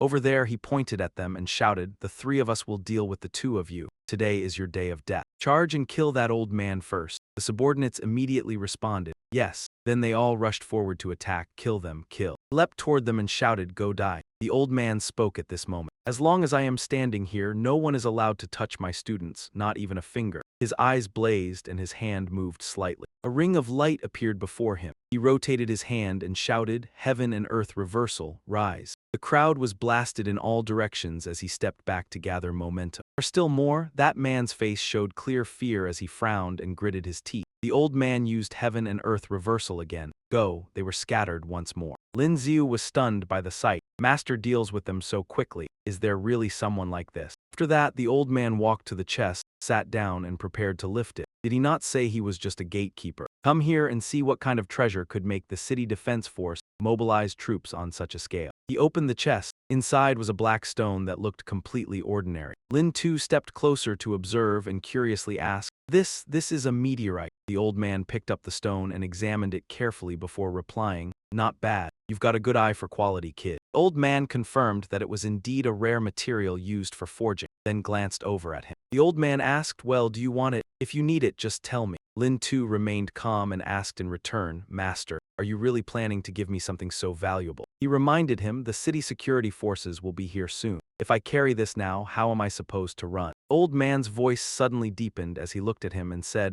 "I'm giving it to you because you know how to care about me. As for those others, I have my own way of dealing with them." He turned to Luo Yue and asked, "Young lady, you're from the Luo family of Sky City, aren't you?" He mentioned that he once owed the Luo family a favor and wanted to give this item to her in return. Seeing this, Lin too clicked his tongue and said, "Giving away something that wasn't even yours to begin with, and it might not even cover the debt. You're quite generous." As he spoke, the old man cracked the meteorite open, revealing a blue gemstone inside. A blue gemstone was revealed inside. Lin too hurriedly stopped him. "Wait, didn't you say you were giving this to us? What exactly are you trying to do?" The old man picked up the gemstone and explained, "Silly child, when I mentioned forging material, I was referring to the stone inside the meteorite. As for the meteorite itself, it's also a good material, but compared to this stone, it's not even worth 1/10. Then he handed it to them and urged, "Hurry and take it. The security forces are almost here." He added that the meteorite itself was already a fine forging material, but it was far inferior to that stone. "Take it and go. The security forces are almost here." He turned back to close the chest, since the city lord had no idea there was still a stone inside. So the meteorite had to be returned to him. Suddenly, the wall exploded. A squad armed with guns rushed into the room and shouted,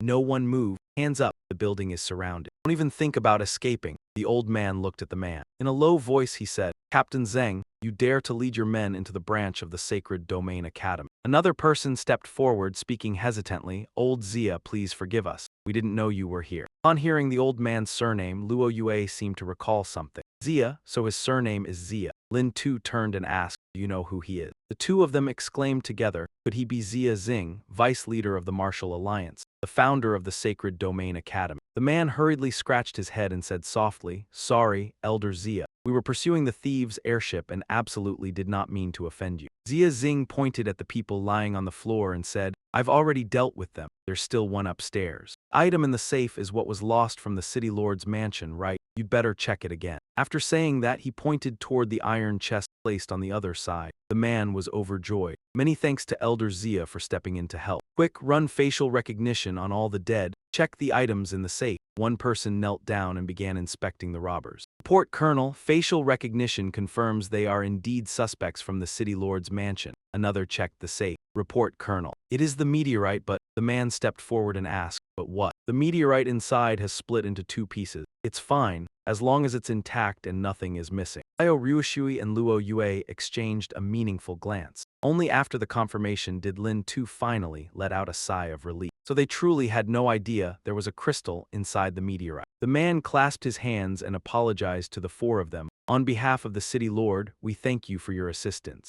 Damage to the building will be repaired free of charge by the maintenance team tomorrow morning." Elder Zia responded politely as well, "The city lord is very thoughtful. Please convey my thanks." After speaking, they carried the safe outside. The old man suddenly turned back and spoke to the three of them. "18th floor can't be used anymore. I'll arrange other rooms for you. Whether you stay together or separately is up to you. Don't worry, I won't charge you." Hearing this, Lin Tu complained, "The 18th floor is so expensive and we didn't even stay a single day before it was wrecked. You should compensate us." The old man pretended not to hear and calmly said, "For accidents caused by natural or human disasters, we bear no responsibility. Hurry back to your rooms and rest. Perhaps tomorrow the airship will resume its normal trips to the Sacred Domain Academy." He was extremely shocked after hearing this. The next morning, the building began undergoing repairs. Lin Tu looked exhausted, stretching and yawning. "I'm so sleepy I could die." The three of them carried their weapons and headed outside. As he walked, he complained, "Who starts construction at 3 in the morning? I barely got any sleep." He looked ahead and continued, "Damn it, why are there so many people?"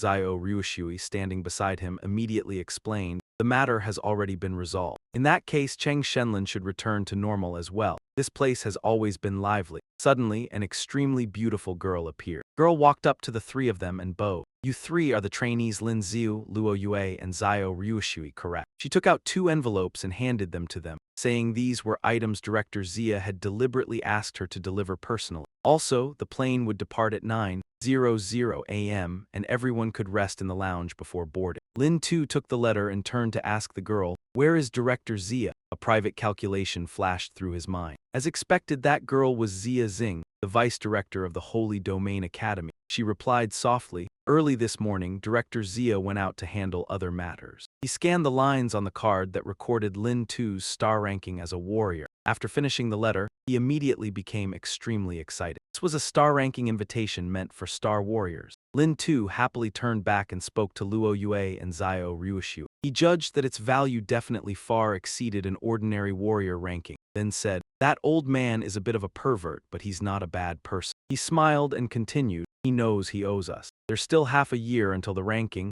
Looks like I have to give it everything these next 6 months." He went on, "Otherwise, if a 5-star warrior like me goes to the ranking, people will look down on me." A plane was gliding through the sky. The plane flew past the buildings in the city center. While Lin Tu, Luo Yue, and Zio Ryushui were seated, a voice suddenly rang out, startling all three. "Hello, Cadet Zio Ryushu." A handsome young man walked over to the three of them. He spoke up, "I didn't expect you to be here on a mission too. What a coincidence. And who is this beauty sitting with you?" Seeing that man, Zio Ryushui's expression briefly turned unhappy. She said, Kim Junsu, aren't you the one who's always been too afraid of getting your face hurt to take missions? Hearing that, he still forced a bright smile. He replied, this time my homeroom teacher entrusted me with an important mission in the desert city south of the dark forest. His expression suddenly changed. Turning to Lin Tu, he said, hey, you, I want that seat. Move and sit somewhere else. Lin Tu refused to back down. He crossed his arms and curled his lip. Who the hell are you to make me give up my seat? Is something wrong with your head? Hearing that, Kim Junsu shouted in rage. What did you say? You're just a pathetic first-year level 5 cadet and you dare talk to a senior like that. He secretly calculated that this idiot had gotten to sit next to two beauties, so he had to humiliate him in front of them. Then he clenched his fist and frowned slightly. He said, I politely asked you to give up the seat, and you still have no shame. Lin Tu also tightened his hand and replied, I've never yielded to someone like you. He immediately lunged forward, shouting, you want to die? Lin Tu also threw a punch that exploded like lightning toward his opponent. Two punches collided head-on, but the one who got hurt was Kim Junsu. He clutched his arm and cried out, my arm. Then, gripping it tightly, he stared at him and said, this brat is really reckless. He caused damage the moment he struck. Seeing that, Lin Tu curled his lip into a smile. He said, you should feel lucky we're on the Holy Domain Academy's airship. Otherwise, your arm would have been shattered long ago. During that provocation, he flew into a rage and tried to kick him, roaring, you damn bastard, I'll kill you. Lin Tu couldn't help mocking him. With that limp-wristed voice, you dare say you'll kill me. Suddenly a shout rang out, stop it right now. A man stepped over, shoved Kim Junsu aside and barked, you dare ignore academy discipline and fight on an airship? That's outrageous. He loudly declared, when we get back to the academy, I'll report this to the faculty office. 3 days of confinement. Kim Junsu held his arm and said weakly, teacher, I've been wronged. He struck first. Look, my arm is about to be crippled. Seeing that, Lin Tu curled his lip and thought to himself that he was still putting on an act. The man didn't listen to another word, turned away and said, it doesn't matter who struck first. He shouted, all of you are confined. If you fight again on the way back, I'll punish you severely. He turned and left, leaving Lin Tu and Kim Junsu behind. After taking the loss, Kim Junsu turned his back and walked off, saying to him, kid, let's see how comfortable you feel being locked up at the Holy Domain Academy. Watching his figure, he thought to himself, is this guy mentally unwell? He talks as if he won't be locked up too. After that, Lin Tu turned and complained to Luo Yue. A lecturer was right here just now. Why didn't you speak up to help me, and instead let that limp-wristed guy make the first move? Luo Yue glanced at him and replied, being confined is good for you. He grumbled back, what the hell, how is being confined good for me? He didn't explain clearly, only said vaguely, you'll know when the time comes. The airship continued flying and many ships gathered in front of a building. Relaxed voices rang out, we're finally back. Lin Tu walked as he waved and said, I'm going to report to Teacher Na. Io Ryushui looked at Big Lin and said, I'll head back first. I'll finish calculating the points for this mission. You said you'd hand his share back to him. Sure, might as well make a little extra. Seeing Luna turn to leave, Lin Tu quickly called after her. Hey, don't you need to report to Professor Na? Without turning around, Luna replied, no need. I already asked the dean for permission directly. Only then did he freeze for a moment and blurt out, wow, you're still better than me. After that, the two of them walked into the building together and called out, reporting in. Professor Nam, I'm back. The moment Professor Nam saw him, he flared up and pointed straight at him, shouting, you brat, can't you give me a moment of peace? He continued scolding, a mere level 5 kid dares to enter the dark forest for a life-and-death battle. You barely made it back and then you go fighting someone on the airship. As he spoke, he threw the tablet toward Lin Tu and barked, it's impossible not to know. Hearing this, Lin Tu's face fell as he said. He complained, the academy office handles student incidents pretty fast. On the tablet screen were the following words. It clearly displayed a notice about the disciplinary action for Lin Tu and Kim Junsu fighting on the airship. Professor Nam continued, normally, asking them to handle something can drag on for half a month. Professor Nam frowned at him and reminded him, you're missing the point. Didn't you notice where you're being locked up? He calmly asked back. Where is it, Professor? With his hands behind his back, Professor Nam replied evenly. The Academy's detention area is in the Thunder Zone, north of the campus. He explained that the dean kept many level 8 Thunderbirds there. Thunderbirds could summon lightning from the heavens and earth, so wherever they appeared was always shrouded in thick dark clouds. Thunder roared constantly. If struck by lightning drawn down by a Thunderbird, one would be severely injured. He went on about how dangerous the place was, though treatment would arrive in time. So it wouldn't be fatal. The feeling of being struck by lightning, burned inside and out, was not something everyone could endure. He looked at Lin Tu again and said, moreover, you're only level 5. And if you don't know how to use origin power to protect yourself, it's even more dangerous. After hearing this, Lin Tu fell silent and frowned slightly. So it was the Thunder Zone. No wonder Luna and Zio Ryushui said that place would benefit him. He thought to himself that even if the gravity chamber used to train electrical resistance was running at full capacity, it no longer had much effect on him. Perhaps the Thunder Zone would help elevate his lightning resistance and lightning element skills to another level. As if reading his thoughts, Professor Nam said sternly, "You look way too carefree. Tomorrow you'll find out just how terrifying it is to be locked up there." He added, "Besides, I heard Kim Junsu completed an important mission for the academy this time, so he's only receiving a written warning and won't be detained." Hearing that, it was like a bolt from the blue struck him, and he cried out, "What? That's completely unfair. And why do I have to go serve my detention first thing tomorrow morning?" He continued, "I just barely survived and I haven't even had a proper rest." Turning his back, the professor said,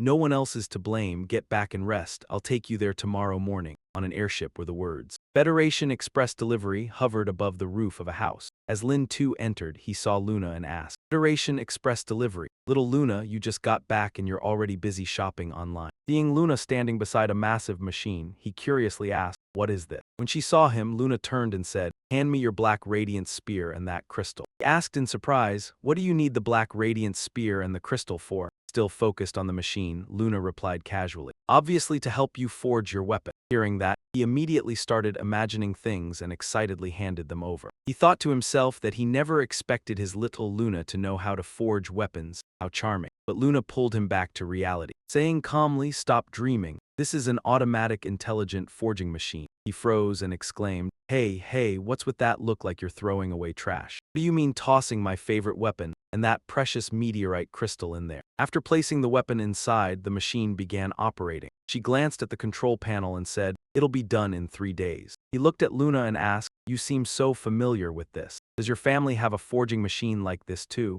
She replied casually, "We have 10 of them and they're more advanced than this one." Lynn too asked again, "10 of them and even better features. This thing can't be cheap, right?" Without a second thought, Luna answered, "Not expensive. Each one only costs 100 million alliance credits." That number made Lynn too freeze. Pointing at the machine, he stammered, 100 million alliance credits. "While I was reporting to Professor Nam, you spent 100 million already." Luna frowned slightly and asked, "Is 100 million alliance credits a lot?" Lynn too sat down in a corner gloomily and muttered, "I don't want to talk to a rich girl." Thunder Zone, Northern District of the Sacred Domain Academy. At that moment, Professor Nam and Lin Tu had arrived. Standing before the gate, he said, "We're here, this is the place." A bolt of lightning suddenly struck down. He saw it and immediately froze. "Oh my God, that lightning bolt is huge." At the registration gate of the Northern District of the Sacred Domain Academy, Teacher Nam was leading Lam 2 inside. Here, someone was calling out names to guide each person. Lam 2, first year, grade 10, detained for 3 days, identity confirmed. After hearing that, he curled his lips slightly. Just then, several people carried a young man out from inside.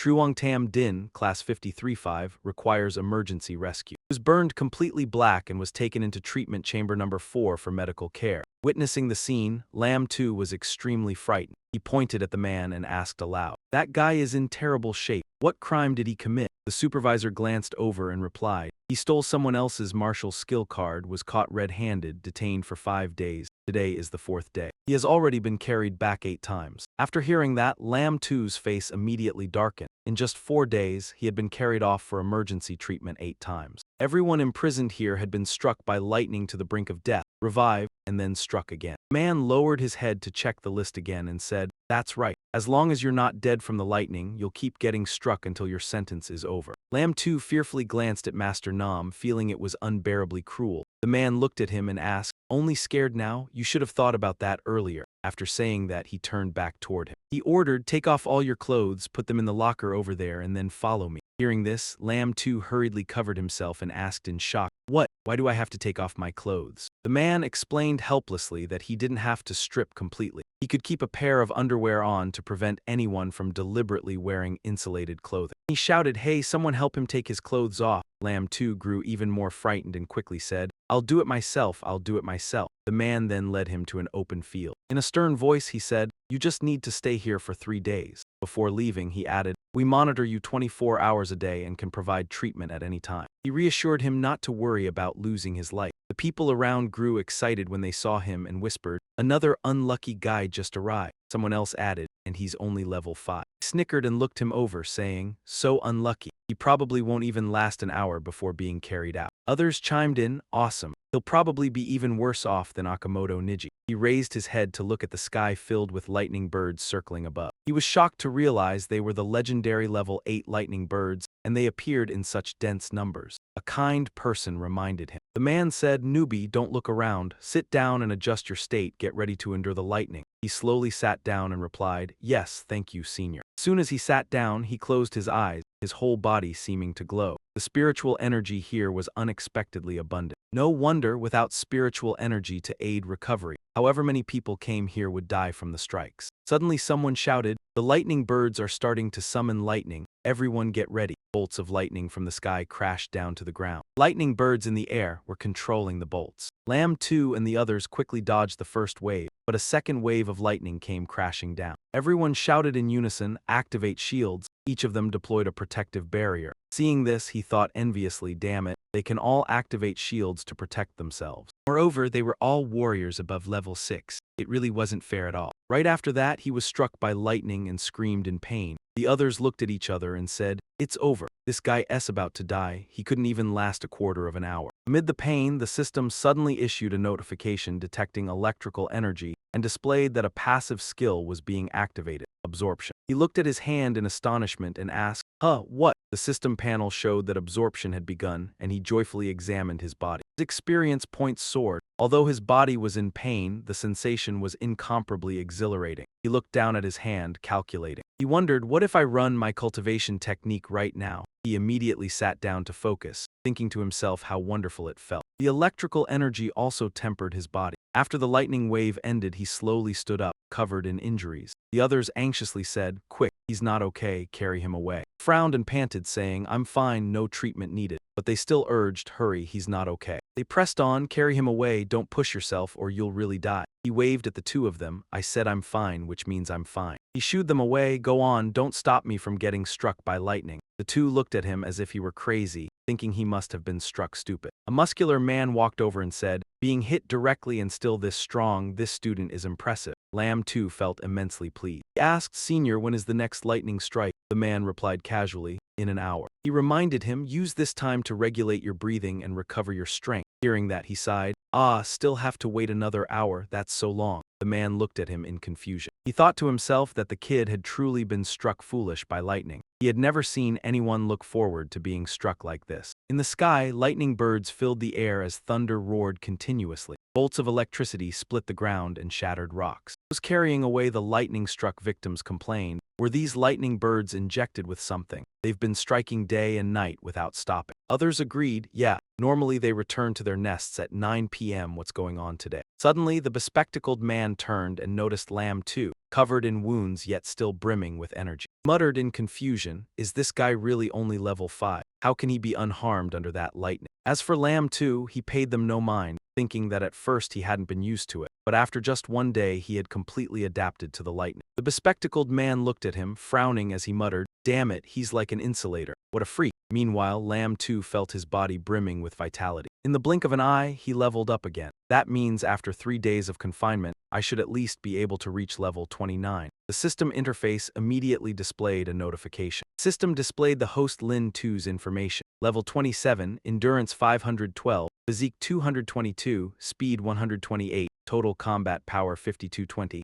title level 5 warrior. In addition, when attacked there is a 30% chance to reduce damage by 50%. Skills include stone eye analysis, rage, and camouflage. Other items such as the proof token and clone mirror were also listed. He raised his hand and calculated silently. As long as he reaches level 30, he can advance to level 6 warrior. Moreover, the silver lightning burst fist and the proof token had both been significantly enhanced. He jumped in delight and shouted, "Oh yeah, let the lightning get even stronger." The people around him looked at him with contempt. Someone muttered, "I think this guy's brain got fried by the lightning." Suddenly someone pointed at the sky and screamed, "Oh my God, look over there." The Thunderbirds, not knowing what was happening, began diving down frantically. They shouted in panic, "Something's wrong with the Thunderbirds. Hurry and inform Director Zhang." The two of them turned to look at Lin 2 again. They suspected that it was this idiot showing off too much that had angered the Thunderbirds, almost certain of it. One bird dove down like it had gone mad, screeching loudly. The flock began chasing Lin 2 all at once. As he ran, he yelled, "What's wrong with these birds? Why are they attacking me?" The two shouted in alarm, "This is bad." Seeing the Thunderbirds start to surround him, they became even more convinced. I told you, he must have shown off too much and angered them. Couldn't understand how someone could be so unlucky that the normally gentle Thunderbirds would attack all at once. Lin too could only bolt forward, shouting, "You still have time to mock me." They panicked and said the kid might get pecked to death. Hurry and inform Director Zhang. The Thunderbirds swooped down in a frenzy. He angrily shouted, "Damn it, you've gone too far." Then he glared up at them. Growled, "You stupid birds think I'm easy to bully." Leaping up, he unleashed brilliant purple lightning and roared, "Get lost." Struck by his attack, the Thunderbirds fell to the ground one after another. He looked at his own body and said excitedly, "This move really works. I can't believe I accidentally created a new skill." He eagerly thought about giving the move a name and muttered, "What should I call it?" Turned to look at the Thunderbirds still circling in the air, suddenly came up with a name and said, "That's it, I'll call it Lightning Flash." Then he hesitated. But Lightning Flash seems to be missing a bit of fire. The more he thought about it, the more excited he became and decided, "Then I'll add some fire." Lowering his hand, lightning and flames intertwined and surged forth. He launched the attack and shouted, "Lightning Flash, go." The two exclaimed in shock. Is he really only a level 5 warrior? Did you inform Director Zhang? Why isn't he here yet? They looked at each other anxiously and said, "If he doesn't come soon, the Dean's Thunderbirds are going to be beaten black and blue." A moment later, Teacher Nam and the others rushed over to Lin Tu. Teacher Nam asked worriedly, "Lin Tu, are you all right?" When he arrived, he was utterly stunned. Before him stood Lin Tu covered in wounds, with Thunderbirds lying all over the ground. All the Thunderbirds had lost consciousness. None of them could still fly. Witnessing the scene, Teacher Nam asked in shock, "Did you injure all of them?" He replied calmly, "Yes, but don't worry, they're not dead. I held back. After all, they're the Dean's pets." Another teacher crouched down to inspect the Thunderbirds, his voice turning solemn. "You know these are the Dean's pets. The Dean entrusted these precious Thunderbirds to me." He continued irritably, "How am I supposed to explain this to the Dean?" Teacher Nam scratched his head and called out Director Zhang. He explained, "The Thunderbirds attacked Lin Tu first. He was only defending himself. Was he supposed to just stand there and get pecked to death?" But the other man grew even angrier. He pointed at him and scolded that this student had no sense of restraint, constantly absorbing lightning, and thus drawing the Thunderbirds over. He believed the Thunderbirds attacked out of instinct to protect their food. Lin Tu said innocently, "I didn't mean to. I was mainly practicing a lightning-related skill." Waved his hand and concluded, "All right, Teacher Nam, take him to the infirmary for treatment. I'll report this matter to the Dean. As for compensation, he'll decide." Hearing this, Lin Tu clasped his hands and fawned. "Director Zhang, since something like this happened here, can my confinement be lifted?" He shouted, "Keep dreaming. You've only been confined here for 1 day and you've already beaten up all the Thunderbirds. I'm adding more days to your punishment." He continued, "Even if there's no more lightning, you'll stay confined for the full 7 days to reflect." Lin Tu slumped to the ground and wailed, "Oh man, Director Zhang, it really wasn't my fault." On the way home, Lin Tu sang loudly, "Little Yu, I'm back." He stepped inside excitedly and asked, "Did you miss me?" Luo Yue spoke as soon as she saw him. She asked, "Did you really beat up all the Thunderbirds? Your lightning control must have improved a lot, right?" He boasted proudly, "Of course, and it's more than just a small improvement." Her expression darkened as she handed him a spear and said, "Black radiance has been forged. Try channeling your power into the patterns on the spear." He examined it and praised, "This design looks so cool." He raised his spear high, flawless in every way, and Thuongjiai and Gan Ditch Hack rushed forward, attempting to embrace Lak and Gaia. "Thank you so much. I don't know how to repay this favor. I can only repay it with my life." As soon as she finished speaking, Luna swung her fist at him and shouted, "Get out of here." He could only silently obey, just as the room suddenly lit up. 2 white objects were thrown out and an angry child's voice screamed, "Out, out, get out for me." Lin Tu lay on the floor with a dragonfly constantly causing trouble on his face. As he tried to pull it off, he cursed loudly, "I was only locked up for 7 days and shocked like that. Can't you let me sleep a little longer?" Dragonfly seemed to understand nothing, still struggling non-stop and making strange noises. Lin Tu looked at the tiny creature in his hand, frowning in confusion. Only then did he notice the backpack placed farther away, muttering softly when he heard a strange sound coming from inside. He cautiously stepped closer, one hand gripping the backpack tightly while the other slowly pulled the zipper. Lin Tu's eyes suddenly widened, his golden pupils contracting. The backpack was filled with blue crystals, and as soon as it was opened, a large egg inside was revealed, its shell gradually cracking. Within the egg, a furry green creature was pecking at the shell to break out. The shell split open, and a blue-feathered bird with big round eyes was fully revealed. It blinked and looked around in confusion. Lin too and the dragonfly on his shoulder both stared in shock. He gaped at the creature and muttered, "Damn it, it's hatched." The bird with sparkling blue eyes opened its beak and cried out the moment it saw Lin too. Lin too smiled and stepped closer, lifting it into his hands, whispering, "Little guy, your body's nice and cool, feels pretty good." A bird that had just broken out of its shell would usually treat the first creature it saw as its mother. Could it be taking him as its bird mom? The bird in his hands suddenly widened its eyes, tilted its head to one side, and began breathing rapidly. Lin too asked anxiously, "What's wrong? You were just fine." It held its wings, his face filled with worry as he looked around and wondered, could it be that the temperature of my hands doesn't match its attribute? He thought he might need to prepare a separate environment to raise it, and as soon as he finished speaking, he ran to the refrigerator and started rummaging through it. He took out a box of ice and placed the bird inside, saying as he worked, "I'll go online and buy you a cooling box. For now, you'll have to stay here." Weak bird immediately became lively again as before. Lin too muttered, "Looks like it really was the environment." Then he stuck his head outside and shouted, "Little Luna, come look. I'll be the bird dad, you be the bird mom." On the table were a cup of tea, eggs, bread, and bacon. Hearing no response, Lin too carried the box containing the bird, along with the dragonfly on his shoulder, and searched everywhere. He pulled out a chair and sat down, surprised at the food on the table, then sighed. Little Luna went to school early again. After saying that, he picked up some food and put it in his mouth. Before his eyes, the system displayed a closed circular wheel. As he chewed, he said, "I've accumulated 3 draws before this." Taking advantage of getting a rare bird, he tried his luck and said, "System, draw." From a crack in midair, countless blue crystals fell down. System announced congratulations to the host for obtaining a large amount of strange crystal. Lin too frowned and chewed irritably, saying, "This stuff again." He muttered, "They're all level 3, not much use to me right now." Though he appeared indifferent, the dragonfly and the bluebird were extremely excited, drooling at the pile of crystals. Lin too held a crystal in front of the bird and asked curiously,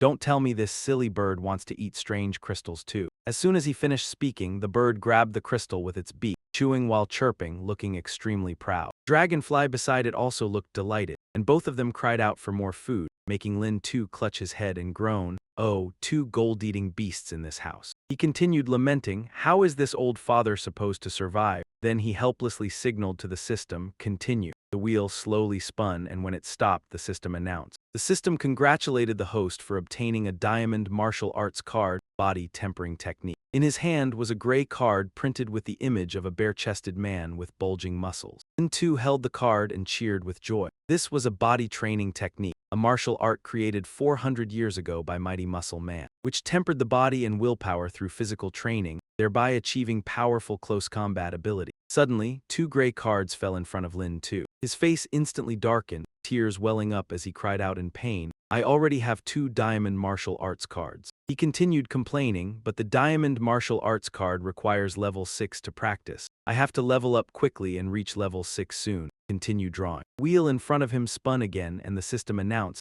"Congratulations to the host for obtaining a special martial arts card, sweeping all directions." Lin too held the card, which was covered in twisting symbols. He examined it carefully and wondered, "A special martial arts card. It's not a gold card, nor is it a diamond card. What's special about it?" After saying that, he tried placing the card on his forehead, closed his eyes, and murmured, "Let's see what it is." As soon as he finished, the system immediately appeared. The system announced, "Host, this special martial arts card is part of a set. Only by collecting a complete set can it be practiced." Lin too was startled and threw the card in his hand away. He shouted angrily, "What? A set? 3 draws and I only got 1. In the distance, the 2 creatures were still busy eating crystal. His anger made Lin too start and turn around. The skyscrapers in the city center came into view amid the noise. At last, he had returned to class. "If you didn't come back, someone would have gone crazy. I heard you were confined as soon as you returned for getting into a fight, and you even had to discipline Thunderbird, the dean's pet. Impressive." Lei stood in front, followed by 2 others, excitedly asking the class monitor how he found Sister Luo Yue. He asked how a hero could save a beauty from a dangerous place like the dark forest. The person behind chimed in, "Yes, yes, yes. We want to hear that story the most." He raised his index finger and whispered, "It all started when I found the long sword Luo Yue dropped in the dark forest." Before he could say much more, an angry voice rang out from behind, startling everyone. "Don't you have training anymore? Luo Yue coldly pushed the door open and walked in. The three immediately called out, "Hello, Sister Luo Yue."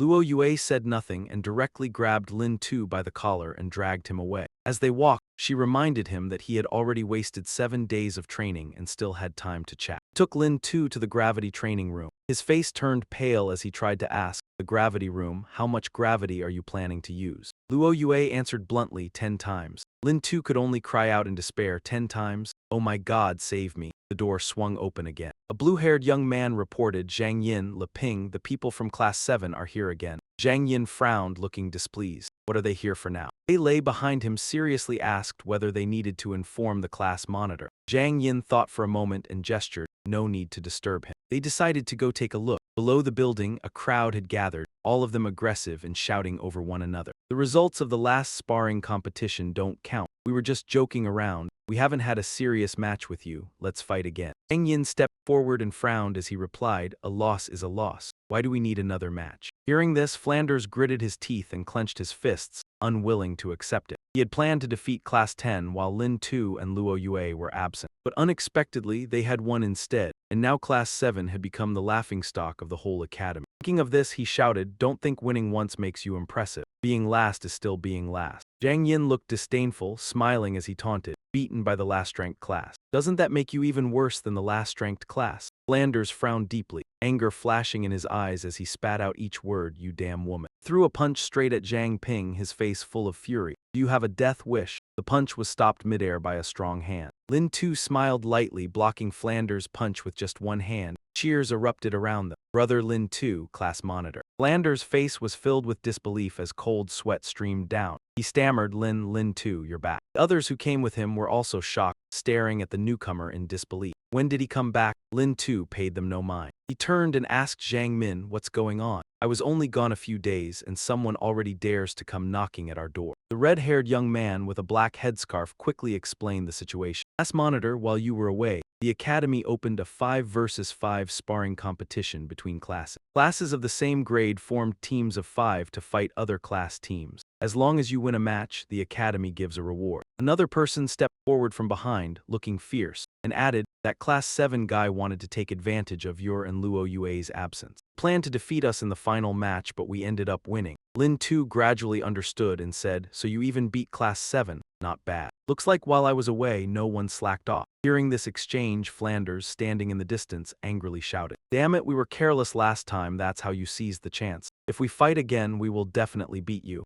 Lin Tu sneered. "Not convinced? Then I'll give you another chance." Looking at the aggressive crowd, he crossed his arms and said calmly, "You all come at me. As long as you can beat me, I'll let the classes have another match. Besides, Luo Yue and I won't participate." Hearing this, Flanders became excited and laughed. "Fine, you said it." His fists turned to stone as he led his underlings forward with a roar. "Don't blame us for ganging up on you. Mountain splitter fist." Lin Tu tilted his body, clenched his fist, and purple lightning crackled around him. Lin Tu pressed his lips together and unleashed a violent lightning punch. With a single blow crackling with electricity, he sent Flanders flying into the air, making him spit out a large mouthful of blood. The underlings rushed forward angrily, their faces twisted with rage as they shouted, "Attack together, don't split up." Lin Tu said nothing, twisting his body to deliver a straight kick to the leader's abdomen. "Take this chain kick." Then he continued with a series of rapid techniques. Punches and kicks came so fast that the human eye could barely catch the fire claw technique. Finally, Lam Tu smirked, delivering a powerful punch with a striking lightning arc at the last enemy, warping his face from the force like a thunderstorm. In the blink of an eye, the charging enemies were all blasted away by a single powerful strike, sending dust and debris flying. Lam Tu stood still, completely untouched. He casually waved his hand and said, "I gave you all a chance, but you didn't know how to use it." Flander released the arm that was holding him and sprang to his feet. The lackeys behind him had almost all scattered in panic. He gritted his teeth in fury. "Just you wait, I'll make you." Trung, watching from behind, had his eyes shining. "Brother Lam Tu, ever since you entered the dark forest, I've seen you grow a lot stronger." The red-haired guy behind him chimed in excitedly.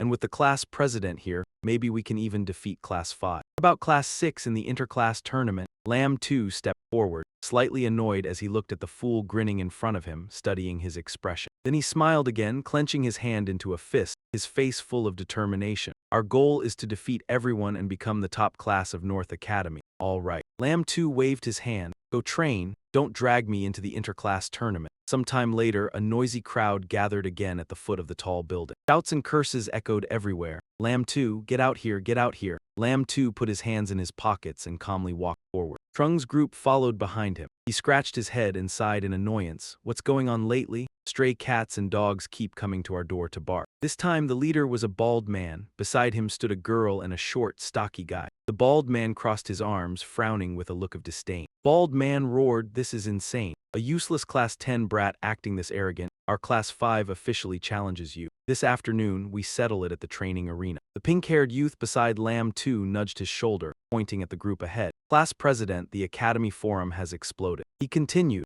"Someone said you want to fight every class in the first-year division of North Academy, and even called all the first-year students trash." Lamb 2 slowly pulled his phone from his pocket and casually scrolled through it, his expression slightly displeased. Check the posting date, yesterday afternoon. Concluded it must be Class 7 deliberately stirring up trouble and adding more enemies for us. Clumsy, but fine. Saves me from sending challenge letters one by one. After saying that, he put away his phone and looked at the people in front of him with interest, the corners of his mouth curling up, his tone relaxed. "Sure, see you at the training arena." He added, "While you're at it, ask the other classes if they want to challenge us too, so they can prepare in advance." Then he threw in another sarcastic remark. M2 said, "After we're done beating you, we'll fight them. Saves time." The bald man frowned angrily and shouted, "You bastard, the bottom-ranked class dares to talk about beating us, dream on." The blue-haired girl in the yellow uniform joined in, shouting with the crowd, "That's right, trash Class 10. Lamb 2 crossed his arms, coldly watching the uproar before him. On the other side, the girl refused to be outdone and yelled, "This afternoon will definitely teach you a lesson." The bald man snarled, "Just wait to die." Trung, standing behind, looked worried and stepped forward to quietly ask Lamb 2, "Brother Lamb 2, who are you planning to pick for your team? The ones just now are all peak level 4. Trung continued, "That guy Sun Jia has already reached level 5, and we've only just stepped into level 4. Lamb 2 glanced over, still calm, and said with an easy smile, "It's fine. Aren't I level 5 too?" He reassured them, "Don't worry. Besides, we still have big sister Lakangayat." Lakangayat cast a cold glance over and spoke in an icy tone. Lakangayat said, "Call me when you fight Class 1.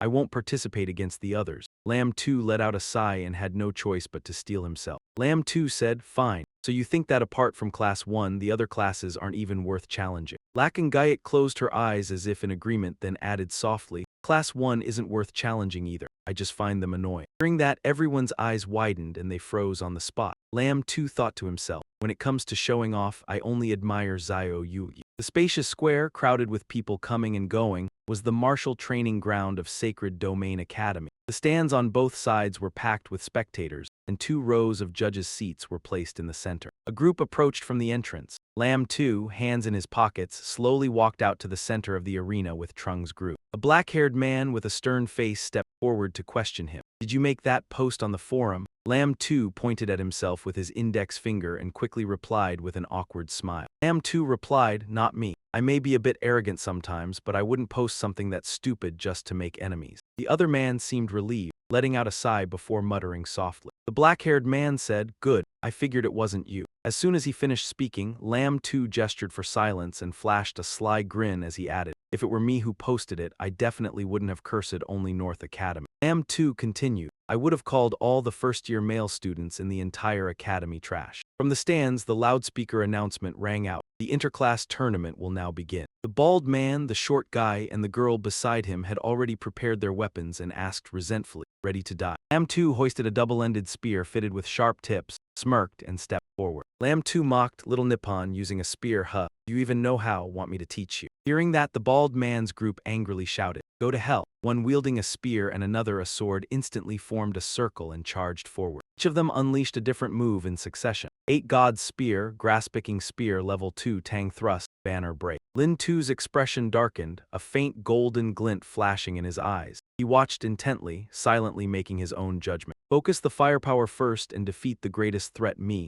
Not bad, you've got some brains." His hand tightened around the shaft of his spear. 2 violet arcs of electricity spread around his body. Lin 2 thought to himself, but in the face of absolute power, that little bit of cleverness isn't enough. As the thought ended, the lightning in his hand seemed to surge more violently. Elder Wang Chang. Lin 2 stood tall, gripping his spear tightly. An imposing aura radiated from him as he shouted, "Behold, Elder Wang Chang's technique." The others tightened their grips on their weapons and charged at him all at once. More and more opponents rushed in, but he merely curled his lips slightly. Just as they closed in, he leapt into the air, spun around, and swept them all away in a single strike. Get up move, he jumped and drove a kick straight into one man's stomach, sending him crashing down. Hurry up. As soon as the man hit the ground, the others turned to look and stammered, the class leader so fierce. They cried out in shock, how is that possible? In a blink, Lin too appeared behind them and said coldly, and you dare use a spear with skills like that? With a single move, he defeated them instantly. He glanced at the group and laughed, how embarrassing. Girl who witnessed it screamed, Gui Taoxuan, Third Army. The two strongest have both been defeated. Someone else turned around and added, what do we do now, keep fighting? The others were thrilled. The class leader is mighty, we've got this. They continued cheering. Class leader, just finish off those three nobodies. Lin too sat down leisurely, resting the spear across his knees and said calmly,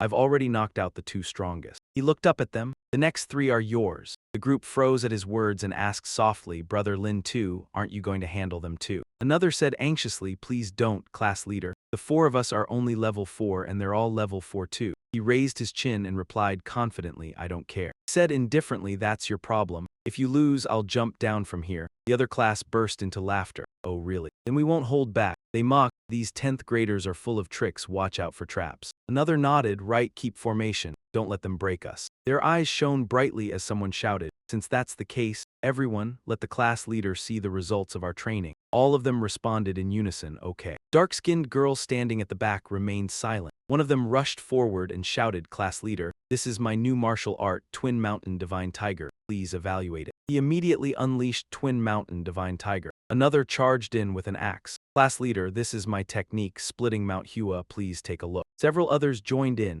Class leader, watch my sword wind slash. Class leader, this move of mine is called Star Cleaving Moon slash. Class leader, and this one too. Lin too sat there without even looking up, inwardly lamenting how embarrassing it was. Suddenly someone ran while shouting. Can't you fight without shouting class leader every time? What a hassle, the dark-skinned girl laughed. Finally, someone lost their cool. She leapt up and slashed downward, shouting, get down here, crossblade slash. Then the two of them coordinated to attack a member of the other team. Now it's 2 against 1, still not surrendering. We've got this in the bag. Watching the scene, Lin too was speechless. Though somewhat humiliating, they at least knew how to strategize in battle. In the end, the match was decided and their class won. Everyone cheered excitedly, well done. He walked along laughing loudly. That was an awesome fight today. Yeah, the class leader's combo kick turned Shanyi's face into a pig's head. Just watching it felt satisfying. Seeing them celebrate too early, Lin too reminded them, we've only beaten 2 classes. There are still 5 more, don't slack off in training. After that, they overheard 2 people chatting as they walked. Hurry and check the forum, a freshman named Yu Chang. On his very first day, he fought his way to the 30th floor of the arena tower. The other exclaimed in shock, what, that's strong. A man looked at Lin too and asked, the 30th floor. Isn't that 5 floors higher than you, Lin too? Is he really that powerful? Lin too was also extremely surprised. He said in a low voice, on my first day, I only reached the 20th floor. Later, after agreeing to Ma Baihue, I made it to the 25th. Luo Yue handed him a tablet. I've downloaded Yu Chang's battle video. Take a look. Lin too was briefly stunned when he saw her. Why are you making me watch it right now?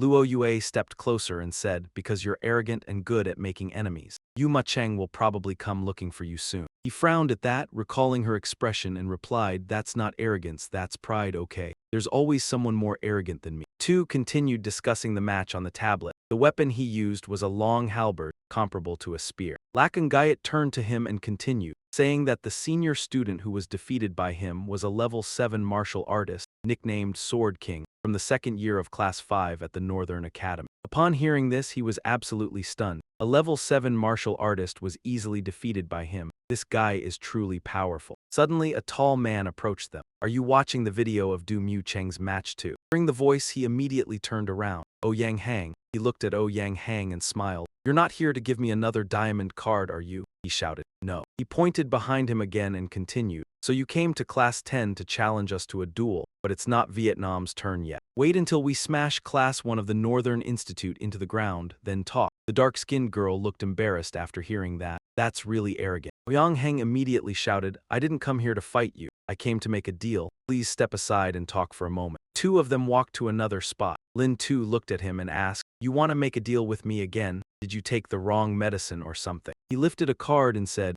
I want to trade you the diamond martial arts card instant step that I used to have. Hearing that, Lin too picked at his ear and thought to himself, it was thanks to me that Ma Bao barely survived and managed to win. Think I'll just trade because you say so? Besides, instant step ranks 30th in the world, it's priceless. Then he turned the card around. This diamond card is also a movement-type martial arts card called Shadow Clone, ranked 20th in the world. He smiled and continued. I know you have a clone skill. If you combine it with Shadow Clone, it will definitely create an unimaginable surprise. Lin Tu's eyes lit up instantly. He rushed straight toward the other party. All right, I'll trade.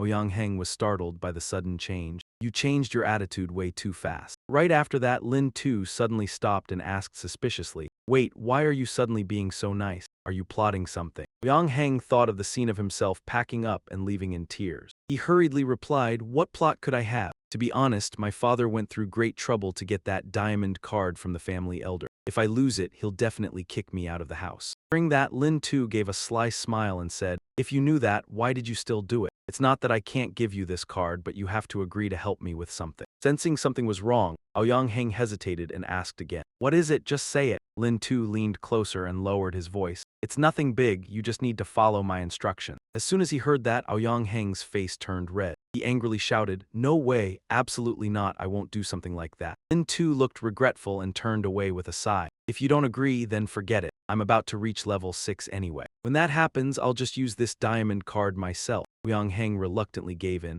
Fine, I agree. Give me the instant step card. He took out his own card first. Lin Tu quickly completed the exchange. Deal. Soon after, Ouyang Heng hurried off, while Lin Tu didn't forget to shout loudly. Don't forget what you promised me. Then he excitedly looked at the card in his hand and grinned. A rank 20 movement skill card, what a huge profit. A few days later at the arena, Lin Tu quietly observed the situation. After several days of matches, only Class 1 of the Northern Institute remained. Zhang Yin cautiously reminded him from the side. After being defeated by you, brother Lin Tu, Jia Qi Xing from Class 1 has been training outside non-stop. Today, the team leader is Yang Fan, a martial artist who has already reached level 6. Lin Tu showed no concern upon hearing this. Instead, he became even more arrogant. No matter who he is, just eliminate him. Lin Tu turned back and said to Le Bin and Lac and Guyot behind him, Le Bin, you don't need to go up. Let Lac and Guyot take the field. All right, Le Bin replied. He then excitedly looked at his teammate preparing to enter and shouted, everyone, give it your all. The announcement sounded as well. Contestants from Class 1 and Class 10, please enter the arena. A group quickly stepped forward. At that moment, a scar-faced man carrying a blade appeared. He laughed loudly. You're Lin Tu, right? I'm Kui Yangji. I'm different from that useless Jia Qi Xing. Lin Tu looked at him with disdain. You're indeed different. Compared to him, I'll need less time to defeat you. Match began. As soon as the announcement ended, Kui Yangji charged wildly at Lin Tu,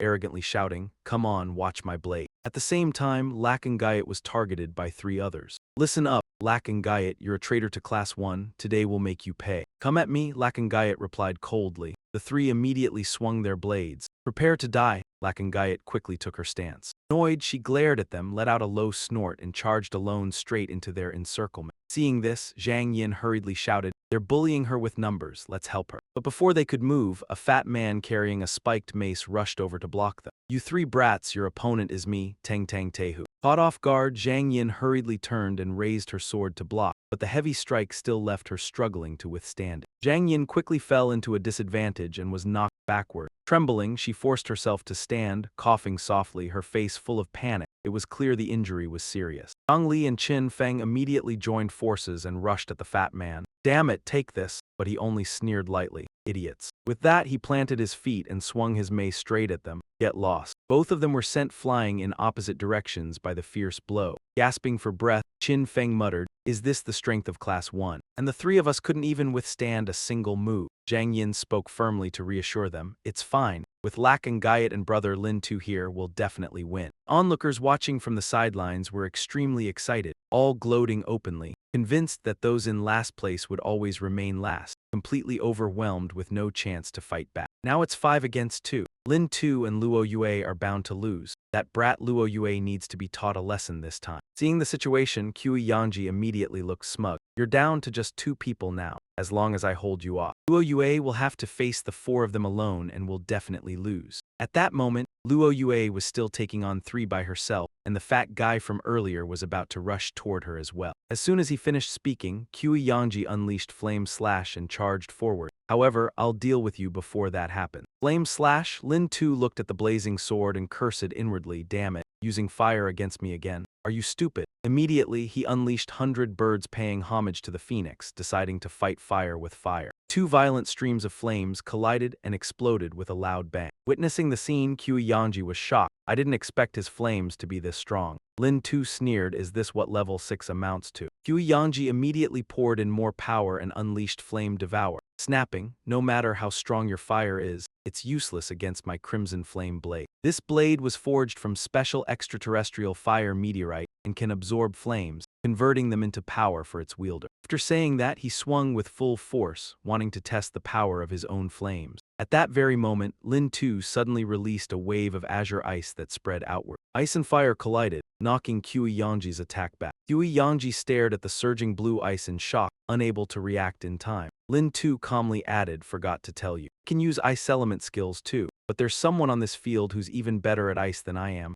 right behind you. Right behind him, Luo Yue was charging in at incredible speed. Kui Yangji cried out in panic, what, damn it. You useless idiots, 4 of you and you still let her get away. Lin too stood calmly in place and reminded him, sorry to say. 4 useless guys you mentioned have already been knocked off the stage by Luo Yue. Kui Yangji looked at her in disbelief. She defeated 4 people that quickly. Could it be you're level 6 as well? Luo Yue, losing patience, directly unleashed Ice Flame Slash and coldly said, you talk too much. While Luo Yue executed Ice Flame Slash, Lin too on the other side had already prepared 100 birds paying homage to the phoenix, forcing Kui Yangji into a pincer attack with no escape, leaving him screaming in pain. Immediately afterward, a thunderous explosion rang out. An announcement declared that Class 10 had won. Qin Feng's group cheered excitedly, we won. Defeated all the classes of North Academy. Zhang Min also shouted excitedly, Class 10 is the champion. Nan Zhenghui quickly stepped forward to congratulate them. Congratulations on becoming the top class of North Academy. Qin Feng eagerly asked. Teacher Nan, what's our reward this time? The others were also full of anticipation. I heard the rewards are plentiful. I wonder what they include. Nan Zhenghui explained, you defeated 9 classes and earned 9 accumulated reward points. However, if you reach 10 points, the reward will be upgraded to a higher tier. Qin Feng asked blankly, 10 points, but there are only 9 classes. Lin too immediately understood Teacher Nan's meaning. We have to fight one more match against Vietnam Class 1. Nan Zhenghui carefully clarified, that's right, against Vietnam Class 1. They have also defeated 9 other classes in Vietnam. Therefore, you and Vietnam Class 1 will have a final showdown to compete for the championship. During this, Qin Feng confidently said, the genius of Vietnam Class 1, Aoyang Hang, was already pinned to the ground by our class monitor Lin too. We're guaranteed to win this championship match. However, Nan Zhenghui suddenly thought of Yu Macheng and seriously reminded them, don't underestimate your opponent this time. Vietnam Class 1 doesn't only have Aoyang Hang. There's also Yu Macheng, who reached the 30th floor of the battle tower on his very first day of enrollment. Zhang Min exclaimed in surprise, Yu Macheng. He's actually in Vietnam Class 1. A young man beside him calmly continued. It's normal for a genius like him to be placed in Vietnam Class 1.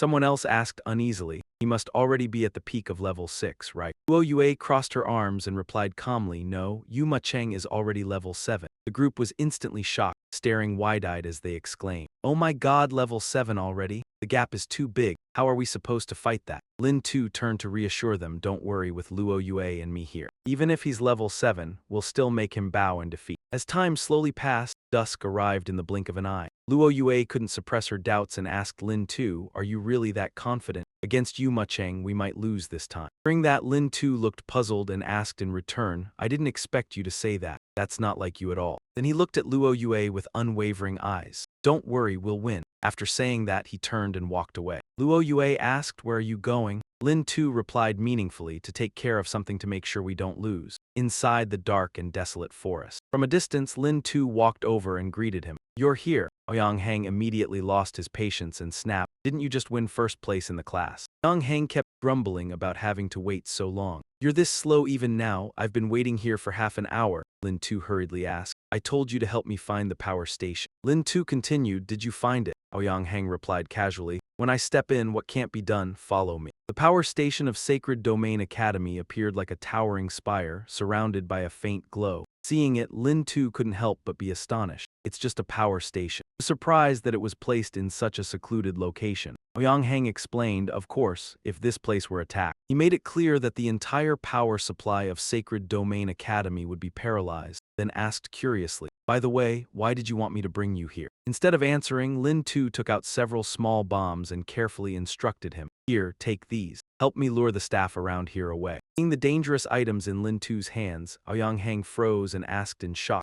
bombs? You're not planning to blow up the power station, are you? Lin Tu reassured him calmly, they're just fire bombs, very low power. As he spoke, he pointed in another direction. He said, go set those trees over there on fire. Still bewildered, Ouyang Hang demanded, you want me to commit arson? What exactly are you trying to do? Before he finished speaking, Lin Tu had already taken off running, leaving behind, I need to recharge. You're from a great family, you have to keep your word. Ouyang Hang stared at the dangerous items in his hand and cursed inwardly, feeling utterly wrong. The more he thought about it, the angrier he became. Bastard, if I'd known, I wouldn't have agreed to this. But right after that, explosions rang out throughout the forest, covering every corner as thick smoke billowed upward. People nearby saw the commotion in the distance and cried out in alarm, what's going on? There was an explosion. It's on fire over there. In the darkness, several figures immediately rushed over one after another, shouting, quick, call a few more people and check it out. Watching the entire scene, Lin Tu inwardly praised Ouyang Hang for doing a decent job, then swiftly slipped inside. Carefully looked around and realized there were no cameras installed here, telling himself he had chosen the right spot. He grinned and charged forward. Time to start recharging. He threw a powerful punch,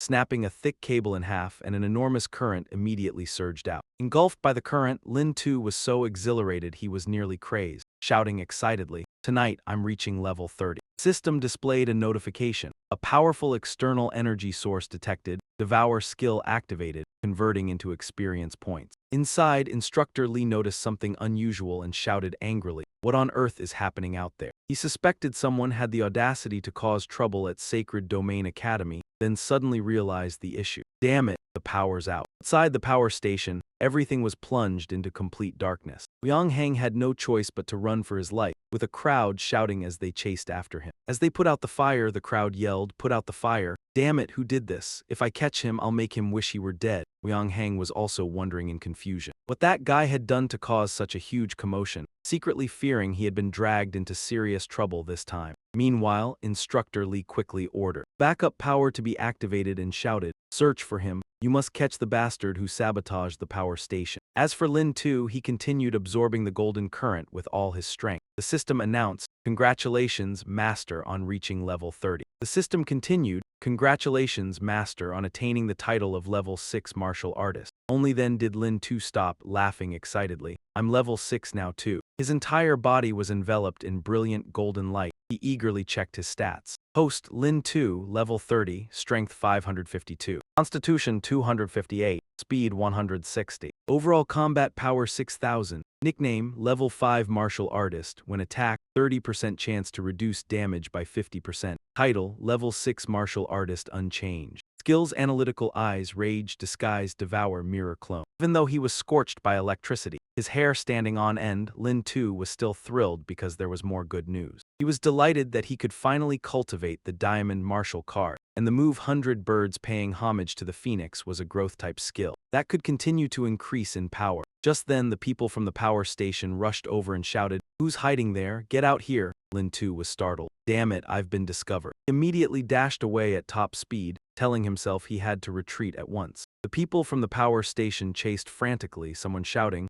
I saw him run that way. They all pursued with all their strength. Chase him, don't let him get away. Meanwhile, a figure quietly hid behind a tree, observing. That person was Lin Tu. He smugly thought that as long as he stayed silent, he wouldn't be discovered. Told himself that as long as he closed his eyes, no one would notice him, but at some point Teacher Lee was already standing behind him. The man spoke softly, kid, so this is where you were hiding. Lin Tu immediately froze in place. He glanced at Zyro in panic and thought he had been exposed. his gaze toward Lee turning as cold as a beast stalking its prey in the night. The man immediately reached out to grab Lin Tu and shouted, "You still think you can run?" But Lin Tu had cleverly activated the mirror clone, leaving teacher Lee stunned as he wondered, did he just disappear? He examined the traces left behind and questioned himself. Gray-black powder, a burnt smell, after he damaged the power line. Looks like he was electrocuted, but how can he still move around so freely? Then a hypothesis flashed through his mind. Could it be that this kid is the one who harmed the Dean's Thunderbird? He returned to Luo Yue's small house where the lights were still on, and suddenly heard a soft call. Little Yue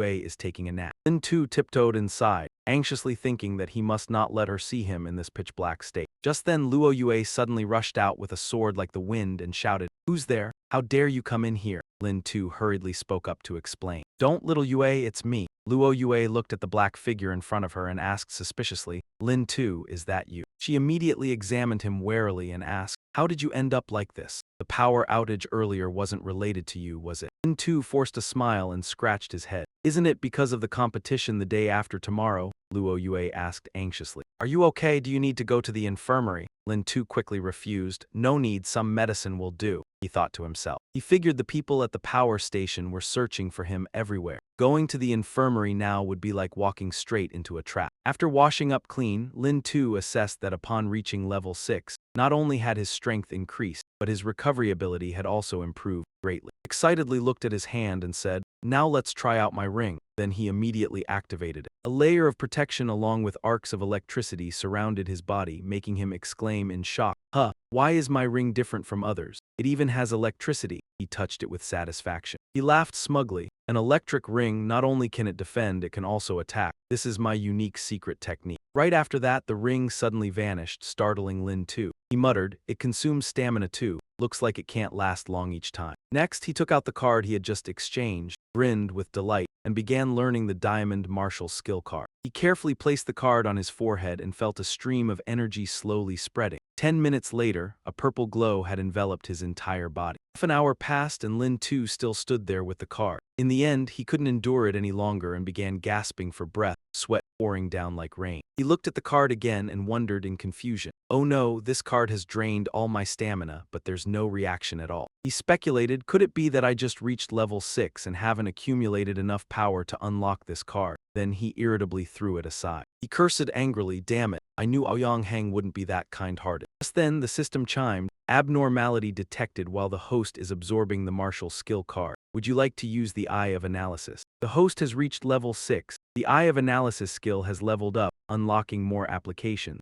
Lin Tu was astonished to hear this. He asked, "The Eye of Analysis can even be used on the diamond card." The system replied, "Host, please place the diamond card on your forehead and continue activating the Eye of Analysis." Following the instruction, Lin Tu picked up the card again and asked in surprise, "It can be used like this too." The system announced, "Beginning analysis." At that moment the card suddenly emitted a blue light. Before long the system delivered the result. Forced analysis successful. Host may receive the information. The card instantly shattered into pieces. Seeing a ring of light gradually surrounding him, Lin Tu cried out in alarm, "This is bad. There's actually so much information in this diamond card." He worried, could it be that with my current strength I can't unlock it? But streams of information quickly flooded into his brain. He clutched his head and shouted, "My head is about to explode. I can't hold on much longer." The system spoke again, "External special energy detected. Activating Devour skill." Lin Tu spat out a mouthful of blood and collapsed to the ground trembling, struggling to wonder. What kind of diamond body technique martial card is this exactly? He muttered, "It almost took my life. Without the Eye of Analysis and the Devour skill, holding this card would have been useless." Then he sighed softly. He angrily cursed,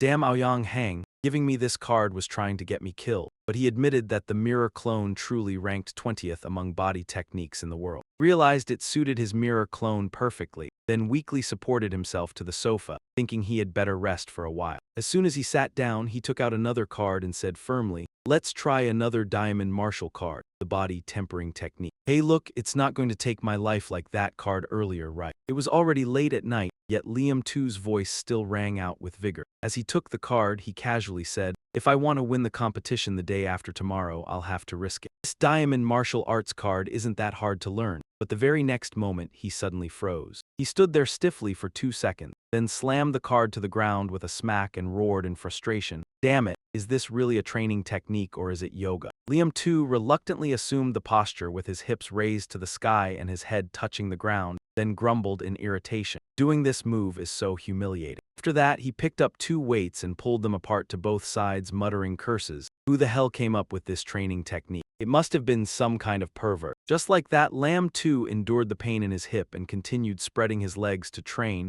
gritting his teeth and telling himself it was all for the competition the day after tomorrow, so he had to take the risk. Early the next morning, Lamb too's legs were so sore that he lay sprawled on the ground. Just then, Lakangayat strode in from outside, irritably kicked him in the backside and shouted, "Move it, you're blocking the way." Lamb too cried out in surprise, then coughed awkwardly a few times and explained, "I just learned a new cultivation method, but the posture is a bit embarrassing." Lakangayat turned around indifferently and left, reminding him before she went, "Breakfast is ready. After you eat, hurry to training." Lamb too said, "I'm not going to the training hall at the lecture pavilion today. I'll practice at home." He thought to himself that the move was far too humiliating. Could only be practiced indoors. Lakangayat glanced at him coldly and replied, "Suit yourself. Do whatever you want." Training that strange posture all night had left him feeling almost completely drained. At the training grounds of the St. Martial Academy's branch, Dumak Than asked the person beside him why he looked so tense. Oduanghang answered honestly, "A little, after all, I already lost to him once." Hearing that, Dumak Than said arrogantly, "You don't need to worry because this time you won't have to compete." Oduanghang's face darkened as he asked,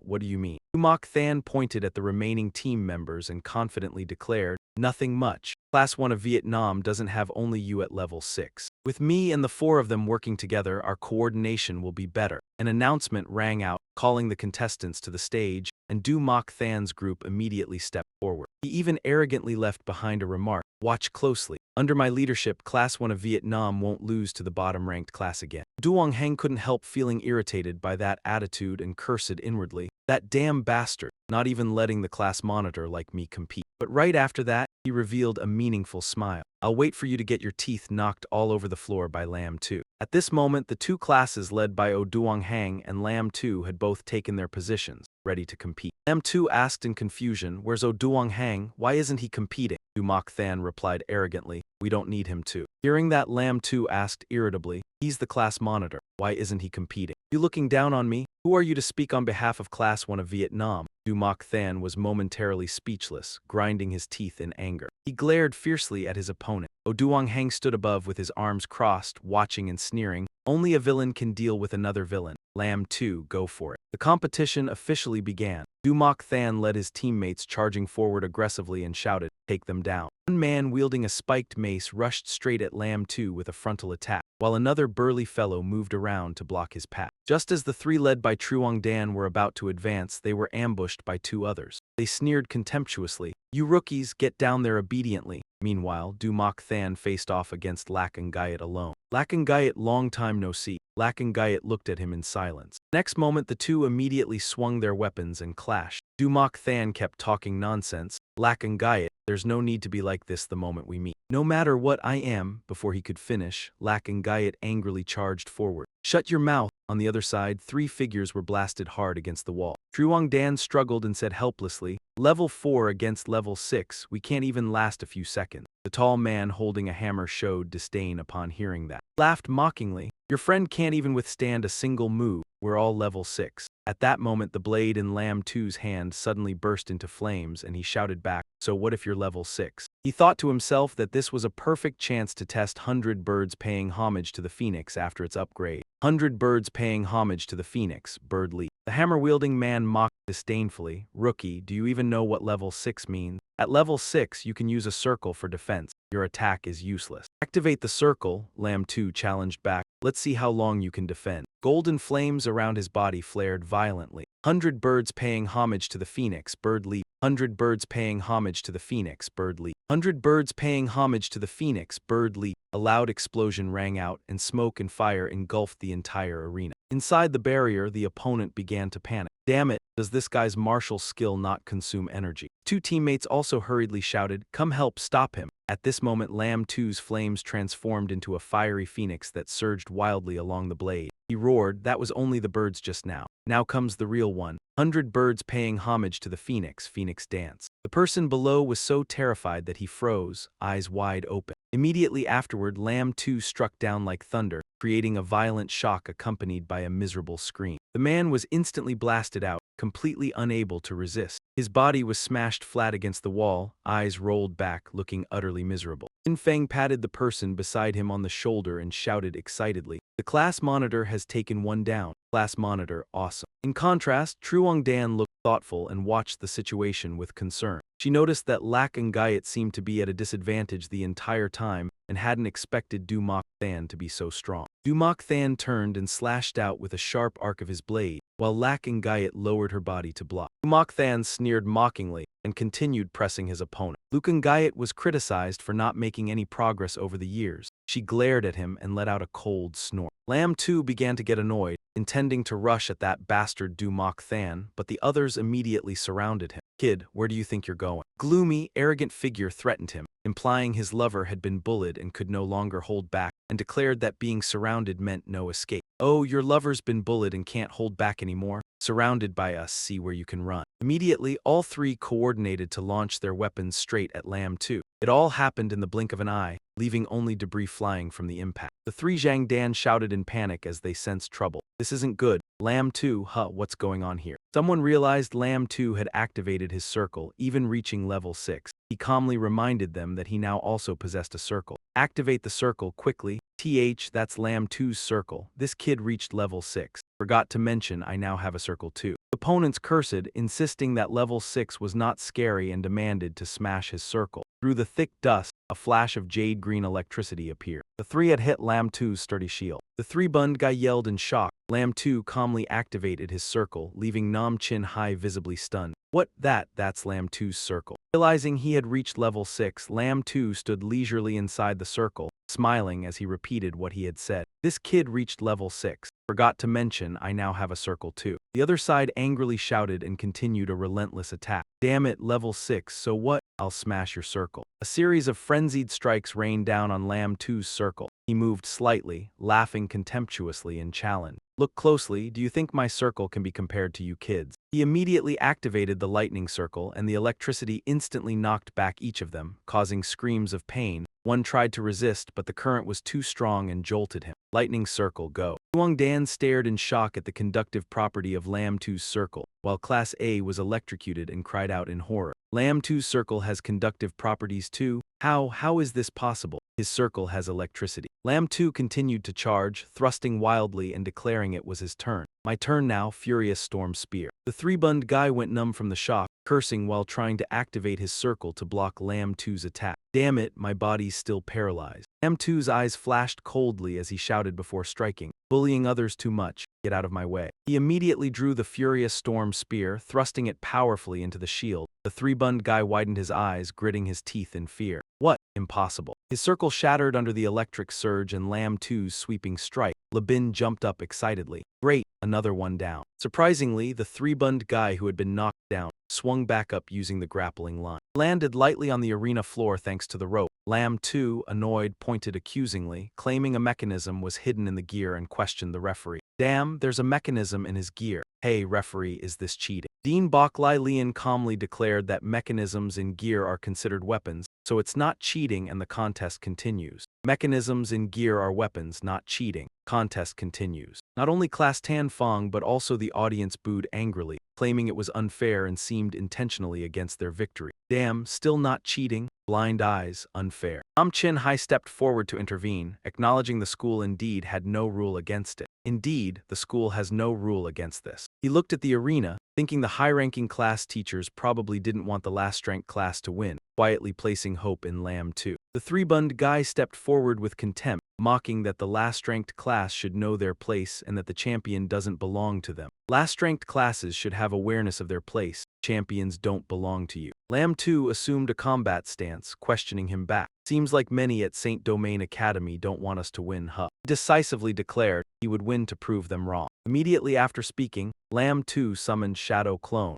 continuously swapping positions and charging an attack. Below, Oduangheng clutched his head, panicking as he realized what was happening. How is this possible? He actually learned Shadow Clone. Admitted in shock that in over 10 years, very few in his clan had mastered this technique, and some even became disabled from trying. Over 10 years, few in the clan learned it, some even became useless from trying. That's why he used to think Lamb 2 was useless, but now he was stunned to admit he learned it and curse it out loud. That's why I thought he was useless, but he actually learned it. This pervert too twisted. Lamb 2 decisively slashed with a sharp spear strike, delivering full force. Impatient, he shouted as he flung the opponent, causing him to curse in anger. Down for me, damn, why me? Three-Bund Guy launched his grappling line, intending to use the same trick again, loudly challenging. Want me down? Not that easy. Lamb 2 immediately released a powerful electric surge, mocking his attempt to repeat the trick and warning against conductive materials. Pathetic old trick. Still want to use it in front of me a second time? Remember, don't use conductive materials next time. The guy went numb from the shock, while Lamb 2 looked at him with a haughty smile. The opponent was electrocuted, burned black, and collapsed, falling straight off the arena. The remaining two roared in fury. Damn, another one down. Both immediately charged from behind Lamb 2, one shouting, "Kid, come down for me." One launched a grappling line from his body, while the other rushed in another direction using a weapon to attack. Two hooks instantly shot towards Lamb 2 and he, annoyed, spoke up. Huh, again, still not scared, but in the blink of an eye, they tightened around his arms. This made Lamb 2 start to feel troubled. He clicked his tongue lightly.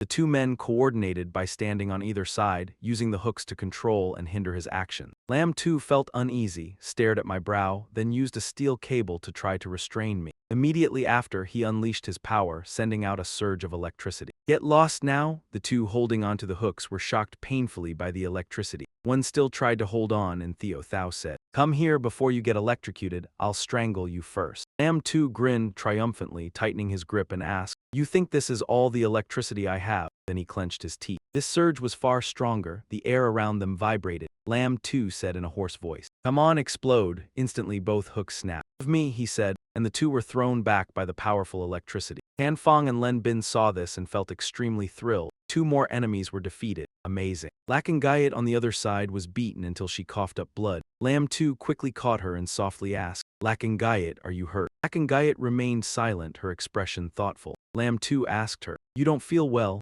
In his mind he thought, "Today, it seems Lakangayat hasn't used her full strength. She looks like she has a lot on her mind. Never mind, let's win first, then worry about the rest." He comforted her, "You tend to your wounds, I'll deal with that guy." Dumak Than mocked Lamb 2. "Feeding 4 useless guys and you think you can challenge me? You don't know your limits." Lamb 2 replied calmly, "How will I know if I don't try?" Dumak Than continued nonchalantly, "Do you know a secret? Lakangayat is my fiancé." Lamb 2 was shocked, asking, "What, she's your fiancé?" He turned to Lakangayat, sorrowfully asking, "Lakangayat, is he telling the truth?" In his mind, no wonder she looks troubled. Immediately Dumak Than launched a powerful attack, shouting, "Idiot, where are you looking?" Lamb 2 quickly dodged but still got hit by a strike. He turned, raising his spear to block. Dumak Than leapt powerfully. "Take this, ultimate move." Lamb 2 immediately activated his defensive circle. The two clashed, the tension rising. Lamb 2 shouted, "Listen to me." Lakangayat suddenly spoke, cautiously warning, "Don't listen to him." Dumak Than continued, "This marriage was decided by the heads of both families." Lakangayat immediately retorted, "I do not agree, no one will control me." Dumak Than asked in turn, "Lakangayat, don't you like this kid?" Lakangayat quickly dismissed him, "None of your business." Dumak Than laughed and said, "With this kid's power, you two can't be together. Today I'll crush him underfoot to show you reality." Lamb 2 advised Lakangayat, "Go down and treat your wounds, I'll deal with him." Lakangayat looked at him sternly, silent. Then she decided to turn away and trusting, "All right, I trust you, don't lose." She decisively jumped down from the arena. Ninmo was confused. What is the class president doing? They're fighting Dumak Than, they should win, right? Anfang held his head, puzzled. Damn, why did Lakangayat go down voluntarily? But Truong Dan firmly asserted, "Quiet, I trust Lamb 2's choice, he will definitely win." Dumak Than asked with interest, "You want to fight me 2 men over a girl?" Lamb 2 immediately denied, "No." He laughed arrogantly, continuing, "I just want to fight him alone." Dumak Than angrily thrust his spear, aiming to finish Lamb 2. Lamb 2 activated his circle. Dumak Than confidently said, "I've trained since childhood to resist electricity." Dumak Than swept his spear, creating a powerful green dragon. The dragon's roar echoed across the sky. "This little electricity is useless." Radiant Dragon roared with force. It charged straight at Lam 2, shattering his circle. Lam 2 was thrown backward. He clicked his tongue, trying to stand. Dumak Than seized the chance and rushed forward, saying, "Your circle can't block my attacks." He shouted, "This is the difference," then launched a combo at Lam 2. Lam 2 swung his spear to counter, striking back with a series of moves. 100 moves in sequence. Dumak Than arrogantly said, "Watch my circle." He immediately summoned his circle. Lam 2's attacks were immediately blocked by the shield. Lam 2 continued to increase his power, raising his spear. "Let's see this move." His strike created a strong shockwave. But Lam 2 suddenly widened his eyes in astonishment. He was thrown backward by the circle without a chance to defend. Lam 2 shocked. "Impossible, his circle can counterattack." Du Mu Cheng immediately sneered and said, "HMPH, don't think only your circle can attach extra attributes." After that, he unleashed another move, Dragon Roar, shaking the heavens. Lam 2 leapt up at once, using a mirror clone technique to evade. Du Mu Cheng struck an afterimage and snarled, "Damn it, that's a clone." Right after that, Lam 2 split into 3 directions in midair and rushed Du Mu Cheng at the same time. He backed up while blocking, utterly baffled, cursing under his breath, "Damn it." He guessed it had to be the diamond movement skill, but he could not understand how a kid from some remote wasteland could know it. At that moment, Du Mu Cheng flicked his eyes and noticed something off. Somehow, Lam 2 had already circled behind him, ready to strike. Du Mu Cheng cried out in alarm, "Crap!" At the same time, Lam 2 sprang high into the air. Then he spun his spear into a blazing vortex, Starforge Inferno, scorching an entire stretch of sky red. The strike slammed into the ground with a thunderous boom, sending dust and debris flying. Lam 2 landed and watched, wondering, is it really over? Yet inside the ring of fire, Du Mu Cheng still stood firm, roaring in fury. "What can this little flame do to me?" His body was completely intact. At most, his clothes were slightly singed. Seeing that, Lam 2 stayed wary, because his opponent had still managed to force his way through Starforge Inferno. Mu Cheng continued with Mighty Heavenly Dragon, loudly taunting, "Let me see your diamond skill." Lam 2 laughed with excitement. "Perfect, I have a dragon too." As soon as he finished, he summoned a fire-red dragon and shouted, "Heavenly Dragon Citabreaker." Both sides surged with momentum, roaring in a show of dominance. 2 dragons slammed into each other, detonating in an earth-shaking explosion. Smoke and dust swallowed the space with brief flashes of lightning inside. The onlookers around them were hit hard by the shockwave. In the churning white haze, 2 blurred figures appeared. Truongdan narrowed his eyes and asked anxiously, "Who won?" Du Mu Cheng was still struggling to remain standing. Then he collapsed immediately, while Lam 2 stood tall and raised his spear high. An announcement sounded, confirming Lam 2's victory. Lam 2 declared sharply, "I won." Tan Fong Din shouted with joy, "Lam 2 won." Lynn and Truongdan also cheered, "Long live the class monitor." "Long live Class 10-1, Class 10-1. The Class 10 students rushed onto the arena praising Lam 2 nonstop. Someone even yelled excitedly, "Class monitor, I love you to death." "Long live the class monitor, you're amazing." Lam 2 happily looked toward Lakangayat, beaming as he said to her, "Lakangayat, I won." We won, we won." The crowd kept cheering, but Lam 2's voice suddenly grew weak and his gaze turned unfocused. A moment later, he collapsed to the ground, exhausted, and passed out on the spot. Everyone around him panicked and shouted, "Class monitor, class monitor." Oh no, the class monitor fainted. Medical staff, medical staff. 2 days later, in the infirmary of Sacred Realm Academy, Lam 2 groggily woke up. He was shocked to find himself lying naked inside a medical pod, and Nin Mo and Tan Fong had their faces pressed right up against the glass. They asked excitedly, "Class monitor, you're finally awake. You were out cold for 2 days and 2 nights. As Lam 2 climbed out, the first thing he saw was Lakangayat. He yelped in alarm, hurriedly covering himself, and asked, "I was Lakangayat. Why are you here too?" Tan Fong and Nin Mo immediately started bantering back and forth to tease him. "For the past 2 days, Lakangayat has been taking care of you. We saw everything. You're basically a married couple, so what's there to be shy about?" Right after that, Lam 2 and Lakangayat, without even needing to coordinate, punched the 2 of them at the same time and shouted, "Get lost!" Lynn stood to the side, watching the scene, and could only fall silent. Thought to himself that those 2 blunt idiots had it coming. Lakangayat quickly handed Lam 2 a towel and said, "There's a shower and clean clothes next door. Go wash up." She added, "Instructor Nam Chin Kwan has come by several times. He said Dean Baklai needs to see you urgently." Hearing that, Lam 2 felt uneasy, thinking that Dean Baklai was looking for him in a hurry. He worried, "Don't tell me the electricity theft got exposed." After that, in the principal's office, he greeted, "Hello, Dean Baklai." As soon as Teacher Lee saw Lam 2 walk in, he pointed and accused him, "It's him, it's definitely him." Lam 2 pretended to be confused. "Teacher who? What electricity theft?" Inside, he cursed, "I'm done, it really got exposed." Teacher Lee angrily shouted as he interrogated him. This brat is still denying it. A real man owns what he does. In this academy, who else trains lightning attribute power? Lam 2 shot back immediately. Teacher, do you have any proof? Even if you're a teacher, you can't just frame a student whenever you feel like it. Bok Lai asked sternly, you want proof, kid? Fine, I'll give you proof. As he spoke, he pressed the red button on the desk. A screen instantly lit up, showing Lam 2 teasing birds and the forest fire he started. Dean Bok Lai calmly listed it out. Fighting on an airship, earning confinement, and the result was that all the Thunderbirds he raised were injured and still had not recovered. Then, after only a few quiet days, he ran to the power station to steal electricity, causing the entire Sacred Realm Academy to lose power. Dean Bok Lai glanced at Lam 2 and continued, Kid, you really are a professional troublemaker. Lam 2 froze, helplessly groaning to himself, I'm finished. The kid, Ayong, once claimed that the electrical station area didn't have cameras. This kid has caused me trouble. At this moment, Teacher Lee spoke up with a stern voice to question him. Evidence is clear, do you have anything to say? Lam 2 could only admit his mistake and explain about the Thunderbird. I really can't be blamed. I didn't expect things to turn out this way. The power station was indeed caused by me, but I did it because I wanted to quickly improve my strength. I wanted to lead the 10th grade to victory in the competition. I wanted to slap the faces of all those who looked down on the 10th grade. Dean Bai Li actually didn't want to reprimand him. That stubborn, never-give-up attitude was very much to his liking, but once a mistake was made, he had to accept the punishment. Here's what we'll do, I'll give you a chance to make amends. Recently, you were assigned to investigate a strange power discovered beneath the Sanctum Academy Island and need someone to go down for reconnaissance. You are the strongest level 6 fighter, the ideal candidate for this mission. Just complete it and you won't be penalized. Lam 2 wondered why. While Sanctum Academy has many level 7 and level 8 masters, they would choose a level 6 fighter like him. Principal Bai Li sighed and explained that beneath the Academy Island, there are many evolved beasts. Sending a higher level fighter might scare them, leading to the appearance of terrifying evolved beasts. Image of someone being surrounded by a horde of monsters would make anyone hesitant. So what do I get? Lam 2 asked excitedly. Master Li was irritated. The kid even dared to ask for benefits. Just complete the mission and of course you'll be rewarded. You can leave now, Master Li,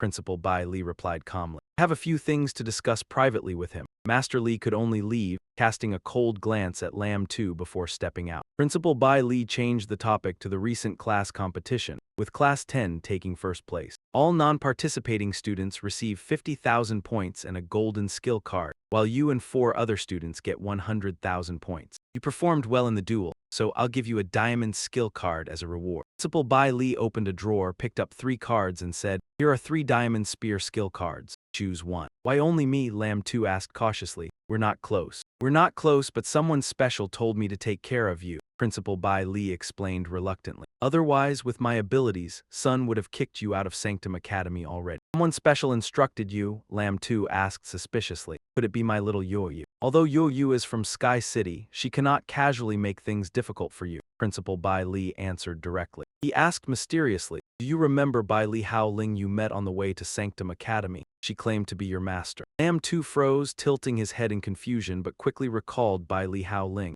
Oh, my master back then, he reasoned. Yes, she and he both have the Bai Li surname. They are family, he is her grandfather, Principal Bai Li said wearily. You don't need to worry about their relationship. Just remember your black spear was tricked out of me. Lam 2 awkwardly waved his hand. So that's why. Aha, thanks, Principal Bai Li. Principal Bai Li added solemnly. Du Mu Cheng is a disciple of one of the 5 founders of Sanctum Academy. That old miser, you beat his disciple. He'll wait for a chance to deal with you when he returns. Lam 2 laughed carefreely. Let him come here. I've never feared anyone. Principal Bai Li, annoyed, said nothing further. Get lost, you're a nuisance, go back to your house. Little Yo-Yu, I'm back, Lam 2 called out as he stepped inside and noticed something. Yo-Yu was feeding the bluebird next to a round, white object. The bluebird gently turned its head to look at him. Oh no, what the heck is that white fluff? Lam 2 exclaimed in horror as it chewed voraciously. Yo-Yu explained slowly, it's a fluff, seems evolved. Lam 2 observed, a fluff, then he frowned. How did it become like this? Terrifying. Where did you catch it? Yo-Yu asked curiously. Lam 2 recounted. In the underground laboratory, inside was a level 6 green beast, thought to be a level 6 crystal. In the end, it turned into this toy. Yo-Yu asked further, did Principal Bai Li summon you for something? Lam 2 answered briefly. Nothing, just about the duel rewards and the previous restriction on the Thunderbird. Just that? Yo-Yu was still surprised. Yes, just that. Lamb 2 replied shyly. Hearing this, Yu turned and walked away, but slipped a few steps and stopped calmly. She explained that the engagement between her and Du Mu Cheng was the family's decision, and her disagreement didn't matter. Lamb 2 stepped closer, surprised. Little Yu, caring about my feelings like this, does it mean you really like me? Lamb 2 asked seriously. Lost immediately, Yu punched him in the mouth. 2 days later, under the high cliff, a group gathered at the beach. Lamb 2 was preparing to put on diving gear, and Zhai handed him a knife and said, "Underwater, it's hard to use the spear effectively. This was given to you by Principal Bai Li. High quality, don't lose it." Lamb 2 immediately drew the knife he carried. The bespectacled young man signaled that a power fluctuation had appeared. Now was the right time to probe below, so Lamb 2 moved forward. The other person agreed to depart, cautiously reminding that Director Bailey had dispatched a level 6 combat team ready to assist, and they would intervene immediately if anything went wrong below. Lamb 2 quickly plunged into the water, diving straight down. The local ecosystem was incredibly rich. He bent his body along the seabed terrain and continued diving deeper. A school of fish swam alongside his movement. Just then, Lamb 2 spotted a strange object. What was it? Before him appeared a massive structure in the heart of the sea, leaving him astonished. This is bad, he thought, never expecting that the island beneath the sacred academy was man-made. How massive is this structure? And Jiha smiled and asked back, so spectacular, isn't it? Soon after, Lamb 2 glanced sideways and saw a mutated fish wriggling nearby. System display, black tooth, level 5 extraterrestrial creature. Features, sharp teeth capable of crushing many hard objects. Lamb 2 realized there wasn't just one but an entire school. Lion anxiously asked, "Hey, did you see that? It seems they're all extraterrestrial creatures." And Jiha was equally shocked. Where did these monsters come from? Why do they want to attack the protective barrier? The bespectacled young man hurriedly reported and requested Director Bailey be summoned. Lamb 2 dove through the school of fish, saying, "I'll go check below." And Jiha urgently warned, "Be careful." Lamb 2 widened his eyes in shock as he discovered a spatial rift beneath the island. He stared at the glowing red crack before him and exclaimed, and Jiha grew anxious too, "This is trouble." But the water gap suddenly showed fluctuation. The spatial rift was disappearing on its own. Lamb 2 fell into utter confusion. What the hell is this? He had never seen a rift vanish so quickly, and Jiha was equally baffled. "We can't explain it either. Check if there are any other rifts nearby." Lamb 2 looked at the radar and said, "Another power fluctuation has appeared. Not far to my left, I noticed it too." Lamb 2 immediately turned and swam toward it, saying, "I'll go check." And Jiha warned, "Be careful, observe from a distance." Lamb 2 was startled to see a figure ahead. This person was not wearing a diving suit. Upon closer inspection, system display, AI robot model L247. Lamb 2 froze, thinking, another AI robot. And Jiha warned in a low voice, "I see it, the situation seems more serious than we thought." The robot held a red stone attached to a device. Suddenly, the water was violently torn, forming a crack. Lamb 2 asked in doubt, "Another spatial rift? Was it created by the device the robot is holding?" And Jiha replied, "We are analyzing." Lamb 2 looked at the massive crack before him, worried. "This is bad, this rift is at least 10 meters." From the rift, a school of strange fish darted out. System display, stonefish, level 5 extraterrestrial creature. Features, hard outer armor, high defense, suddenly aggressive eyes. Then the entire school changed direction and swam elsewhere. The robot also left. Lamb 2 urgently warned that the robot used the device to create a spatial rift to lure extraterrestrial creatures to attack the island's barrier, requesting immediate reinforcements. And Jiha, monitoring from above, gave clear orders. Director Bailey has deployed a level 6 combat team ready to assist. Lamb 2 cautiously guessed that luckily, the spatial rift might not last long. The robot had likely moved elsewhere to create another rift. "See if we can buy some time. Take care, be safe," and Jiha added. Lamb 2 quickly swam close behind the robot. But the robot quickly detected him and immediately fired an energy beam. Enemy detected, attack. Lamb 2 jerked back, "Damn, I've been spotted." Then the robot lifted the red stone in the device, activated it, and ordered, "Detected, execute backup plan 2, 100% power." The device immediately amplified energy, producing blinding flashes. Lamb 2 panicked, "This is bad, it's trying to fully activate the device." Then he froze, seeing a rift quickly forming, and exclaimed, "No, the rift is right behind me." A series of bizarre creatures crawled out of the rift. Lamb 2 frantically reported, "See, this rift is 10 meters expanding, more extraterrestrial creatures are emerging. Everyone think fast." A flurry of warnings sounded in the base. "Report to Director Bailey, we have detected evolved monsters gathering on the seabed." Director Bailey carefully observed and assessed that the evolved seabed monsters had sensed the threat from the massive spatial rift, becoming chaotic. He concluded that a tide of monsters would form soon. The situation on the seabed grew tense as the number of creatures surged, creating immense pressure on the protective barrier. Base's atmosphere became heavy. All eyes focused on data streaming from the deep sea. Monitoring devices continuously issued alerts, indicating escalating danger. Technicians urgently analyzed the data, trying to devise a response as quickly as possible. Outside, the water began to churn violently from the gathering of evolved monsters. Pressure from the spatial rift and extraterrestrial creatures caused the protective structure to tremble slightly. Everyone understood that failure to act in time would have severe consequences. Seabed crisis was imminent, forcing everyone to prepare for the worst-case scenario. Mr. Gao fell into thought, while countless extraterrestrial creatures continued pouring out from rifts in space. Immediately afterward, Dean Bailey issued an order. All teachers were to gather every student from 6th grade and above at the shore of Sacred Realm Academy. To deal with the monster tide, the Academy's security team had already put on cold-resistant suits and descended into the water to assist Lam 2, with those behind immediately responding. Understood. Back at the ocean floor, and Jai Ha asked worriedly, Lam 2, what are you doing? Lam 2 explained, the spatial rift is still spreading. I plan to take the device from the smart robot and see if I can stop the rift from spreading. Upon hearing this, Jai Ha quickly intervened. No, don't act yet. On the surface, the underwater evolved monsters were stimulated by the energy from the rift, forming the monster tide. Thousands of evolved monsters at the ocean floor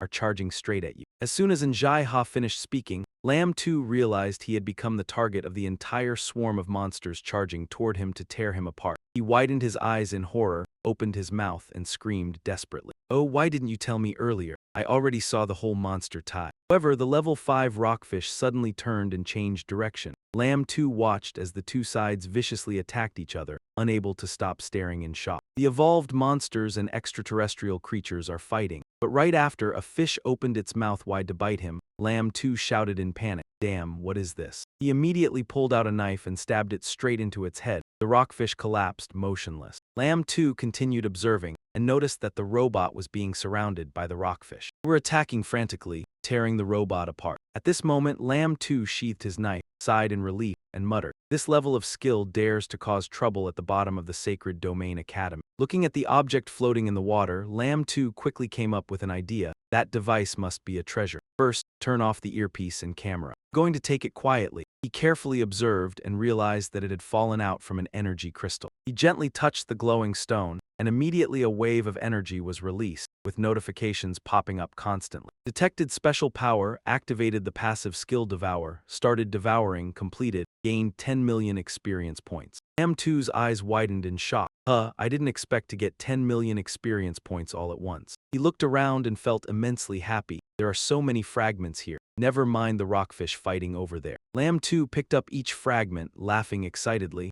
Haha, this time it's a big profit. Tentacles began to appear in the water, tearing through it as they rushed forward. Giant octopus suddenly leapt out of the ocean, and the Academy's team immediately issued a warning. The second wave of the monster tide is coming. Stay alert, its level is higher than the previously evolved monsters. Everyone be careful. Shortly after, another group of monsters surged up. At that moment, a majestic phoenix cry echoed, and the students all looked up. In the sky appeared Dean Bai Lei, riding his mystical bird. The crowd cheered excitedly. It's Dean Bai Li, the level 9 fire flame mystic bird. They've come to assist us. Immediately after, the mystical bird shot flames, incinerating the monsters, while Dean Bai Li quickly rushed out, defeating each one. Dean Bai Li completely took control of the situation, wiping out all the monsters in the blink of an eye. Truly, Dean Bai Lei and the level 9 fire flame mystic bird, killing evolved monsters like cutting through vegetables. Amazing. Without delay, Dean Bai Li ordered. The area has been cleared. The security team should immediately go into the water to find Lam 2 and handle the evolved monsters and extraterrestrial creatures beneath the ocean. Luo Yue had just arrived and hurriedly asked, "Old man Bai Li, where is Lam 2? Dean Bai Li quickly recounted, "He's probably still at the ocean floor. The communication device seems to be broken, so we lost contact." She immediately grabbed a diving suit from the person next to her. She sharply questioned, "Did you send him into the water?" But at the ocean floor, the strange seaweed began to rise, and Lam 2 was unaware. Caught off guard, he was grabbed by them. When he realized it, one of his legs had been tightly wrapped. Mutated level 4 seaweed features.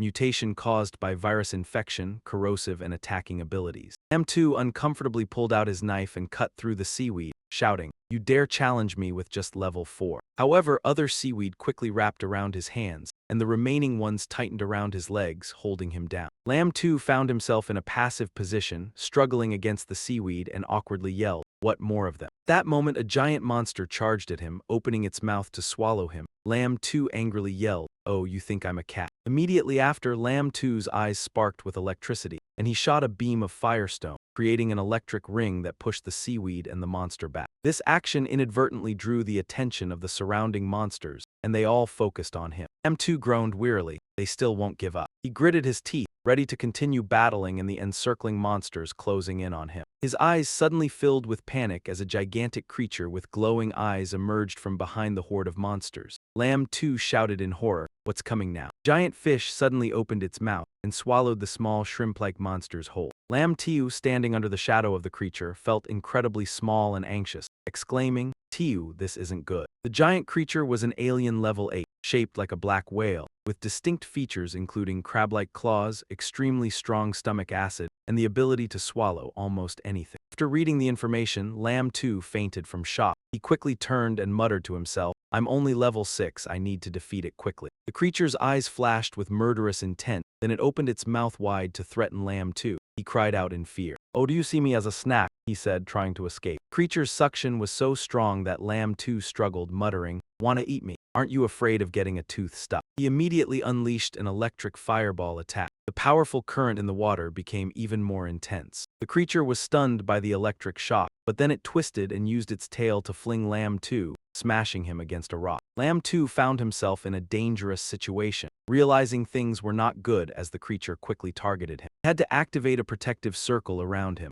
The creature still tried to swallow him, its mouth bulging, but the electric shock made it roll its eyes. It vomited Lamb 2 along with the protective circle. He thought, "If this continues, I'm doomed, I need to escape." The creature didn't give up and lunged forward. Lamb 2 gritted his teeth, pulled out the Rao Gam and decided to take a risk. He didn't hesitate and charged straight at the creature. It writhed in pain and Lamb 2 was knocked down. The creature grew more furious, once again trying to swallow Lamb 2. Luckily, he managed to activate the protective circle. The creature slammed down, but Lakangayat arrived just in time, shouting, Lamb 2, hang in there." Lakangayat angrily charged, yelling, "Damn beast, spit Lamb 2 out." Lamb 2 was still inside the creature. He realized the creature had swallowed him, swung his arms inside, and shouted in frustration, "I'm hard to chew, spit me out now." The creature began to feel pain, its eyes rolling, writhing in agony. Lakangayat noticed something unusual. The creature seemed to be in extreme pain, wobbling like it was dancing disco. Ian realized Lamb 2 was attacking from the inside. She raised her sword, thinking, "Lamb 2, hold on, I'll cut it to pieces." She struck repeatedly at the creature's belly. Inside, Lamb 2 finally drifted toward its stomach. He saw other monsters rising in the green solution at the bottom, and noticed the protective circle weakening. Lamb 2 struggled, thinking, could this be the consequence of using the Fury skill? Soon after, the circle disappeared. Lamb 2 felt the creature's stomach acid was extremely strong, recalling its information. The level 8 alien shaped like a black whale from 3 seas with extremely strong stomach acid could swallow almost anything. Lamb 2 began to feel clear corrosion, risking his intestines being burned. Looking at his affected hands, he angrily thought, if it corrodes like this, will I turn into whale wolf feces? Unacceptable. Lakangayat noticed the creature had returned to normal. Current ran through Lamb 2,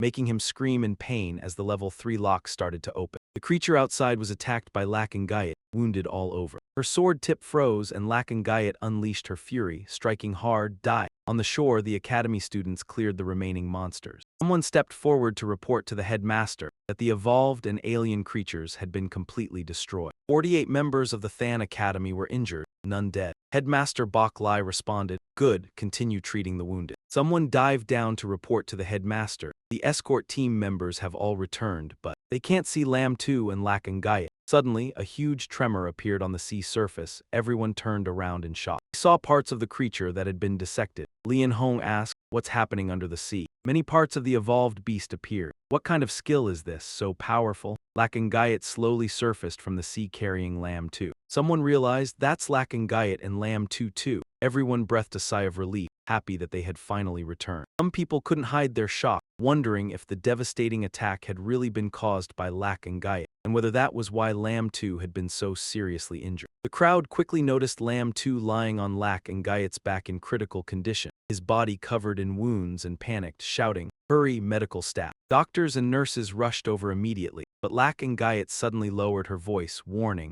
"One more step and you're dead." Medical staff froze in fear, then hurriedly explained, "Lack and Guyot, put Lam 2 down, we'll treat him." "That's right, you're injured too and need prompt treatment. We won't do anything to Lam 2. Lack and Guyot firmly declared that no one could touch him. "I can carry him to the medical spaceship." Everyone could only watch as she acted on her own. She carried Lam 2 on her back and left. On the other side, a young doctor, who had been carefully taking notes in his health tracker, spoke with a tone of admiration mixed with curiosity and disappointment. Said, "What did you say? Say it again. Do you want to die?" After saying this, he glanced to the side with a displeased expression. In front of him stood 3 girls, their expressions indifferent. However, his next words immediately froze the atmosphere. 3 sharp gazes like bullets shot straight at him. Zio Ryu Shui took a step forward, her gaze heavy, her voice lower. She furrowed her brows and asked angrily, "What did you say?" Lakangayat also frowned, her voice cold and threatening. She shouted, "Do you want to die?" The last person spoke slowly. She spoke in a threatening tone, lowering her pitch as if to intimidate. "Say it again." The doctor immediately turned pale, sweat pouring down his face. He trembled, clasping his hands in front of his chest, then collapsed to the floor on both knees. Tears and snot smeared his face, his whole body shaking as he cried and continuously bowed his head. He looked up with a pleading expression, his demeanor cowardly, regretful, and desperate, no longer showing any dignity as a doctor. He stammered, I've had enough." Screamed and hurriedly ran out of the room. The sound of his chaotic footsteps echoed. After he ran, Zio Ryu Shui smiled gently and turned to Lakangayat. A sly look briefly flashed in her eyes. She said,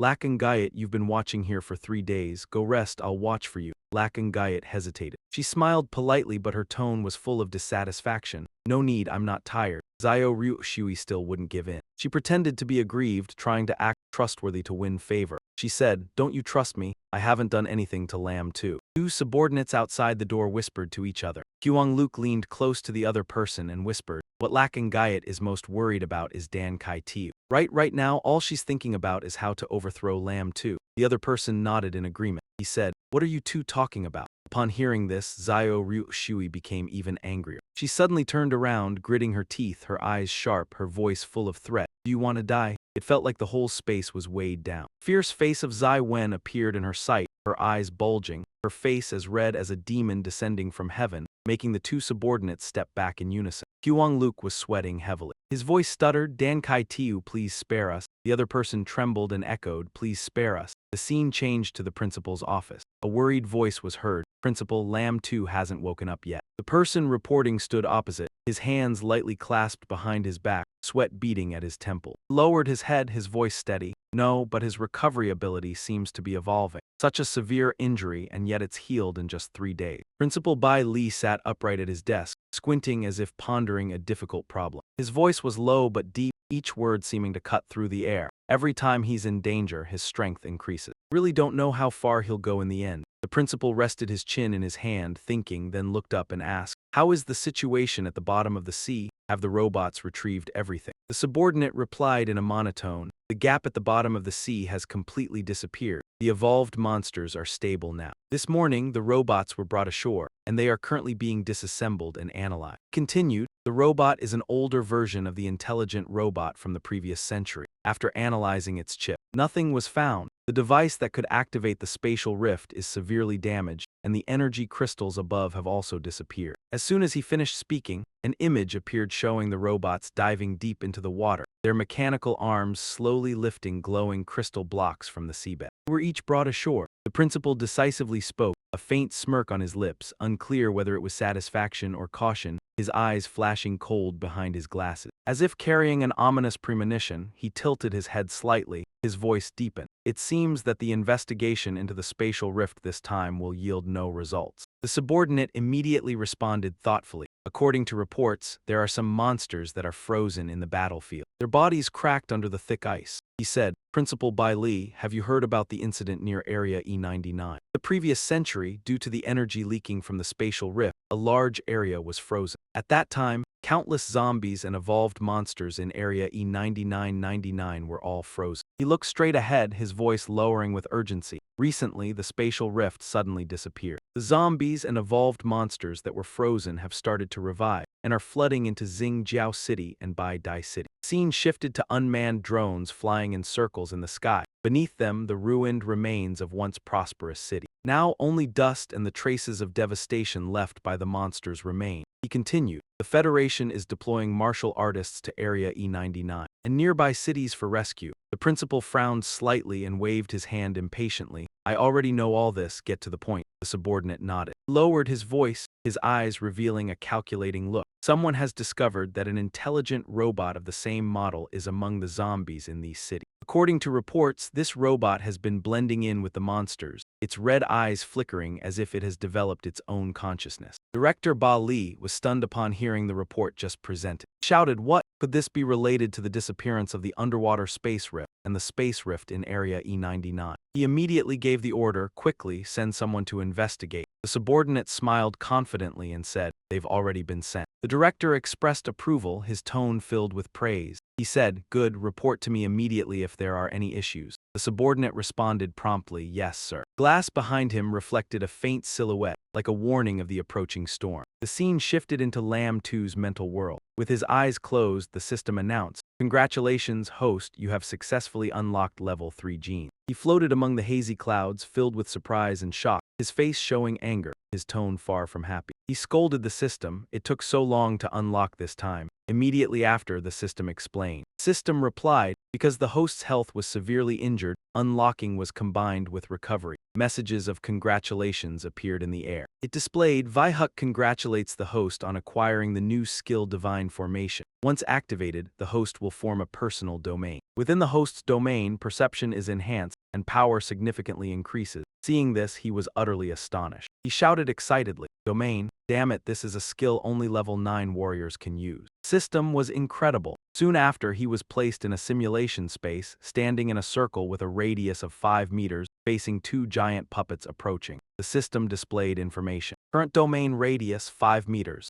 Duration 1 minute. He said in confusion, 1 minute is even shorter than the rage skill. He focused on one monster which suddenly lunged at him. Gray body, bulging eyes, tongue out, covered in pustules, sharp bones protruding from its head, so grotesque that he widened his eyes and gasped, what the hell is that? Terrified, he jolted awake, eyes wide, thinking, so it was just a dream. Outside, cheers filled the room, everyone exhaling in relief. Wang Li shouted joyfully, class leaders awake. Medics Yue looked at him with a smile. Another person teary-eyed said, Lam 2 is awake. A few days later at Lam 2's home, he practiced with his spear, feeling happy that his health had fully recovered. After unlocking level 3 genes, his power surged again, thinking, I must be at level 6 now, right? Lan Yue approached with a strange block and said, Lam 2. Catch it quickly. She threw it toward him and he looked surprised. He caught it, looked closely, and laughed. So it was with you all along. I thought it was lost during my coma. She seriously recounted that day. I took it from your mask, so I kept it safe for you. Calmly replied and asked, right, do you know what this power crystal actually is? She crossed her arms, looking puzzled, never seen it before. He said disappointed, even you don't know. Suddenly a strange noise came from the door while they were talking, and a loud voice said, the Lamb, I'm here to visit you. The door swung open. Ryushui walked in leisurely, cheerful. She said, the Lamb, the glaciers in Area E99 have melted. Do you know that zombies and evolved beasts have infiltrated nearby cities? Tinjiao City is close to E99 and has been invaded. I plan to go help Tinjiao City. Hearing this, he asked suspiciously, are you going to save your brother? She raised an eyebrow. Voice was choked but still carried pride, speaking clearly. She said, my brother wanders outside all day, not in Tinjiao City. But I've been at Tinjiao Academy for over half a year and know many friends. For both reason and duty, I should check it out. Then she lowered her voice. I know you have no parents there, you're an orphan. Also, Tinjiao Academy expelled you, so will you go? Those words reminded him of old friends like Yang Tian and Yi Songni, and he felt nostalgic. After all, I grew up there. I also miss Tinjiao City a lot. Hearing this, she was thrilled and laughed joyfully.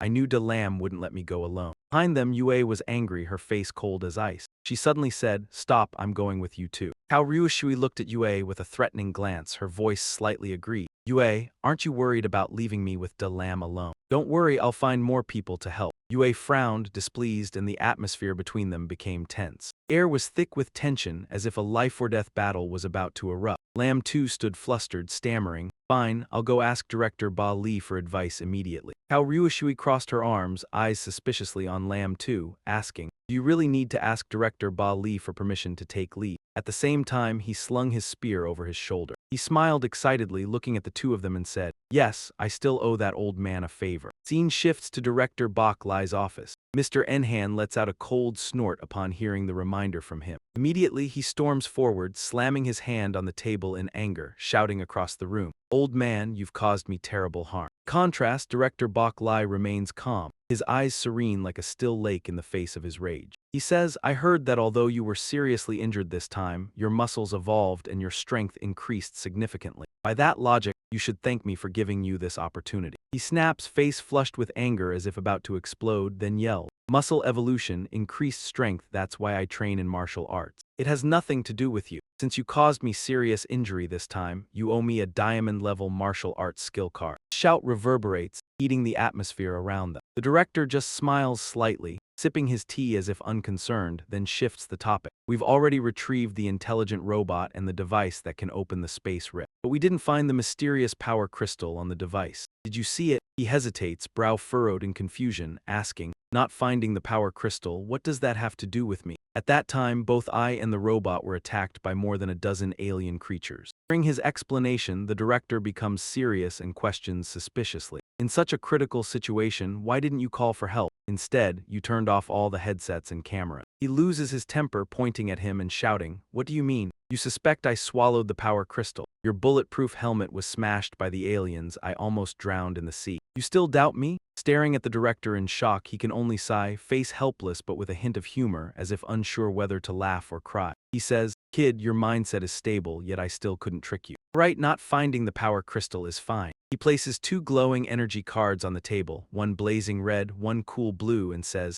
"Work for me, I won't mistreat you." Then he softens his tone to win him over. "These are mission rewards, 2 diamond-level martial arts cards. I know besides spear techniques, you're also skilled in martial arts, so I specially chose these for you." The blue card carries a blazing red aura called Fiery Decay, granting fire power. Red card has blue power with a circular water-like aura behind it, but carries the firmness of ice techniques, called Heaven Ice Earth Shatter. He holds the card, looking satisfied, letting out a soft grumble. He says, "Looks like you still have a conscience." But a scheming smile crosses his face, thinking that with the diamond spear skill card from the old man before, he now has 3 diamond cards. He then asks curiously, "By the way, old man, Lai Nguyen and I, along with the 24th-year students, would like to take a trip to Tinjio City." Hearing this, the director calmly responds with a puzzled look, "If you want to take a leave, go inform your teachers. Why come to me?" Smirks mischievously, teasing with hidden meaning, "You're the director. Shouldn't 5 students think to inform you at the same time?" The director pales slightly, eyes wide with question and exclamation marks, helpless, unsure how to respond. Finally, he agrees nonchalantly, adding a calculated note, "Fine, I'll give you a month off. Not only will I grant your leave, I'll also arrange a private spacecraft to take you to Tinjio City." He is stunned, eyes wide at the unexpected generosity, then steps back warily, stammering, "Agree so quickly and even provide a spacecraft? You don't have some scheme, do you?" The director just smiles kindly and slowly reveals the truth. "Don't say it in such an unpleasant way. I just received news. The intelligent robot and similar models near the city have detected a zombie tide." He then looks at him seriously. His voice deepens, each word heavier than before. "We were preparing to send someone to investigate when you arrived." He stands there, face full of astonishment and helplessness. Disappointment mixed with blame shows in his eyes as he says, "I just went through a life-or-death ordeal. Who would dare take your mission?" He can only sigh, feeling trapped in the old Fox director's scheme. The director waves his hand dismissively. "What happened at the bottom of the sea was accidental. Not every mission goes so smoothly." As he speaks, he seems to recall a familiar face, a vision of Lai Nguyen with an angry gaze appearing in his mind. He says with satisfaction, "As long as you find useful clues, everyone will be rewarded. You know I'm generous, I'll make sure you're satisfied. Well, except for that girlfriend of yours." Hearing this, he can only sigh, sweat forming on his forehead, his expression showing resignation. The room grows heavy with tension, while he silently weighs the pros and cons. In the director's eyes, a glimmer of calculation appears, as if everything has been planned. He maintains his calm demeanor,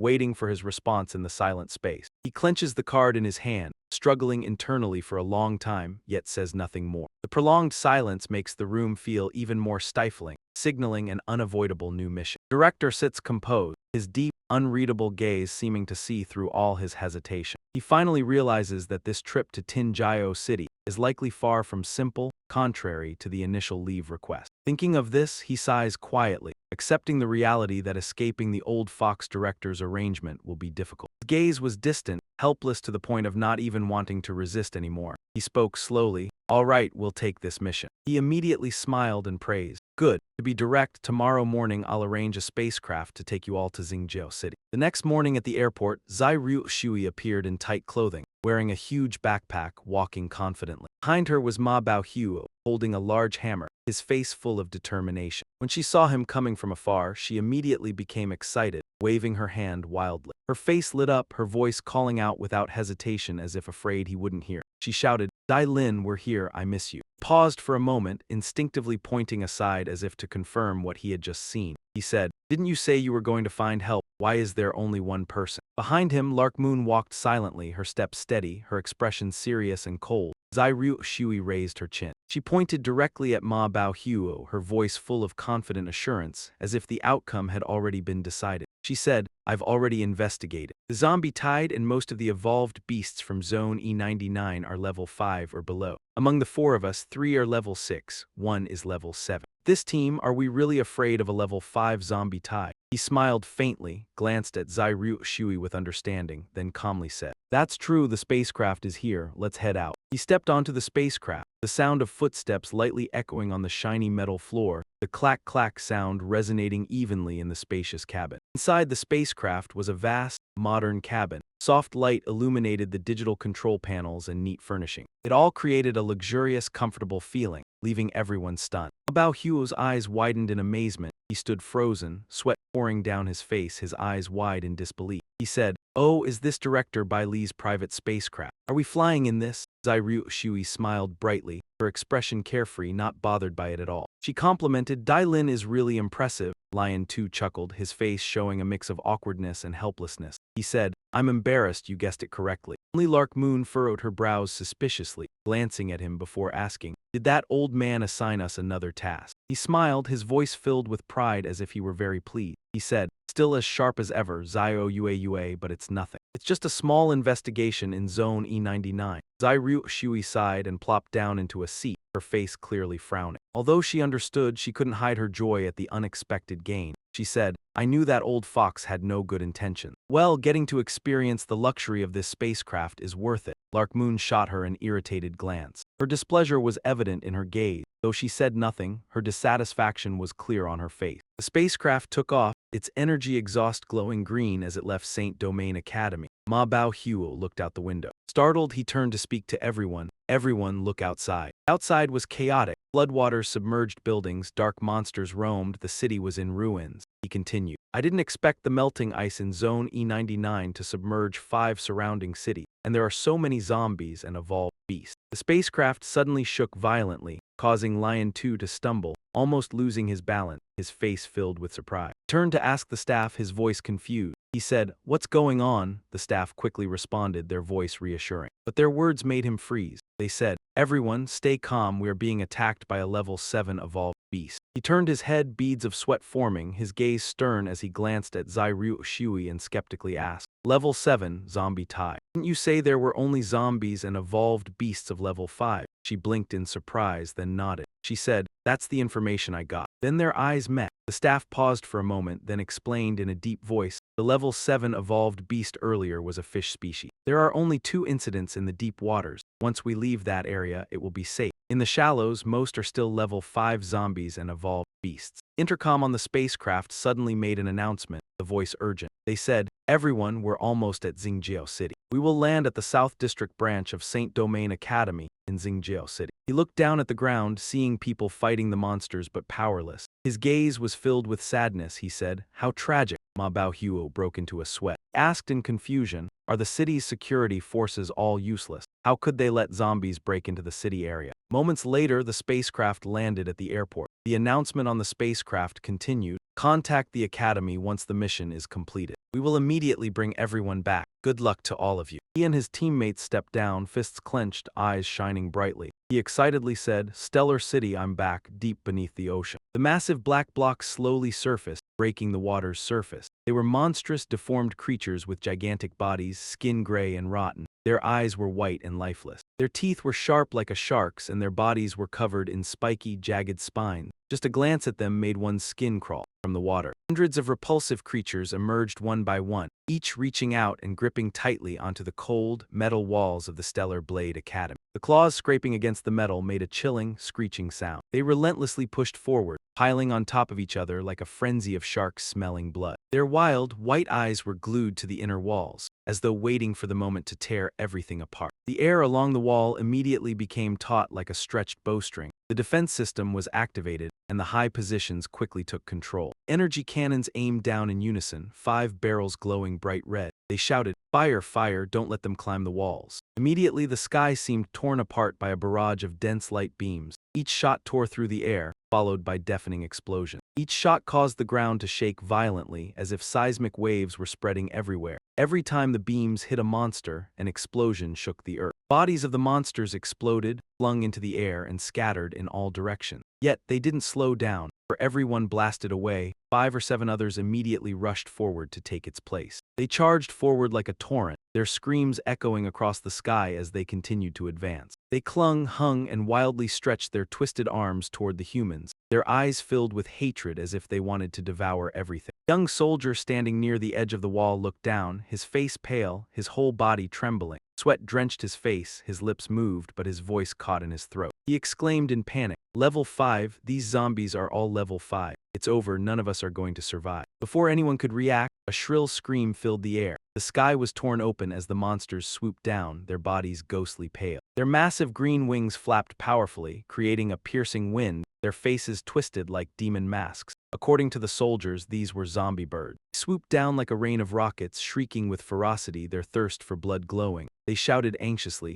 "We can't hold out any longer. Fire, fire now." The swarm followed in a frenzy like wild arrows, charging straight into the defense line. Their claws swiped through the air, creating spine-chilling sound. The soldiers were pushed back, chaotic screams filled the air, groans mixed with cries for help. "Save me, save me." The scene outside the wall quickly descended into unprecedented chaos. A soldier shouted in a panic-stricken voice. He yelled, "It's over, the zombies have broken into the academy." The sound echoed through the air, blending with the dust and the strong stench of blood. Above, numerous spaceships descended to provide support. They continued to shout, "All teachers and students, get to the spaceships now." The ground trembled with the heavy footsteps of thousands of students and teachers rushing towards the spaceships, their faces full of fear. Pale eyes accompanied urgent announcements. "Hurry, everyone hurry." Among the chaos, Tian Yang turned around. His face was ashen, his lips trembling, his eyes wide as though he had just realized something terribly wrong. He shouted urgently, full of worry, "It's over. Teacher La Zhang Zhao AI is not in the group." Immediately, La Lu turned his head to look at him. His eyes tightened with concern. He turned his head to look at the group of students, his face showing clear worry and unease, his voice low but heavy. He said, "What?" A female student in the group had a pale face, her hands trembling as she clutched them together, her lips quivering, eyes filled with tears, her voice weakening but still full of fear. She explained, "When Zio AI left, she bumped into someone, and after that, we didn't see her again." His expression immediately darkened. He stared wide-eyed, his brows furrowing, his hands clenched into fists. His voice rang out sharply, firm and unwavering. He said, "She must have been injured. What do we do now?" The scene shifted to the academy wall as it finally could no longer withstand the pressure from the monster horde. A violent tremor rang out and the towering wall collapsed with a deafening roar.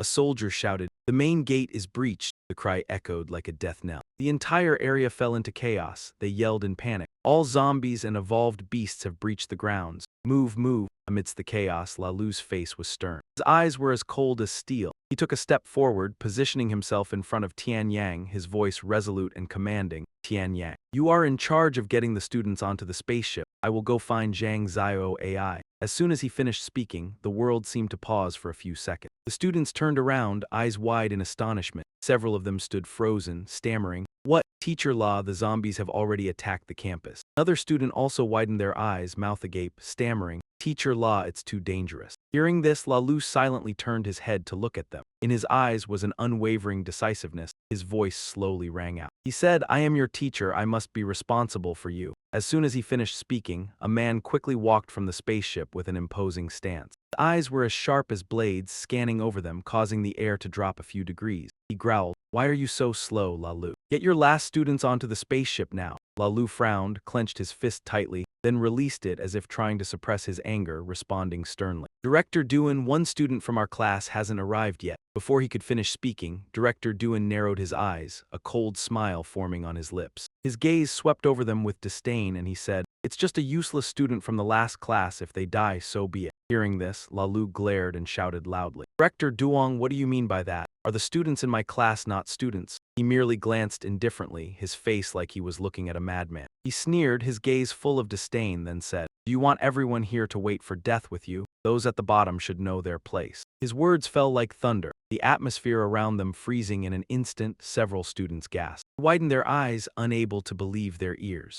Among them, someone stepped forward, clenched their fists, and said loudly, "So what if they're at the bottom? Lamb too was also at the bottom when you kicked him out. Now he is trusted by the Sacred Domain Academy." He remained cold, just snorted, a mocking look on his face, then said, "What does being trusted mean? If he's so good, tell him to show up right now and save you." But before he could laugh, a loud explosion rang out. From a distance, the city wall cracked into chunks, dust swirling up into the air. The monsters appeared, a student screamed in a trembling voice, "It's over, the zombies are here." From the cracks came deep growls as if crawling from the realm of the dead. A pair of eyes, red as embers, slowly opened. Hundreds of zombies followed each other through the cracks, their eyes flickering like ghost lights, their mouths gaping wide, the stench of blood filling the air. The crowd kept backing away. Another student shouted, their hands shaking as they pointed forward, their face drained of color, "Zhang Zio AI, Zhang Zio AI is over there." She huddled by a large rock, too panicked to make a sound, her body trembling, trying to hold back every breath. She was afraid that even a loud breath would draw the monster's attention. Lalu shouted, his body charging like a gust of wind, his face colder than ever, rushing straight at her and shouting, "Yang Tian, take the students to the spaceship. I'll bring her back." Yang Tian shouted, his voice choked with helplessness, "Teacher Lalu." That moment, a massive monster jumped out from the side, its long legs sweeping horizontally, its claws like hooks aiming straight at Zhang Zio AI. Lalu jumped up, using his left arm to slap the monster's body. He gritted his teeth, throwing a powerful punch, knocking it back. He grabbed her hand, pulling her towards safety, then said urgently, "We need to go now." Suddenly, another monster lunged at them, its red eyes blazing, claws sharp, its mouth wide open like a tiger pouncing on prey. It immediately pounced, pinning him down right in front of Zhang Zio AI. She screamed in terror, "Teacher Lalu, be careful." Still, he shouted loudly, his voice full of worry, "Don't wait for me.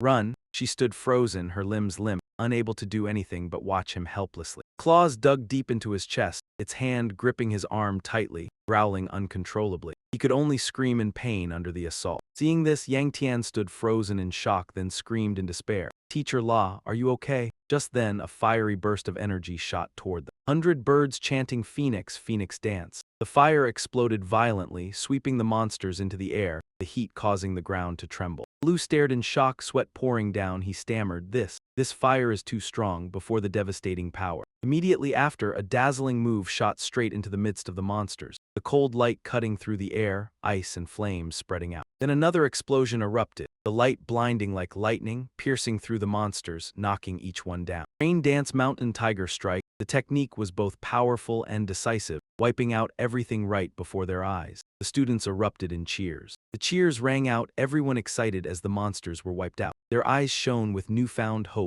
A girl in the crowd shouted, "Look, there are 4 martial artists coming. This is great. The Federation must have sent high-level martial artists to assist the city of Jingjiao." A male student beside her was also amazed. He said, "These people are so strong, they even killed level 5 zombies." "No, I heard that the Federation's top experts are all sweeping the advanced evolvers and the zombie kings at the center of E99 zone." The happiest person at that moment was Yang Tian, who stared ahead with excitement, his eyes filled with uncontainable joy amid the thick dust and smoke. 4 figures slowly stepped forward, their presence making everyone feel breathless. They were the ones who had just cleared out a large number of monsters, leaving them sprawled on the ground, not even able to groan. Lalu stood still, his whole body tense. His eyes trembled at the sight, both astonished and pulled back by a deep sense of nostalgia. In the dust, a familiar voice rang out along with a gentle smile, "Long time no see." Teacher Lalu stammered, overcome with emotion, then joyfully said, Lamb 2. Zhang Zio AI ran over to help Lalu up. "Lamb 2, is that you?" Meanwhile, on the other side, many more super monsters were roaring loudly. Lam 2 assessed the situation and knew it wasn't the time for pleasantry. Teacher Law, now is not the time for reminiscing. You and the students should head back to the spaceship first. Let us handle these zombies. After saying that, La Lu and Zhang Zio AI left the area. Yang Tian looked after them and shouted, "Everyone, be careful." He felt relieved that his teacher was safe. Teacher La, are you okay? The leader of those 4 experts is Lam 2. He proudly confirmed, yes, that expert is Lam 2. He used to study with you and was once my student as well. When Lam 2 was mentioned, everyone around us erupted in excited cheers. Did you hear that? The high-level martial artist leading the team to rescue us is Lam 2. It's Lam 2. Our whole class is ranked at the bottom. They couldn't imagine that the person at the back of the class was the strongest. Lam 2 truly stood out from the rest. This class has such an extraordinary talent. But what if he's at the back? Being at the back of the class is still impressive. However, Truong Lan wasn't happy about it. Watching Lam 2's group easily defeat their opponents, everyone couldn't help but feel admiration. This is the difference. A level 5 zombie had already caused trouble for the city of Tinjio, but before Lam 2's group, they were chopped down like vegetables. They all seemed to be level 6. All eyes were on Lam 2. Even though he had only left Tinjio Academy less than a year ago,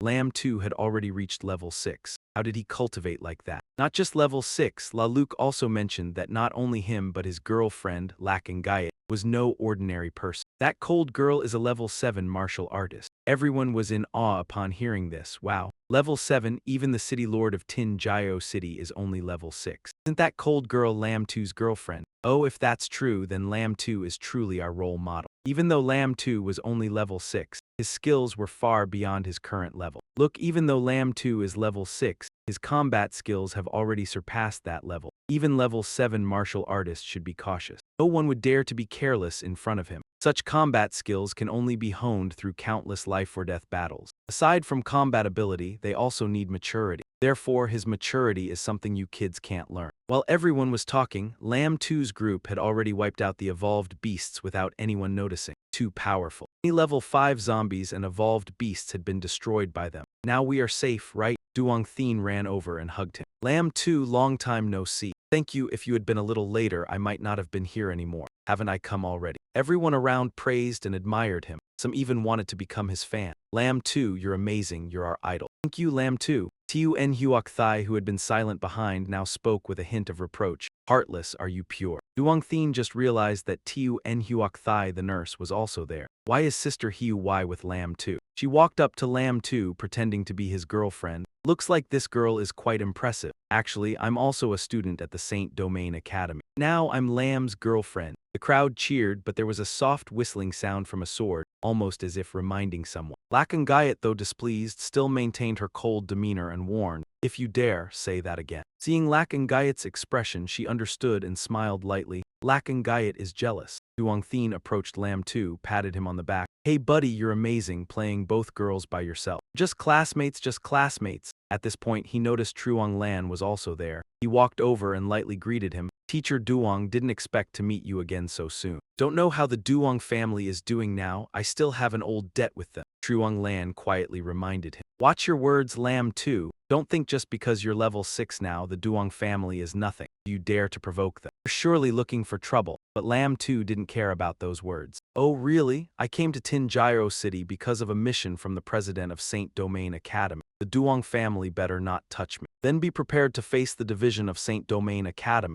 Lam 2 said without any worry. Truong Lan, hearing that, didn't know what to say but still maintained his cold demeanor. President stepped in to ease the tension between the two. "Lam 2, thank you for your help. About before. It was because the Duong family grew stronger and the school didn't dare to oppose them directly. I hope you can forgive." Lam 2 wasn't bothered and replied, "Your friend is of no use to me. I just came to save the teachers, students, and old friends." President continued with a sweet tone. "Anyway, Lam 2's life-saving grace, we will always remember. As per the command of the Tinjiro City Lord's mansion, we must go to Bokta City for refuge. Lam 2, would you like to come with me?" Lam 2 didn't care about formalities and politely declined. "No need, we still have a mission." Suddenly, an announcement popped up, calling everyone to continue the rescue. "President, the 2 spaceships from the Academy are being destroyed by giant evolved creatures. Many students have yet to leave." Duong Thien remembered, the Start Academy, is Song Nhai also there? Lam 2 felt like he had fallen into a sea of fire. "We're doomed." The president only nodded, saying nothing. He turned and ordered his subordinate, "Use the fastest speed to provide support. Head to start academy now. Sighed with relief as if a great weight had been lifted from his heart. Oh yes, thank you, Dean. We shouldn't delay any longer, let's head to the academy now. Before the plane took off, the dean wished everyone well. All right, stay safe, wait for the danger to be resolved. You must let me represent the teachers and students at the academy to host a banquet to thank everyone. The scene shifted to the academy, where many super beasts were gathering. Students there were in panic, anxiously waiting for help, repeatedly asking when the rescue ship would arrive. They seemed to have lost all reason, pushing and shoving, trampling over each other just to escape the super beast. Don't push, let me go first. I'm a girl, let me go first, save me. One person at the academy noticed the situation was getting out of control and anxiously turned to ask the person beside them. If that giant beast notices us, we're all dead. At that moment, someone stepped out of the spaceship to calm the crowd. Wait a little longer, the teacher said a spaceship from the Xingjiao Academy has just arrived. As soon as the words were spoken, a spaceship appeared in the distance, flying toward them for the rescue. When the people saw it, they cheered with joy. Look, it's a spaceship, a spaceship. The people at the academy raised their hands and shouted in excitement. Great, we're saved. All the students were thrilled because they were finally being rescued. All students, don't push, get in line for the spaceship. Soon the spaceship landed just in time, bringing hope to everyone.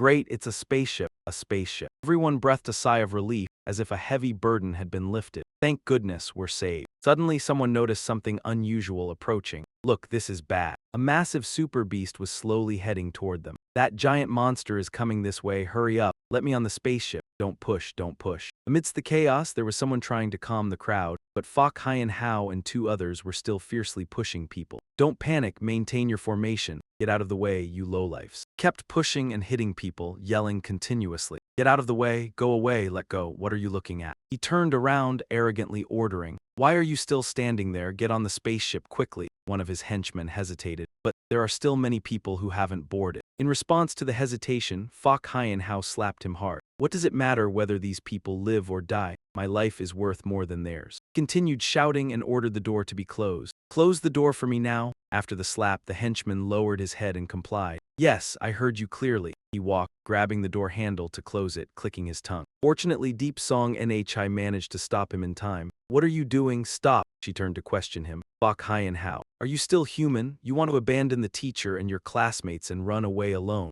Fok Hien Hao angrily prepared to act. Guys could die 100 times and it wouldn't compare to my life. Get out of my way. Just then, a hand unexpectedly grabbed his arm. Stopped in his tracks, Fok Hien Hao turned around, shouting in fury. You bastard, dare to interfere with me? I think you're tired of living. To his surprise, the one he bumped into was Lam 2. I've been tired of living for a long time. If you're capable, kill me. The special aura from the other person made Fok Hien Hao shiver in fear. He was horrified by the pressure, as if facing a fierce beast, and couldn't help but wonder when Xingjiao Academy had such powerful martial artists, and there were 4 of them. Lam 2 frowned slightly, snorting coldly. Without saying much, he twisted his wrist, causing Fok Hien Hao to scream in pain. Fok Hien Hao held his arm, his whole body trembling. You dare, do you know who my father is? Lam 2 replied nonchalantly. I don't care who your father is, trash like you isn't worthy of being on my spaceship. Saying that, he kicked him several meters away, in front of everyone. After dealing with it, he turned to check on Deep Song Nhi. Song Nhi, it's been a long time. She was momentarily stunned. Is it you, Lam 2? A few seconds later, she reacted, running up to hug him. It's really you? Lam 2, are you here to save Song Nhi? I thought I would never see you again.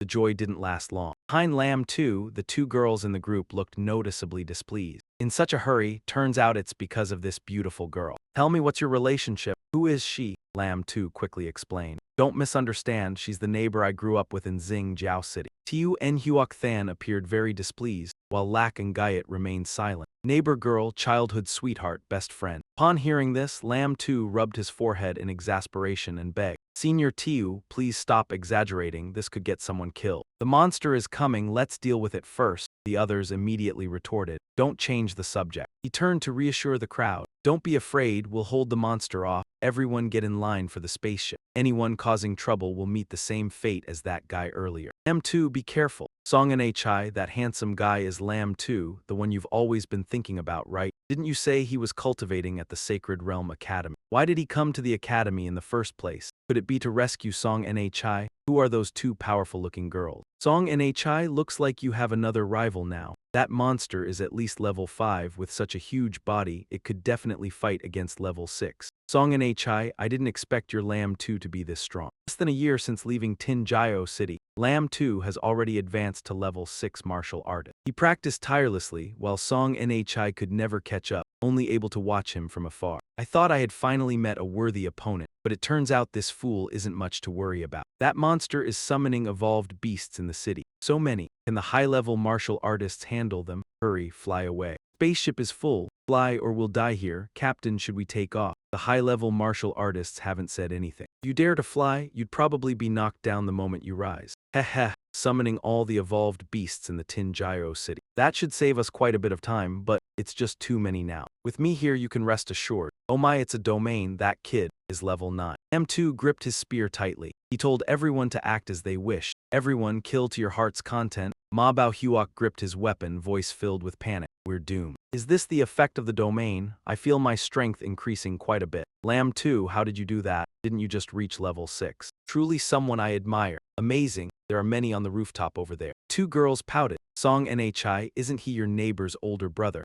How could he be a level 9 martial artist? Could he be some old monster revived by some medicine? She turned to scold the bodyguard. Lamb 2 couldn't be like that. He's Lamb 2, not some old monster. The professors turned to look as well. So young, he can't be a level 9 martial artist. Maybe it's just a rare martial arts skill. Someone else chimed in, saying that domain-type skills are rare and not easy to practice. What kind of monster is this kid? Look, they're charging towards us. The super beasts are rushing to attack Lamb 2's group. However, this wasn't a problem for Lakangayat and Lamb 2. They could easily handle it. Kill them all. Zio Ryut Shui and Ma Bao Huok were no less impressive than the two of them. Kill, kill, kill. Those on the rooftop couldn't help but praise. So strong, their aura is terrifying. The boys watching couldn't hide their admiration for their exceptional skills and strength. Is this the killing intent of high-level martial artists? I feel like I'm about to collapse. A giant super beast appeared in the distance, standing still and watching. It witnessed its companions being defeated one by one. Roared in fury amidst the storm, gathering all its internal energy into its legs and launching itself forward. Seeing this, Lamb 2 calmly awaited the new arrival. You're just in time.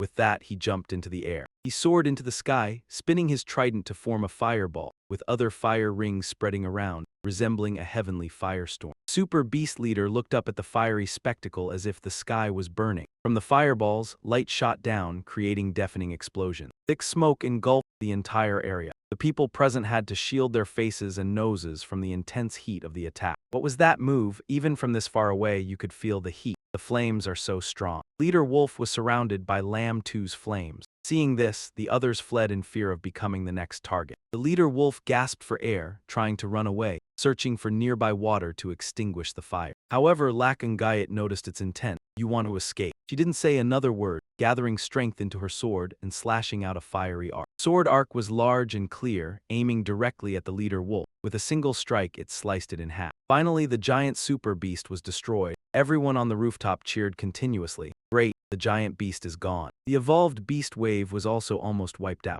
We're saved, we're saved. Ma Bao Huok tried to chase after but was stopped by Lamb 2. No need to deal with the rest. Chase them, just a few insignificant ones, no need. Somewhere else, two beams of light descended from the sky in front of them. Perhaps these are reinforcements, coming to help them clear the remaining beasts. Martial artists have arrived to help. Everyone be careful. The evolved beast wave that passed by here must have been a fierce battle. The giant beast is nowhere to be seen anymore. Kim Hai and Lai Ditch paused like the others with an eerie feeling telling them something. This is, oh my. The evolved beasts have all been destroyed, even that giant beast. Two exchanged glances, sensing that this trip might have been unnecessary. Could it be that they had already made a move? Li Yicha immediately called out to the person who had just taken down the super beast leader. Senior, please stop. Hearing someone call, Lamb 2 turned his head to look back. Both of them froze, thinking they had encountered a stranger, only to find it was someone familiar. Is that Lamb 2? Lamb 2 turned around, scratching his head, happy to see an old friend. Turned out to be Kim Hai and the senior student Li Yicha.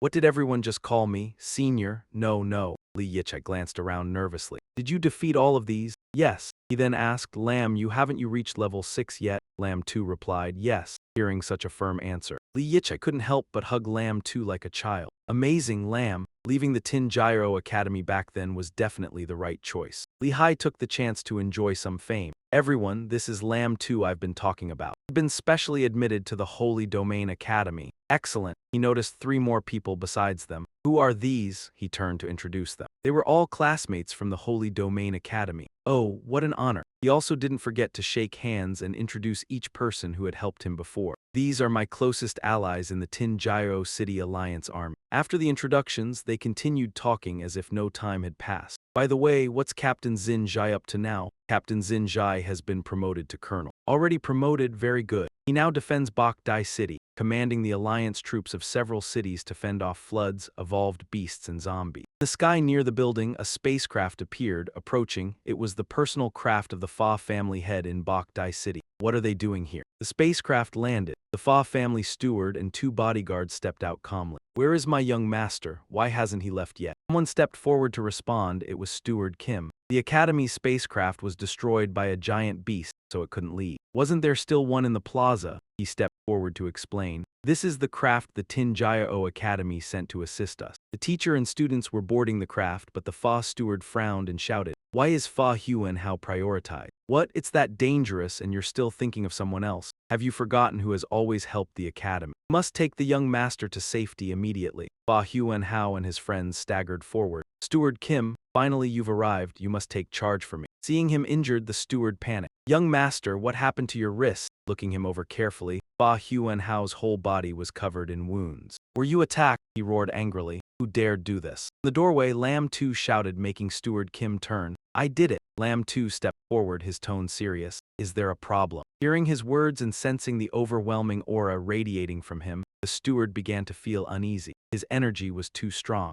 Level 6. Why would the young master provoke a level 6 martial artist? Even so, he suppressed his fear and tried to remain calm, asking, what did my young master do to offend you? Is there some misunderstanding? Knowing this question was coming, Lamb 2 presented evidence of what the Fa young master had done. I piloted the spacecraft here. The young master wanted to board the craft without my permission and intended to abandon everyone else to escape alone. The old Fa steward was furious but also felt a mix of contempt and worry. He just wanted to board the craft, it shouldn't have warranted such force. He said this, but in his mind he thought differently. So he's from the Tin Gyro Academy. Since when does this academy have such high-level martial artists? But even if he's from the Tin Gyro Academy, no matter his rank, the Fa family isn't someone he can touch. Not allowed on my craft, and he even touched me. Ignoring the lives of others, does that make him harmless? Such a despicable person. Should I throw him to the zombies now? Seeing the young master threatened, the old steward shouted angrily. Don't think the Fa family fears a level 6 martial artist. The head of your Tin Gyro Academy would even bow before my master. Seeing the old man stubbornly defending his master, Lamb 2 smirked. This fool thought he was from the Tin Gyro Academy. Good. Lamb loved seeing a pig pretending to be tiger food. Time to show them we're students specially sent by the Holy Domain Academy and scare them to death. Tiu Ryushui looked annoyed at the blindness of the others. Ma Bao Gyu reacted similarly. This was the Fa family in Bok Dai City. Think you're impressive enough to die? Kim Hai reminded lightly, also giving the old man a chance. Steward Kim, right? They helped the Alliance eliminate zombies in Tin Gyro City. Guests of the Alliance, and you dare speak rudely. At this point, there was no choice but to yield. The bodyguards escorted Fa Huan Hao away. Let's go. Jai Zizi, wait. Duong Lak and Gaiet didn't intend to let it slide. Kill him, leave no trouble behind. But Lamb 2 shook his head. Forget it. We just returned to Tin Gyro City, no need to start killing already. These two were boldly discussing killing people in public, still inside Tin Gyro City. Kim Hai turned around and advised not to poke the hornet's nest. Mr. Lamb, listen to me, don't mess with the Fat family. They are a powerful family that leads the city of Bai Dai, and I heard they even have a level 7 elder guarding the area. Their strength is immense.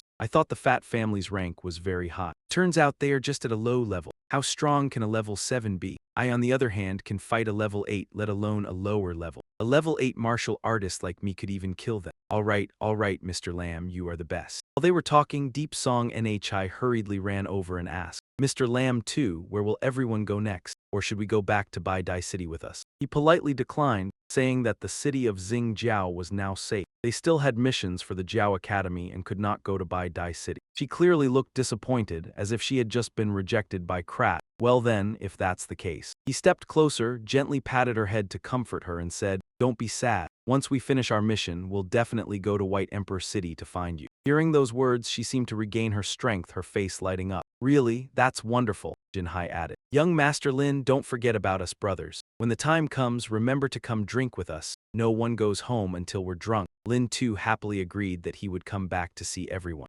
Of course. Suddenly, Yi Xuanyi's phone vibrated inside her dress pocket. Seeing that her mother was calling, she answered without hesitation. As soon as she put the phone to her ear, she said, "Hello, Mom." Before she could finish, the voice on the other end hurriedly interrupted. "Xuanyi, are you still in Xingjiao City? Come to White Emperor City immediately. Your father's been in an accident." Hearing this, she froze, her face turning pale, her voice trembling. "What, Dad? What happened to him?" Her mother replied. "He was badly beat. He's at the largest hospital in White Emperor City. Come here quickly." The moment she heard that, she grew even more panicked, murmuring, "Badly beaten," before hurriedly replying, "Yes, I'm already on the airship. I'll reach White Emperor City soon." As soon as she hung up, she couldn't hold back her tears and turned to tell Lin Tu what had happened. Choking back sobs, she said, "Lin Tu, my dad was badly beaten in White Emperor City. He's in the hospital now." Lin Tu was also stunned when he heard the news. He asked, "Uncle Yi and Aunt Mai are in White Emperor City?" She replied, "Yes, my parents run a small business there." Without hesitation, he immediately took Yi Xuanyi along to check on the situation. He said urgently, "Quick, everyone get on the ship. We're heading to White Emperor City right now." She reminded him anxiously, "Lin Tu, don't you still have the Academy's mission?" Though not related by blood to him, Uncle Yi had always been the one who raised and taught him. From childhood to adulthood, Uncle Yi had taken care of him. Now that Uncle Yi was in trouble, how could he possibly stand by and do nothing? He would definitely find the one who had beaten Uncle Yi and make him regret still being alive. Everyone immediately rushed onto the airship and flew straight to the hospital. Before leaving, he turned back and said, "Brother Jin Hai, Senior Li Yi, I'll head out first. See you later." As the airship shot into the sky toward the city, the person who had beaten someone close to Lin Tu had truly stirred up a hornet's nest this time. 3 level 6 fighters and 1 level 7, White Emperor City, was about to be thrown into turmoil. Li turned to Jin Hai and said, "Captain Xin happens to be in White Emperor City.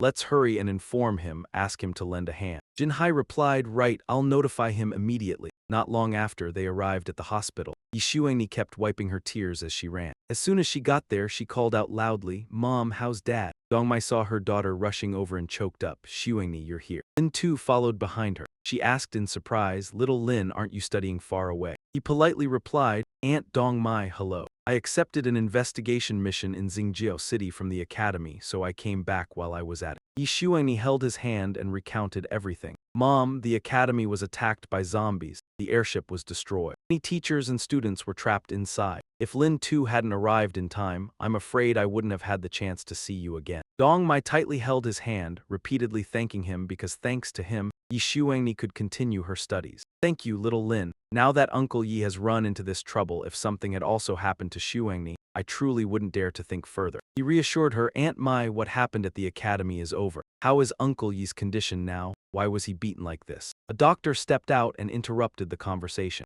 "Mr. Yi has fractured arms and legs and needs immediate surgery. The hospital offers conventional treatment or the use of recovery fluid. But if you choose recovery fluid, the cost will be very high." He firmly stated that money was not an issue and that no matter what, they must use the best plan and equipment for him. He declared, "Use the best recovery fluid. Money is not a problem. Are these 5th level crystal cores enough? If not, I still have Federation credits." Seeing such a large number of crystal cores, the doctor was dazzled and pushed up his glasses. "My goodness, so many 5th level crystal cores, that's enough." "Definitely enough. Please go to the front desk to make the payment. I'll arrange the surgery immediately." Yi Xuanyi and her mother were stunned by Lin Tu's generosity and loyalty. She said emotionally, "Lin Tu, these crystal cores were obtained by everyone risking their lives killing zombies and evolved beasts. How can you give them to me? Little Lin, this is far too precious, I can't accept it." But to him, those crystal cores meant nothing. Compared to the kindness the Yi family had shown in raising him, they were nothing. He had been an orphan. If Uncle Yi and the others hadn't taken him in, he might not have survived until today. To him, they were his family. This was also a chance for him to repay their kindness. Not wanting Dong Mai to feel awkward or overly polite, he immediately led her to the payment counter. He said, "Aunt Mai, let's pay first. We can't delay any longer. Luo Yue, Sister Zio, stay here with Xuang. Wait for me a moment." Standing at the front desk, he took the opportunity to ask, "Aunt Mai, who did Uncle Yi offend to be beaten so badly?" Dong Mai began recounting everything that had happened that morning, each word filled with unbearable sorrow. "This morning, He was driving and collided with a luxury car. There were 3 people in the car, and without giving any chance for explanation, they immediately started attacking Uncle Deep, Dan's father. He got angry and demanded to know who dared to treat Uncle Deep like that. "Mai, do you know who hit Uncle Deep?" But Dong Mai didn't want him to provoke a hornet's nest, so she said, "Let's just consider it bad luck today. Zio, Lynn, don't eavesdrop anymore. We can't do anything about those people, just consider it bad luck. But I'm different, I don't fear anyone, not even a father and son." Even though his face was almost ferocious, he still tried to calm her down. "Don't worry, Mai, just tell me who they are, if they dare touch Uncle Deep." He even said that not even God could interfere if he stepped in, then placed his hand on Dong Mai's shoulder to comfort her, his heart heavy as he remembered the previous accident. The scene of 2 cars crashing into each other appeared in his mind, but instead of getting out to inspect or handle the situation, everything unfolded in the opposite direction. The man was attacked by 2 or 3 people and they seemed to enjoy it. Dong Mai, choking up, recounted the events and cried when she remembered. It was the eldest son of the Phap family in Bade City, Phap Nguyen Phu and his henchmen. Hearing that familiar name, Lam Tu immediately darkened his face, filled with anger. The Phap family again? Why do they always choose to head into a dead-end alley? Seeing him get angry, Dong Mai was worried he might do something reckless, so she tried to persuade him. "Zio, Lin, the Phap family has power and influence in Bade City. Forget about this, don't worry, you know your limits." While talking to Dong Mai, he suddenly heard shouting not far away. It turned out not to be strangers but familiar faces. They were questioning the doctor. "Didn't you just say this earlier? Why suddenly can't you do the surgery?" "That's right, tell me clearly." Lam Tu walked toward the 2 sides. The doctor, seeing him, retreated behind him. "What's going on here?" Song Nhai, her eyes red and filled with grief, explained everything to Lam Tu. When the 2 of them went to the reception to pay, the doctor received a phone call. After the call, he informed them that the surgery room was full and they could not perform surgery on her father. Hearing this, Lam Tu angrily grabbed his collar. He kept scolding and questioning that damn doctor. "I've already paid, and now you're telling me you can't do the surgery. You messing with me? Sorry, we can refund your money, just go to another hospital." His explanation was extremely grating. He tightened his grip on the doctor's collar and lifted him up, threatening, "I'm not going anywhere. You people better perform the surgery or I'll destroy this hospital. This is Bade City, you can't cause a commotion." Seeing the tense situation, the doctor quickly called for security. "Security, security, call security." After a few shouts, a few security guards rushed over to intervene, thinking of themselves as the top hospital in Bade City. Who dares to cause trouble? Ma Bao Huo and Zio Ruo Shui stepped up to block them, not afraid in the slightest. "It's us, what's the problem?" Sensing the momentum from the 2, the security guards immediately hesitated and stepped back. This breath, level 6. One security guard turned to ask the doctor who was being questioned, "Dr. Bai, why did you offend a high-level martial artist?" Hearing the phrase high-level martial artist, the doctor turned pale, stammering, Martial artist level 6. You don't have to hide this anymore." Lam Tu yelled loudly, "If I kill you now, do you think Bade City could hold on to the 4 of us? You went back on your word, what's going on? Did someone tell you not to perform the surgery?" He no longer held back and shouted loudly, "You're offering me wine, but now you want to drink punishment wine. If you don't want to die, speak the truth." Greedy doctor finally confessed, Don't kill me, I'll tell you." He was pale, trembling all over. He honestly admitted it was the deputy director who called and told me not to perform the surgery on that patient, seeing that he was still useful. Lam Tu threw him to the ground like tossing an object. "Take me to meet the deputy director." He coughed violently, quickly gasping for air. All right, I'll take you." Just as they were about to leave, someone approached, kicking the security guard's leg and shouting for them to get out of the way. Bald man walked while rudely pushing the security guards, his loud voice echoing through the hallway. "Move aside, what are you staring at?" One of the men walking with him looked and commented, "Oh, there's a beautiful girl here too. Your tall friend, be a little more obedient." Then he turned to insult Dong Mai. "Hey, you must be related to that old bastard deep right. Didn't expect you to have enough money to pay for surgery like this." Not only did he curse, but he also ordered them to leave. "That old man hit the car of the Phap family's eldest son, he must pay, right? Hurry up and go to the reception to get the money." Lam Tu raised his hand to shield her. He didn't back down, instead, he took out money to compensate them. "Brother, I paid the surgery fee with exotic crystal. Here's some left, I'm not sure if it's enough to compensate for the Phap family's son's car." Seeing the exotic crystal, his eyes lit up like stars, greed obvious. His tone immediately changed. "Oh, you're a sensible kid. Oh, so many exotic crystals, it's enough, definitely enough." Looking at the bag of exotic crystals in Lam Tu's backpack, his eyes widened, unable to believe it. How is this possible? He couldn't help but be surprised when he saw the backpack filled with alien crystals, all of which were level 5 alien crystals. He picked up Lamb 2's backpack. His entire body trembled as it was the first time he had seen such a large amount of alien crystal. How many level 5 evolved beasts have you killed? I only modestly have a few level 5 alien crystals, and that's in a well-known city. Not many, just some level 5 evolved beasts from the entire city of Tinjaya. The bald man suddenly realized that he had accidentally touched something he shouldn't have. Before he could finish his sentence about the level 5 of the entire city of Tinjaya, immediately acted, tightening his grip on the bald man's fist, causing a faint yet chilling cracking sound. By now, he must have regretted his foolish action. His hand was broken, and his whole body trembled, as if he had encountered a fierce tiger but ended up facing Hello Kitty. He stammered, asking Lamb 2, You are a level 6 martial artist. In response, Lamb 2 said nothing but continued to grip his other hand. Another cracking sound echoed and his other arm shattered, the bones inside splintering into pieces, with fractures appearing in other areas. At this point, the bald man truly began to fear. His hands were unbearably painful, sweat poured from him, and he screamed, "Oh my God, my hands." The others, having heard of Lamb 2's group and now witnessing their leader being so brutally beaten, couldn't help but retreat in panic. Is it level 6? Before they could think, they shouted and scrambled to flee.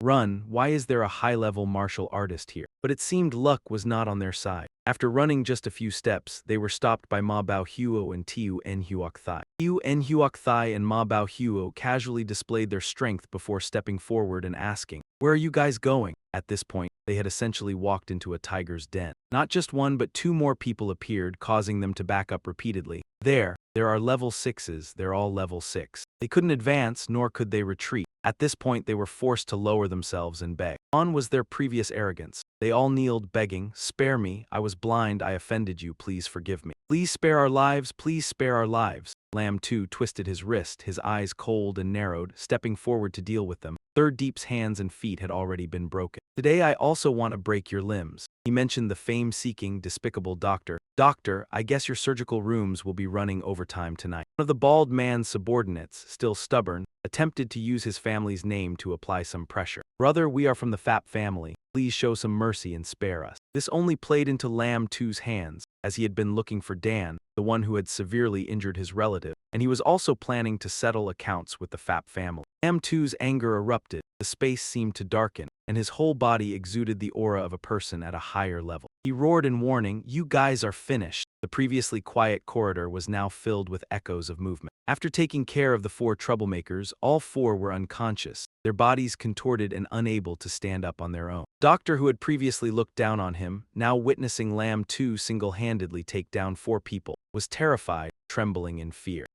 There, he collapsed to the ground, and Lamb 2 walked over with a gentle smile on his face. "Can you take me to the deputy director now?" "Why, yes." Soon, they were standing in front of the deputy director's office door. Two guards were standing at the door. Seeing strangers, they immediately blocked them. "Stop, Fap Thiu is in a meeting with the deputy director. Only authorized personnel may enter." Lamb 2 and Lakangayat stood outside, their faces calm with no expression. Lamb 2 thought casually that with the dogs guarding the door, finding the deputy director would be an unexpected bonus. Inside the deputy director's spacious office, there were three people, including Fap Hien Fu, the son of the Fap family. "Rest assured, Fap Thiu, I've taken care of it. The one named Deep will be kicked out immediately." The deputy director fawned, thinking offending Fap Thiu was a death sentence. Fap Hien Fu arrogantly said, "My underlings report that it seems a relative of that Deep guy has paid his surgery fees, and they even used rare crystals." The deputy director continued to openly flatter him. "If that Deep guy damaged Fap Thiu's car, those rare crystals should be used to compensate you." Just as he finished his flattery, there was a loud noise outside, and the door and guards were thrown open. Two guards fell, spitting blood and wood shards, and the three people inside stood up quickly, looking towards the door. "Who dares to break the deputy director's door? Who dares to cause trouble here?"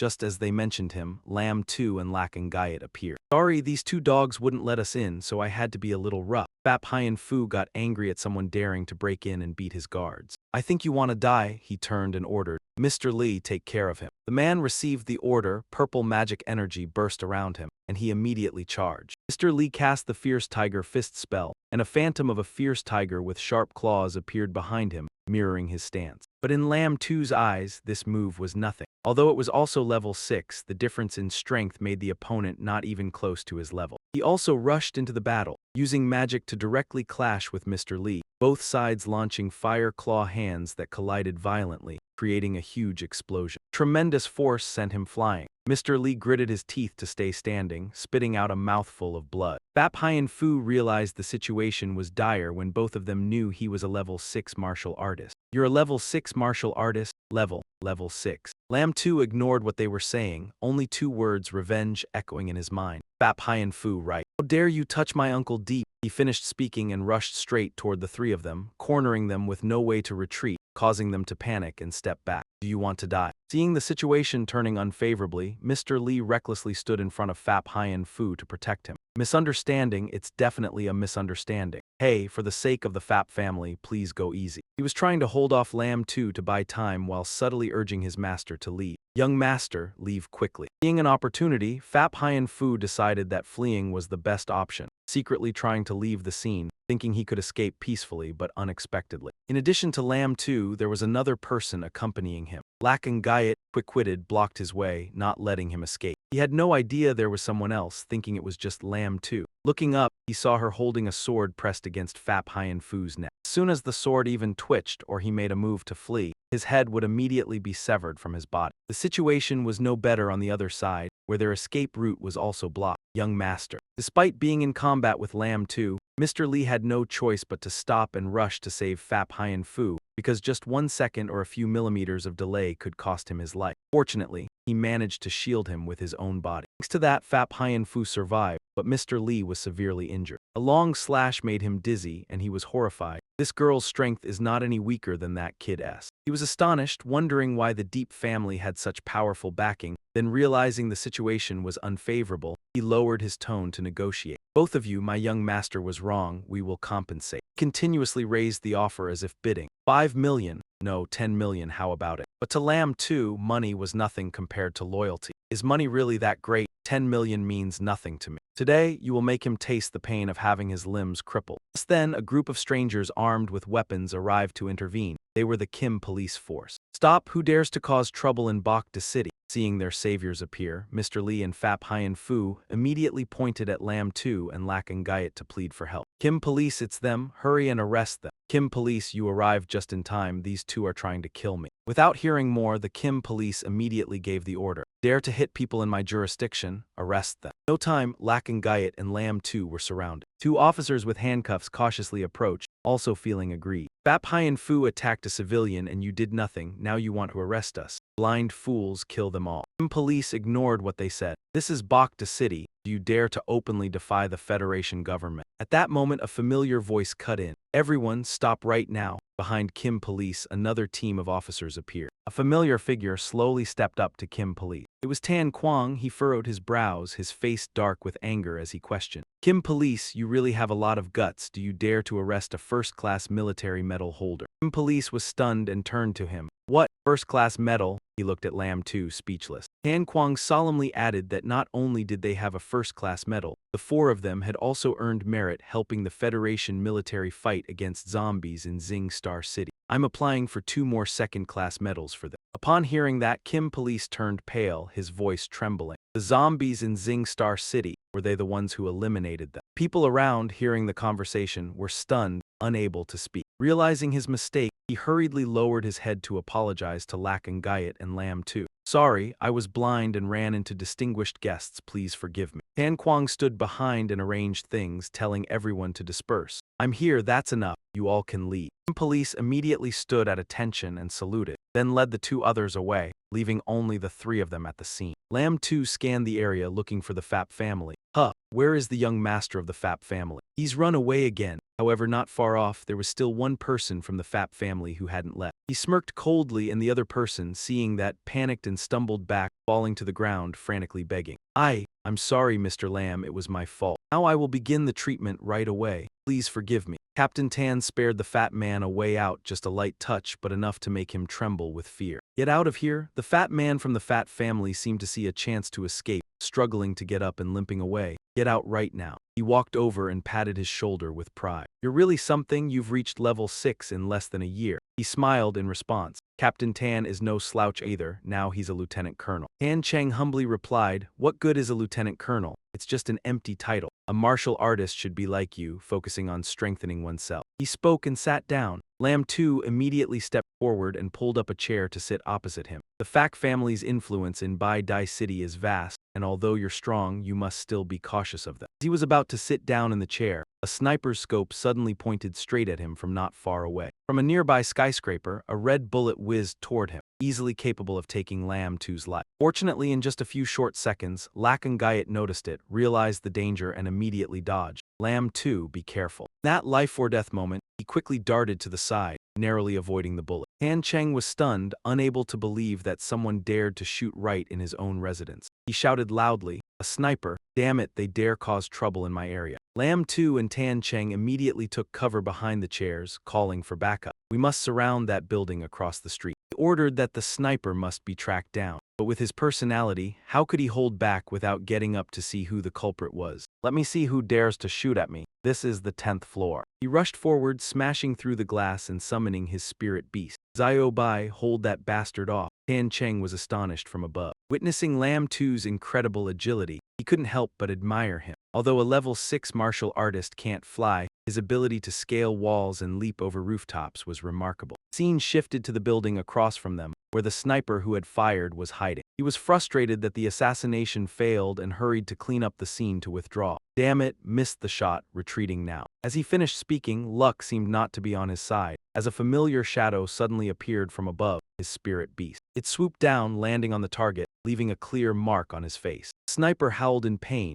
shaking his body violently to try and throw the creature off. Immediately after, Zio Bai flew in, using magic to assist his spirit beast and prolong the time for Lam Tu to arrive. In no time, both of his legs were frozen up to his knees. Despite the bite on his face, he was still shocked. The breath is too strong. However, this little obstacle was not enough to make him falter. He shook off the two creatures, broke the ice, and cursed loudly, damn beasts. At that moment, a familiar hand appeared from the rooftop edge, none other than Lam Tu. He said calmly, I'll catch up now. Seeing Lam Tu appear, the sniper turned pale. This is the 28th floor. How did you climb up here? Are you born under the sign of the monkey? Holding a spear, Lam Tu replied, I'm not born under the monkey sign, I'm here to kill a chicken. He said he wanted to punish the evil to set an example, then pointed his spear forward. The spear tip extended, and flames surrounded the weapon. As the 100 birds hail the phoenix technique took form, 2 laser beams accompanied by bullets shot straight at him. Fortunately, he managed to dodge. Following the direction of the bullets, Lam Tu realized that 2 more snipers were aiming at him from afar. Not only that, but others dressed like the previous sniper also kicked down the door and charged in to provide backup. Seeing the situation turning in their favor, the sniper sneered. I thought if I missed you, that would be a failure, but you walked right into my hand. Facing the unfavorable situation, Lam Tu coldly responded, looks like you were hired to kill me. If you tell me who hired you, I can make your deaths a bit quicker. The others scoffed at his words, signaling their comrades to close in, shouting, arrogant, kill him. Lam Tu immediately charged forward, determined to fight to the death. Unexpectedly, these martial artists were all at level 5. He used the 100 birds hail the phoenix technique, and the flames surrounding his body kept the level 5 opponents from getting close, even knocking them back. Suddenly, not just 1 but 2 red bullets shot towards him, both aiming directly at Lam Tu. He reacted just in time to dodge, the bullets only grazing his clothes,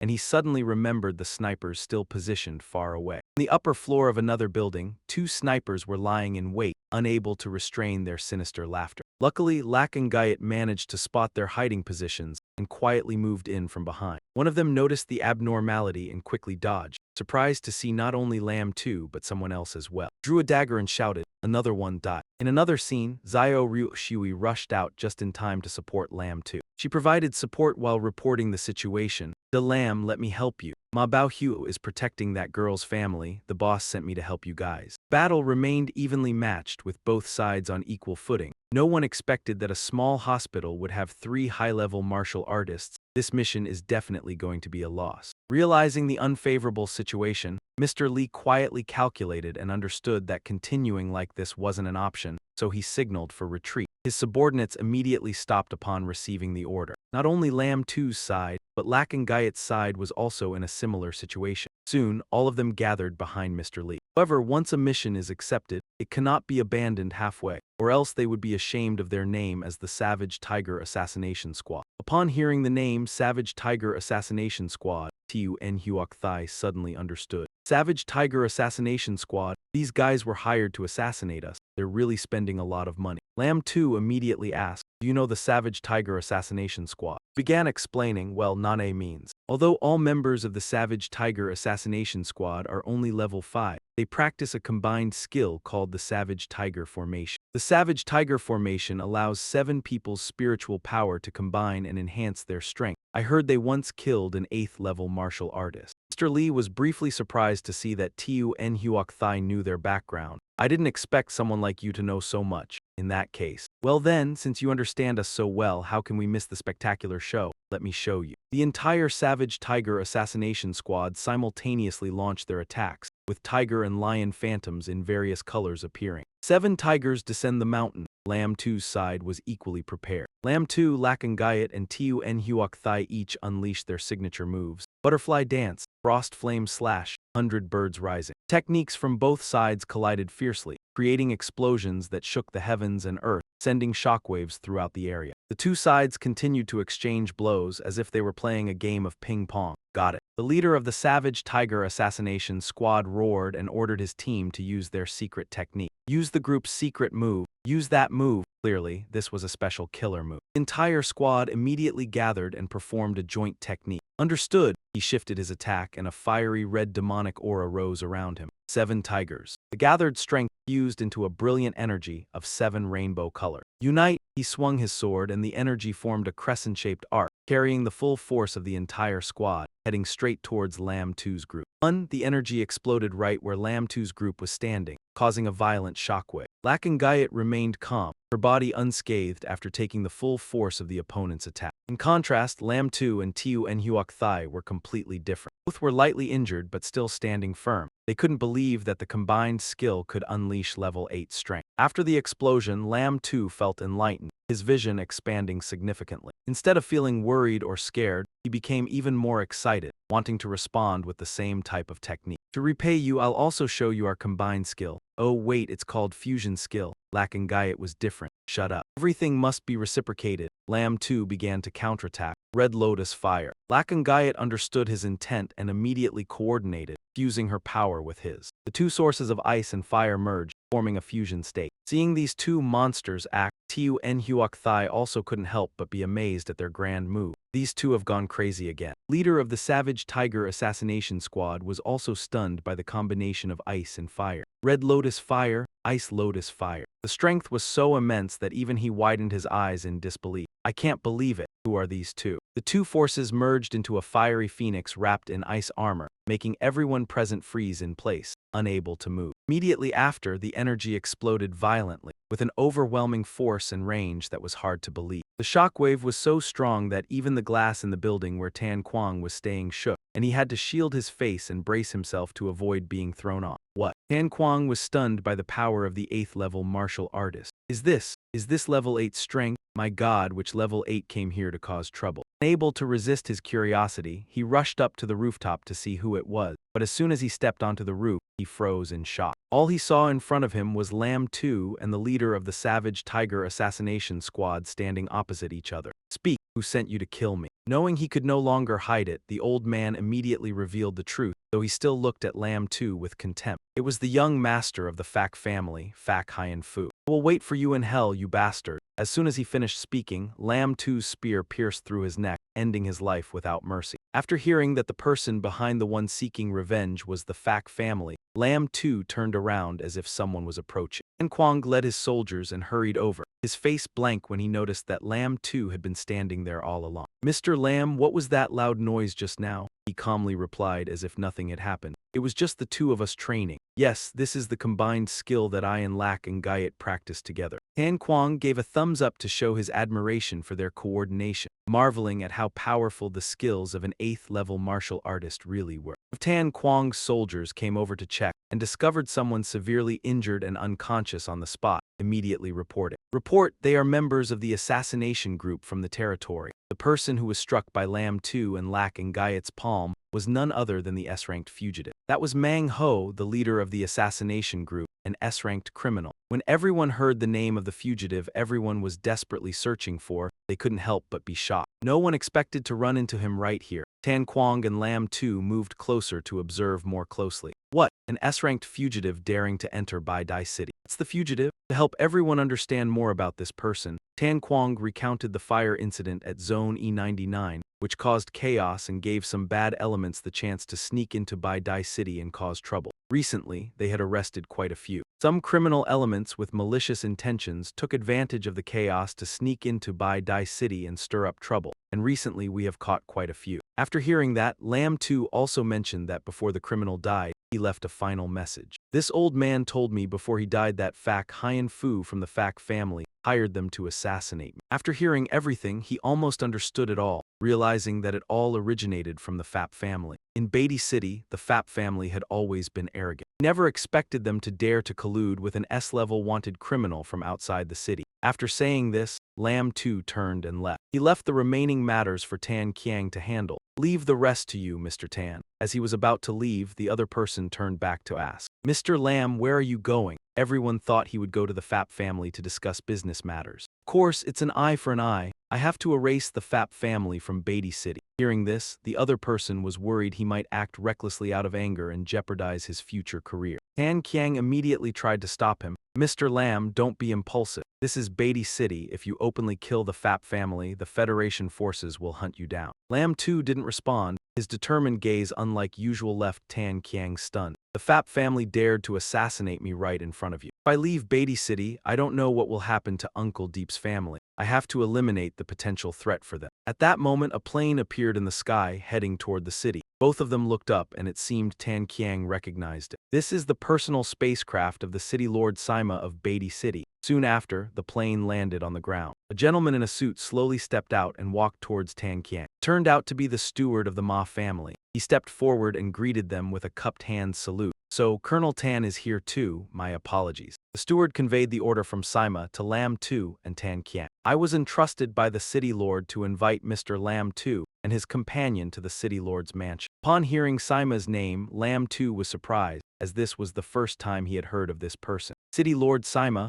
It seems the commotion earlier has caught the City Lord's attention. He briefly thought he might have touched on something related to Sima, but it wasn't that. It was simply that Sima wanted to meet him through the steward's words. "I'll go with him." "Colonel Tan, the City Lord only invited Mr. Lam 2 and his companion." "Don't worry, the City Lord only wants to meet the son of his enemy." The atmosphere suddenly quieted for about 5 seconds, turning from astonishment to shock. The son of his enemy. Without waiting for further explanation, Lam 2 and his group boarded the plane, leaving Tan Kiang behind. "Don't worry, Mr. Tan, I'll return after I go. Please inform my colleagues at the hospital." The plane took off, heading toward the Ma family's estate. While waiting, everyone took the opportunity to enjoy afternoon tea and engage in casual conversation. "I've never met City Lord Sima. How does he know my father?" "The City Lord is a martial artist from Xingjiao City. You're both from the same hometown." The steward spoke excitedly and proudly as he reminisced about the glorious days. "The City Lord is a level 7 martial artist, and he's been in Beatty City for less than 2 years. Came from a poor background and could only become the City Lord through his own efforts and strength." Lam 2 realized a few special details after hearing this. A powerhouse from Xingjiao City.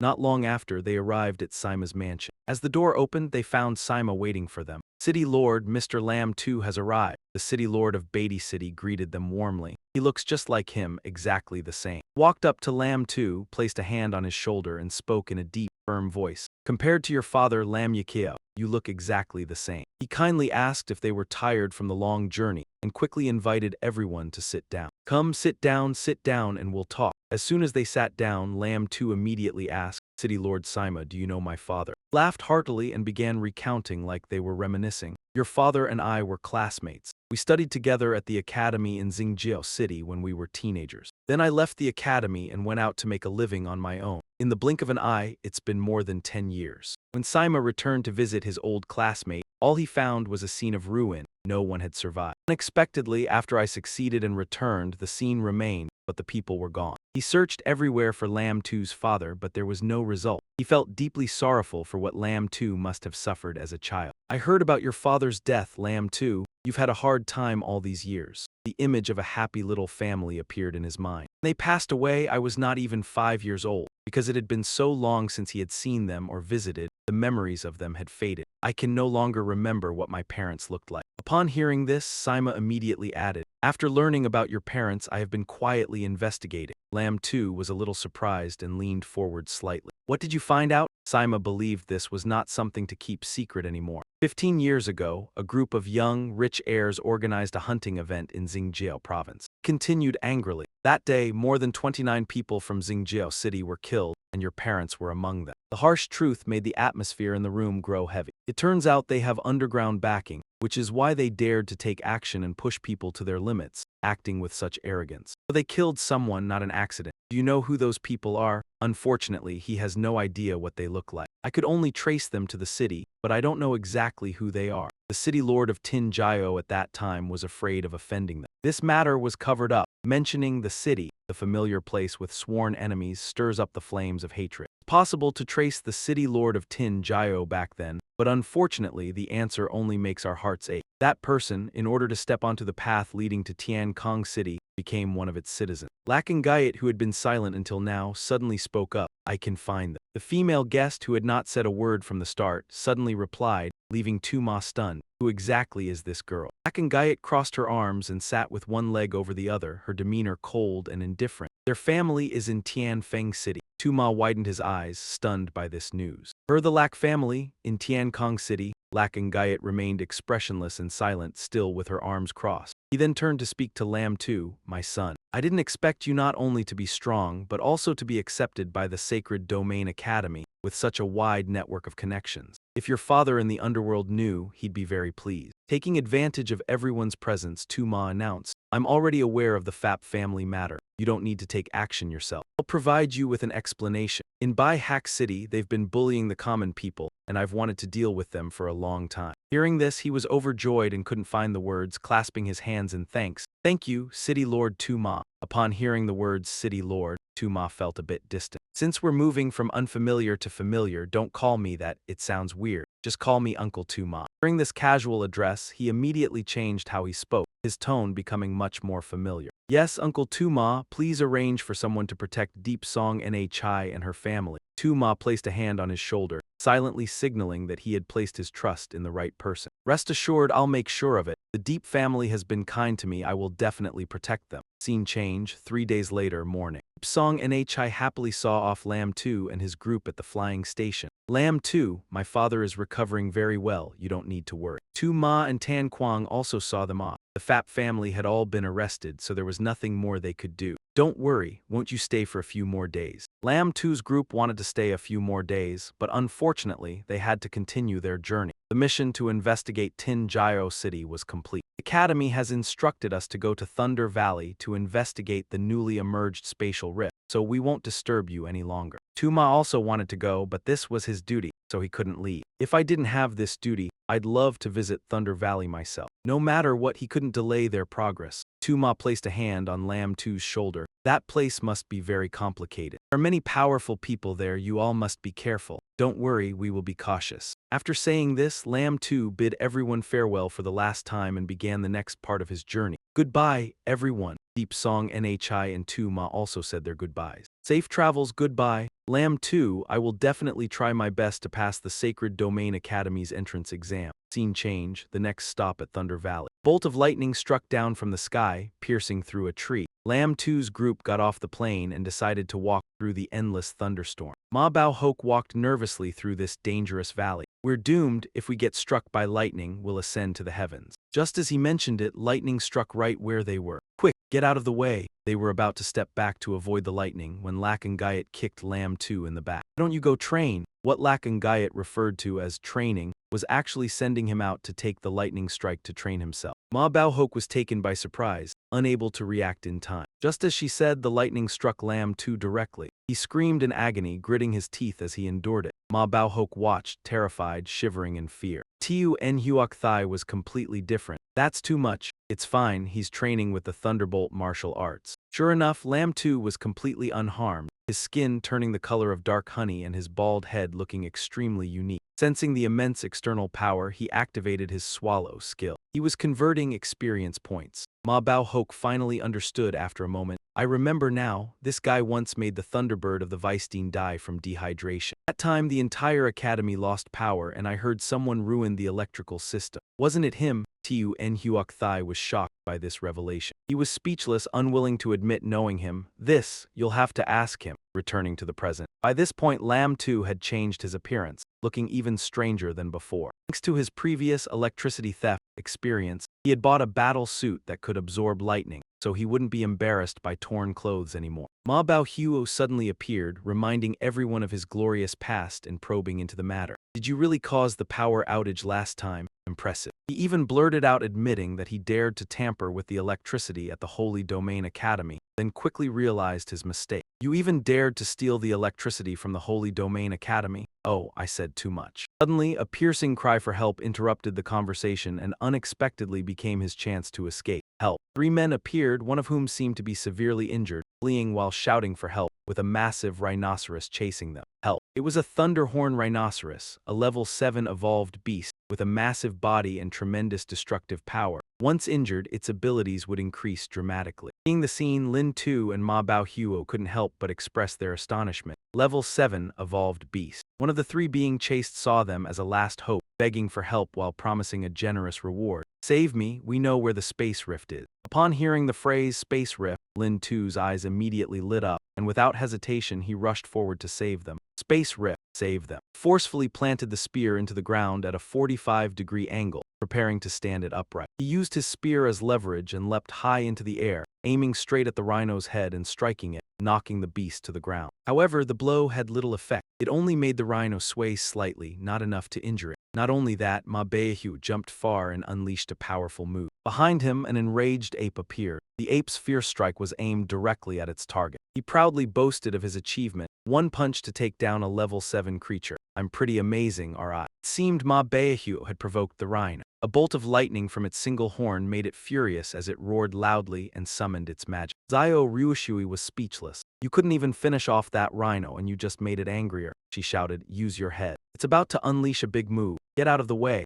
As soon as Zio Ryushui finished speaking, the rhino released its lightning attack. A powerful surge of magic rushed straight at them. However, Ma Baohu showed no fear. He was pleased because he had already prepared a plan. It's fine, I've got a shield. And the one targeted by the magic was Lin Ziu, the one the system had detected as possessing great strength. As Lin Ziu was targeted, the system's voice rang out, activating checkpoint skill, exchanging experience points. After the rhino unleashed its move, Lin Ziu turned and scolded Ma Baohu. Ma Baohu, you've got some nerve using your teammate as a shield. Ma Baohu defended himself. I was thinking of you too, letting you take a bit more lightning to toughen you up. Anyone chased by the one-horned rhino turns pale as a sheet, not a drop of blood left in their face. Just one punch or one kick is enough to defeat a level 7 evolved beast. Getting struck by lightning and still surviving? What kind of monsters are you people? Luo Yue turned to blame Ma Baohu for using Lin Ziu as a shield.